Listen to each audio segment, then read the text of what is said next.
Reborn Lin Yu has just been rewarded with the bloodline of a Superman by the system. He opened the window and eagerly absorbed the sunlight, preparing to become a deity among mortals. How can I see my own face? Instantly alert, he suddenly noticed an eye had appeared on his hand without him realizing it. Looking up, he saw the yellow sun ensnared by the shadows of 8 tentacles. Years later, having ascended to the status of a deity among mortals, Lin Yu donned armor and sent the octopus perched upon the sun flying with a single punch. Do you have any idea how much suffering you've caused me? Chapter 1. The Shattered Dream of a Dump Truck's Protagonist. Don't come any closer. A pale-faced young man abruptly sat up in bed, beginning to check himself from head to toe. Head, hands, torso, legs. Phew, thankfully, nothing is missing.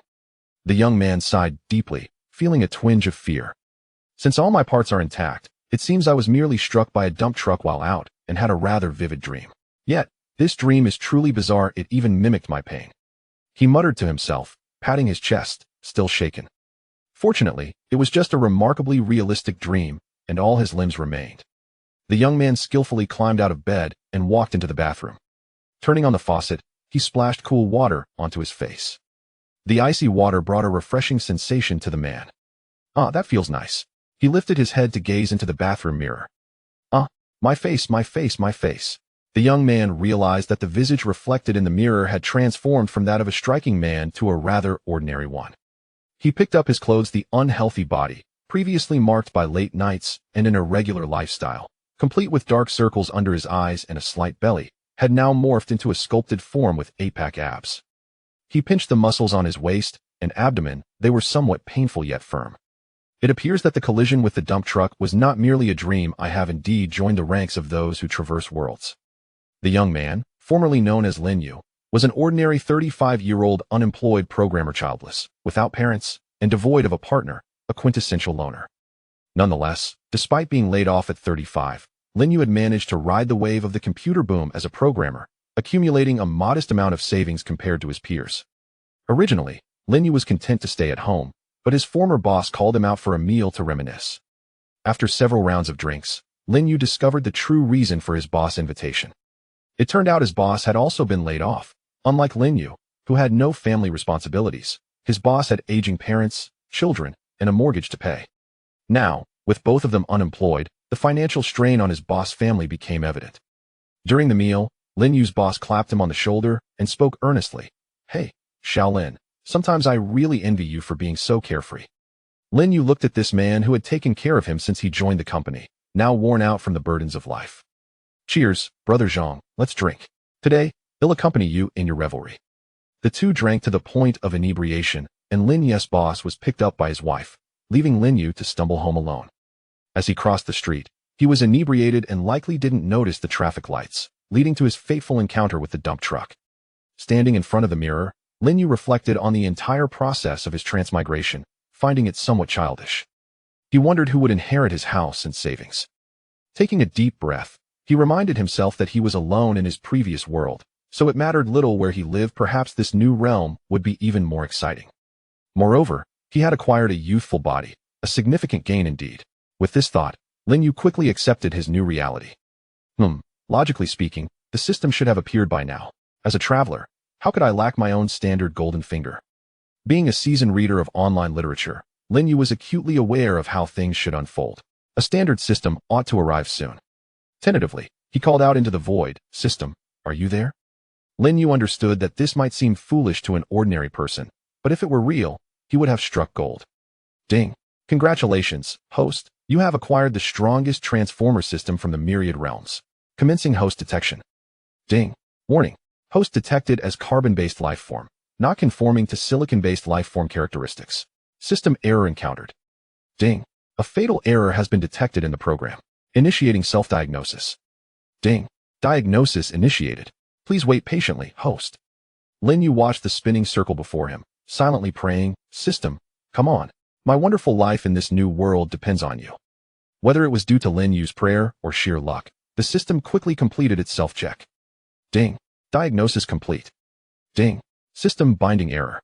The originally bound host should be the dump truck with the license plate, Poor B, 12306. Ding. Executing Rule 26 from System Manual Number 28. Ding. Initiating host return service. Ding. Host's physical body has sustained damage. Commencing second compensation plan. Dazed, Lin Yu gazed at the image sent by the system, witnessing his former body torn asunder. Ding. Compensation issued. Ding. Congratulations, host. You have acquired the complete Kryptonian bloodline. Ding. Compensation distribution complete. System unbinding complete. Wishing you a pleasant life in the new world. Although the system sent multiple messages, for Lin Yu, it all transpired in an instant. Before he could fully comprehend the situation, the system had laid everything out for him. System, dear system. Lin Yu softly called out several more times, confirming that there was no further response in his mind, assuring himself that the system had departed. What is this? It turns out I was supposed to transmigrate, but instead, I became the one who collided with the dump truck. Am I so inferior that I can't even compare to a dump truck? Lin Yu, now aware of the information in his mind, understood that he was not the protagonist. His presence had altered the fate of the dump truck destined to become the protagonist, and he silently mourned for it for 3 minutes. Nevertheless, at least the system had a modicum of conscience, granting me compensation the Kryptonian bloodline. Even if I do nothing, as long as I bask in the sun, I can grow stronger and become a deity among mortals. With this thought, Lin Yu felt a surge of excitement. What boy hasn't fantasized about becoming Superman in their youth? He assessed himself, feeling no immediate changes. Could it be that the system granted me a false Kryptonian bloodline? That shouldn't be the case. Perhaps I just haven't been exposed to the yellow sun yet, hence my lack of transformation. Lin Yu glanced at the digital clock on the wall. It was 2 in the afternoon. The sun was at its zenith. No wonder this kid looks so pale. It must be due to a lack of sunlight. It's already noon, and he still has the curtains drawn tightly. As he grumbled, Lin Yu moved to draw back the curtains. After all, he possessed Kryptonian blood. He was meant to bask in the sun. As he opened the curtains, Lin Yu closed his eyes and spread his arms wide to embrace the sun. Praise the sun. The golden rays enveloped Lin Yu, who felt his entire being greedily absorbing energy, experiencing a profound enhancement of his physical form. Why does this head in my mind resemble my own? I thought I had closed my eyes. How can I still see the top of my head? With a sudden jolt, Lin Yu opened his eyes wide, only to discover an eye blinking on the back of his hand, gazing at him. In his mind, the image of himself observing the eye on his hand intermingled with the sight of that eye staring back at him. What is happening? Why is there an eye on my arm? Lin Yu looked up and saw 3 eyes simultaneously fixed on the sun, where 8 shadowy tendrils coiled around the yellow orb. The moment he beheld the sun, the memories of the original owner of his body surged forth, overwhelming his consciousness with a torrent of recollections. Damn, this sun is toxic. I cannot afford to collapse here. In a moment of clarity, Lin Yu summoned the last vestiges of his strength to stagger to a corner shielded from the sun's rays, curling into a ball and awaiting the digestion of fragmented memories. Chapter 2. Even in a new world, one must attend school. As twilight descended, Lin Yu gradually awakened from his cornered slumber. He glanced at the eye on the back of his hand, regretfully tapping his forehead. The perils of empirical knowledge. I was only aware that superheroes thrive under the sun, oblivious to the fact that the sunlight in this world is tainted. During his unconsciousness, Lin Yu had been continuously absorbing the memories of the original owner, gaining a clearer understanding of the nature of this world. Over a century ago, what began as an ordinary day transformed dramatically when 8 twisted shadowy tendrils abruptly appeared upon the sun. Simultaneously, with the emergence of these tendrils, the previously harmless sunlight underwent a sinister transformation, causing mutations in all life forms exposed to its rays, including humans. It became commonplace for neighbors to sprout animal ears one day and tails the next. Just as those enamored with animal features declared it the best of times, the mutated flora and fauna that absorbed sunlight began to evolve. Not only did they undergo physical transformations, but their temperaments also shifted, rendering them formidable and aggressive. Humans found it increasingly challenging to procure sustenance, no longer reigning as the apex of the food chain on Blue Star. Attempts to eradicate these aberrations with conventional weaponry were futile. The sheer numbers and peculiar strengths of these creatures led to failure. In a desperate bid, humanity unleashed nuclear weapons, but instead of eradicating the threat, it merely accelerated their evolution. Fortunately, as a silver lining, the emergence of the shadowy tendrils coincided with the appearance of temporal rifts across the globe, leading to alternate realms. With the advent of brave souls venturing into these rifts, they returned with advanced technologies and cultivation systems from other worlds, giving rise to a variety of professions among humanity. As time progressed, humanity split into factions, the Pantheon and the Technological Alliance. The unfortunate individual whose fate Lin Yu inherited also bore the name Lin Yu and was a senior at Jiangxing Mechanical High School, belonging to the Technological Alliance. In preparation for the trials associated with the temporal rift, he intended to implant a peculiar organ during the final summer break to enhance his combat prowess. Regrettably, this ill-fated individual squandered the inheritance left by his parents, yet still lacked sufficient funds to afford the organ's transplantation through legitimate channels, while the trials loomed ominously. In a moment of desperation, he resolved to seek out the black market for the organ, only to be swindled by unscrupulous dealers, losing everything in the process. Feeling hopeless, he chose to end his life in his rented room by consuming poison. Thus, Lin Yu, who had crossed over, inherited a complete physical form. Rest assured, having acquired your body, I shall ensure justice is served. Once I attain strength, I will aid you in vanquishing those heartless black market merchants. I too despise deceit. Lin Yu silently vowed to the spirit of the deceased original owner. As the sun dipped below the horizon, Lin Yu emerged from his corner, eager to observe the world outside. He beheld a futuristic, steampunk landscape, alive with vibrant neon lights and an array of flying motorcycles soaring through the air. Above, an immense transparent dome shielded the populace from the bizarre sunlight. Jiangxing, a bastion of the Technological Alliance, was constructed around several temporal rifts, drawing resources and purification technologies from these alternate realms. When Jiangxing was established, a protective barrier was erected to mitigate the sun's peculiar radiation, safeguarding its citizens from its tainted rays. One might wonder how Lin Yu fell victim to this taint. It is simple. A modicum of poison may serve as medicine, yet consuming it in vast quantities is certain to spell doom. Lin Yu's Kryptonian lineage functioned as an immense solar energy absorber, while others absorbed in small increments. He consumed it in torrents, rapidly accumulating aberrant energy. Yet, there may be a silver lining. If a superhero can emit heat rays through 2 eyes, perhaps I can harness the power of 3. Lin Yu mused, looking at the eye on his hand with a hint of self-deprecation. Perhaps I must grow strong enough to generate my own biological magnetic field to expel the aberrant elements from my body, allowing me to safely absorb the sunlight of this world. This conclusion did not arise from mere speculation. A voice deep within Lin Yu's consciousness imparted this wisdom. Considering his current condition, he surmised that by the time morning arrived and he set out for school, he would need to cloak himself meticulously. For even the slightest absorption of this world's sunlight could lead to his complete aberration before his powers had fully matured. Lin Yu did not wish to arrive in an alternate realm only to spend his life shrouded in layers of protection. Thus, he scoured through the remnants of the original Lin Yu's memories for a solution to his dilemma. Regrettably, purification methods for the aberrant sunlight were exclusive to the 2 dominant factions in this world. One was the purification dome above him, which he had tested today with no effect, while the other belonged to the Holy Light Guild's elite services. It seemed he could rely on neither. One was directly above him, and Lin Yu had just experienced its ineffectiveness, while the other's accessibility was beyond his current capabilities. Surely there must be a way. I cannot simply start my journey in this world with an insurmountable disadvantage, unable to live a normal life. Suddenly, inspiration struck Lin Yu, and he slapped his thigh in realization. Of course, the temporal rifts. Just because the sunlight here is tainted does not mean I cannot absorb sunlight from other places. Moreover, the resources produced in Jiangxing predominantly originate from the rifts, indicating the presence of stable sunlight within them.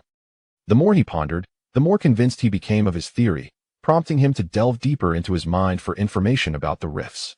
The highest tier of the rifts in Jiangxing was classified as Grade 6, though this did not imply that only Grade 6 entities existed. It merely indicated the highest life forms discovered in explored territories. Rumors suggested that a Grade 9 rift existed within the lair of a colossal dragon, but anyone daring to enter would be swiftly dispatched by the dragon upon making even the slightest movement. Due to the absence of a world mark, each individual from alternate realms can only linger in these foreign dimensions for approximately 10 days before being detected and expelled by the will of the world.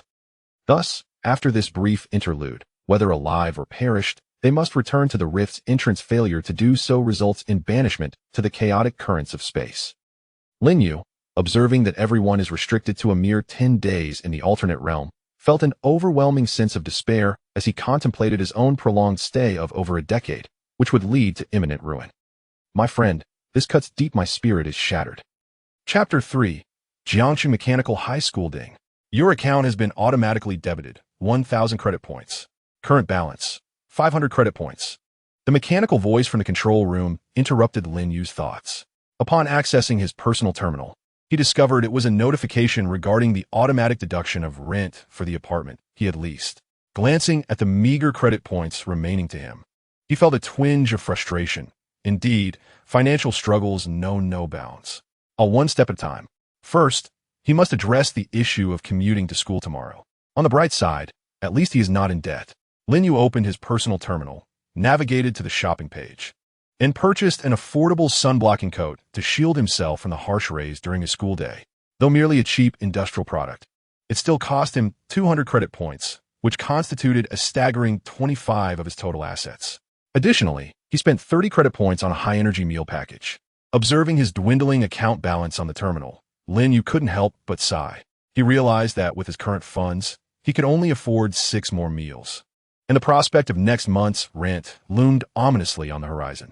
Alas, while I once roamed Blue Star without a care, here I find myself burdened by the specter of rent. Life seems to grow increasingly burdensome. I hope I do not become the first Kryptonian to perish from hunger on Blue Star. While awaiting his deliveries, Lin Yu did not squander his time. He browsed through information about this world on his terminal, searching for part-time job opportunities. He pondered the possibility of earning while he learned. Fixated on the screen, he diligently sought out jobs that he could feasibly undertake. However, after a lengthy search, he found himself disheartened. It seemed he had overestimated his prospects. There were hardly any suitable jobs available for an ordinary individual like himself, and those that existed were perilous in nature. What on earth are they advertising? The Fuguang Mining Company seeks mining workers, with the requirement of being amenable to a mechanical brain interface modification. The Liang Biochemical Technology Company is looking for testers willing to endure direct exposure to bizarre sunlight, regardless of the potential harm it might cause. Lin Yu felt a flush of embarrassment as he read on. The only positions that did not pose a threat to one's health involved hunting strange entities around protective barriers or exploring rifts. Yet, he did not meet the criteria for any of these roles. They were all organized by official entities that demanded legitimate professional certifications, far beyond the reach of someone like Lin Yu, who had never even ventured into a rift. Is there truly no work available to me? Must I resort to becoming a gigolo? A memory stirred within him, recalling his former self as an unremarkable student at the mechanical high school, an ordinary human who had undergone no modifications. To those who had embraced mechanical enhancements, he was a curious anomaly. Due to the insidious light pollution unleashed by the malevolent deity, the number of ordinary humans like Lin Yu, those devoid of any distortion, has dwindled significantly. Moreover, unmodified humans possess little martial prowess, akin to exquisite glass artifacts, fragile yet beautiful. It seems that perhaps embracing the role of a pretty boy harbors potential. Just as this thought crossed Lin Yu's mind, he recalled the information he had gathered about the past seniors from the mechanical high school, which sent a shiver down his spine. Do individuals from other realms indulge in such extravagance? The symbolism of a steel wool ball embodies forbearance and opulence. No, I must excel amidst the fractures. I refuse to become a mere plaything for those individuals. While Lin Yu was lost in such musings, a notification chimed. Ding. Your package and takeout have arrived. Please sign for them. Upon opening the door, he was greeted by a delivery person holding his items.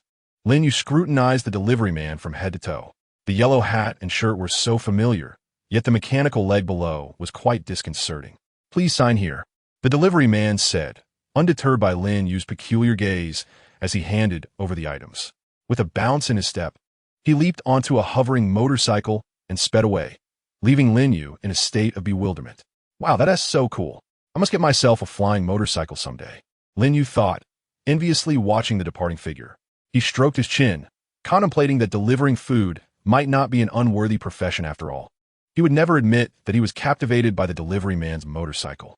Upon unveiling his package, Lin Yu discovered a black hooded cloak reminiscent of something from Assassin's Creed, which enveloped him entirely. Perfect. I shall wear this to school tomorrow, he mused. He then retrieved his dinner, a paste-like substance contained within a tube. Taking a taste, he found it rather flavorless, merely serving to quell his hunger. This high-energy meal was only sufficient to sustain his essential activities. As for its ingredients, Lin Yu dared not delve too deeply. The more one investigates, the less appetizing it becomes. ignorance can indeed be bliss. After finishing, he felt somewhat satiated, with his body having received the necessary nutrients. Lin Yu drew the curtains tightly, set his alarm, and promptly fell asleep, preparing for his enrollment at the mechanical high school the following day. The night passed uneventfully. Ding, ding, ding. The alarm clock rang, prompting Lin Yu to rise swiftly, freshen up, and don his school uniform. He slipped on the black hooded cloak, ensuring that not a hint of skin was exposed. After confirming his appearance, Lin Yu opened the door and made his way to the bus station in Jiang City. Beep. Student card. This bus ride is complimentary. Lin Yu boarded the automated bus, setting forth towards the mechanical high school. Due to the intelligent connectivity of public transportation, Lin Yu arrived punctually at the gates of the academy. He gazed up at the imposing, punk-style mechanical entrance, preparing to step inside when he heard someone call his name. Turning to look, he saw a striking figure on a flying motorcycle, stirring up a whirlwind as she came to a halt before him. Alarmed by the gust, Lin Yu quickly pulled down his hood, shielding his skin from the sun's rays. "Jiang Chengcheng, you can recognize me even like this?" he remarked, realizing that her spoken words had confirmed his earlier uncertainty. "So, how has your summer been? You mentioned something about transplanting bizarre organs. Any progress on that front?"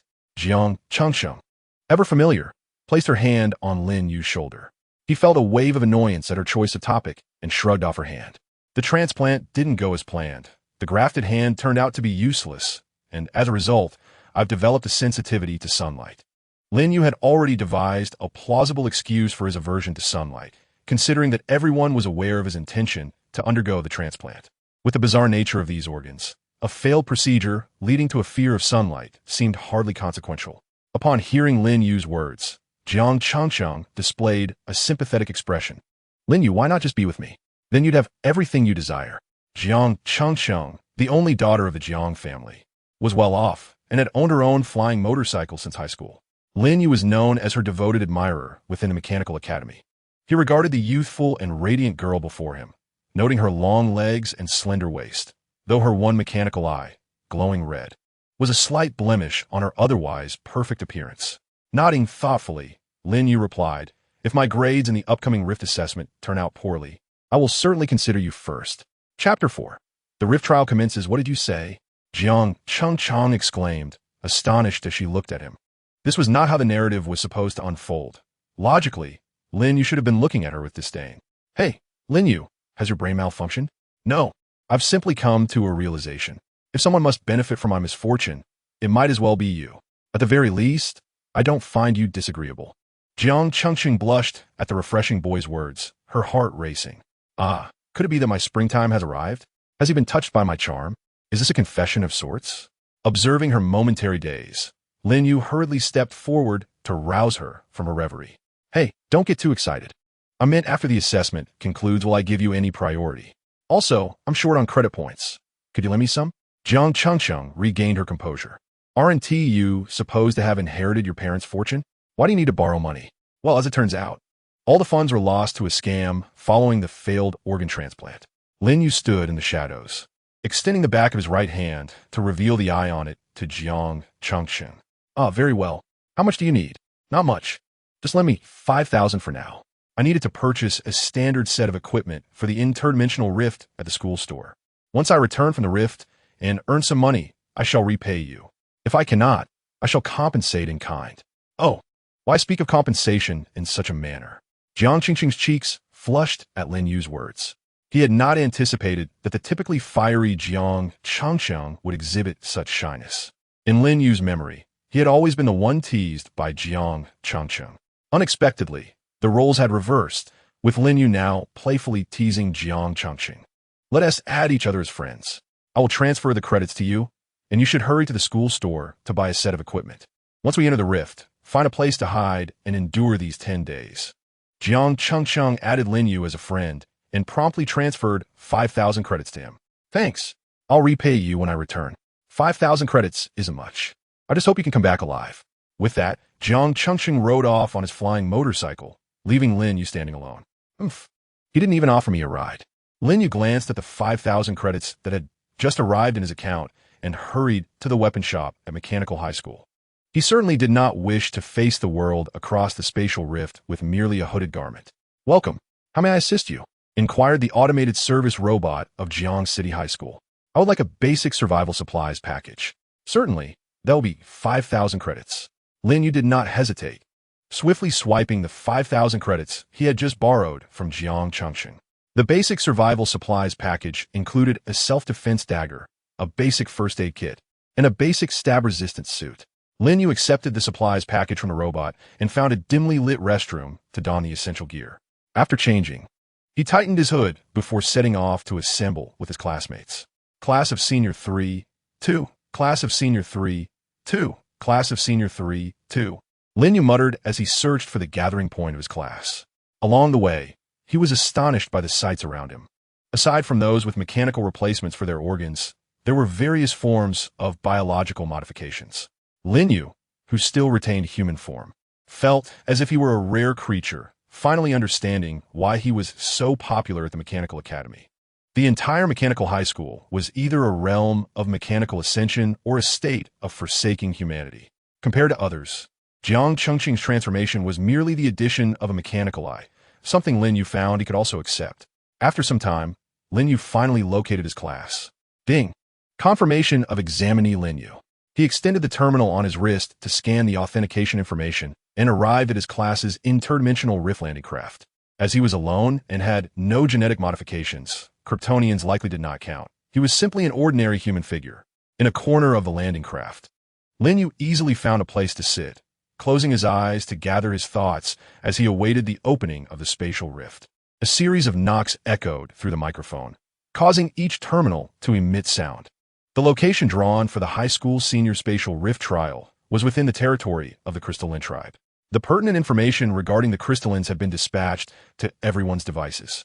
Among the most crucial resources were the Crystallines' crystal cores. This trial would operate on a points system, where obtaining a crystal core would yield points, and high-value items would be discussed by the school committee for point allocation. The top 300 participants in this trial would be permitted to continue their studies, while those ranking beyond that would be congratulated on their graduation. Now, I hereby declare the 56th spatial trial of Jiangsheng Mechanical High School officially commenced. With the announcement, the landing crafts, each designated for various classes, began to activate, orderly entering the rift in time and space. Lin Yu felt the craft shudder beneath him, his heart racing with excitement. The scenes he had only envisioned in science fiction films were now unfolding before his eyes. After observing for a moment, and once the craft had stabilized, Lin Yu began to peruse the information on the crystallines provided by the school. Upon opening the energy terminal, a three-dimensional model of a crystalline appeared before him. Crystalline level, 13 description, a humanoid entity composed of crystalline structures, powered by an energy core within its body. Immune to energy beam attacks, particularly vulnerable to blunt force. Blunt force, huh? Lin Yu mused, glancing at the self-defense dagger in his hand, a wry smile crossing his face. If this other world were devoid of a yellow sun, it seemed he would have no choice but to return to living off Jiang Chengxing's resources. However, thinking of Jiang Chengxing's long legs and slender waist, he found it wasn't entirely unappealing. Slapping his face, Lin Yu chastised himself. What are you thinking? Where would you find such a life? You are destined to be a god among men. You should kick the filth off the Sun Mountain and restore clarity to the world. He slapped his cheeks again, prompting puzzled looks from nearby classmates who observed his antics. One of them thought, great, another lunatic for this year's trial.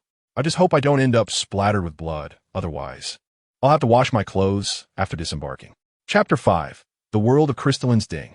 The landing craft is about to exit the spatial rift.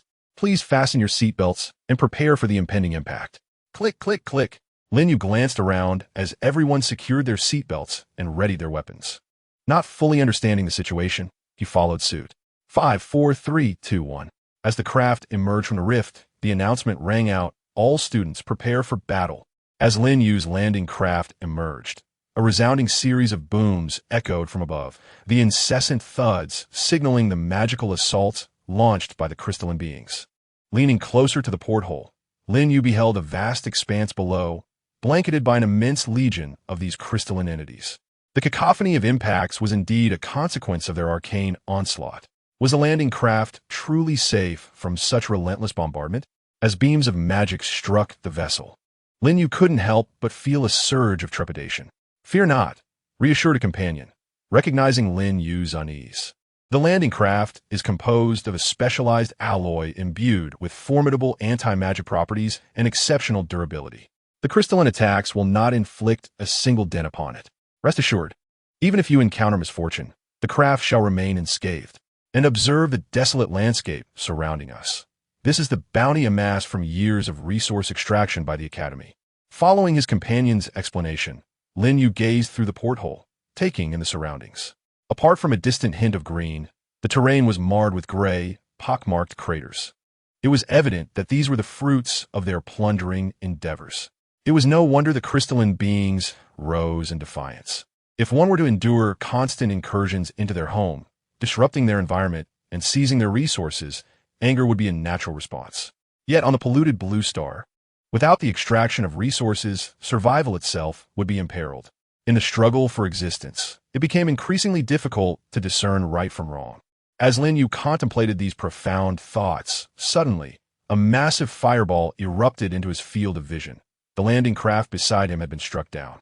Turning his head, he encountered the face of a fellow soldier, contorted in dismay. Is this what you call safe? One has already been obliterated. A voice chimed in. Warning. Energy attack exceeding Tier 3 detected. The vessel is initiating automatic ascent and engaging acceleration mode. Please brace yourselves. Before Lin, you could fully process the information. The landing craft surged forward, propelling him against his seat with formidable force. The crystalline beings on the ground, having witnessed the downing of a landing craft, erupted in jubilant cheers. Though only one craft had fallen, it was a significant triumph for them. Chatter, chatter, a soldier-like crystalline being reported to another. As it perched atop an unidentified crystalline beast, the commanding crystalline leader glanced at the nearby artillery formation responsible for downing the landing craft. Shaking its head at the soldier, it communicated a message before dispatching teams of crystalline entities to pursue the fleeing landing crafts.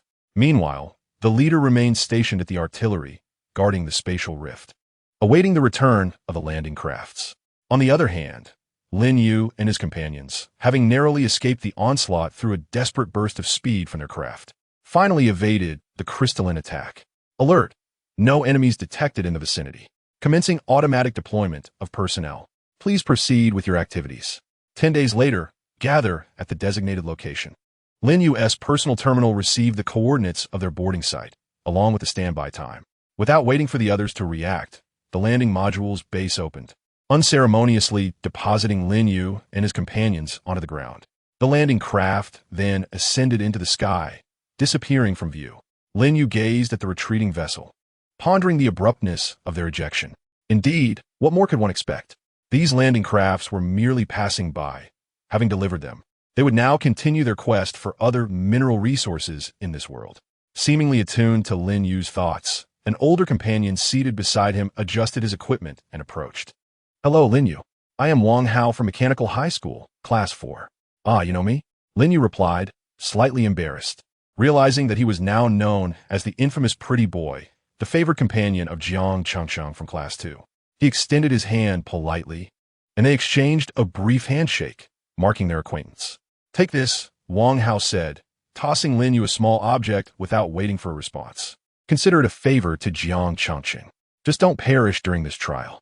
With that, Wang Hao organized his gear and vanished in a nearby thicket. Once Lin Yu examined the item in his hand, he discovered it to be a small handgun filled with ammunition. A small pistol, not bad, he mused, considering it a sufficient transitional weapon. He tucked it into his waist, recognizing it as a modest means of self-defense, slightly superior to his larger dagger.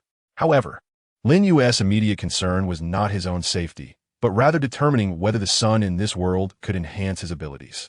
He surveyed the surrounding verdant flora. Indeed, the plants were lush and green, suggesting that this world was illuminated by a yellow sun.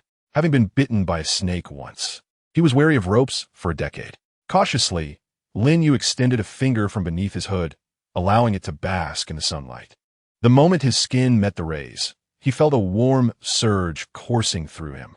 After a brief exposure, he inspected himself, finding no mutations. Safe! Lin Yu let out a triumphant shout, reveling in the glorious sunlight. Do you know the agony of a Kryptonian being unable to bask in the sun? Oh, son, do you comprehend the depth of my love for you? With fervor, he swept off his hood, embracing the sun wholeheartedly, relishing the joy of every cell in his body soaking in the sunlight. He could not help but raise his hands in exultation. Ah, praise the sun. The peculiar gazes of those around him only served to reinforce Lin Yu's resolve. He was determined to toil in secrecy, ultimately dazzling all with his accomplishments. Unperturbed by the odd stares, Lin Yu stood there, basking in the sunlight. Chapter 6. The crystal core at last. Lin Yu felt the radiant sunlight he had longed for. The energy surging within him. His once frail physique was invigorated, transforming into a robust form.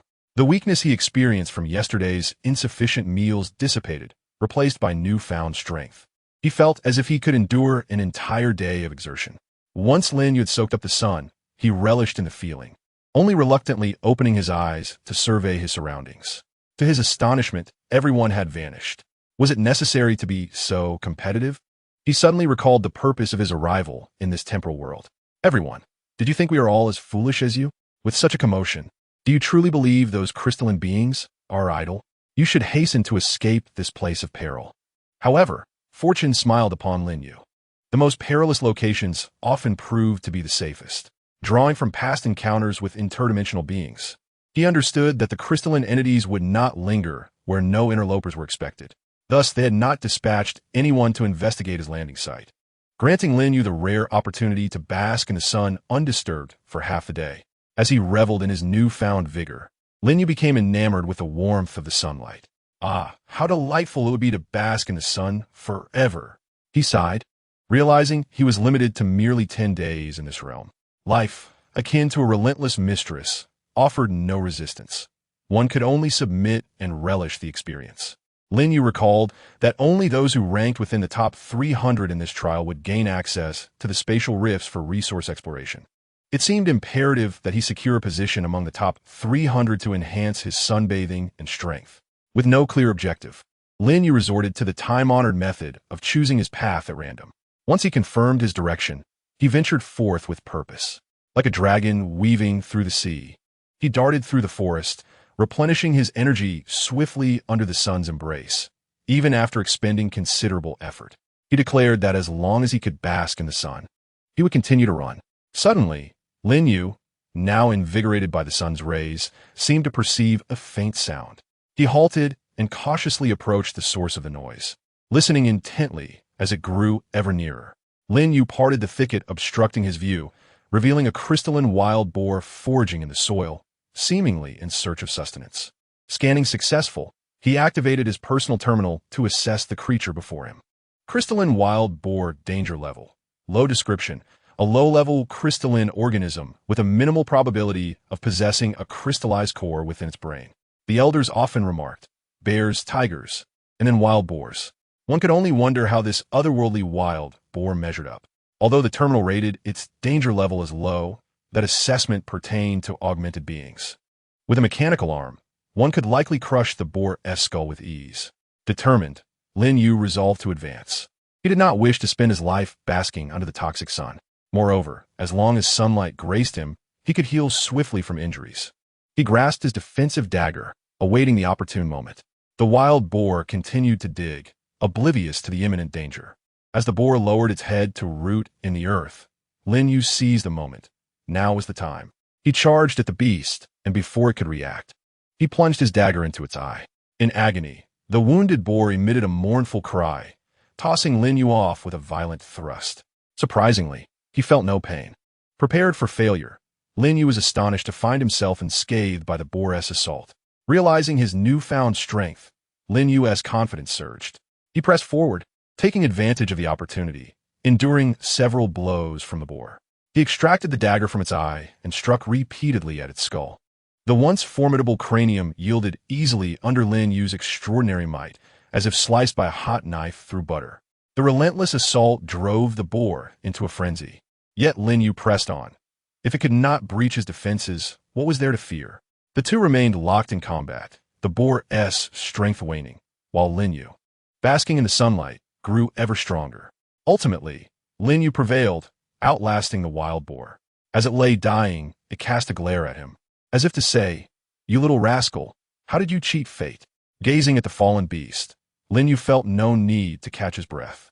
He merely wiped the blood from his dagger, resolving to procure a longer weapon next time. Had he possessed one, he could have severed the boar's head with a single stroke. It was time to reap the rewards of his victory.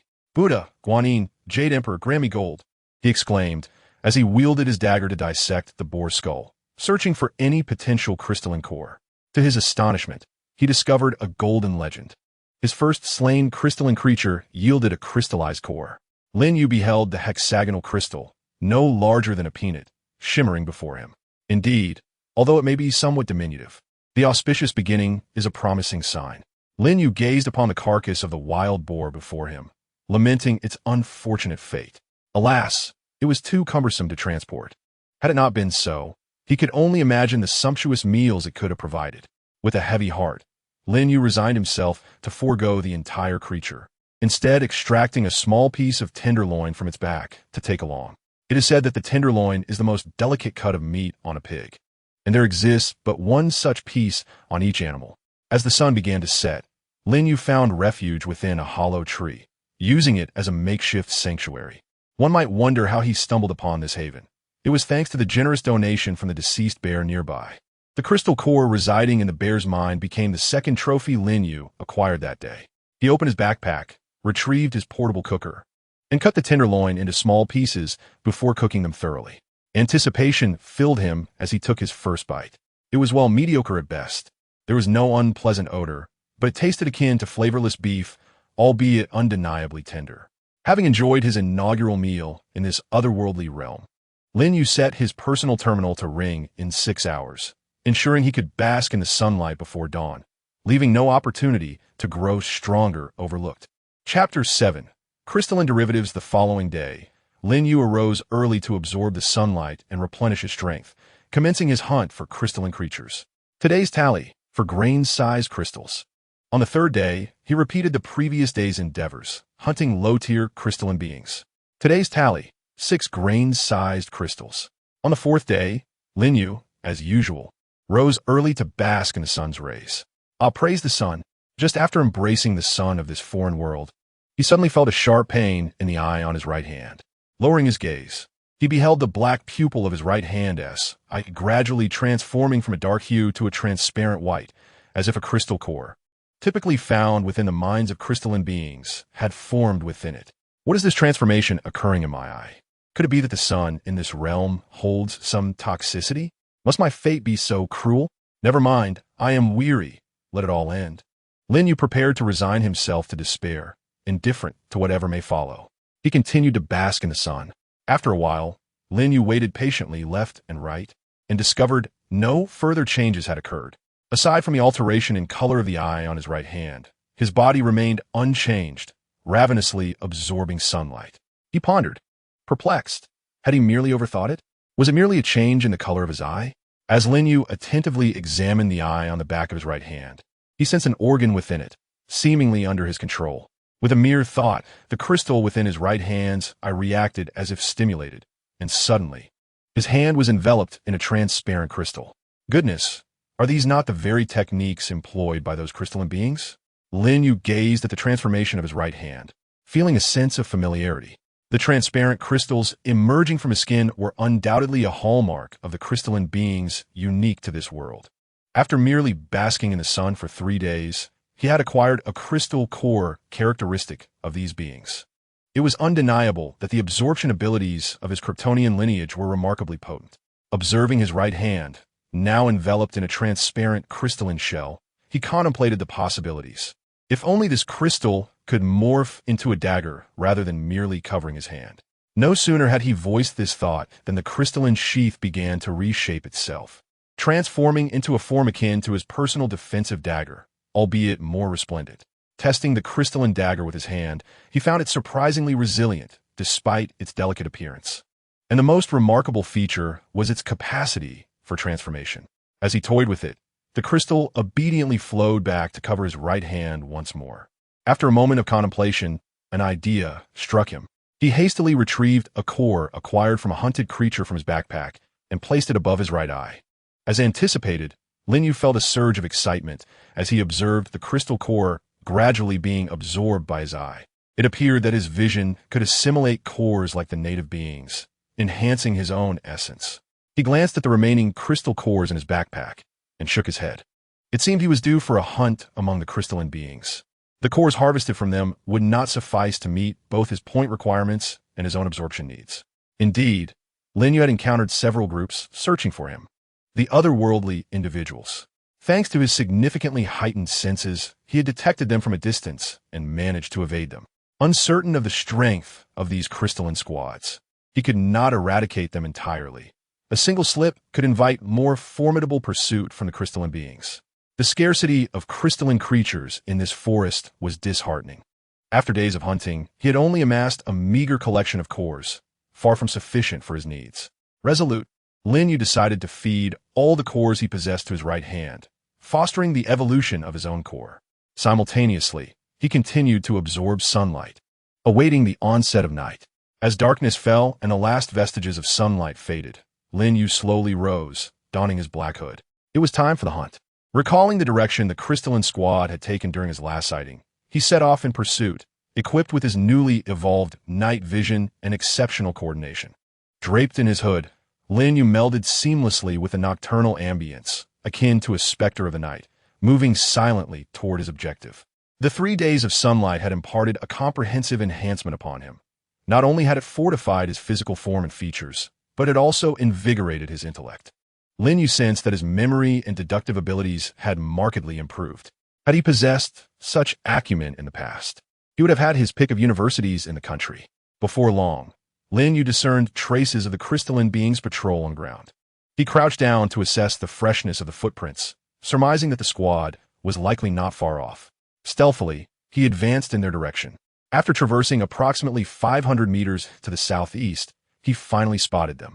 From a distance, 5 luminescent humanoid entities stood out vividly against the dark backdrop of night. 4 of them lay motionless, while 1 was patrolling. Seizing the opportunity, Lin Yu continued his stealthy approach without making a sound. His heart raced as he drew nearer to the crystalline beings. It was his first hunt against humanoid creatures. Suddenly, he was startled. He had been detected. Unfazed, he charged forward. Seizing the patrolling being by the head, and with swift precision, the crystalline core within his eye transformed into a steel needle that pierced the patroller's forehead.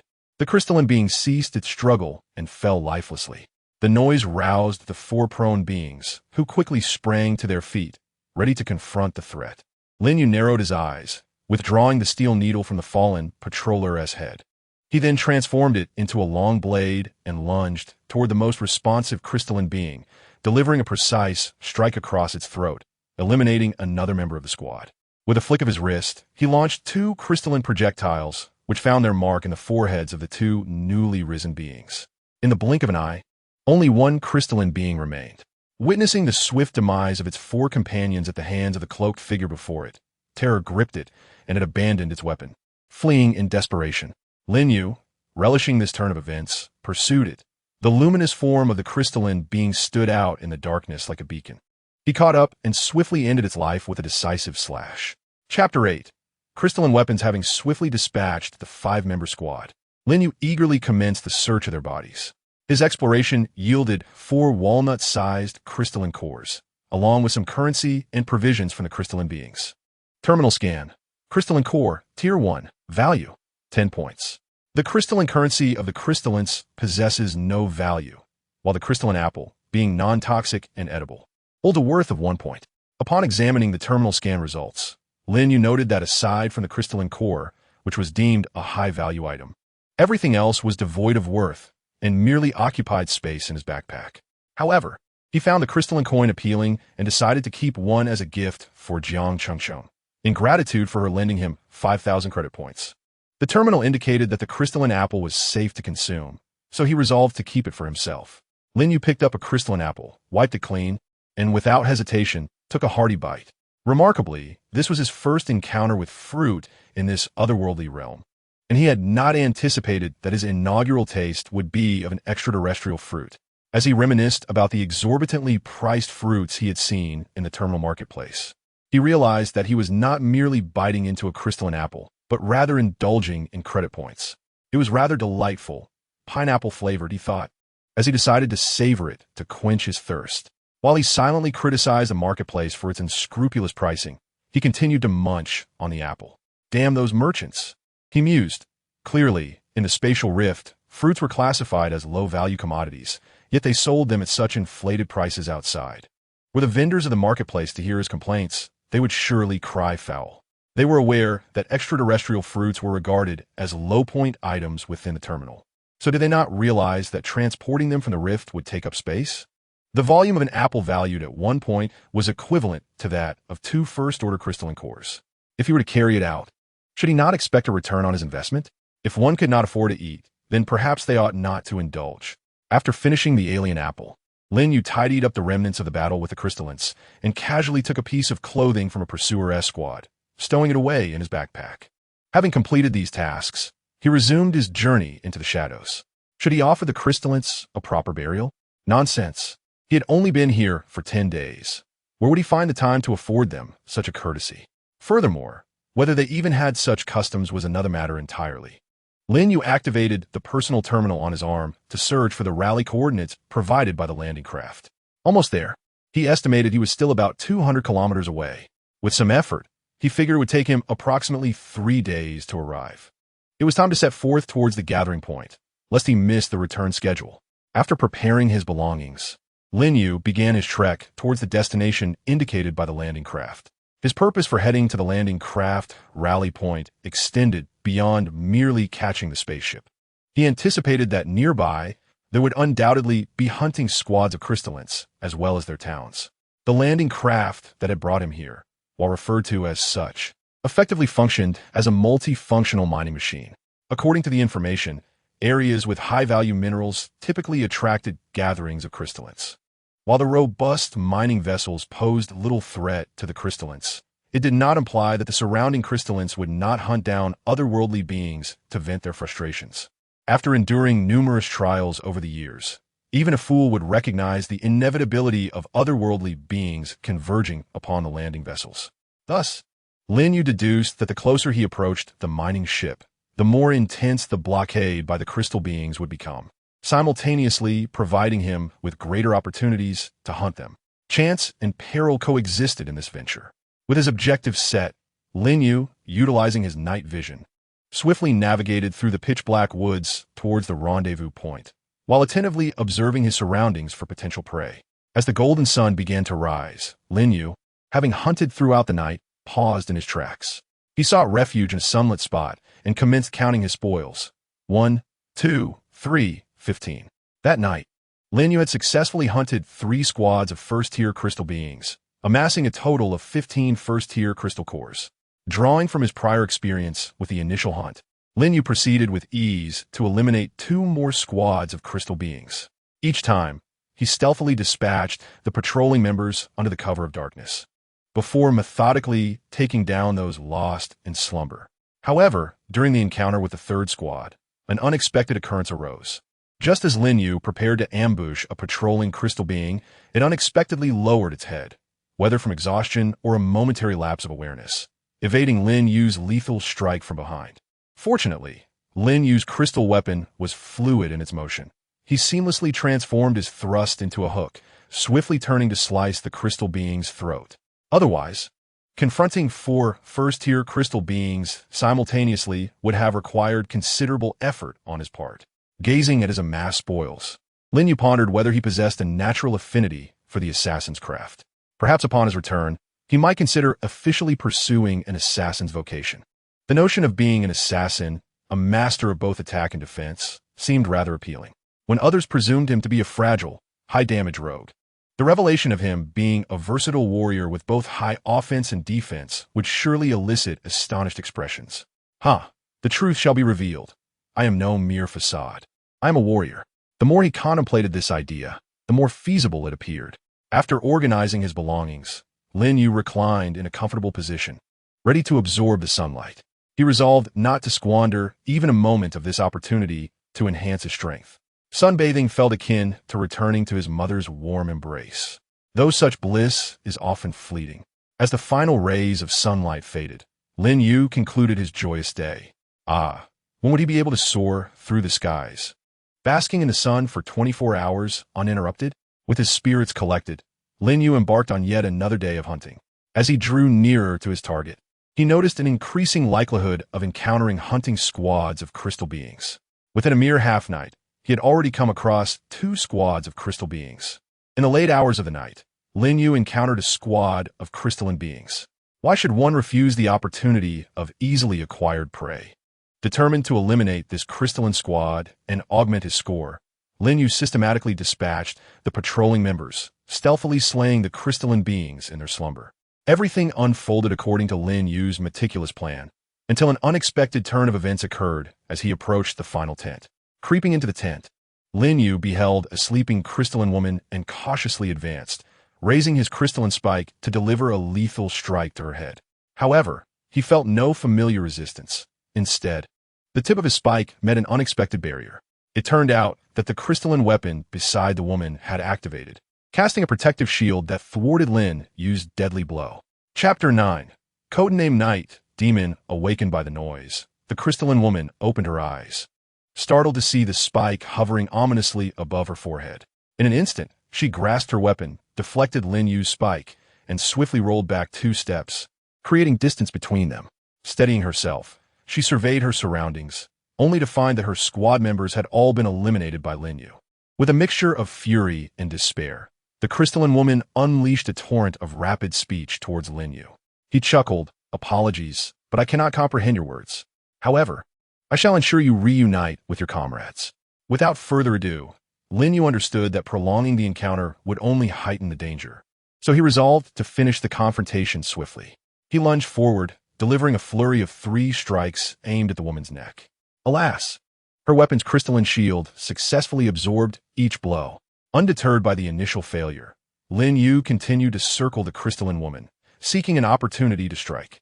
Within a mere few minutes, he had unleashed a dozen attacks, all thwarted by her weapon. Through these exchanges, Lin Yu discerned that the woman was struggling to keep pace with his assault, relying solely on her weapon for defense. Yet, he observed that each time she used her weapon to block his attacks, the brilliance emanating from her began to dim. Undeterred by her ability to withstand his onslaught, Lin Yu grew bolder, recognizing that her life force was dwindling.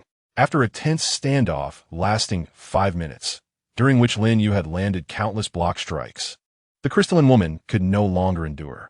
With a clang, she cast aside her weapon, sinking to her knees, and began to plead for mercy in her rapid speech.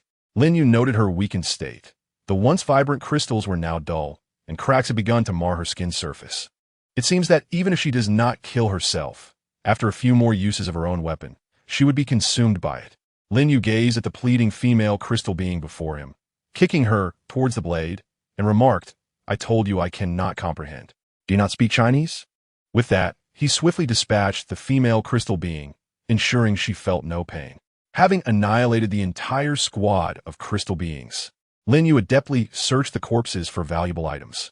After completing this task, he tidied up and plunged back into the darkness, seeking his next target, leaving behind the lifeless body of the crystal being to testify to the events that had transpired. Not long after Lin Yu's departure, a squad of crystal beings hastened to the scene.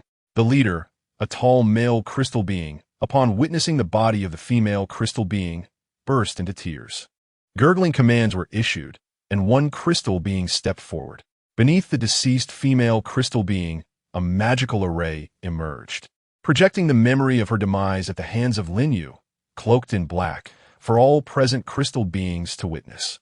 The male leader glared at the projection of Lin Yu, filled with hatred, and ordered, "Find that otherworldly being who killed my sister. Eliminate him on sight. The operation code shall be Night Hunter." Unbeknownst to Lin Yu, who was merrily reveling in his recent success, he had become a target of the crystal being's pursuit. After distancing himself from the incident, he found a safe spot to rest and began to tally his gains from the day. 15 first-tier cores, not bad. A crystal weapon from the crystal beings. Its value remains uncertain. Lin Yu activated his terminal to scan the crystal weapon, revealing its worth, 200 points.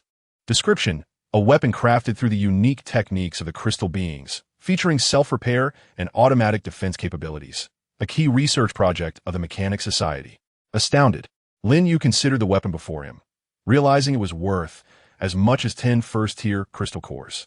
It appeared that although the female crystal being was weak, she must have held some significance. Otherwise, she would not have been equipped with such a weapon. Will there be any repercussions for eliminating her? Lin Yu pondered aloud, feeling a twinge of concern for the trouble he had stirred. But she asked, dead. Can the dead truly speak? As long as I flee swiftly, no one will know it was me. Moreover, I have 4 days until I must escape. Can they really pursue me into another world? Meanwhile, the crystal beings were contemplating. Apologies, though we cannot venture into another world to eliminate you. We do possess means to make the dead speak. Additionally, we are currently mobilizing all efforts to apprehend you. Good luck. Oblivious to the unfolding events, Lin Yu prepared to rest, ready to greet the imminent arrival of the sun. Ah, praise the sun. The sun is indeed delightful. One can never bask in its warmth enough. While Lin Yu luxuriates in the sunlight, the other trial participants are facing dire circumstances. It seems that Lin Yu's hunt for the female crystal beings has attracted significant attention. Apart from Lin Yu being wanted, the paths leading to the landing craft have been obstructed by a transparent crystalline wall erected by the crystal beings. These entities have begun to establish checkpoints along the wall, resulting in a multitude of trial participants being trapped on their way to the landing craft.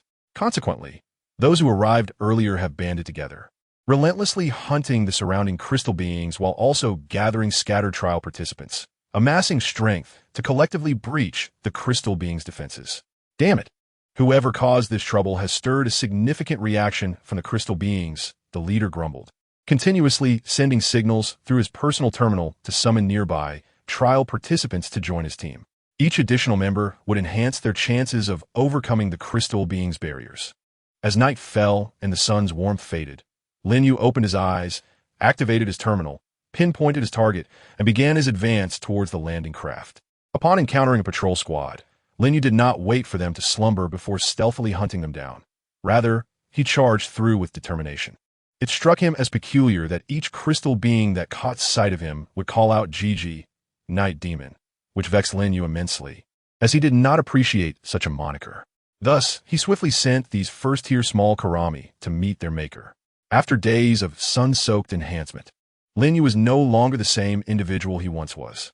The first-tier small Karami of the crystal beings could no longer inflict any harm upon him, nor could they match his speed. In no time, Lin Yu had amassed 5 more crystalline cores. Chapter 10. Preparing for Battle GG. GG. What on earth does this mean? I'm not called GG. Lin Yu felt increasingly frustrated. Each encounter with a crystal being resulted in being called GG. Although the number of crystal beings increased as he approached the landing craft, and he was collecting cores with ease, being addressed as GG left him feeling insulted. Suddenly, his terminal emitted a series of beeps. Lin Yu glanced at it, discovering an urgent communication. Upon opening the terminal, he found a message accompanied by a coordinate. Dear classmates, due to the crystal beings guarding the essential route to the landing craft, it is impossible to break through relying solely on individual strength. Please gather at this location to discuss how to overcome the checkpoint. Lin Yu regarded the message with skepticism, deciding to set it aside for the moment. He would first conduct a reconnaissance of the area. After all, what if he could forge his own path? The larger the group, the more daunting the target. Under the cover of night, Lin Yu commenced his journey toward the interception point indicated by the terminal concerning the crystalline beings. From a distance, Lin Yu employed his enhanced vision to behold a transparent crystalline wall standing majestically upon a vast plain, brimming with vigilant soldiers. Contemplating his chances of breaching this formidable barrier alone, he discerned the probability to be a resounding 0. Merely traversing the expansive plain ahead, he felt uncertain of his ability to succeed. Cursed be the crystalline beings, their defenses were impenetrable. Avoiding this route would necessitate a detour, which would undoubtedly prevent him from reaching the landing craft within the allotted time. Yet, the only option to forge ahead lay through this stronghold, and the prospect of accomplishing such a feat single-handedly was bleak. After careful deliberation, Lin Yu concluded that embarking solo was futile. He would have to reunite with the main force. Silently, he approached and departed without alarming anyone. It seemed prudent to first seek the assembly point for guidance. Lin Yu made his way toward the coordinates designated for the trial participants. Soon, he arrived at the location specified by the terminal, and as he drew near to the gathering site, a patrolling drone descended beside him. Noticing this, Lin Yu promptly raised his terminal, which confirmed, ding. Verification complete for trial participant Lin Yu, Please proceed. With the verification concluded, the drone resumed its patrol above. Hastening toward the center of the trial participants, Lin Yu observed that a large, flat area had been cleared by the personnel. Everyone was resting in this vicinity, and as he approached, all eyes turned toward him, fixated on the figure clad in a black hood. Taking a moment to survey the camp, Lin Yu estimated there to be around 300 individuals, with possibly more, perhaps due to the fact that he had been hunting crystalline beings under the cover of night, as they appeared conspicuously luminous. Ah, is that not Lin Yu? You lucky fellow, you're still alive. Upon nearing the assembly point, Lin Yu recognized the familiar voice of Wang Hao, who had initially extended goodwill toward him. Lin Yu nodded in acknowledgement and made his way to Wang Hao, eager for an explanation of the current circumstances. Taking a seat beside Wang Hao, Lin Yu retrieved 2 crystalline apples from his backpack, one for himself and the other tossed to Wang Hao. The latter, unfazed by the offering, wiped it clean and took a bite, simultaneously teasing Lin Yu. You've done well, managing to hunt a squad of crystalline beings alone and acquire an apple. It seems everyone underestimated you. You've got some skills after all. Lin Yu chuckled softly, attributing his success to mere luck. Luck indeed. To hunt a complete squad of crystalline beings, you call that luck? Never mind, my friend, with spirits high, feel free to ask me anything. Having consumed Lin Yu's crystalline apple, Wang Hao appeared to be in excellent spirits. Do you know the meaning of GG among the crystallines? If you don't, just pretend I never said anything. Wang Hao casually draped his arm over Lin Yu's shoulder and pulled him closer, whispering, "Kid, from which source did you hear this term? It seems I have underestimated you. You are aware of such a clandestine matter. How did you come to know that the crystallines are in an uproar to capture someone named GG, which translates to night demon?" Lin Yu was taken aback, recalling the words of the crystallines before their demise, realizing that the GG referred to him. Maintaining his composure, he simply replied, "I overheard it during conversations among other hunting teams." Wang Hao cast a sidelong glance at Lin Yu, but said nothing further. Instead, he took a bite of his apple and continued, "I heard that this night demon killed the sister of a rather significant figure, which explains the crystalline's agitation." Upon hearing that the deceased crystalline was a female, Lin Yu's heart sank. He thought, "This is bad. The wanted GG must be me." Fortunately, he always set out with his face covered. It seemed he needed to change his attire, lest he become the target of relentless pursuit. Moreover, he must ensure that his companions do not discover he is the culprit, for he would surely be overwhelmed by public outrage. Lin Yu maintained his facade and asked, "Wang Hao, do you have any spare combat suits?" "Why do you ask?" "My combat suit is damaged, and I wish to replace it, preferably not in black. I could trade with crystal cores or apples." "All right, give me 2 first-tier crystal cores, and I will give you a spare combat suit." Without hesitation, Lin Yu handed Wang Hao 2 crystal cores and received a gray combat suit in return. He quickly changed into it and sighed with relief. This is not black. I feel much safer now. Donning Wang Hao's gray suit, Lin Yu felt a sense of reassurance. Wang Hao, sensing the shift in Lin Yu's mood, remarked, "Isn't it just a new combat suit? Is it really worth being so happy?" Meeting Wang Hao's gaze, Lin Yu realized his earlier expression had been somewhat anxious. He swiftly redirected the conversation. "Are we going to wait here indefinitely?" "Indeed, we are waiting for everyone to arrive and for the leader's plan for this trial to be established. Of course, if you wish to venture out and hunt crystallines, no one will stop you. Just ensure you return here by 8 o'clock on the final day. Otherwise, we shall depart without you." Nodding in acknowledgement, Lin Yu understood the information he sought. He was eager to leave and not squander time awaiting the final moments. Additionally, he could not afford to disclose his secret of absorbing sunlight or the information regarding the unique crystalline cores he had developed. "Thanks," he said. Lin Yu retrieved several crystalline apples and handed them to Wang Hao before departing from the gathering point. Chapter 11. Team Formation. Having acquired the intelligence he sought, Lin Yu emerged from the trial's assembly point, continuing his hunt of the nearby crystalline squads. This time he donned a new guise, removing his signature black hood to reveal his strikingly handsome face. Lin Yu resumed his pursuit of the crystalline teams, and finally, having shed his conspicuous identifiers, he was no longer referred to as GG by the crystalline beings. Observing the changes in his hunting of the crystalline entities, Lin Yu exhaled a long sigh of relief. He was no longer under a red warrant. There was no need to worry about being besieged by the crystalline beings. He was now merely a transparent little calamity, ready to quietly amass his fortune. On the sixth day, Lin Yu basked in the sun during the day and hunted crystalline beings at night, leading a remarkably orderly life. The seventh day mirrored the previous one, with sunbathing in the morning and nocturnal hunts. By the eighth day, Lin Yu's backpack was overflowing with first-tier crystalline cores he had harvested. To avoid waste, he began to nourish the crystalline core in his right hand with the surplus first-tier cores. That night, he ventured into hunting second-tier crystalline beings. During this pursuit, Lin Yu discerned that, apart from the larger size of the second-tier crystalline cores, the difficulty in hunting them was comparable to that of the first tier. Both fell to a single strike. Could it be that the second-tier crystalline beings you are hunting are primarily mages, and you have been stealthily eliminating their guardian sentinels, preventing the mages from casting their spells? Following this bout of hunting, Lin Yu's backpack now contained a second-tier crystalline core. On the ninth day, he basked in the sun in the morning and concluded his hunting in the evening, preparing to rendezvous at the trial participants' gathering point. After several days of sunbathing and unreserved nourishment, the crystalline core in Lin Yu's right hand had grown sufficiently to encompass his entire right arm. Furthermore, its hardness had increased, allowing him to cut through the self-defense dagger he had brought with him without sustaining any injury. Truly a diamond star fist. Having organized his belongings, Lin Yu tidied up his backpack and set off towards the gathering point. Upon nearing the assembly site, drones flew overhead. Ding! Please present your terminal information. Lin Yu skillfully raised his arm. Ding! Welcome Class 3-2, Lin Yu. After confirmation, he continued towards the center of the gathering point. Upon his arrival, he noticed that the camp had expanded. A quick glance revealed approximately 1,000 individuals already assembled, estimating that around 500 participants had arrived for this trial.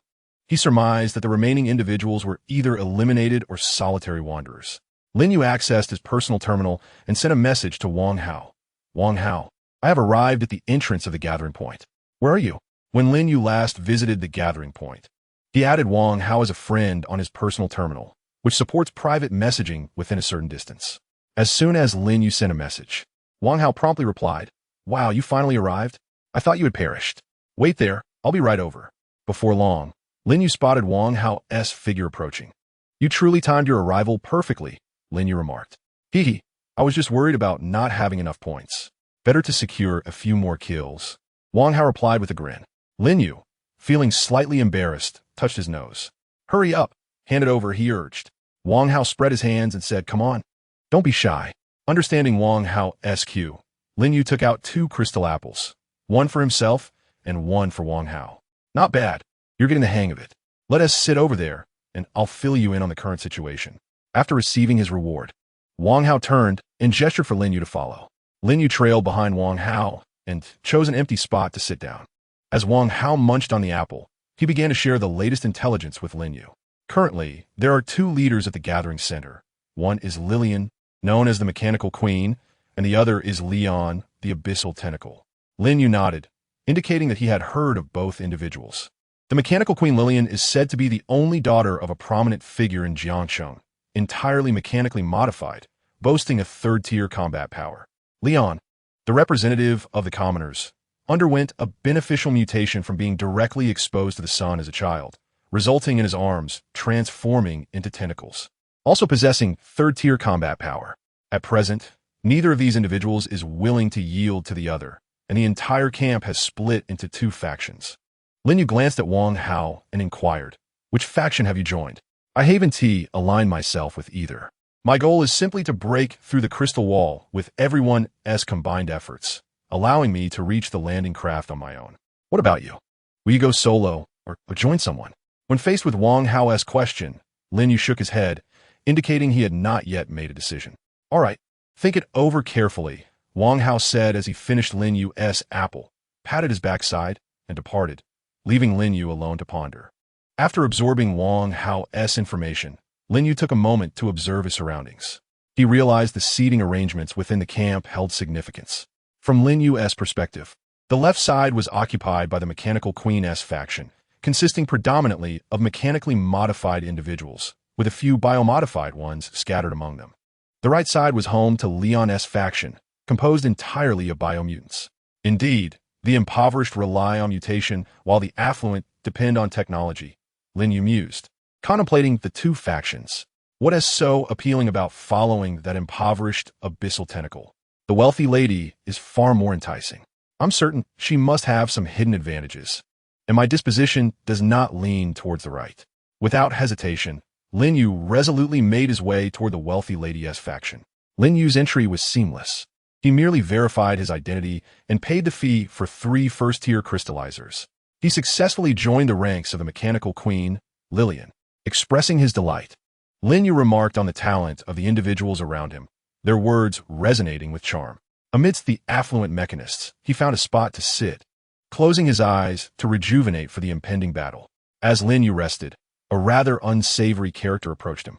"Brother, you've joined the Queen's faction too, huh? Would you be interested in a collection of the Queen's portraits? Full-body 3D scans, every detail crystal clear, for just 1 first-tier crystal core." Lin Yu raised an eyebrow, revealing a knowing smile that any man would understand. "Let's take a look." The lewd man, noticing Lin Yu's interest, produced a glass-like device and activated it. A blonde, blue-eyed bombshell appeared before Lin Yu. "What do you think? Not bad, right? It offers various poses. Would you like to see more?" Lin Yu nodded, and the man clicked a few times, causing the 3D images to morph continuously, depicting her eating, hunting crystallizers, pondering, and other captivating scenes. "Brother, this is solid. I'll take one." They exchanged payment and product with a shared smile. "Aren't you worried about the Queen finding out?" Lin Yu inquired. The man took a deep breath and replied nonchalantly, "Fortune favors the bold. I merely seek to provide for my brothers. If I don't venture into hell, who will?" Chapter 12. The crystallized behemoth. As Lin Yu watched the man depart, he tucked the portraits into his backpack and silently offered a nod of appreciation. Indeed, there remain good souls in this world, always considering their brethren. After bidding farewell to the man, Lin Yu returned to his meditative state, awaiting the morrow. In the dead of night, a commotion roused Lin Yu from his slumber. He opened his eyes to witness the vendor being apprehended. They began destroying the images he had captured, publicly warning everyone against such illicit dealings. Standing amidst the crowd, Lin Yu absorbed the unfolding events.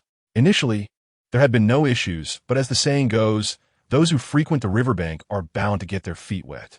While selling to one individual, that person, in a moment of folly, informed the Queen, leading to the vendor's misfortune. Lin Yu watched as the man was publicly denounced, all his electronic storage devices obliterated. He silently mourned for his comrade. After the execution of the vendor, the onlookers were not spared either. Under the Queen's oppressive authority, each person was compelled to undergo a rigorous spectral examination. When it was Lin Yu's turn, he cleverly enveloped the 3D imaging device in crystal, successfully passing the spectral inspection. Later, he discreetly opened it, discovering that the crystallized wrapping allowed the device to function normally. "It appears that my existence has become a rarity." Following the commotion, everyone commenced their preparations for the final day. An urgent assembly was called forth by Queen Lillian's announcement, and all gathered promptly. Once the assembly was complete, without any motivational speech, the Queen simply gestured with a grand sweep of her hand, signaling the departure. The crowd advanced towards the crystal wall, while Leon, in the adjacent area, led his own followers into the fray simultaneously. Upon reaching a distance of 300 meters from the crystal wall, an unspoken consensus caused everyone to halt. "Come on, Lillian. Did you not claim to possess the means to breach the crystal wall? I have invested a significant sum." "Quit your chattering and just watch," she retorted. With that, particles surged behind her, coalescing into a formidable sniper rifle before her. Reaper missile launch. The rifle's barrel shimmered with a blue light, and in an instant, a massive breach was torn into the crystal wall. "Charge, brothers. Do not let those mechanical aristocrats belittle us." The biochemical faction surged forward with fervor, their battle cries echoing. The crystalline beings atop the wall retaliated, launching beams of crystalline energy downward. Lin Yu, timid and apprehensive, concealed himself behind a towering biochemical warrior. Although it was daylight, and he could absorb sunlight to mend his wounds, being struck by the crystalline beams would still inflict pain. Hiding behind the biochemical figure, Lin Yu made his way toward the crystal wall. As time passed, the breach created by Lillian began to mend itself. Witnessing this, the members of Lin Yu's faction charged even more fervently towards the opening. It was not merely a breach, but a beacon of hope. Lin Yu, sheltered behind the biochemical warrior, followed the rushing crowd. However, as he drew closer to the crystal wall, An unsettling sensation enveloped him. It felt as though he was not approaching a mere wall, but rather the gaping maw of a colossal beast poised to devour him. Something was amiss. The closer Lin Yu got to the wall, the more he felt a profound disquiet. Observing the crystal wall up close, he recalled its details, recognizing that despite the relentless assault from the crowd, the frequency of the crystalline being's counterattacks remained unerringly consistent, neither increasing nor decreasing. Realizing that the wall's ability to gradually restore itself was a trait exclusive to crystalline organisms, a chilling thought struck him. This could very well be a trap set by the crystalline beings. The wall was not a structure, but rather a row of teeth belonging to a crystalline monstrosity. With this understanding, a cold sweat broke out on Lin Yu's brow. The crystalline beings were truly ruthless. They intended to annihilate them. Watching as his comrades surged into the wall, a sense of helplessness washed over him. Well then, if my comrades are to perish, so be it. Even if I were to voice my concerns now, no one would believe me. Slowly, he began to retreat toward the edge of the battlefield, intent on escaping the fray. Suddenly, he caught sight of a familiar figure rushing past him. It was Wang Hao. Lin Yu hurriedly grasped Wang Hao, who was charging towards the opening. What are you doing? Hurry up. Can't you see that Lilian is trying to seal the breach? As Lin Yu addressed the increasingly irritated Wang Hao, the latter regarded him with a look of disbelief, shaking off Lin Yu's grip and charging ahead without a backward glance. Ah, it's futile to reason with a stubborn fool. With the chaos unnoticed by others, Lin Yu discreetly withdrew from the battlefield. Observing that everyone had entered the gap, he braced himself as a thunderous roar echoed, just as he had anticipated. The crystalline wall began to close from the bottom up, revealing a gaping abyss hidden beneath the earth, which devoured his classmates whole.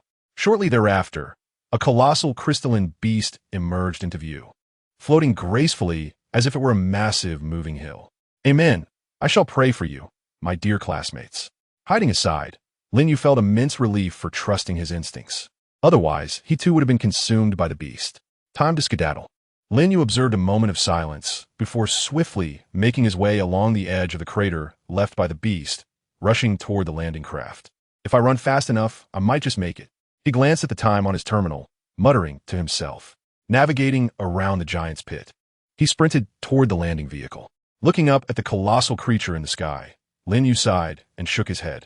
Alas, I wish I could help. If only I were a full-grown superhero, I could save everyone. He took one last glance at the soaring crystalline beast before turning to leave. Just as Lin Yu turned away, the creature in the sky let out a pained wail. He spun around to witness a stunning sight. A blue laser beam pierced through the crystalline beast, creating a blinding pillar of light that rapidly spun in a 360-degree arc. The airborne creature was abruptly cleaved in two, and Lin Yu's classmates tumbled down from the ruptured belly of the beast. Whoa, falling debris. Run. Lin Yu watched as individuals plummeted from the sky, quickly dodging to avoid the heavy, mechanized forms of his classmates, knowing full well the danger of being crushed. I must evade. As his classmates descended, Lin Yu skillfully maneuvered to avoid the falling figures. Just as he prepared to dodge the next person, a commanding voice rang out. You there, catch me. If you dare to dodge, you will face dire consequences. Lin Yu looked up to see a blonde bombshell hurtling toward him. Oh, isn't that the mechanical queen, Lilian? Chapter 13. The return journey. Lin Yu embraced Lilian, who had descended from the sky, feeling the warmth of her presence. As he gazed upon her, he noticed the damage to her mechanical armor, which revealed the sleek black bodysuit beneath, accentuating her alluring figure. Lin Yu swallowed hard, captivated by her beauty, yet chastised himself for his lingering gaze. You better hurry and escape, Lilian admonished, sensing his scrutinizing stare. Upon hearing her words, Lin Yu quickly averted his eyes, reminded of the urgency of their situation. He needed to reach the landing craft without delay, lest he and his companions miss their opportunity to depart. Regaining his focus, Lin Yu dashed toward the landing craft, Lilian still in his arms, with a throng of injured classmates trailing behind him. At last they arrived. Lin Yu rushed into the protective shield of the landing craft, still holding Lilian. You can set me down now, she said promptly, relieved to be within the safety of the vessel. Do you have any spare clothing over there? Lilian inquired. There's some, but it was taken from a crystallized being. Do you want it? Lin Yu replied, glancing at her. With a slight sigh, Lilian conceded, I'll take it. Having something is better than nothing. She donned the garments Lin Yu provided, draping them over her figure to conceal her curves. Now clothed, Lillian regained her haughty demeanor, as if the vulnerable girl moments prior had been merely a figment of Lin Yu's imagination. "What is your name?" she asked, looking down at Lin Yu, who sat nearby. "Ah," Lin Yu pointed to himself. "Are you asking me?" "I'm Lin Yu, from class 3-2. Upon hearing his name, Lillian raised an eyebrow.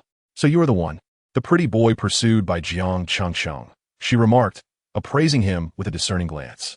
"Not bad. I see you possess some charm. But you're not as useless as the rumors suggest, considering you managed to evade the traps of the crystallized beast." Lin Yu, taken aback by her assessment, realized that his reputation was indeed built upon his looks. However, he was also curious about how Lillian and her companions had managed to escape from the belly of the beast. "Lillian, how did you all get out of the crystallized beast?" he asked. Lillian furrowed her brow at his casual use of her name, but chose not to react harshly. "So he dares to call me by name. Well, he did assist me this time, so I'll let it slide," she thought. Taking a moment to compose herself, she recounted, "That was not our ultimate trump card. It was merely a beam-slicing blade generated by the full power of my micronuclear reactor. Regrettably, it is a pity for my own set of equipment." Lillian babbled on endlessly, but Lin Yu absorbed not a single word.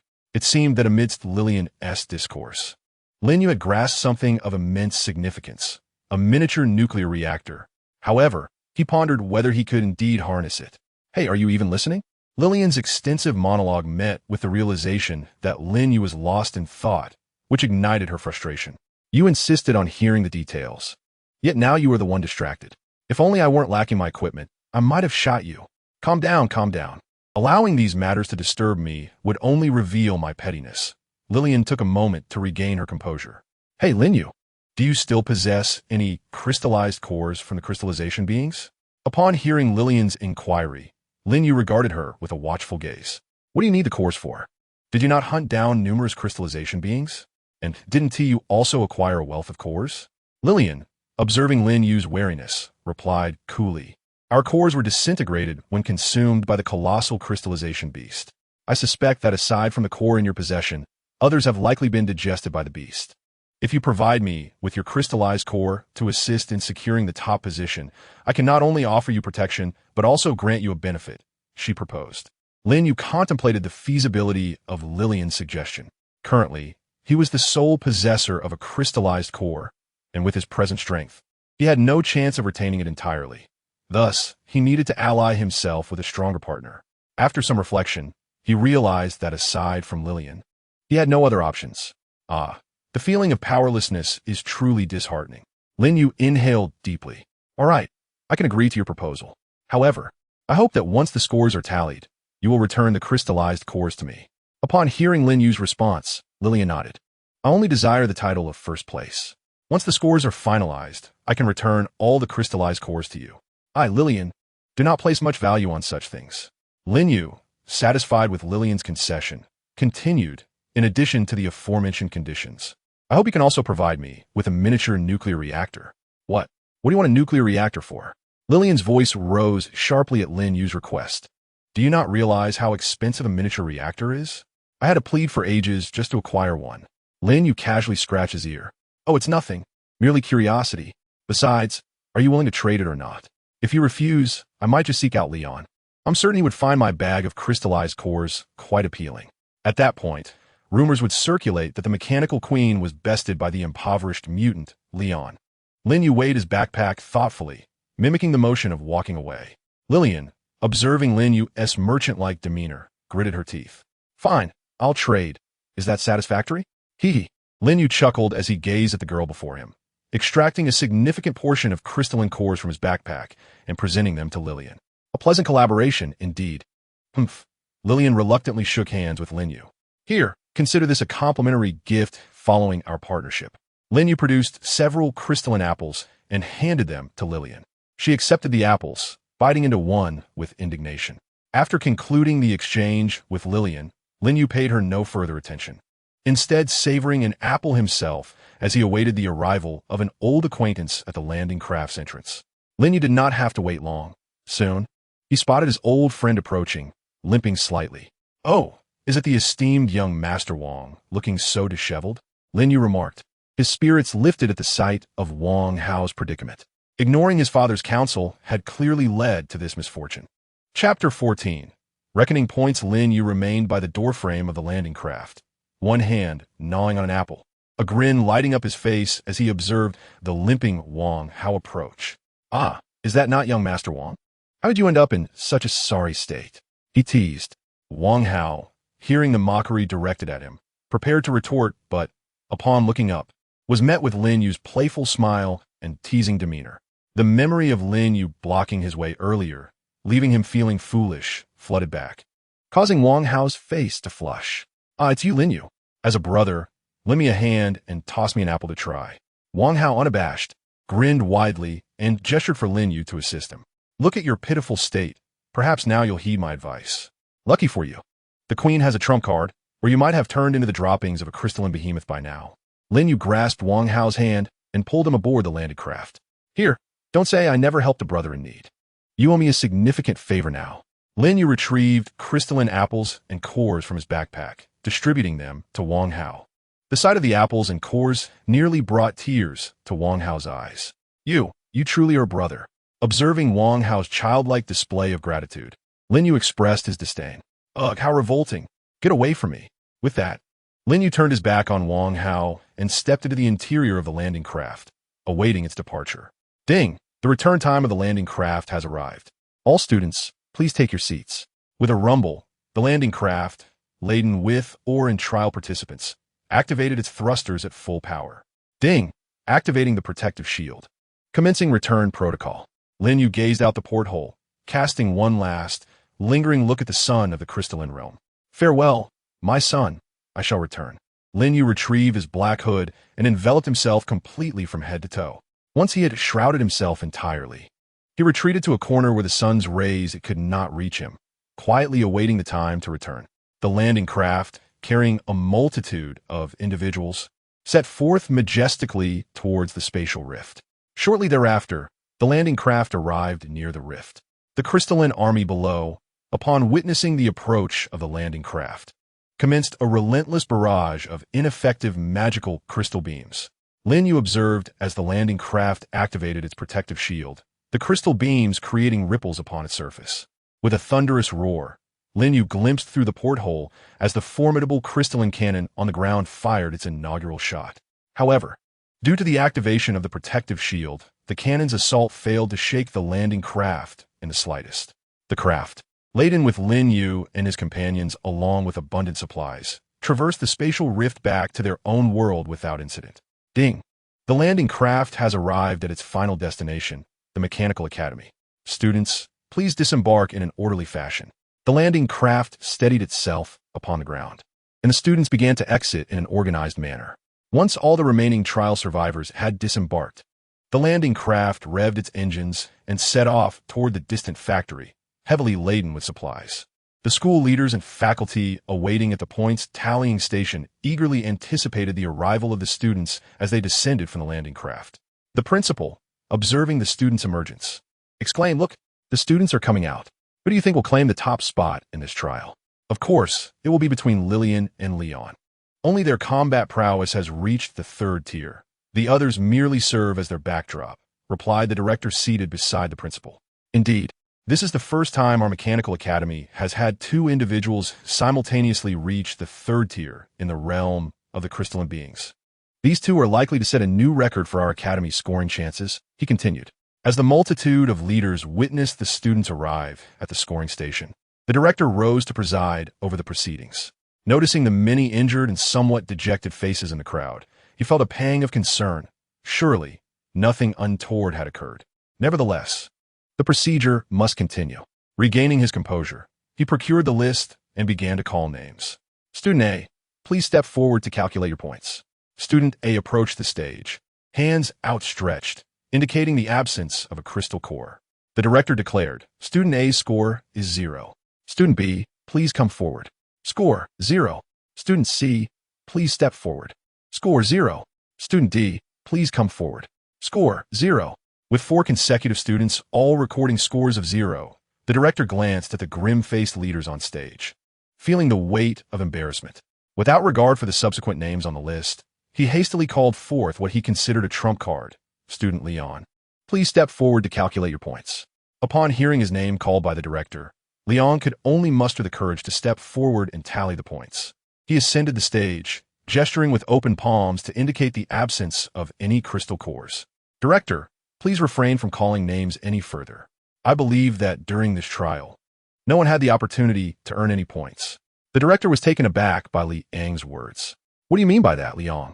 Director, we encountered a crystallized behemoth, and we nearly faced total annihilation. Thus, we emerged with not a single reward.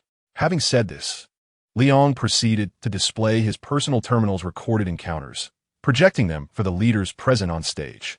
The leaders fell silent as they witnessed the harrowing images of their comrades being devoured by the crystallized behemoth. Observing the profound silence among the leaders, the director quickly attempted to regain control of the situation. Is there anyone else with points? If so, please come forward. The students below exchanged glances, yet none dared to step up. Very well, I announce. Wait. I have crystal cores, interjected Lillian, making a grand entrance. Upon seeing Lillian approach the stage, Leon could not suppress a scoff. Lillian, please refrain from seeking to humiliate me for the sake of theatrics. It only serves to deepen my disdain for you. Young lady, we were both consumed. I refuse to believe you possess any crystal cores. If you lack ability, do not measure others with your meager knowledge. Lillian, whom do you refer to as having a meager understanding? Speak up. As the two were on the verge of confrontation, the director swiftly intervened. All right, Lillian Liang, cease your quarrel. As you stated, Lillian, if you have crystal cores, please present them. Liang glared intently at Lillian, who, in a calm manner, retrieved 10 first-tier crystal cores from her bosom. Goodness, Lillian, you truly have them. Liang's eyes widened in astonishment upon witnessing Lillian's display of cores.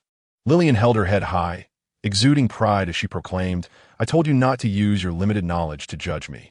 Faced with Lillian's assertions, Liang's face flushed with anger, yet he found himself at a loss for a retort, lacking any crystal cores of his own. Chapter 15.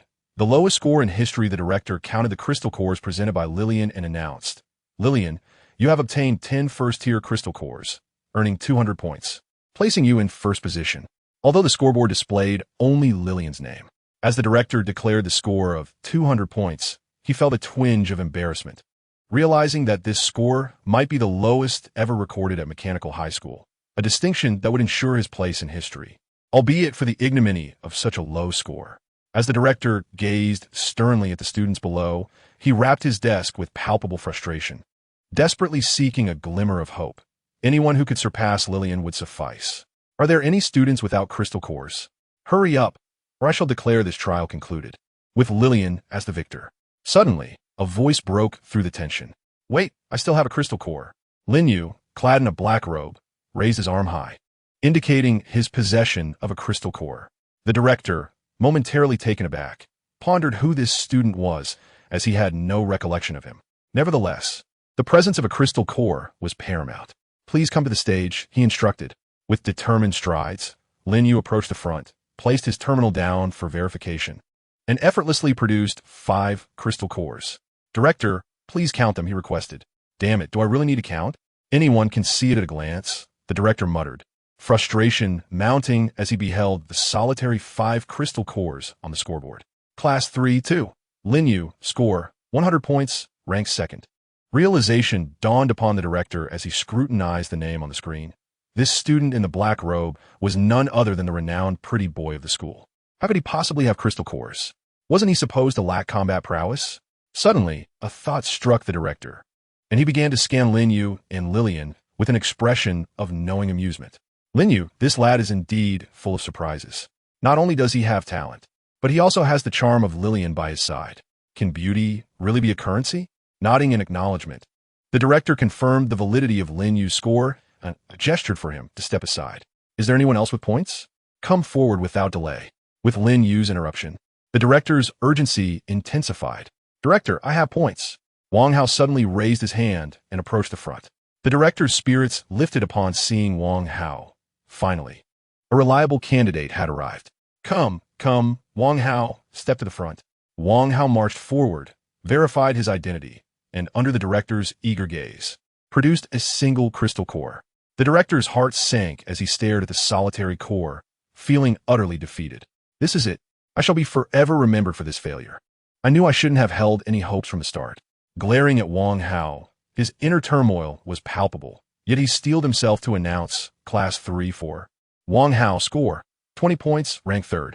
Is there anyone else with points? Hurry up, do not waste any more time. The director, exasperated by the two troublesome students before him, struck his desk with increasing fervor. I will wait 1 more minute. If no one appears, I will make the announcement. Thus, the director exchanged glances with the many students around him, each caught in a silent standoff, waiting for a full minute. As the minute elapsed and no one ascended the stage, the director took a deep breath, resigning himself to the inevitable conclusion. He gazed at the meager 3 individuals displayed on the grand screen and reluctantly announced, I hereby declare the trial of the crystal space to be officially concluded. In recognition of the commendable efforts of the top 3 students, our school shall award them with credit points of 50,000, 30,000, and 10,000 respectively. We hope they will continue to strive for excellence. Upon concluding the announcement, the director cast one last contemplative glance at the scores displayed. 200, 100. 20, likely the lowest since the establishment of Jiangcheng Mechanical High School. Just as he prepared to depart the stage, a series of beeps emanated from his personal terminal, indicating a new message. Staring at the information in bewilderment for a moment, he turned back to the audience to relay the news. Due to unforeseen circumstances during this trial, students who did not earn points are requested to promptly upload their personal terminal's kill records for ranking purposes. Furthermore, the school has decided to collaborate with the military for a second sweep of the Crystal World next month. With the conclusion of this announcement, Lin Yu's inaugural journey through the spatial rift came to an end. Descending from a stage, he beamed at the 30,000 credit points displayed on his personal terminal, unable to contain his joy. Haha, I am rich now. I shall indulge in some spending shortly. How unambitious, Lillian remarked, observing Lin Yu's exuberance over the mere 30,000 credit points. Unperturbed, Lin Yu retorted, and who was it that needed to ask me for crystal cores? Without me, you wouldn't even have 50,000 credit points. Don't forget your promise to me. Oof. Worry not. I, Lillian, shall certainly fulfill my commitments, she replied, her expression a mix of irritation and determination. Lillian glared at Lin Yu, contemplating whether to punch him. Meanwhile, Lin Yu, after a moment of contemplation, extended his terminal towards her, suggesting, let us exchange terminal numbers. In a few days, you can provide me with what you promised. After all, we can now consider ourselves acquaintances. After a brief pause, Lillian scanned his terminal and ultimately added his number. Acquaintances, you say? Lin Yu confirmed the addition and finalized the meeting location, achieving his objective. Bidding farewell, Lin Yu swayed slightly as he prepared to take public transport back to his humble abode. Midway through his journey, a sudden, piercing sound sliced through the air, and a black tendril lunged towards him with the speed of lightning. However, Lin Yu was no longer the feeble being he once was, vulnerable and defenseless. He swiftly evaded the sudden assault with astonishing speed, his figure flickering as he sidestepped the oncoming tentacle. The appendage grazed past him, stirring a gust of wind. Striking the ground behind Lin Yu with a resounding thud, it sent a cloud of dust into the air.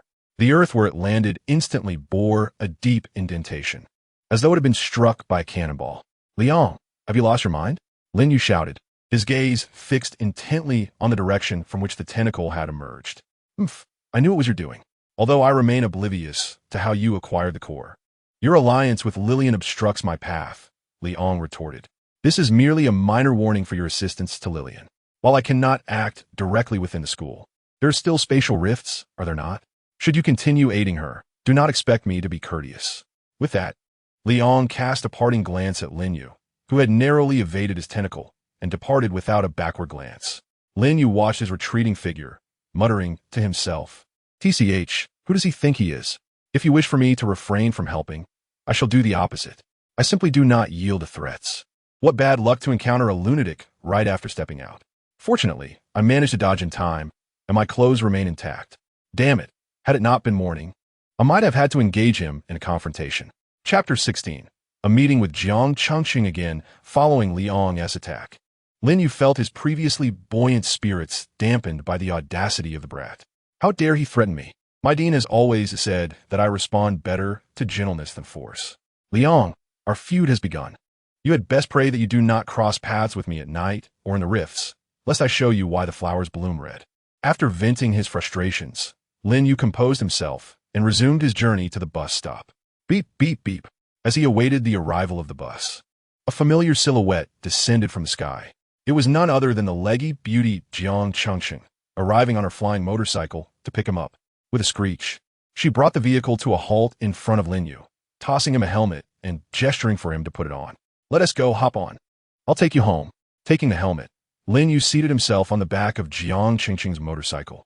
However, as he settled in, he awkwardly realized there was nothing to hold on to except for her slender waist. What is she implying? Should I embrace her or not? If I do, will she label me a beast? But if I refrain, considering how she is positioned, wouldn't that make me less than a beast? Just as Lin Yu hesitated, Jiang Chengqing turned to him, noticing his uncertainty. She seized his hands and placed them firmly around her waist. Grip tight, we're about to take off. Hey, Chengqing, is this position all right? Lin Yu felt the softness of her waist beneath his hands, and a sense of ease washed over him. Jiang Chengqing felt the restless movements of Lin Yu behind him. Sit still, don't fidget. With your fidgety nature, how can you claim to be the one who asked me to support you? Lin Yu, upon hearing Jiang Chengqing's teasing, felt a flush of embarrassment and resolutely decided to embrace the situation. After all, the girls were unfazed. Why should he be so coy? He relinquished his mental burdens and wrapped his arms tightly around Jiang Chengqing's slender waist. All right, sit tight, we're off. Jiang Chengqing twisted the throttle, and the skyward motorcycle soared into the air. As they ascended, Lin Yu looked down at the shrinking buildings below. It was his first experience at such a lofty altitude. While riding a bus had been uneventful, being on a motorcycle with no barriers around him felt exhilarating, and the wind brushed against him, sending a thrill of nervousness through his heart. He instinctively tightened his grip around Jiang Chengqing's waist. Hey! Jiang Chengqing felt the fiery arms around his waist suddenly tighten and let out a surprised exclamation. What did you say? The hard of hearing Lin Yu caught the sound, but couldn't discern the words. Realizing his slip, Jiang Chengqing quickly changed the subject. It's nothing, just wondering how your spatial trial went. Oh, it was nothing. Everything went smoothly. I was lucky enough to secure second place. I can return the money to you shortly. Great, Jiang Chengqing replied. As Lin Yu sat behind him, he enjoyed the warmth of Jiang Chengqing's waist while they engaged in casual conversation. Alas, the joyous moments were fleeting. And soon Jiang Chengqing brought Lin Yu back to his affordable housing. Lin Yu dismounted, removed his helmet, and handed it to Jiang Chengqing. Looking at Jiang Chengqing with a playful smile, he said, "Thank you, Chengqing. Otherwise, I would have no idea how long I would have to wait for the bus. No need to thank me. If you wish, I can come to pick you up for school every day," Jiang Chengqing replied. Lin Yu's eyes lit up at these words. Really? Such a delightful service. A private chauffeur, no less. He eagerly stepped forward, grasped Jiang Chengqing's hands, and shook them up and down. If you're willing, please make it a daily routine to escort me to and from school. Jiang Chengqing chuckled at Lin Yu's unabashed enthusiasm. Lin Yu, you have truly changed. Lin Yu was taken aback by Jiang Chengqing's remark, wondering if his true identity as a transmigrator had been discovered. Indeed, those who care for you most, aside from your parents, are often your most devoted admirers. With a rigid expression, Lin Yu managed an awkward smile in response. Really? In what way am I different? Seeing Lin Yu stutter in response to his comment, Jiang Chengqing burst into laughter. Haha, look at you. The words I speak have changed. They reflect your inner self. And I can feel it. Although you once pretended to be aloof in front of me, deep down you were plagued by profound insecurity. Now, despite your carefree demeanor, I sense a newfound confidence within you. Lin Yu, upon hearing Jiang Chengqing's words, shyly touched the tip of his nose. In all his lives combined, this was the first time he had received such praise from a girl. Ah, have my transformation become that evident? Jiang Chengqing, observing Lin Yu's bashfulness, nodded affirmatively. Yes, although you have changed, I find the current you quite agreeable. However, as soon as these words escaped her lips, a sense of dread washed over Jiang Chengqing. Did I just confess? I do not dislike the current you. How could I have uttered such a thing? Blushing, Jiang Chengqing felt her cheeks burn as she looked at the grinning Lin Yu, wishing only to flee from the scene. Hastily donning her helmet, she prepared to depart on her motorcycle. Lin Yu, noticing Jiang Chengqing's intent to leave, felt perplexed. Hadn't they been enjoying a pleasant conversation just moments ago? He had even contemplated inviting her to sit with him. Hey, wait a moment. Lin Yu called out to Jiang Chengsheng, who was eager to escape. Is there something else? Jiang Chengsheng asked, now feeling shy even in replying to him. Lin Yu retrieved a crystal weapon he had acquired from his backpack and handed it to Jiang Chengsheng. Here, this crystal weapon is for you. Oh, I can't accept this. I believe you need it more than I do, Jiang Chengsheng replied, gazing at the shimmering weapon in Lin Yu's hands, captivated by its beauty. Yet, thinking of Lin Yu's own lack of weaponry, she quickly declined. Take it. Consider your payment for escorting me daily, as well as the interest on the credit points you lent me last time.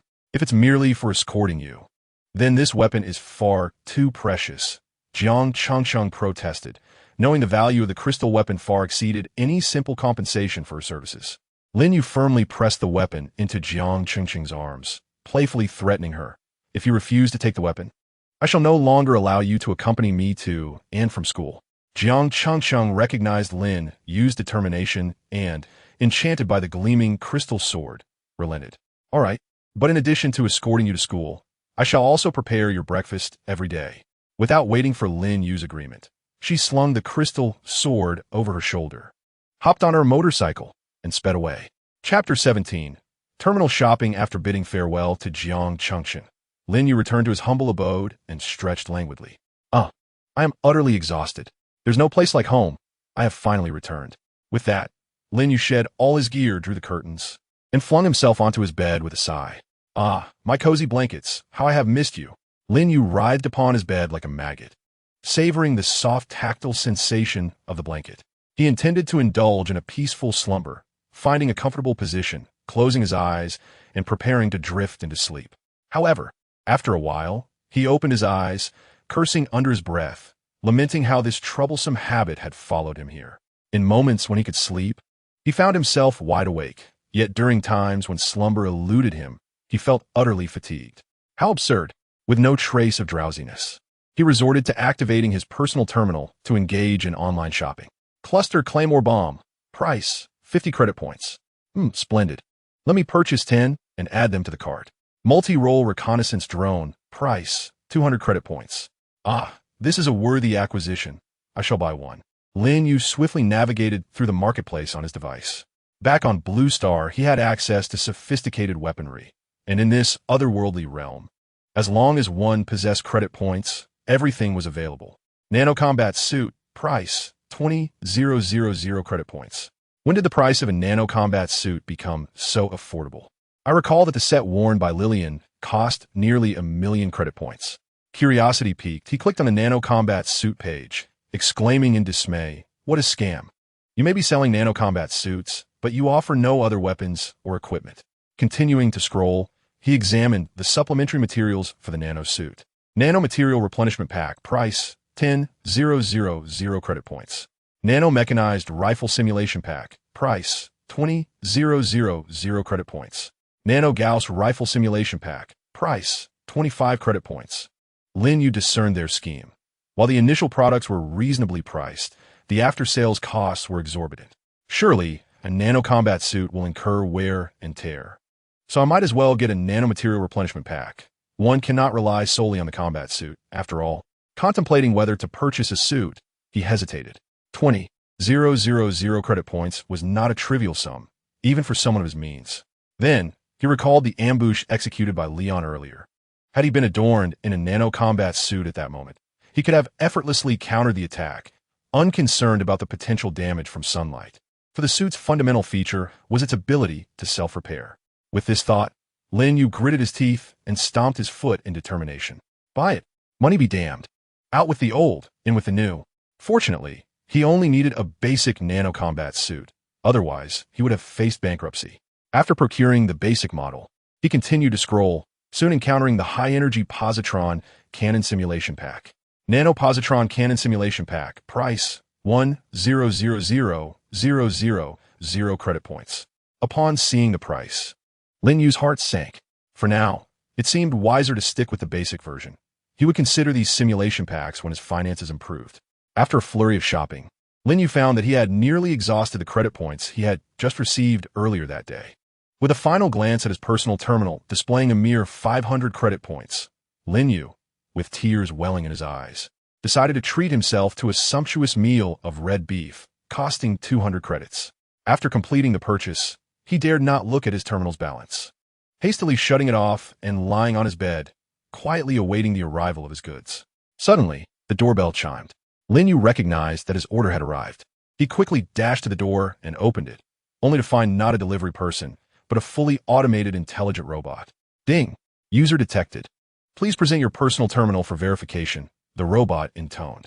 Lin Yu extended his personal terminal toward it. Ding! Recipient information confirmed. Commencing delivery. The robot's chest compartment opened, revealing Lin Yu's package. Ding! Delivery completed.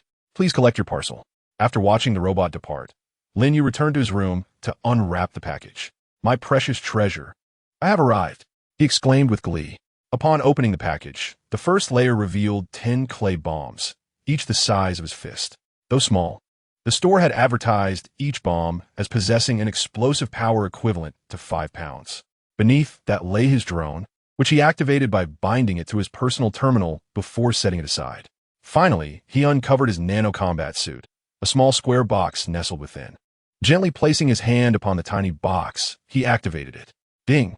Host binding detected. Initiating binding process. The smooth cube began to flow like water, enveloping Lin Yu's arm and gradually covering his entire body. Before long, the square vanished, replaced by a thin layer of black substance that cocooned him entirely. Ding! Binding complete. Curious about his appearance, Lin Yu made his way to the bathroom. Standing before the mirror, he beheld a visage reminiscent of a character from Conan, entirely cloaked in darkness. At that moment, with a thought, the nanoparticles dissipated, revealing his handsome face. Now, that's more like it, he mused, impressed with the high-end merchandise he had purchased for 20,000 credits. The sleek lines and sophisticated translucence were striking, though he felt a peculiar sensation akin to being unclothed. As he donned the nano-combat suit and moved about, he found it perfectly fitted, allowing for fluid motion without any delay. Staring into the mirror, Lin Yu suddenly recalled something. The crystalline core in his right hand morphed into a transparent crystalline longsword. In that instant, he felt like a messenger from the night, wielding an ethereal blade. In one word, stunning. However, he acknowledged a drawback. In the dead of night, this crystalline sword would undoubtedly reveal his presence. Upon contemplating this, Lin Yu proceeded to envelop his crystalline blade with the nanoscopic particles. However, as he completely covered his right-hand weapon, he encountered an unfortunate predicament. He lacked sufficient nanomaterial. Once his sword was enveloped, the particles in other areas diminished. Cursed profiteers. It was indeed true that a standard combat suit was merely a single-person provision, with not a single surplus to spare. It appeared that if he wished to code his weapon, he would need to purchase the particle supplement pack priced at 10,000 credit points. Gazing at his depleted wallet alongside the exorbitantly priced supplement, Lin Yu felt an immediate return to a state of poverty. Alas, it is often said that even a hero can be thwarted by a mere penny. Thus, he resolved to continue his money-making endeavors. Chapter 18. Transition. Well, aside from their steep price, expensive items tend to possess numerous advantages. Perhaps he should strategize on how to earn some funds. Lin Yu continued to familiarize himself with his battle attire, engaging with it for a while longer. Suddenly, a notification chimed. Your delivery has arrived. He opened the door to find the delivery person handing over the food, confirming receipt before departing. Standing at the threshold, Lin Yu cast an envious glance at the delivery person's flying motorcycle as it sped away. How ironic it was that he had initially intended to purchase one for his amusement, only to find himself once again in a state of financial restraint. Fortunately, he could still ride Jiang Qingqing's flying motorcycle to school each day. Recalling Jiang Qingqing's slender waist stirred something within Lin Yu. After bidding farewell to the delivery person and shutting the door, he carried the takeaway to his dining table. Upon opening the food container, he was greeted by a piece of beef, glimmering with a faint red hue, marbled beautifully with fat, showcasing exquisite snowflake patterns. As he beheld the radiant beef, Lin Yu remembered the description from the delivery menu. Crimson beef, sourced from the sixth-tier world, infused with innate fire elements, requiring no cooking. It arrives at a temperature of 28 degrees, melting in the mouth. Regular consumption enhances the consumer's physique and affinity for fire elements. Eagerly, Lin Yu yearned to cut a piece and savor it, but to his dismay, he found no utensils in his kitchen. With no alternative, He fashioned a knife from his nanomaterial suit with his left hand while using his crystallized right hand to create a fork and commenced slicing the alluring beef. He cut a thin slice and placed it in his mouth. It melted instantly, reminiscent of flames dancing upon his palate. "Delicious," he exclaimed, astonished that such exquisite ingredients existed in this otherworldly realm. In that moment, Lin Yu's foodie instincts awakened, realizing that aside from the distasteful high-energy packs, this realm offered delectable cuisine. Ah, how I praise this otherworld. If only I could indulge in such delights every day. Having relished such divine beef, Lin Yu found himself utterly disinterested in the high-energy bars he had previously consumed. Lin Yu meticulously sliced the red beef, savoring each piece as it melted in his mouth, each bite reminiscent of swallowing a flame. Before long, he had devoured an entire beef set meal. Alas, the taste of happiness is often fleeting. Once this meal concluded, he pondered whether he could indulge in anything else. After finishing his meal, Lin Yu couldn't help but express his thoughts.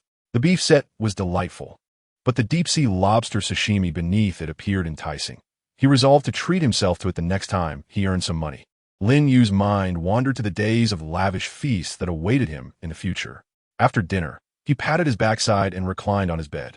However, this time, satiated, he quickly drifted into a sweet slumber. The night passed without incident. Lin Yu, wake up. You're going to be late. Hey, who is it? Please be quiet." A bit groggy, Lin Yu extended his hands to shoo away the noisy disturbance by his ear. Huh?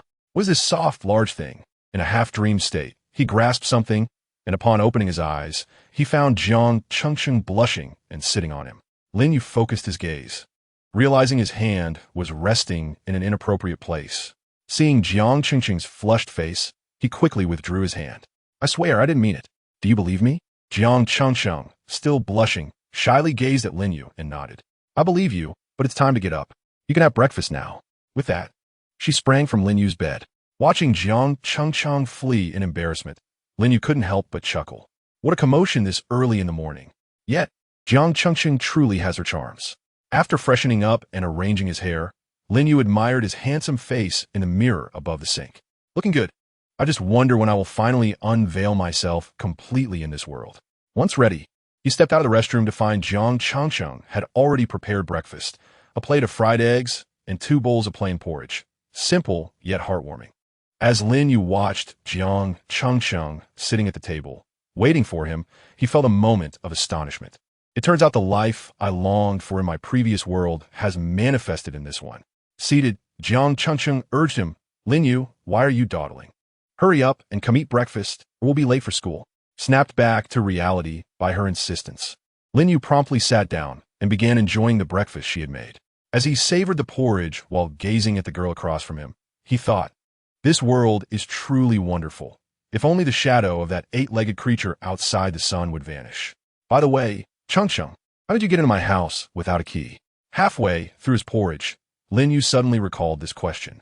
Jiang Chengsheng, who was also eating, glanced at Lin Yu with a hint of guilt before looking towards the door. Lin Yu followed Jiang Chengsheng's gaze and beheld the door cleaved in two, eliciting a slight headache. "Oh door, how tragically you have met your end. As for the door you have damaged, it is your responsibility to rectify it. Moreover, after this collision, you ought to keep a spare key for yourself, so next time you can simply enter without resorting to such violence. It is not that I fear knocking and disturbing your slumber." Upon hearing Jiang Chengsheng's justification, Lin Yu could only cast a weary glance in her direction before resuming his consumption of plain rice porridge. The two sat across from each other, savoring their meal like a young couple, creating a scene both simple and heartwarming. Once they had finished their meal, Jiang Chengsheng mounted her motorcycle, while Lin Yu, clad in a nanoparticle battle suit enveloping his entire being and shrouded by a hood, effortlessly took his place on the back seat, wrapping his arms around Jiang Chengsheng's waist. Once Lin Yu had secured himself, Jiang Chengsheng pressed the throttle, and the motorcycle soared into the sky, racing towards the school. Just after they departed, a group of individuals appeared at Lin Yu's doorstep, incessantly knocking with a clamor. Before long, a brand new door graced Lin Yu's residence. One among the group could not restrain himself from commenting, "Brother, what could a young lady possibly see in this impoverished lad, to be so devoted?" Today, she even came to prepare breakfast for him.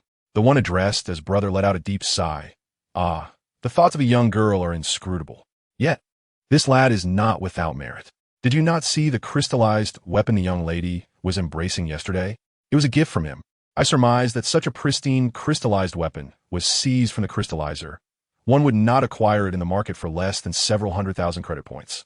Had Lin Yu overheard this brother's words, he would surely have been filled with regret. How was he to know?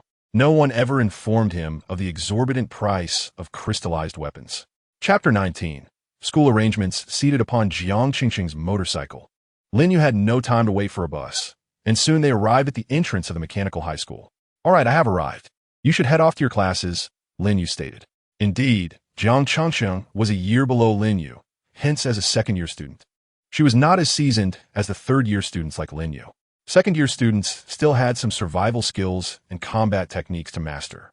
Lin Yu dismounted the motorcycle, waved goodbye to Jiang Qingqing, and strolled confidently into the school, quickly locating Class 3, 2, through the memories of the original owner. Upon entering the classroom, he noticed a significant reduction in the number of classmates compared to the recollections he held. It seemed the school operated with remarkable efficiency, having cleared out the eliminated candidates from the trials in just a day. However, it was indeed quite ruthless. Lin Yu surveyed the classroom, noting the presence of some individuals amidst the vacant seats, and casually chose a spot to sit down. After Lin Yu settled, a few more students trickled into the classroom. At last, the moment for class has arrived, and the personal devices of everyone present in the classroom simultaneously received a notification. The essence of the message was a hearty congratulations to all for successfully navigating the initial trial, encouraging them to strive further and excel in the forthcoming challenges. Additionally, it instructed them to convene at the school auditorium following this trial. Lin Yu activated his personal terminal, perusing the location he was assigned to report. Goodness. Just as he had barely settled into his seat, he was to be reassigned again. Lin Yu felt no particular attachment to his previous class, grade 3-2, and promptly rose, following the navigation provided by his terminal. Guided by the directions, Lin Yu arrived at the entrance of a grand assembly hall. Pushing the door open, he found that many of his peers had already taken their seats. Over here, called Wang Hao, who had already settled in, eagerly gesturing for Lin Yu to join him. It was evident that the top 3 positions were located in the front row, and Lin Yu, under the gaze of the assembled students, made his way forward. Ah, Lilian, good to see you again. Lin Yu greeted with a smile, revealing his cheeks by controlling the particle combat suit he wore as the auditorium lacked sunlight. Lilian merely glanced at him before producing a small box and handing it to Lin Yu. Here, this is your promised reward. I went through quite a bit of trouble to obtain this. I wonder if it's worth it for a first-place prize. Lin Yu shrugged, spreading his hands in an innocent gesture. I didn't force your hand. It was entirely your decision. Besides, isn't being first place worth celebrating? Seeing Lin Yu's feigned innocence, Lilian's irritation escalated. With a huff, she turned away, ignoring him entirely. Wang Hao, observing the exchange between Lin Yu and Lilian, seized the opportunity to grasp Lin Yu's shoulder. Wow, buddy, your relationship with Lilian is really something. How about introducing me? What? Can't you strike up a conversation yourself? Lin Yu retorted, disdainfully eyeing Wang Hao, who seemed incapable of initiating a simple chat. Wang Hao, feeling the weight of Lin Yu's scorn, became flustered. What kind of look is that? Please retract it. Do you think Lilian is just any other girl? She's notoriously known as the Ice Queen. In my mind, you're the only one who can actually talk to her. Lin Yu rolled his eyes at Wang Hao and replied, not going to happen. If you have the guts, go talk to her yourself. You need help to flirt with a girl? Lin Yu declined Wang Hao's request, knowing that his relationship with Lilian was merely transactional and had not developed to that level. Moreover, he found it ridiculous that Wang Hao expected to gain something without offering anything in return. Hey, are you even a friend? Introducing you won't cost me anything. Please, if you want to chase her, do it boldly yourself. Don't be shameless. Lin Yu and Wang Hao continued their playful banter, unaware that someone behind them was seething with resentment. Seated in 4th place, Liang had witnessed the transaction between Lin Yu and Lilian. Watching the jovial exchange between Lin Yu and Wang Hao, he muttered to himself, I knew it. Everything here is orchestrated by that Lin Yu. It was you who caused me to lose the first place. As the first trial concluded, the 300 students who advanced gathered together.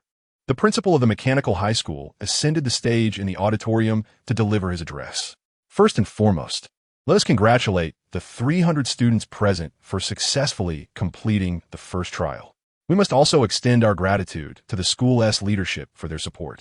Indeed, the principal's speech was long-winded and tedious, and Lin Yu found himself nearly succumbing to slumber under the principal's monotonous rhetoric. Finally, after expressing gratitude to all the leaders, the principal transitioned to the substantive details.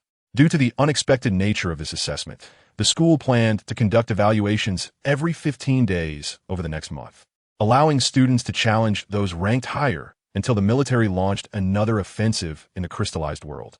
Additionally, the school would distribute rewards after each assessment. The top 3 would receive a vial of gene optimization fluid, while the top 10 would each be awarded 5,000 credit points. With that, the principal announced the first distribution of gene fluid and credit points. He cast a penetrating glance at Lin Yu, seated in second place. Thinking to himself, "Your good days are numbered." Lin Yu felt the principal's gaze and wondered, "What's his deal? Why is he staring at me? Is there something on my face? Surely he can't be." As soon as the principal finished speaking, the terminals of everyone in attendance chimed, notifying them of the 5,000 credit points credited to their accounts. Simultaneously, 3 robots delivered 3 azure vials of gene fluid to the front row, presenting them to Lin Yu, and Wang Hao. After this distribution, the principal continued, "In addition to these rewards, the school has collaborated with the military to lift restrictions on all students. For the next month, you may enter the spatial rifts free of charge, and any rewards you gather will belong to you. However, due to the time constraints imposed by the rifts, rankings will be counted in reverse. I urge all students to manage their time wisely." Seated below, Lin Yu nearly leaped up in joy upon hearing the school's arrangements. The gene fluid and credit points were mere trifles. The true treasure was the opportunity to bask in the spatial rifts. He had initially planned to check in at school in the morning, proceed to the vocational certification center, and then visit the task center to find suitable work, all to earn money for the rifts. But now that the school had lifted restrictions, allowing him to enter the rifts without cost, what could be more fortunate than this? Chapter 20. Task Center for Aerospace Vessels. The principal concluded his speech in the auditorium, dismissing the students with the instruction to return in 15 days.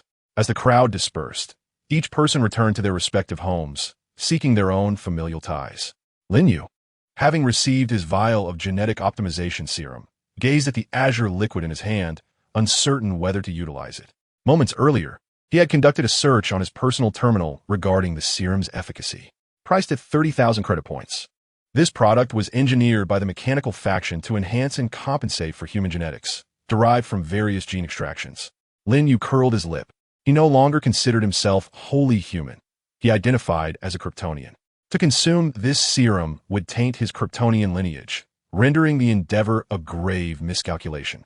His Kryptonian bloodline alone could grant him invincibility without further complications. Resolute in his decision, Lin Yu resolved to sell the genetic optimization serum in exchange for credit points to fortify himself, then bask in the sunlight of the spatial rift while seeking resources to trade for credits, before returning to the rift for further sunbathing. But to whom could he sell it? Suddenly, he spotted Wang Hao striding past him, and his spirits lifted. Here was a potential patron. Lin Yu hurried to Wang Hao's side, wrapping an arm around him. "Brother Wang, I wish to discuss a lucrative opportunity with you. Are you interested?" "I'm not interested. You just turned me down earlier. And now you seek my attention?" "Not a chance," Wang Hao replied dismissively. Lin Yu recognized this stubbornness and realized it was time to employ a trump card. Anticipating Wang Hao's reaction, Lin Yu, under Wang Hao's gaze, mysteriously retrieved an item from his backpack, the three-dimensional projection of the Lilithian images that had been sold to him in the crystal world. He activated the projector and placed it before Wang Hao. "Behold, what is this? Wow, how did you acquire these? Weren't they eradicated by Lilith in the crystal world? How can they exist here?" Wang Hao's surprise was palpable. Lin Yu shot him a proud glance, exclaiming, "I have my own clever strategies. Now, can you listen to me properly?" He tossed the projector up and down, capturing Wang Hao's undivided attention. "My dear Lin, please don't toss it. If it breaks, it would be disastrous. This is a collector's item. Can I just listen to you?" Wang Hao's anxiety mirrored the movement of the card. Lin Yu reveled in Wang Hao's cautious demeanor, thinking to himself, "You are not so hard to manipulate after all. All right, I won't tease you any longer. What do you think this is?" Lin Yu presented the vial of genetic optimization serum before Wang Hao's eyes. Isn't this the newly released genetic optimization serum? What do you mean by bringing it out? I wish to inquire if you know anyone interested in purchasing it. I have no use for this vial and wish to part with it. Are you certain? I am indeed certain. Wang Hao gazed at Lin Yu, attempting to ascertain whether Lin Yu was indeed speaking truthfully. Very well, if you are sincere in your intentions, then please do not sell it to anyone else. Sell it to me, he said. Lin Yu cast a skeptical glance at Wang Hao. Do you doubt my honesty? No. I merely question whether you can afford such a price. After all, a vial of gene optimization fluid costs 30,000 gene points in the marketplace, Lin Yu replied. Who do you look down upon? I have quite the temper. Hand over the cash, and give me the gene optimization fluid, Wang Hao declared, snatching the vial from Lin Yu's grasp and transferring the funds to Lin Yu's personal account. Ding! 30,000 credit points have been credited to your personal terminal. Lin Yu beamed with joy at the instant deposit and gave Wang Hao a thumbs up. Brother Wang, you're magnanimous and generous. Well, you should know who I am, Wang Hao replied with a smirk. With the transaction complete, money exchanged for goods, Lin Yu turned to leave. Wait a moment, Lin Yu, Wang Hao called out. Is there anything else? Haven't we settled everything? Lin Yu asked, bewildered. Wang Hao hesitated, his voice somewhat bashful. Actually, I wanted to inquire if you were selling that projector. Lin Yu regarded Wang Hao, thinking to himself. Wang Hao, who would have thought that beneath those thick brows and bright eyes lies such a shy demeanor. Very well. Who am I to refuse? Name your price, and if it is reasonable, I shall sell it to you. Wang Hao, hearing Lin Yu's willingness to sell, timidly extended a single finger. I offer 10,000 credit points. What? You say you're offering how much? Lin Yu exclaimed, excitement coursing through him as he looked at Wang Hao's outstretched finger. Seeing Lin Yu's enthusiasm, Wang Hao, fearing that Lin Yu considered his offer too meager, timidly added, I know, 10,000 credit points is a bit low, but this is the highest sincerity I can muster at the moment. I hope you won't find it insufficient and will sell it to me. Lin Yu silently scoffed at Wang Hao's earnest expression. Goodness gracious. This fool Wang Hao actually managed to come up with 10,000 credit points. I thought 1,000 was already pushing it. No longer hesitating, Lin Yu promptly thrust the projector into Wang Hao's arms, fearful that he might change his mind. Wang Hao quickly accepted the projector, transferring the money to Lin Yu. Just as anxious about Lin Yu's potential change of heart, both parties felt they had struck a remarkable deal. Lin Yu thought, this big fool Wang Hao has spent 10,000 credit points on that useless Lilian poster. Wing ao muzed. I've struck gold. I acquired the limited edition Lilian poster for merely 10,000 credit points. What a win. Well then, with the transaction concluded, farewell. Lin Yu said. Yes, farewell. Wang Hao echoed. With quick exchanges of farewells, both Lin Yu and Wang Hao departed, eager to avoid any second thoughts. After bidding Wang Hao goodbye, Lin Yu set his sights on the Space Rift Management Center in Jiangcheng, seeking a suitable space for himself. Soon, he boarded a bus that took him to the management center. Lin Yu raised his gaze to the bustling task center before him, unable to suppress a sense of awe. Goodness, this is astonishingly futuristic. His eyes widened in astonishment as he beheld the formidable presence that lay ahead. This so-called task center far exceeded his initial imagination. It was not a traditional building or fixed facility, but rather an office located aboard a colossal spacecraft. This spacecraft resembled a floating steel fortress, its massive body nearly obscuring half the sky. Its exterior gleamed with a chilling metallic luster, as if composed of countless impenetrable alloy plates interwoven together. The vessel's silhouette was sleek and imbued with a sense of advanced technology, with intricate lines and protruding structures intertwining to emit an aura of mystery and power. Enormous, glimmering barrels pointed ominously at the spatial rifts ahead. Lin Yu found himself overwhelmed by this spectacular sight, a profound reverence swelling within him. He stood there transfixed, unable to divert his gaze from this magnificent aerial behemoth. Chapter 21. The spatial rift in the polar realm, the space vessel, the largest aerial armament of Jiangcheng, was tasked with guarding the spatial rifts. Its purpose was to prevent any disturbances at these rifts that could potentially damage them and consequently jeopardize Jiangcheng's resource supply. Yet, none of this concerned Lin Yu. He was merely astonished by the grandeur of the spacecraft and took a moment to reflect before proceeding directly into the task hall. Ding. Scanning complete. Welcome, Lin Yu from the Mechanical Secondary School. How may I assist you today?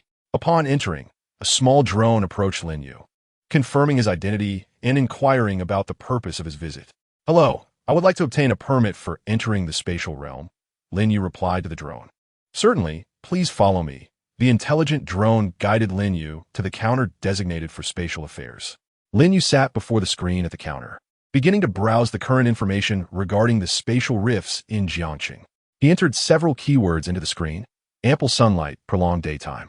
Soon, after filtering through the options, the counter displayed 2 spatial rift selections that met Lin Yu's criteria. 1. Ice and snow polar realm, currently experiencing 24 hours of daylight. Main output: mechanical cooling liquid, crafted from the blood of creatures native to the icy world. The higher the grade, the superior the cooling liquid produced from blood. Departure time for the landing craft: 8 p.m. tonight. 2. Desert realm, intense sunlight, but with significant temperature fluctuations between day and night.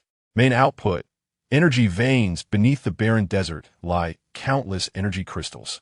10 days hence, at 8 in the morning, the landing craft would embark. Lin Yu perused the choices presented at the counter and, without hesitation, opted for the polar ice world, knowing that it would allow him to subsequently traverse the desert seamlessly. As for the rewards and rankings of the Mechanical Academy, such trivialities paled in comparison to the allure of basking in the sun. Having confirmed his plans for the forthcoming month, Lin Yu addressed the counter staff. "Hello, please assist me in obtaining a pass for the polar ice world." "Certainly, please confirm." "Confirmed. Ding, commencing processing of your polar ice world pass. Please make the payment." Ding, student card detected. The issuance of this pass is complimentary. In a short while, Lin Yu's pass was ready, and the electronic document was sent to his personal account. However, he did not lose sight of another objective for his visit. "Hello, I would like to reserve a strength testing room. Request acknowledged. Commencing reservation." Ding, reservation successful. Please follow the drone to your designated room. Following the drone's guidance, Lin Yu arrived at the prearranged room. Ding, room arrived. Commencing timer. This is the basic strength calculation chamber, 500 hours. Please be mindful of the time. Lin Yu pushed the door open and, with ease, approached the strength testing apparatus. Firmly gripping the device, he exerted force with his legs, hoisting it upward. As he lifted, the apparatus simultaneously applied pressure downward until he could no longer raise it even by a fraction. Ding, your strength test result is 10. After assessing his strength, Lin Yu proceeded to the speed testing device. Standing atop it, he began the measurement. Ding, your speed is 50. Your overall physical capabilities are approximately at the 2nd tier. This conclusion is for reference only. For more accurate data, please proceed to a higher level testing room. Pleased with the strength he had garnered from 10 days of sunbathing, Lin Yu mused, "Not bad. I have now achieved a 2nd tier strength." Upon emerging from the spatial rift, I shall make sure Liang kneels at my feet and sings my praises. Having grasped the extent of his abilities, Lin Yu settled the payment and departed the basic measurement room. Instead of waiting for public transport, he opted to spend his own money and took a flight back to his small abode. Upon reaching his doorstep, he was greeted by the sight of his newly replaced seamless iron door, a stark contrast to the one previously split by Jiang Changshan. Standing before the entrance, Lin Yu pondered, "What now? It seems I have no key. How shall I enter?" The new iron door appeared to sense his dilemma, suddenly emitting a red light to scan Lin Yu. Ding, homeowner Lin Yu detected. Now opening the door, Lin Yu stood before the door as it automatically swung open. My goodness, how advanced technology is. A keyless entry startled me. I thought I would have to wait for Jiang Changsheng to return before I could open the door. Upon entering, Lin Yu retrieved the reward that Lillian had given him in the morning and opened the box. Before him lay the miniature nuclear reactor he had acquired through his transaction with Lillian. Gazing at the radiant reactor, Lin Yu took a deep breath, silently praying for its efficacy. He unfastened the nanoparticle combat suit and began to touch the miniature reactor. As he made contact, he felt a subtle energy coursing through his skin and into his body. It was effective, though not as significantly enhancing as sunlight. Lin Yu attentively sensed the reactor's energy fortifying his physique. Well, what more could one desire? It was useful and not a wasted effort. Now, he had yet another means to grow stronger in the main world. Lin Yu loosened his restrictions and enveloped the reactor with nanoparticles, keeping it close to absorb its emitted energy. After completing this, he noticed that beneath the reactor in the box lay another module. Utilizing his personal terminal to scan, he discovered that Lillian had not only provided him with the miniature reactor, but also a module to transform it into a 5th-tier battleship blade. Who would have thought Lillian could be so thoughtful? This gave him an additional trump card. Lin Yu commanded the particles to approach the module, which then merged with the nanoparticles intertwining seamlessly. He also felt that the reactor on his chest was no longer merely surrounded by particles. Rather, it was intricately linked with them. With just a thought, he could unleash all the energy from the reactor. Quite impressive. After reviewing the equipment Lillian had provided, Lin Yu purchased 2 nanoparticle replenishment packs from the marketplace. He couldn't afford to end up like Lillian, who, after using the battleship blade, had depleted her particles to the point where she could no longer form a combat suit. If he returned to the main world empty-handed, it would be disastrous. Additionally, he spent 5,000 credit points to acquire a white nanoparticle skin, enabling his combat suit to transform not only into black, but also into white. Chapter 22. Entering the polar space with preparations complete, Lin Yu rested at home until 5 in the afternoon, ready to embark on his journey. Before leaving, he sent a message to Jiang Chengsheng, informing him that he would be away in the spatial rift for a few days and that there was no need to come over to prepare breakfast for him during this time. Taking one last glance at his home and ensuring he had not forgotten anything, he closed the door and headed to the assembly point. Upon arriving at the square of the aerial battleship, he checked the time on his personal terminal, 7:30, perfectly on schedule. Meanwhile, upon Lin Yu's arrival, his personal terminal received a message. Ding. Personnel heading to the polar space rift, please gather at Dock 2 for boarding the landing craft. Lin Yu arrived at the designated location and joined the queue to board the landing craft. At the inspection gate, he presented his ticket via the terminal. Beep. Student card verified. Welcome aboard the landing craft. Lin Yu successfully passed the ticket check and entered the craft, making his way to the cargo hold. As he surveyed the interior, Lin Yu noticed that this landing craft was unlike the one used during his school trials. It lacked seating for passengers, with most individuals seated directly on the floor. Observing this scene, Lin Yu decided to adapt to the local customs and found a relatively clean spot to sit. Once seated, he looked up and carefully examined the craft, noting its aged condition, suggesting it had been in operation for many years. Additionally, the cargo hold was significantly larger than that of the school's landing craft. Contemplating the spacious hold, Lin Yu mused that it was no wonder this craft was designed for profit. The absence of seating allowed for greater capacity and savings on installation costs, a truly advantageous design. Sitting on the ground, Lin Yu glanced around but refrained from initiating conversation, as most people were gathered with those they knew, unaccustomed to engaging with others. Lin Yu quietly awaited the craft's departure. Before long, the crew was assembled, and the landing craft commenced its journey. The thrusters emitted a blue glow as they exerted power, and the craft gradually departed from Dock 2, setting course for the polar rift. Gazing through the porthole, Lin Yu widened his eyes at the sight outside. He beheld a multitude of colossal and profound spatial fissures, intertwining like the gaping jaws of a monstrous beast. The polar ice world currently lacks any signs of intelligent civilization, with the highest discovered life form being of the 4th tier. It perpetually oscillates between day and night. Now experiencing an extended daylight phase, the landing craft slowly entered one of the spatial rifts, and as it traversed through, a violent tremor shook it. Upon opening his eyes, Lin Yu realized that the exterior had transformed from night into day. They had arrived at their destination, the polar ice world. Inside the landing craft, Lin Yu watched the sunlight cascade down upon the icy expanse and could not resist the urge to unfasten his nanocombat suit. Reaching out to gently touch the rays of this world's sun, the instant his skin met the sunlight, a familiar sensation surged within him once more, the invigorating feeling of bodily enhancement. I'll praise the sun. It seems I can indeed absorb the sunlight of this world. Lin Yu retracted his nanocombat suit and shifted his seat toward the sunlit area. Unperturbed by the fact that the landing craft had yet to descend, he began to absorb the sunlight within the cargo hold. Seated beneath the radiant sun, Lin Yu quietly absorbed the solar energy while awaiting the arrival of the spacecraft. Beep. The landing craft has arrived at its destination. All explorers, please disembark. The announcement broke through Lin Yu's tranquil sunbathing, signaling that it was time for him to alight from the vessel. Rising, he joined a throng of fellow adventurers as they disembarked, his personal terminal simultaneously receiving the coordinates for the landing craft's assembly point. Upon arriving in the polar world, the crowd began to disperse in search of resources. Observing the departing explorers, Lin Yu located his target on the map, the Eris mountain range, towering at an elevation of 12,000 meters. The range was home to numerous polar creatures, Lin Yu pondered whether higher altitudes would enhance his solar absorption. With a firm resolve, he deployed his reconnaissance drone, setting it to automatically monitor a 1-kilometer radius, and commenced his journey toward the Aris Mountains. Despite his entry through the spatial rift being complimentary with his student card, Lin Yu understood the importance of maintaining a sense of urgency. One must not merely squander opportunities. This time there was no cost, but what about the next?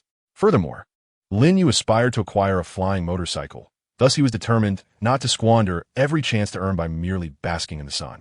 Under the sun's rays in the polar realm, Lin Yu's Kryptonian physique felt as though it had activated an infinite stamina enhancement, propelling him forward with unwavering resolve. Along the way, he encountered low-tier polar creatures identified by his circling drone, swiftly dispatching them and collecting their icy blood, categorized meticulously. The icy blood, typically a raw material for coolant, resided within the hearts of creatures from the crystalline world, akin to the essence of life. Usually comprising only a few precious drops, the quintessence of their being. As Lin Yu traversed, he eliminated numerous first-tier creatures, amassing a mere 100 milliliters of icy blood, hardly enough to quench one's thirst. Eventually, he reached the foot of the Aris Mountains, gazing up at the peaks that pierced the clouds, seemingly endless. He began his ascent along the mountain path. Initially, as he climbed to an altitude of 2,000 meters, he felt remarkably at ease, even managing to dispatch a few solitary first-tier creatures for their icy blood. However, as he continued his ascent to 4,000 meters, Lin Yu began to feel the strain. He also noticed that at this elevation, the surrounding creatures had escalated to the second tier, and the temperature had plunged further into the frigid abyss. Upon reaching an elevation of 6,000 meters, Lin Yu beheld a third-tier creature for the first time, a colossal ice crystal muskox. This formidable beast towered over 5 meters, its immense antlers glistening with a spectral, icy hue, exuding an aura that suggested it was not to be trifled with. Lin Yu, cautious and respectful, cast but a fleeting glance before gradually retreating, careful not to disturb the feasting muskox. Having descended from the 6,000-meter mark, Lin Yu remained unnerved. He realized that further ascension would be beyond his limits. At this altitude, threats from higher-tier beings loomed large, and the frigid temperatures began to take their toll, causing him to shiver uncontrollably. To combat the cold, he donned his nano-combat suit, yet it felt rather contradictory, as his original intent was to bask in the sun. Consequently, Lin Yu retreated once more to a more temperate altitude of 4,000 meters, where he could soak in the sun's warmth, accumulate energy, and prepare for another attempt to conquer 6,000 meters. Chapter 23. The hunt for the ice crystal serpent. Since his previous attempt to ascend to the 6,000-meter peak of the Alps had ended in failure, Lin Yu settled into a location between 4,000 and 6,000 meters to bask in the sun. For 5 consecutive days, he remained motionless, continuously soaking in the sunlight. During this time, a second-tier snow wolf, mistaking the still Lin Yu for an easy meal, approached with hunger in its eyes. However, Lin Yu remained undisturbed, and the famished wolf pounced, only to be met with an automatic defense from Lin Yu's crystallized essence, which manifested as a spear that pierced the wolf mid-leap, ending its life instantaneously. Not only was Lin Yu growing stronger under the sun, but the crystal core in his right hand also evolved alongside him. During his sunbathing, he had fed all the crystallized cores he had previously hunted to his right hand, further fortifying the crystal manifestation, making it harder and more resilient. As a result, the crystalline defense could now not only protect him instinctively, but could also effortlessly dispatch second-tier creatures. Gazing down at the eye on the back of his right hand, Lin Yu noticed that after the evolution, the pupil had transformed from a deep black to a transparent, dodecahedral shape, resembling a diamond embedded in his skin. After 5 days of sunbathing, my waist feels as if it has hardened, he mused. It was time to stretch. Standing up, he extended his body in a long, languid stretch. After 5 days of solar fortification, Lin Yu felt invigorated and stronger. With renewed determination, he commenced his ascent towards the 6,000-meter peak of the Alps once more. Upon reaching this altitude, he assessed the surrounding temperature. Indeed, it was chilly but bearable.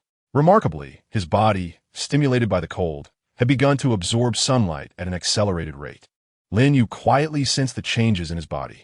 Indeed, there was a slight acceleration.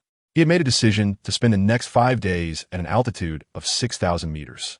At this height, Lin Yu meandered, seeking a suitable place to remain for the remainder of his time. While he was searching, a sudden, mournful bellow of a cow echoed through the air. What was happening? Instantly alert, Lin Yu's white nano-combat suit enveloped him completely. Was something hunting? At 6,000 meters, even the low-tier predators could pose a threat. Remaining motionless, he deployed his unmanned reconnaissance drone towards the source of the sound, monitoring the footage it transmitted back. Buzzing steadily, the drone soon arrived at the scene. Lin Yu controlled the camera to zoom in, revealing a massive python engaged in the act of hunting the crystalline musk ox he had previously spotted. The colossal serpent had tightly coiled itself around the musk ox, beginning to swallow it whole from head to tail.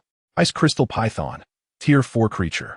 Primary produce, Tier 4 ice crystal snake gall, effective in treating distortions caused by evil deities. Lin Yu swallowed hard as he observed this primal hunting scene through the drone. How could a Tier 4 creature venture into the territory of a Tier 3 one? This puzzled him, for typically, hunters possess their own territories. A Tier 4 predator would not hunt across tiers, as the energy provided by Tier 3 creatures would be insufficient to meet their daily needs. With his curiosity piqued, Lin Yu continued to maneuver the drone closer to the ice crystal python. As the drone approached, he noticed a long crack running along the creature's abdomen, disrupting the formerly seamless crystalline armor. Although the wound had been encased in ice, it was still distinctly visible. It seemed that this ice crystal python was injured, reduced to a state of desperate foraging for sustenance. The python, preoccupied with devouring the musk ox, appeared to sense the drone's presence. With a swift flick of its tail, an ice spike materialized out of thin air and struck the approaching drone, instantly rendering it inoperative. The screen displaying the drone's feed went dark. Magic. It remained uncertain how many times this ice behemoth could unleash its powers. In this otherworldly realm, once a creature reached Tier 4, it had a certain chance to awaken its innate magic. Observing the severely injured ice crystal python, which could only prey upon Tier 3 creatures, yet had awakened its magic, Lin Yu contemplated the necessity of seizing this opportunity.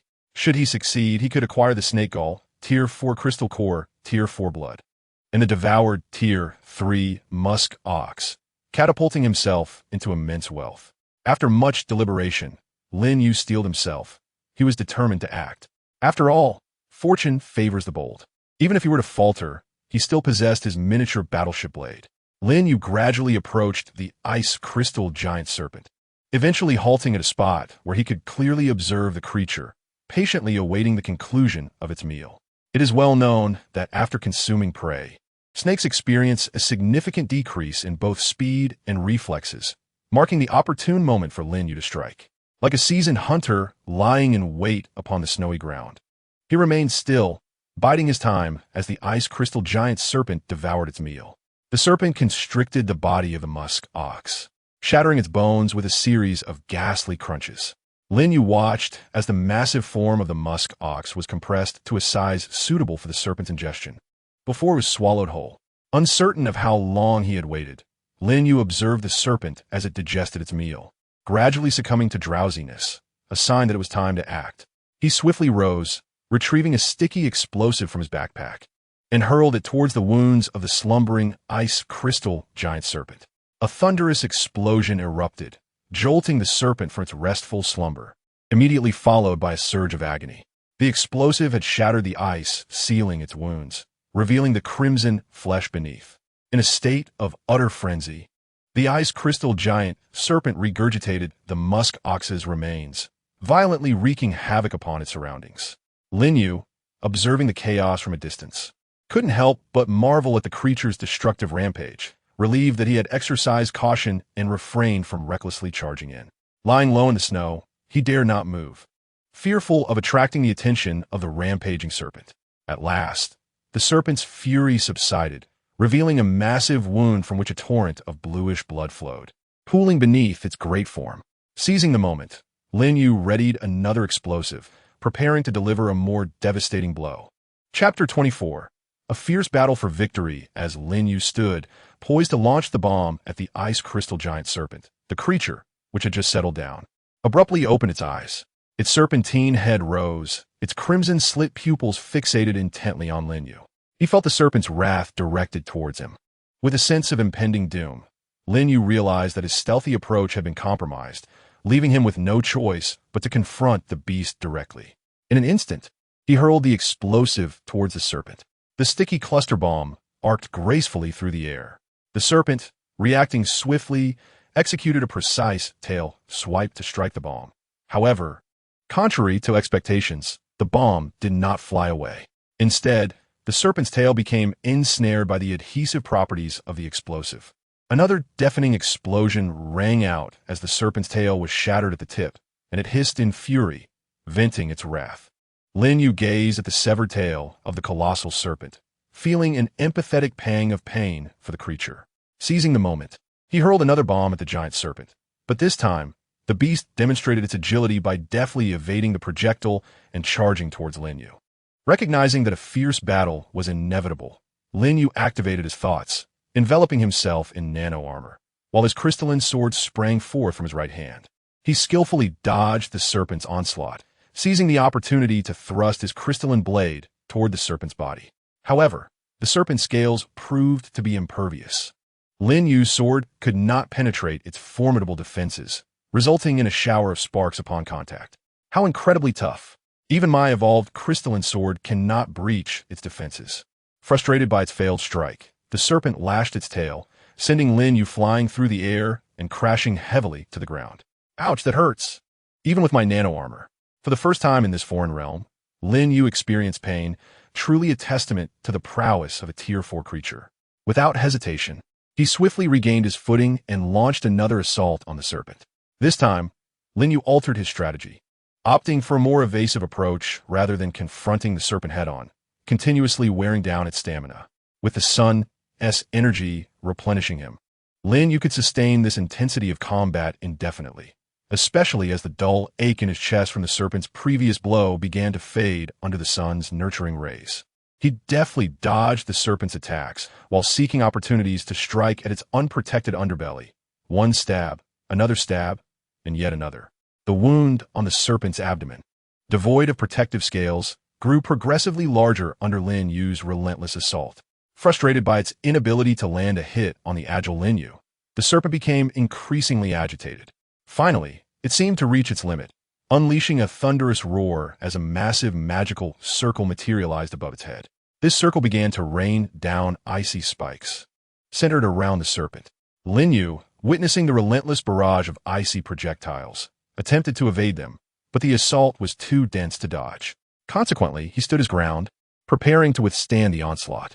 With a focused thought, Lin Yu commanded his nano-combat suit to shed its form, transforming into a colossal metallic shield that hovered above him, ready to deflect the icy spikes.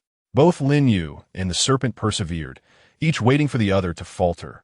Lin Yu for the serpent to exhaust its strength, and the serpent for Lin Yu's shield to shatter. Alas, the serpent was not the protagonist. By the author's design, Lin Yu accessed his nano-replenishment pack, effectively depleting the serpent's energy reserves. Unable to sustain the magical energy any longer, the magic circle dissipated and the serpent collapsed to the ground.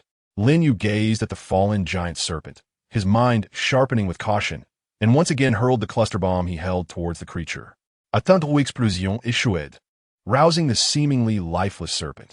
Lin Yu observed the giant serpent, feigning death, awaken from the blast. I knew it, he thought. This serpent is cunning, merely pretending to be dead to lure me in. Ignoring the serpent's furious hisses, he continued to launch cluster bombs at its wounds, the detonations ringing incessantly around him. Finally, after witnessing no further reaction from the serpent following the bombardment, Lin Yu waited for a moment to ensure its demise before cautiously approaching. Heightened vigilance accompanied his every step. Wary of the serpent's trickery, he extended his crystalline sword and made a decisive cut along the serpent's wound, confirming its lack of response. It was at last time to claim his prize. Taking a deep breath, Lin Yu gripped his sword firmly and carefully aimed for the gaping wound in the serpent's abdomen, slowly pushing the blade inward. With a faint tearing sound, the crystalline sword effortlessly pierced the serpent's tough flesh, delving deep within. Lin Yu remained vigilant, maneuvering the sword to meticulously dissect the creature. As moments passed, his efforts bore fruit. A translucent crystalline serpent gallbladder first caught his eye. It gleamed like a precious gem, exuding a soft glow. With utmost care, he used his sword to extract it, placing it into a pre-prepared container. Yet, Lin Yu did not cease his work there. After a brief respite, he resumed wielding the crystalline sword, probing deeper into the carcass. Before long, he successfully extracted a crystalline serpent heart, equally radiant and pulsating faintly, as if still imbued with vestiges of life. He carefully collected the essence of the fourth-level beast's heart into his container. Finally, as Lin Yu plunged his crystalline sword into the serpent's innermost depths, he sensed a powerful surge of energy. Following this energy-esque guidance, he discovered the crystalline serpent core. This core was vastly larger than the gallbladder and heart, presenting a profound purple hue adorned with peculiar patterns. Lin Yu's personal terminal scanned the icy crystalline beast core, revealing a chance to comprehend its innate powers. After securing these valuable components from the serpent, he began to gather the remaining fragments. Methodically, he continued to dissect the corpse, employing his personal scanner to ensure he did not overlook any valuable parts of the giant serpent. Following the established patterns, he continued the dissection. The serpent's blood held little value and was discarded. The serpent's scales were useful, albeit each was the size of his fist. So he selected only the hardest few to take with him. Suddenly, Lin Yu discovered a round, hard object beneath the belly of the colossal serpent. Chapter 25, Digging for an Egg. Lin Yu cautiously transformed his crystalline longsword into a small dagger and began to meticulously cut away the surrounding flesh. In this diminutive garden, he excavated and excavated. With the dagger, he cleared away all the surrounding tissue, revealing the entirety of this round object. It was a pet egg of the ice crystal giant beast, its sky-blue shell adorned with a delicate golden thread. Staring at the serpent's egg before him, Lin Yu found himself at a loss, uncertain of how to proceed. His personal terminal had failed to provide any valuation for the serpent egg, and, until now, no one had ever acquired an egg from the ice crystal giant serpent. Ultimately, he decided to return later, as he could not linger in this perilous place. Placing his hand upon the serpent's egg, Lin Yu's nano-combat suit spread over it like crystal, forming a thin protective layer to safeguard the egg from the frigid environment upon its detachment from the mother serpent. He continued to dissect the colossal serpent's carcass, meticulously organizing all valuable items before shouldering his pack and preparing to depart this treacherous location. Just as Lin Yu was about to leave, he cast one last glance at the musk ox that had been consumed by the ice crystal giant serpent. The entire skeleton lay shattered, and the musk ox's body had morphed into an elongated shape. Observing the mangled remains, Lin Yu sighed and shook his head, lamenting the loss of those magnificent ice crystal horns. With his pack secured, he began to distance himself from this side of conflict. However, not long after Lin Yu departed, the sounds of battle erupted nearby as individuals entering the spatial rift and numerous Tier 3 creatures arrived on the scene. Although Lin Yu had harvested the most valuable items from the giant serpent, he could carry away only so much. The remaining body of the Tier 4 giant serpent represented a considerable treasure. Excitement surged among the onlookers as they beheld the fallen Tier 4 ice crystal giant serpent. Those exploring the spatial rift sought the useful materials from the serpent's body, while native creatures yearned to consume the carcass for further advancement. With a resounding roar, two factions engaged in a chaotic melee around the carcass. As the instigator, Lin Yu hummed a tune laden with spoils. As he made his way to the final rendezvous point, I've struck gold. Unsure how to spend it, a cell phone in my left hand, a Motorola in my right. Lin Yu hummed cheerfully, his steps light. Despite the risks involved in hunting the giant serpent, the rewards were immense. He estimated his earnings from this endeavor to be no less than 200,000 credit points. Truly, risk and opportunity coexist. After slaying the giant serpent, Lin Yu felt a complete absence of pressure regarding the spatial rift. Lin Yu began to bask in the sunlight, akin to a traveler exploring a rift in space.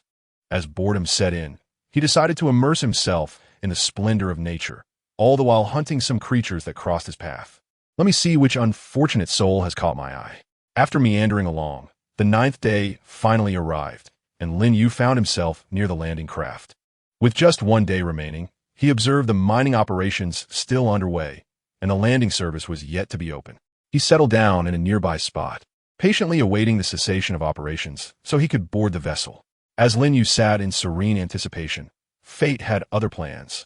for trouble was drawn to him despite his desire for tranquility. A small squad that had also arrived at the landing craft soon spotted the solitary figure of Lin Yu. One of the scrawny individuals with a sharp face called out to the leader, "Hey look, there's a lone person over there." Yes, I see him." "What is the matter?" The leader replied. "Our haul this time has been poor. Should we consider robbing him?" The leader swiftly slapped the small one across the face. "What profit could there be in robbing a lone individual? It's a thankless task." The small one, rubbing his cheek, retorted, "Even a mosquito's leg is still meat. Normally, we wouldn't bother with such trivialities, but our harvest has indeed been lacking." Contemplating the small one's words and reflecting on their meager bounty, the leader sighed. "All right, let us take a chance. Who knows, we might strike it rich." With that, he gestured for his 5 or 6 companions to approach Lin Yu.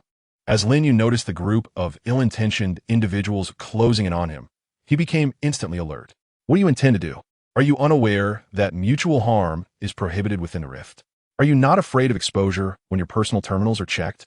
The group paused momentarily at Lin Yu's words before erupting into laughter. Before the leader could speak, the small one eagerly interjected, "Who says we are here to rob? We've come to conduct business. If you're wise, you'll present the valuables from your backpack for us to peruse and negotiate." Lin Yu regarded the small one coldly. "Negotiation? What do you possess to offer in trade? I reckon a single credit should suffice." He looked at the leader and added, "Wouldn't you agree?" The small one quickly fawned over the leader, seeking approval. The leader, standing before Lin Yu with a menacing demeanor, declared, "Listen here. Hand over your possessions for trade, or you shall face dire consequences today." Lin Yu raised his gaze to meet theirs, a slight smile gracing his lips. "Trade? I believe you are mistaken. This is more akin to coercion. However, if you wish to impose, you may find that you have chosen the wrong target." Slowly rising to his feet, he flexed his wrists. "Since you've come to me, I shall not hold back." With a swift motion, he appeared behind the scrawny man and gave him a gentle push, sending the man sprawling forward, landing face first in the dirt. Observing this, the others rushed forward. But before they could reach Lin Yu, he deftly evaded them, delivering a kick to each one, resulting in all of them meeting the same unfortunate fate.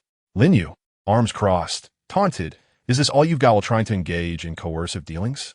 The diminutive figure, witnessing the scene, hastily exclaimed, "Bro, this is getting serious. Let's arm ourselves." Upon hearing this, the leader of the group erupted in anger, rebuking, "Arm ourselves? Are you out of your mind? If we draw our weapons, the situation escalates, and we won't drag you down with us in that case." Realizing that so many of them were unable to subdue Lin Yu, the leader quickly discerned the vast disparity in their capabilities. "Young man, the mountains remain unchanging and the waters flow eternally. This time, we were mistaken. Can we consider this a misunderstanding?" Lin Yu, observing the leader with his head bowed, pondered whether this matter could be resolved so easily. After all, had he intervened for nothing? Now, he sought a transaction, demanding that they present anything of value for trade, perhaps contemplating their release. The group, initially intent on robbery, found themselves on the receiving end of an unexpected theft. However, with the prohibition against firearms, they were left with no choice but to comply. Lin Yu collected the gathered coolant from a group and, as a mere token, handed a single credit point to one individual. Addressing the dispirited group, "Consider this a lesson. Do not engage in random acts of robbery." At that moment, the landing craft completed its operations, and Lin Yu boarded the vessel with his spoils, leaving behind the crestfallen group of would-be traders. "Boss, what do we do now?" one of them inquired. "What else can we do? Can't you see they've boarded the landing craft?" replied the leader, patting the small man on the shoulder. "However, I do have a solution. Would you like to hear it?" "Really, boss? You have a plan?" "Indeed, it involves a bit of sacrifice on your part. You'll serve as the punching bag for everyone." Before the diminutive man could respond, the leader landed a punch squarely on his eye. Witnessing the leader's aggression, the others joined in, unleashing their frustrations upon him. "This is what you get for your foolish suggestions. You've always been a sycophant, and I've long found you irksome. It's all your fault for this mess. If you hadn't been prying into the boss's affairs." While the group settled their grievances amongst themselves, the small man cried out in disarray. These matters were of no concern to Lin Yu. He stepped into the landing craft, adjusted his hood, and found a shaded spot to await the vessel's return journey. Ding! The landing craft's time has come, commencing return. With a plume of blue smoke trailing behind, the vessel, carrying the passengers from the spaceship, began its journey home. After a series of intense jolts, Lin Yu finally returned to his own world. Ding! The landing craft has docked at Port 4. Everyone may disembark in an orderly manner. Thump, thump, thump. Lin Yu descended the landing craft alongside the crowd, only to be greeted by a throng at the exit, brandishing signs aloft. Upon closer inspection, Lin Yu noted the multitude of requests. A considerable demand for exotic beast limbs at favorable prices, a significant interest in the purchase of magic crystals at advantageous rates, and a large-scale acquisition of ice crystal blood, also offered at enticing prices. As Lin Yu perused these proclamations, a sense of familiarity washed over him. It appeared that opportunists lurked everywhere. However, Lin Yu had no intention of selling his wares to them, as he recognized the substantial worth of his possessions and feared the potential for treachery. Although utilizing the official platform would entail a service fee, it guaranteed his safety. He vividly recalled the harrowing experiences of his original self, who had not only lost all his wealth, but also paid the ultimate price with his life.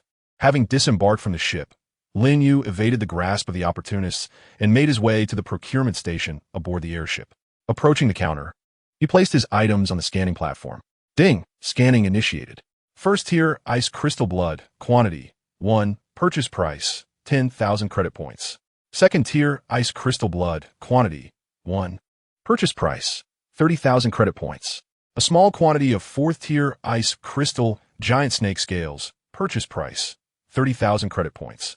Fourth tier ice crystal blood, quantity 3, item value excessively high. It is recommended to list this item in the auction scheduled for 2 days hence. Fourth tier ice crystal giant snake gallbladder, item value excessively high. It is recommended to list this item in the auction scheduled for 2 days hence. Fourth tier ice crystal giant snake gallbladder, item value excessively high. It is recommended to list this item in the auction scheduled for 2 days hence. Ding! Do you wish to sell and consign these items to the auction? A fee of 3% will be deducted upon successful sale. Please confirm. Without a moment's hesitation, Lin Yu clicked to confirm. Shortly thereafter, a robot approached the counter to collect the items he was selling. Simultaneously, Lin Yu's personal terminal received a notification of 70,000 credit points along with an invitation to the auction taking place in 3 days. Gazing at the envelope in his hand, Lin Yu pondered silently. It appeared that his journey through the desert would likely be postponed, necessitating that he once again meet the conditions for the rift. After completing the sale of his items, he waved his hand grandly and took flight back to his quarters. Ding! Welcome home, Lin Yu. Upon unlocking the door, he was taken aback. Could this truly be his humble abode? Lin Yu could hardly believe his eyes. As he pushed the door open, the sight before him left him utterly speechless. His once familiar room had undergone a magnificent transformation, presenting an entirely new visage. The living room walls were adorned with a refreshing light blue hue, evoking a sense of tranquility and comfort. The floor was laid with wooden planks, offering a pleasing tactile experience and exuding a subtle scent of wood. A chandelier graced the ceiling, its soft illumination casting a warm glow throughout the entire room. Lin Yu stepped into the room, astonished to find that the small bed he once occupied alone had been discarded, replaced by a grand bed adorned with a plush mattress and pristine sheets. Beside the bed stood a nightstand, upon which rested a lamp and a book, indicating that someone had inhabited Lin Yu's room during his absence. Who could it be? There was no need for speculation. It was undoubtedly Jiang Changqing. Lin Yu found it hard to fathom that this young lady had gone to such lengths. This was something he could scarcely imagine while in another world. In the corner of the room, a wardrobe stood, filled with a variety of garments and shoes. Adjacent to it was a vanity, equipped with cosmetics and a mirror, facilitating makeup and hairstyling. The entire room was arranged in a warm and inviting manner, evoking feelings of relaxation and joy. Observing the decor, Lin Yu surmised that this young lady likely intended to make this her permanent residence. The sensation of being thrust into such a situation felt rather peculiar to him. This was the essence of living off another, a notion that, in truth, didn't seem entirely unappealing. Shaking his head vigorously, he dispelled this dangerous thought, reminding himself that he was destined to become a god among men. How could he entertain such ideas? After surveying the bedroom, Lin Yu proceeded to the living room, where he was struck by the sheer size of the space, which was undeniably larger than his own. Jiang Changqing had evidently purchased the adjacent property and transformed it into her living area. Lin Yu sank into the soft sofa, connecting his terminal to the screen. Ah, this was the way to browse comfortably. He began searching for information on how to acquire a pet. With a flurry of clicks, several posts appeared on the screen, and he selected the one with the highest view count. However, it required 500 credit points just to access it. What to do? Lin Yu quickly complied, recognizing that knowledge is invaluable in any era. He perused the post, which outlined the essential steps to obtain a pet. First, one must acquire a mature pet egg, along with methods to identify a mature pet egg. Next, you need to draw a drop of blood onto the pet egg. If the pet acknowledges you, it will absorb your blood. There's a certain probability that the pet will inherit a similar bond with its owner, becoming attuned to one another, a method widely regarded as the most effective. Conversely, if the pet does not recognize you, one must spend a substantial sum, 100,000 credit points, to purchase a pet contract scroll from the Pantheon to enforce a contract. Lin Yu opened the pet egg he had obtained and applied the method he learned to distinguish the pet egg. Fortune smiled upon him, as the crystallized serpent's pet egg was indeed a mature one. Without further hesitation, he used his crystallized dagger to slice into his fingertip, allowing a single drop of crimson blood to fall upon the azure shell of the egg. Chapter 27. The New Pet. Lin Yu forcefully sliced his fingertip, allowing a drop of crimson blood to fall upon the azure pet egg of the ice crystal giant serpent. As the blood met the surface of the shell, it spread along the intricate patterns, gradually enveloping the entire egg in a web of vivid red. Eventually, the blood fully seeped into the egg, marking the moment of bond formation between the pet egg and its master. Lin Yu observed this scene, aware that he had forged a connection with the life within the shell, sensing the fervent desire of the tiny creature to break free from its confines. Well, if you wish to emerge, then by all means, do so, Lin Yu casually remarked. Little did he know that as soon as the words left his lips, a gentle blue glow emanated from the entire egg upon the coffee table, its radiance intensifying to the point where Lin Yu had to close his eyes. When the brilliance gradually subsided, he beheld a delicate fissure appearing along the golden thread-like patterns of the shell, which slowly widened. With a crisp crack, the shell shattered, and a petite, exquisite blue serpent poked its head out. Its eyes sparkled like two resplendent sapphires, cold and mysterious. The little serpent slithered out of the shell, swaying its diminutive head from side to side, inhaling the surrounding air. Upon noticing Lin Yu beside it, its eyes suddenly gleamed with excitement. It climbed up Lin Yu's arm, coiling itself around his shoulder and affectionately nuzzling against his cheek. Lin Yu's heart brimmed with joy as he gently caressed the serpent's body. He felt as though an invisible bond had formed between them, allowing him to sense the little serpent-esque emotions. Lin Yu extended his finger and lightly tapped his new pet a few times. It seems I must bestow upon you a name. Given your azure hue, how about Little Blue? The serpent immediately shook its head in disapproval. Ridiculous. If it were to grow up and be called Little Blue while others named it Death Biao, it would surely be the subject of mockery. Lin Yu gazed in astonishment at the serpent on his shoulder, marveling at its intelligence right after birth. He pondered whether this was innate or a result of his Kryptonian bloodline. However, high intelligence could be a double-edged sword, especially when it came to naming. As someone who often struggled with naming pets, Lin Yu typically chose names based on their colors. Yellow for yellow, white for white, simple and memorable. He racked his brain for a fitting name, while the little serpent remained quiet, perched on his shoulder and observing Lin Yu's thoughtful struggle.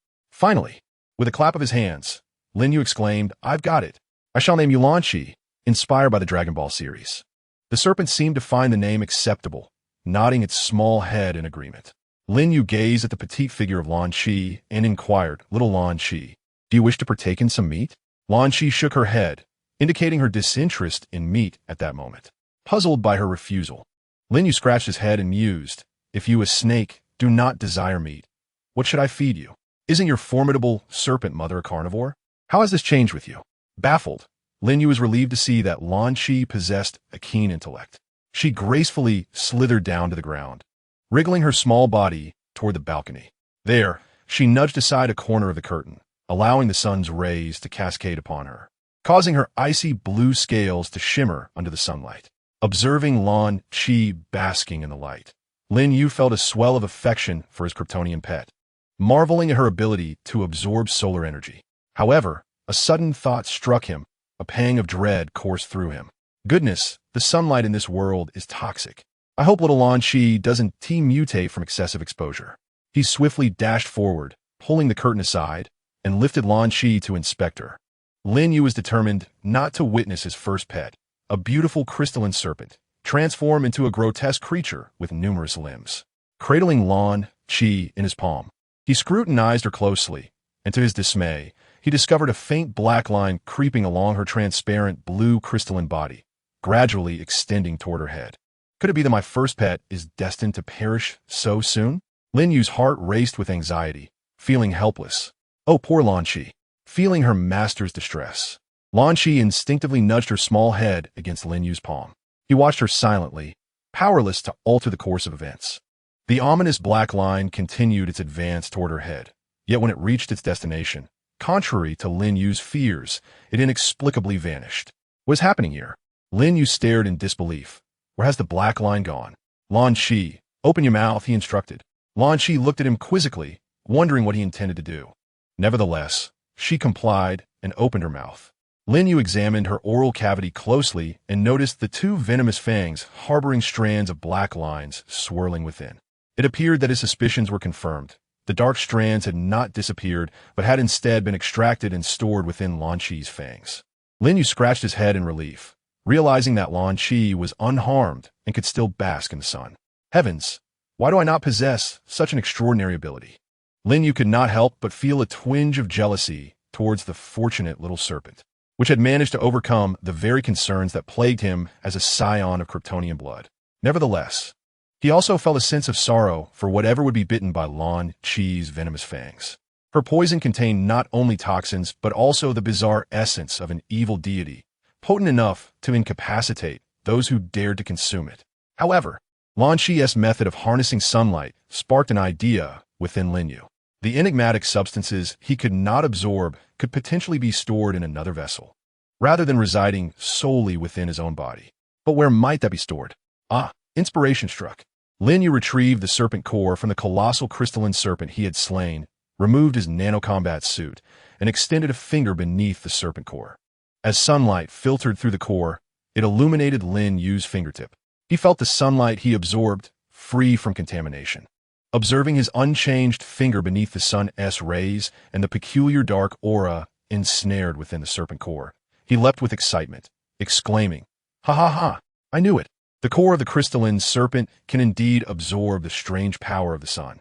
Lan Shi, you are truly my lucky star." Chapter 28. The perpetual motion machine. Lin Yu gazed at the serpent core in his hand, pondering whether it was a unique mechanism of the beast from the crystalline world or a capability exclusive to the crystalline serpent. This enigma would require validation in the crystalline realm. Suddenly, a peculiar idea struck him. Since Lan Shi could absorb the strange aura, he could allow her to draw the enigmatic energy from the core, thus obtaining a purified serpent Gaul himself. Would this not create a perpetual motion machine? Without hesitation, Lin Yu beckoned Lan Shi, "Come here for a moment and see if you can absorb the dark strand within this serpent core." Lan Shi up, go check. Her eyes sparkling at the sight of the colossal serpent core in Lin Yu's hand. She swam directly towards him, her diminutive form entwining around his feet in a playful manner, as if begging for the core. "No need to rush. This was meant for you all along. However, do let me know if you feel unwell while absorbing the core." With that, Lin Yu handed the serpent core to Lan Shi, who eagerly coiled around it and began her absorption. As Lan Shi absorbed the essence, Lin Yu intently observed her, ready to separate them at the slightest sign of discomfort. He watched as Lan Shi not only devoured the dark strands from the core, but also absorbed its energy. The dark strands that entered Lan Shi's body flowed into her venomous fangs. Yet after absorbing them, she began to feel drowsy. Lin Yu sensed that Lan Shi could no longer absorb any more strands. Her only desire now was to curl up and sleep with the serpent core. It appeared that Lan Shi's capacity to absorb the dark strands was limited, and thus his vision of a perpetual motion machine had come to a premature end. Lin Yu sensed Lan Shi's desire for slumber, and how could he possibly deny indulgence to his first pet? Without a moment's hesitation, he placed the serpent Dan and Lan Shi together, enveloping them in a sphere of nanomaterials to shield Lan Shi from the intrusive rays of sunlight during her rest. One might wonder why, if the serpent Dan could filter sunlight, Lin Yu felt the need to provide additional protection for Lan Qi. However, after merely exposing a fingertip of the fourth-tier serpent Dan to sunlight, he observed 2 strands of peculiar black mist emanating from it. Prolonged exposure would lead to complete contamination of the Dan. The energy absorbed under the sun was far inferior to 10 minutes spent in a spatial rift. Thus, rather than risk a fully contaminated serpent Dan, it was far more prudent to offer it to Lan Qi for absorption. Having completed this task, Lin Yu relaxed entirely, reclining on the sofa with his legs crossed, and projected his screen to continue shopping for arms in the marketplace, selecting items that piqued his interest. After all, he had garnered quite a fortune from this mission. In the marketplace, he proceeded to purchase 5 nanomaterial capsules to replenish those consumed while withstanding the giant serpent's attacks. Additionally, he acquired a module for a self-destructing drone, having discovered that explosives were exceptionally effective against flesh and blood creatures. Without clay bombs, it would have been uncertain whether he could have subdued the giant serpent. After finalizing these acquisitions, Lin Yu reserved a simulation chamber, intending to purchase it once the funds from his auction arrived. He realized that while he could easily overpower weaker creatures due to his superior strength and speed, facing a colossus like the giant serpent demanded a reliance on skill. Thus, he spent 10,000 credit points to obtain a demonstration of a great sword technique specifically designed for combating colossal beasts, planning to practice it in the simulation chamber once it was available. Following all these arrangements, Lin Yu sought to indulge himself in the entertainment of this world. However, after a thorough search, he was met with an overwhelming barrage of advertisements announcing that the world-renowned diva, Mermaid Vivi, would be performing in Jiang City in a month's time. Lin Yu clicked on the advertisement, revealing a mermaid clad in shell attire singing from within a champagne glass. Beyond the mermaid's concert, Lin Yu continued to search for recreational activities, but found nothing but monotony. It was so tedious that he contemplated transcribing the novels he had previously read into this world, hoping to profit from it. After all, one must remember that fortunes can shift dramatically over time. With no other options, Lin Yu reluctantly clicked on the compilation of songs from the mermaid's concert to begin watching. To his dismay, a fee of 500 credit points was required. What a blatant act of extortion. Despite his grumbling, he paid the fee, curious to see what a diva who charged him 500 credit points could deliver. Once the payment was made, Lin Yu opened the link and began to play the recording. It must be said, the acclaim surrounding the world's leading diva was well-deserved. Even without attending the live performance, the recorded version provided a cleansing experience for his soul. Lin Yu felt as if he were standing before the vast azure sea. His mood profoundly relaxed. After listening, he understood why this mermaid was so sought after. In a world teeming with bizarre creatures, the songstress's voice offered solace, allowing people to momentarily escape the harshness of reality. After enjoying a song, Lin Yu found himself increasingly enamored with music. Truly, the songstress, enhanced by her racial attributes, was a formidable talent, far surpassing the singers from his homeland, the Blue Star. Quietly, Lin Yu added the ticket link for the songstress's concert to his shopping cart, contemplating attending the live performance if the tickets were reasonably priced. He closed his eyes and surrendered himself to the melodies, letting them wash over him. After a while, he was roused by a voice saying, "Welcome home, Master Jiang Changcheng." Upon opening his eyes, he realized Jiang Changcheng had returned from school. She entered the room, casually shedding her coat onto a nearby hanger, and as she walked toward the living room, she unbuttoned her blouse. Upon entering the room, she spotted Lin Yu and was momentarily taken aback, her face brightening with surprise and delight. "Lin Yu, you're back," she exclaimed, rushing toward him and enveloping him in a warm embrace. "Ah, Changcheng, your clothes." Lin Yu stammered, a flush creeping across his face as he dared not look down. "What about clothes?" Jiang Changcheng inquired, puzzled. Suddenly, she seemed to realize something and glanced down to see her blouse undone, revealing a considerable expanse of fair skin. "Oh dear, you pervert." "Ah, I haven't done anything," Lin Yu protested, as Jiang Changcheng, realizing her current state was somewhat indecorous, hastily toned her shirt in a bid to mask her embarrassment. Lin Yu regarded Jiang Changcheng, acknowledging that he had inadvertently taken advantage of the situation and that it was now his responsibility to alleviate the awkwardness. Chapter 29, Daily Life. Lin Yu activated his personal terminal, revealing an invitation to an auction. "Jiang Changcheng, are you free tonight? Would you accompany me to an auction?" "Of course," she replied without hesitation. By the way, Lin Yu, how did you acquire this auction invitation? I recall that such invitations are quite expensive and require verification of funds. How did you manage to obtain one? Lin Yu scratched his head at Jiang Qingqing's inquiry. Oh, it's nothing really. I just made a little fortune during the recent spatial rift and managed to acquire something valuable. Observing Lin Yu's nonchalant demeanor, Jiang Qingqing felt a twinge of concern, knowing that items featured at auctions were typically rare and precious. She wondered how much danger Lin Yu had faced to secure such a treasure. With a worried expression, she looked at him and said, "Hey, next time, don't push yourself so hard. If you're in need of money, just let me know." No, it is not that perilous at all. I merely seized an opportunity this time. How could I possibly place myself in danger? Observing Jiang Qingqing's tearful expression, Lin Yu was instantly flustered. How does one console a girl? I am in urgent need of assistance. In a moment of inspiration, Lin Yu hastily presented the slumbering Lan Qi. Qingqing, look at this. Isn't she beautiful? This is my pet, Lan Qi, acquired from the rift in space. Do you find her lovely? Lin Yu, she is truly stunning. Indeed, girls are often captivated by beauty. Jiang Qingqing's gaze was irresistibly drawn to Lan Qi. I'm quite clever, I must admit. My apologies, dear Lan Qi, for sacrificing your charm for a moment. Lin Yu, may I touch her? Jiang Qingqing inquired, gazing at the sleeping Lan Qi.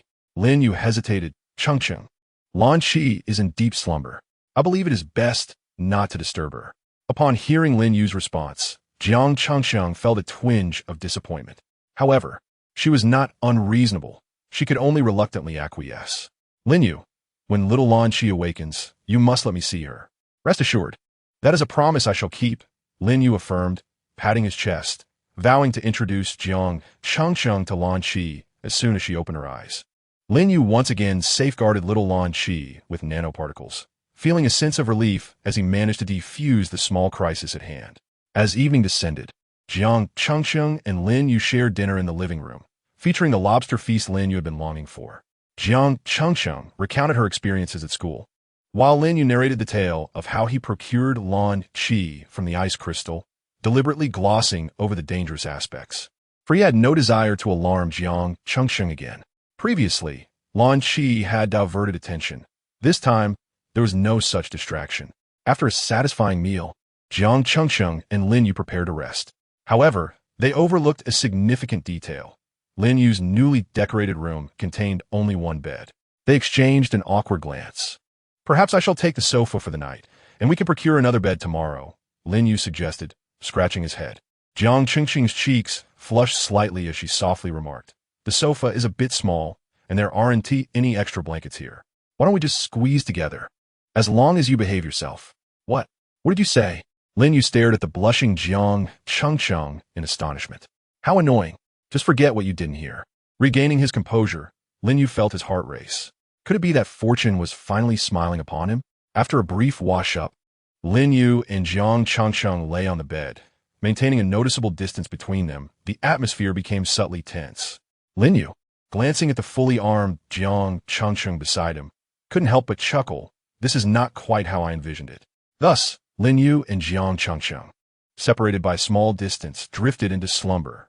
In the dead of night, Jiang Qingqing turned over, sleepily drawing closer to Lin Yu, draping his long, snow-white legs over Lin Yu's body like a koala. Lin Yu was instantly jolted awake, his body stiffening in apprehension. Goodness, are you trying to torment me? He thought. What young man, brimming with vitality, could withstand this?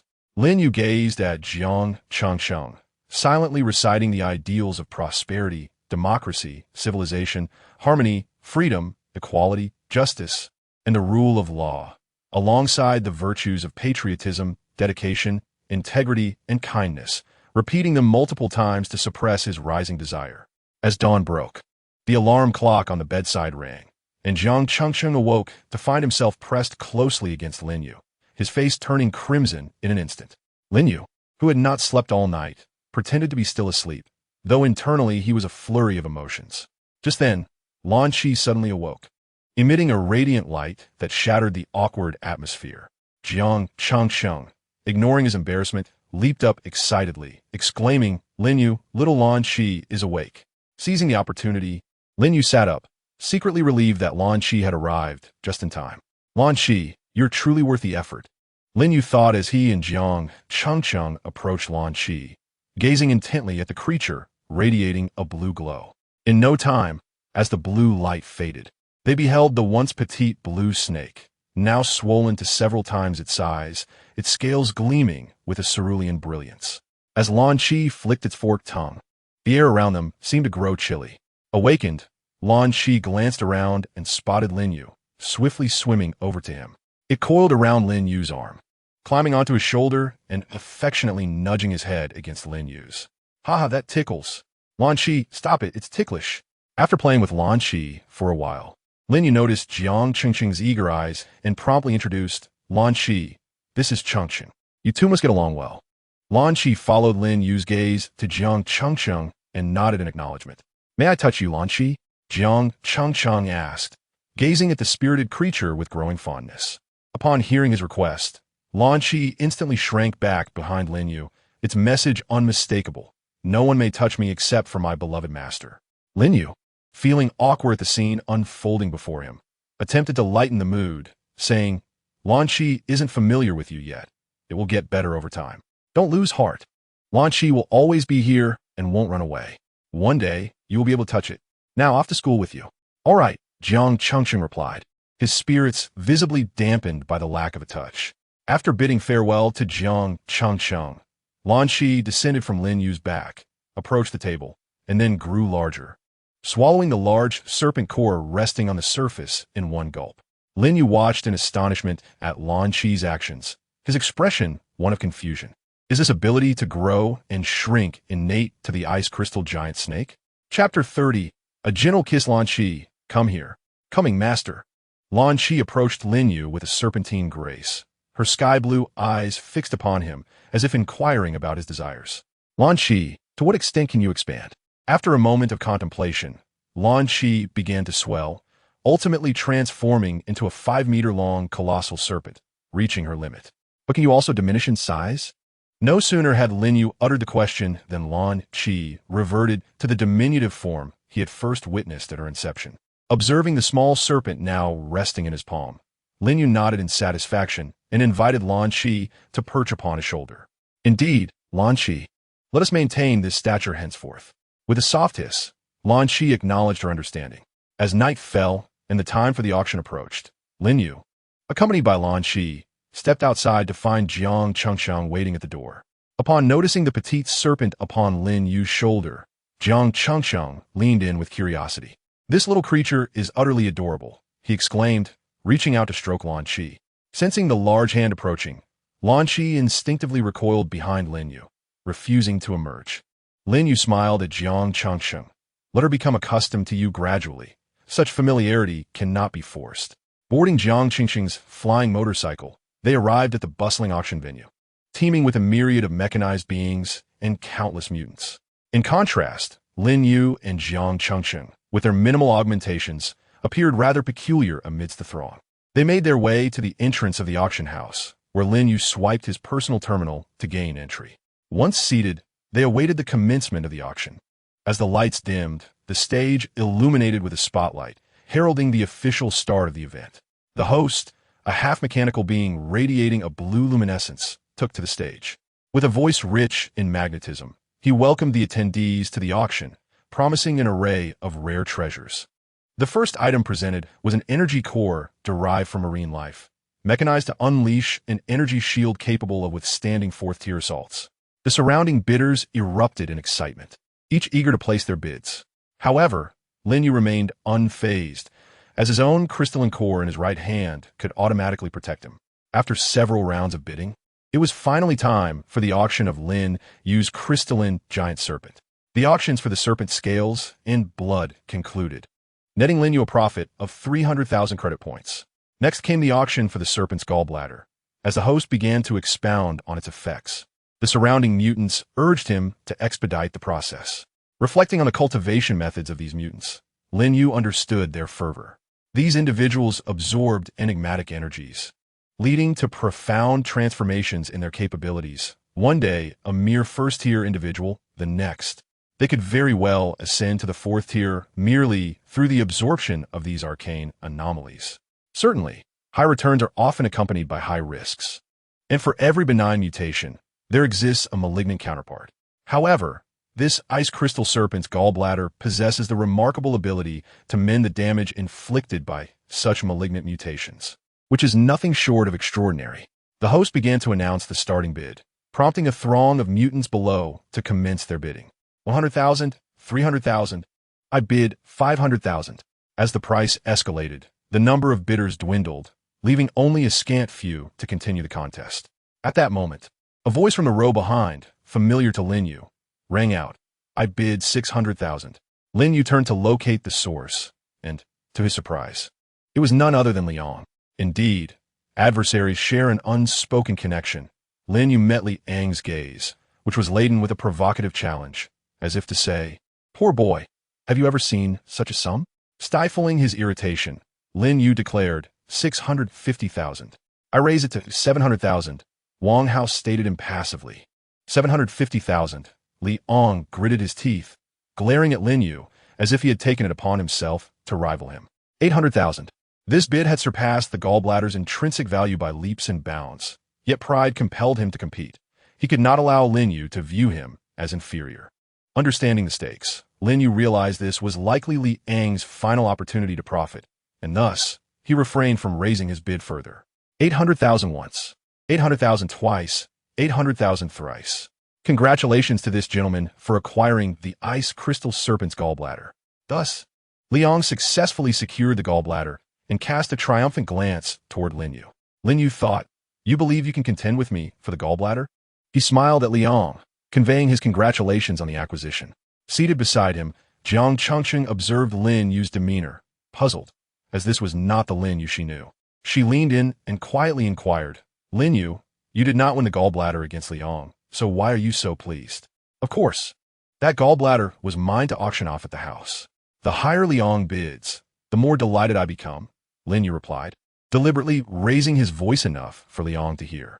The moment Liang caught wind of Lin Yu's words, he stood frozen, as if struck by a spell. When he finally regained his composure, the smile that once signified his triumph now morphed into one of mockery.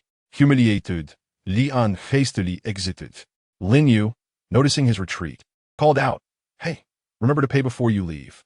Stumbling at the sound of Lin Yu's voice, Liang steadied himself and hurried away. Lin Yu settled back into his seat, reveling in the day's events. Today is a joyous day indeed. What do you fancy, my dear? Brother will buy it for you.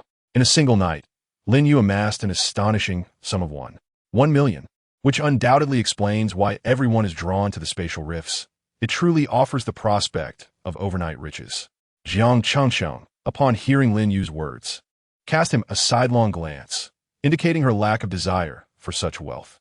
Lin Yu, however, intended to venture into the spatial rift each time, planning to acquire items that could ensure survival at the auction. As the auction drew to a close, although Lin Yu did not secure the items he yearned for, he purchased a resplendent star necklace for Jiang Chengqiang. Despite her vehement objections, he insisted on the acquisition, believing that the necklace was particularly suited to her. After the auction concluded, Lin Yu made his way to the backstage area, exchanging payment for his purchase, and ultimately found himself with a balance of 700,000 credit points. With a smile gracing his face, he delicately cradled a beautifully crafted box and headed towards Jiang Chengqiang. Upon seeing him approach, her heart raced involuntarily, her eyes sparkling with surprise and anticipation. When Lin Yu stood before her, he gently opened the box to reveal a dazzling star necklace nestled within. As he lifted the necklace, he slowly placed it around Jiang Chengqing's fair neck.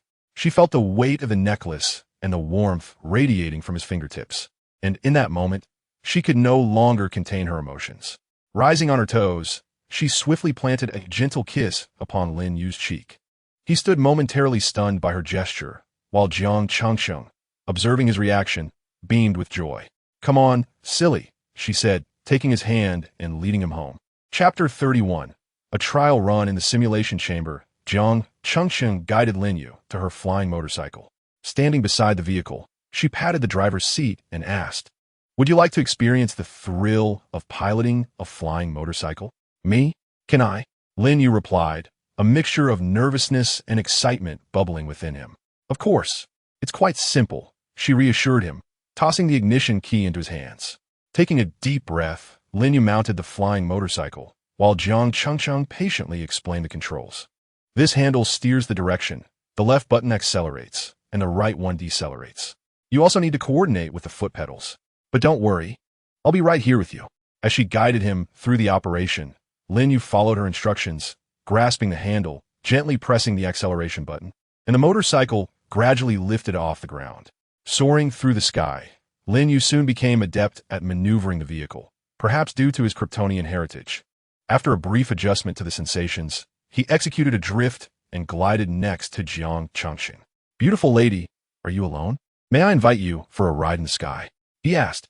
"Certainly," she replied. Jiang Chengcheng chuckled as he observed the playful Lin Yu ahead of him. He extended his hand, gently resting it on Lin Yu's shoulder before mounting the motorcycle's rear seat. Once seated, Jiang Chengcheng wrapped his arms tightly around Lin Yu, feeling the warmth radiating from his back, stirring something within him as a subtle smile graced his lips. In an instant, Lin Yu accelerated, and the motorcycle soared through the sky like a streak of light. Moments spent in the company of a beloved companion are always fleeting. Soon enough, Lin Yu brought Jiang Chengxing back to his doorstep. "Get off, Chengxing." Hum. With a flushed face, Jiang Chengxing dismounted from Lin Yu's motorcycle, avoiding his gaze as he swiftly dashed back indoors. Once home, Jiang Chengxing refrained from looking at Lin Yu until they had finished their evening routines and exchanged goodnights, at which point their conversation began. "Lin Yu, I had a wonderful time today. Thank you." After speaking, Jiang Chengxing rose on his toes to plant a kiss before retreating to his bedroom. Lin Yu touched his cheeks, feeling the warmth from the 2 sweet kisses he had received, and couldn't help but chuckle to himself. "You little rascal, you truly enjoyed yourself today." Uncertain how others were sleeping, Lin Yu, nonetheless, drifted into slumber with a smile on his face. Chengxing baby, kisses. The night passed without incident. When Lin Yu awoke the following morning, he found Jiang Chengxing's room empty, indicating that he had left for school. Lin Yu meandered into the living room, where he discovered breakfast laid out on the dining table. This little girl is quite thoughtful. Seating himself, Lin Yu began to savor the breakfast prepared for him by Jiang Chengxing. Blue Chi, noticing Lin Yu enjoying his meal, appeared on his shoulder, gazing intently at the food. With his cerulean eyes fixed on Lin Yu's plate, he watched for a moment before nudging Lin Yu with his head. "What's up? Do you want to give it a try?" Lin Yu inquired, to which Blue Chi nodded eagerly. Lin Yu, seeing his enthusiasm, picked up a meat bun, tore it in half, and offered it to Blue Chi. The moment Blue Chi caught the scent of the bun, he suddenly expanded in size and devoured it in one bite. Delicious. After swallowing the bun, Blue Chi's bright blue eyes sparkled with delight. Lin Yu, sensing Blue Chi's joy, proceeded to share the remaining buns with him. Without hesitation, Blue Chi transformed again, eagerly consuming one bun after another. Within half an hour, the two had cleared the table of all food. "I'm stuffed." Lin Yu patted his belly and let out a satisfied burp. After breakfast, it was time to attend to business. Lin Yu retrieved his personal terminal and completed the payment for his simulated warehouse shopping. After a brief wait, the delivery person arrived with the simulation device. Lin Yu unwrapped the package and lay down inside. Beep, commencing scan of the host's physical attributes. Initiating survival model. Beep, model generation complete. Commencing data infusion. A notification signaled the initiation of the Great Sword Technique supplement package purchased by the master. A series of mechanical sounds echoed, and Lin Yu found himself transported into a virtual realm. Before him stood a knight clad in medieval armor. "Ding, shall we commence the Great Sword teachings?" Upon receiving an affirmative response, the towering virtual knight seemed to spring to life before Lin Yu's very eyes. The knight raised the great sword with both hands and proclaimed, "Behold, young one, the first move is called the Windbreak Slash." With that, the knight swung the sword forward with great force, the blade slicing through the air with a whistling sound, and a visibly discernible gust surged forth in the wake of the weapon. Lin Yu widened his eyes, striving to commit every intricate detail of the movements to memory. The knight then demonstrated additional techniques, such as the spinning slash and the moon lifting strike. Lin Yu felt his mind racing, diligently absorbing this newfound knowledge. Once the knight's full suite of great sword techniques concluded, Lin Yu found a great sword materializing in his hands. "Let us begin your practice, young one." Lin Yu attempted to emulate the knight's movements, wielding the great sword clumsily yet earnestly. The knight stood beside him, patiently guiding and correcting his errors. Elevate your arms a bit higher. Steady your footing. After numerous attempts under the knight's instruction, combined with Lin Yu's previously enhanced intellect, he finally succeeded in executing the entire set of great sword techniques. Ding! The system has detected that the master has completed the full set of great sword techniques. The lesson is concluded. Should you require further instruction, please make another purchase. Upon hearing the system's notification, Lin Yu felt an overwhelming surge of frustration. You unscrupulous merchant, so you charge per session rather than offering a one-time purchase. Just as Lin Yu silently lamented this revelation, the simulation chamber chimed once more. Ding! Does the master wish to engage in combat? Currently, the simulation chamber offers free simulations against the following monsters: 2nd tier silver wolf, 3rd tier musk ox, and 4th tier galebird. Please make your selection. Ding! I choose the 3rd tier musk ox. Ding! Please select your weapon. Nanoparticle, great sword. Ding! Simulation commencing. Please prepare yourself. As the words faded, the surroundings transformed, revealing a colossal 3rd tier musk ox appearing beside Lin Yu. Upon spotting Lin Yu, the musk ox pawed the ground with its hooves and charged towards him with its head lowered. Lin Yu, recalling the techniques he had learned, raised his nanoparticle greatsword. Slightly crouching his body, just as the musk ox was upon him, he shouted and executed the windbreak slash. The great sword, propelled by a powerful gust, struck the musk ox, producing a harsh, grating sound as it clashed against the beast's tough hide. Aware that he could not match the brute strength, Lin Yu swiftly adjusted his stance, leaping onto the massive head of the musk ox. In midair, he repositioned himself, harnessing the strength of his waist to perform a spinning slash. This time, the great sword carved a gash along the side of the musk ox. Blood oozing from the wound. Angered by the pain, the musk ox retaliated fiercely. Lin Yu nimbly sidestepped, seamlessly transitioning into another moon-lifting strike, raising the great sword high to strike the musk ox directly in the eye. The musk ox bellowed in agony as Lin Yu pressed the advantage, swinging his great sword with relentless vigor. Ultimately, he severed the creature's throat, claiming victory, yet he gazed ruefully at the battered particle sword in his grasp. It seemed evident that there were reasons why no one utilized such a weapon. Chapter 32. The Summons of the Azure World. Lin Yu examined his damaged particle sword, realizing that there were indeed justifications for its lack of popularity. Perhaps it was due to the materials. Weapons fashioned from nanoparticles were prone to structural damage when confronted with the hide and scales of advanced creatures, leading to their rapid deterioration. After merely dispatching a 3rd-tier musk ox, his weapon was in shambles. Indeed, nanoparticles seemed suitable only for swift, attritional warfare. One need only observe Lillian, who employed a nanoparticle weapon, yet resorted to a battleship blade, which was rendered entirely useless after a single engagement. It appeared that nanoparticles had their limitations, despite their convenience. Having slain the musk ox, Lin Yu exited his simulation to take a brief respite before he intended to explore the starship for promising rifts in space. In the afternoon, he navigated expertly to the management center of the starship. Before he could commence his search, the vessel began to tremble violently. Boom, boom, boom. The main cannon of the starship unleashed a continuous barrage of firepower. Following this, a tremendous wail echoed through the air. Lin Yu turned towards the sound, witnessing a colossal turtle, akin to a small mountain, emerging from a spatial rift, only to be obliterated by 3 shots from the starship's main cannon, leaving half of its body in ruins. Warning, warning. An unprecedented surge of colossal beasts has erupted in the vast ocean world. All personnel aboard the starship are instructed to assist in an orderly manner per their personal terminal's guidance.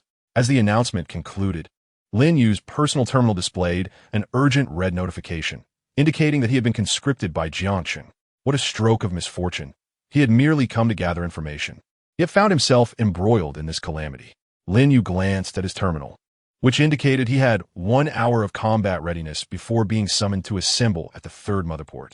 Could he possibly evade this duty? Alas, there was no option. Jiangqing's data systems would ruthlessly pursue any who attempted to shirk their conscription. With an hour remaining, Lin Yu hastily informed Jiangqing about his situation and, without a backward glance, made his way to the starship's armory. Ding! Conscription personnel detected. The basic weapon shop is now fully accessible. All weapon resources are offered at a 50% discount. Goodness, such a substantial discount. Seizing the opportunity presented by Jiangqing's largesse, Lin Yu quickly purchased the self-destruct modules for the nanoparticle drones and replenished a stock of the frequently depleted particle ammunition. He also acquired several individual first aid kits to prepare for potential injuries, ensuring that he would be thoroughly equipped for the impending beast tide, which was far from the minor skirmishes he had previously encountered. Lin Yu swiftly browsed through the array of devastating weaponry available. What is a personal miniature nuclear bomb reflector? With an effective radius of 2 kilometers and a launch distance of 15 kilometers, and a nanomechanical artificial-assisted prosthetic armor module, please. Within a mere hour, Lin Yu expended his remaining funds, arming himself to the utmost. Why save money for after the war when it can be spent now? Having procured the weapons and with time pressing, Lin Yu hurriedly boarded the landing craft of the motherport, embarking on the unknown Azure world. With a thunderous roar, the landing craft commenced its rapid ascent. After a brief period, it traversed the spatial rift. Just as they emerged from the rift, Lin Yu was greeted by the sounds of explosions below, the anguished cries of monstrous beasts echoing in the air. Peering through the window of the landing craft, Lin Yu beheld the chaotic scene below. The ground was in disarray, shrouded in smoke. Various grotesque aquatic creatures were frantically assaulting the steel metropolis erected on the island of Jiang City. The colossal laser cannons atop the steel city fired incessantly, each discharge obliterating numerous aquatic beasts. Yet, there were simply too many. With each wave of destruction, the gaps left behind were swiftly filled by the relentless advance of the creatures. Ding! Attention personnel. We have arrived at the defensive city. Please disembark from the landing craft. The mission was to be scored based on points, with the slaying of beasts yielding rewards redeemable after the operation's conclusion. As the announcement concluded, Lin Yu and his companions were unceremoniously dropped from 3 meters above. After releasing them, the landing craft hurriedly ascended to join the fray.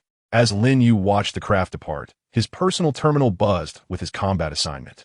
Ding! Assist in defending the steel metropolis, preventing the beasts from breaching the city. Simultaneously, the map on his terminal began guiding them to the city walls. Upon reaching the walls, Lin Yu stood atop, gazing down at the throngs of monsters below, an unsettling sensation creeping over him. The group awaited the impending arrival of the beasts. Whoosh! Fighter jets streaked across the sky, dropping a barrage of aerial bombs to clear the monsters from the base of the walls. Following the onslaught, the remaining creatures became the targets for Lin Yu and his comrades. He hoped to endure for 10 days, envisioning his return home thereafter. Soon, the remaining beasts charged toward the walls, beginning to scale them. Taking a deep breath, Lin Yu activated his nanomechanical artificial-assisted prosthetic armor module, and mechanical hunting arms materialized behind him. With the first aquatic beast surging atop the wall, Lin Yu's hunt commenced. He hunted ferociously, seeking to eliminate every beast within his sight. However, it seemed the monsters were inexhaustible. As one batch fell, another surged forth to take their place. Lin Yu felt that his mechanical arm was gradually deteriorating as the intense combat had taken a toll on the nanomaterials. However, he could not afford a pause, for he was surrounded by monstrous beasts. Any moment of inaction would result in being besieged. After an indeterminate duration, a distant roar from the depths of the ocean reverberated, prompting the beasts still engaged in battle atop the city walls to retreat one after another. Observing the withdrawing creatures, Lin Yu exhaled in relief and slowly sank against the city wall. Although his physical stamina remained intact under the sun, the mental toll from the relentless slaughter left him utterly exhausted. Glancing at his severely worn mechanical arm, he felt grateful for having endured. Yet, he was acutely aware that this tranquility was merely fleeting. He retrieved a particle replenishment pack to mend the damages to his mechanical arm. The other personnel, equally fatigued, began to inspect their equipment and tend to one another's wounds. Just as everyone began to relax slightly, the ocean's surface suddenly surged violently. A colossal beast, as immense as a mountain, gradually emerged from the depths, creating towering waves with each stroke of its massive body. Witnessing the beast rising from the water, the group tightened their grips on their weapons, bracing themselves for confrontation. The creature opened its gaping maw towards the city wall, unleashing a beam of blue light. "Get down," Lin Yu shouted. The beam struck a corner of the wall, instantly creating a substantial breach. In response to the beast's ferocity, the Iron City was unyielding. The giant cannon atop the city began to charge with blue energy. Boom! The main cannon fired, and a powerful laser beam struck the beast directly, inflicting significant damage. The creature roared in fury and retreated back into the depths of the ocean. Chapter 33. Pre-battle preparations following the Iron City's main cannon repelling the previously encountered behemoth. The area outside the walls was littered with the carcasses of sea creatures, with no other beasts in sight, as if the earlier siege had been but a mirage. Lin Yu, feeling utterly drained, plopped down onto the city wall. While the frontline personnel took respite, the Iron City was relentless in its preparations for war. With a multitude of landing craft emerging from the spatial rifts, the Iron City deployed numerous unmanned machines to commence operations. They began by clearing the vast accumulation of beast corpses outside, as mechanical engineers constructed automated turrets and buried various types of sensor mines around the perimeter. The wall, shattered by the sea beasts, began to mend under the machine's repairs, while a considerable number of landing craft ascended to position attack drones in the sky. The unmanned mechanical Iron Legion, which Lin Yu had only heard of in memory, emerged from the landing craft under their watchful gaze. It seemed that Jiang City was preparing for a formidable battle. Observing the array of forces, Lin Yu could not help but ponder the impending intensity of the forthcoming war. Ding! The first batch of summoned personnel, please proceed into the Iron City for reallocation. Leaning against the city wall, Lin Yu received a message transmitted by his personal terminal. As he gazed at the device, uncertainty clouded his mind regarding the nature of his assignment. Upon arriving at the assembly point, he was greeted by a staggering array of weapons piled high, awaiting distribution to the gathered crowd. Gauss energy rifles were available in unlimited quantities, along with energy rounds, grenades, and howitzers, all in abundant supply. Various basic weaponry was also readily accessible, provided one could carry it. Goodness, it seems Jiangcheng has laid all its cards on the table. What could possibly warrant such a display? Is the Hanlin Great World truly of such significance? Observing the preparations in Jiangcheng, it was clear they were not merely gearing up for a tide of sea beasts. When circumstances seem unusual, there's often something amiss. Lin Yu thought, yet regrettably, this was beyond his control. He resolved to accept the situation. After all, if the sky were to fall, a tall individual would bear the brunt of it. Shaking his head, he dispelled his errant thoughts. At the supply station, Lin Yu collected 4 Gauss rifles, one for each of his hunting limbs. He also stuffed his backpack with high-explosive grenades, realizing that in the face of a large-scale sea beast tide, such volatile munitions would prove invaluable. One explosion could take out a vast area, silencing many foes, whereas wielding a blade would be far less efficient. Ding! First batch of conscripted personnel detected. Lin Yu, your former unit, Jiangcheng Mechanical High School, has entered combat. Please report to your original unit. Your subsequent assignments will be managed by the Mechanical High School. Following the terminal's guidance, Lin Yu made his way to the school's encampment. Goodness, Lin Yu, you're alive. Were you truly trying to court death? The voice heralded the arrival of Wang Hao, who rushed out with an impish grin. We were all stunned to hear you were among the first conscripts. Discussions about whether you would survive ensued, and some even placed bets. Lin Yu, eyeing the playful Wang Hao, quipped, So, did you profit from betting on my survival? Not much, just a small gain, Wang Hao replied, pinching his fingers together to signify his meager winnings. Observing Wang Hao's antics, Lin Yu remarked coolly, Let me guess, is Liang now in dire straits? Goodness, brother, you truly have a knack for foresight. Liang was the loudest in proclaiming you would perish in this conscription. Enough of the jesting. Let's discuss serious matters. Wang Hao, how many people have arrived at the school? Not many, really. Just all the senior students were brought in. They call it an opportunity to experience the harsh realities of the battlefield. Lin Yu furrowed his brow at Wang Hao's response, deep in contemplation. Observing Lin Yu's sudden silence, Wang Hao's expression shifted from playful to grave. Lin Yu, as one of the first conscripts, have you discerned something? Wang Hao, take a moment to observe your surroundings. This mechanical legion, the inexhaustible supply of ammunition, the drones, are these the forces necessary to combat a beast tide? As Wang Hao absorbed Lin Yu's words, he began to grasp the gravity of the situation. This preparation was evidently for a grand battle. What shall we do, Lin Yu? Wang Hao inquired. What else can we do? We simply wait. We, mere minnows, can only bide our time. By the way, do you have any channels through which you might gather information? If you find nothing, you could inquire with Lillian, She might uncover something, Lin Yu suggested.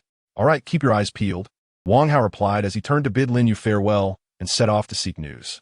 Lin Yu watched Wang Hao's departing figure, hoping he would bring back some delightful surprises, for he wished to face death with clarity. After seeing Wang Hao off, Lin Yu found a sunlit spot at the mechanical school to rest, awaiting the impending conflict. On the second day, landing vessels traversed the spatial rifts, delivering supplies. On the third day, the same vessels continued their operations. On the fourth day, Lin Yu lay there, observing the vessels come and go, feeling utterly bored. He decided to turn over to ensure an even sun-kissed glow.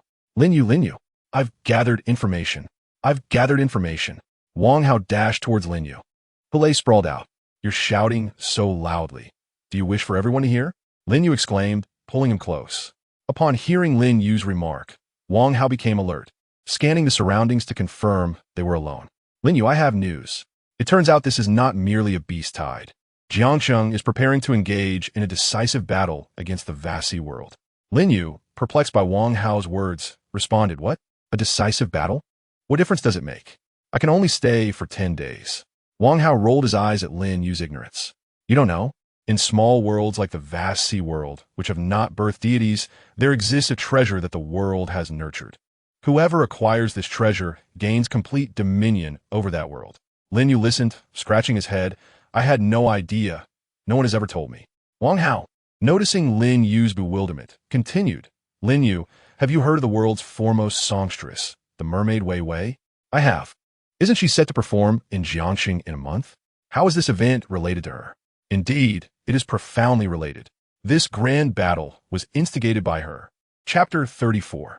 The Mermaid's War, isn't she simply the world's top songstress? What connection does she have to this matter? You're unaware, Lin Yu. I only managed to learn this through Lillian, and I was utterly astonished when I first heard it. Lin Yu gazed at the mysteriously enigmatic Wang Hao, feeling a surge of irritation. If you have something to say, speak up. I detest those who leave their words hanging. Wang Hao, sitting upright, began recounting the tale of the former Sea King of the vast ocean world, a ninth-tier sovereign who, upon failing his ascension to demigod, divided the core of his dominion into two halves, entrusting them to his two offspring, intending for them to support each other in jointly managing the vast ocean world. However, the prince, yearning for supremacy, turned his ambitions towards the mermaid princess, only for her to escape. Upon hearing this, Lin Yu began to comprehend. Are you suggesting that the escaping princess is Vicky? Precisely, Wang Hao affirmed. Originally, Vicky intended to emerge from Jiangsheng to hold a concert a month later, planning to reclaim the vast ocean world with the aid of humanity. She even vowed that if she succeeded, she would fully open the vast ocean world to the mechanical faction. Listening to Wang Hao, Lin Yu realized that no human from any faction could resist the allure of a pristine, untainted world, even if it were merely a small one. He patted Wang Hao on the shoulder. You've worked hard, Wang Hao. Hurry and prepare for battle. This will be no simple beast tide. Let's hope we do not meet our demise in this grand conflict. I know. I can handle myself. You ought to worry about your own safety, Wang Hao replied. After bidding Wang Hao farewell, Lin Yu continued to bask in the sun, honing his own strength. Over the next 2 days, both sides fell into an unusual silence. While waves of weaponry arrived from the Iron City, and the skies were darkened by countless drones, Lin Yu relocated several times to soak in the sunlight. On one occasion, standing atop the city wall and gazing at the tranquil sea, Lin Yu, unable to resist, utilized a life detector. The screen erupted in red, revealing a multitude of life signs densely packed beneath the surface. Lin Yu understood this tranquility heralded the storm's approach, as everything awaited Vicky's arrival. Let wait.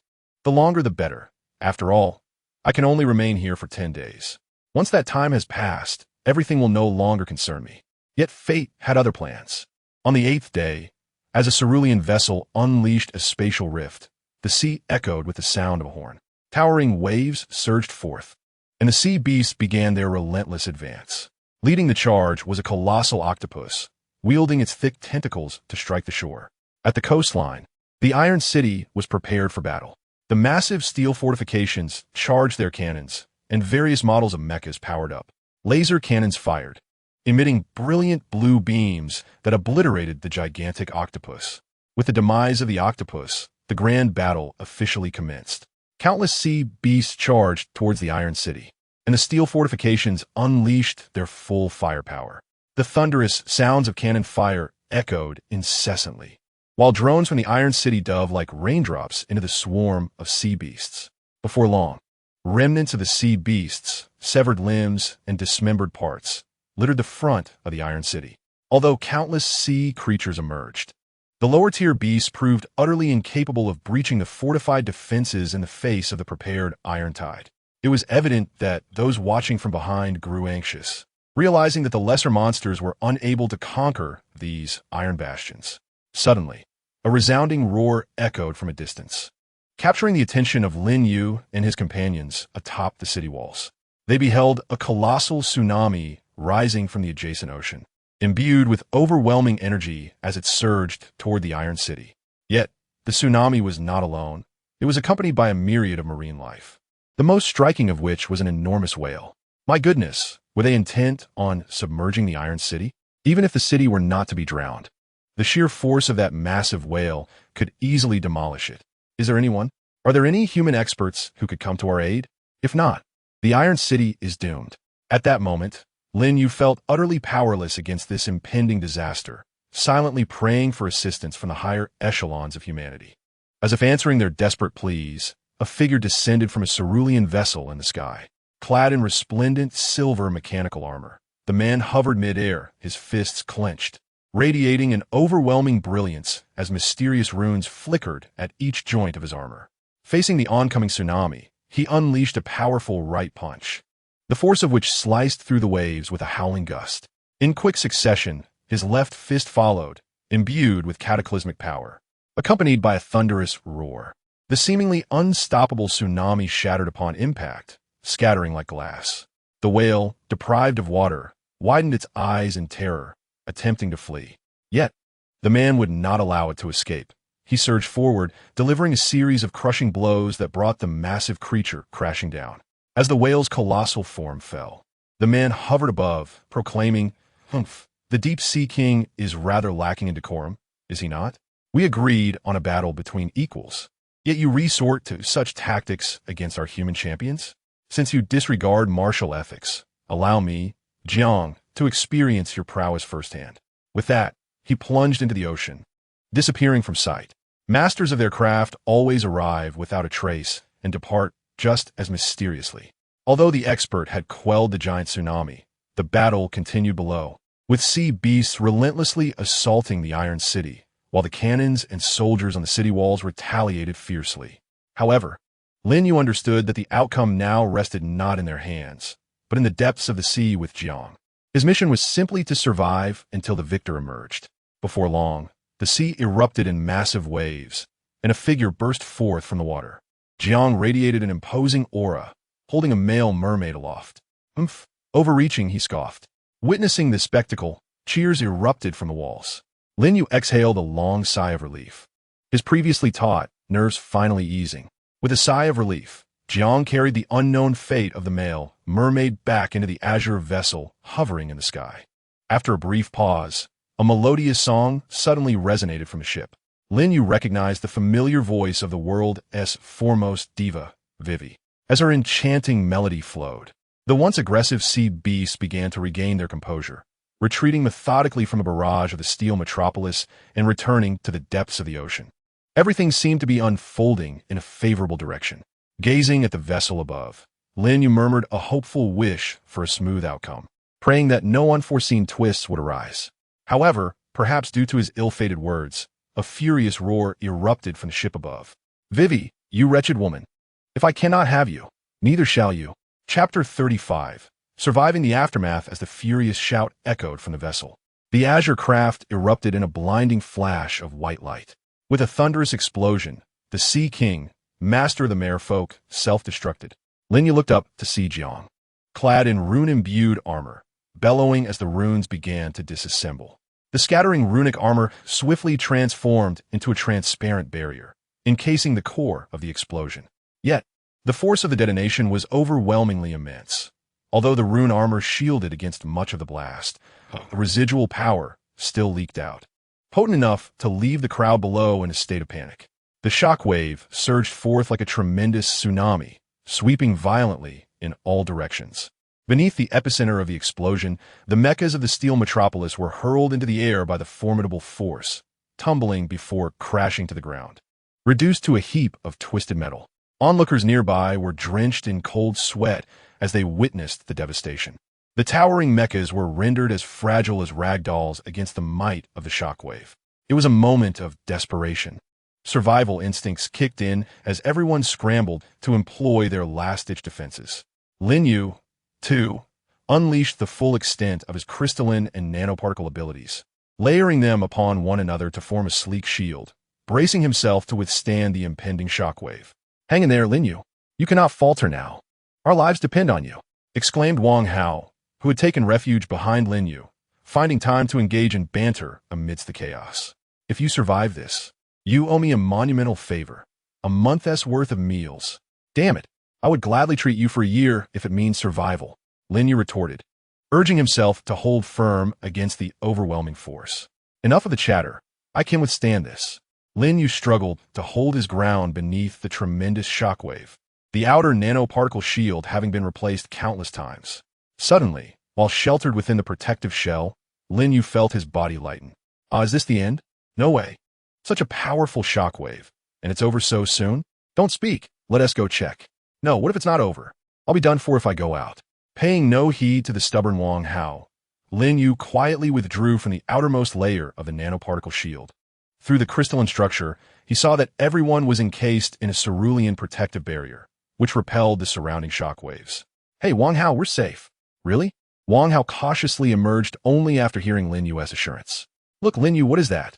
Following Wang Hao's gaze, Lin Yu beheld a female mermaid emanating the radiant blue shield. "Hey, Lin Yu, it's Vivi. She is here to save us." Seeing Vivi, Wang Hao danced with delight as if he had encountered a celebrity. Lin Yu gave him a sidelong glance. "Aren't you fond of Lillian?" I like all beautiful girls." "Oomph, you're such a philanderer." As the chaos subsided, Lin Yu felt a sense of relief, seeing Vivi shield them from the explosive force. Without a thought for appearances, he sat down and took out emergency rations and water. "Hey, Lin Yu, pass me some." Wang Hao plopped down beside him. "Don't forget, you owe me a year's worth of meals." "Who is keeping track?" "I, Wang Hao, never forget a debt." "Hurry up, I'm starving." Leaning back against each other, Lin Yu and Wang Hao shared their emergency supplies, quietly awaiting the end of the shockwave.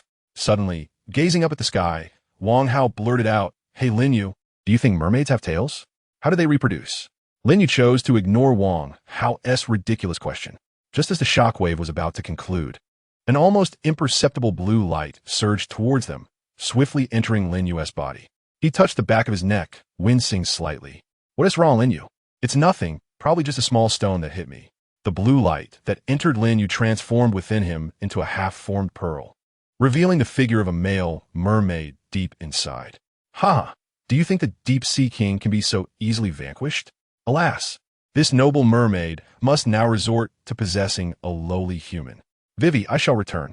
The deep-sea king, concealed within Lin Yu's body, began to manipulate the deep-sea pearl, emitting a soft, luminous glow that gradually enveloped Lin Yu's form. Suddenly, Lin Yu, who had been resting, felt an intense throbbing in his head, as if another consciousness were relentlessly assaulting his mind.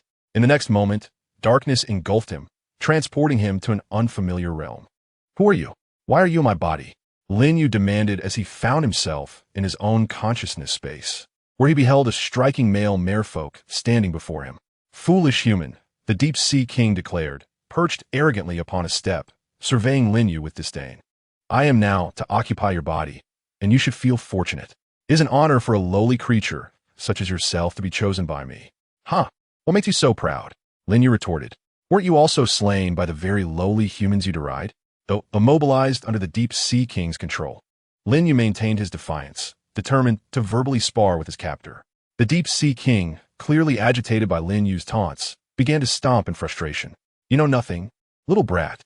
Were it not for that wretched Vivi, I would be invincible in the depths of the ocean." "Ah, so you were defeated by those lowly humans. Was it not Vivi who weakened you using the deep-sea pearl?" Lin Yu mocked. "Shut up. I tell you again, it was Vivi's doing, otherwise I would not have fallen." "Still not listening, are you?" Lin Yu continued to provoke. The deep-sea king, thoroughly disgusted by Lin Yu's insolence, resorted to self-soothing tactics. Enough of this nonsense. You won't live to witness my triumphant revenge, boy. In Chapter 36, titled A Present from Future Self, the Deep Sea King, unwilling to waste further breath on Lin Yu, commenced the manipulation of the Deep Sea Pearl to infiltrate Lin Yu's soul. Farewell, young one. Your past and future shall be inherited by me. This act of possession was no ordinary takeover. To evade Vivi's peculiar reconnaissance methods, after all, for the sake of resources from a tiny world, Vivi, or rather the mechanical faction of humanity, would spare no expense to locate him. The Deep Sea King resolved to employ this forbidden method of possession. By wielding the Deep Sea Pearl, he intended to erase Lin Yu's presence from the entire timeline. However, the sole drawback of this possession lay in the uncertainty of Lin Yu's potential future as a formidable entity. Yet the Deep Sea King harbored no concerns. Convinced that this lowly human he had chosen would never surpass him in strength. Submit willingly, boy. I shall completely usurp your existence, and your life will become far more splendid under my control. You will ascend to become the ruler of this vast azure world. As the Deep Sea King began to manipulate the Deep Sea Pearl to alter Lin Yu's timeline, he pondered, where can I find your previous incarnation? The Deep Sea King pondered, nonsense. As a time traveler, how could you possibly locate my previous incarnation? Is this system to be ostracized from the familial realm of systems? After a moment's reflection, he decided to commence from your future. Ah, this lad lacks a past life, yet he possesses such an abundance of future timelines. Could it be that the records of you were flawed? The Deep Sea King, having only encountered the concept of soul transference in literature and never having experimented personally, hesitated briefly before selecting one of the timelines to pursue Lin Yu's future self. With the manipulation of the precious orb, the Deep Sea King commenced his ascent against the current of Lin Yu's timeline. At long last, he arrived at the terminus of his temporal path. Phew! I have finally arrived. Prepare to meet your demise, boy. The Deep Sea King leapt forth, emerging from the timeline, intent on extinguishing Lin Yu's existence. Oh, how intriguing! The Deep Sea King has found himself at the conclusion of my timeline. Today, I am in a generous mood. I shall indulge you in a little game. You may now turn and gaze upon me. Upon hearing the command, the Deep Sea King turned to behold a radiant golden light before him. Within that luminescence, a golden figure gradually materialized, seated upon a throne, gazing down at the Deep Sea King with an icy demeanor. Merely casting a glance at this golden figure, the Deep Sea King found his eyes unable to withstand the overwhelming pressure and shattered. Observing the destruction of the Deep Sea King's eyes, the golden figure sighed. Ah, still too weak, it seems, even with my permission to behold my form. Curse it, who exactly are you? The Deep Sea King, racked by excruciating pain from his ruptured eyes, queried. Oh, you come to the end of time to hunt me, yet you do not recognize me? The golden figure, observing the prostrated Deep Sea King, scoffed. Impossible. This cannot be. You are but a lowly human. How could you have achieved such greatness? Humph. Do not measure my magnificence with your ignorance. Who says I am merely a pure human? The golden figure continued. Enough of this dialogue. It is already a privilege for you to converse with me. Now, embark on your journey. With a slight curl of his index finger, the figure on the golden throne snapped, and the Deep Sea King was instantaneously reduced to ashes, erasing all traces of his existence. Only the Deep Sea Pearl remained, spinning erratically in the open space. The golden figure raised a hand and drew the pearl into his palm. Ah, for my present self, this is a fine treasure, though alas, it holds no value for my future self. Nevertheless, since I am here, I shall bestow upon my current self a modicum of assistance, for my present circumstances are indeed dire. With that, the future golden Lin Yu extracted a strand of golden light from within himself and infused it into the Deep Sea Pearl. Go forth, return to where you belong. Thus, the golden Lin Yu sent the pearl back into the timeline, destined for the present Lin Yu. Since Lin Yu has been ensnared by the azure Deep Sea Pearl, wielded by the Deep Sea King, he can only watch helplessly as the king acts with impunity. Alas, my visage, so reminiscent of a celestial being, is now at the mercy of that scoundrel, the Deep Sea King. Just when I was beginning to make progress with Jiang Changsheng. How regrettable. I wonder if I will have the chance to traverse realms again after this demise. Lost in his thoughts, Lin Yu suddenly witnessed the Deep Sea King disintegrating into ash before his eyes, restoring his control over his own body. What an odd occurrence. Has that old rascal suffered backlash? Lin Yu marveled at the scene, pondering if the king had overexerted himself. As he contemplated, the azure deep-sea pearl abruptly leaped from the river of time and embedded itself within Lin Yu's being. Stunned by the pearl's entrance, Lin Yu stood motionless until he eventually murmured to himself, "Truly, I am remarkable to have achieved such heights, but I must also thank you, future self." Having absorbed the pearl, Lin Yu gained insight into the actions of the deep-sea king and his future self. His future self had infused the pearl with a fragment of energy, allowing him to transcend reliance on sunlight from spatial rifts. He could now focus solely on absorbing the pearl's energy to attain a physical form of iron. Furthermore, the pearl bestowed upon him techniques to master his newfound abilities, ensuring he would not feel lost post-awakening. Lastly, the pearl had been completely refined by his future self, becoming an intrinsic part of him and also serving as a storage device. Once Lin Yu had organized his thoughts, he glanced at his consciousness space and pondered, "How on earth do I exit this place?" No sooner had he spoken than he departed from his mental realm. With a sudden jolt, Lin Yu opened his eyes to find a large face looming before him. "Lin Yu, you cannot die. What'd I do if you did?" Wang Hao lamented, weeping against Lin Yu's chest. "Get off, I'm not into that." Lin Yu retorted, "Ah, you're awake. Did you know you just collapsed?" "I was terrified. How long was I unconscious?" Lin Yu inquired. Wang Hao glanced at his terminal and estimated probably about half an hour. "But what exactly happened to you?" Lin Yu, with an air of mystery, replied, "Do you believe I have ascended to the 4th tier? Stop joking. If you truly reach the 4th tier, I will eat this gun in my hand." "Very well. Please demonstrate your act of gun eating. I am eager to see." "Quit joking." Before he could finish, Wang Hao appeared as if he had a lump in his throat, staring in disbelief at the water swirling around Lin Yu's crystallized weapon. "Lin Yu, you have truly advanced to the 4th tier." Chapter 37. Reunion. "Lin Yu, have you truly ascended to the 4th tier?" Wang Hao exclaimed, his gaze fixed in astonishment upon the crystalline weapon entwined with flowing waters. This was indeed the hallmark of a 4th tier ascension, where humanity could harness the elemental forces through sheer will. "How's your bite, Wang Hao? There's a robust Gauss rifle here waiting for you to indulge in." "Brother, I was merely jesting. You know you are the one I trust the most, right? Is that so?"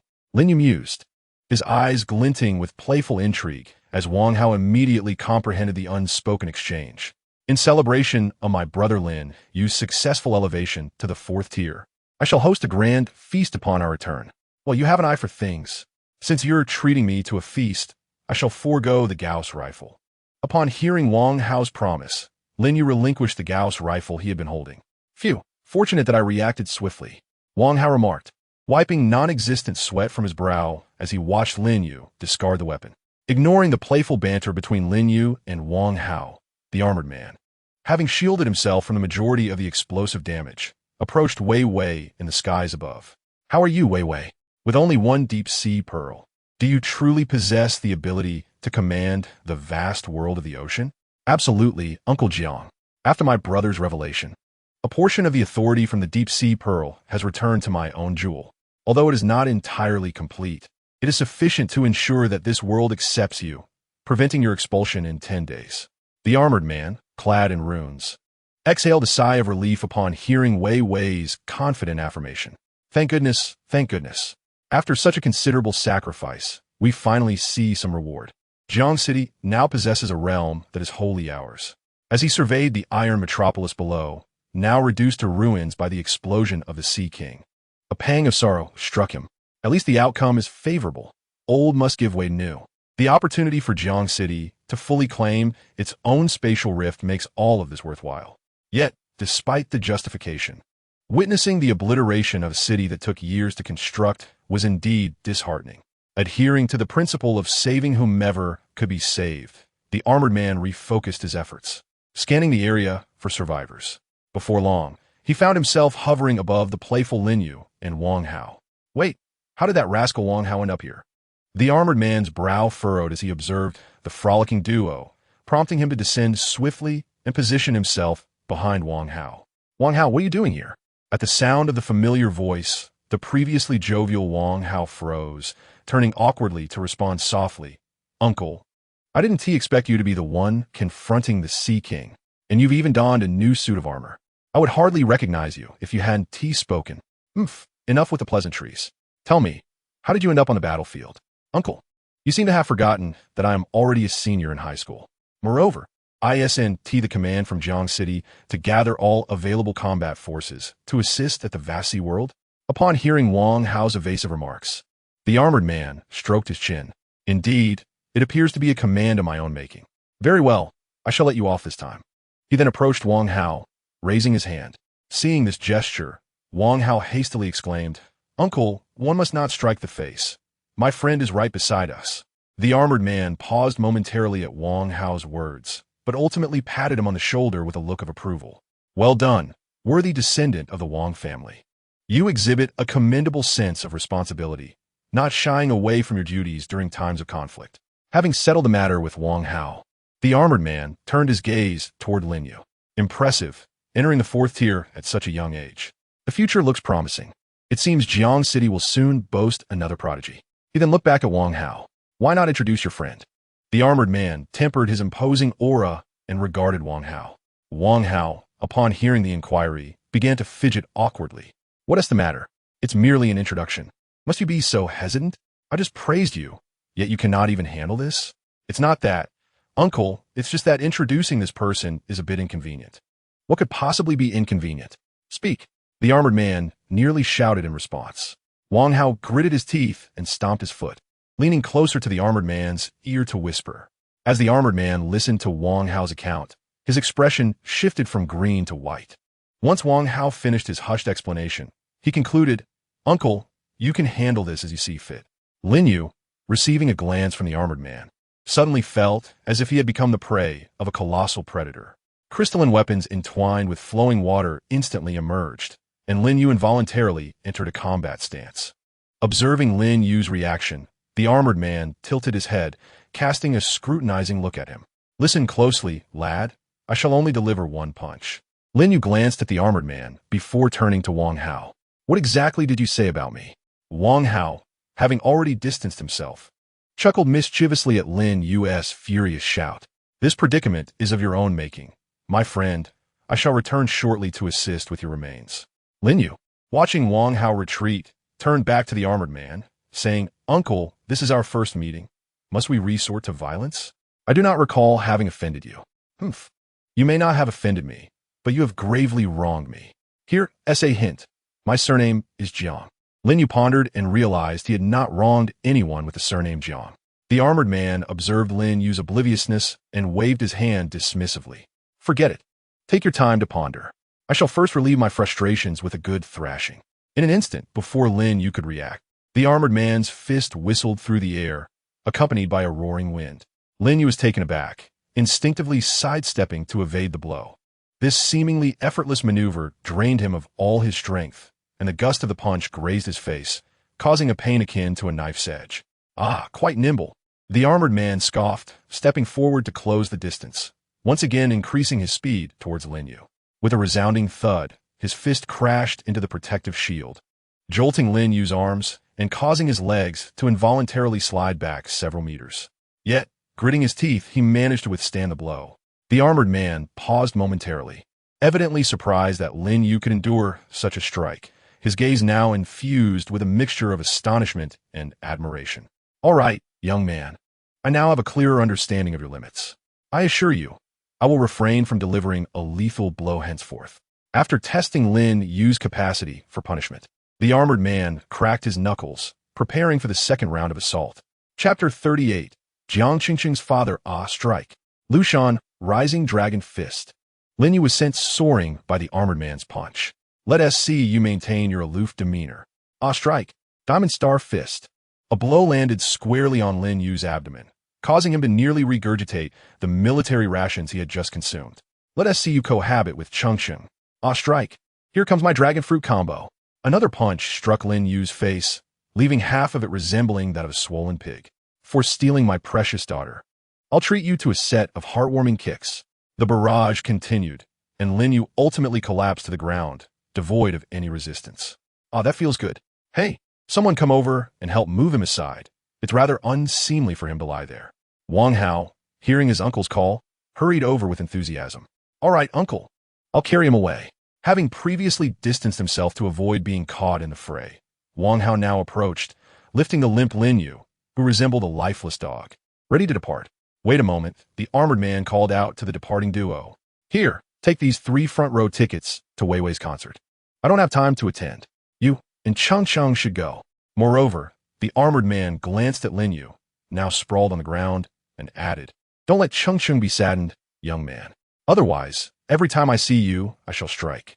Supported by Wang Hao, Lin Yu, upon hearing the words of Cheng Cheng's father, feebly raised his right hand, silently giving a thumbs up in acknowledgement.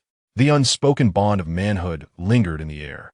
Jiang Cheng Cheng's father observed as Wang Hao assisted Lin Yu, preparing to leave this place, with other matters awaiting his attention. Hey, don't say I'm not helping you. I too fear my uncle's fists. Having once endured a beating from Jiang Cheng Cheng's father, Lin Yu expressed his agreement, remarking that the force of Jiang's father's punches was genuinely painful, each strike landing precisely on his sensitive spots, artfully pushing the limits of his endurance. Hurry and help me bask in the sunlight, he exclaimed, wincing in discomfort. Wang Hao, witnessing Lin Yu's distress, couldn't help but burst into laughter. If you ask me, you can't escape this beating. After all, who told you to pursue his precious daughter? As Lin Yu basked in the sun, feeling somewhat better, he inquired of Wang Hao, what is Cheng Cheng's father's background? How is he so formidable?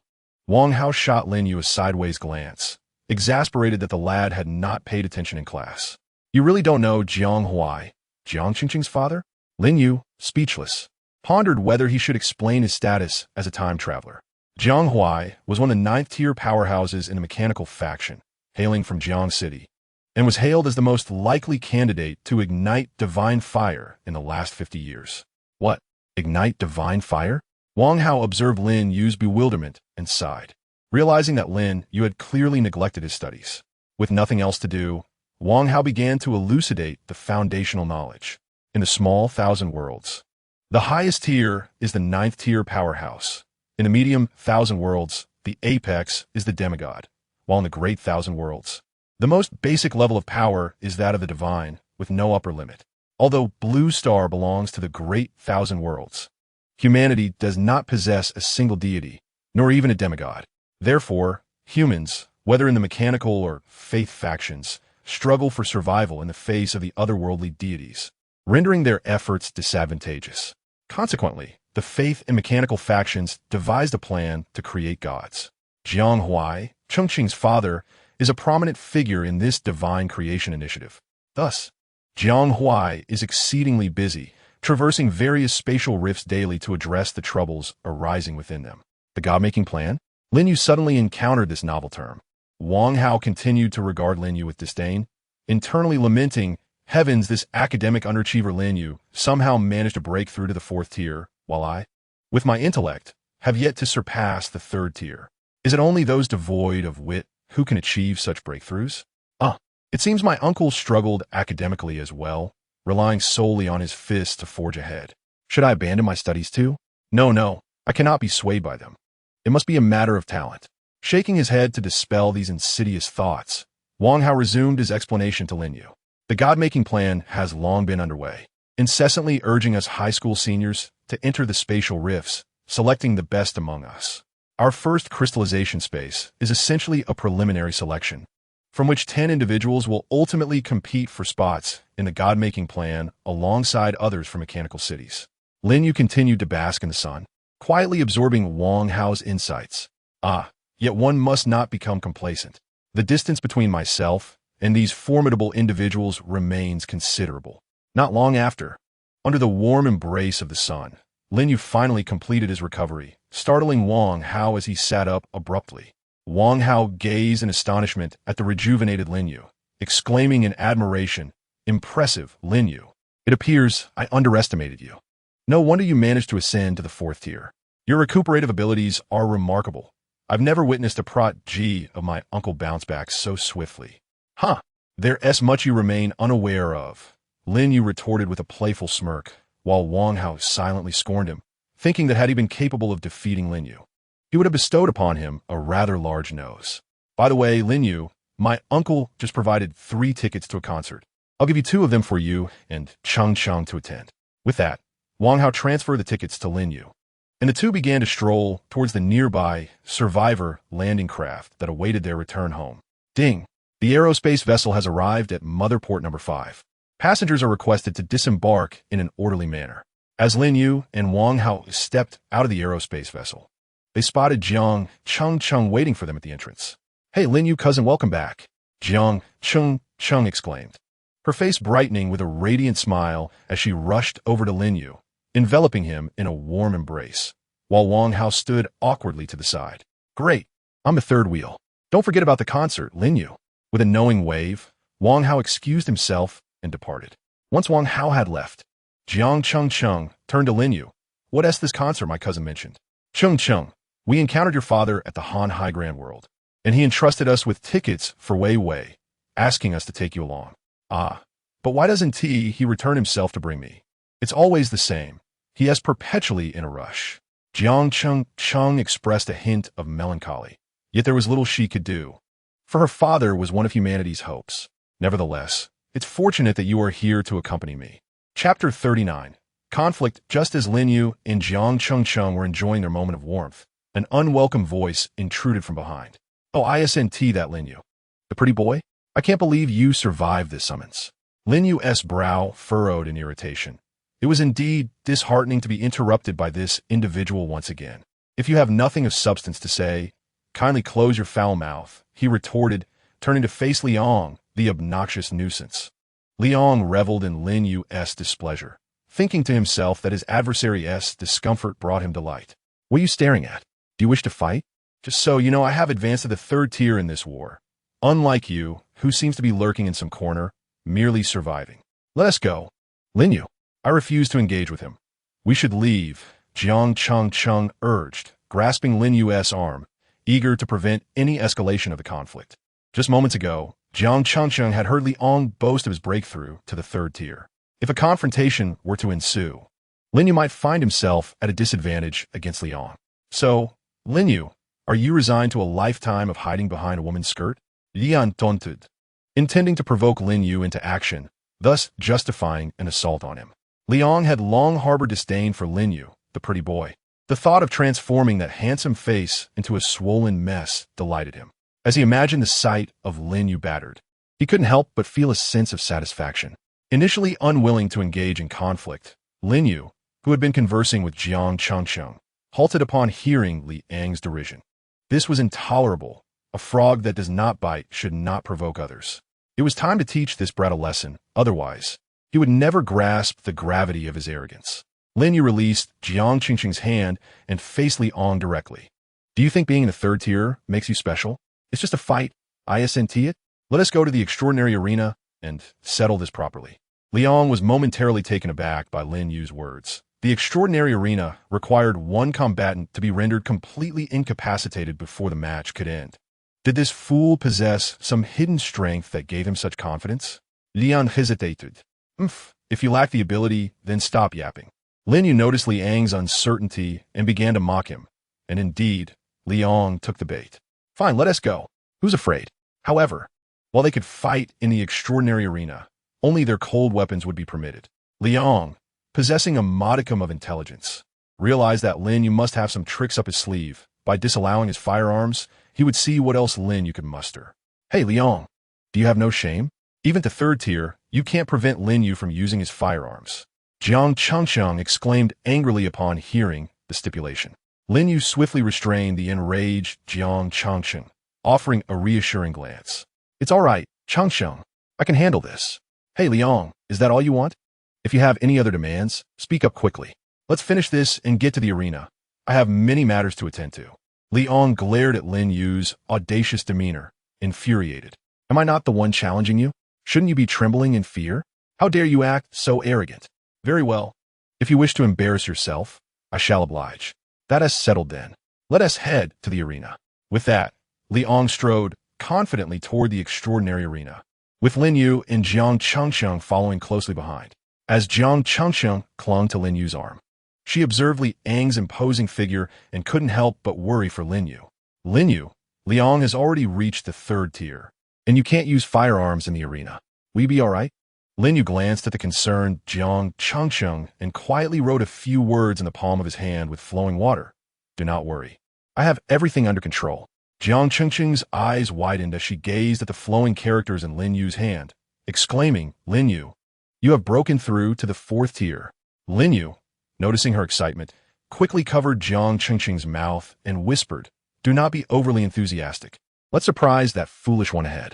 Jiang Changcheng glanced at Lin Yu and then at Liang, the one leading the way, feeling a pang of sadness for the soon-to-be beaten fool who was currently basking in his own self-satisfaction. As Lin Yu and Liang departed, a crowd of onlookers from the mechanical school, eager for gossip, became instantly animated at the prospect of Lin Yu's duel with Liang.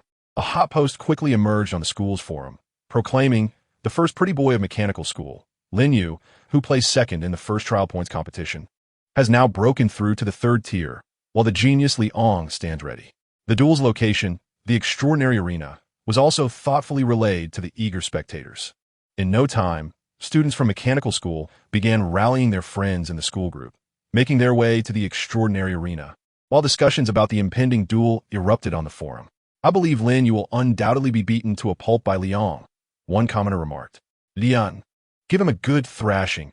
I've disliked that pretty boy for ages. Why should he have placed second last time? Another chimed in. Do you think Lin Yu's second place was due to luck rather than skill? A voice from above declared, if Lin Yu wins, I will eat my size 36 shoes. Size 36 isn't even that big. Size 42 is what you should be worried about. Before long, as Lin Yu and Liang arrived beneath the extraordinary arena, they were met with a throng of students who had come to witness the spectacle. Some students with a business sense had even started a live broadcast for those unable to attend in person. As the two ascended the arena, the atmosphere in the live stream and on-site grew palpably tense. While everyone had tacitly accepted that Lin Yu would be mercilessly beaten by Liang, they still silently admired his courage for stepping onto the stage. The broadcaster began to explain, Dear students, we can now see both competitors have taken the stage. Rumor has it that Liang has successfully broken through to the 3rd tier in this vast world, while Lin Yu's strength remains uncertain. However, we can speculate that Lin Yu may be in for a rough time on stage. The broadcaster then turned to interview Lin Yu's girlfriend, Jiang Changcheng, to hear her thoughts on her boyfriend facing an imminent thrashing from Liang. Initially hesitant, upon hearing the phrase Lin Yu's girlfriend, Jiang Changcheng decided to oblige. She coldly replied, the match has yet to commence. It remains to be seen who will prevail. Just watch. Lin Yu is not as weak as you all presume. Chapter 40. The eerie transformation. It seems Jiang Changcheng harbors considerable faith in her boyfriend, yet the gap in strength is not something that confidence alone can bridge.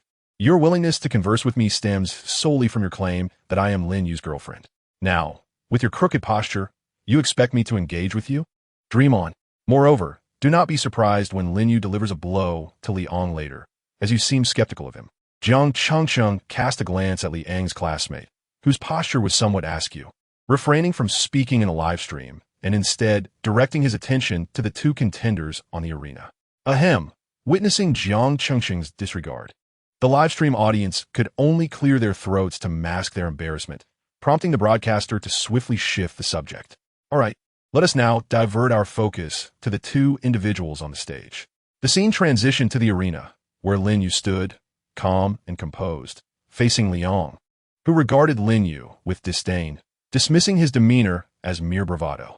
Liang stretched his limbs and launched a taunt. Lin Yu, it seems I finally caught you at a disadvantage. I intend to humiliate you thoroughly, reminding you that your greatest folly in this life was agreeing to face me on this platform. Lin Yu maintained an expression of indifference, gazing at the somewhat ferocious Liang. If you wish to fight, then let us proceed without further ado.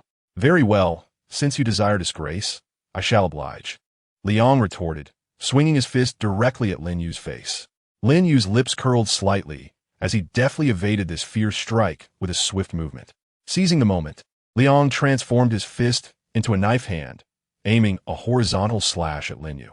With a gentle push of his left foot against the ground, Lin Yu gracefully sidestepped once more, avoiding Liang's assault. Liang, astonished at Lin Yu's ability to evade him twice, remarked, not bad. It appears you are not as inept as the rumors suggest. You possess some strength, but I shall have to unleash my true power to truly confront you. The spectators from the mechanical high school erupted with excitement at Li Yang's declaration of employing his genuine abilities. The livestream commentator, observing Li Yang's techniques, began to narrate for his audience. Is Li Yang about to unveil his enigmatic true form? This technique allows for challenges beyond one's level. Could it be excessive to use such a tactic against Lin Yu? Li Yang crossed his arms before his chest, murmuring incantations. In an instant, his body emanated a dark, ethereal glow, muscles rapidly expanding, and a metallic sheen began to glisten upon his skin. His arms morphed, splitting into octopus-like tentacles, departing from human form. Be cautious, kid. I'm now tenfold stronger than before. Yet, Lin Yu remained unflustered, his gaze fixed intently on the transformed Li Yang. With a fierce roar, Li Yang surged forward, the 8 tentacles raining down upon Lin Yu like a tempest. Lin Yu stood motionless in place, and just as the tendrils were about to strike him, his figure suddenly became ethereal, allowing all the tendrils to pass through him. What is happening? What kind of extraordinary ability is this? Why is he merely a phantom? Li Yang could not help but widen his eyes. He possessed 8 tendrils, yet not a single one could reach Lin Yu. It is not a matter of ability. Rather, is that your speed cannot match mine, Lin Yu calmly remarked as he reappeared behind Li Yang. Upon hearing Lin Yu's voice behind him, Li Yang let out a strange cry and retreated hastily. Impossible, this cannot be. My current state should hold its own even against a 4th-tier opponent. Has Lin Yu truly reached the 4th tier? No, that cannot be. Lin Yu could not possibly have advanced to the 4th tier before me. This speed must be due to some special device he is using. Shaking his head, Li Yang discarded the thought of Lin Yu surpassing him to the 4th tier from his mind. Li Yang launched several more attacks at Lin Yu. Yet he still could not land a single hit, prompting him to become increasingly exasperated. Lin Yu, I do not care what devices or secret techniques you have employed, but I implore you to engage me in a fair fight, rather than skittering about like a foolish clown. Lin Yu regarded the increasingly frantic Li Yang. Observing Li Yang's erratic form, it was clear he was not without vulnerabilities. Prolonged exposure to his own madness could lead to a significant loss of rationality. Having grown weary of Li Yang's frenzy, Lin Yu prepared to bring this farce to an end. Very well, I shall remain here. Come and strike me, Lin Yu declared. Li Yang grinned savagely. All right, this is what you proposed. I shall attack. Do not attempt to evade. With that, Li Yang began to compress his body like a tightly coiled spring, his 8 tendrils forming a compact sphere. With a whoosh, having gathered enough power, Li Yang released himself, propelling forward like an arrow loose from a bow, charging toward Lin Yu. In Li Yang's eyes, Lin Yu's figure was reflected, and he could already envision Lin Yu lying on the ground, broken and defeated, akin to a lifeless dog. The thought only intensified the ferocity of Li Yang's expression. Unfortunately, contrary to his expectations, Li Yang's lethal strike met Lin Yu's crystalline barrier, sending ripples cascading outward. As Li Yang beheld his once certain victory thwarted by Lin Yu, his face transformed into one of disbelief. Not only Li Yang, but even the onlookers below the arena wore expressions of shock. How is this possible? This attack rivals that of a 4th-tier opponent. There is no way Lin Yu could withstand it unless he has reached the 4th tier. Jiang Chengsheng calmly explained to the audience in the live stream. After successfully blocking Li Yang's strike, Lin Yu turned to him and said, "It appears your limits lie here. I can now unleash my full power without concern. I assure you, I shall not kill you." Lin Yu's inner thoughts. How exhilarating. So this is the feeling of putting on a facade in front of others. As soon as he finished speaking, a resplendent crystalline giant hammer materialized in Lin Yu's right hand, which he held firmly. This colossal hammer resembled a masterpiece of art, its surface shimmering with flowing water, as if playful spirits were joyously dancing upon it. A collective gasp echoed from the onlookers below upon witnessing Lin Yu's hammer. He had evidently ascended to the 4th tier. Goodness, this fellow had concealed his prowess, and yet it turned out he was the first among them to break through to the 4th tier. Lin Yu, oh Lin Yu, I adore you. I wish to bear your children. Li Yang gazed at the water-flowing giant hammer in Lin Yu's grasp, momentarily lost in thought, murmuring, "Impossible, impossible. How could you surpass me?" Li Yang found it intolerable that Lin Yu, the very person he had always looked down upon, had outpaced him. His already limited intellect, which was peculiar in its own right, was now completely shaken by Lin Yu's achievement. No, I refuse to accept this. Li Yang suddenly began to lose his humanity. drifting further into a bizarre transformation. This is bad. Liang is on the verge of complete aberration. Someone please stop him. Chapter 41. The Spinning Top. This is bad. Liang is on the verge of complete aberration. Someone please stop him. The students in the audience quickly recognized that Liang was in an abnormal state and began to call for the match to be halted. Ding! The extraordinary arena stipulates that the match can only be stopped if one side surrenders, exhausts their strength, or faces a life-threatening situation. Currently, both parties are deemed safe. Hence, the system cannot terminate the match. With no other recourse, the crowd could only watch sympathetically as Lin Yu faced the aberrant Liang alone. The match could not be halted, and with Liang having fully transformed, his combat prowess had genuinely reached the 4th tier. The outcome for Lin Yu was all but predictable. Either he would be nearly defeated by the aberrant Liang, or Liang would exhaust himself, ending the transformation. Lin Yu, may you find your own fortune. Just as the spectators mourned for Lin Yu, the battle on the stage shifted dramatically. Confronted by the fully aberrant Liang, Lin Yu remained remarkably composed. The transformation had yet to exert any significant pressure upon him. With a swift motion, Lin Yu surged forward, taking advantage of Liang's momentary lapse in reaction, and delivered a kick to his chin. Up you go, Liang. With one powerful kick, Lin Yu sent Liang soaring into the air. Following suit, Lin Yu leapt high to catch up with the airborne Liang. Come now, receive another blow from me. With his right hand raised, Lin Yu swung his colossal hammer towards Liang's head. With a resounding thud, the airborne Liang was forcefully brought crashing down by Lin Yu. Seizing the opportunity, Lin Yu swiftly positioned himself at Liang's landing spot. The octopus-headed figure, once a formidable presence, now found himself utterly powerless against Lin Yu's relentless assault. The transformation of Liang had rendered him bizarrely vulnerable, as Lin Yu mercilessly pummeled him without a moment's respite. The onlookers could only stand in awe as Liang was suspended in mid-air, akin to a spinning top, subjected to a barrage of blows for over 3 minutes, with no chance to regain his footing. With a resounding crash, Lin Yu delivered his final strike, driving the transformed Liang into the ground. Yet, despite enduring such a brutal onslaught, Liang did not succumb. Instead, the crimson glow in his eyes intensified, and the flesh that Lin Yu had battered began to twist and writhe, healing before their very eyes. Moments later, Liang emerged from the pit, renewed and enraged, charging once more at Lin Yu with a fierce roar. Ah, your vitality truly is remarkable. At this juncture, you ought to surrender rather than engage in this futile struggle. Lin Yu remarked with a slight smirk as he stowed away his massive hammer and enveloped his hands in a crystalline sheen, forming transparent gauntlets. As Liang launched his offensive, Lin Yu advanced rather than retreating, moving with the swiftness of lightning to appear before Liang in an instant. His fists, now encased in crystal, began to rain down blows upon Liang with remarkable speed. What a thrill it is to engage in such a dynamic exchange. The sensation of striking a punching bag is truly exhilarating. With each forceful impact, the sound of flesh striking flesh resonated as Liang was driven back. Visibly struggling against the onslaught, the spectators, initially anticipating Lin Yu's defeat, stood dumbfounded as he dominated the bizarrely transformed Liang. In a climactic moment, Lin Yu landed an uppercut to Liang's jaw, followed by a spinning kick that sent him sprawling several meters away. Swiftly, Lin Yu rushed to where Liang lay and placed his right hand upon his chest, before the crowd's astonished gaze. The crystalline energy from Lin Yu's hand began to spread rapidly across Liang's body, encasing him in a transparent prison of crystal, rendering him immobile. At that moment, Liang resembled a fish ensnared in ice, utterly devoid of the ability to act. Lin Yu, observing the trapped Liang, beckoned to the crowd below. Come, let a familiar face assist our dear Liang. A trip to the purification room may yet offer him a glimmer of hope. As Lin Yu's words echoed, several individuals ascended from beneath the arena.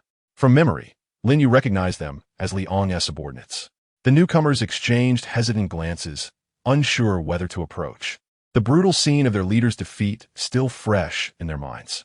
Amused by their hesitation, Lin Yu quipped, "Am I truly that terrifying? Why not take matters into your own hands? If you escort your leader to the purification room, he might yet be saved." Upon hearing Lin Yu's words, the younger brother slowly approached the entrapped Liang, During the process of transporting Liang, one individual murmured softly, "How is this possible? The elder brother has actually been defeated. How could he lose to this pretty boy?" Shu, focus on the task at hand and refrain from idle chatter. Do you still dare to call Lin Yu a pretty boy? Have you not noticed he's right beside us? Do you really think you can outfight our leader? The younger brothers nodded in agreement, hastily silencing themselves as they awkwardly lifted Liang and quickened their steps to depart. At that moment, the onlookers below the stage, witnessing Liang being sealed by Lin Yu and carried away by the younger brothers, finally regained their composure, erupting into a clamor of astonishment. Some widened their eyes in disbelief, exclaiming, "What kind of monster is Lin Yu to have even defeated Liang in his transformed state? Umph, I told you Liang couldn't possibly overpower Lin Yu." "Hey, that's not what you said earlier. You claimed Lin Yu would surely be beaten by Liang." "Oh, did I? You must be mistaken." Standing atop the arena, Lin Yu descended after the departure of Liang's subordinates, brushing off non-existent dust from his attire. At that moment, Jiang Changcheng, who had been waiting by the side, rushed over, throwing herself into Lin Yu's embrace. "Did you know? I was so worried about you when Liang transformed." Lin Yu gazed down at the tearful girl before him, her eyes glistening with concern, and gently patted her head. "Silly girl, I didn't mean to make you worry, but I will be more cautious next time. You must also have faith in my abilities. My acceptance of Liang's invitation assures that I have complete confidence." The two exchanged a knowing smile, their unspoken understanding palpable. After sharing a tender moment, Lin Yu and Jiang Changcheng held hands, departing from the bustling arena, oblivious to the discussions of the bystanders. "Let us go. We're off to enjoy a grand feast." Lin Yu mounted his flying motorcycle, with Jiang Changcheng seated behind him, and with a swift rev of the throttle, they roared away amidst the gazes of the crowd. Chapter 42. Embracing the gifts of one's future self, Lin Yu swiftly returned to his cozy abode with Jiang Changcheng, embarking on their intimate world. That night, in the living room, they sat face to face at the dining table, the soft glow of the lights enveloping them. The table was adorned with an array of exquisite dishes. Lin Yu smiled at Jiang Changcheng across the table, his gaze filled with warmth. Sensing Lin Yu's somewhat intense stare, Jiang Changcheng shyly lowered her head, delicately fiddling with her cutlery. "What is with you? Why do you keep staring instead of eating? I simply wish to gaze upon you. It's a feast for the eyes." "Oh, how annoying." Upon hearing Lin Yu's cheesy line, Jiang Changcheng's face flushed crimson. Though she found his words somewhat corny, it pleased her that he spoke such sweet nothings. Since she enjoyed it, he decided to indulge her with a few more. Lin Yu gazed at the bashful Jiang Changcheng before him, unable to resist teasing him. "Do you know the difference between you and the stars?" he asked. "What difference?" Changcheng replied. "The stars reside in the sky, while you dwell in my heart." "What peculiar words are you uttering now?" Despite verbally dismissing Lin Yu's sentiment as strange, the smile curling at the corners of Jiang Changcheng's lips and the blush adorning his cheeks betrayed his true feelings. The rustic charm of Blue Star's romantic expressions began to manifest its power in this otherworldly realm. As they shared dinner, Jiang Changcheng recounted tales from school, while Lin Yu narrated their recent adventure in the vast sea world. Throughout the meal, Lin Yu sprinkled in playful romantic quips, eliciting a delightful mix of shyness and joy from Changcheng. The evening concluded in a light-hearted and cheerful atmosphere. "Good night, Lin Yu." "Good night, Changcheng." With a sudden burst of affection, Jiang Changcheng planted a quick kiss on Lin Yu's cheek as they bid each other farewell. "This is a good-night kiss as a reward," he declared, before darting into his room, leaving Lin Yu momentarily stunned. Lin Yu touched the spot on his cheek where Changcheng had gently kissed him, staring blankly at the door that had just closed behind him. After a while, he finally reacted to the kiss. The sweet kiss of a girl, he mused. Lin Yu was unsure how he made it back to his room, but once there, he lay on his bed like a restless worm, twisting and turning. After a considerable time, he regained his composure. "All right, let us set aside these romantic musings for now and see what treasures my future self has left for me." Lin Yu delved into his consciousness, beginning to explore the depths of the deep sea pearl within him. He had merely skimmed the surface of its capabilities, yet it had already enabled him to break through to the fourth tier and understand the essence of water elemental manipulation. During his hurried time in the vast sea world, he had only grasped the most rudimentary uses of the deep sea pearl. As his awareness entered the pearl, he discovered a vast expanse within it. Observing this immense space, he thought to himself, "Ah, this is a storage treasure, From now on, when hunting, he could not only extract the essence of his catch, but also bring back other treasures. Lin Yu pressed forward, knowing that the storage capability was merely a secondary aspect. What truly mattered to him was the golden light left behind by his future self within the deep-sea pearl. Upon reaching the very center of the pearl, bathed in the golden glow, Lin Yu felt every cell in his body urging him, "Hurry, touch it," no longer hesitating. He followed his instincts and reached out to make contact with the golden light, like the sun returning to its nest. The glow began to slowly merge with Lin Yu's being. Lin Yu was unaware of how much time had passed under the golden radiance. Once he reached the limits of absorption, he was expelled from his consciousness space by the dazzling light. What a refreshing sensation! Upon returning to his body, Lin Yu felt invigorated, exhaling deeply. The golden light he absorbed in his consciousness space was the most delightful illumination he had encountered in this otherworldly realm.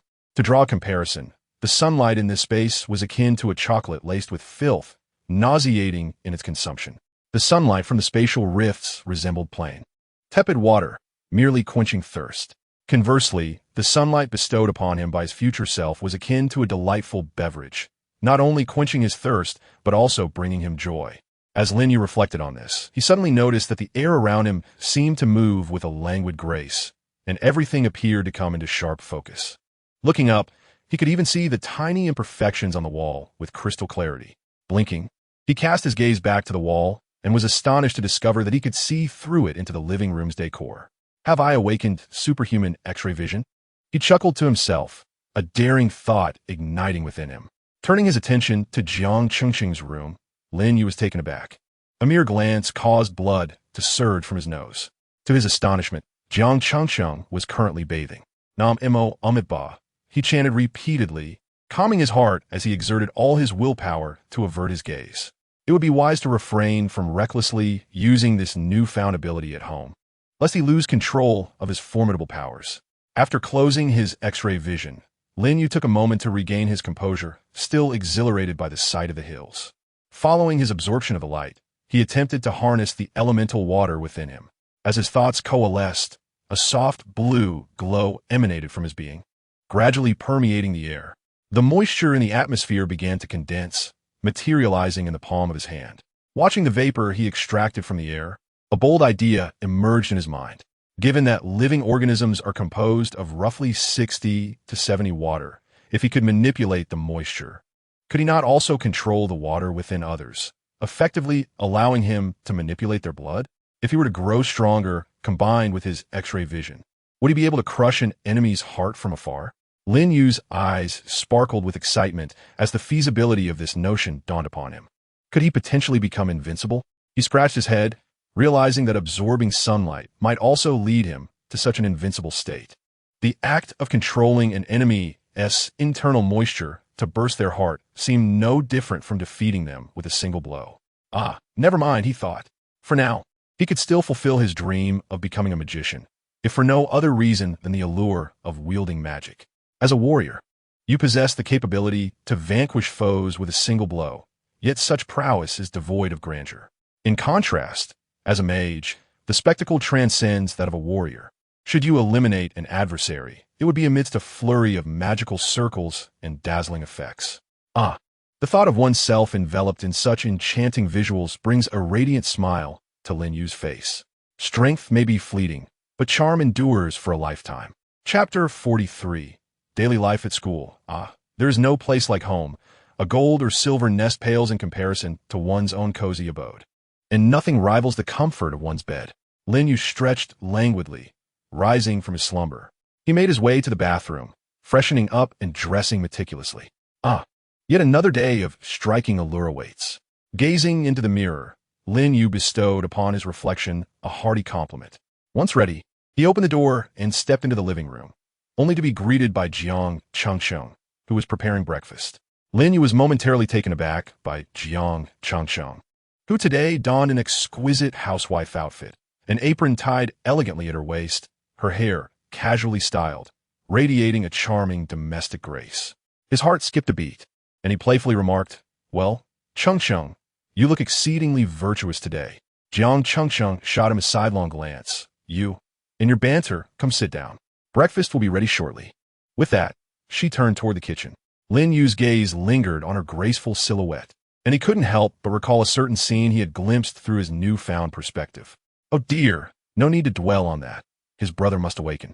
Hastily, he seated himself at the dining table to mask his embarrassment. As Jiang Changcheng returned from the kitchen with breakfast, she noticed Lin Yu fidgeting in his chair. His face slightly flushed.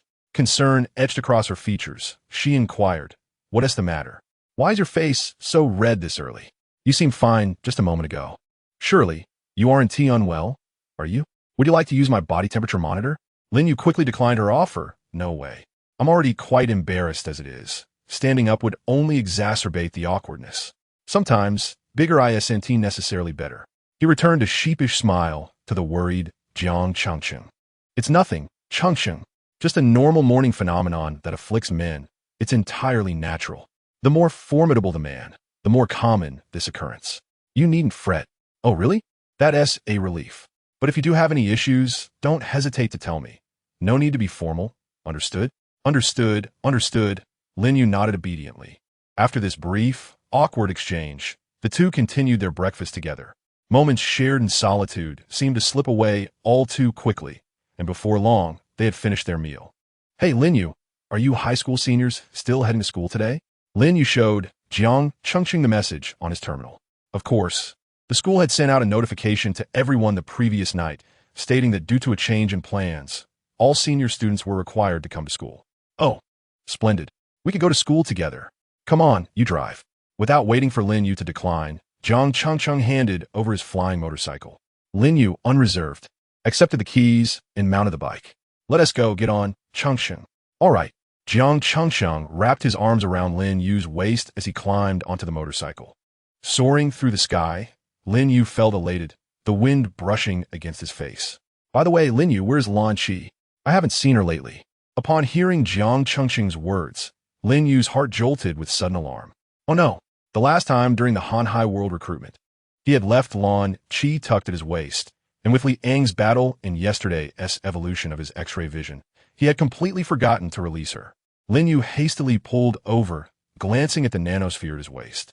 Upon opening it, he found Lan Qi quietly curled up inside, suddenly stirring from her slumber. She seemed to sense that Lin Yu had released her. Quickly, she opened her eyes, and, upon seeing Lin Yu, swiftly coiled herself around his shoulder, affectionately nuzzling her forehead against his cheek. Lin Yu looked at the affectionate Lan Qi, his heart filled with guilt. What a wonderful child. How could he have forgotten her? He felt remorseful. If this trip to school posed no dangers, he would keep her close by his side. After nuzzling Lin Yu, Lan Qi nestled behind his neck, ready to bask in the sun and regain her strength, twisting her serpent-like body to evade Jiang Changcheng, who was preparing to reach out. "Oh, Lan Qi, you've rejected me again." Jiang Changcheng looked a bit disheartened. Seeing this, Lin Yu could only offer consolation. "Take it slow. She'll warm up to you in time." "All right. I suppose that is all I can do." Soon, they arrived at the school gates, and Jiang Changcheng rode his motorcycle into the campus. Watching Jiang Changcheng ride away, Lin Yu's lingering question finally found its answer. He understood why only Jiang Changcheng could ride a motorcycle on campus, while others had to walk. Even Lillian, the daughter of a high-ranking official in Jiang City, had to dismount at the entrance. Lin Yu rested his chin on his hand, pondering whether he had latched onto Jiang Changcheng, essentially hugging the thickest thigh in Jiang City, albeit with a rather irritable father-in-law. The image of being reprimanded by his father-in-law flashed through his mind, making him clench his fist. Old Deng, 30 years east of the river, 30 years west. Do not underestimate the youth and poverty. One day, I shall turn the tables on you. As Lin Yu stood in a daze at the entrance, a sleek black hover car pulled up at the school gate. The driver hastily exited the vehicle and made his way to the rear door, opening it.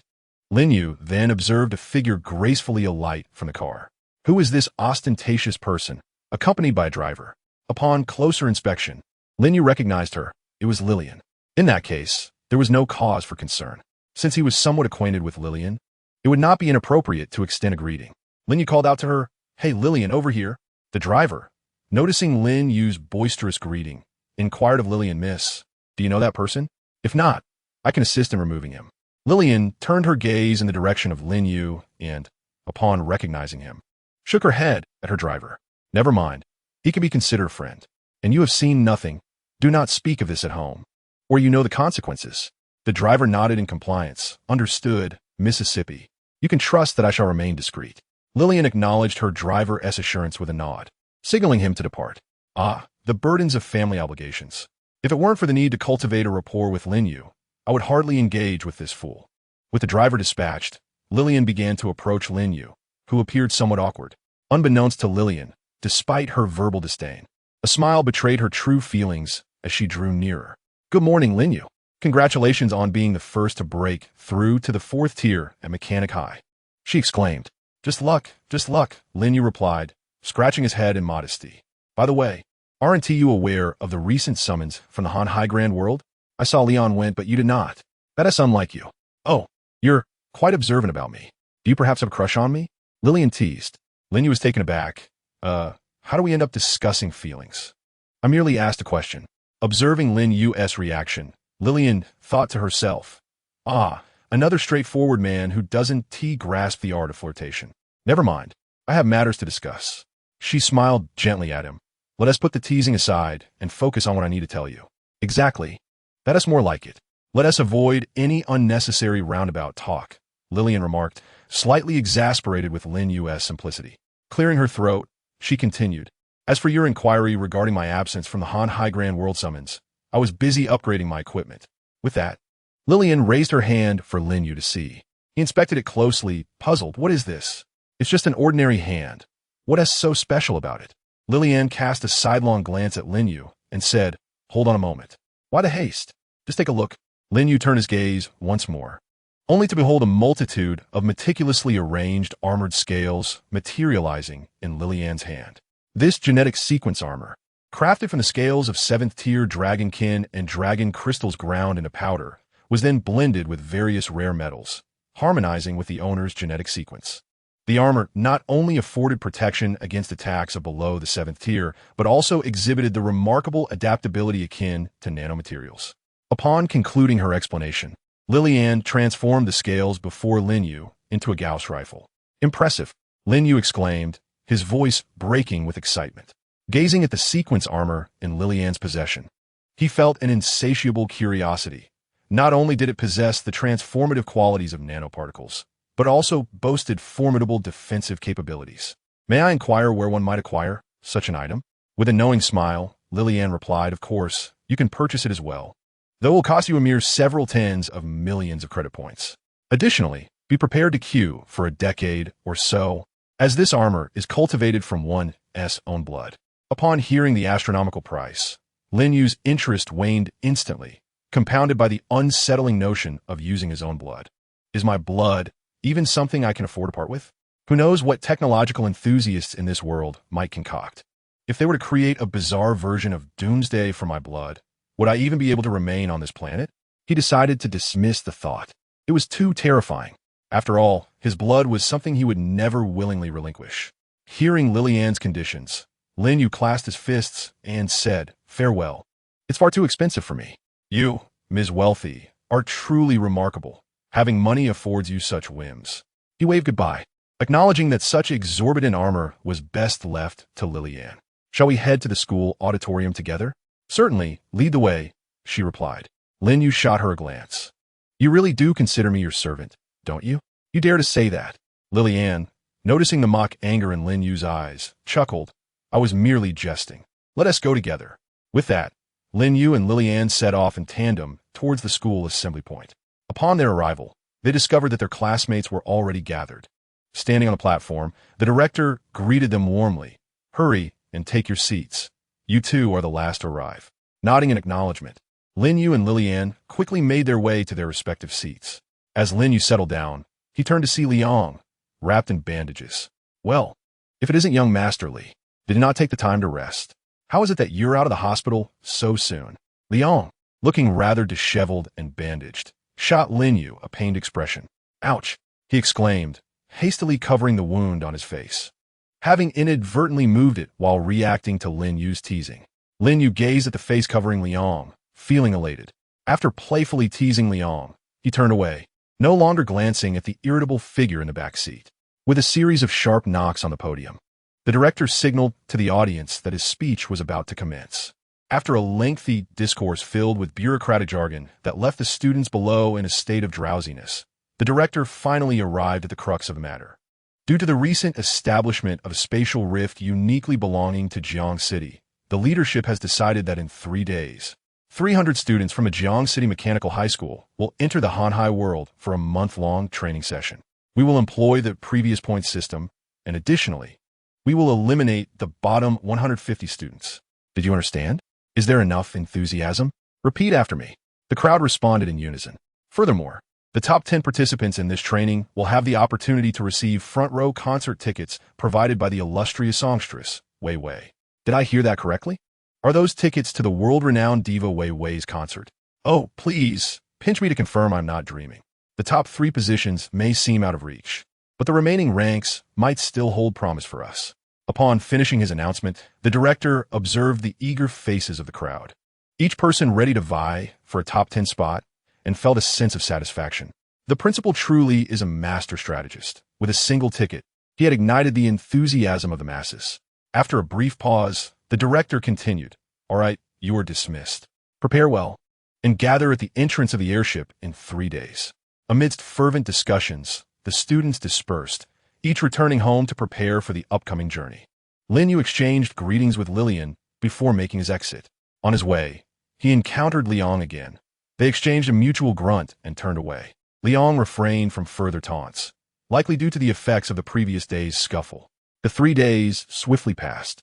Each morning, Lin Yu diligently practiced his techniques within his simulation, while evenings were spent dining with Jiang Changcheng, discussing the day's events at school. Notably, in these 3 days, Lan Shi had made significant progress, no longer retreating behind Lin Yu at the sight of Jiang Changcheng. Although Lan Shi still resisted any physical contact from Jiang Changcheng, this advancement had already brought joy to him. Chapter 45. Return to the Hanhai world. The awaited day had arrived, and Lin Yu arrived punctually at the designated assembly point at the Sky Square. "Ah, Lin Yu, you're quite early," greeted Wang Hao, who had already been there. "Good morning, Wang Hao." "Good morning, Lillian," Lin Yu responded, acknowledging both Wang Hao and Lillian standing by his sides. "Ah, isn't this the esteemed young Master Li? Good morning. Wishing you a commendable performance this time. May you refrain from achieving another score of 0. Why should it concern you? Tend to your own affairs." Leon coldly snorted and turned away, not wishing to behold Lin Yu's insufferably smug visage. Were it not for the fact that I cannot overpower him, I would undoubtedly strike him. Each encounter with Leon's taunting in regard to tasks has been duly noted for today. Lin Yu, observing Leon's futile attempts to eliminate him, felt a profound sense of satisfaction. Hey. The principal of the Mechanical High School made yet another appearance, standing before the assembly of 300 students to commence his address. Today, the weather is splendid with not a cloud in the sky. It is an auspicious day for our expedition. First and foremost, I would like to extend my gratitude to the military of Jiang City and the leadership of Mechanical High School. Here we go. The principal has begun his monotonous official speech once again. Lin Yu silently scoffed at this, his ears absorbing the insipid words emanating from the podium. One ear in and the other out. After what seemed an eternity, Lin Yu lifted his gaze to the principal, whose face was aglow with excitement as he continued to speak. Why has he not concluded yet? Typically, at this hour, he would have wrapped up. What has him so verbose today? Bored, Lin Yu glanced left and right, seeking something entertaining to alleviate his ennui. Turning his head, he noticed Lily, utterly engrossed in the principal's speech, her demeanor unusually earnest. Goodness, when did Lily become so serious? This defies logic. Lin Yu scrutinized her from head to toe, finding nothing amiss. Has she been possessed by a spirit? Upon a closer inspection, he finally discerned a glimmer emanating from the interior of her ear. Activating his X-ray vision, he directed his gaze toward Lily's head. I solemnly assure you, I did not gaze below Lily's head. Goodness. It turns out that a nano-music player is concealed within her ear. No wonder she appears so intent on the principal's address. Observing Lily's peculiar behavior, Lin Yu continued to scan the crowd with his enhanced vision, soon realizing that nearly everyone had such a device nestled within their ears. What? Am I the only fool here? Lin Yu, once filled with enthusiasm, suddenly felt a wave of melancholy wash over him. Standing nearby, Lily noticed the shift in Lin Yu's expression, first indifferent, then increasingly impatient, followed by sheer astonishment, and finally settling into a state of despondency. What on earth is going on in that head of his? Lily shook her head, listening to the heavy metal music resonating within her mind, and resumed her pretense of attentively listening. After an indeterminate period, the principal, seemingly reluctant to conclude, yet aware of the time, hastily wrapped up his speech and instructed the students to board the school's landing craft. Upon hearing the director's announcement of the conclusion, a collective sigh of relief escaped everyone's lips, for the director had finally finished speaking. They hurriedly made their way to the landing craft, eager to embrace their newfound freedom. The crowd anxiously boarded the vessel, which then roared to life, emitting a plume of blue smoke as it departed from the celestial motherport. Once again, Lin Yu and his companions embarked on their journey to the vast world of the Han Sea. In a sudden shift of scenery, Lin Yu broke through the dark, swirling rift and entered the Han Sea world.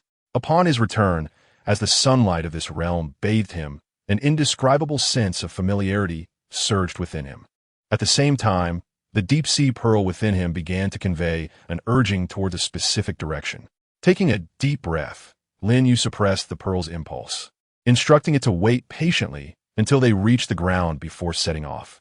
The deep-sea pearl acquiesced, though it continued to transmit its directional message. Ding! The destination has been reached. Students, please disembark in an orderly fashion. Responding to the landing craft's announcement, everyone began to organize their belongings and exited the vessel in an orderly manner, with Lin Yu following the throng. After a 5-day hiatus since the last battle in the Han Sea world, Lin Yu found himself once again upon this land. The sight before him filled him with astonishment. In merely 5 days, the Han Sea world's base had resurrected from the ruins to its former glory, now adorned with a cerulean protective dome atop the steel metropolis. Ding ding ding. The familiar notification chimed as Lin Yu and his companions' personal terminals buzzed with information. The Mechanical Academy's month-long trial had commenced, allowing them to return to the steel metropolis at any time to replenish supplies and submit resources multiple times. The final score would be determined by the cumulative points accrued from their submissions over the month. Observing this alteration in rules, Lin Yu surmised that the Academy's higher-ups must have been apprehensive, fearing a repeat of the previous unexpected calamity. 10, 9, 8, 7, 3, 2, 1, ding. The Mechanical Academy's Han Sea World trial officially begins. With the terminal's command, Lillian's gene sequence armor enveloped her in an instant, and the thrusters behind her erupted with powerful flames. Amidst the envious gazes of her peers, she soared upward, breaking through the blue protective dome and flying into the distance. Lin Yu gazed at Lillian's flying armor, his admiration nearly overflowing. Goodness, that is truly impressive. No wonder she is a credit point player, he mused.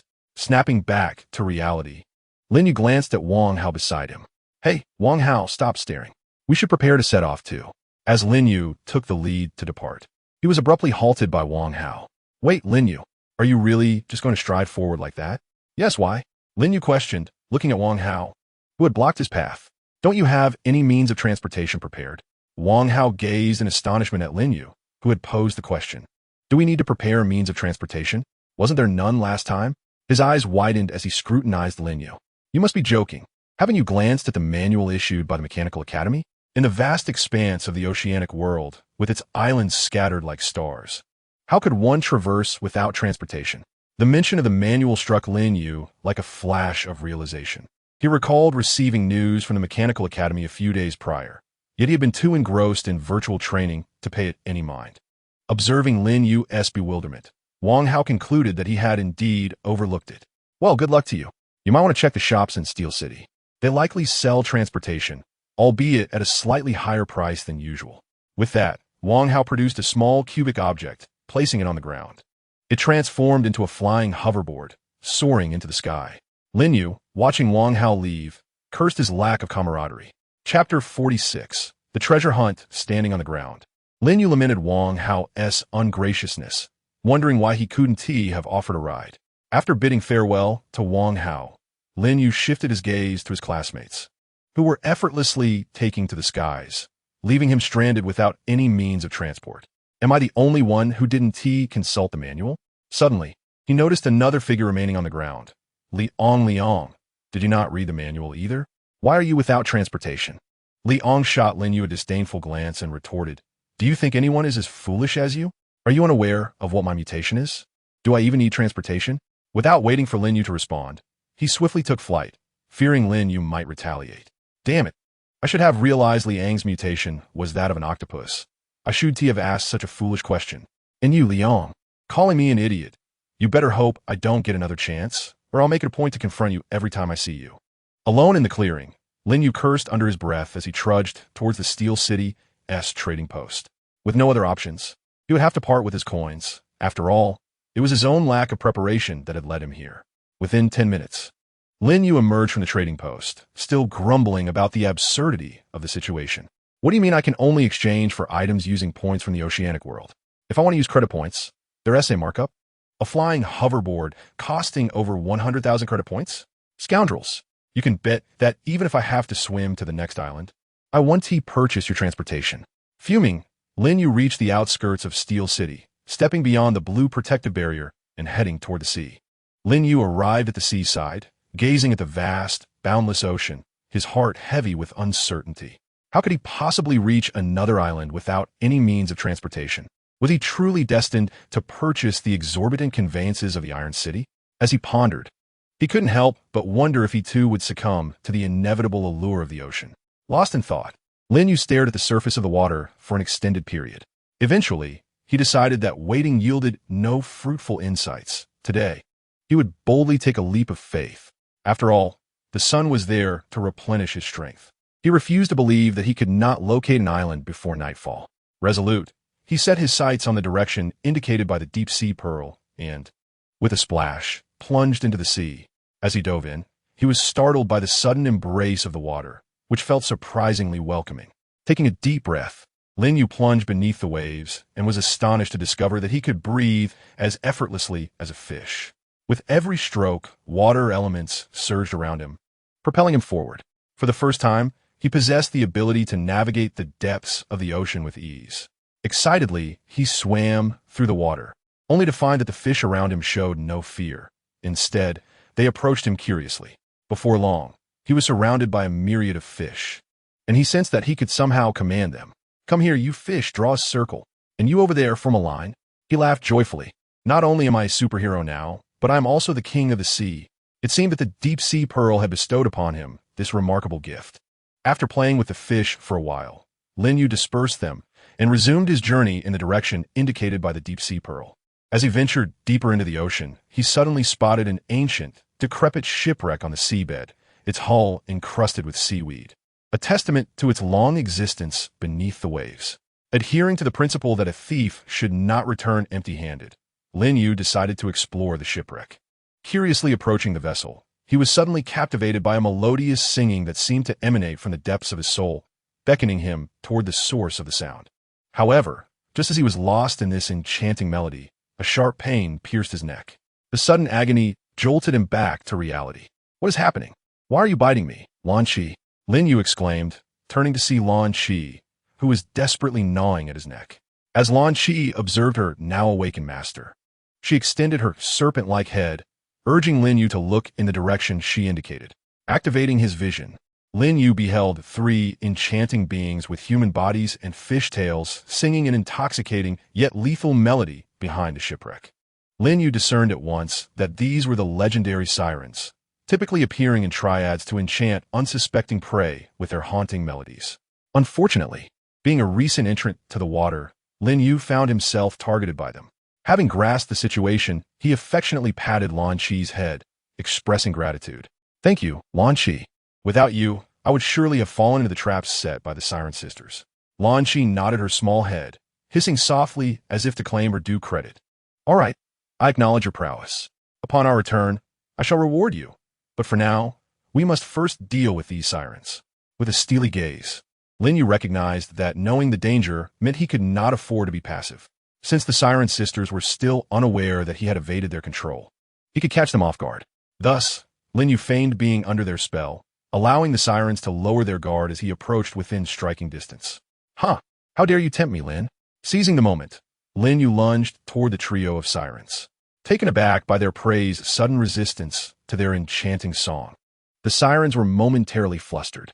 Lin Yu targeted the leftmost siren first, his crystal sword imbued with elemental power, swiftly severing the unprepared siren's head with a single blow. In an instant, the siren sisters had lost one of their own. However, true to their nature as denizens of the deep, the remaining sirens swiftly regrouped, attacking Lin Yu in a pincer formation. With a swift motion, Lin Yu extracted all the surrounding seawater from one siren, leaving her vulnerable and exposing a critical weakness. He swiftly dispatched her, pinning her lifeless body to the wreck of a sunken ship. Roar! 2 down, 1 remains. Lin Yu turned to the last surviving siren with a smile. To her, that smile appeared as a devilish grin from the depths of hell. The siren hesitated no longer and attempted to flee, believing that once she left this place, she would be safe from this terrestrial creature. Unfortunately for her, she was mistaken. Lin Yu was not alone. Just as she was filled with hope of escape, a massive blue serpent entwined around her form. Indeed, it was the enlarged Lan Qi. As Lan Qi prepared to deliver a lethal bite of venom to the last siren, Lin Yu's voice echoed from a distance. Lan Qi, do not use venom. Strangle her instead. Lan Qi glanced at Lin Yu, puzzled, but did not hesitate long. She shifted her approach, tightening her grip and snapping the siren's neck with a swift motion. Chapter 47. The shipwreck from afar. Lin Yu observed with relief as Lan Qi heeded his command, sparing the siren from a venomous demise. After all, Lan Qi's venom was notoriously potent. There was no need for such force against a mere siren. Moreover, Lin Yu was oblivious to the potential transformations that might occur within the siren once Lan Qi injected the enigmatic substance into its body. After all, the concentrated anomalous material was fraught with uncertainties. It could very well unleash a biochemical crisis upon this world. Once Lin Yu adeptly dealt with the 3 sirens, he tidied up the battlefield, storing their remains in his spatial storage, and collected the blood-tainted seawater into a sanguine sphere. With a swift motion, Lin Yu cast the concentrated blood sphere far away, ensuring it would not attract other predators lurking in the waters. Having addressed all these matters, Lin Yu finally directed his gaze towards the colossal ancient vessel before him. The ship's hull was encrusted with seaweed and barnacles, and through the gaping holes surrounding the ancient ship, he could glimpse the decayed wooden planks and shattered masts entangled within.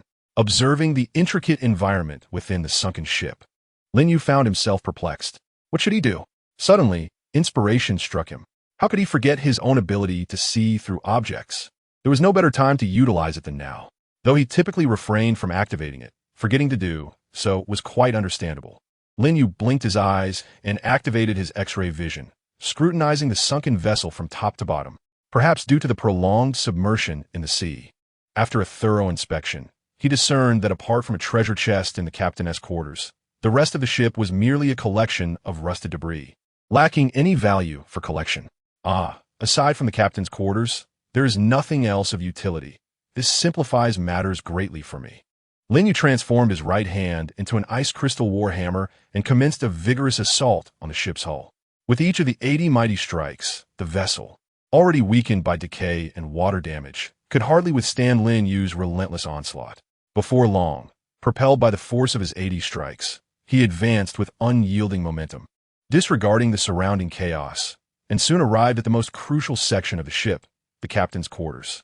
With a decisive kick, Lin Yu shattered the door to the captain's quarters, simultaneously channeling his thoughts to expel all the seawater from the chamber, thus creating a dry space. Standing afloat in the water, Lin Yu planted his feet firmly on the floor of the sunken ship.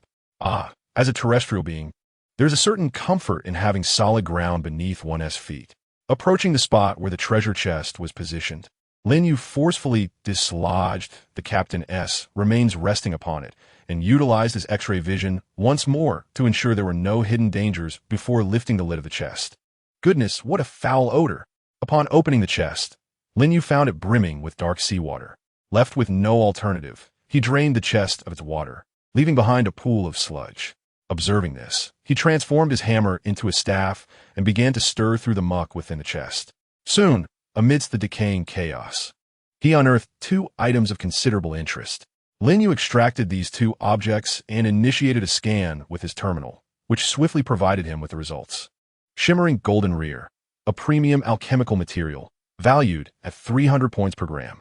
An unknown tome of magic, its worth currently indeterminate. Lin Yu gazed at the scan on his personal terminal, then glanced at the fist-sized golden rear in his hand. Indeed, this haul was quite remarkable. It was no wonder the captain had clung to the chest until his last breath, stowing the golden rear into his storage space. Lin Yu once again retrieved the magical book he had acquired. Holding it in his hands, he scrutinized the exquisite patterns adorning its cover, which was embedded with a gemstone. Lin Yu surmised that the tome had escaped the ravages of seawater thanks to the protective magic circle etched upon its surface. He examined the book closely before carefully placing it into his storage space, intending to seek expertise in Steel City. It was prudent to leave specialized matters to specialists. He should not meddle unnecessarily.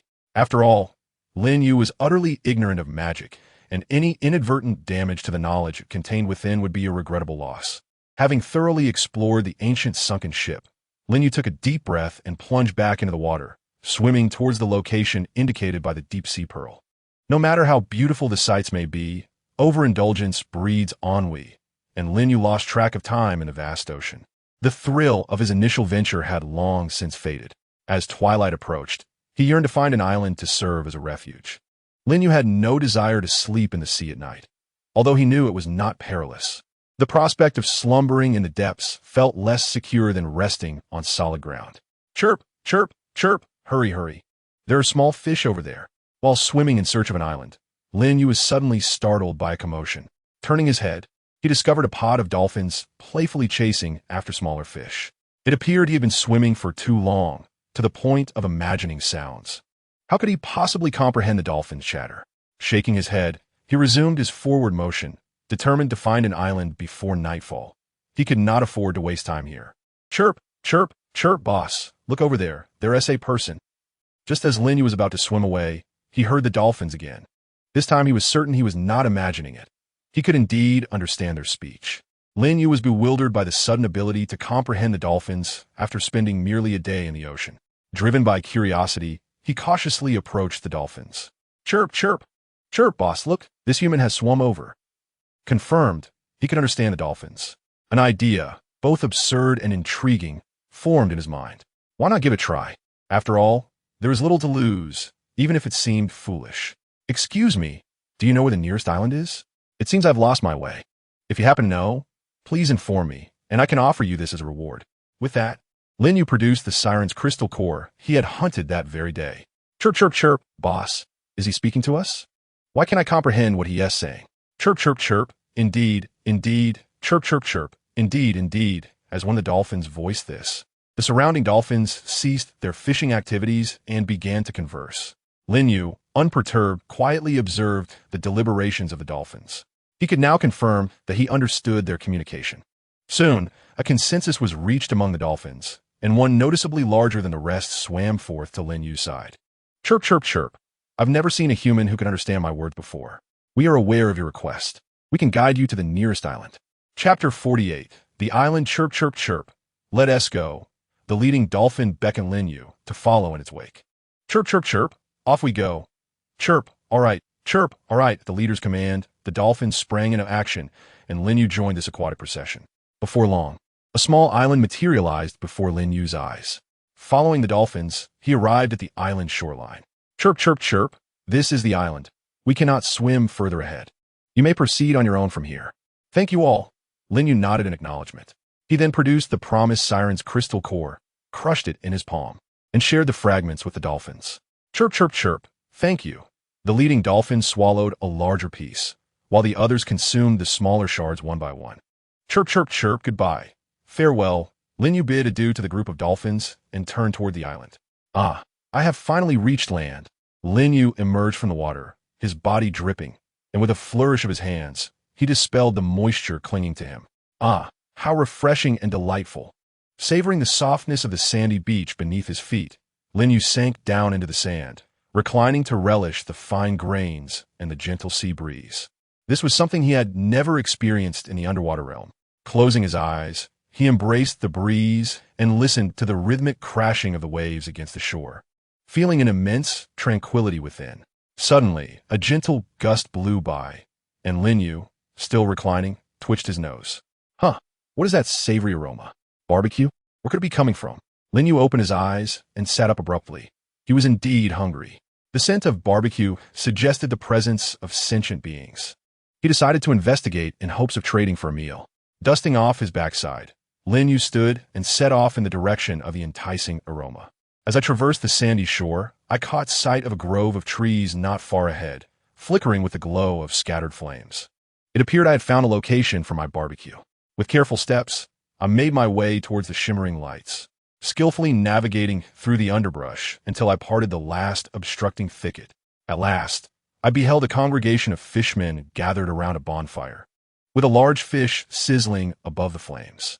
The tantalizing aroma of the roasted fish wafted towards me. I stepped into view, parting the foliage that had concealed my presence, and greeted the group of fishmen. Greetings.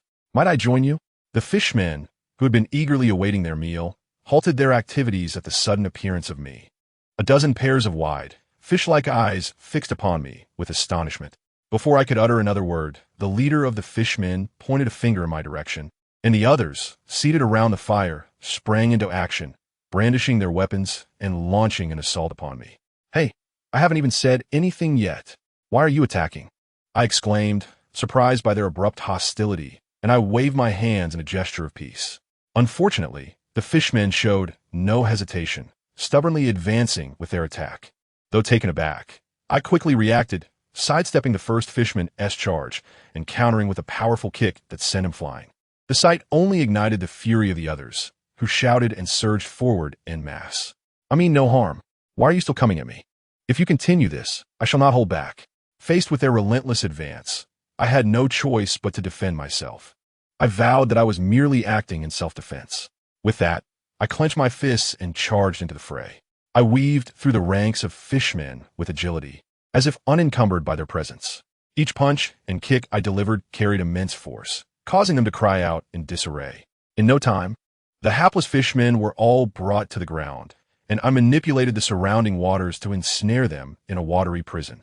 Fortunately, as amphibious beings, they were not at risk of suffocating within my aquatic confines. Having accomplished this, I gazed at the struggling fishmen, who were desperately attempting to break free and retaliate. Shaking my head in disbelief, I pondered their lack of awareness. These creatures, possessing fishy heads, were supposedly intelligent beings, yet they failed to recognize the dire situation. Was it not clear that they were the prey, and I, the predator? Their agitation, despite the evident peril, was perplexing.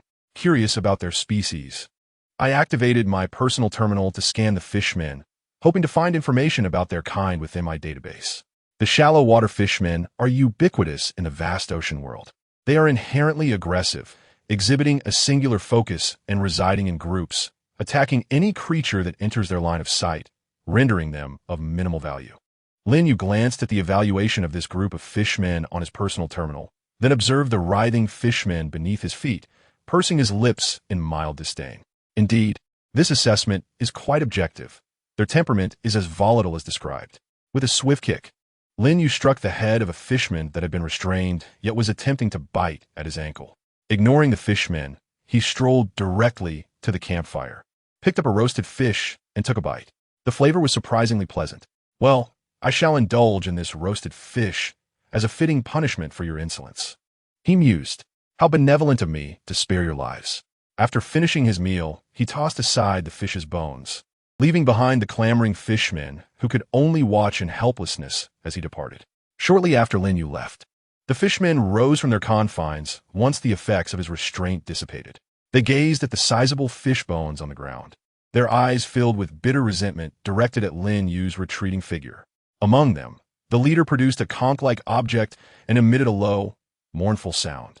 Lin Yu continued his exploration of the island, oblivious to the looming danger that stealthily followed him. Upon entering a valley, he was suddenly confronted by a throng of fishmen, each brandishing rudimentary weapons. Led by the fishman chief from the beach, clearly, he had come seeking vengeance. Lin Yu surveyed the multitude of fishmen before him, shrugging in resignation. It appears you truly are single-minded, fully aware of your inability to succeed, yet still you come to meet your demise. I had intended to spare you, but it seems a confrontation is unavoidable. Chapter 49. The fierce battle, the crystalline sword extended from Lin Yu's right hand, and he faced the bizarre assortment of fishmen without trepidation. With a commanding call from their leader, the diverse ranks of fishmen surged forward simultaneously. Lin Yu couldn't help but find their audacity amusing, charging at him with nothing but fish bones as weapons. What difference does this make to a death wish? If you seek to perish, allow me to oblige. With a powerful thrust of his legs, Lin Yu launched himself toward the horde of fishmen like a cannonball. The crystalline sword glinted with deadly radiance, and with each flash, several fishmen fell. The sharp blade cleaved through both the fishbone weapons and their wielders alike. Within the throng of fishmen, Lin Yu moved like a wolf among sheep. None could pose a challenge to him. He harvested their lives with the ease of slicing through vegetables, akin to a character in a video game. Yet, reality is not a game, and human endurance is not limitless. As time wore on, Lin Yu began to sense an anomaly. The sheer number of fishmen was far beyond what he had initially anticipated.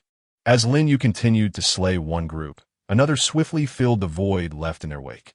Alas, his pace of extermination was outstripped by the relentless influx of the fishmen.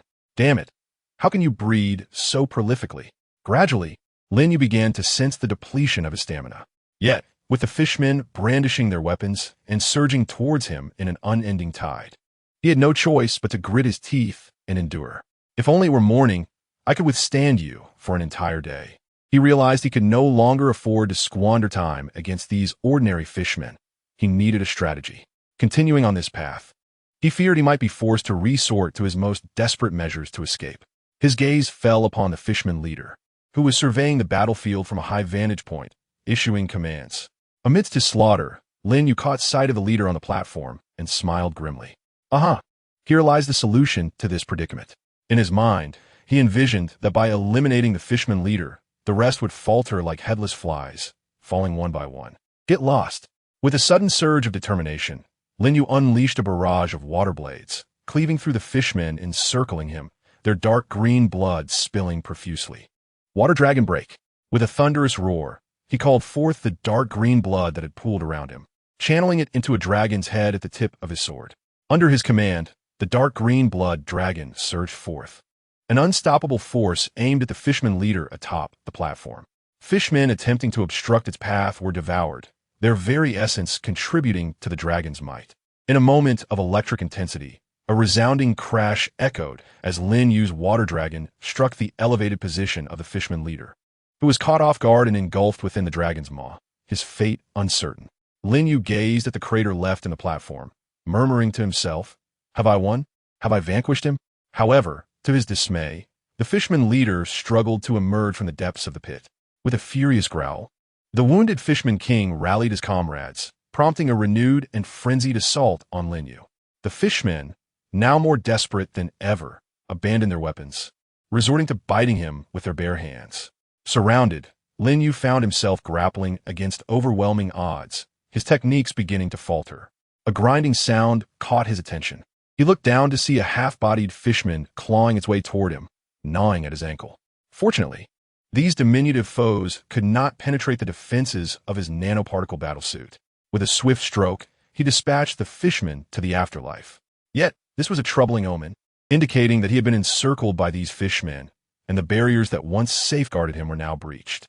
The injured merman leader, upon witnessing Lin Yu's emergence, intensified his efforts in directing his kin to encircle him. Damn it, must I truly resort to this tactic to escape? Lin Yu surveyed the densely packed throng of mermen surrounding him, acutely aware of the miniature nuclear reactor nestled within his chest. This formidable weapon, exchanged with Lillian, could unleash energy surpassing that of a fifth-tier battleship blade, potent enough to obliterate the mermen in his vicinity. Yet, Lin Yu felt a sense of loss. Employing such a devastating strike against a mere swarm of minion mermen seemed excessively wasteful. He contemplated waiting a moment longer. If all else failed, he would have no choice but to act. Turning his gaze, he fixated on the merman leader, still commanding his forces with fervor. Lin Yu found it perplexing that his fourth-tier ultimate attack could not vanquish a mere third-tier merman leader. If only he had not shown mercy in the past, eliminating the leader after their initial assault, denying them the chance to regroup. Perhaps he would not find himself in such dire straits now. Had he not been so overconfident amidst the vast array of mermen, opting to retreat sooner, would circumstances have been different? Regret, resentment, self-reproach, and fury swirled within Lin Yu's heart. Damn it, I concede defeat. In that instant, Lin Yu's eyes ignited with a fiery red hue. and a searing beam erupted from them, striking the merman leader squarely in the head. Just a moment ago, the leader had been orchestrating the siege against Lin Yu, and in the next, he lay lifeless. The merman leader, in his final moments, remained oblivious to what had transpired. What has happened? The battlefield, once filled with chaos, fell eerily silent. No one anticipated the merman leader's sudden demise. Even Lin Yu, the wielder of the destructive beam, was momentarily stunned. With the leader's control shattered, the first merman discarded his weapon and fled, leading to a rapid disbandment of the once formidable horde. Life is akin to a roller coaster, with its swift ascents and descents, catching Lin Yu completely off guard. The once teeming merman vanished without a trace, leaving only Lin Yu amidst a carpet of fallen foes. Have I triumphed? How utterly unexpected! Lin Yu shook his head, a wry smile crossing his lips. This victory was almost theatrical in its abruptness. Even now, he could not fathom the mechanics behind his fiery beam. Never mind. What mattered was that he had emerged victorious. Approaching the lifeless form of the merman leader, Lin Yu sought to uncover how this third-tier leader had survived his fourth-tier onslaught. As he explored the leader's body, his fingers brushed against a silver bracelet adorning the leader's right hand. Lin Yu, feeling the familiar aura from the bracelet, infused it with his elemental power, and a protective shield materialized before him. Gazing at the barrier, he realized that the fishman leader had likely relied on this very artifact to elude his lethal strike. Chapter 50. The Island Ruins with the activated silver bracelet in hand. Lin Yu understood that such a finely crafted magical item could not possibly have been produced by these fishmen. He was also left wondering where they had acquired it. Nevertheless, he decided to conclude his endeavors for the day. Having spent the entire night engaged in combat, he was utterly fatigued. The relentless struggle, coupled with the absence of sunlight, had left Lin Yu feeling drained. Thus, he resolved against immediately seeking the fishmen's lair to eliminate the remaining foes. After all, as long as these fishmen remained on the island, they could not escape their fate. Lin Yu intended to rest and formulate a plan once the sun graced the horizon.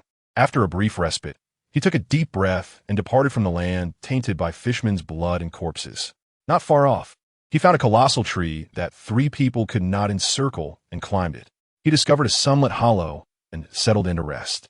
Exhausted from his trials, Lin Yu did not mind the discomfort, and soon fell into a deep slumber within the tree hollow.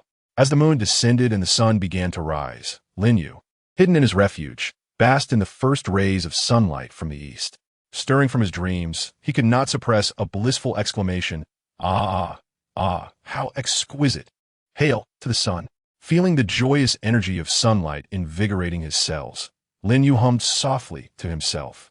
While absorbing the sunlight, he reflected on the previous day's battle. Had he confronted the fishmen in the morning rather than at night, he could have unleashed his water dragon break without restraint, avoiding the perilous situation he found himself in. Yet, he recognized that he had underestimated his adversaries. His journey had lulled him into a false sense of security.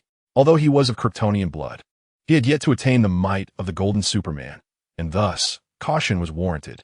As he absorbed the sunlight, Lin Yu quietly contemplated his missteps from yesterday, engaging in self-reflection. Soon, after soaking up the sun and replenishing his strength, he executed a nimble flip and landed gracefully on the ground. It was time to exact revenge. In this otherworldly realm, he had never endured such a significant setback. With that resolve, Lin Yu sprinted towards the direction of the fishman gathering place, guided by his memory. Upon arriving at the approximate location, he searched diligently and, utilizing his X-ray vision, soon spotted the fishmen's stronghold not far off. Approaching the gathering of fishmen, Lin Yu wasted no time. He unleashed his water dragon break, forcefully shattering the entrance to their lair. "Hey, little fishmen, come forth and meet your demise." With a single forceful strike, Lin Yu shattered the door and stood alone outside the gathering place, beginning to mock the fishmen within. Unfortunately, his actions were akin to winking at a blind person. Lin Yu envisioned himself taunting the fishmen, imagining a horde of them charging at him in furious response. But instead, he was met with a desolate gathering space that echoed his presence at the entrance. Gazing into the emptiness, with only an abandoned structure remaining, Lin Yu couldn't contain his ire, exclaiming in frustration, "Damn it, how did these fishmen flee so swiftly? It's only been a single night, and they've vanished completely. Wasn't he, it said, they were hot-headed and single-minded? They seemed to be rather quick-witted, knowing when to retreat. What happened to their bravado from yesterday? With no target to vent his anger upon, Lin Yu could only seethe impotently at the entrance. After a spell of cursing, he had to confront the harsh reality. With no fishmen in sight, he resolved to enter the empty gathering place, adhering to the notion that he had come this far. Upon stepping inside, he was immediately assailed by the pungent stench of salted fish. Ugh, how foul! The odor nearly made him retch. This biochemical weapon almost suffocated me. Hastily, he fashioned a water bubble over his head to filter the noxious air. Ah, the world is finally clean, finally free from the stench. Lin Yu could thoroughly explore the Fishman South gathering place. Salted fish, salted fish, salted fish. Why is it still salted fish?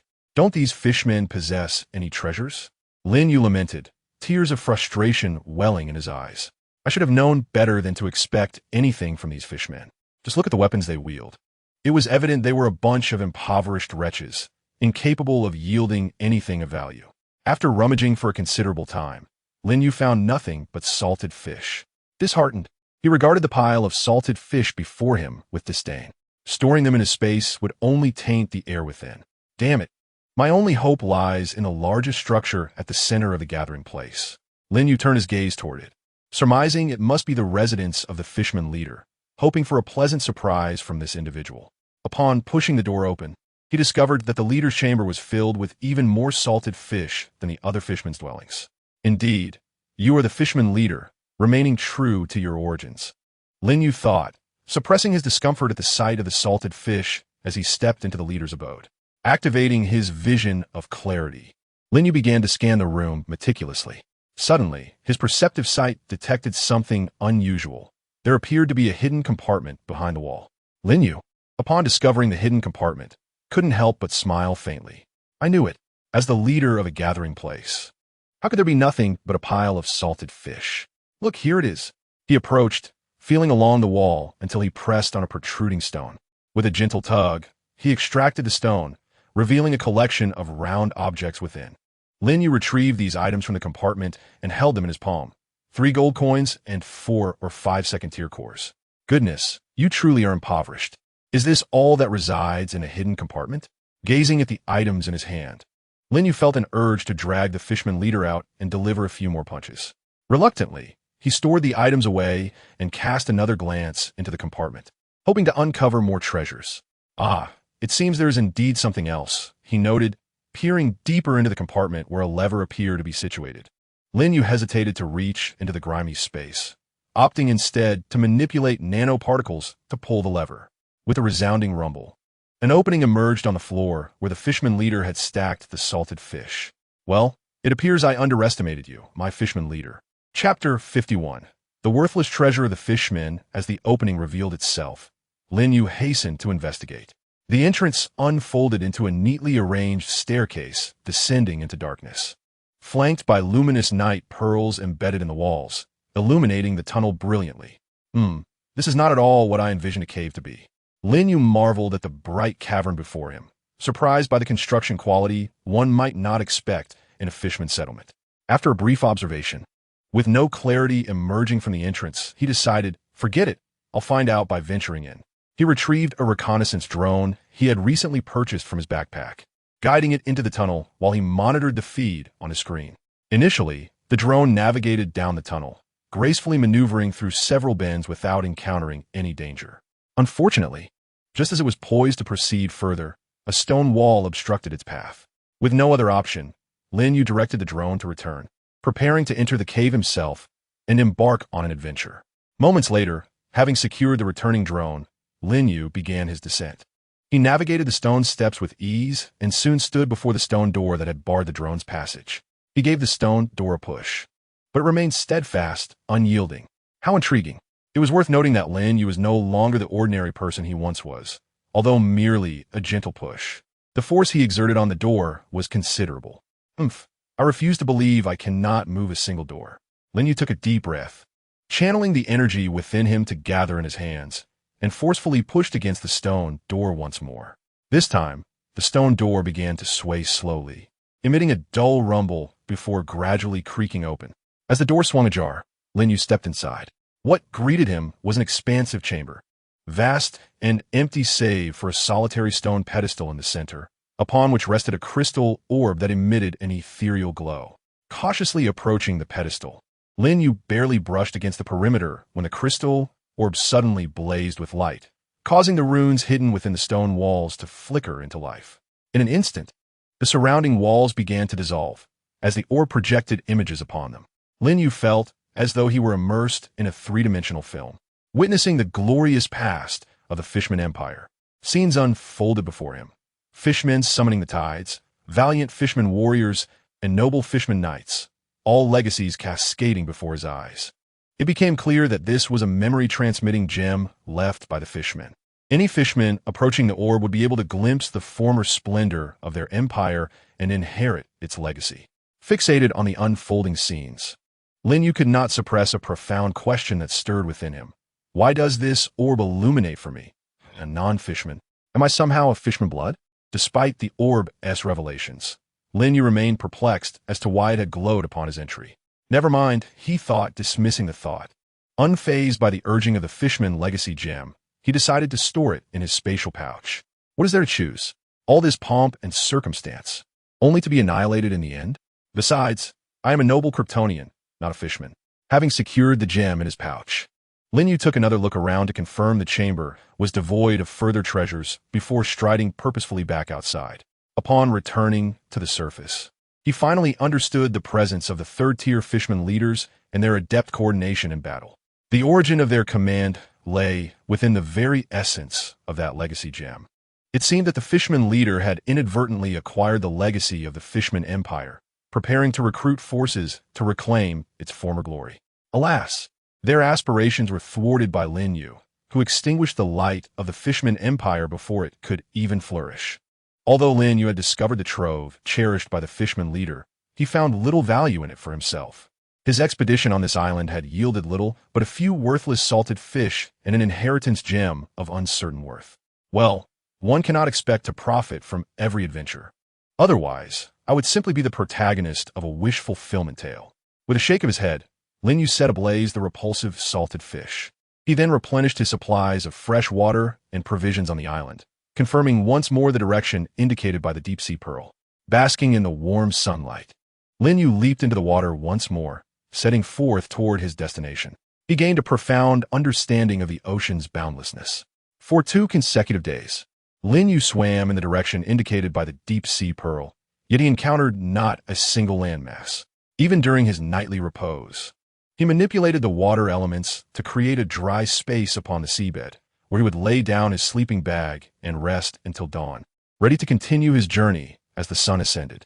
As Lin Yu calculated the days in the water, he realized that only 5 days remained. If he failed to find the location indicated by the pearl, he would likely have to turn back, lest he missed the opportunity to return to school. After 3 days of swimming, he finally arrived before a colossal underwater city.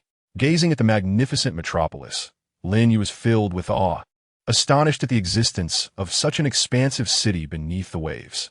The ancient and sturdy city walls spoke of its storied past, and Lin Yu recognized that the direction indicated by the deep-sea pearl led him to this venerable urban expanse.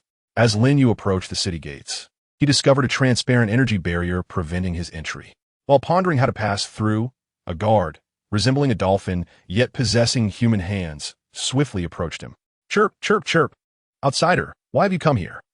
Facing the guard's inquiry, Lin Yu waved his hand to convey he meant no harm and indicated his inability to comprehend their language. The guard observed Lin Yu's demeanor and contemplated. Without hesitation, he produced a round button from his pocket and handed it to Lin Yu. Gesturing for him to place it by his ear, Lin Yu examined the button and, upon turning it over, discovered an inscription that read Jiang City. Amused and bewildered, he thought of the peculiar sensation of encountering a mechanical artifact from Jiang City in the underwater realm. Recognizing it was indeed a creation from Jiang City, Lin Yu pressed it to his ear without hesitation. With a hum, the button adhered to the back of his ear. The guard, seeing Lin Yu complete this action, spoke again. "Outsider, have you come to attend Princess Weiwei's coronation ceremony?" Lin Yu, upon hearing the guard's question, could only nod in affirmation, indicating that he was indeed there for the coronation of Princess Weiwei. What other reason could he offer? Surely, stating he was merely a visitor would lead to his expulsion from the city. Confirming Lin Yu's benign intent, the guard began to escort him into the city. Cool, mate. There are many others like you awaiting your arrival. Others like me? Lin Yu, perplexed by the guard's words, wondered if there were indeed others. However, now was not the time for inquiries, as the guard had already taken the lead. Reluctantly, Lin Yu followed closely behind him into the city.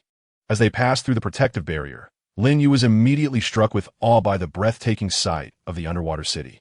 Gazing from above, he beheld a mesmerizing world illuminated by an ethereal blue glow, emanating from creatures reminiscent of jellyfish that emitted a steady light.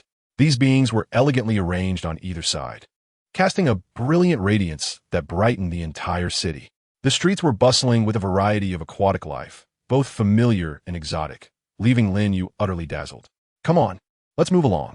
Don't linger. Queen Wei Wei has instituted a new rule prohibiting hovering in the air above the city, the guard urged, prompting Lin Yu, who was suspended in midair, to descend to the ground. Following the guard into the city's thoroughfares, Lin Yu observed the buildings, which resembled grand shells intricately assembled, with myriad marine creatures weaving through them. Soon, the guard led him to the majestic entrance of a palace, constructed from transparent crystal coral, where shadows flitted within. The guard brought Lin Yu to the threshold and turned to him, saying, "Go ahead. You may enter now. Beyond this point, I cannot accompany you." Recovering from his astonishment, Lin Yu replied, "Oh, all right. Thank you, kind sir." Regaining his composure, he expressed his gratitude to the guard and retrieved some fruits from his backpack to offer as a token of appreciation. "Huh, how considerate," the guard replied, though his hands moved swiftly to accept the fruits Lin Yu offered. Lin Yu observed the guard's eager actions, bemused. After all, they were merely ordinary fruits. Why the haste? He had presented them simply as a gesture of goodwill. Had the guard been privy to Lin Yu's thoughts, he might have retorted, "You are blissfully unaware of the plight of us deep-sea dwellers, who find it exceedingly difficult to procure fresh fruit in the sunless depths." In high spirits after receiving the fruit, the guard clapped Lin Yu on the shoulder, saying, "Good lad, you've got the right spirit. Should you need anything in the future, seek me out at the city wall. Other matters may be hard to discuss, but here, just give a shout, and I'll ensure everything is arranged for you." "All right then, I shan't keep you any longer. Look, your contact has arrived," the guard concluded, waving farewell to Lin Yu. Emerging from the crystalline palace was a fully armed mermaid guard, who immediately addressed Lin Yu with clarity. "Greetings. Are you Lin Yu from the mechanical high school?" "Ah, you know me?" Lin Yu replied, chuckling. "You jest. Everyone from mechanical high school participating in this event is on our list. You are one of the later arrivals. Many of your classmates have already made it here." "Huh?" Lin Yu felt increasingly bewildered by the mermaid's words. Wasn't he supposed to be the only one to arrive? He had followed the guidance of the deep-sea pearl to reach this place. How could there be other classmates? How did they manage to arrive? Lin Yu was utterly perplexed. "Come along, don't dawdle. This way, please," the mermaid urged Lin Yu, insisting he not obstruct the grand entrance of the palace. After bidding farewell to the guard, Lin Yu continued to follow the mermaid to a corner of the palace. Upon entering, he found a throng of students from mechanical high school already gathered, waiting. Suddenly, Lin Yu spotted familiar figures among the crowd, Lillian and Wang Hao, who appeared to have arrived in the capital long before him. "Hey, Lillian, Wang Hao." Upon hearing their names, Lillian and Wang Hao turned their heads. Wang Hao, upon seeing Lin Yu, rushed over in delight. "Lin Yu, you finally made it. I thought you might miss this opportunity." Lin Yu, hearing Wang Hao's words, was filled with confusion. How were his classmates from mechanical high school here? "Ah, Lin Yu, have you really not glanced at the handbook distributed by the school at all? Did you not see the third point?" Lin Yu was taken aback once more. Was the service of mechanical high school so considerate? Wasn't it customary for schools to cast students into the world and let them fend for themselves? How could the handbook provide information about these trial points? Lillian, overhearing Lin Yu's naive inquiry, couldn't help but chuckle. "What archaic notions are you espousing? Despite enduring some dark times, ever since the God-making project commenced, efforts have been made tirelessly to enhance students' capabilities. Though it may appear as nurturing, opportunities and benefits are indeed provided. Whether one seizes them depends on one's own prowess. For instance, this time, the coronation of Princess Vivi coincides with the Sea God Festival. The school explicitly outlined this opportunity in the handbook. However, traversing the vast ocean to arrive here relies solely on your abilities." Lillian pointed towards the gathered students. "Look, The students from Mechanical High School are all aware. Only our group managed to cross the sea and arrive here on time. Lin Yu followed Lillian's gesture and estimated that fewer than 100 students had made it to this place. Upon hearing Lillian and Wang Hao's explanations, Lin Yu slapped his thigh in realization. Ah, now that you mention it, everything that transpired at the entrance makes perfect sense. However, upon reflection, Lin Yu was filled with regret, pondering why he had not consulted the manual sooner, thus squandering so much time to arrive at this juncture. Had it not been for the guidance of his deep-sea pearl, he would likely have missed this fortuitous opportunity. Just moments ago, he had reveled in the belief that he had uncovered a treasure unknown to others through the pearl's direction, only to realize that in the end, he was the fool. Lin Yu, on the verge of tears, could only suppress his sorrow and inquired of Lillian and Wang Hao, what exactly is this opportunity? Chapter 53. The Pillar of the Sea God. Lillian cast a glance at the inquisitive Lin Yu, sighed, and thought to herself that she might as well enlighten this simpleton, for she had indulged him. Let me explain. In fact, you would do well to examine the manual issued by the Mechanical Academy more closely. The Pillar of the Sea God is a treasure of the deep-sea merfolk. Anyone deemed worthy to approach it, once recognized by the pillar, will be bestowed with certain blessings. The reason Princess Vivi ascended to the throne is that Jiang Cheng exerted considerable effort, both in defeating the Sea King and in providing assistance to the merfolk thereafter, which can be traced back to Jiang Cheng's influence. Therefore, upon Vivi's coronation, an agreement was reached with the higher-ups of Jiang Cheng that if our cohort can reach the underwater capital through our own merits, we shall be granted exceptional access to the Pillar of the Sea God. Upon hearing Lillian's explanation, Lin Yu suddenly comprehended that the object which had drawn him here, guided by the deep-sea pearl, might indeed be the Pillar of the Sea God. However, he remained uncertain about the benefits he might gain from this encounter. Thank you, Lillian. I advise you to spend more time perusing the Mechanical Academy manual. Such fundamental questions are all addressed within it. Otherwise, asking such foolish queries is quite laughable. Lin Yu, feeling dejected as he listened to Lillian's assessment of him, regrettably found himself unable to retort, for her words rang true. Sometimes, the blunt truth can cut deeper than any blade. Lin Yu felt a twinge of self-pity, wishing to curse her in a playful manner. Meanwhile, within the grand hall of the Crystal Palace, tensions were mounting as a heated argument erupted. Vivi, I vehemently oppose allowing these outsiders to approach our sacred Pillar of the Sea God. This is a treasure of the oceanic people, not something that land dwellers can casually engage with, even if you consent. Seated upon her throne, clad in regal attire, Vivi regarded the increasingly agitated elder merfolk below her with a sense of exasperation. Prince Chris, Vivi's late father's brother, was an extremist advocate of merfolk supremacy and a supporter of the deceased Sea King. Although the Sea King had perished, the old man begrudgingly permitted Vivi to ascend to power, yet he consistently opposed her at every turn. Vivi, once my rule is firmly established, I shall undoubtedly deal with you, old man. Enough, Prince Chris. Do not cling to your antiquated beliefs. It is merely a matter of 1 year's worth of the Sea God Pillar's quota. The denizens of the deep can bear this expense. Moreover, have you not noticed how significantly the quality of life for the deep-sea inhabitants has improved since the emergence of Jiang City? Surely, you do not wish to revert to the past. Upon hearing Vivi's reprimand, Prince Chris ceased his tumultuous outburst and regarded Vivi, the newly ascended queen, with a cold stare. I concede that the quality of life has indeed ascended since Jiang City's advent, yet it is a tribute that Jiang City bestows upon us. It is our rightful due. However, I vehemently oppose allowing these outsiders to approach the Sea God Pillar. Vivi, upon hearing Chris's words, felt a mix of anger and amusement. What does he mean by saying it is a tribute owed to them? If it were not for my concessions, would Jiang City have been so generous? This old man wishes to reap the benefits while refusing to pay the price. Were it not for her status as queen, Vivi would have relished the opportunity to deliver a couple of punches to this obstinate elder, perhaps even pry open his skull to discern how his brain functions. Exhausted, she thought it best to obliterate the matter entirely. Engaging with such stubborn individuals seemed futile. Vivi, seated upon her throne, waved her hand dismissively.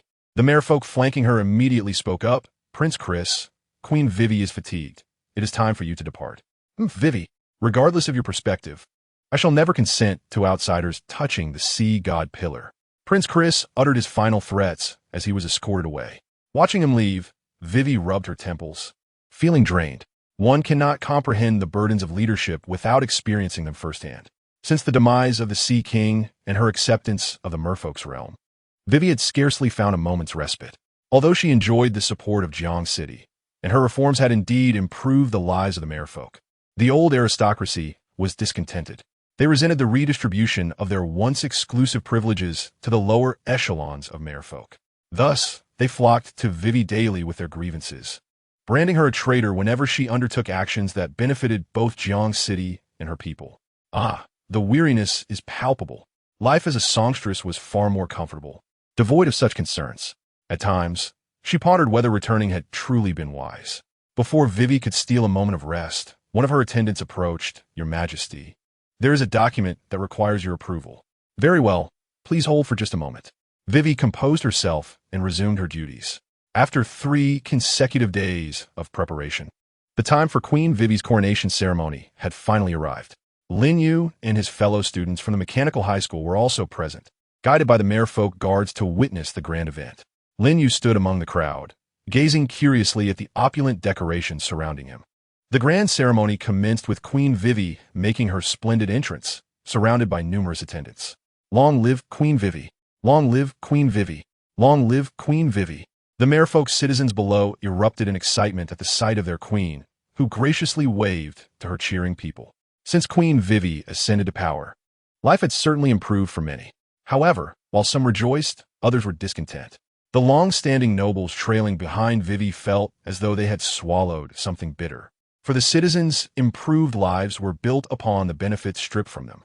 With Vivi's reputation soaring, one could only ponder what would happen in a few years when her reign solidified. Would she still regard these old aristocrats?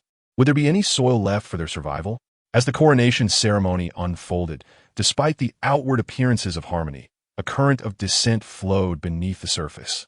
Vivi stood majestically on the grand coronation platform, adorned in opulent attire and crowned with a dazzling tiara, prepared to embrace her new role as queen. Yet, at this pivotal moment, Prince Chris suddenly leaped forth, exclaiming, "I object. Vivi lacks the qualifications to be queen. She does not possess the requisite experience or wisdom to lead our nation." A wave of unrest swept through the crowd, as whispers and murmurs filled the air. Vivi's expression remained unchanged as she regarded Prince Chris, her eyes reflecting disappointment and pity. "Is there anyone else who opposes my ascension as queen? Step forward now." Chapter 54. Quelling the rebellion, Prince Chris exchanged glances with the old aristocrats below, who promptly joined him in voicing their support. With Chris leading the charge, the remaining nobles, whose privileges had been encroached upon by Vivi's reforms, also emerged to challenge her, demanding the restoration of their former rights from the era of the Deep Sea King. Vivi regarded them coldly, her demeanor calm as she remarked, "Is it just you lot? Are there no others? Opportunities like this should not be squandered." Feeling a twinge of unease at Vivi's composed gaze, Prince Chris realized there was no turning back. He continued to shout defiantly, "Oh, we are certainly not alone. The Merfolk Guard, the Giant Shell Brigade, and the Seahorse Legion all stand with us. At my command, we can invade the city and replace you. So I ask you, can you gracefully abdicate? Oh, is that so? You wish for me to step down? I welcome you to try. Let us see if anyone answers your call." With an air of unwavering calm, Wei Wei gazed at the raucous Prince Chris. "Very well. Allow me to demonstrate the indomitable spirit of our old aristocracy. A single arrow piercing the clouds, and an army shall converge." Prince Chris dispatched a magical signal skyward, patiently awaiting the arrival of his legion, while simultaneously attempting to persuade Wei Wei. "Dear niece," he implored, "as your uncle, I offer you one final opportunity. If you abdicate in my favor before the legion arrives, I can assure you of your safety. Do give it due consideration, for your time is fleeting." Wei Wei, observing the smug expression on Prince Chris's face, sighed. "Uncle, based on your earlier words, I shall grant you a reprieve. However, the farce must come to an end. Are the leaders of your legion indeed those individuals? Bring forth the gift I have prepared for Prince Chris." At her command, the Merfolk guards carried a chest into the palace. "Go on, open it, Prince Chris." I am curious to see what this little girl has devised." As he opened the chest that Wei Wei had instructed to be brought forth, his expression shifted to one of astonishment. This? Surely not.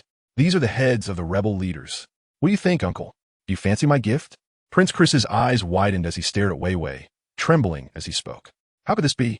How could you strike so accurately? You have only just arrived in the capital. And how did you learn of my rebellion? Wei Wei, regarding the incredulous Prince Chris with a scoff, retorted, old relics remain oblivious, failing to adapt to the times. You and your antiquated ilk ought to be swept into the annals of history. Come forth, little one. No sooner had Wei Wei spoken than a minuscule listening device, scarcely the size of a grain of rice, emerged from the folds of Prince Chris's attire, much to his astonishment. I am fully aware of your every move, Prince Chris. How do you find this, I wonder? Upon seeing the device in Wei Wei's hand, Prince Chris realized all was lost, not merely in this moment, but also for his future plans. If that is the case, then I shall rely on my own strength. With my rank as an 8th-tier warrior, I can easily subdue you. Realizing his schemes had unraveled, Prince Chris discarded pretense, tearing away his ceremonial robes to reveal his battle armor. If I cannot prevail through cunning, then I shall resort to force. Ha ha, uncle, you truly underestimate me. Did you think I would not be prepared for you? Jiang, step forth. Greetings, everyone. It has been quite some time. Jiang Huai, clad in silver armor, materialized from the side, showcasing the latest technology of the mechanical faction, a 3D simulation device. I have been here since Wei Wei ascended the throne. Do not be too astonished. The unfortunate Prince Chris has been entirely at our mercy. With the emergence of Jiang Huai, Prince Chris was swiftly apprehended, offering no resistance whatsoever. The remaining members of the opposition were escorted away. They were not Vivi's kin, and their fates would be determined without hesitation. Vivi gazed upon her uncle, captured by Jiang Huai, and declared, I have vowed not to take your life. Instead, I shall let you live to witness the folly of your conservatism. Having dealt with her uncle, Vivi turned to address the gathered crowd of onlookers. Well, enough time has been wasted. I hereby announce the official commencement of the Sea God Festival. Please, the Sea God Pillar. With that proclamation, a beam of light emanated from Vivi's crown, striking the stone pillar that stood resolutely in the center of the square. As the light from Vivi's crown made contact with the pillar, the Sea God Pillar began to radiate a soft blue glow, its brilliance intensifying and gradually enveloping the entire square. The spectators were astonished to witness the surroundings transforming, as if they had been transported to an ancient underwater domain. At that moment, a melodious song resonated from the Sea God Pillar, seemingly a call from the distant past. Now that the Sea God Pillar has been activated, are you all prepared? Vivi inquired, observing the students from the mechanical school and the selected merfolk below, ready to receive the blessings of the Sea God Pillar. Nod. Very well, let us begin. I will call the names of those who shall approach first. The first is Lillian. I am first, Lillian exclaimed, astonished as she gazed at the crowd. Hurry up, who else could it be? She urged, stepping forward to touch the Sea God Pillar. However, to her dismay, she was halted just shy of the pillar, firmly rejected by its power. Witnessing this scene, the restrained Prince Chris erupted in laughter, proclaiming, Ha ha ha, as I said, the Sea God Pearl is a treasure of the ocean. You outsiders cannot approach it. Jiang Huai, overhearing Chris's words, tilted his head towards Vivi, his eyes seemingly questioning the truth of the old man's claims. Vivi cleared her throat awkwardly. How could the first one be incompatible with the Sea God Pillar? Do not fret, Uncle Jiang. This is merely a stroke of bad luck. The next one is bound to succeed. Following this, Vivi announced the second participant, Lin Yu. It's my turn, Lin Yu exclaimed, hurrying forward upon hearing his name. As he drew closer to the Sea God Pillar, the deep-sea pearl within him stirred with excitement. Approaching the pillar, the crowd watched with bated breath as Lin Yu took his steps. 1, 2, he neared the Sea God Pillar, preparing to reach out. Just as Lin Yu's hand was about to graze the pillar, a powerful blue light surged from the Sea God Pillar, intertwining with his arm as if it possessed a life of its own. What is happening? How can the Sea God Pillar accept an outsider? This I cannot accept. As Lin Yu was about to approach the Sea God Pillar, Prince Chris, who had been subdued by Jiang Huai, suddenly ignited the flames of his life force. The explosive power shattered Jiang Huai's control, propelling him towards Lin Yu. Boy, even if I burn this old body to ashes, I shall never allow you to touch our merfolk's treasure. With a heart full of resolve, Prince Chris charged at Lin Yu, determined to thwart his advance towards the Sea God Pillar. Unfortunately, fate had other plans. Just as Chris was closing in on Lin Yu to strike, the Sea God Pillar, intertwining with the deep-sea pearl, emitted waves of blue light that ensnared Chris, hindering his progress. To everyone's astonishment, the very pillar he sought to protect now stood as an impediment to his lethal intent. Despair enveloped Prince Chris as he gazed at the sea god pillar blocking his path. No, why do you do this to me? I refuse to accept this. Why do you aid an outsider? Yet, the only response to his lamentations was the relentless blue light emanating from the pillar, thwarting his advance. I refuse to believe it. Even if you attempt to stop me, I will not allow this person to touch you.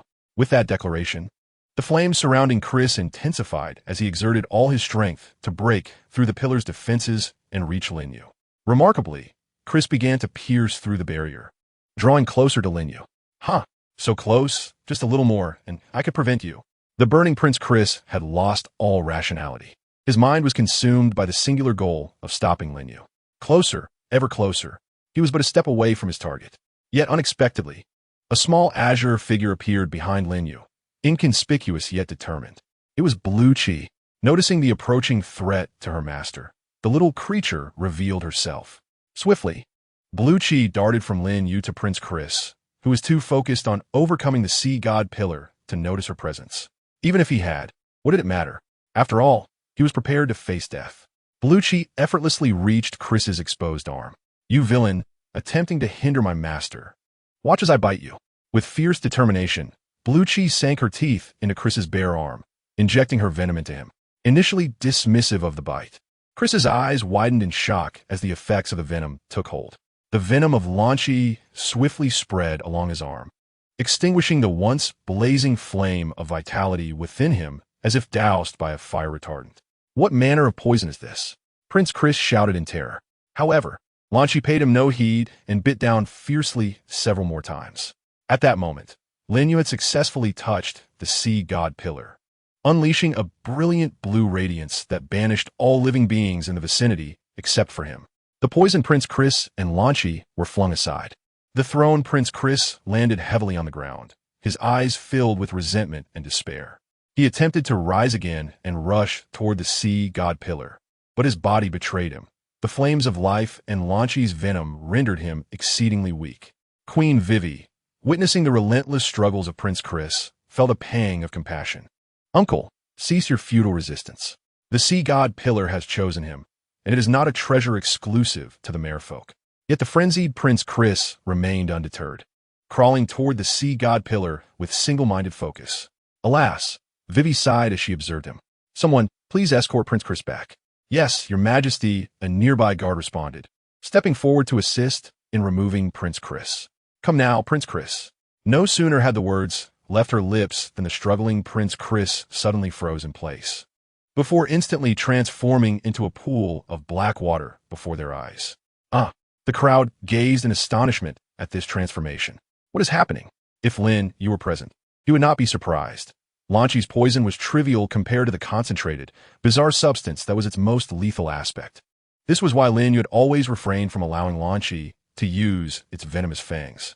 Unfortunately, as Lin Yu was merging with the sea god pillar, he could not attend to Lin Yu, resulting in the bizarre substance being injected into Prince Chris's body. Clearly, the fusion of the bizarre substance with Prince Chris had triggered some extraordinary transformation. At last, the peculiar substance from Lin Yu's world had manifested in the vast sea realm. The pool of black water that had once been Prince Chris began to emit hollow sound from its dark surface. Protect the sea god pillar. Destroy it, for it has betrayed my expectations. As the voice faded, a strange creature slowly crawled out of the pool of black water. Its entire form was slick and exuded a foul stench, its shape a twisted amalgamation of merfolk, neither fully fish nor human, with its black skin riddled with crimson. Blood-like eyes. The crowd recoiled in horror, and Queen Vivi gazed upon the emerging entity with dread. How could a ghastly aberration manifest here? How could it arise from Prince Chris? Jiang Huai stood protectively in front of Vivi, his expression grave as he regarded the creature before them. An aberrant being, transformed by the corruption of an evil deity, he remarked. I cannot say how it came to be, but it has already occurred, and there is nothing to be done about it. Hurry and evacuate the crowd. I will hold it off. Queen Weiwei commanded the civilians to retreat, while Jianghu charged towards the grotesque entity. Deep down, Jianghu felt a twinge of uncertainty. This was a creature transformed by the 8th Prince Chris. and he was confronting such a high-level aberration for the first time, leaving him apprehensive. Deciding to probe from a distance, Jiang unleashed a barrage of powerful energy attacks from the shimmering armor in his hands. To his astonishment, the otherworldly creature did not dodge or evade. It allowed the assaults to strike, its form expanding with each impact. Realizing the dire implications, Jiang thought, could this creature be absorbing the energy from the attacks? Just as he hesitated to alter his strategy, the aberration opened its gaping maw and expelled a stream of black, viscous liquid. Jiang swiftly sidestepped, but the sludge splattered onto the ground, corroding it and creating deep pits. Having repelled Jiang, the creature disregarded him and charged directly towards Lin Yu, who was still entwined with the sea god pillar, shrieking incessantly, "Destruction, destruction, purity, purity." Chapter 56. Destruction. The peculiar creature scuttled towards Lin Yu, using all its limbs. The sea god pillar buzzed incessantly, releasing blue ripples in a futile attempt to hinder the advancing monstrosity. Alas, the once confining blue light waves that could restrain Prince Chris merely delayed the creature's progress. With a mere flick, the aberration broke free from the sea god pillar's control. "How dare you? Your opponent is me," Jiang declared, activating his explosive flame mode. His silver armor shifted hues, transforming from a gleaming silver to a fiery red, emanating intense heat that heated the surrounding water, generating copious steam. As the armor changed color, Jiang radiated an aura of blazing fervor. He lunged at the aberration, seizing one of its arms. In an instant, a surge of astonishing heat radiated from Jiang grasp. The creature writhed in a frenzy, as if encountering its nemesis. The previously sticky and distorted portions of its body began to emit smoke and melt. With a powerful roar, Jiang intensified the flames enveloping him, the heat radiating like surging waves. The surrounding seawater and air distorted under the extreme temperatures, while the aberration's form shrank continuously until it dwindled to the size of a bead, ceasing any further transformation. After unleashing this intense heat, Jiang found himself breathless, clearly indicating the immense toll this attack had taken on him beneath the ocean. Fortunately, he had managed to halt the aberration's destructive advance towards the sea god pillar.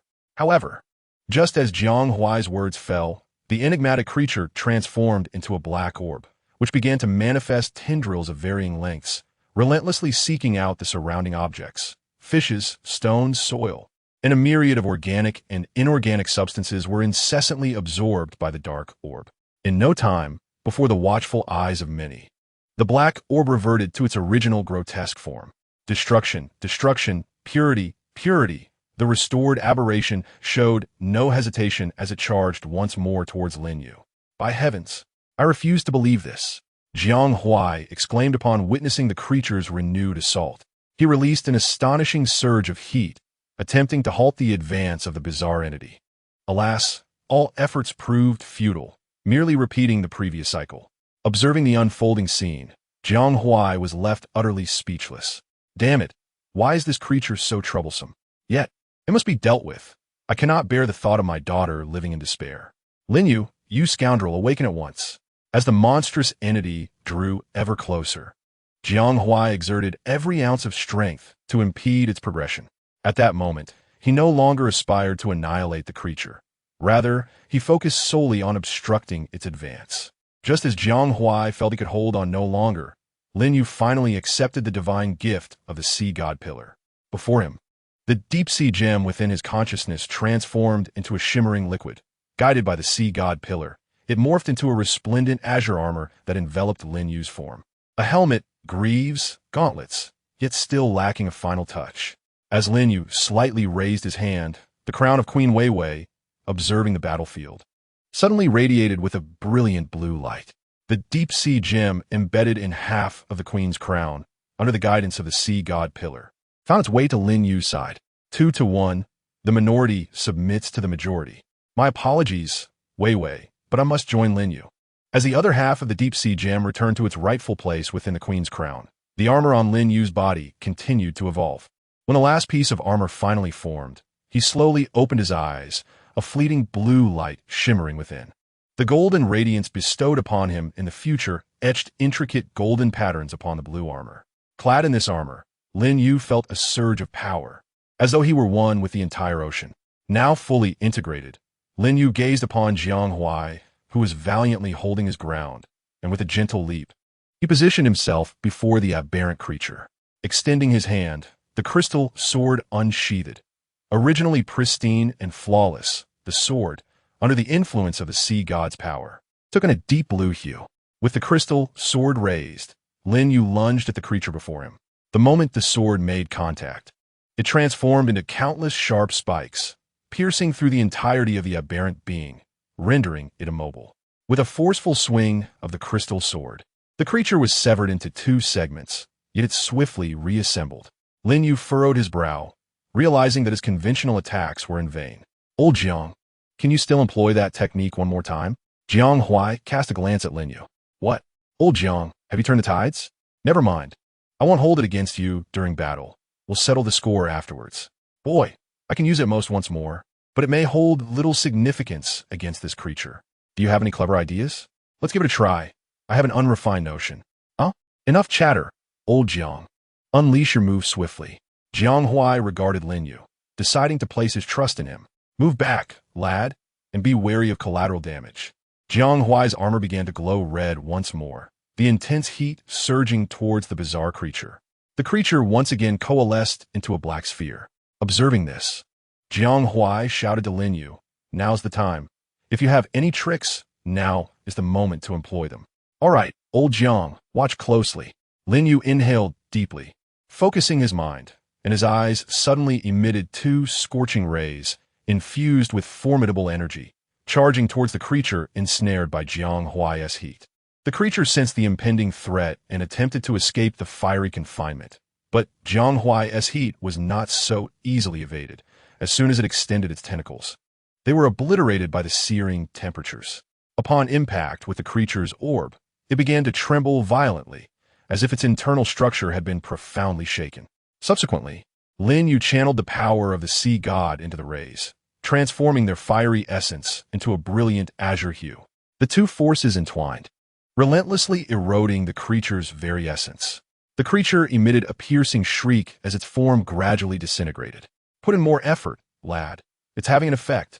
Encouraged by Jiang Huai's words, Lin Yu summoned more energy from within, the golden accents on his azure armor shimmering brightly, as the power of the sea god. The heat rays, and his own divine strength intertwined, shattering the creature's black orb. The orb was then entirely melted away by the intense heat radiated by Jiang Huai. Phew, it's finally over. Watching the dissipating creature, the onlookers breathed a collective sigh of relief. Chapter 57.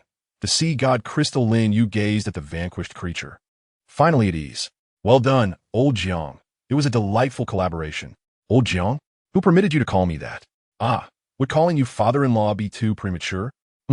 Angry, Jiang Huai's face contorted with irritation at Lin Yu's address, delivering a sharp rap on his head. Ouch, that hurts. Speak properly and refrain from such nonsense. All right, Uncle Jiang. Understood, Uncle Jiang. After receiving a reprimanding tap from Jiang Huai, Lin Yu promptly straightened his demeanor. Jiang Huai gazed at Lin Yu, who was enveloped in resplendent azure armor adorned with golden stripes, his energy rivaling that of Jiang Huai himself. You rascal. While I have been fighting tooth and nail out here, it seems you have garnered quite the rewards from the pillar of the sea god, Jiang Huai exclaimed, laughter lacing his words. Oh, not all. All of this must be returned. Had you not mentioned it, I might have forgotten. Just a moment, Uncle Jiang. Lin Yu replied, nodding to Jiang Huai before turning his attention to Queen Weiwei. With a mere thought, Lin Yu appeared before her, and before she could utter a word, he raised his right hand to his chest. Gradually, the blue hue of his armor began to fade, converging towards his right hand. In an instant, the energy surrounding him diminished, and a crystalline dodecahedron of azure appeared in his palm. Now, Queen Weiwei, I believe this belongs to you, Lin Yu declared as he tossed the crystallized energy towards her. Queen Weiwei reached out to catch it, and upon contact, the crystal burst forth with a gentle blue light, enveloping her. As the radiance dissipated, the previously fatigued features of Queen Weiwei glowed with vitality, a golden trident emblem shimmering upon her forehead. Having absorbed the crystal, Queen Weiwei understood the immense value of what Lin Yu had gifted her. She regarded him with profound appreciation, realizing that this man had entrusted her with something so precious. "Thank you, Lin Yu," she said, offering him an ancient gesture of respect. At that moment, Jiang Huai, who had lagged slightly behind, approached Lin Yu.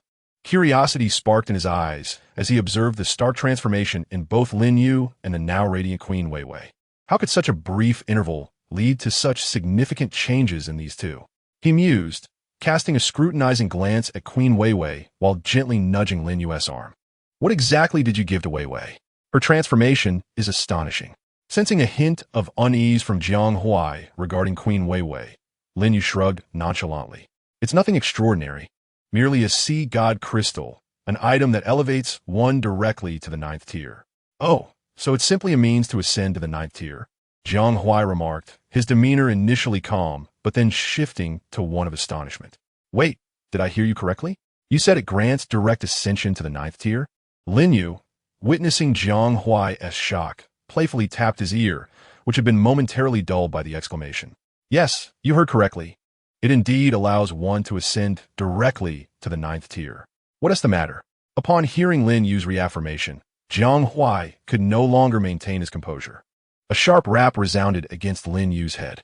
"Are you truly oblivious? Do you comprehend the significance of the situation? You have no idea how precious the 9th tier is.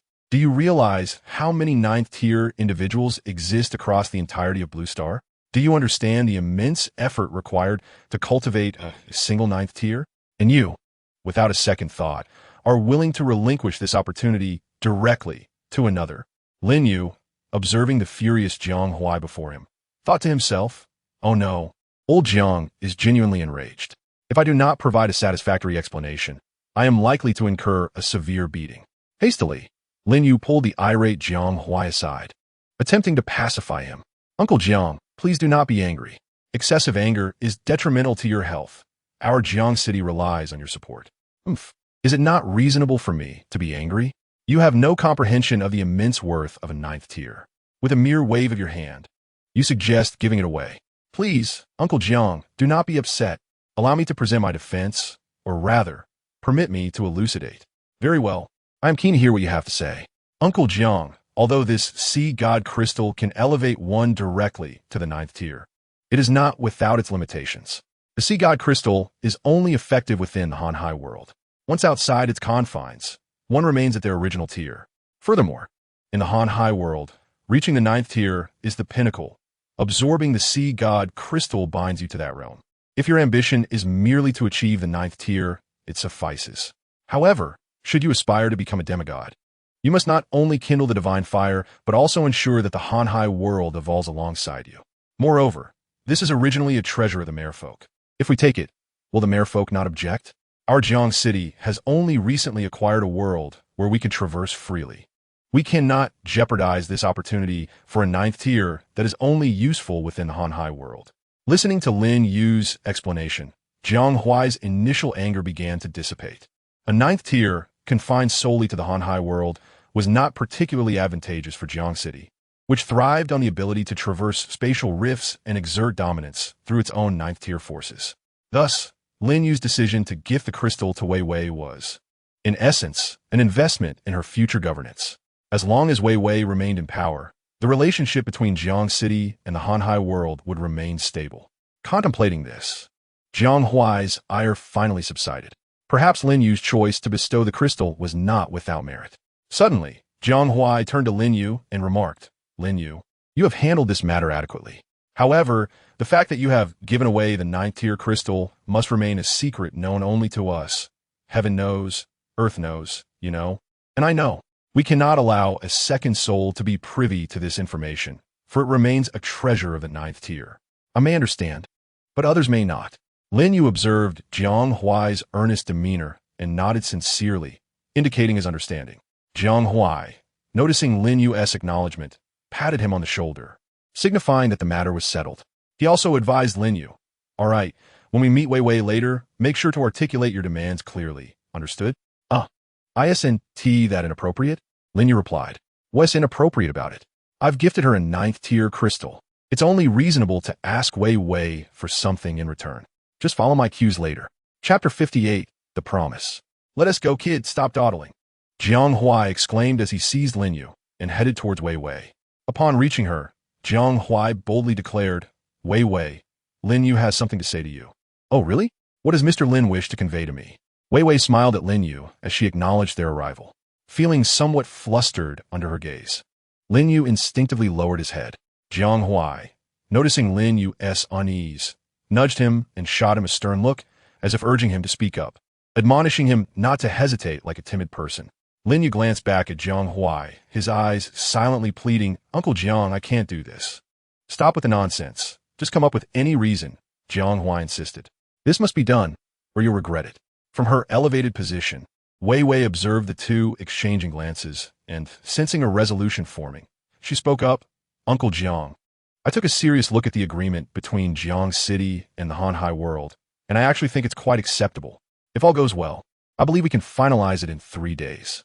Oh, really? Have you made up your mind, Wei Wei? That's wonderful. I've always thought that signing with Jiang City would be far better than dealing directly with the mechanical faction. Upon hearing Wei Wei's decision, Jiang Huai's spirits lifted. This meant Jiang City would directly acquire resources from the Hanhai world without needing to navigate the mechanical faction's main hub. Instead, the mechanical faction would have to come to Jiang City to obtain the unique materials of Hanhai world. With his objectives achieved, Jiang Huai released Lin Yu from his gaze and swiftly moved towards the exit, eager to finalize the agreement with Wei Wei. Although she had already consented, it was paramount to expedite the signing of the contract to avoid potential complications. As Jiang Huai walked out, he called back to Lin Yu, Kid, my task is complete. The rest is up to you. How much you can obtain depends on your own abilities. His loud voice caught the attention of everyone nearby. Lin Yu glanced at Wei Wei, feeling a wave of embarrassment wash over him, wishing for nothing more than to vanish into the ground.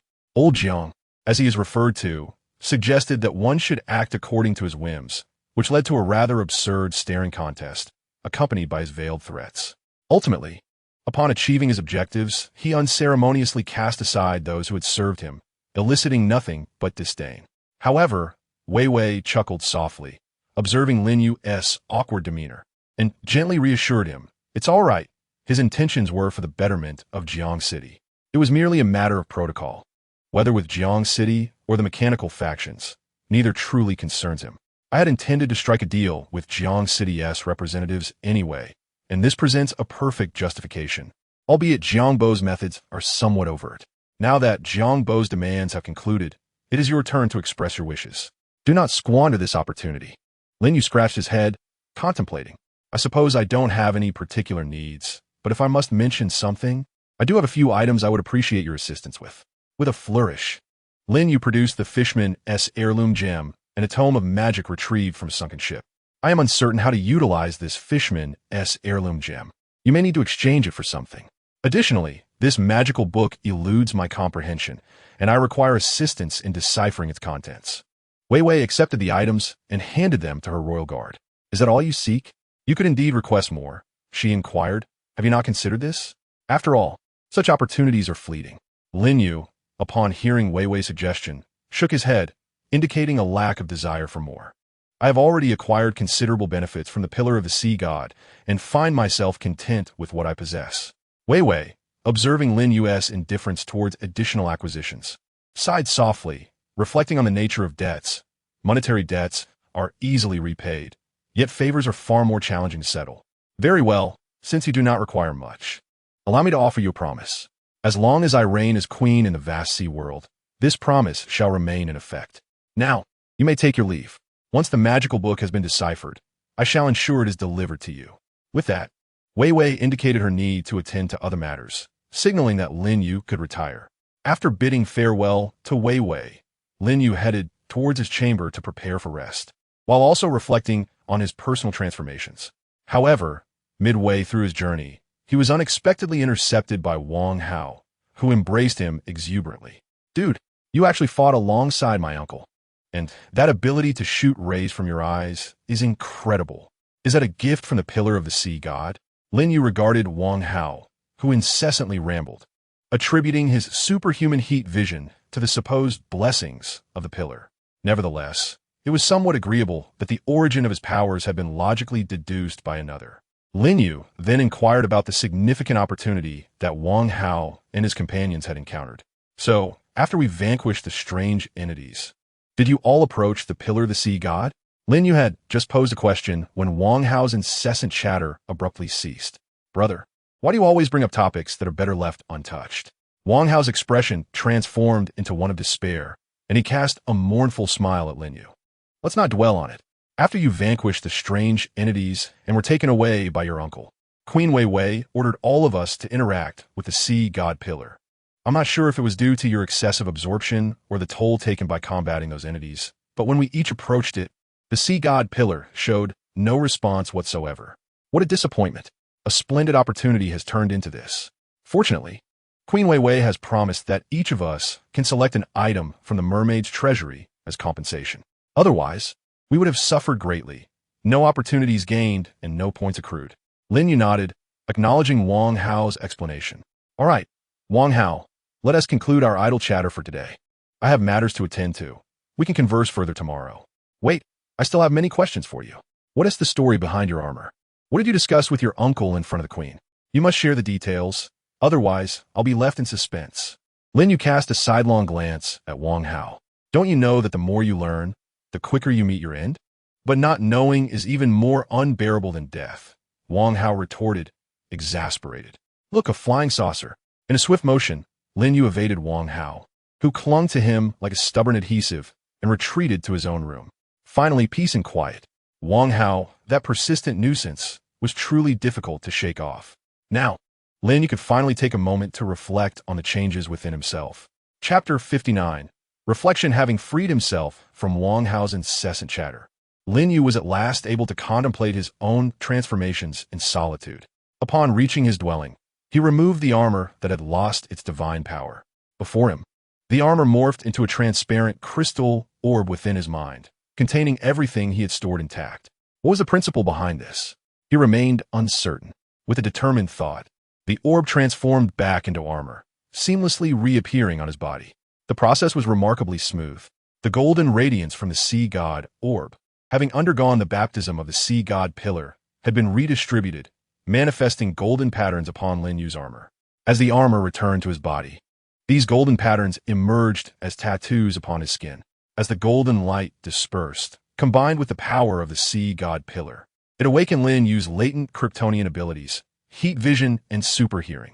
However, Lin Yu refrained from activating them to their full capacity, as he had no intention of unleashing such power before acquiring the strength of a superbrain. He feared that handling too much information could lead to mental overload and ultimately a catastrophic failure. His body was further reinforced, drawing him ever closer to a physique of steel. However, this time, Lin Yu harbored a fervent desire for the extraordinary abilities of Superman, particularly the biological stance. It is possible that the energy concealed within the God of the Sea's pillar was too feeble to unlock this skill. Alas, it seems I must rely on the sun's embrace to gradually awaken my potential. With a gentle rustling, Lan Chi peered out from behind Lin Yu, nuzzling his cheek in a gesture of affection. Upon noticing Lan Chi's presence, Lin Yu scooped her into the palm of his hand, playfully tapping her small head. Little Lan Chi, do you realize the magnitude of the trouble you nearly caused? I don't know, hissed Lan Chi, but that person intended to harm my master, so I bit him. She curled up in a ball, feeling wronged. I simply didn't want to see my master get hurt. Lin Yu tenderly stroked Lan Chi, understanding her good intentions. Next time, if you plan to bite someone with venom, you must consult me first. Lan Chi hesitated before nodding her head. All right, master. Such a good girl. Lin Yu chuckled, placing Lan Chi on his shoulder. Though she was a formidable weapon, her unpredictability sometimes proved to be a challenge. After organizing his thoughts, Lin Yu reclined on the unique waterbed of the deep sea to rest. Unbeknownst to him, he drifted off to sleep upon the waterbed. The incessant knocking roused him from his slumber, and he groggily murmured, "Who is it? What business could there be so early?" Rising to his feet, he approached the door and opened it to find Wei Wei's personal mermaid guard. The lead mermaid, cradling some items, addressed Lin Yu. "Mr. Lin Yu, these are the items you entrusted to the Queen yesterday. The spell book has been completely deciphered as per the Queen's orders. And we have also recovered the legacy gem of the Fishmen. When you and your classmates visit the mermaid treasury later, you may select an additional item. With that, The mermaid handed Lin Yu the translated spellbook before taking her leave. Dazed, Lin Yu accepted the book and shut the door behind her. Spellbook? Right now, it matters little. My sleep quality is paramount. He casually placed the translated tome beneath his head and resumed his slumber upon the waterbed. Time passed, though its measure was lost on him. Knock, knock, knock. Yet another urgent rapping echoed through the air. Who is it? Is sleep no longer permitted? Lin Yu, irked, rose once more to open the door, revealing Wang Hao, his face etched with concern. Goodness, brother, why are you still asleep? What's the fuss? Is it not normal to sleep? If you're fine, why not indulge in rest? This is my first opportunity to sleep in a bed since arriving in the vast sea world. What harm is there in sleeping a little longer? Lin Yu rubbed his eyes and, with a hint of impatience, remarked that he merely wished to send Wang Hao away so he could enjoy a bit more sleep. Observing Lin Yu's drowsy expression, Wang Hao was momentarily at a loss for words, reflecting on his own folly. It was indeed a case of the eunuch being more anxious than the emperor himself, and he regretted coming here at all. He placed his hands on Lin Yu's shoulders and began to shake him gently. Brother, wake up. Are you not aware that soon we shall be heading to the mermaid treasury to select treasures? Haven't the mermaids informed you? They have indeed come, and even mentioned that I could choose an additional item, Lin Yu replied, stifling a yawn. Wang Hao, undeterred, intensified his shaking. Come on, brother. Perk up. You have received the gifts of the sea god. Yet I have gained nothing from this venture. Whether we can recoup our expenses hinges on this little shakedown. And I was hoping you could assist me in the selection process. Upon hearing Wang Hao's request, Lin Yu pointed at himself in disbelief. You wish for me to help you with your selection? Do not jest, young Master Wang. You have encountered more treasures than I have grains of salt. With your experience, why would you need my assistance? You should seek out Lillian for such matters. The two of you, teaming up, would undoubtedly select treasures that you desire, Lin Yu continued. Even if we were to consider it from a different perspective, the very name mermaid treasury suggests that it is filled with treasures from the mermaids. Anything you choose will surely be of great value. Lin Yu discreetly brushed away Wang Hao's hands from his shoulders, determined to stop the shaking lest he succumb to nausea. However, as he did so, Wang Hao, with a fluid motion reminiscent of Tai Chi, repositioned his hands on Lin Yu's shoulders once more. While what you say holds truth, those items that are readily identifiable as treasures are of little worth to us. What we seek are the enigmatic items, the ones whose true values are concealed from sight. Do you understand? Lin Yu rolled his eyes at Wang Hao's words. Is it truly necessary to be so peculiar when one possesses wealth? Must one only desire items that are elusive in their value? Perceiving the disdain in Lin Yu's gaze, Wang Hao realized the misunderstanding and clarified for individuals like us. The affluent second generation, anything discernible as a treasure is easily obtainable. What we truly desire are those items whose worth is hidden. This is what we call mystical objects in obscurity. Lin Yu gazed at Wang Hao perplexed. Then why seek my assistance? I cannot decipher these mysteries either. Wang Hao smiled mysteriously. Brother, the reason I sought you out is that I believe your fortune to be exceptional. From the crystal behemoth to the bizarre creatures, you have consistently turned peril into safety. Chapter 60. Hey, you truly have an eye for talent. Upon hearing Lin Yu's inquiry, Wang Hao nodded emphatically. Indeed, otherwise, what reason would I have to seek you out? Am I here to jest? One must admit, you truly possess a discerning eye. Amidst the vast sea of humanity, you have chosen me without hesitation. Lin Yu glanced at Wang Hao, who was nodding in front of him, and couldn't help but feel a sense of admiration for the lad. Given your unwavering trust in me, I shall assist you this once. Please wait here while I freshen up. Upon returning to his room, Lin Yu tidied himself, ready to embark on their journey. I almost forgot about you. Just as he was about to step outside, he suddenly recalled the magic book gifted by the mermaid that was still resting on his bed. He hurriedly turned back and secured the book within his precious orb. All right, let's depart. Once prepared, Lin Yu called out to Wang Hao, who was waiting at the door, and together they made their way towards the mermaid's treasure vault. Before long, they arrived at the entrance of the vault, which was safeguarded by the mermaid's magical array. Only specific commands and tokens could unlock it. Since this occasion was a compensation for the people of Jiang City by Queen Weiwei, the vault would only be accessible once all attendees from Jiang City had gathered. Arriving early, Lin Yu and Wang Hao found themselves waiting idly, as the people from Jiang City had yet to arrive. I say, why are you so raucous here? Drinking in the northwestern air? Wouldn't it be better to catch a few more winks? Lin Yu teased Wang Hao. finding him rather unreliable for dragging him out so early without a moment's rest. Well, I can't enter yet, nor can I return. I'm caught in a dilemma. Isn't this excitement? Besides, arriving early allows us to secure a good position, and we can choose treasures later, Wang Hao replied cheerfully. Lin Yu looked at the optimist with some exasperation. Fortunately, they did not wait long, as the people from Jiang City soon arrived, clearly eager not to miss this opportunity. Once the group gathered, the leader of the mermaid guard approached, holding a key that shimmered with an extraordinary glow, and addressed the crowd to reiterate the rules of the mermaid vault. 1. Fighting is strictly prohibited within the vault. 2. Touching the treasures is forbidden. Only observation is allowed. Touching a treasure signifies selection, which cannot be changed thereafter. 3. Items within the vault are available on a first-come, first-served basis. Is that clear to everyone? Yes, came the unified response. Seeing the nods of agreement, the mermaid guard leader turned and gently waved the key in front of the vault's ethereal barrier. In an instant, the intricate patterns on the vault door illuminated, and a deep rumbling resounded as the heavy door began to open slowly.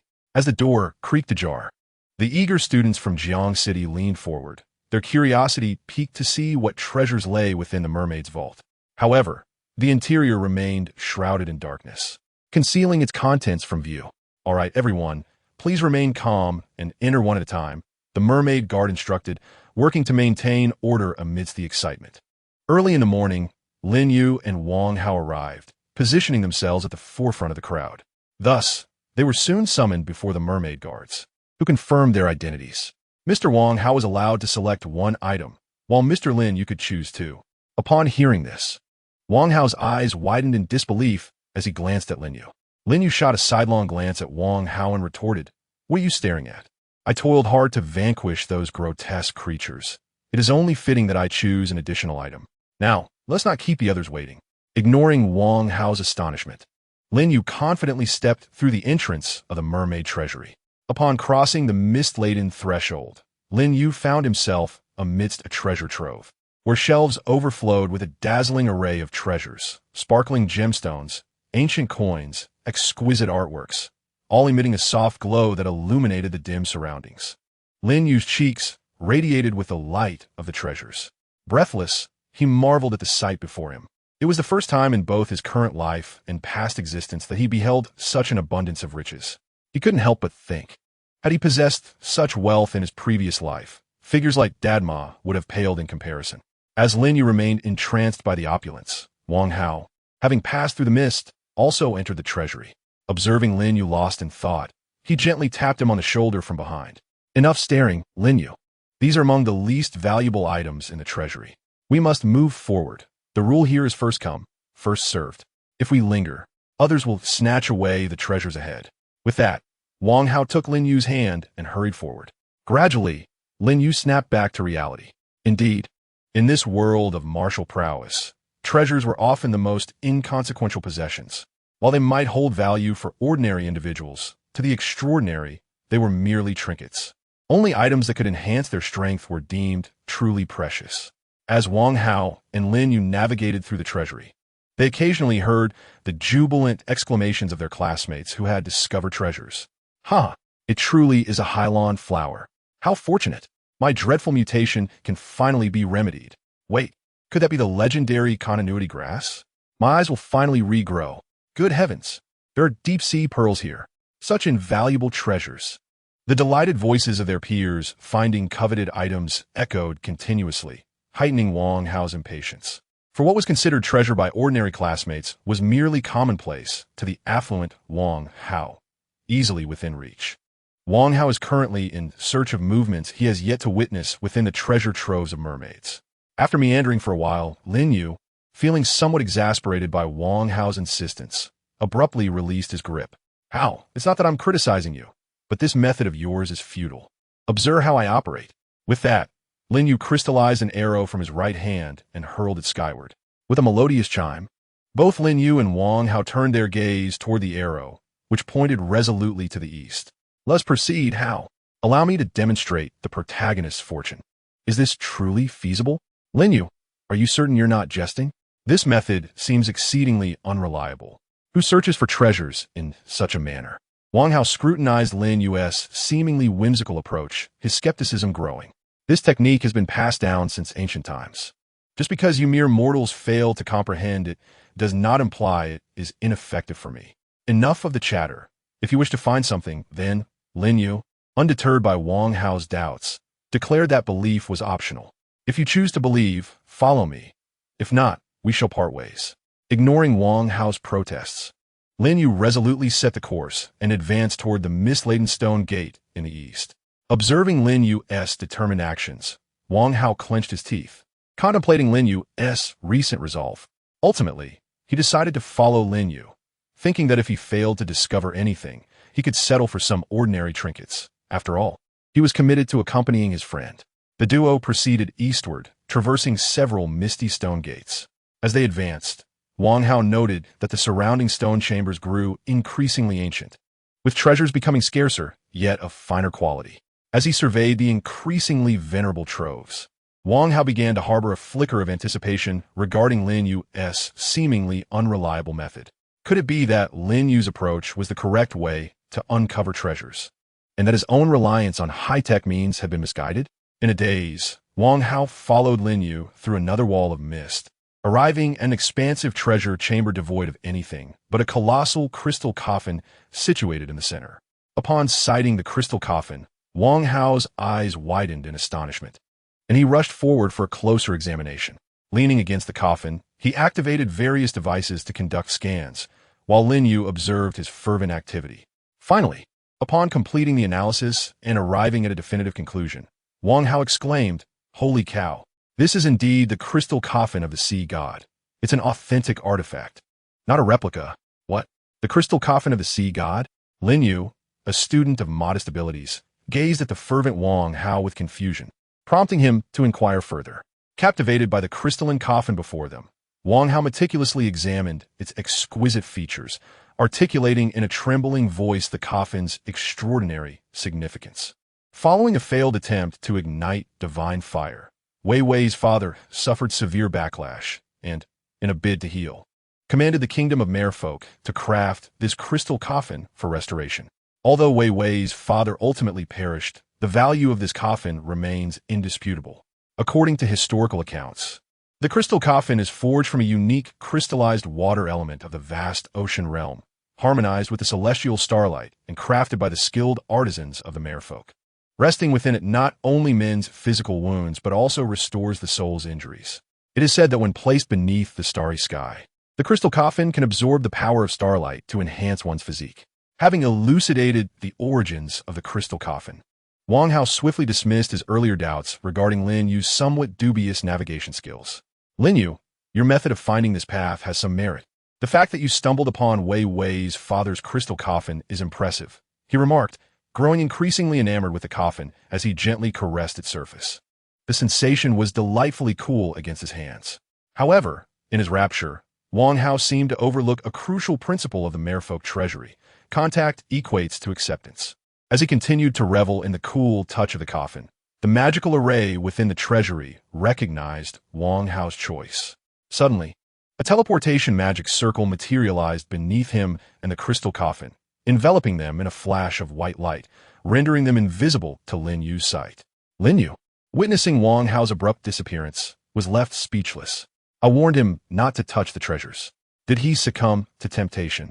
Or was he merely afraid I would seize his crystal coffin? Regardless of the reasoning, Wang Hao vanished from the treasury, leaving Lin Yu alone amidst the treasures. Surveying the stone chamber, now devoid of Wang Hao and the crystal coffin, Lin Yu resumed his quest, journeying eastward in search of his own treasures. After traversing several mist-laden stone doors, he encountered a chamber filled with magical equipment. Wandering among the array of artifacts, he was drawn to a necklace known as the Ocean's Enchantment, particularly suitable as a gift for Jiang Chengqing. This magical necklace not only ensures clarity of the mind, but also provides protection against attacks of the fourth tier and below. Holding the necklace in his hands, Lin Yu signified his selection. After selecting the necklace, Lin Yu found himself presented with another opportunity for selection.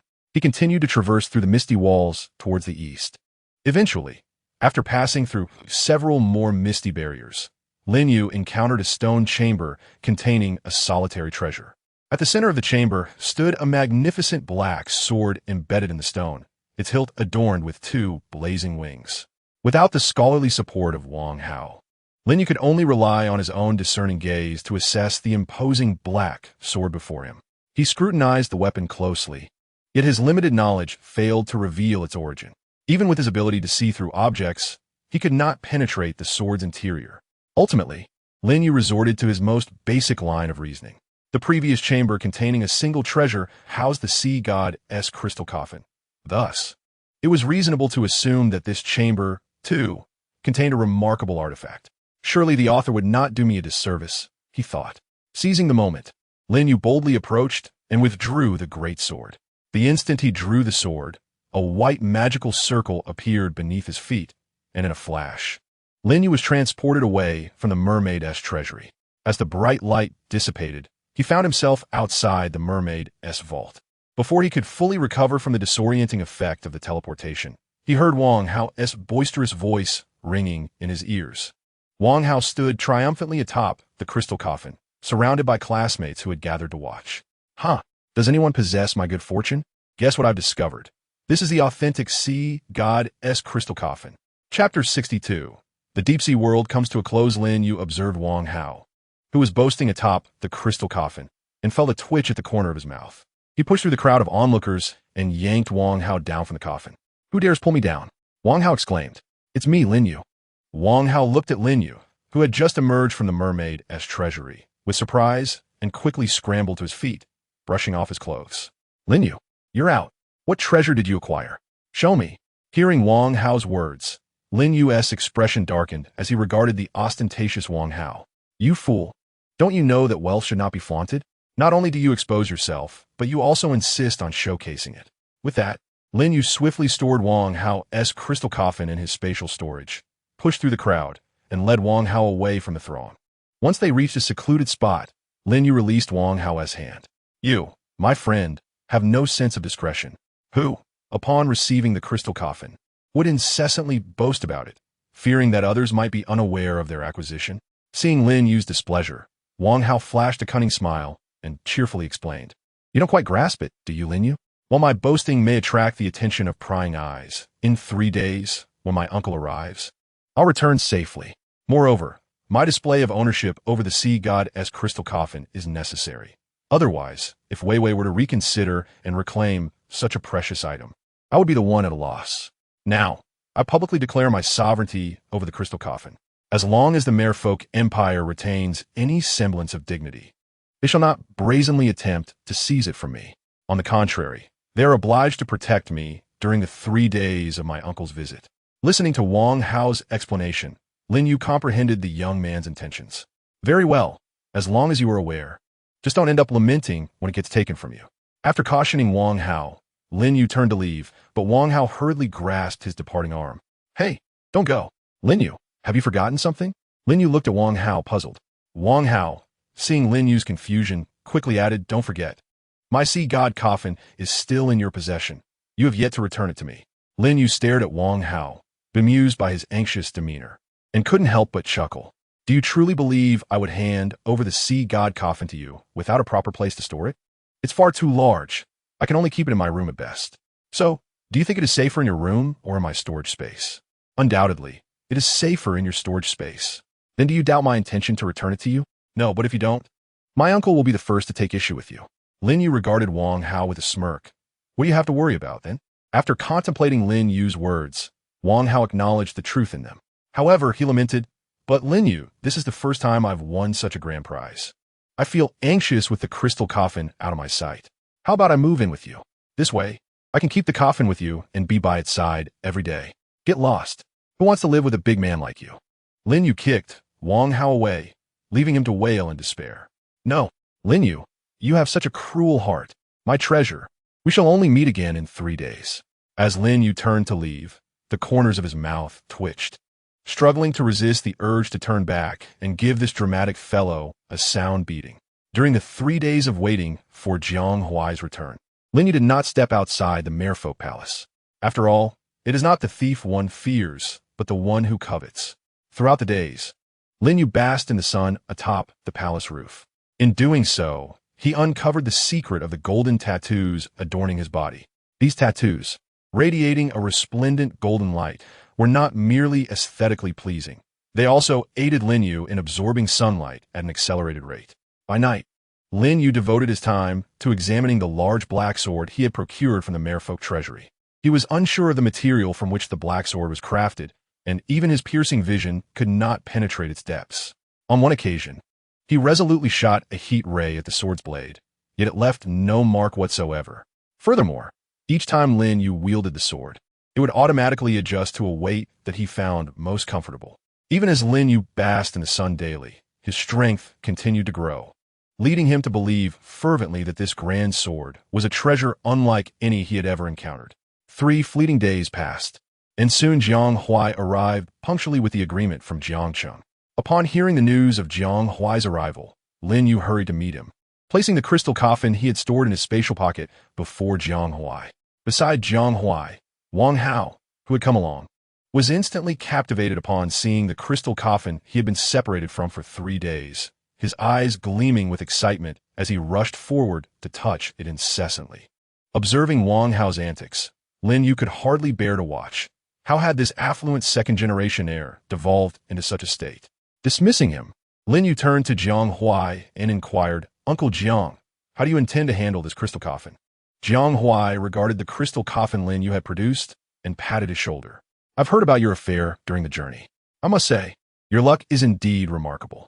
However, this matter has escalated somewhat, and such a rare treasure capable of healing both body and soul may not be yours to claim exclusively." "What? My crystal coffin cannot belong to me? I refuse to accept this. I protest," Wang Hao exclaimed, leaping up in immediate disagreement with Jiang Huai's statement. No. I worked hard to obtain this. How can it be confiscated?" "Be quiet." Jiang Huai delivered a light rap to Wang Hao's head. "I know you found it, but a treasure of this caliber is not something a mere child like you can possess alone. Moreover, your ostentatious behavior has drawn attention. While the crystal coffin will not be seized by the Merfolk Empire due to your actions, your high profile has certainly attracted many from the human camp who have their sights set on it. Fear not, Uncle Jiang will not let you suffer loss.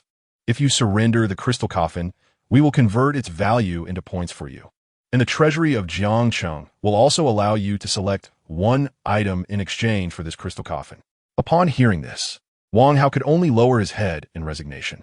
If even his uncle could not withstand such pressure, it appeared he had no choice but to acquiesce. Chapter 63.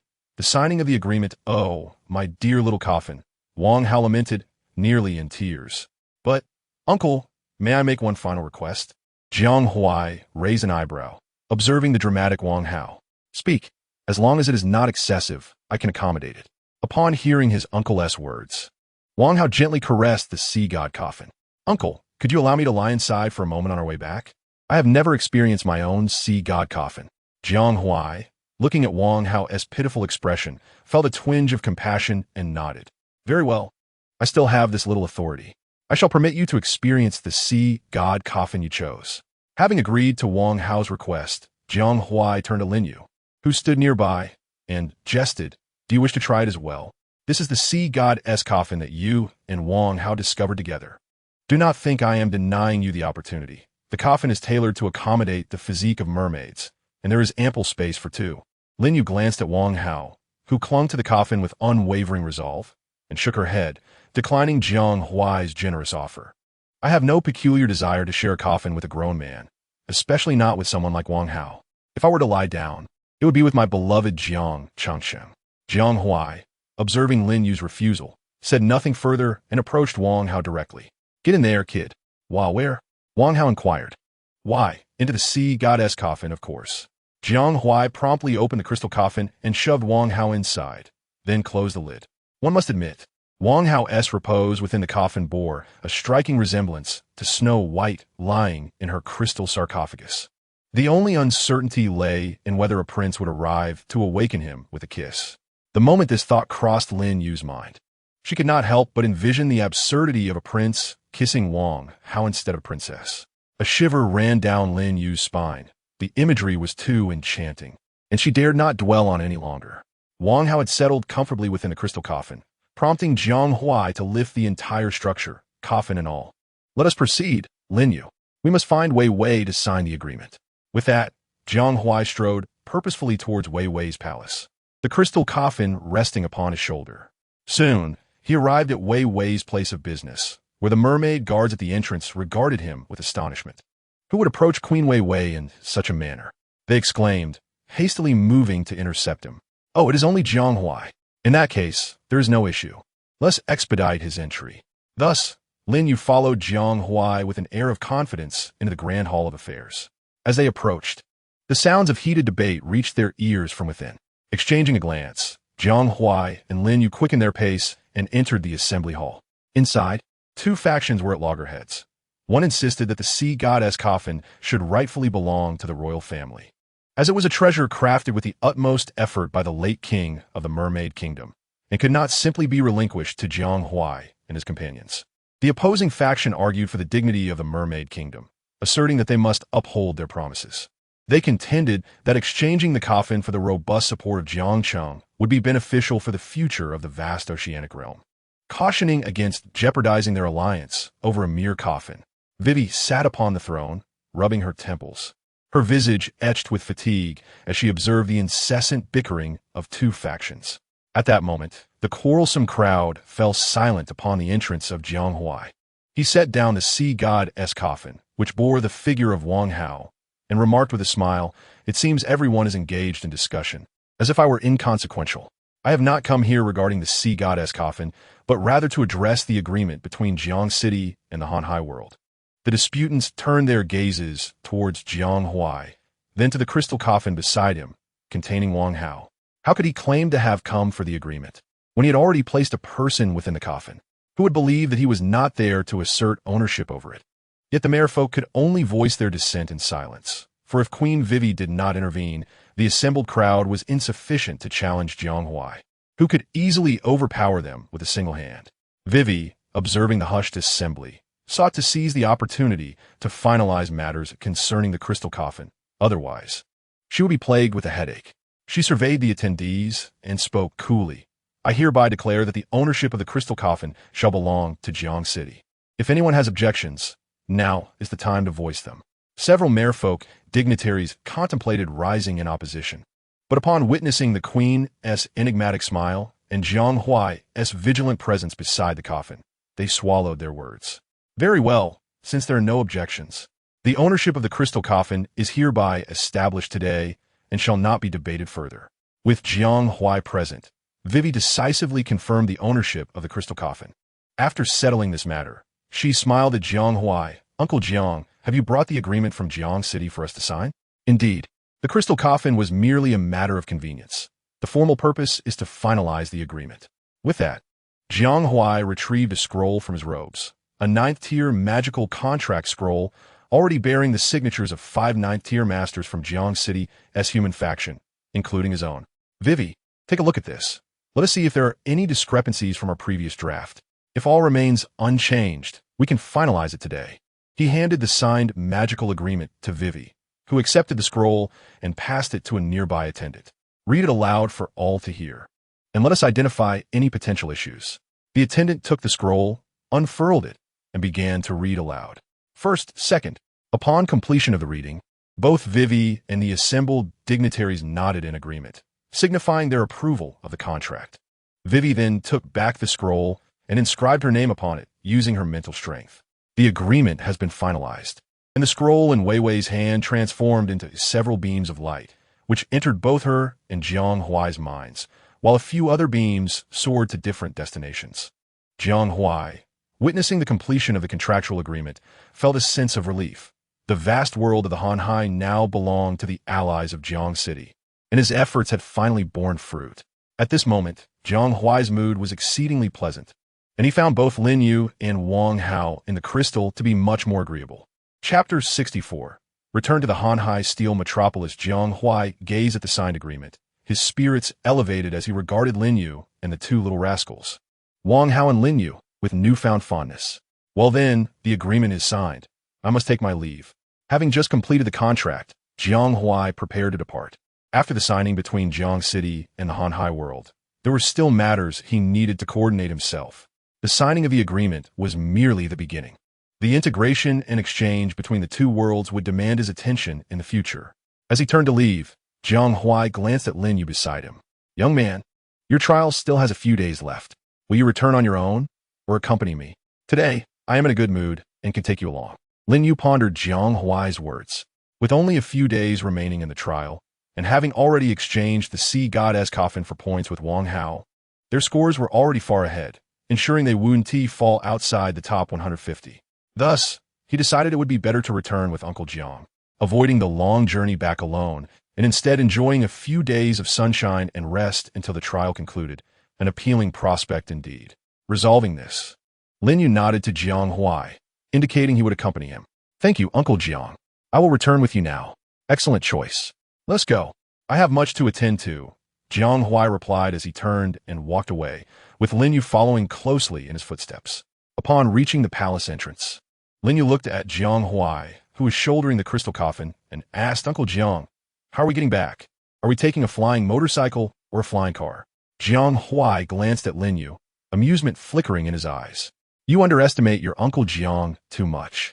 After all, I am a prominent figure in the Mechanical Alliance.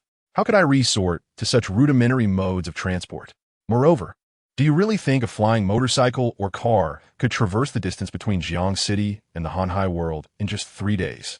Young man, you must broaden your horizons. Today, I shall show you something extraordinary. As Jiang Huai finished speaking, a ripple of spatial energy surged across the open ground, and a sleek, teardrop-shaped crimson spaceship materialized before Lin Yu's eyes. Wow, a spaceship! Lin Yu exclaimed, rubbing his eyes in disbelief as he stared at the private vessel before him, astonished that such a marvel was real. Jiang Huai, bearing the crystal coffin containing Wang Hao, was the first to step forward and arrive beneath the spacecraft. A chime resonated, signaling the detection of its master, His Highness Jiang Huai, and the spacecraft commenced its activation. In an instant, the vessel roared to life, and the hatch gradually opened, extending towards Jiang Huai's position. Let us proceed, young one. Cease your gazing. Once you attain the 9th tier, you may request the mechanical faction to custom-build a ship for you. Jiang Huai boldly entered the spacecraft, followed closely by Lin Yu. Upon entering, a mechanical steward approached Jiang Huai, welcoming him warmly. Welcome, Master Jiang Huai. Would you prefer juice or alcoholic beverages? Bring me a dragoness flame. And for the young companion beside me, a glass of paste bull-s milk. Very well, your highness. I shall prepare it at once. Lin Yu, trailing behind Jiang Huai, curiously surveyed the interior of the spacecraft. Jiang Huai turned to Lin Yu, who remained rooted in place. Do not just stand there, sit down. You want to be able to withstand the initial acceleration of the spacecraft. Where should I sit? Lin Yu inquired, glancing at the vast emptiness within the ship, a sense of doubt creeping in. Realizing it was likely Lin Yu's first experience aboard a spacecraft, Jiang Huai slapped his forehead. I forgot. Just sit wherever you please. Skeptically, Lin Yu tentatively mimicked a sitting posture, only to find the metallic floor beneath him suddenly conforming to his form, as if it possessed a life of its own, cradling his body. Impressive, Lin Yu exclaimed, astonished. Truly, the mechanical faction's elite was unparalleled. Even the mode of transport exuded an aura of advanced technology. Commenced the journey, destination, Steel City in the vast sea world. At Jiang Huai's command, the spacecraft launched, soaring into the sky. Lin Yu gazed out the window, watching the diminishing scenery below, his heart brimming with emotions. Once the spacecraft descended to a certain altitude, Jiang Huai's voice echoed, "Brace yourself, young one." Just as the words reached Lin Yu's ears, he experienced an overwhelming force pushing him back into his seat, rendering him breathless for a moment. This spacecraft is astonishing. No man could resist such exhilarating thrust. Yet, Lin Yu also recognized the disparity between himself and a 9th-tier powerhouse. While Jiang Huai remained unfazed by the acceleration, he found himself struggling to endure it. Regaining his composure, Lin Yu wobbled over to Jiang Huai's side. Uncle Jiang, this spacecraft is truly remarkable. Is there any chance I could acquire one for myself? Didn't I mention? Once you reach the 9th tier, you can commission the mechanical faction for your own.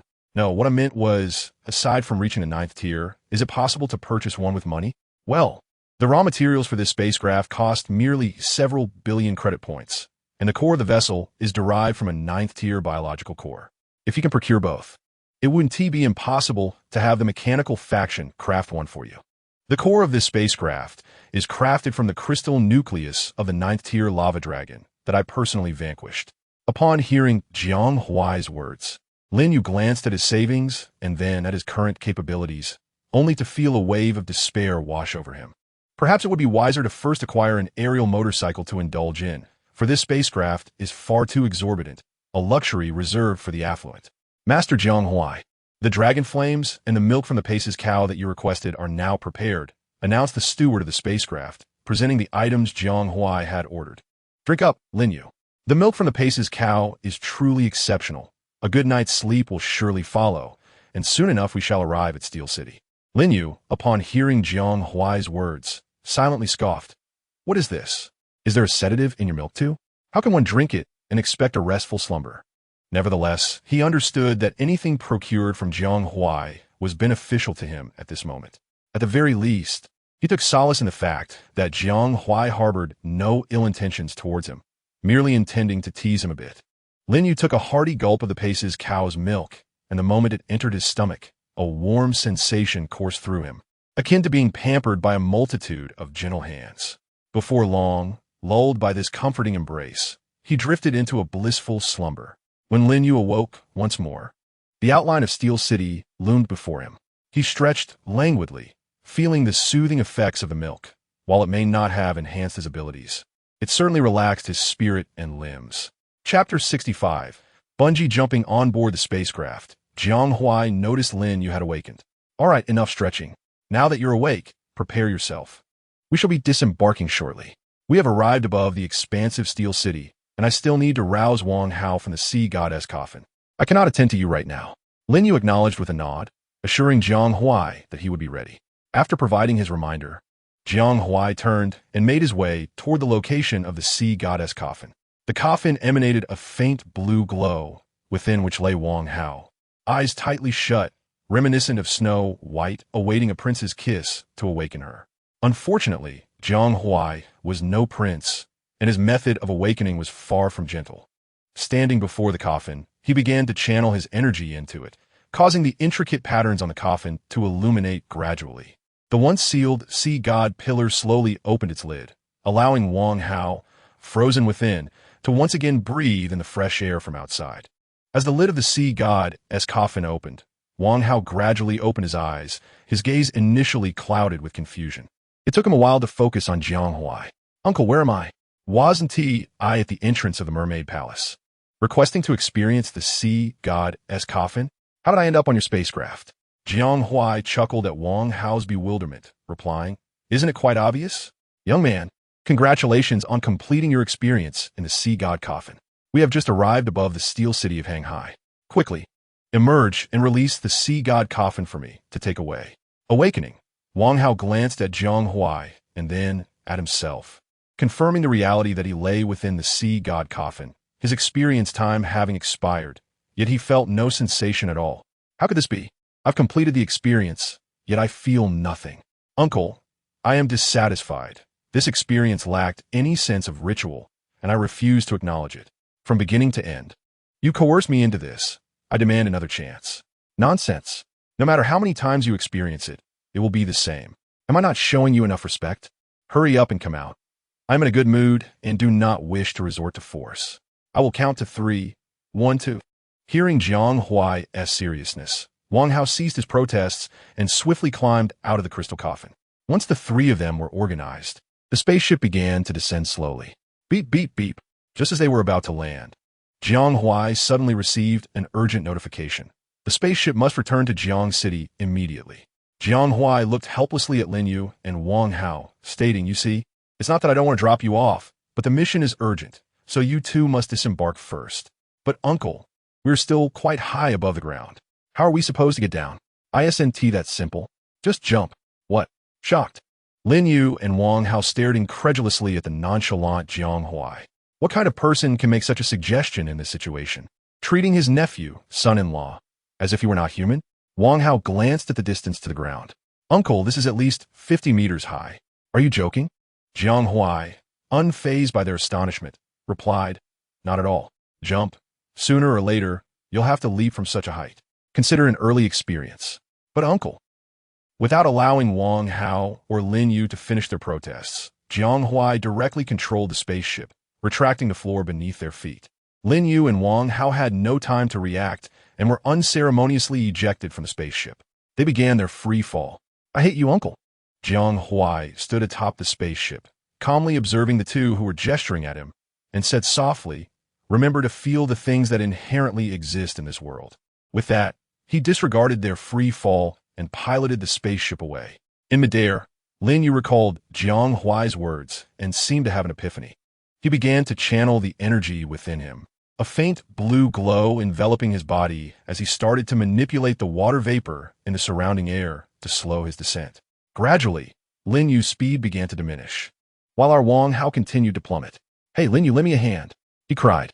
You've reached the 4th tier and can manipulate elemental powers. But I haven't yet. Please help me. Upon hearing Wang Hao's voice, Lin Yu hastily channeled a portion of his elemental energy to save him. Unfortunately, being only at the 4th tier, Lin Yu's contribution was insufficient to halt Wang Hao's descent. All he could do was gaze apologetically at the falling Wang Hao. I'm so sorry, Wang Hao. I truly cannot hold you back. But rest assured, I will take good care of you while you recuperate at base. As Wang Hao fell freely, he watched Lin Yu, who was now gradually slowing down, and a wave of sorrow washed over him. Uncle, Lin Yu, I despise you both. The distance between Wang Hao and Lin Yu widened, while the ground loomed ever closer, deepening his despair. The wind whipped against his face, intensifying his sorrow. In that moment, however, Wang Hao's spirit seemed to sharpen, as if he sensed something profound.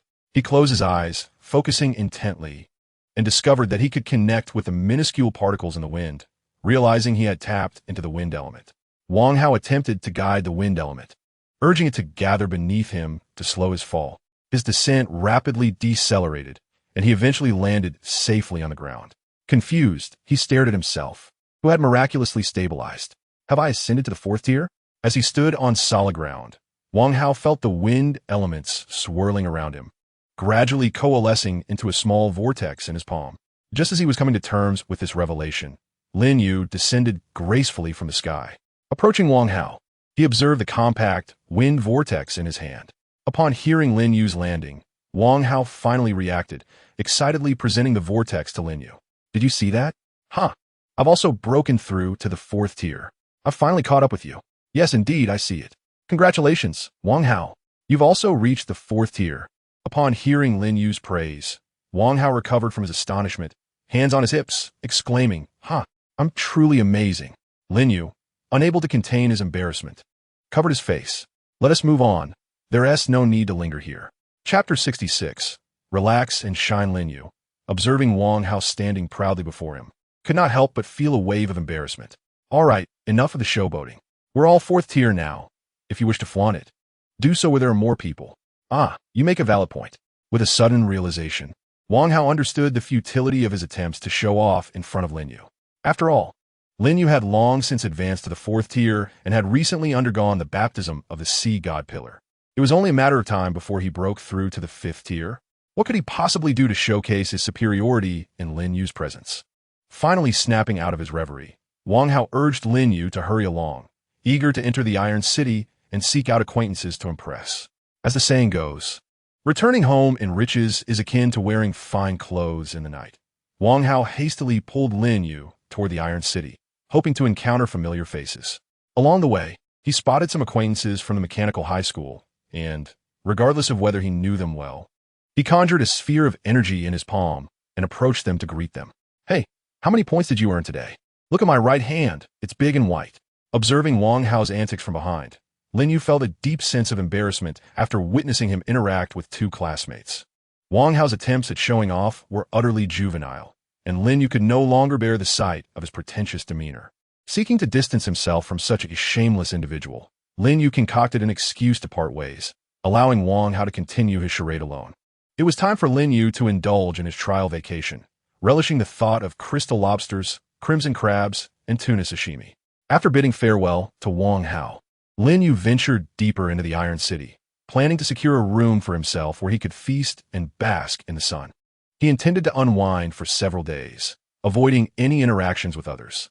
Just as he was preparing to enjoy this idyllic life, his personal terminal suddenly chimed. Ding! You have received an email. Glancing at the email on his terminal, Lin Yu noticed it bore no signature, piquing his curiosity. Who could have sent him an email? He had only a few friends on his terminal. Nevertheless, having received the email, he decided to open it. Upon opening the message, he was greeted by the name Jiang Huai. Ah, it's a letter from old Jiang. Let's see what instructions he has for me. As he scrolled down, he found the email contained only a few brief words. To Lin Yu, young man, this is a basic mental training manual. You have been at the 4th tier for quite some time. It's time to begin honing your mental acuity and refining the elemental power within you. While mechanical enhancements are beneficial, ultimately advancing to higher tiers relies on personal cultivation. Lin Yu sighed, feeling a bit overwhelmed. Just as he had managed to escape Wang Hao, he now found himself compelled to seek him out again. With a resigned sigh, he turned back toward Wang Hao, and before long, he spotted him amidst a throng of people, boasting about his level and recent experiences, while the sphere of energy in his hand continuously morphed to captivate the onlookers. Lin Yu stepped forward and firmly grasped the boastful Wang Hao. Who is this? Who pulled me? Do you realize that I am already at the 4th level? Beware, I might strike you. It's me, your brother Lin, Lin Yu replied. Upon uttering these words, he was suddenly enveloped by an uncanny sensation. As if this dialogue had transpired somewhere before, he pondered for a moment and realized that a situation remarkably similar to this had occurred when they were at the Crystal Coffin. This wretched familiarity gnawed at him. Stop boasting, Wang Hao. Old Jiang has sent us something, Lin Yu urged. Upon hearing that it was from Jiang Huai, Wang Hao immediately tempered his demeanor. What's up? Is old Jiang preparing to return the Crystal Coffin to me? Nonsense. Are you dreaming? Lin Yu chuckled, shattering Wang Hao's daydream, while simultaneously relaying the contents of the email sent by old Jiang. Wang Hao scratched his head. Oh, so it's this matter. No witties. Old Jiang ISNT around me anyway. Lin Yu, please send me a copy. After I finish my tale, I'll get to my training. Lin Yu glanced at Wang Hao and then at the bewildered onlookers who were engrossed in his boasting, shaking his head in exasperation. All right, I'll send it to you shortly. Make sure to read it carefully. If you neglect it, just be cautious when old Jiang sees you next. Got it.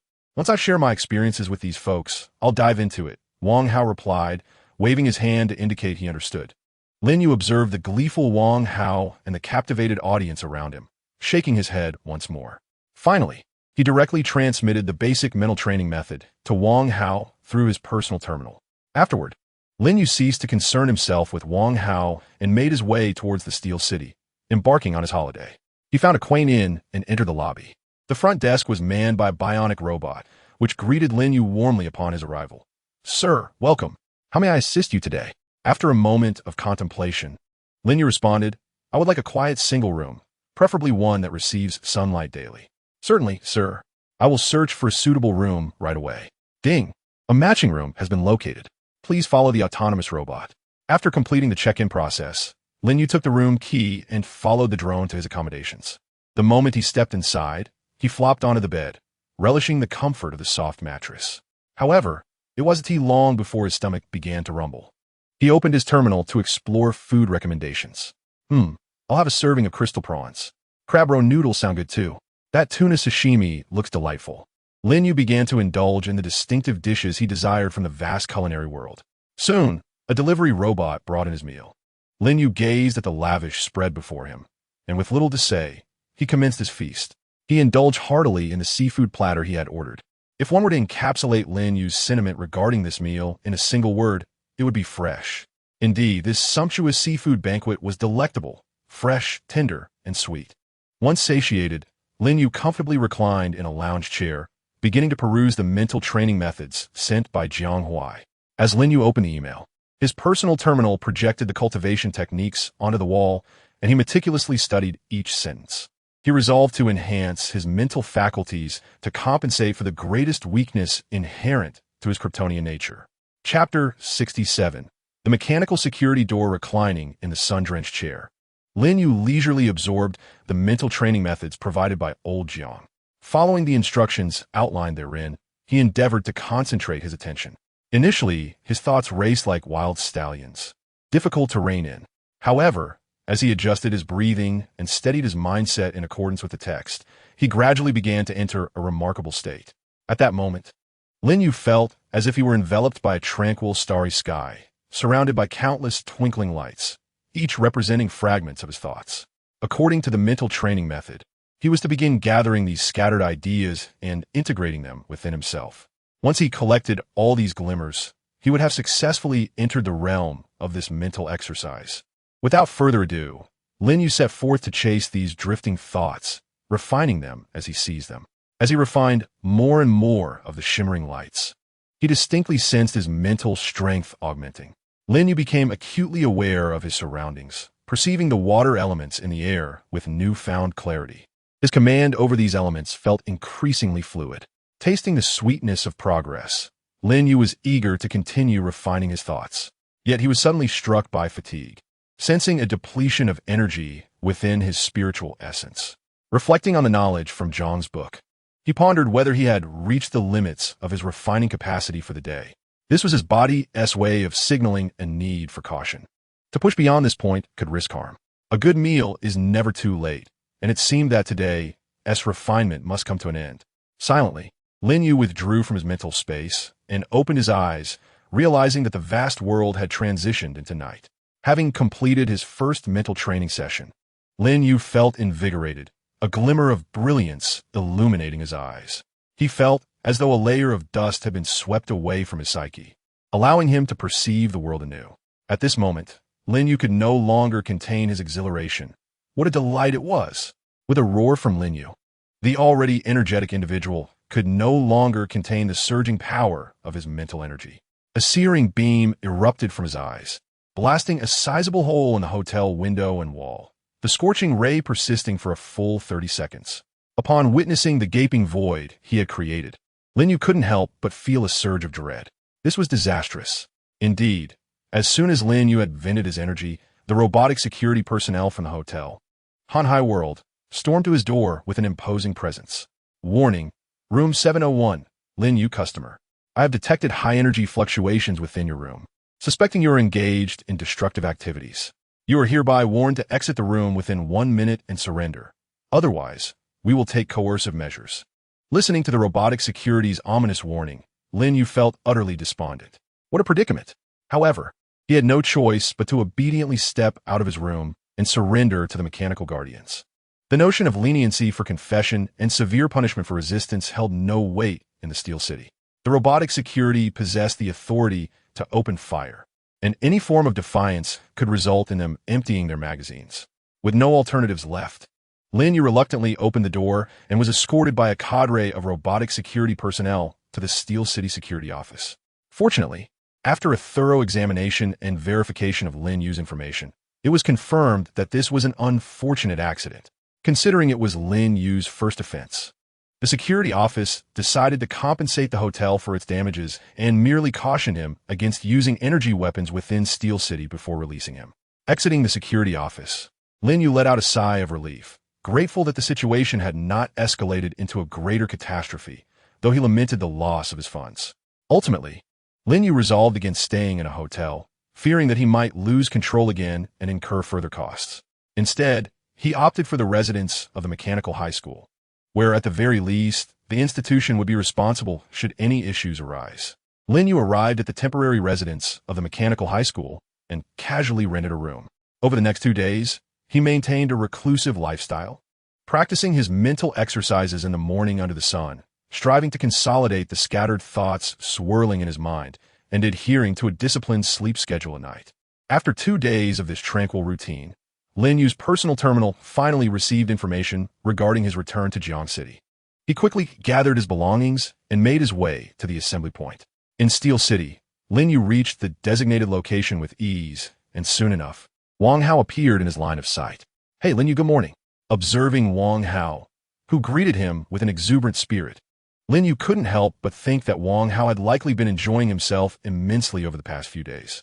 Wang Hao and Lin Yu engaged in a casual conversation. And indeed, Lin Yu's intuition proved correct. Wang Hao had spent the past few days flaunting rather than honing his skills. While waiting, Lin Yu encountered Liang. But unlike before, Liang did not approach him aggressively. Instead, he merely cast a distant glance before retreating to another corner. Observing this unusual behavior from Liang, Lin Yu stroked his chin, pondering what had transpired. What has happened? The biting dog no longer barks. What do you mean by the biting dog no longer barks, Lin Yu? What are you muttering to yourself? Wang Hao, standing nearby, heard Lin Yu's musings and followed his gaze. Oh, Lin Yu, so you were watching Liang. What's there to fear? Do not concern yourself with whether he LL bite, if he dares to provoke us.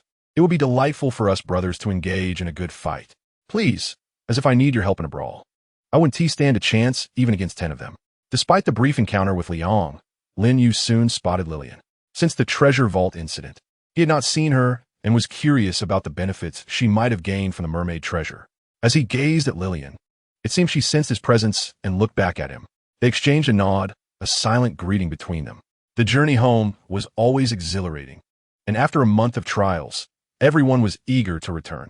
As the time to board the ship approached, the hatch of the landing craft opened, and all the students from the Mechanical Academy began to board in an orderly fashion. Those who had not returned by the boarding time were likely lost to the vastness of the oceanic world. There was no time to mourn for these unfortunate souls. The remaining group finally settled into the return craft to Jiang City. Upon boarding the vessel, Lin Yu immediately enveloped himself in his nanomaterial combat suit. Although he had gained numerous advantages in the oceanic realm, they were still insufficient to withstand the corruption of the malevolent deity. As the landing craft's thrusters ignited, Lin Yu and the others began their departure from the oceanic world they had inhabited for a month.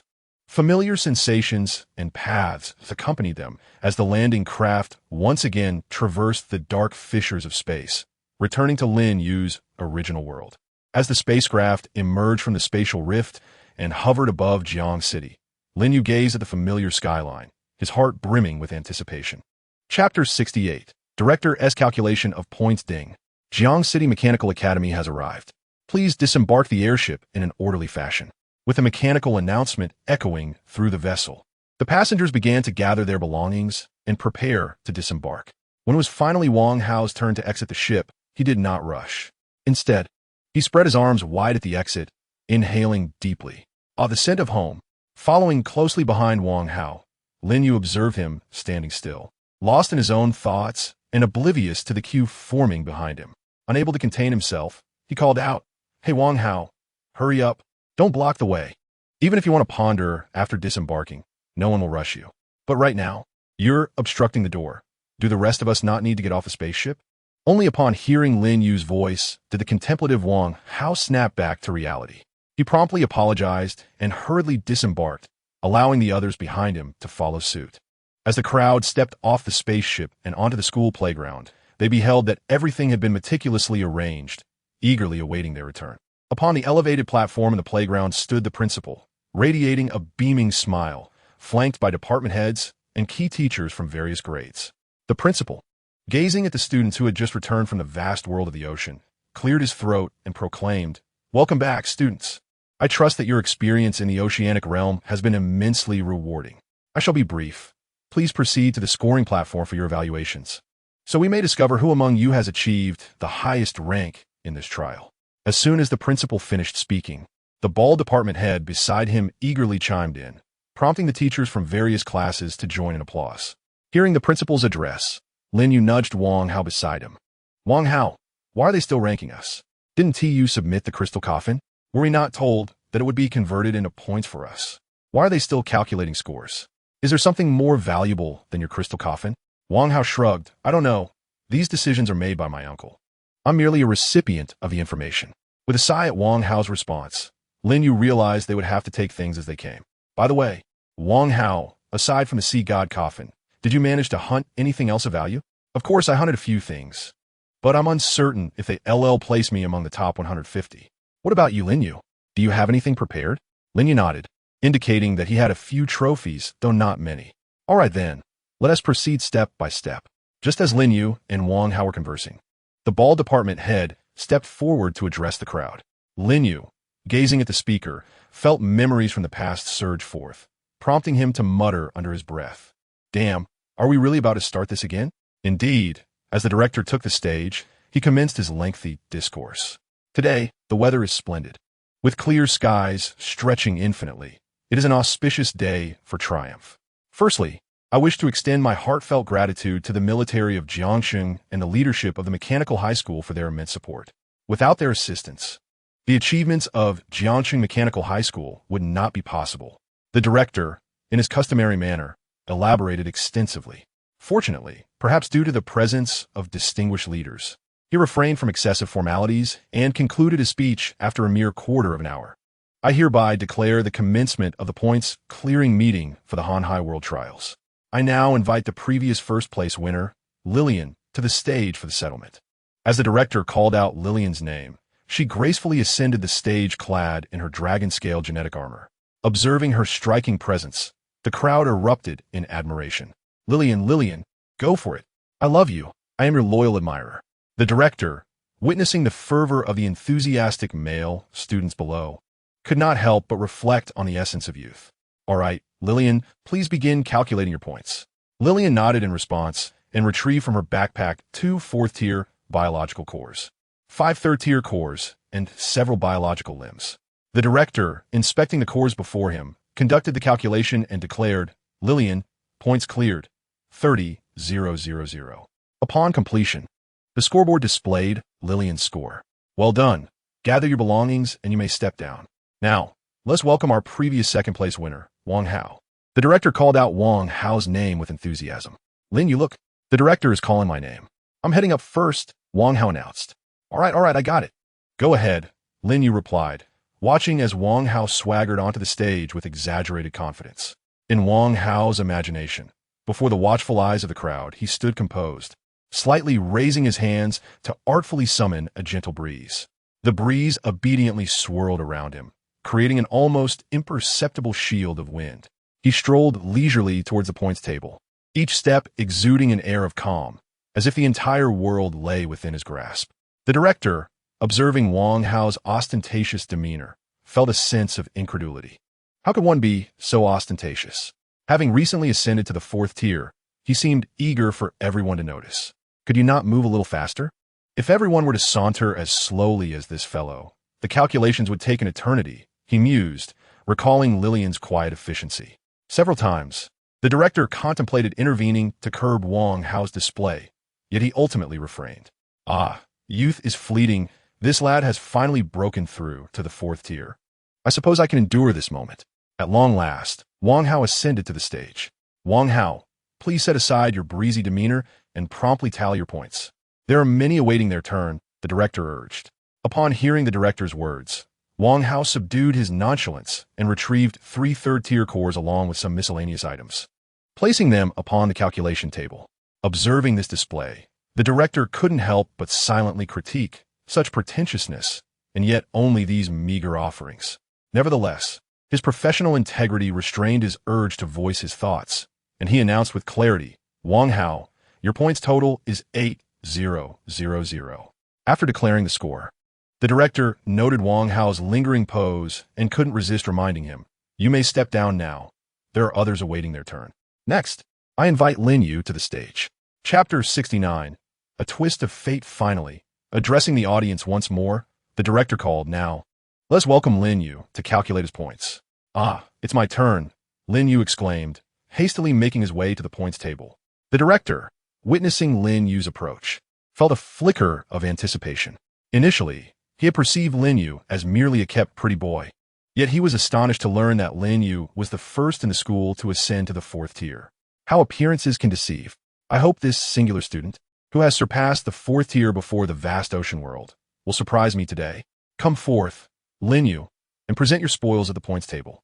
Acknowledging the director's words with a nod, Lin Yu produced 3 siren corpses and a gleaming gold ingot from his storage gem. The director, witnessing Lin Yu's impressive haul, regarded him with newfound respect, his anticipation elevating. Spatial equipment. Lin Yu, you have indeed fared well in the vast ocean world. I hope you unveil even more treasures to shatter the points record of the Mechanical High School, thus enhancing my prospects in the upcoming vice principal selection for the latter half of the year. Regrettably, the greater the director's hopes, the deeper his disappointment. After revealing the 3 siren corpses and the gold ingot, Lin Yu produced no further items. Is that all? The director inquired anxiously, glancing at the limited offerings. Lin Yu, do you have nothing else? Are you not a fourth-tier individual? Why present only third-tier creature corpses? Lin Yu, observing the vice principal's growing agitation, shook his head and delivered a crushing blow to the director's hopes. This is all of my bounty. Director, please proceed with the tally. No, my vice principal's dreams. The director, upon hearing Lin Yu's words, felt his spirit dim, though reluctant to confront the reality. He had no choice but to count the items Lin Yu had placed upon the points table.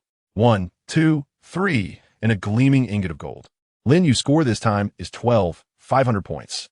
The director, having counted Lin Yu's items, announced his score with a voice that seemed to emerge from the depths of his throat. All right, you may leave now, he declared, indicating with a wave of his hand that he did not wish to see Lin Yu any longer.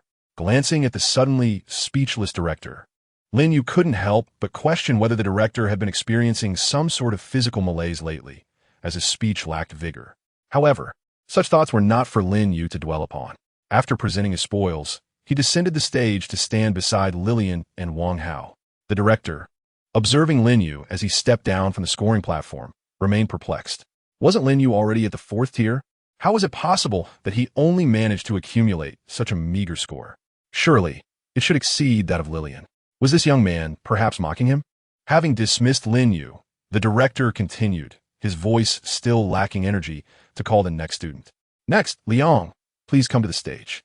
Having lost hope in Lin Yu's performance, the director mused that the only fourth-tier student in the school could only produce such results. The others were likely to be at Lillian's level. My chances of becoming vice principal next year seem bleak. Below Liang, seeing the scores of the first three participants, couldn't help but smile, his eagerness palpable as he awaited the director to call his name. After a brief pause, the director announced again, Next, Liang, please come to the stage. Upon hearing his name, Liang sprang onto the scoring platform with enthusiasm.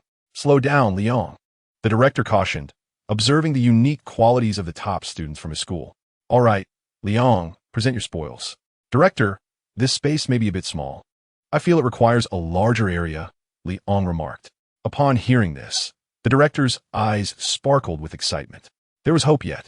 Liang was indeed the most promising among them. The director quickly instructed everyone to clear the area, making room for Liang to showcase his findings. Come on, Liang, reveal your spoils for all to see. At the director's command, Liang transformed from his human form into that of an octopus, his height soaring from 2 meters to 5.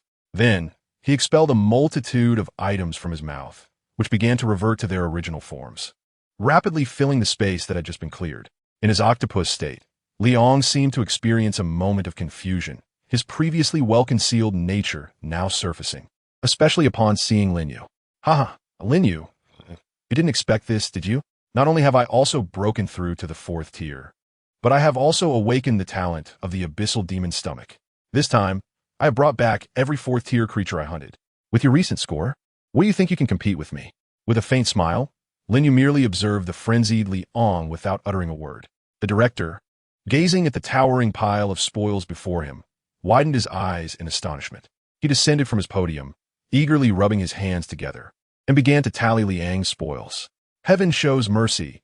My vice principal position for the second half of the year may be secured, thanks to Liang. As the director incessantly counted the treasures, he muttered, This is the crystal core of a fourth-tier magical beast, the carcass of a fourth-tier golden belt fish, a fourth-tier crimson armor crab, and sea spirit grass. As the number of items grew, a radiant smile illuminated the director's face, the wrinkles on it resembling a splendid chrysanthemum. Liang, your score this time is 58,000 points, far exceeding that of your predecessors. The director proclaimed Liang's score loudly, eliciting gasps of astonishment from the audience. All eyes turning towards Liang, it appeared that he would undoubtedly emerge as the champion of this trial in the Hanhai world. The director, brimming with excitement, patted Liang's shoulder, exclaiming, Well done, Liang.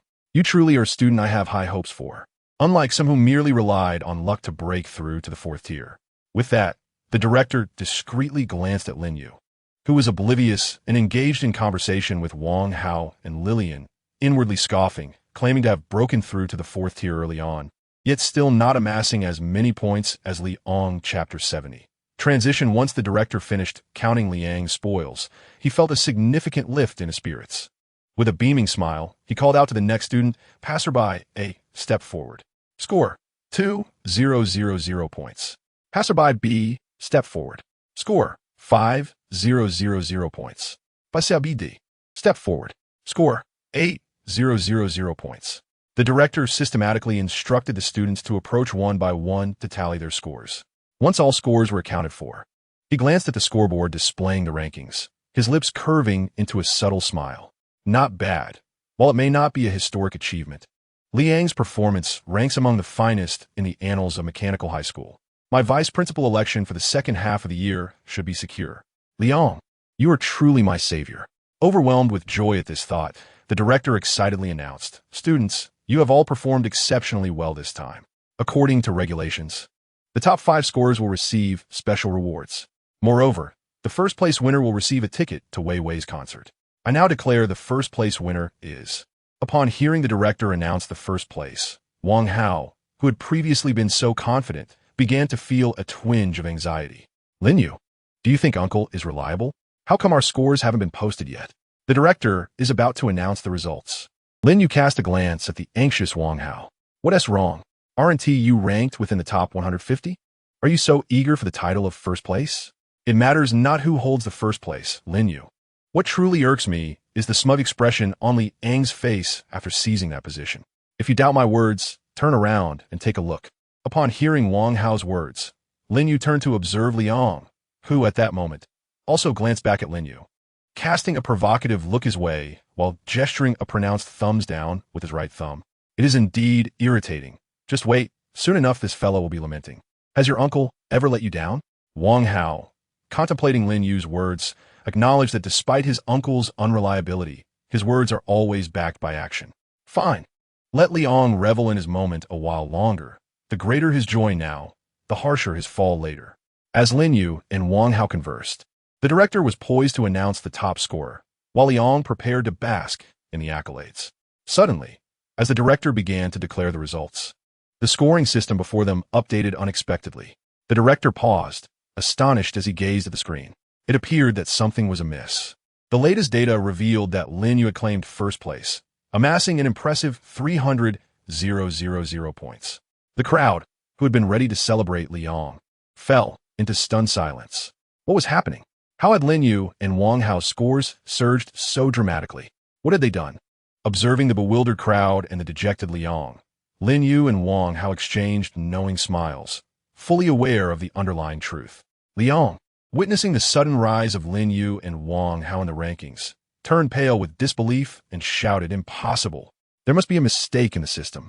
How could they possibly have amassed so many points? I refuse to accept this. It reeks of foul play." The director shot Liang a stern glare. "The system does not err, and this trial is foolproof. Please wait while I consult with the higher authorities to confirm this matter." With that, the director hastily sent a message upward, seeking to verify the legitimacy of Lin Yu and Wang Hao's scores. This was a precarious situation. He could not afford any hint of corruption in an event he oversaw, as it could jeopardize his position as vice principal. However, as the director awaited a response, he regrettably learned that his authority was insufficient to uncover why Lin Yu and Wang Hao had received unexpected points. He only knew that they had completed a confidential task, thereby earning their scores. Staring blankly at the message he received, he realized with a start that this was indeed the first time students from the mechanical school had completed a secret mission, earning such accolades. This secured his position as vice principal. With newfound enthusiasm, the director shifted his attention from Liang, who had once been his prized pupil, to Lin Yu and Wang Hao, now the true stars of the moment. Upon receiving accurate information, the director cleared his throat and announced loudly, "After my confirmation, I can assure you that the system's points are without error. Since the results are now established, I invite Lin Yu, the first-place winner of this Han-Hai trial, to come forward and receive his award." Lin Yu stepped forward, casting a sidelong glance at Liang, and accepted the precious ticket to Wei Wei's concert along with his earned points, a subtle smile gracing his face. Liang, seething with indignation, approached the director and exclaimed, "Director, this is unfair. There must be some foul play. How could they have accumulated such a vast number of points?" The director, visibly impatient, waved his hand dismissively. "The points for Lin Yu and Wang Hao have been duly approved by the higher authorities. They are entirely reasonable and legitimate. If you have objections, you may take them up with the principal or contest them with Jiang Cheng. Liang trembled with rage, yet felt powerless. After all, the director's words indicated that Lin Yu and Wang Hao's achievements had been officially validated. He shot a venomous glare at Lin Yu and Wang Hao, cursing under his breath. Damn it! Just when everything seemed settled, how could they interfere? Despite my relentless efforts, I still cannot surpass them. What on earth did Lin Yu and Wang Hao do to earn such an abundance of points? Lin Yu disregarded Li Ang's menacing gaze. I relish the fact that you despise me, yet cannot best me. Weren't you rather arrogant just a moment ago? After receiving his award, Lin Yu descended the stage, where Wang Hao approached him and whispered, "Brother, this is quite a relief." Lin Yu smiled, but said nothing, then turned to Wang Hao, holding up the concert ticket. "Hey, Wang Hao, do you have a way to dispose of this ticket?" Wang Hao paused, staring at the ticket in Lin Yu's hand. Why? Why would you want to part with it?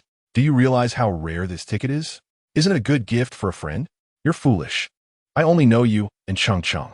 Remember the last time Lao Jiang gave us 3 tickets? I have 1 extra, so you could take care of it for me. Buddy, I lost quite a bit of money in the Han Hai world. I'm looking to buy a flying motorcycle, and this ticket could help. Stop asking questions, and just tell me if you can help me get rid of it. Of course, Lin Yu. You have no idea how many people want a ticket to Wei Wei's concert. If you spread the word, I guarantee it will sell today. Wang Hao patted his chest, assuring Lin Yu.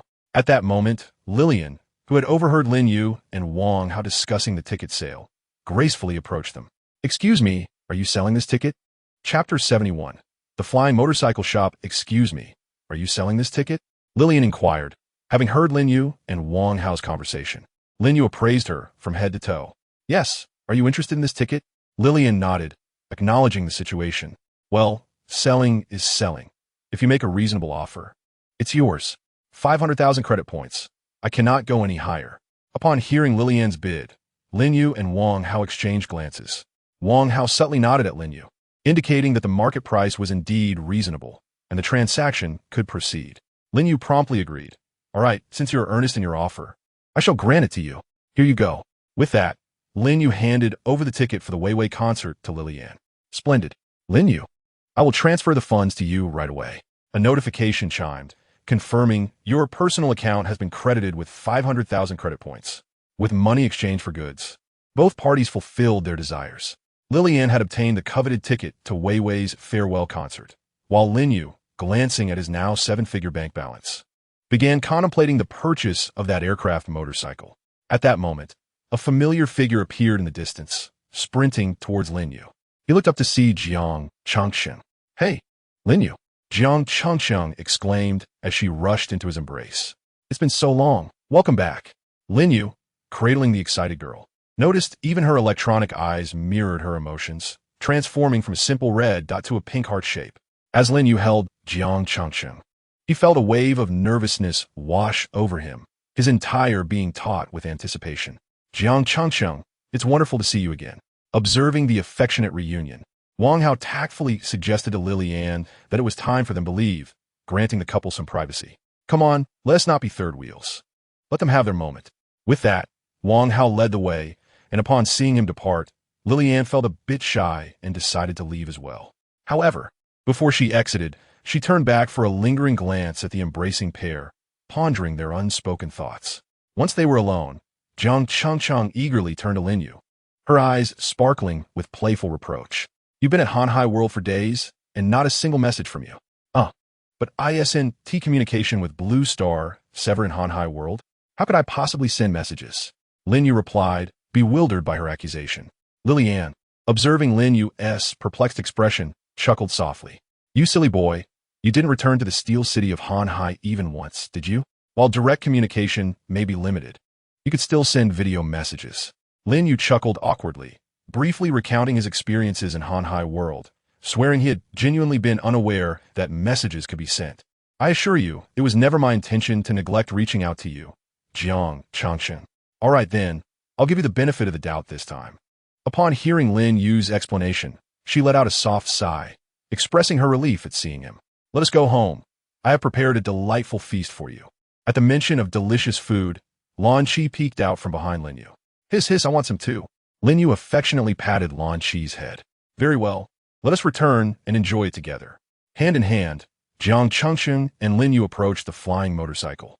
Jiang Chengsheng tossed the keys to Lin Yu. You drive today. I wish to relish the feeling of being chauffeured. All right, Lin Yu replied, accepting the keys and mounting the motorcycle. Jiang Chengsheng wrapped her arms around Lin Yu's waist, pressing her body close to him. Once settled, she whispered in his ear, I am ready, let's go, Lin Yu. As Lin Yu felt the warmth of her breath and the softness against his back, he found his thoughts wandering. Freedom, equality, fairness, and justice. He fervently recited these principles in his mind to quell his rising desires. Does this young lady realize just how enticing she is? He shook his head, quickly dismissing any inappropriate thoughts. Hold on tight. We are heading home. With that, he revved the throttle, and they soared into the sky. Before long, Lin Yu and Jiang Chengsheng arrived home. Ding! Welcome back, Lin Yu and Jiang Chengsheng. Upon entering, Lin Yu was greeted by a table laden with an array of exquisite dishes. Lan Shi, perched on Lin Yu's shoulder, could hardly contain her excitement and leapt toward the table, only to be halted by Lin Yu's firm grip. Be patient, do not be greedy, we must eat together. Hurry, hurry, Lan Shi cannot wait. Lin Yu shook his head in exasperation, placing Lan Shi before a small dish prepared just for her. The three of them began to savor the delectable meal Jiang Chengsheng had prepared. Midway through their feast, Lin Yu suddenly recalled his desire to purchase a motorcycle. Chengsheng, do you know of a reliable flying motorcycle shop nearby? I wish to buy one for myself. Jiang Chengsheng paused in her meal, her expression curious. Ah, do you not wish to take me to and from school every day? Of course not. I merely wish to buy one for myself. He then recounted his experiences in the Hanhai world and revealed the storage equipment he had acquired. I see. In that case, I recommend you visit the Starry Avenue. There's a superb shop there where I purchased my motorcycle. If you mention my name, you can receive a 20% discount. All right, then I shall check it out after I drop you off tomorrow. Sound good? The following day, at the break of dawn, Lin Yu escorted Jiang Chengsheng to school before taking public transport to the vicinity of Starlight Avenue. With Jiang Chengsheng's electronic business card in hand, he strolled along while perusing the details of the roaring motorcycle shop. After a brief walk, Lin Yu finally located the establishment. Upon entering, he was greeted by an array of stylish motorcycles on display. The staff welcomed him with enthusiasm, saying, Good day, sir. Welcome to the roaring motorcycle shop. Lin Yu presented the electronic card, stating, I was referred here by Jiang Chengsheng. The employee's eyes brightened. Ah, so you're a friend of Miss Jiang. You are entitled to a 20% discount. Lin Yu began to meticulously examine the motorcycles, his attention captured by a uniquely designed blue flying motorcycle. Just as he intended to delve deeper into its details, a commotion erupted outside. What is happening? Why is it so noisy out there? He inquired. The salesperson reassured him. Nothing to worry about, sir. Our staff will handle it shortly. Nodding in acknowledgement, Lin Yu redirected his focus to the striking blue flying motorcycle. Hello, how much is this flying motorcycle? He asked, pointing to the exquisite model. The salesperson complimented his choice. You have an excellent eye. This is the latest model. The Blue Enchantment, priced at 2 million credit points. Since you were referred by Miss Jiang, we can offer you a 20% discount, bringing it down to 1,600,000 credit points. Upon hearing the price, Lin Yu's spirits plummeted. His entire savings barely sufficed for a single motorcycle. Trying to remain composed, he inquired, Is there any possibility of a further discount? Regrettably, sir, this is a brand store, and this is indeed the lowest price we can offer. If this exceeds your budget, we have some older models available for your consideration, the salesperson replied, his demeanor shifting as he realized Lin Yu's financial constraints. Feeling a twinge of discomfort, yet suppressing his frustration, Lin Yu said, Very well, show me the older models. Reluctantly, the salesperson led him to a corner where several older flying motorcycles were displayed, providing a detailed introduction. At that moment, a luxury vehicle pulled up at the entrance, and a flamboyantly dressed young man stepped out. The salesperson's eyes lit up, and he promptly abandoned Lin Yu to greet the newcomer. Lin Yu observed as the salesperson's face broke into a wide smile. Young Master Qin, what a rare visitor. What brings you here today? It has been quite some time since your last visit. We have recently received a new model, the Blue Enchantment, which would perfectly suit someone of your refined stature. The individual referred to as Qin Xiao observed the approaching sales representative and cast a glance at Lin Yu. Is that manager who? It seems that since my last visit, the caliber of your store sales personnel has diminished. How is it that such common folk are allowed entry? That is not the case. Qin Xiao. I shall attend to this matter immediately. Manager who replied apologetically, hastening to Lin Yu's side. I beg your pardon, sir. A distinguished client has arrived at our establishment, and we must temporarily close the store to cater to this individual. Might I kindly ask you to depart? With that, he gestured for Lin Yu to leave. Lin Yu regarded manager, whose demeanor with a cold smirk, finding the sales representative's blatant favoritism towards the affluent quite distasteful. Without further ado, he turned on his heel and exited the flying motorcycle store, contemplating severing ties with it. Though it was a place recommended by Jiang Changcheng, he resolved to blacklist it nonetheless. As Lin Yu stepped outside, he had scarcely gone far when he heard the blaring of a car horn behind him. Turning to look, he was greeted by an unfamiliar young woman in a vest and jacket, who emerged from a vehicle. What is up, brother? Looking to purchase a flying motorcycle? I take it you were also shown the door due to budget constraints at that roar of a motorcycle shop? Lin Yu regarded the young woman with a puzzled expression. Yes, and what of it? What concern is it of yours? How could it not be? Greetings. I am a sales representative from the Moss Motorcycle Store. Allow me to introduce our establishment to you. She handed Lin Yu her business card. Rest assured, the quality of our motorcycles is exceptional and on par with that of the roar of a motorcycle shop.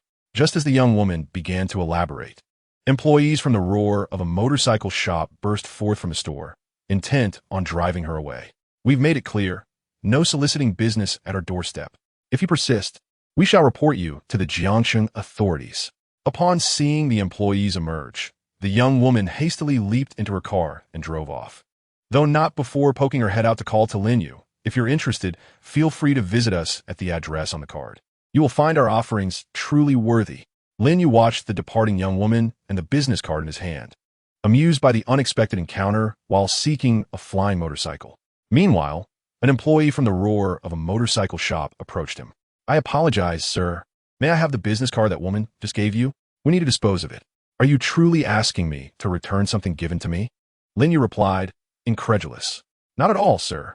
We merely wish to protect you from being deceived by these lesser motorcycle shops, the employee insisted. Only we, at the roar of a motorcycle shop, offer the most authentic flying motorcycles. Lin Yu regarded the employee coolly, before retracting the card into his personal storage space. Apologies, but I truly do not perceive your establishment as being particularly exceptional, and yet I am genuinely inclined to pay a visit there. With that, Lin Yu turned and departed, leaving the attendants only with his retreating silhouette. In the evening, upon Jiang Qingqing's return home, Lin Yu recounted the day's events. Jiang Changcheng, upon hearing this, slammed his hand on the table in frustration, exclaiming, "How outrageous! That shop dare treat you in such a manner. Worry not, Lin Yu, for I shall ensure that they are held accountable tomorrow." Lin Yu, observing Jiang Chengqing's indignation, quickly soothed him, saying, "It is nothing, Chengqing. I did not share this incident with you to seek your assistance in confronting them." With that, Lin Yu retrieved a business card he had received earlier that morning from his storage space and presented it to Jiang Chengqing. The card bore the inscription, Moss Boutique Flying Motorcycle Shop, Sales Manager, Moss, Main Business, Customization and Modification of Flying Motorcycles. Chengqing, would you accompany me to this flying motorcycle shop tomorrow? Your expertise would be invaluable in ensuring everything is in order, as you possess far more knowledge than I do. Jiang Chengqing examined the business card Lin Yu produced, racking his brain for any motorcycle shop that bore such a name, yet he found none. He contemplated, could this be a deceptive motorcycle shop? However, seeing Lin Yu's keen interest in the establishment, he could not bring himself to dampen his enthusiasm. Alas, he is my boyfriend. If I do not indulge him, who will? He thought, resolving to accompany Lin Yu to the Moss motorcycle shop the following day to lend his support. He also planned to confront manager who at the roaring motorcycle shop to settle the score for his disdain towards his partner. After dinner, Lin Yu and Jiang Chengqing exchanged goodnights, and Jiang Chengqing retreated to his room. As he reflected on Lin Yu's earlier recounting of the morning's events, his anger simmered, leading to a surge of indignation. Forget waiting for tomorrow morning. I shall take action now, he resolved. With that, he could no longer contain himself, sitting up in bed, activating his personal terminal, and selecting a contact to initiate a call. Hello, is this Uncle Jiang? I apologize for troubling you at such a late hour, he began. No trouble at all, Mississippi. It is our honor to assist you as your father entrusted us with your care. Thank you, Uncle Jiang. The matter is as follows. I understand, Mississippi, rest assured. We will ensure everything is arranged to your satisfaction. Now, do get some rest, concluded Uncle Jiang after the call. Meanwhile, Uncle Jiang, with a stern expression, regarded those under his command, having overheard the young lady's words. We were instructed by her father to ensure that she endures not a single grievance. Everyone, spring into action. I require all the information regarding manager who from the roaring motorcycle shop on my desk within 10 minutes. At this moment, a clandestine department in Jiangcheng commenced its fervent operations. 3 minutes later, all the requested data was compiled. Upon our verification, it was discovered that this individual was guilty of tax evasion, illegal modifications, and selling subpar goods. He was culpable of numerous offenses. Shall we take action? Jiang Chengcheng's uncle, upon reviewing the list in his hands and listening to his subordinate, scoffed, "Pa, such trivial matters do not require our intervention. Send one copy of this information to the main distributor of the roaring motorcycle shop and another to the Taxation Bureau of Jiangcheng. They will know how to proceed." That evening, while manager who was blissfully dreaming about profit sharing from the sale of a blue motorcycle, he was abruptly awakened by the ringing of his personal terminal. Who is calling at such a late hour? Is there nothing that can wait until tomorrow? Manager who reluctantly opened his bleary eyes to check his device. Ah, General Manager Zhou. Upon recognizing the caller's name, he was instantly alert. What brings General Manager Zhou to call me at this hour?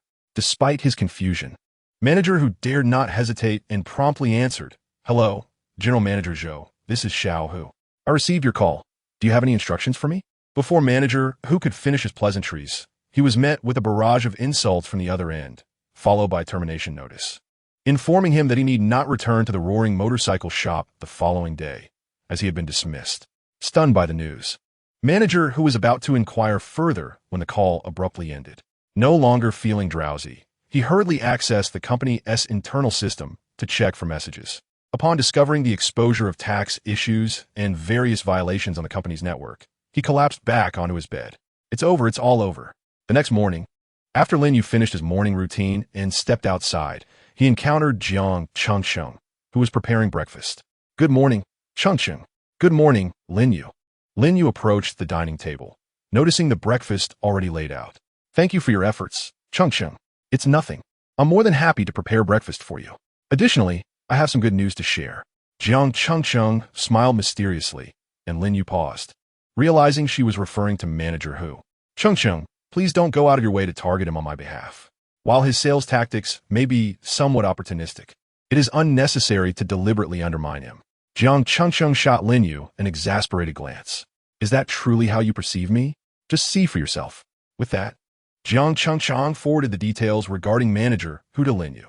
After carefully reviewing the evidence and the outcomes of Hu's misdeeds, Lin Yu concluded that the old fool had brought this upon himself. After Lin Yu finished reading, he let out a long sigh. "All right, I admit I misjudged you. So, will you accompany me to the Mo's motorcycle shop today?" Jiang Chengcheng mischievously winked. "Of course. I didn't go with you yesterday, and, after what happened, I must stay by your side today to ensure everything goes smoothly." After finishing breakfast, Lin Yu took the keys from Jiang Chengcheng. "Let us go, you drive." "All right." Lin Yu felt the familiar sensation of being pampered again. Mounting the motorcycle, he followed the navigation directions, turning left and right, until he finally arrived at the entrance of the Mo's motorcycle shop. As Lin Yu parked the flying motorcycle and gazed at the shop before him, he sensed that this establishment had a touch more warmth and less of the sci-fi allure compared to the roaring motorcycle shop he visited previously. It felt less like a motorcycle shop and more akin to a cozy family restaurant from past life. With Jiang Chengcheng beside him, they approached the entrance, and upon opening the door, a cheerful chime rang out, announcing their arrival. "Ding! We have guests. Welcome." The lively salesgirl from yesterday emerged from shop. "Oh, isn't this the young man from before? Have you come to your senses and decided to check out our flying motorcycle?" "Hello, I am Mose, the sales manager and store owner. It's a pleasure to meet you." Lin Yu looked at the warm and welcoming Mose, feeling a sense of affinity. "Hello, I'm Lin Yu, and this is my girlfriend, Jiang Chengcheng. We're here to explore some motorcycles today." "Wonderful. Please come in." With that, Mose ushered Lin Yu and Jiang Chengcheng into the shop.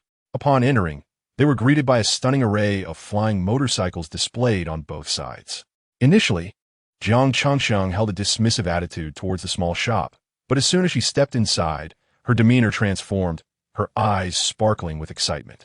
"Excuse me, Is this the classic 2044 anti-gravity flying motorcycle? Indeed. Do you have an interest in it? Absolutely. This is the pioneering model of flying motorcycles. Though it's produced in limited quantities and I never managed to find one. Who would have thought I would see it here today? May I touch it? Of course. As long as you don't damage it. Wow, the classic Phantom series motorcycle. The ultimate realm flying motorcycle. Jiang Chengsheng was like a child entering an amusement park, exploring every nook and cranny, completely forgetting about Lin Yu. Mo seemed to have found a kindred spirit, enthusiastically showcasing her prize collection to Jiang Chengsheng. The two girls, bonding over their shared passion for motorcycles, left Lin Yu feeling somewhat sidelined. Watching the two girls engrossed in their lively conversation, Lin Yu quietly interjected, "Hey, Chengsheng, remember I'm the one here to buy a flying motorcycle?" "Wait a moment, Lin Yu. Don't interrupt us just yet." We Haven Tea concluded our discussion. You entertain yourself for a little while. Upon hearing this, Lin Yu could only helplessly shrug his shoulders and stand by, idly watching the two of them. At that moment, Mo suddenly raised her head and said, "Cheng, this is rather dull. Allow me to take you to see my studio, where there are numerous dismantled flying motorcycles awaiting repair." "Now, that is thrilling." Jiang Cheng gazed at Mo's with excitement. "Is that permissible? Aren't mechanics' workshops generally off limits? What is the matter? Who says we can't enter? I am the owner here. I make the rules." She continued, "It's a rare delight to find a sister interested in the mechanics of flying motorcycles. Come on, let us go." With that, Mose took Jiang Cheng by the hand and led her towards her workshop. Halfway there, Jiang Cheng suddenly remembered that she was not alone. "Let us bring Lin Yu along." Lin Yu, hearing his name, responded, "Miss, you finally remembered me." He followed suit, observing as Mose guided Jiang Cheng and himself to the back, arriving before a wall. Now, prepare to witness a marvel. With her deft hands, Mose operated the mechanism, and the wall slowly opened, revealing a metallic interior. "Come on in, everyone," she said, stepping boldly inside. Lin Yu and Jiang Cheng exchanged glances before following her. The door closed, and the elevator descended. After approximately 20 seconds, it came to a halt. While in the elevator, Lin Yu estimated the descent time and concluded that the shaft must extend over 10 meters deep. Unable to contain himself, he cautioned Mose. "Are you aware that digging a basement in Jiang City without permission is illegal?" "Of course, but in this desolate spot. Who would come to investigate if neither you nor I mention it?" After saying this, Mose turned to Cheng. "So, Cheng, will you spill the beans?" Cheng quickly shook her head. "Of course not. This is the most fascinating place I've ever seen." Lin Yu observed Jiang Cheng's starry-eyed wonder. She seemed thoroughly captivated. The elevator stopped, having reached its destination. "Welcome to Mose's secret workshop," she announced as the doors opened, revealing a vast, silvery mechanical chamber that Lin Yu estimated to be as large as 3 basketball courts. "Are you not concerned about the risk of collapse, given the size of this excavation?" Lin Yu inquired. Mose smiled slightly at his question and tapped on the silvery wall. Instead of a hard sound, the wall rippled under her touch. "This is a nanoparticle wall, constantly monitoring the varying pressures of the surrounding Earth and adjusting accordingly. Theoretically, as long as my supply of nanoparticles is sufficient, I can continue to expand my underground space, provided that Jiang City does not detect it. Come on, there is so much more to see inside. Take your time to explore." After speaking, Moss grasped Jiang Cheng's hand and led him inside, with Lin Yu merely tagging along. "Look, Cheng, this is a particle pulse engine I salvaged from a derelict landing craft. I've been struggling to miniaturize it. Otherwise, it would be exhilarating to install it on a flying motorcycle. Here, this is a particle shield. With this, you can evade the aerial scans of the Jiangchang drone police while riding the motorcycle. As for this damaged 6th-tier rune battle armor, I intend to imprint the electrical runes onto it, which might enable the motorcycle to achieve infinite endurance in flight." Moss continued to enthusiastically present his innovations, while Jiang Chengqing listened, utterly entranced. However, each time Lin Yu heard about Moss's inventions, she felt as though he were brazenly defying the laws of Jiangqing. Every one of his actions was severely illegal, each offense punishable by over a decade in prison. After a considerable time, Moss finally concluded his presentation. He then mysteriously approached a covered display stand. Come, let me show you my latest creation, the flesh and blood flying motorcycle." With that, he unveiled the cloth shrouding the motorcycle. Before them lay a massive incubator, within which was a motorcycle formed of an intricate web of blood vessels. Jiang Chengsheng gazed in astonishment, stammering, "Moss, you truly are audacious. This is blood tech, which is strictly prohibited for civilian use by the mechanical faction. How on earth did you acquire this?" Moss, unfazed by Jiang Chengsheng's words, replied dismissively, "Everything I have here is forbidden by the mechanical faction. As long as we don't get caught, it doesn't matter. Just tell me, isn't this motorcycle cool?" While mechanical motorcycles may suffer wear and tear, inevitably leading to obsolescence, the flesh and blood motorcycle is different. It automatically repairs itself upon damage. "Cool, mate. Let me show you my design schematics. My flesh and blood motorcycle still needs some time to mature."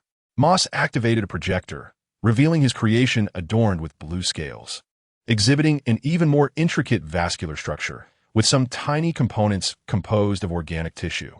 Lin Yu furrowed her brow and cautioned, "Moss, while this is undeniably impressive, what happens if it goes out of control? This is no ordinary motorcycle." Moss waved his hand nonchalantly, reassuring her, "Don't worry, I've implemented multiple safety protocols. It will only obey its master's commands. However, I am facing a challenge. I'm out of funds, and my flesh and blood motorcycle requires a high-tier biological heart." Lin Yu raised an eyebrow upon hearing this. "So, you plan to solicit business outside the roaring motorcycle shop?"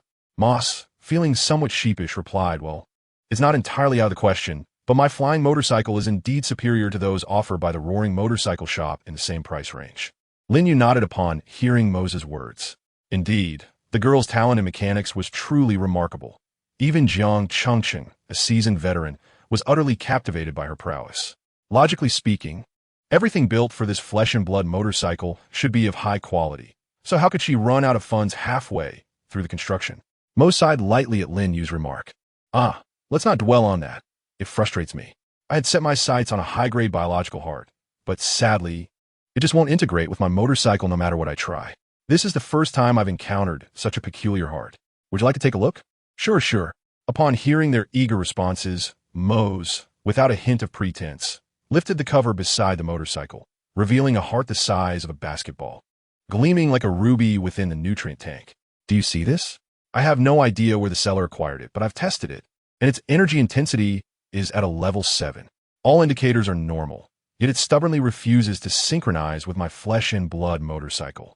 It's truly vexing." As Mose explained to Jiang Chengsheng and Lin Yu, she continued to work at her control panel, preparing to inject energy and activate this heart. Also, when this heart is activated, it emits some enigmatic sounds. Once I initiate the activation, you shall hear it. With that, Mose pressed the button to open the channel, directing energy into the dormant heart. As energy flowed in, the slumbering heart began to throb.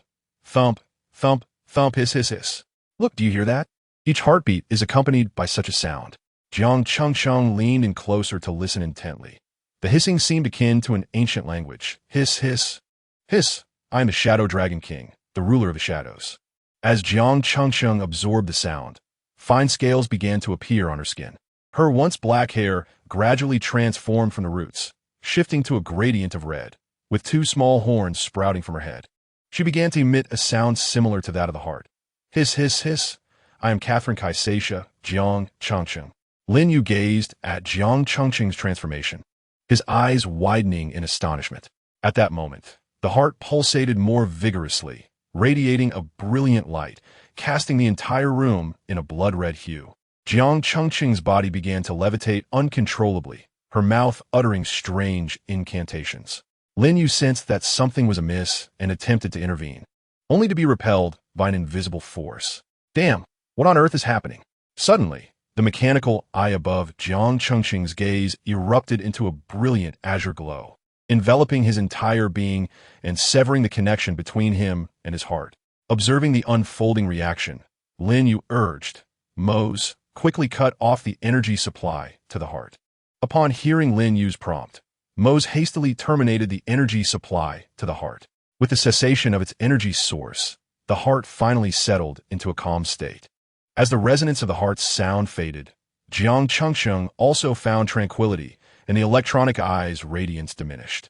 His floating form, as if deprived of energy, plummeted downward. Quick-witted, Lin Yu swiftly caught the falling Jiang Chengsheng in his arms.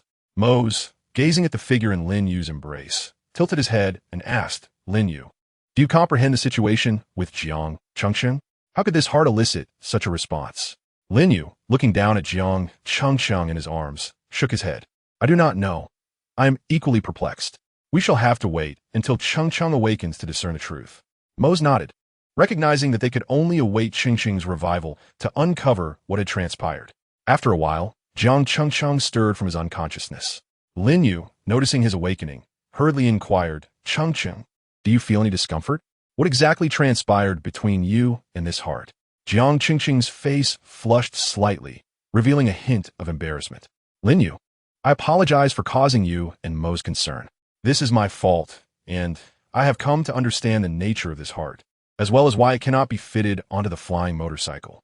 Upon hearing this, Mo's eyes sparkled with excitement as he crouched down to grasp Jiang Chengsheng's hands. Really? Chengsheng, you truly are a dear sister to me. Come, share every detail. Jiang Chengsheng, looking into Mo's eager eyes, paused for a moment and nodded earnestly. Mose, your heart is not a 7th-tier heart. It is a 9th-tier subdragon heart. Lin Yu and Mose, taken aback by Jiang Chengsheng's revelation, widened their eyes in astonishment. What? After a brief pause, Jiang Chengsheng continued, in truth, I am not a pure human. I am a hybrid of human and dragon. The hissing sound emanating from the heart was not mere noise, but rather the language of dragons. I was affected by this dragon tongue, which is why I reacted as I did. Lin Yu was suddenly struck by an astonishing revelation upon hearing Jiang Chengsheng's words. Jiang Chengsheng was the daughter of old Jiang, and being a half-dragon, it could be inferred that old Jiang was, in essence, a dragon knight. How intriguing! Old Jiang, with his pronounced eyebrows and bright eyes, had been so adventurous. No wonder Lin Yu had never encountered Jiang Chengsheng's mother. She was not human after all. Upon hearing this, Moss's eyes sparkled with excitement. Wow, sister, you are indeed a half-dragon. By the way, what is the story behind your artificial eye? As Jiang Chengsheng removed her prosthetic eye, a transformation began to unfold. Her originally black irises morphed into deep, mysterious pools, radiating a mesmerizing golden-purple glow. The shape of her pupils elongated slightly, resembling that of a dragon's. Her ears gradually became pointed, subtle dragon scale patterns emerging on her earlobes. Her hair transitioned from black to fiery red, and 2 curved dragon horns sprouted from her head. Now fully transformed, Jiang Chengsheng explained to the astonished onlookers, this artificial eye suppresses certain traits of my dragon lineage. Once removed, these characteristics become evident. Moss curiously reached out to touch the scales on Jiang Chengsheng's face, feeling a refreshing coolness. The scales were both hard and smooth. Lin Yu, observing the striking transformation, anxiously inquired, can you fully control your powers now? Jiang Chengsheng shook her head in response. Not yet. Though I am a half-dragon, the dragon bloodline suppresses my human lineage, making it difficult for me to harness all its energy. This is why I experienced that uncontrollable episode earlier. My father fashioned this artificial eye to restrain my dragon powers. And once my human capabilities advance, I can gradually integrate my dragon bloodline, transforming it into my own strength. Moss, pondering Jiang Chengsheng's words, nodded in understanding. I see. So today was indeed an unexpected event, and it appears that the heart's dragon language triggered your dragon powers, leading to that earlier loss of control. Chapter 76. The Dragon Maiden. My affection grows after elucidating the entire situation to the 2 individuals before her, Jiang Chengsheng, now in her dragon maiden form, looked at Lin Yu and timidly asked, Lin Yu, you won't despise me for becoming like this, will you? Upon hearing her words, Lin Yu immediately placed a hand over his heart. How could I ever despise you? I appreciate you for who you are, no matter your appearance. My affection for you remains unchanged. Lin Yu's inner thoughts? What a jest. She's a dragon maiden. How could I possibly feel anything but joy? Jiang Chengsheng, moved to tears by Lin Yu's declaration, felt an overwhelming surge of emotion.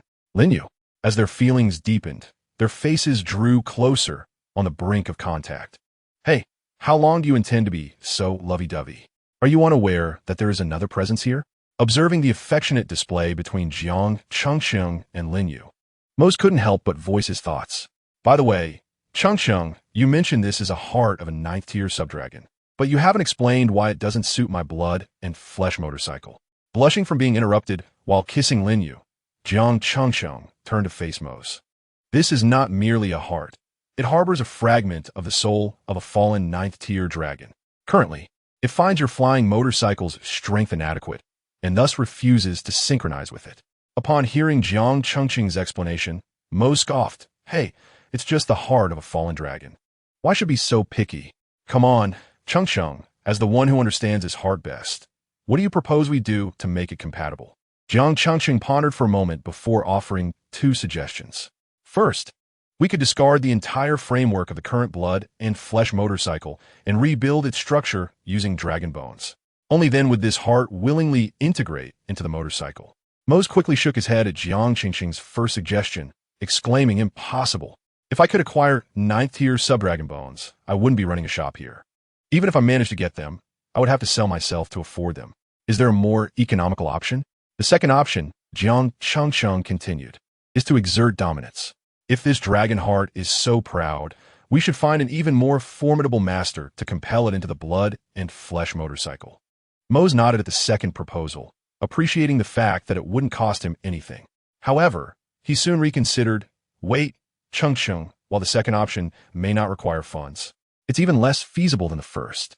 How am I supposed to find a being more noble than a 9th-tier subdragon? And even if I did, how would I recognize them? All right, Changsheng, aren't you a dragon blood? Can you not subdue this heart? Mose inquired. Jiang Changsheng shook his head. I'm afraid not. Mose, my bloodline is not significantly more potent than that of this subdragon. Otherwise, it wouldn't have activated the blood within me. However, I do have a method to determine if someone possesses the ability to tame this heart. Really? What is this method? Mose asked, intrigued. Jiang Changsheng pointed to his own eyes and calmly replied, if someone can maintain eye contact with me for more than 10 seconds, there's a chance they could tame this heart. Mose, hearing Jiang Changsheng's method, expressed skepticism about its validity. Is it really that simple to determine a candidate for taming the heart? If it were that easy, I suppose I could manage it too. Don't underestimate the gaze of a dragon, Mose, Jiang Changsheng cautioned. With a dismissive scoff, Mose declared her disbelief and promptly decided to test it. She turned Jiang Changsheng's head to face her, locking eyes with a dragon-like gaze. However, just 1 second into the stare, Mose was overwhelmed by an immense force that surged towards her like a tidal wave. The pressure emanating from the dragon's bloodline caused her body to tremble, her legs growing weak. After 2 seconds, cold sweat trickled down her forehead, and her vision began to blur. In 3 seconds, it felt as if an invisible hand had tightened its grip on her consciousness, making her breath come in rapid, labored gasps. At 4 seconds, Mose struggled to maintain her composure, her teeth clattering, yet her body involuntarily retreated. By 5 seconds, her eyes widened, bloodshot and filled with terror, as a phantom of a dragon appeared before her, roaring in fury. In reality, this mental assault caused Mose to fall unceremoniously to the ground. Lin Yu rushed over to assist her, and, as Mose gasped for air, she looked at Jiang Changsheng with lingering fear, admitting, I was wrong. This is no trivial matter. Jiang Changsheng shrugged in resignation, saying, I warned you not to underestimate the eyes of a dragon. At that moment, all three fell into contemplation, realizing that locating someone capable of suppressing the heart of the dragon was no easy task. Suddenly, Lin Yu had a thought. Changsheng, do your eyes possess any rank? No. Jiang Changsheng replied. This is not a contest of strength, but rather a comparison of bloodline nobility. It's akin to a beggar with a royal ancestor being of higher status than a noble whose lineage traces back to a shoemaker. Lin Yu grasped her meaning. Changsheng, perhaps I could give it a try. Jiang Changsheng quickly rejected the idea, exclaiming, don't joke around, Lin Yu. You're just an ordinary human with no mutations. You could never withstand the assault of a dragon's phantom. Just let me try. What if I have a remarkable ancestor? Lin Yu insisted. Are you sure? Jiang Changsheng asked. Lin Yu nodded, and seeing his determination, Jiang Changsheng reluctantly agreed. Remember, if you feel any discomfort, call out immediately, and I will close my eyes. Lin Yu nodded in acknowledgement. Let us begin. Jiang Changsheng aligned her dragon-like vertical pupils with Lin Yu's eyes. After 1 second of eye contact, Lin Yu felt a powerful pressure from the dragon's bloodline. However, it was manageable. 2 seconds passed without any sensation. By 3 seconds, Lin Yu had not broken a sweat. For seconds in, all remained well. Finally, at 5 seconds, a dragon's phantom emerged in Lin Yu's vision, and upon noticing him, it let out a furious roar. However, before it could assert its dominance, a colossal figure clad in a black bodysuit appeared behind Lin Yu and swiftly brought the dragon phantom crashing to the ground. Enough noise. Mind your own business. In the instant that the illusion of the colossal dragon in Jiang Chengqing's eyes was felled, he, upon locking gazes with Lin Yu, tumbled backward, much like Mo's had moments earlier. Chapter 77. The Formation of the Flesh and Blood Motorcycle. Under the intense mental pressure of the dragon, made in Jiang Changcheng, he collapsed. With a sharp intake of breath, Jiang Changcheng exhaled a cool sigh, inadvertently contributing to global warming. It stung a bit. As he lay on the ground, he rubbed his rear, casting an accusatory glance at Lin Yu. What lineage do you possess, Lin Yu?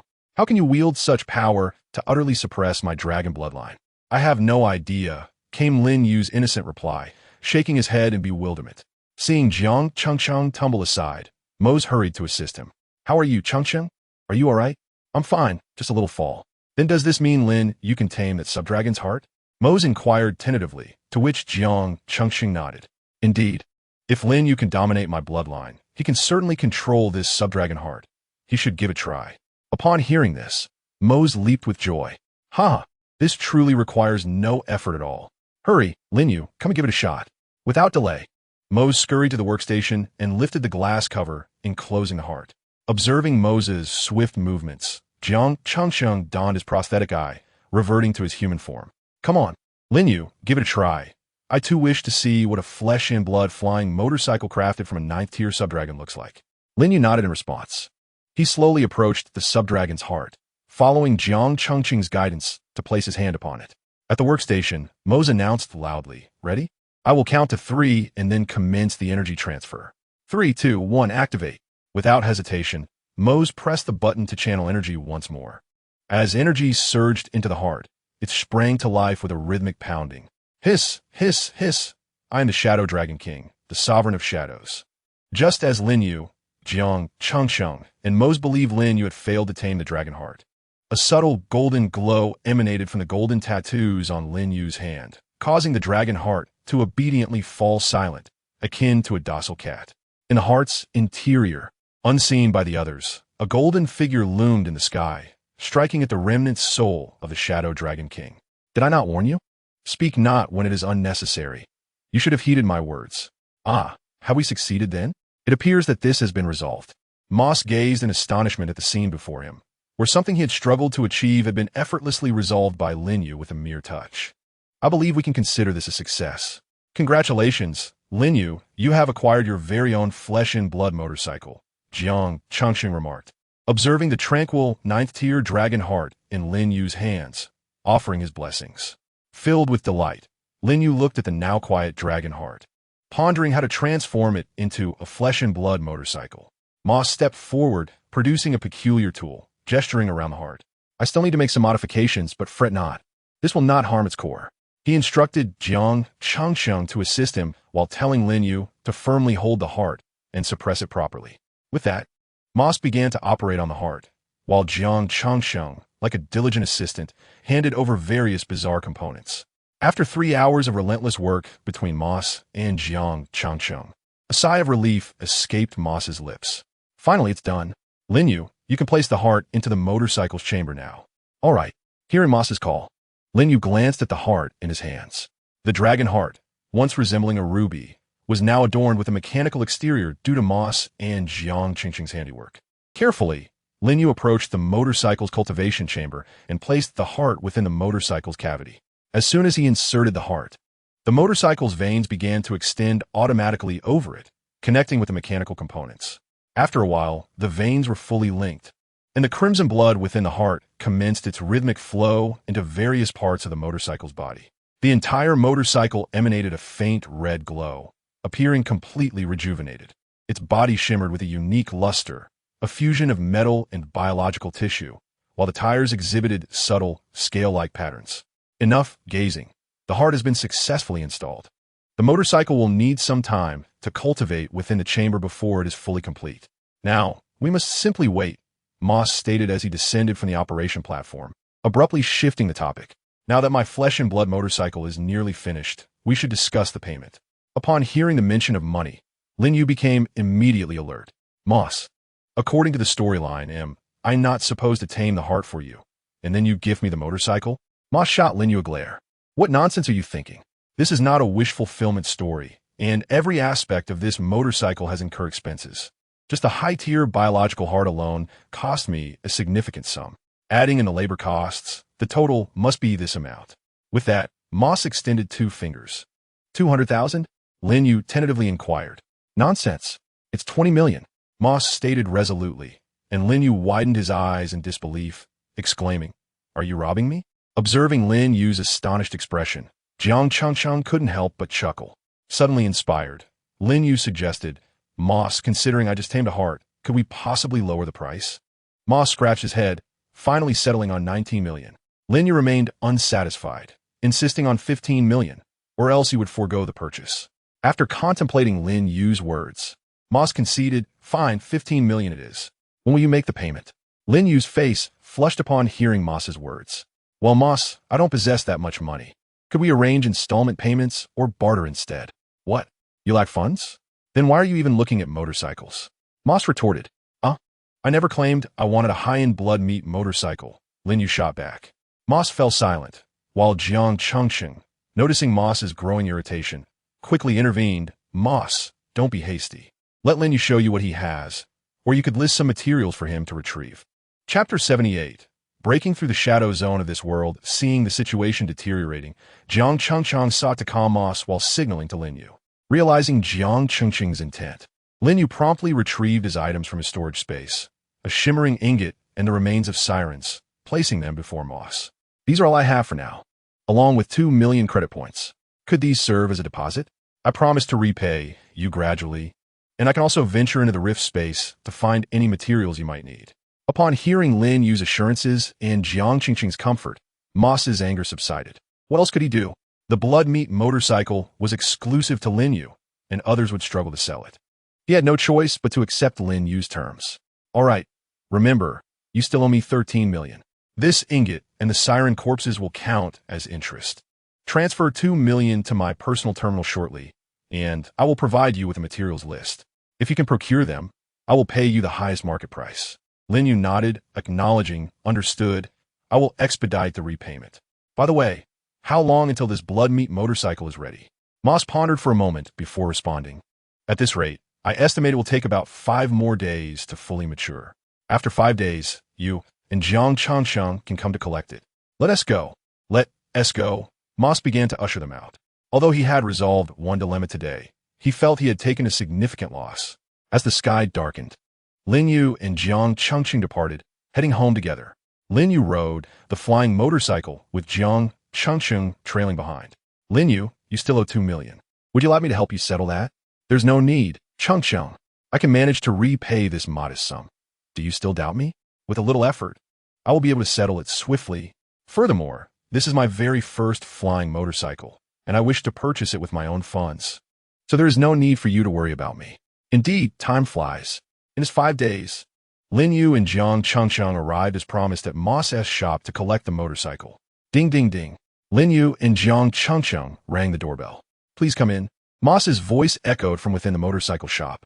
Moss, we have arrived to pick up my motorcycle. Ah, you're here. Cool. I've been waiting for you for quite some time.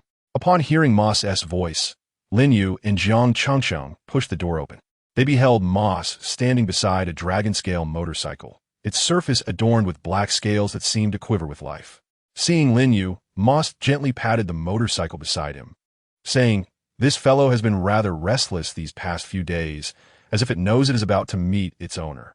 Lin Yu eagerly approached, his hand reaching out to caress the dragon-scale motorcycle, a jolt of electricity coursing through him. He mounted the bike and instantly felt an extraordinary connection forming between them. Jiang Changcheng, eyes sparkling with excitement, exclaimed, Wow, how cool. Moss handed Lin Yu a specially crafted key, stating, This is the key to starting it. Do not lose it. Also, here is the energy bar for the heart. Once it is depleted, you must pause to allow it to recharge. If you cannot wait, you may use an energy crystal instead. And remember, do not operate it when the energy is exhausted, as it may damage the heart. Understood? Lin Yu nodded, indicating his comprehension. The other controls are similar to those of standard motorcycle. Taking the key, Lin Yu inserted it into the lock, and the motorcycle roared to life, emitting a deep growl akin to a dragon awakening. How about trying it out yourself? It won't allow anyone else to ride it. I am uncertain what makes this motorcycle different. This is my first time utilizing a 9th-tier sub-dragon heart as its core. You've truly struck a remarkable deal, Moss remarked, casting a wistful glance at Lin Yu. Lin Yu felt he couldn't say much, for he indeed had gained an exceptional advantage. So he chose to disregard Moss's envious gaze and focused on his motorcycle. All right, I'm setting off now. With that, Lin Yu revved his new motorcycle and slowly drove out of the shop. As soon as he exited, he accelerated, and the dragon scale motorcycle shot forward like an arrow released from its bow. Be careful, Jiang Chengsheng shouted from behind. Yet, Lin Yu was lost in the exhilaration of the ride. The dragon scale motorcycle continued to gain speed until suddenly, an airborne car appeared directly in front of him.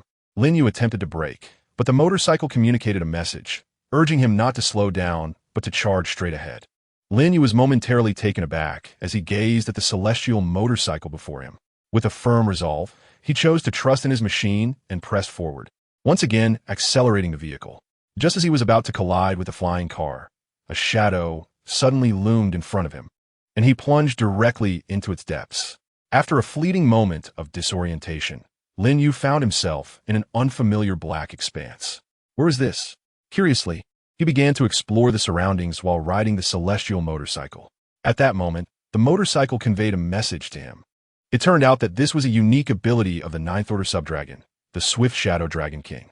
Each realm possesses both a front and a back, and the Swift Shadow Dragon King has the capacity to traverse the shadowy dimensions of these worlds. The motorcycle, now equipped with the heart of the Dragon King, had inherited this remarkable skill, albeit at a significantly higher energy cost in the Shadow Realm than in the material world. A wave of astonishment washed over Lin Yu as he realized the extraordinary capabilities of his motorcycle. However, a terrifying thought suddenly struck him. If every world has a counterpart, and he had indeed crossed into this world as Shadow, he could be in grave danger. He hoped his fears were unfounded. Otherwise, he might face dire consequences. Raising his gaze toward the eastern horizon of this world, Lin Yu's apprehensions were confirmed. In the direction of the sun, he beheld a colossal, 8-turned, fish-like creature, its 8 claws extending into the Shadow Realm, seemingly consuming something. Just a glance at this monstrous entity triggered the activation of the golden tattoos on Lin Yu's body, radiating waves of golden light. This illumination revealed grotesque black creatures lurking beneath him, which, upon discovering the sole source of light in the Shadow Realm, frantically surged toward him. Damn it, run! Lin Yu twisted the throttle of his motorcycle and fled from the horrific Shadow Realm that seemed to house a malevolent deity. Chapter 79. The Swift Shadow Motorcycle. Lin Yu finally escaped that terrifying realm. Breathing a sigh of relief, he returned to the front side of the world on his motorcycle. He looked up at the 8 spindly, shadowy tendrils extending from the sun, recalling the malevolent deity he had glimpsed in the Shadow World. Fortunately, his golden tattoos had protected him. Otherwise, a mere glance at that entity could have condemned him to remain there permanently. He decided that he would exercise caution in utilizing this innate skill of the blood and flesh motorcycle in the primary world. With lingering trepidation, Lin Yu rode back to Moss's motorcycle shop. Upon his return, Jiang Chengsheng and Moss approached him eagerly. So how is it, Lin Yu? This motorcycle is impressive. Isn't it? Is there anything else you wish to challenge?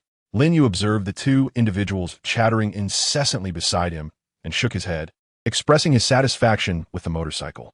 If only he and T just ventured into the shadowy area and encountered the true form of the malevolent deity. Mose, noticing Lin Yu's evident contentment with his craftsmanship, smiled and said, "All right, since you adore this motorcycle so much, it now belongs to you. Will you give a name?" Lin Yu caressed the motorcycle's handlebars, contemplating for a moment before responding. "Let us call it Swift Shadow. After all, it was crafted with the heart of the Dragon King of Swift Shadows at its core." Upon hearing the name Lin Yu had chosen, both Mose and Jiang Chengsheng nodded in agreement, acknowledging its suitability. Suddenly, after Lin Yu had named the Swift Shadow motorcycle, Mose recalled something and tossed Lin Yu a button-like object. "Hey, Possessing a flesh-and-blood motorcycle is illegal in Jiang City without permission. Here, a vehicle sticker. Affix it to your motorcycle. This will help you evade the electronic security checks in Jiang City. Lin Yu looked at the button in his hand and nodded, adhering to Moses' instructions as he affixed it to the motorcycle. As soon as the button made contact, it began to spread across the motorcycle like flowing water. Soon, the scales that adorned the swift shadow were smoothed over by silver metallic particles, and some of its rough features were enveloped. In no time, the motorcycle transformed dramatically, shifting from its rugged form to a peculiar, mechanical appearance. Gazing at the altered motorcycle, Lin Yu couldn't help but exclaim, "Indeed, where there are policies, there are countermeasures." Although Jiang City prohibits it, Moses found a way to circumvent the regulations. Moses, observing Lin Yu's astonishment, shot him a glare and said, "What are you staring at? This is for your own good. I certainly don't wish for my debtor to end up in the security office's prison. By the way, please repay your debt promptly. I have other research endeavors that require funding. Additionally, I sent a list of materials I urgently need to your personal terminal yesterday. Remember to help me look for them when you venture into the spatial rift." Lin Yu nodded in acknowledgement. "By the way, Mose, since you need them so badly, why don't you go look for them yourself?" "Are you kidding? The rifts are perilous. As a technology researcher, my combat abilities are lacking, which is precisely why I study.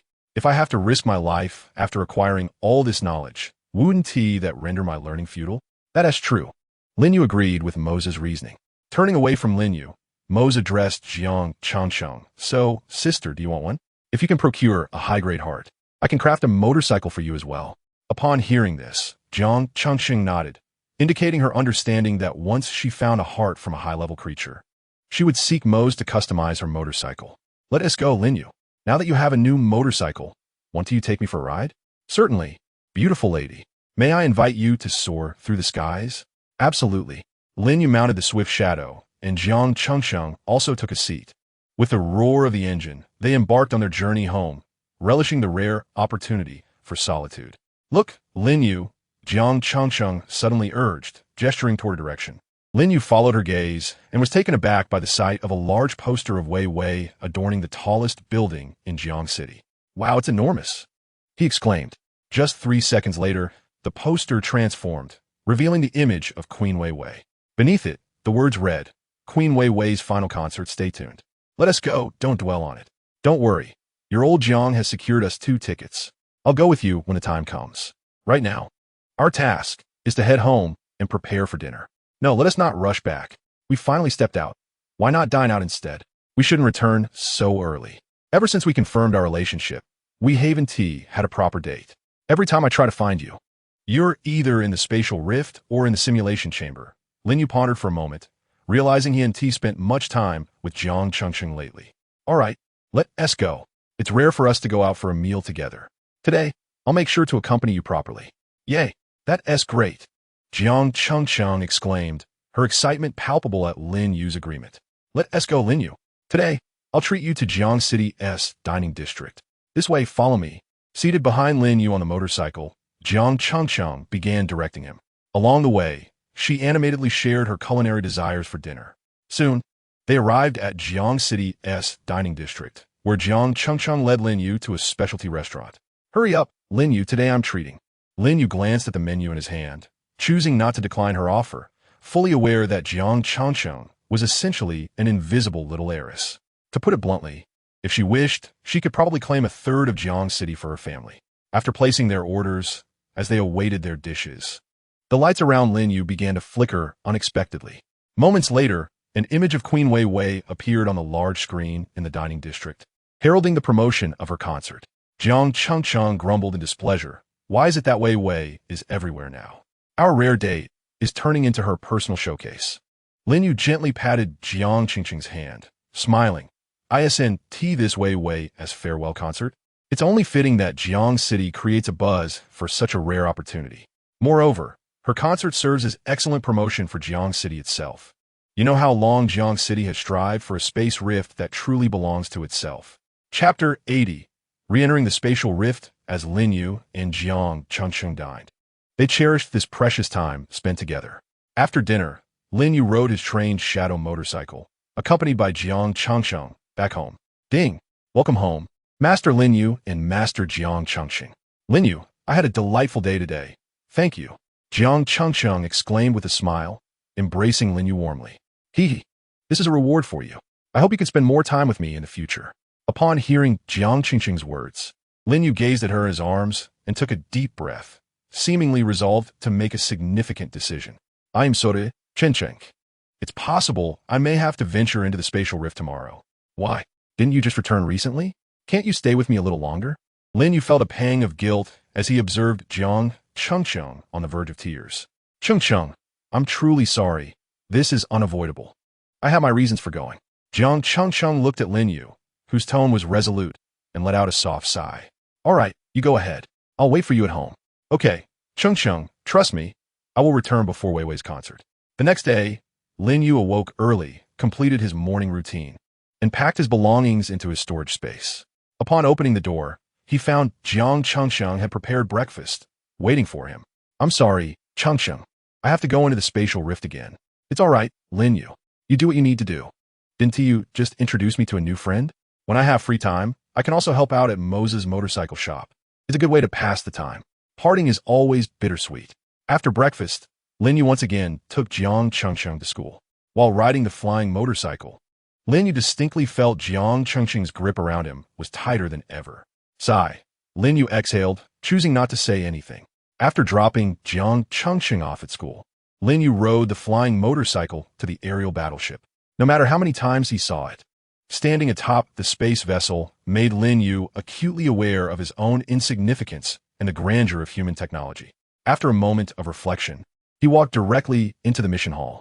Upon entering Ding, the familiar voice echoed. Scan complete. Hello, Lin Yu from Mecha Academy. Welcome. How may I assist you today? A small drone approached Lin Yu, confirming his identity and inquiring about his purpose. Hello, I would like to obtain a permit to enter the space. Lin Yu replied to the drone with familiarity. All right, please follow me. The intelligent drone guided Lin Yu to the service counter for space affairs. Lin Yu sat down in front of the screen at the counter and entered key phrases such as well-lit and long daytime. After a swift selection process, the counter presented Lin Yu with the option for the spatial rift he had requested. Without a moment's hesitation, he chose the desert space. The desert space, a realm of intense sunlight, yet characterized by extreme temperature fluctuations between day and night. Primary resources, energy veins beneath the barren desert lie countless energy crystals. Departure time, in 3 hours. In pursuit of sunlight and repaying debts, he had indeed opted for the desert space. What could be more lucrative than mining? Moreover, with his storage equipment now in hand, if fortune smiled upon him and he discovered an energy vein, he could easily achieve his modest goal of over 10 million credit points. With this thought, Lin Yu confirmed his choice of the desert spatial rift at the service counter. Ding, you have confirmed the desert spatial rift. Please pay the 5,000 credit points for this journey. Lin Yu extended his personal terminal and conducted a scan in front of the counter. Ding, payment successful. Your ticket has been issued. Please present it for boarding at the designated time. Nodding at the ticket displayed on his personal terminal, Lin Yu realized he had 3 hours to prepare. The last time in the vast sea world, he had suffered setbacks due to inadequate preparation. With that in mind, Lin Yu spent an additional 10,000 credit points on a map detailing potential energy vein distributions. Why potential, you may wonder? Because the already confirmed energy veins had all been claimed by Jiang Cheng. The map he possessed merely indicated areas where energy veins might exist. Jiang Cheng, uncertain of their presence, preferred not to expend effort searching. With 10 days at hand, wouldn't it be more prudent for Jiang Cheng to extract a few veins himself? Let the lone adventurers seek out these potential resources. After all, they lacked mining equipment. Even if they found something, how much could they truly extract? In the end, large-scale development would inevitably require cooperation with Jiang Cheng. Simultaneously, Lin Yu stocked a considerable amount of water in his storage space. Although he possessed Kryptonian blood and was untroubled by the sun's direct rays, a refreshing bottle of water would prove delightful in the sweltering heat. Additionally, as he had awakened to water elemental powers, the scarcity of water in the desert could serve as a tactical advantage. After a flurry of preparation, Lin Yu found that his reserve of 30,000 credit points had nearly vanished. Yet he surveyed his backpack and storage space, filled to the brim with supplies. If he failed to profit in the desert, he would truly find himself destitute. Ding, Passengers heading to the desert space. The landing craft will commence boarding in half an hour. Please gather at dock for 15 minutes prior. Hearing the announcement aboard the spacecraft, Lin Yu began to make his way to dock 4. Ding! Identity confirmed. Please board the vessel. As the time arrived, Lin Yu eagerly followed the crowd onto the landing craft. At precisely 1800 hours, with a thunderous roar, the landing craft shuddered, expelling a plume of blue smoke as it departed from the celestial motherport. Lin Yu once again embarked on a journey toward the spatial rift. With a sudden shift in atmosphere, Lin Yu broke through the obsidian darkness of the rift and arrived in the desert expanse. Gazing through the porthole, he beheld the mechanical behemoths of Jiangxing tirelessly revolving around the gaping pits, engaged in relentless toil. The landing craft set down Lin Yu and his companions near one of the deep excavations, and they eagerly joined the mining efforts. As Lin Yu disembarked, the scorching sun immediately enveloped him, and the searing yellow sand scorched beneath his feet. Bathed in the ardent rays of the desert sun, he could not help but exclaim in delight, "Ah, this is what it means to bask in the sun." Chapter 81. The world of the desert. The intensity of the sunlight in the desert, coupled with his golden tattoos, made Lin Yu feel as though every cell in his body was rejoicing. Good heavens, he mused, if I could bask in this space for decades, I would be but a breath away from becoming a golden titan. After indulging in the sun for an hour, satiating his body's yearning for sunlight, Lin Yu took a moment to assess his surroundings. Attempting to manipulate the water elements in the air yielded disheartening results. He could gather no more than a mouthful of water in a minute. It appeared his control over water elements had little utility here.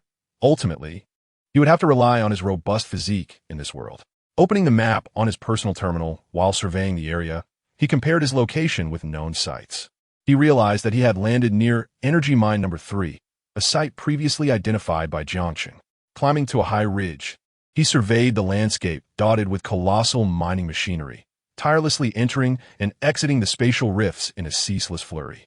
It was evident that this energy vein was not solely owned or operated by Jiangxing. From his elevated vantage point, he observed various landing crafts belonging to different factions. Some vessels bore the emblem of a goddess's halo, indicative of the Faith Church's fleet. Others were adorned with enigmatic magical sigils, suggesting they belonged to the Mage faction. There were also ships marked with skull insignias, known to be from the mechanical faction's Death Legion, rumored to have combatants of at least the 6th tier among their ranks. Lin Yu gazed at the various vessels of different factions soaring above him, lost in a whirlwind of thoughts. With merely 3 months remaining until his graduation, he pondered which faction he should align himself with.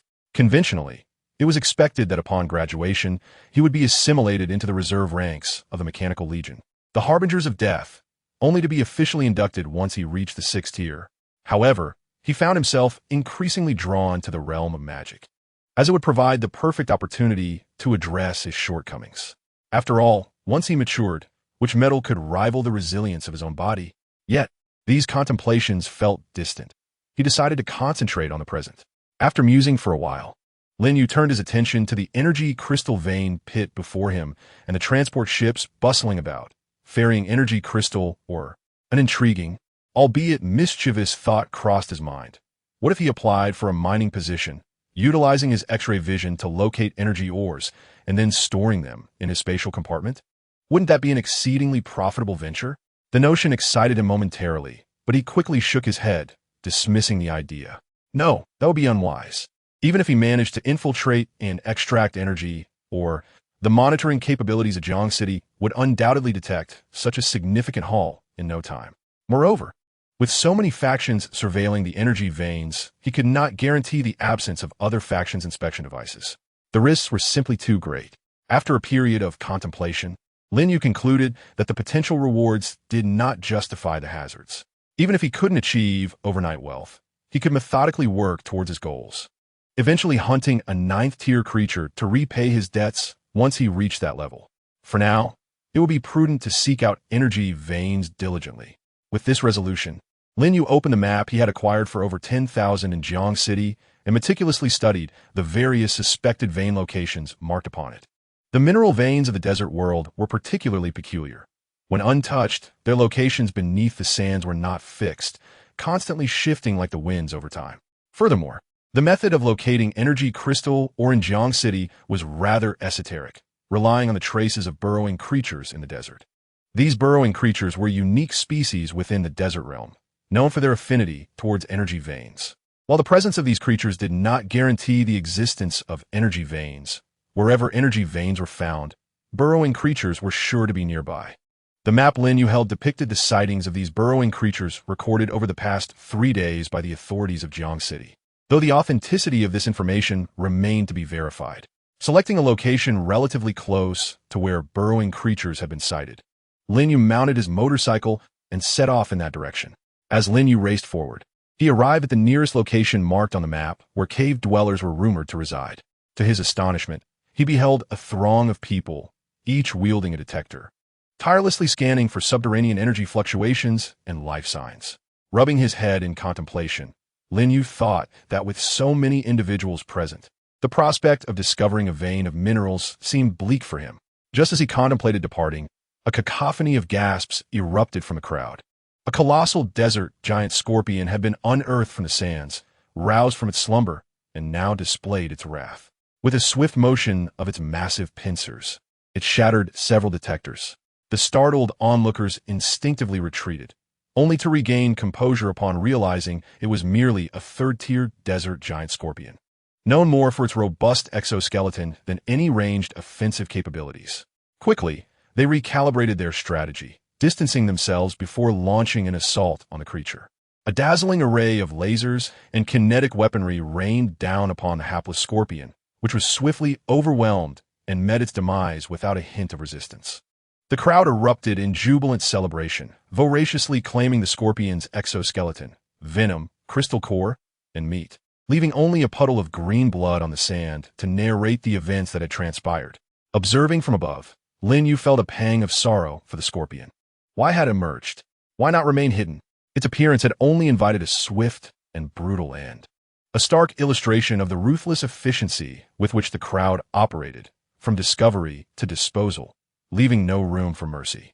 After this brief interlude, the throng resumed their excavation efforts, intent on uncovering energy veins. Lin Yu surveyed the scene below, recognizing that this locale was unlikely to yield any opportunity for him. Resolutely, he decided to continue his quest for energy sources elsewhere. Chapter 82. The resplendent desert shadow zone. Lin Yu resumed his exploration by consulting the map, identifying the nearest point of interest. He mounted his sky motorcycle and set off toward this newfound destination. Upon arrival, he cast his gaze downward, and, as anticipated, a multitude of seekers were scouring the area for mineral deposits. Shaking his head in resignation, Lin Yu acknowledged the futility of his efforts. It appeared that hope was fleeting. Onward to the next location. He consulted the map once more and proceeded to another site, only to find yet another throng awaiting him.